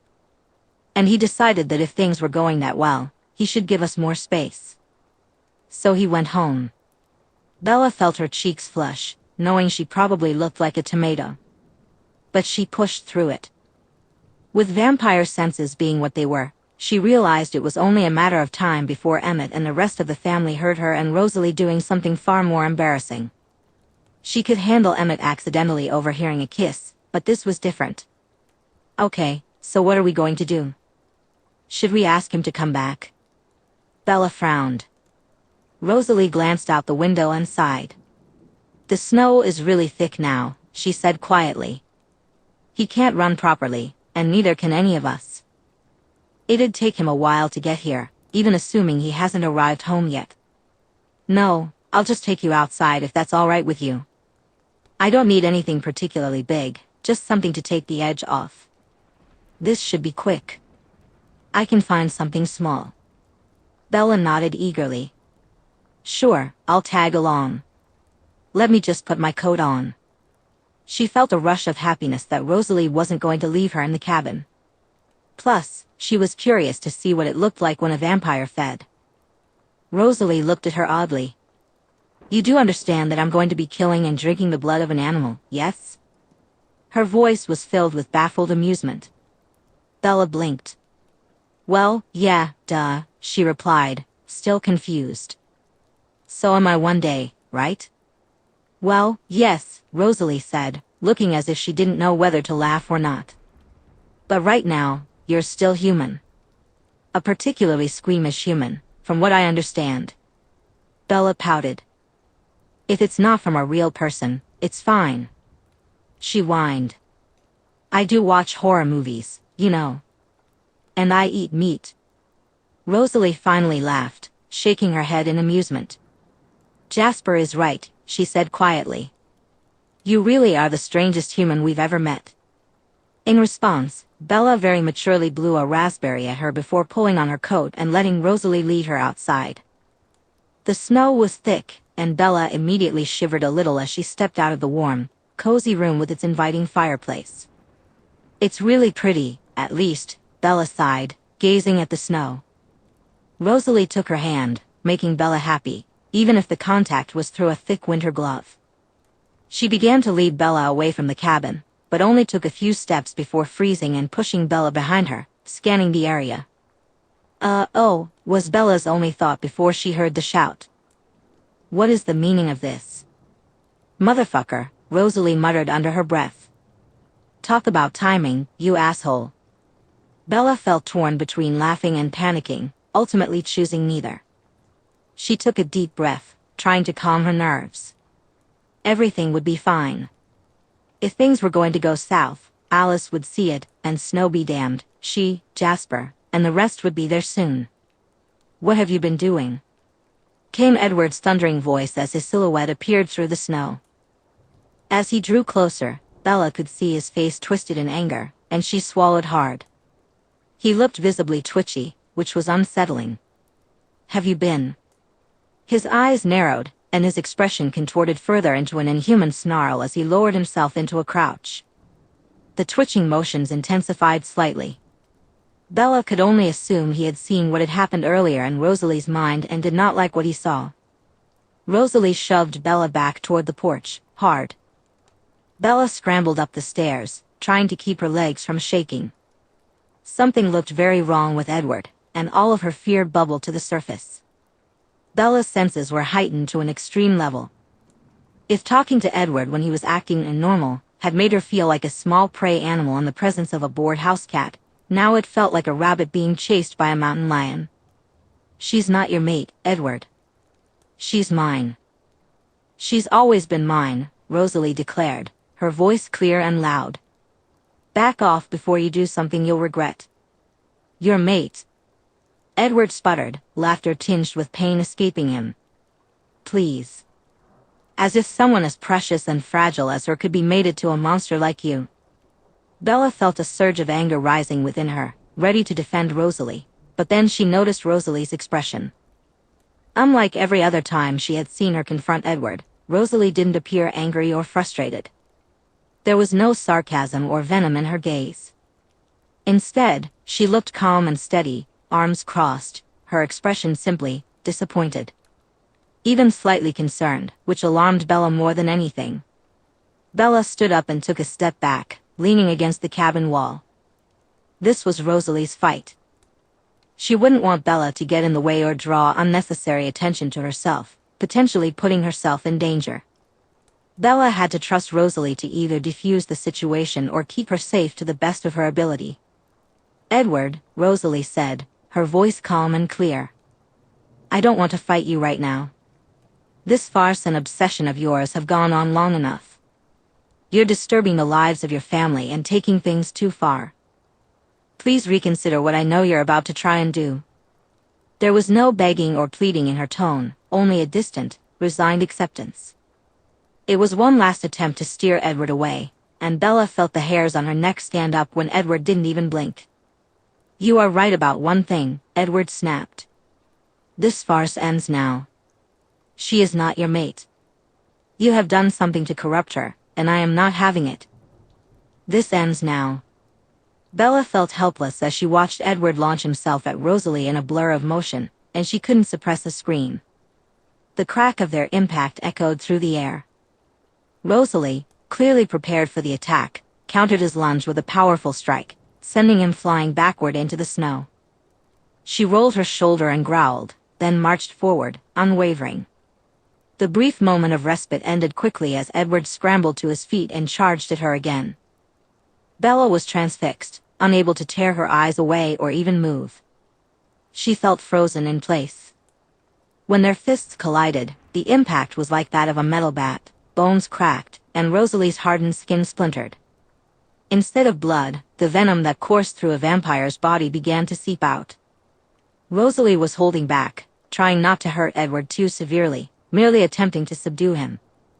But Edward showed no such restraint. Tears streamed down Bella's cheeks as she watched him repeatedly slam his fists, elbows, and knees into Rosalie, bruising and battering her. Rosalie fought back fiercely, but Bella couldn't shake the feeling that if Rosalie didn't start fighting with real intent soon, she would lose. Edward's eyes were completely black, his expression wild and feral. A realization stirred in the back of Bella's mind, as if Echo was nudging a memory toward her, something Jasper had once said about why Edward was obsessed with her, why it was her. She was Edward's singer. Her blood called to him in a way nothing else could. If Jasper's words held any truth, she was an especially potent singer, one whose allure could easily be mistaken for a mate bond. The wildness in Edward's glare, the primal way he was attacking Rosalie. "He is in a frenzy," Echo said sadly.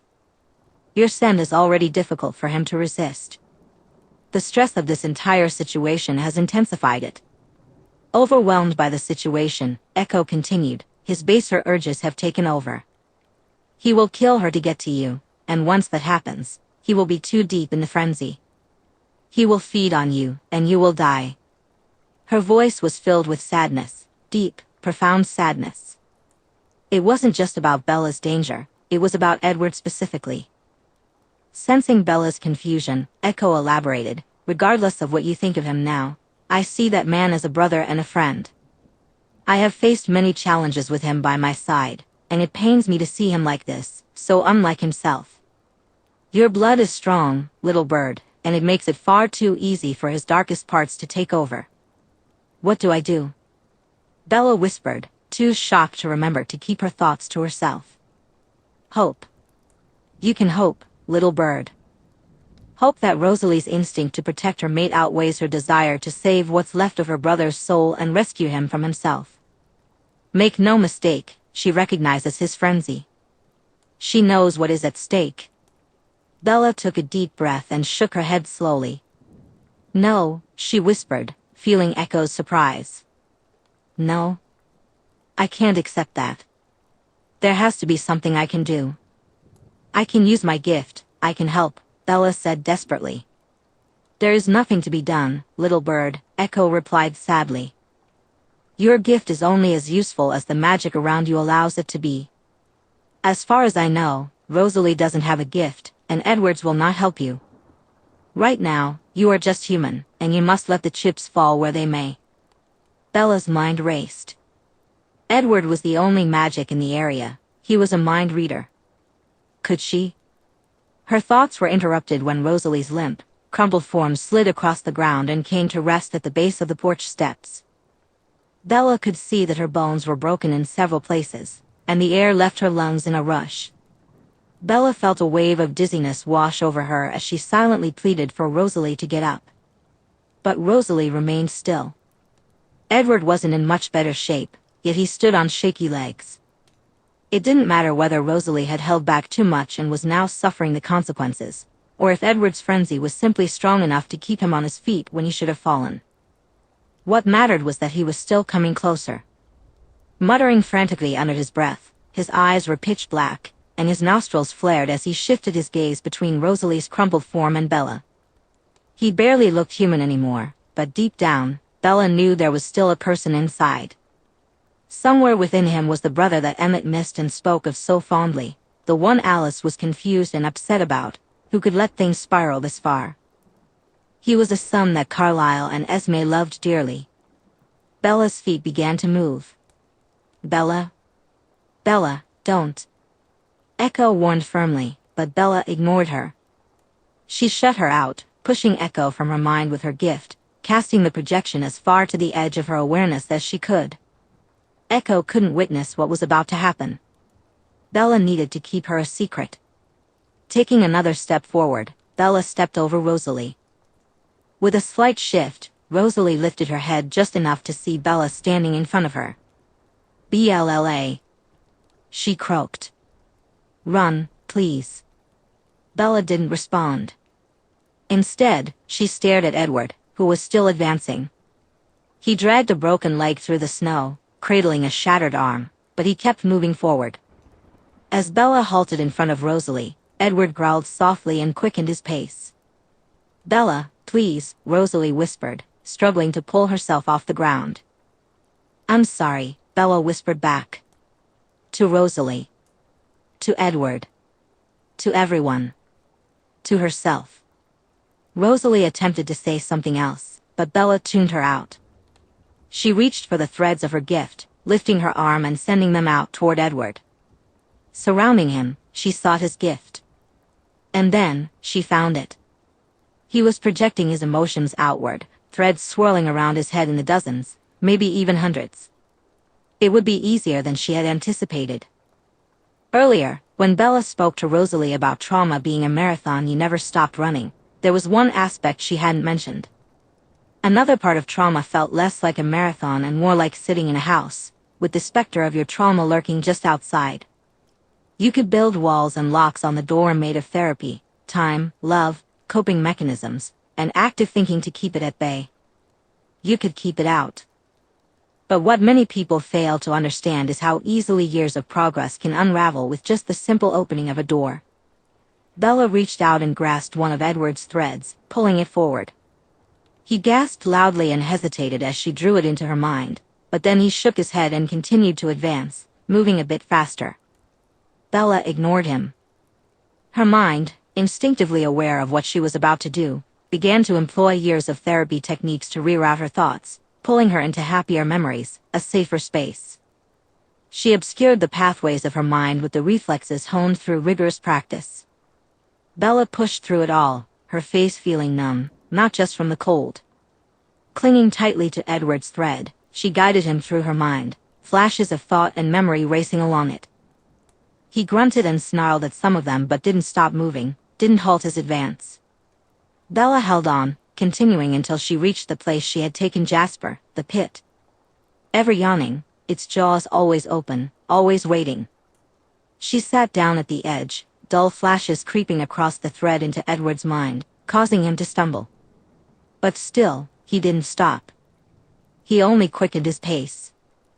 Edward was now only 20 or 25 feet away from her, and if he chose to lunge, he would close the distance in seconds. Bella held tight to his thread and allowed herself to fall off the edge. Years of hard work, years spent dragging herself through the darkness, only to claw her way back up time and time again. She had finally emerged, free and determined never to return. But now, as she fell deeper, the sharp edges of apathy and self-hatred scraped against her skin, pulling her into memories she had long buried. Memories that, if she lingered on them, could easily spiral her into a traumatic tailspin. Edward groaned as the flood of thoughts invaded his mind, the intensity heightened by Bella's gift amplifying his own magic. He wasn't merely reading her thoughts, he was being thrust into her memories. And with each moment, she fell deeper. She recalled the times Renee had let her down as a mother, the years of neglect that had set everything in motion. Forced to grow up far too soon, Bella had to take on the role of a parent to her own mother. She made sure Renee ate and drank enough water, ensured her safety, and monitored her spending on unnecessary things. By the time she was 10, Bella knew how to pay bills over the phone. A slow, creeping chill settled into her bones. The weight of self-doubt began to envelop her, eroding her self-esteem and sense of identity. Her worth became entwined with Renee's dependency on her, her value measured by how well she cared for her mother before she even reached her teenage years. As she continued to descend, she recalled the comments that she was so mature for her age and the difficulty she had connecting with her peers. She fell deeper still. At 13, Bella had a friend, once. The only friend she truly managed to keep through the years of living with Renee after the divorce.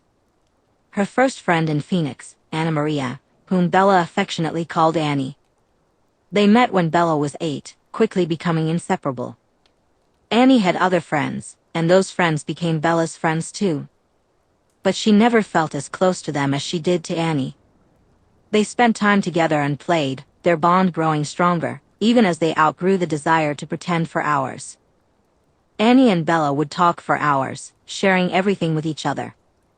Bella confided in Annie, revealing her uncertainty about loving her mother. In response, Annie simply hugged her and assured her it was all right. Bella believed that was the day she fell in love with Anna Maria, though she wouldn't find the words for it until she turned 13. Edward groaned in pain again, this time cradling his head instead of his arm. He had stopped moving forward, but Bella barely noticed as she sank to her knees, silent tears streaming down her cheeks and chilling in the cold air. It was too late to turn back now. All she could do was hold tightly to Edward's thread as memories and flashbacks flooded her mind, waiting for them to subside. For days and weeks, Bella had wrestled with her feelings for Annie. Eventually, with her nerves ablaze, she decided to confess. To her immense joy, Annie felt the same way. Bella could still recall the faint taste of Annie's cherry lip gloss. For half a year, she experienced happiness. Annie whispered promises that once Bella turned 18, she wouldn't have to worry about Renee anymore, and they could run away together. Annie didn't like her family either. Her father was a preacher. For 6 months, Bella was content. But at 13, they had grown careless. One day, Annie's older sister, a 17-year-old whose name Bella couldn't remember, came home early. She barged into Annie's room and caught them kissing. Bella couldn't recall what the sister looked like, only that she was a formless shadow of hate and anger. But the screams and the words rang in her ears: abomination, sinner, whore. Bella was told in no uncertain terms to never speak to Annie again and was thrown out of the house. In a daze, she returned home, feeling numb as the evening wore on. Bella had convinced herself that everything would be fine. She and Annie were planning to run away together. They could text and meet in secret, and one day, they would escape, and it would all be okay. As the weekend passed, Bella's nerves were on fire, but she didn't realize just how wrong things had gone until Monday at school. Everyone was looking at her. That day, she discovered that Annie's sister had told their parents, and they had spread the news, effectively outing her. Bella had hoped that some of the students would be supportive. They had talked about their feelings before. Sure, there were plenty of homophobes, but Bella had believed that if the truth ever came out, she and Annie would find allies among their friends. So why was everyone looking at her as if she were a monster? She didn't find out until lunch. Bella was 13. She saw Annie sitting at their usual table, surrounded by their friends. They looked angry and protective of Annie, and Bella felt ready to join them and finally see some friendly faces. But as she approached, one of the boys glared at her and said, "Fuck off if you know what's good for you," positioning himself between her and Annie. Annie wouldn't meet her eyes. She sat by herself, not even eating, trying to figure out what was going on. Throughout the day, Bella overheard whispered gossip in the halls, piecing together the story. When Annie's sister had outed her to their parents, Annie had claimed that Bella had forced herself on her. That it wasn't her fault. They believed her, and the story had clearly spread throughout the entire school by then. For 2 weeks, Bella felt lower than dirt, crying so many tears that her eyes were perpetually sore. She didn't understand what was happening or why Annie would do this to her. All she felt was fear and loneliness. 2 weeks passed, and as she walked into school that Monday, Bella was scared of what another week would bring.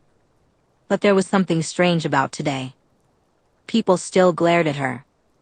People still threw looks of disgust at Bella, but something felt different. Annie wasn't in school. Bella wouldn't find out the reason until lunchtime. Suddenly, the cafeteria erupted with the sound of dozens of phones ringing, including Bella's. Annie had scheduled an email to be sent to every student whose address she had. It would be much later that Bella discovered the content of that email. Most students received a message where Annie admitted to her lies. She confessed that Bella hadn't hurt her and declared her own innocence.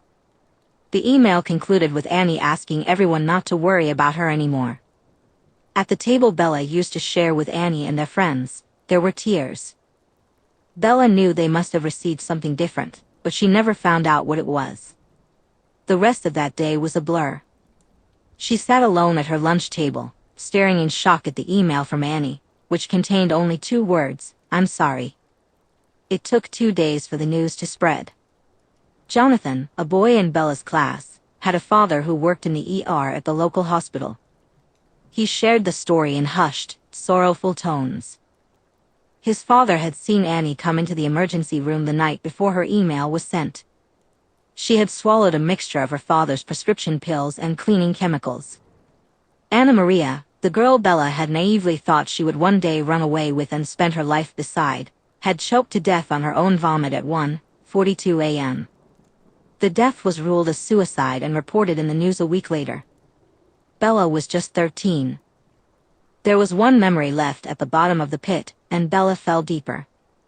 Now, Bella was 16. A few years had passed, and her depression had only worsened. By this point, Renee had begun tentatively dating Phil, starting around the same time Bella entered high school. Renee wrote off Bella's deepening depression as grief, even though Phil expressed concerns that something more profound was at play as time went on and Bella didn't improve. After Bella's 15th birthday, Phil tried multiple times to convince Renee to take Bella to see a professional. Bella had seen psychiatrist after psychiatrist, or at least grief counselors, only to hear the same response each time. "My daughter isn't broken, Phil. She's a beautiful, perfect little girl who's just going through a hard time right now. The first year was filled with grief that gradually morphed into a deep, dark depression. On the first anniversary of Annie's death, Bella didn't eat for 2 weeks. By the second anniversary, she faced a new challenge. She was held back in school for the first time. Bella had failed her sophomore year and would have to repeat it.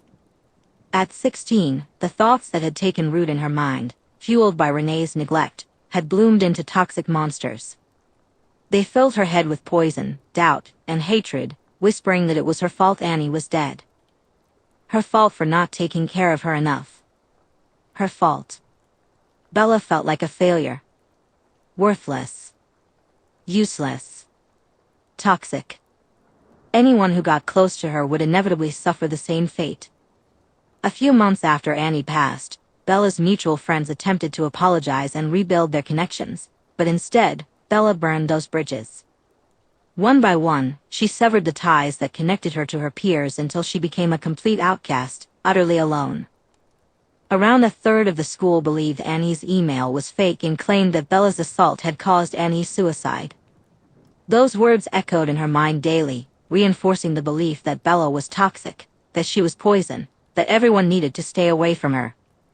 On the third anniversary of Annie's death, Renee, either out of neglect, ignorance, or simple forgetfulness, scheduled a date night with Phil. Bella didn't remind her, and as her mother left at 4, she felt the weight of solitude settle heavily on her shoulders. In the evening, alone in the house, Bella's grief and twisted thoughts grew darker, more sinister, and increasingly toxic. It felt as if she had swallowed so much nightshade that it had mixed with her blood, pumping through her heart. She curled up in her room, the lights off and the blinds drawn. Deeper and deeper she sank, her heart pushing toxins through her veins. At some point, she stood up and made her way to the bathroom. She craved the warmth of a hot shower. Turning the water up as high as it would go, she settled into the tub, letting the heat burn her skin. At this moment, she would take any sensation that broke through the numbness of apathy, grief, or guilt. Pain had become an old friend, a welcome distraction from the date her heart had died. But then she noticed her mother's razor left unattended on the counter. Bella was 16, and she felt the weight of the guilt that her best friend was dead. The details of that day were fuzzy, frozen behind layers of defensive padding. Even if she wanted to, Bella wasn't sure she could access those memories, or if they even existed anymore. The last thing she remembered was the frantic pounding on the door. Renee and Phil's voices mixed in a chorus of hysteria, and then the loud crack as Phil kicked the door open. She could see Renee rushing to the bathtub, sobbing. The hot water had long since cooled, but that was only one reason Bella felt so cold. As the memory faded, reality slipped back in, and Bella heard voices, distant and muffled, as if coming through layers of cotton and fog. Arms wrapped around her and lifted her up, but she couldn't tell if they were real or just the echoes of Renee carrying her to the living room while Phil dialed 911. Whether it was reality or memory, it all ended the same way, with darkness enveloping Bella's mind as she slipped into unconsciousness. Bella was 16, and Bella wanted to die. She was 18, and deep down, she wanted to live. Rosalie sat on a wooden chair in a back room of the cabin, her thoughts feeling both frozen and spinning faster than she had ever experienced. Everything had happened so quickly, yet the way it ended felt agonizingly prolonged. Part of her remained outside, crumpled in the snow, with Bella's kneeling, crying form in front of her broken body. When Carlyle asked what had happened while he worked to set Rosalie's bones in place for healing, she realized she didn't have much to tell him beyond a certain point. Edward had arrived, clearly on the edge of a frenzy induced by Bella's scent, not in his right mind. Rosalie had tried to calm him down, but her overwhelming thoughts about Bella were impossible to conceal and pushed him over the edge. He attacked, and she defended herself and her mate.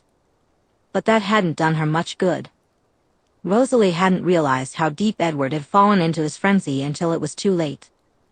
All her restrained actions came back to haunt her, and Edward sent her crumpled and broken to the feet of her helpless mate. It felt like a cruel twist of fate, she thought with a sardonic edge. Finally, she had Bella in her arms and wasn't going to run away, only to have it all ripped away by forces beyond her control. Then Bella stepped over her and did something. Rosalie didn't quite understand what it was. It didn't look like anything significant. All she knew was that Bella whispered an apology and lifted her arm, causing Edward to stumble. He began groaning in pain as Bella sank to her knees, tears streaming down her face. Then Edward clutched his head and fell to the ground, silent except for the occasional groan as he curled up in a fetal position, gripping his head tightly. The Cullens arrived just as Bella finally passed out from whatever she had done.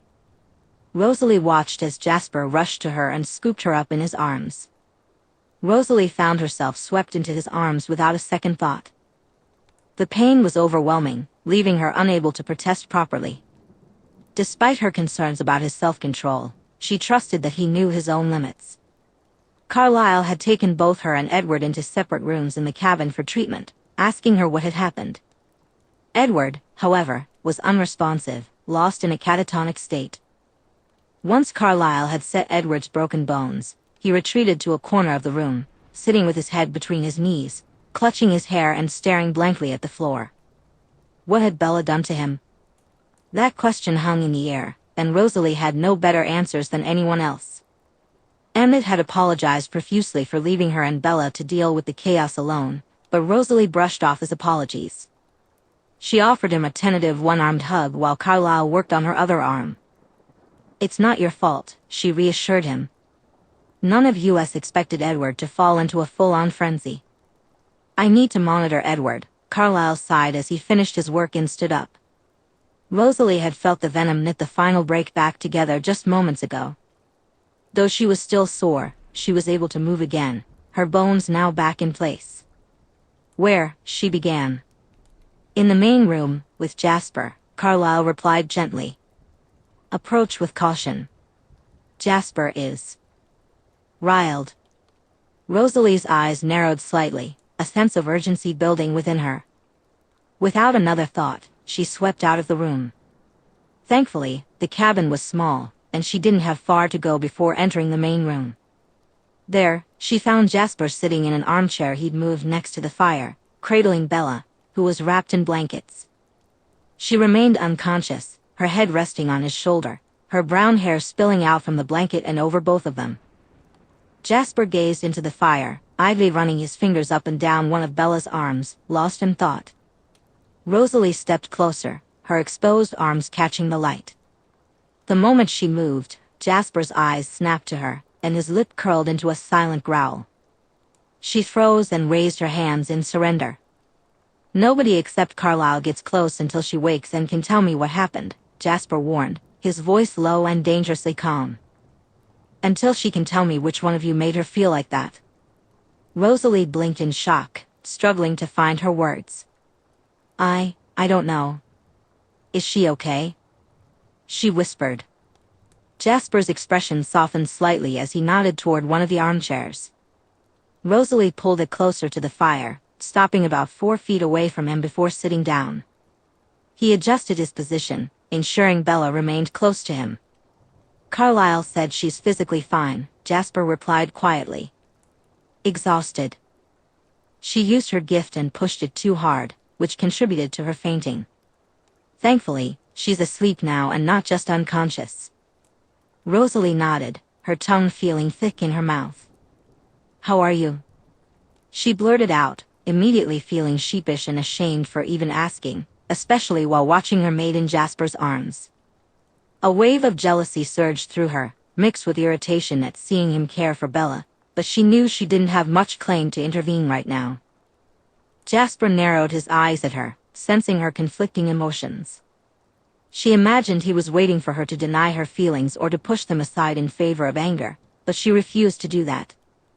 Instead, she allowed herself to fully experience the worry and anxiety about Bella's well-being. The jealousy was loud and irritating, but she did her best to set it aside while still acknowledging it. Jasper's face remained unreadable, but she could feel the tension in the air. Softened further as the expected denial or surge of anger didn't come. "A lot has happened since you left," he said quietly. "She's been helping me. Her own gift interacts with mine in a fascinating way that makes it easy to be around her, even though my control isn't perfect yet and she's human. Is that what's happening now? Rosalie asked, her confusion evident. He shook his head. I was hunting every hour before we came, just in case something happened. I wanted to be ready, he explained. But seeing her like that, her gift, I don't know how or why, but when I arrived, I was able to feel her. Witnessing her in those moments before she fainted. I don't think my self-control matters at this point. I won't hurt her. I can't. Even that part of me considers her off limits now. Rosalie's jealousy flared up, only to be quickly overshadowed by a wave of love, respect, and trust for her twin brother. The look on his face as he gazed at Bella, the protectiveness in his arms around her. Rosalie couldn't comprehend how she had ever painted him with the brush of his past. It felt impossible to reconcile the two versions of him, the Jasper she knew from vague stories, the one marked by scars and pain in his heart and mind, and the Jasper before her now, cradling a fragile, sleeping human as if she were more precious than life itself. Rosalie had only ever seen him look at Alice that way. Yet with Bella, Jasper's gaze held a different kind of love, a different kind of adoration. His eyes reflected nothing but the fierce, protective love of an older brother, ready to burn the world down to keep his sister safe. And it helped that she could feel it, too. His gift radiated from him in occasional, sporadic waves, and with each one, Rosalie caught a glimpse, a hint of those feelings. In that moment, Rosalie knew that if she couldn't be the one to protect Bella like that, there was no one she would trust more with Bella's safety than Jasper. I'm sorry, she whispered softly. Jasper looked at her, curiosity etched on his face as he tried to decipher the whirlwind of emotions she was sending his way. I've been so callous and unfair to you for years when you didn't deserve it. You're a better person than I could ever be, Jasper. I'm so proud to call you my twin brother and to share my name with you. And I'm sorry I haven't been a better sister. Jasper appeared genuinely stunned by her words. Where Rosalie might have once felt pride in catching him off guard, now all she felt was sadness and guilt. The fact that her caring for him and apologizing was so foreign to him surprised her deeply. He watched her in shock for a moment before a small, satisfied smile broke across his face. She really got to you, didn't she? Jasper chuckled. You could say that, Rosalie replied, returning his smile and nodding in acknowledgement. That's B for you, Jasper said fondly. Sweeter than honey and stubborn as a mule, that one. Rosalie laughed lightly in agreement, and they fell into a comfortable silence. It felt so easy that it annoyed Rosalie slightly. Was this how simple it was to feel close and comfortable with her family? Was it really this straightforward? If she could go back and confront her younger self from 6 years ago, she would slap herself across the face and unleash a torrent of frustration that would be talked about for decades. She had been so foolish, wasting so much time. Eventually, Esme, Alice, and Emmett entered the room. Esme approached and spoke quietly, explaining that Carlisle was taking Edward home and that she was going with them. Edward still hadn't spoken but was finally allowing Carlisle to get physically close to him again. Rosalie glanced at Alice, whose expression was a mix of guilt and worry, but there was also a hint of happiness. What do you see? Rosalie asked softly. Alice blinked a few times, taken aback. It wasn't often that Rosalie directly inquired about her visions. It's frantic and fuzzy, she replied slowly. Edward isn't capable of making many decisions right now, but once he can, things are going to get chaotic. Thankfully, nothing bad seems to be happening. Whatever Bella did really threw him off balance. The real question is whether he'll choose to stay with the family or head to Alaska. What about Bella? Will he still? Rosalie's voice trailed off, cautious. Alice shook her head. None of the paths I see lead to that. There are a few scenarios where he even offers to let her kill him, but thankfully, she doesn't accept. In every possible future, he seems to finally come to his senses. The key factor is how quickly he feels ready to face the music and apologize to Bella in person. What the hell did Bella do to him? Jasper asked, torn between concern and pride. He won't say. He isn't talking now, and in every vision I try to force about me asking him, he remains frustratingly vague. No matter how I phrase the question or steer the conversation, his answers are just unclear, Alice muttered, looking thoroughly irritated. And I can't see Bella. So, I don't know if she'll tell us. Rosalie nodded, her mind focused on what truly mattered. Whatever had happened, whatever Bella had done, Edward was no longer harassing her. Whether it was because Bella scared him off or because he finally came to his senses, Rosalie didn't care. She just wanted Bella to be safe. Just then, Carlyle entered the room to check on Bella one last time before leaving with Edward. Thankfully, he didn't take him through the main room but used a back door instead. Rosalie felt a wave of relief wash over her, knowing that Edward was no longer around. Rosalie felt a wave of relief wash over her, a sentiment that seemed to be echoed in Jasper and Alice's expressions. Emmett gave her a few gentle pats on the shoulder before leaving, offering only a sad smile and a wink. She returned his smile, hoping it conveyed that there was nothing to forgive, and she was sure Bella would feel the same way. Emmett hadn't done anything wrong. Just days ago, he had told her that once Bella arrived, the cabin would be on loan to her and Bella for as long as they needed to connect without the rest of the family interfering. Esme was the next to leave, leaving Rosalie alone with Alice, Jasper, and Bella. "I'll go too," Alice said after a brief pause. "I want to be there for Edward. Coming down from a frenzy is no laughing matter, even without whatever Bella did. He'll need as many friendly faces as he can find." Before Alice could step out, Rosalie rose from her chair and walked to the front door. "Walk with me for a moment," she said softly, opening the door and stepping outside ahead of Alice. She moved a little way from the cabin, close enough to hear if Jasper called for her, but far enough to speak privately with Alice. "What's up?"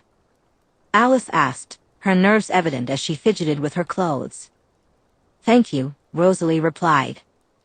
This was the easier part of their conversation, and getting through it would give her the chance to prepare for the more difficult half. "For watching her, after I left." "After you broke her heart, you mean," Alice said pointedly, crossing her arms and lifting her chin defiantly. Although her expression wasn't as fierce as it had been that night, Rosalie winced nonetheless. "Yes," she admitted, her voice filled with shame, but she held Alice's gaze. "You kept her safe, and according to her, you were what kept her sane in those first days. Thank you for helping to clean up after my mess and for taking care of her. I am in your debt." "Debt?" Alice blinked, clearly taken aback by the direction of the conversation. "Oh. You're welcome. I mean, I didn't do it for you," she said, swishing her foot through the snow. "But I get what you mean, so, you're welcome." "And, I'm sorry," Rosalie sighed, knowing this was going to be the difficult part. Alice immediately lifted her head, wide-eyed and stunned. Rosalie briefly wondered why Alice hadn't foreseen this conversation in her visions, but she pushed the thought aside and continued. "For over 5 years, you've only been doing what you thought was helpful. You were trying to make me happy, you were trying to, in your own way, keep Bella and the rest of the family safe. And I..." Rosalie took a deep breath. "I was stubborn, obstinate, obnoxious, and entirely unhelpful. I refused to see what was right in front of me, no matter how much evidence stacked up, all because of my own idiocy and self-flagellation. I've already apologized to Bella, and now I'm apologizing to you. I'd also like to set aside some time for a future conversation because I realize I've never properly explained why your visions about me make me uncomfortable, and I'd like to remedy that." Alice just stared at her. Rosalie met her gaze, waiting for a response. Alice remained silent. After a few minutes of this, Rosalie cautiously reached out and poked Alice in the forehead. "Have I broken you?" she asked, amused despite herself. "Quite possibly," Alice replied, sounding a bit dazed. "You also stole my thunder a little bit." Rosalie was taken aback. "Oh." Alice looked sheepish, glancing down at her feet. "Bella may have had some very strong words with me recently about my meddling," she explained, awkwardly shifting her weight from one foot to the other. And how I was being insensitive and not letting other people make their own choices, even if their own choices can lead to bad outcomes. You've been trying to tell me that for years, but I didn't want to listen. You were prickly and rude, which made it easy for me to ignore the truth in what you were saying. I just didn't want to hear it. Rosalie couldn't help herself. She burst into laughter. Alice looked at her as if she had grown a second head, but Rosalie couldn't stop. She laughed until she finally took a deep breath and pulled Alice into a firm, warm embrace.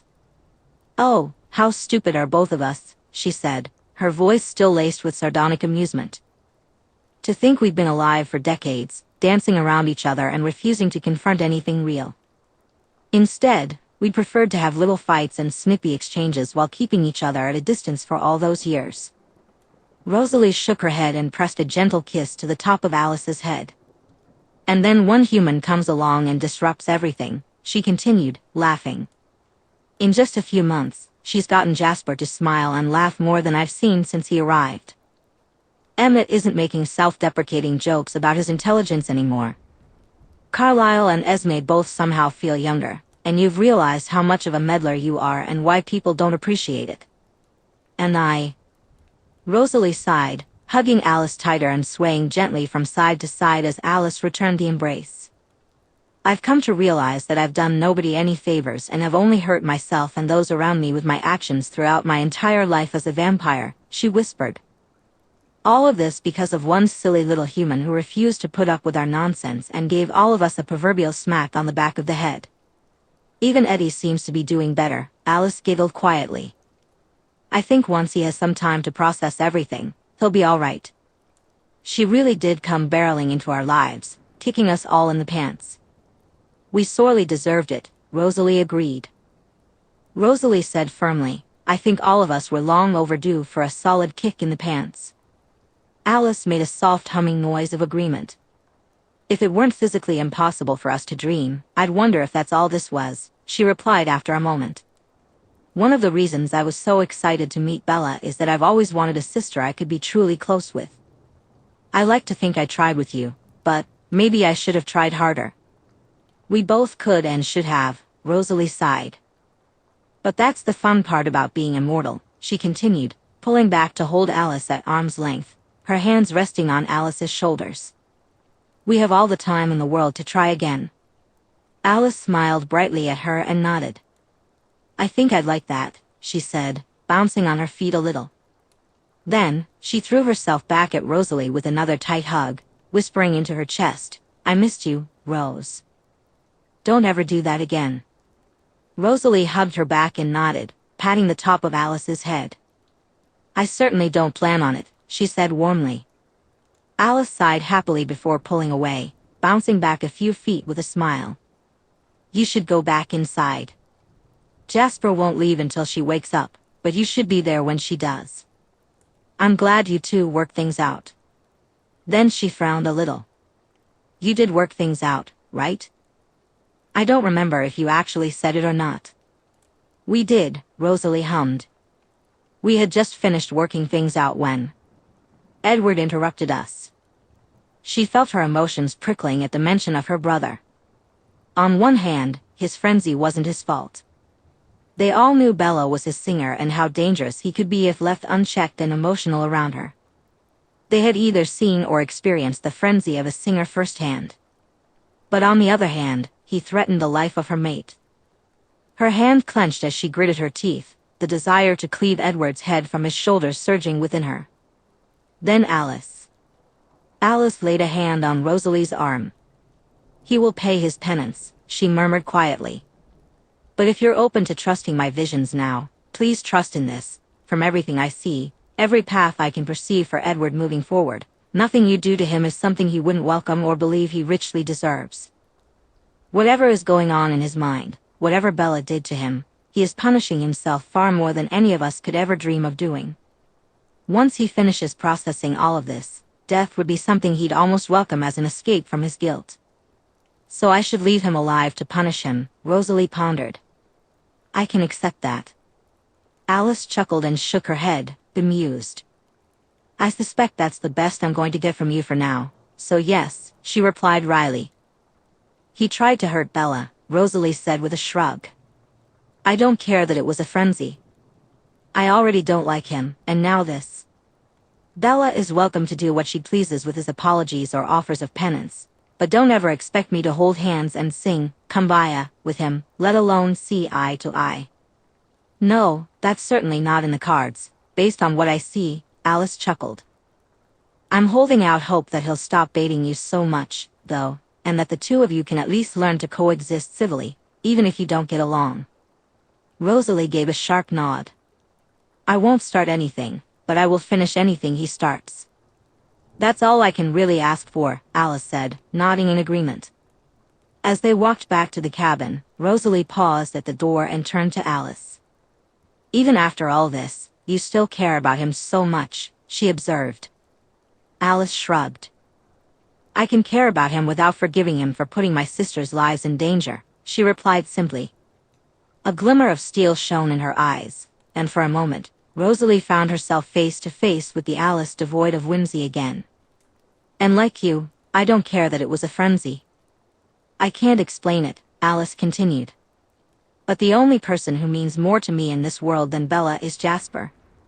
If I had lost you before getting the chance to reconcile like this, I don't think devastated would even begin to cover it. I won't ever forgive him, but I can still care about him. I can't understand that, Rosalie replied after a moment. But I suppose I don't need to. As long as your feelings for him don't put Bella in danger, I don't care what you do. Alice shook her head. Never. I already failed her once by underestimating Edward. I won't fail her again. With Edward or with anything else, not when it comes to her safety, Alice said quietly, a scowl crossing her face, likely directed at herself. Rosalie nodded. Then I think that's all I have to say on the matter. What you do with him in your own time, away from me and Bella, won't affect our relationship as sisters. I believe we're more than capable of messing that up ourselves. Alice laughed. You know, I think you're right. I'm going to try not to, but we are very different people, aren't we? She tilted her head slightly as she looked at Rosalie. We are, Rosalie agreed. And while I know for a fact we'll butt heads often because of it, I find myself no longer wishing to use our differences as a reason to keep us apart. Good, Alice chirped. Good night, Rose. Don't rush back to the house. I know Emmett said you and Bella can use the cabin as long as you like, and I think Carlisle will keep a close eye on Edward for a while. Bella may not be able to stay without giving Charlie an excuse, but that'll be up to her. Will you visit? Rosalie asked. Alice beamed. Absolutely. Then I think I'll take that advice and stay here a while, Rosalie grinned back. Good night, Alice. With that, Rosalie opened the door to the cabin and slipped inside. Bella was still curled up, asleep in Jasper's lap. Jasper watched Rosalie as she settled into the armchair, grabbing a book before sitting down. Her breathing was even and steady. After a few moments, Jasper looked up at her and murmured, I suppose you can come closer, if you like. Rosalie shook her head. I'm fine here. You're stressed enough as it is, and you're still not 100% sure if you can trust me with her, which I completely understand. I don't want to agitate you further. You're not keeping me from being in the same room as her, so I can accept this for now. She'll wake soon enough and settle your worries, regardless. Jasper studied her for a moment, his expression revealing 1,000 unasked questions, but in the end, he simply nodded. Rosalie began to read by the firelight. Hours passed before she closed the book and quickly set it aside, jumping to alertness. Bella's breathing had subtly changed, and Rosalie had listened closely enough to know exactly when she was about to wake. Jasper looked confused for a moment, but as Bella stirred, his full attention shifted to her. She woke slowly, bringing a hand up to rub her eyes clumsily. As she looked around, her gaze landed on Jasper, and a frown crossed her face, revealing her confusion. Jasp? She asked, her voice raspy and dull. Hey, B, Jasper replied softly. You gave all of us a serious fright, you realize that? Though his words held a reprimanding tone, his voice was filled with tenderness and care. "Sorry," Bella mumbled, relaxing against his chest. Edward came out of nowhere and started fighting Rose. She was losing, and I had to help. Well, those words sound familiar, Jasper chuckled. Had to help, huh? Bella nodded sleepily. After a few minutes, she asked, her voice small and frightened, "Jasper?" At that moment, Rosalie felt a burning in her throat, the instinct to protect her mate rising within her. Bella's fear flared up inside her, but she remained seated.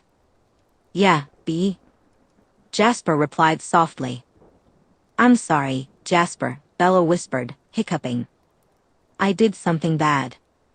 "What did you do, B?" Jasper murmured, gently brushing Bella's hair away from her face. "I went into the pit," she admitted quietly. Rosalie frowned, confused. "The pit?" She looked at Jasper, expecting to see her own confusion mirrored, but instead, she saw understanding and deep sadness spread across his face. "Oh, darling." Jasper sighed. "And you took Eddie with you, didn't you?" Bella nodded.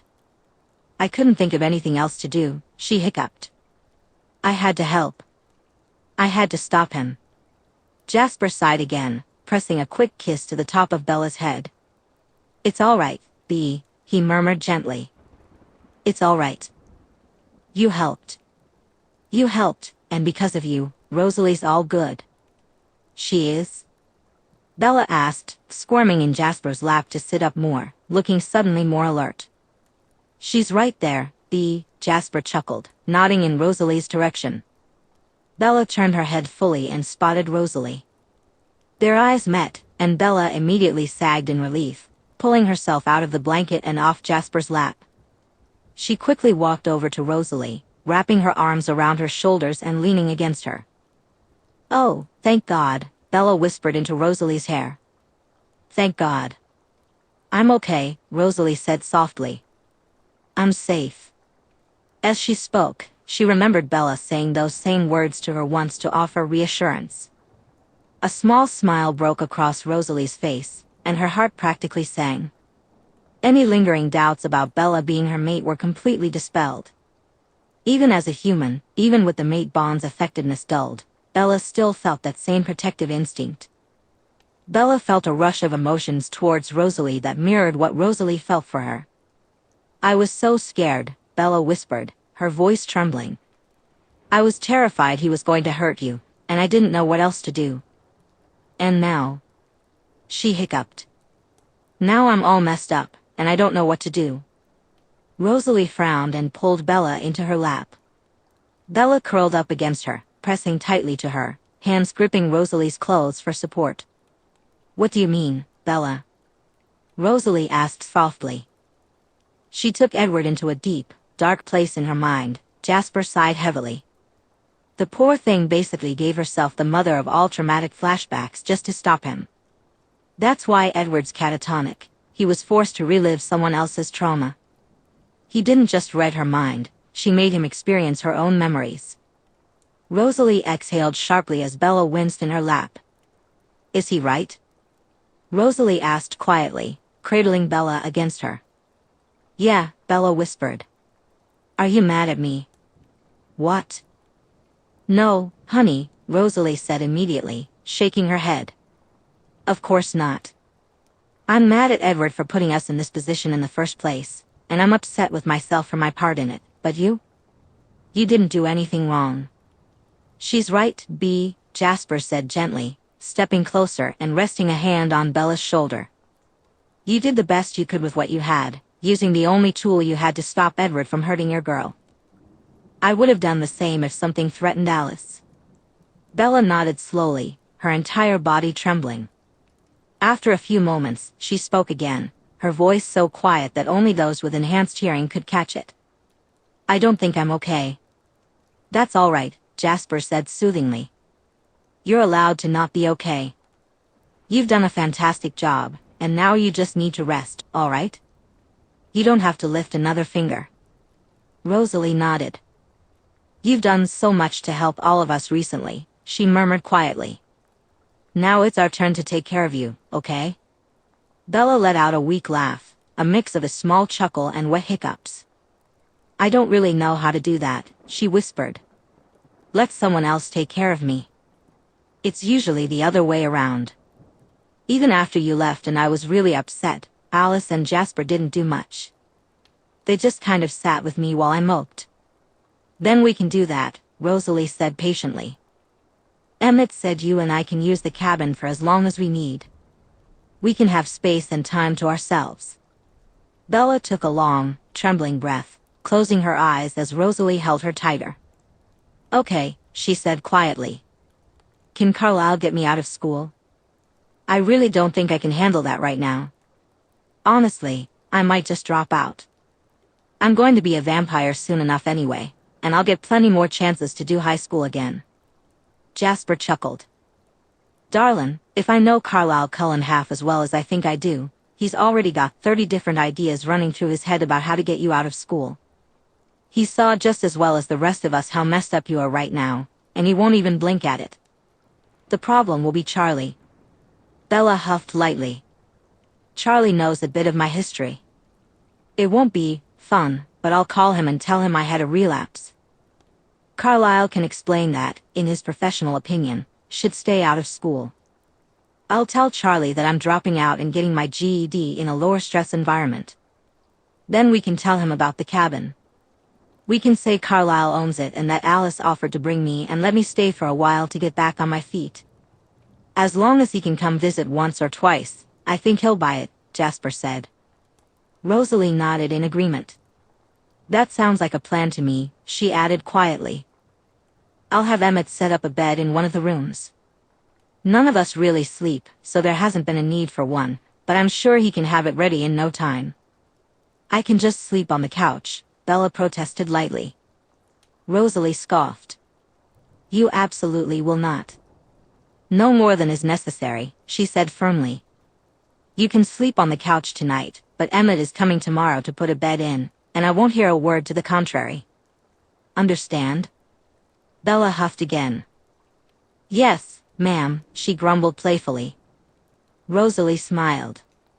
The fact that Bella felt good enough to tease her a little spoke volumes about her mental state.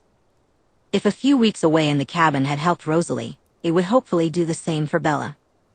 I won't stick around the whole time, but I'll be here as often as you want me, Jasper said quietly. Personally, I think if I have to look at Eddie right now, I might just tear his damn head off myself. But Alice would be really upset about that, so I guess I'll just have to keep away from the bastard. Rosalie snorted. Tell me about it. No killing your brother, Bella scolded lightly, reaching up to pat Jasper's cheek. That's rude. I'm not gonna kill him, Jasper grumbled lightly. Just gonna let him run around without his head for a bit. It'll be funny. No, Bella said firmly. Can I do it? Rosalie asked with a smile. No. Bella replied emphatically. If he does it again, you can kill him. I don't care. But tonight, something was wrong. I want to hear him at least explain himself before I sick 2 angry hails on him. Not wanting to ruin the tentative good mood, neither of the angry hails spoke up. Rosalie rolled her eyes as Jasper huffed, but the teasing was all in good fun, and Bella simply grumbled at them. Then she asked a question that caught Rosalie completely off guard, and judging by Jasper's expression, he was surprised too. When I become one of you, do I have to be a Cullen? Bella asked quietly. I don't like my last name, so I want to be someone new. But do I have to be a Cullen? Rosalie exchanged a glance with Jasper before turning back to Bella. I suppose not, no. Carlisle might be a little hurt, but he'll get over it, she said carefully, recalling how Carlisle had felt when she decided to keep her surname and again when Jasper had asked her to share it. I don't want to share a last name with Edward, Bella grumbled, eliciting a laugh from Jasper as he patted her shoulder.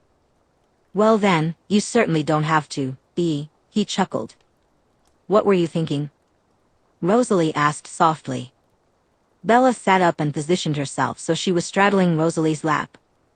Jasper stood behind the chair, allowing her to look at both their faces. She appeared serious, but Rosalie couldn't help but smile. "I want to be a Hale," Bella declared firmly. "I love Alice, and I'm really fond of Esme, Emmett, and Carlisle. But, well..." She squirmed a bit, suddenly shy. "Rosalie, you're my mate, and Jasper's the only one who's had my back this whole time. About Edward, with my gift, with everything. You two are special to me in a way that the others aren't. Not that Alice and Emmett aren't special, but..." "I understand," Jasper replied quietly.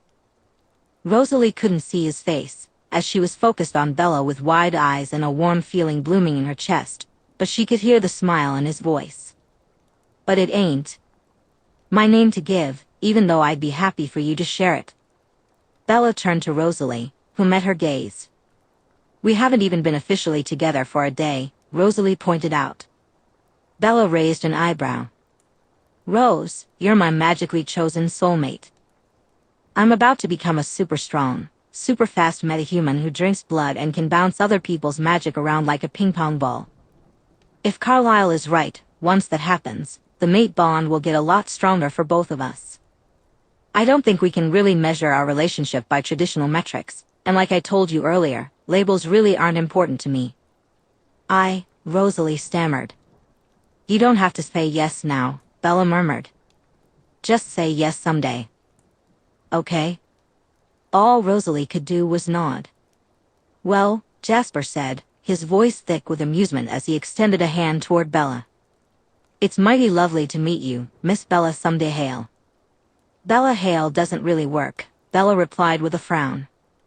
"And I think when I turn, I want to leave Bella Swan behind. I won't ever forget her, I won't forget being me, but there's so much pain and unhappiness here." She tapped the side of her head with a finger.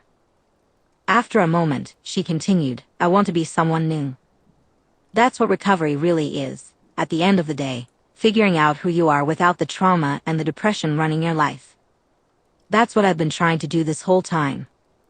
And if I have to get a whole new identity anyway, I can leave the name behind too, but I don't want to leave this version of me behind altogether. And I like the sound of Isabella Hale a lot more than Isabella Swan, which just sounds like a silly fairy name. Isabella Someday Hale, then," Jasper laughed. Bella smiled and took his hand, shaking it. There were still shadows and darkness in her eyes, and a faraway look lingered in her expression. A look hovered just beneath the surface of Bella's expression, revealing the turmoil hidden behind her laughter. Rosalie could sense that despite Bella's humor and playful demeanor, something was profoundly wrong, triggered by the events of the night. As she watched her mate engage in conversation with Jasper, laughing and smiling about something Rosalie wasn't focused on, the words echoed in her mind. "Just say yes someday. Okay?" "Isabella Someday Hale," Rosalie murmured under her breath, just loud enough for Jasper to catch it. He seamlessly continued his conversation with Bella, allowing Rosalie to process her thoughts at her own pace. A week ago, Rosalie had doubted Bella would ever want to speak to her again. 3 days ago, she had finally clarified with Emmett what she wanted to say. 18 hours ago, Rosalie had worried she would forget everything as soon as she saw Bella's face, and that would be the end of it. Bella would walk away, and she would have squandered her chance. Yet here Bella was, sitting casually in Rosalie's lap, talking about one day taking Rosalie's last name as if it were a given, an inevitability. Maybe, Rosalie mused quietly to herself, maybe destiny and fate aren't so bad after all, if they brought me you. I think I'd be okay with that. Rosalie wrapped her arms gently around Bella's torso and leaned in, resting her cheek on Bella's collarbone. Bella let out a brief sound of pleasant surprise before casually draping her arms around Rosalie and continuing her conversation with Jasper. "I think I'll be okay with all of this. No matter what happens, as long as Bella is by my side, I think we'll be okay." Little did Rosalie know that Bella was having her own internal monologue, using her conversation with Jasper to mask the whirlwind of thoughts racing through her mind. "I basically just asked Rosalie to marry me someday. Neither of us ran away screaming. That's got to be a good sign, right?" Bella said, her voice a mix of excitement and distraction as she rambled to Jasper about a book she was reading for English class. Yet, She barely seemed aware of the words tumbling out of her mouth. Bella had never been one to believe in fate. The tales of chosen heroes and children of prophecy had never captivated her. Instead, she found herself drawn to stories about ordinary people, fascinated by the complexity and interplay of their tangled lives. As her mind wandered, she thought idly, maybe sometimes fate and ordinary lives are one and the same. Maybe fate isn't so bad after all if this is the family I can look forward to because of it. When Rosalie leaned forward and embraced her, Bella let out a soft gasp of surprise before wrapping her arms around Rosalie in return. Her thoughts momentarily stalled, but only for a moment before she picked up her conversation with Jasper again. I think I can be okay with this. She knew she would have to face the consequences of what she had done to Edward, both the fallout he would experience and the task of piecing her own mind back together. It wasn't as fractured and scattered as it had once been, and it wasn't as bad as she had expected. Still, she could sense the shadows lurking at the edges of her consciousness, and she wasn't referring to Echo. Bella knew the next couple of weeks would be challenging as she tried to regain her footing. But with Rosalie in her arms and Jasper's confident gaze meeting hers, she felt a flicker of hope. If this was her new support system, rather than a mostly absent Renee and a well-meaning but ultimately distant Phil, then getting through the upcoming weeks might be easier than she had anticipated. No matter what happens, as long as I have Rosalie with me, I think I'll be okay. I believe we can face anything together. Deep underground. Somewhere in the mountains of Eastern Europe, a coffin, ornate and carved from granite, filigreed with silver and gold, stood as the centerpiece of the tomb. The air inside was stale, untouched by the outside world for centuries, if not millennia. Fortunately, the occupants of the tomb did not need to breathe. A man with wild, medium-length hair sat cross-legged in front of the coffin. He wore simple, plain clothes that seemed ancient, though not as ancient as the man himself. His eyes were closed, and he remained still, not breathing. He could easily be mistaken for a statue. Then, a voice, and used for eons, crawled from the man's throat like a spider emerging from the mouth of a corpse. It was raspy, thin, and weak. She has taken her first step, the voice hissed. The tomb will open. The girl will come. The man's eyes opened, revealing inky, pitch-black orbs. He bared his teeth, exposing a set of long, imposing fangs. And at long last, I will be free. Free to cleanse the world of my mistake. This I swear to you, my brother. My penance will soon be paid, and my debt to you wiped nearly clean. Then, and only then, will I repay my debt to you in full and end my own sordid, wretched life. He stood, feeling the craving roiling beneath his skin, his fangs dripping a small trail of venom down to his chin. He raised a hand to wipe it away. Even he, with all his power and mastery over his curse, remained a slave to it, still a slave to the hunger. Not yet, he whispered. 12 more years, and then I shall feast. I shall grow my power and bring them all to kneel before me. And then. He lashed out with his fist, slamming it into one of the stone walls of the tomb, sending spiderweb cracks through the rock. Then I will cull them all. End of part 1. A single drop of color.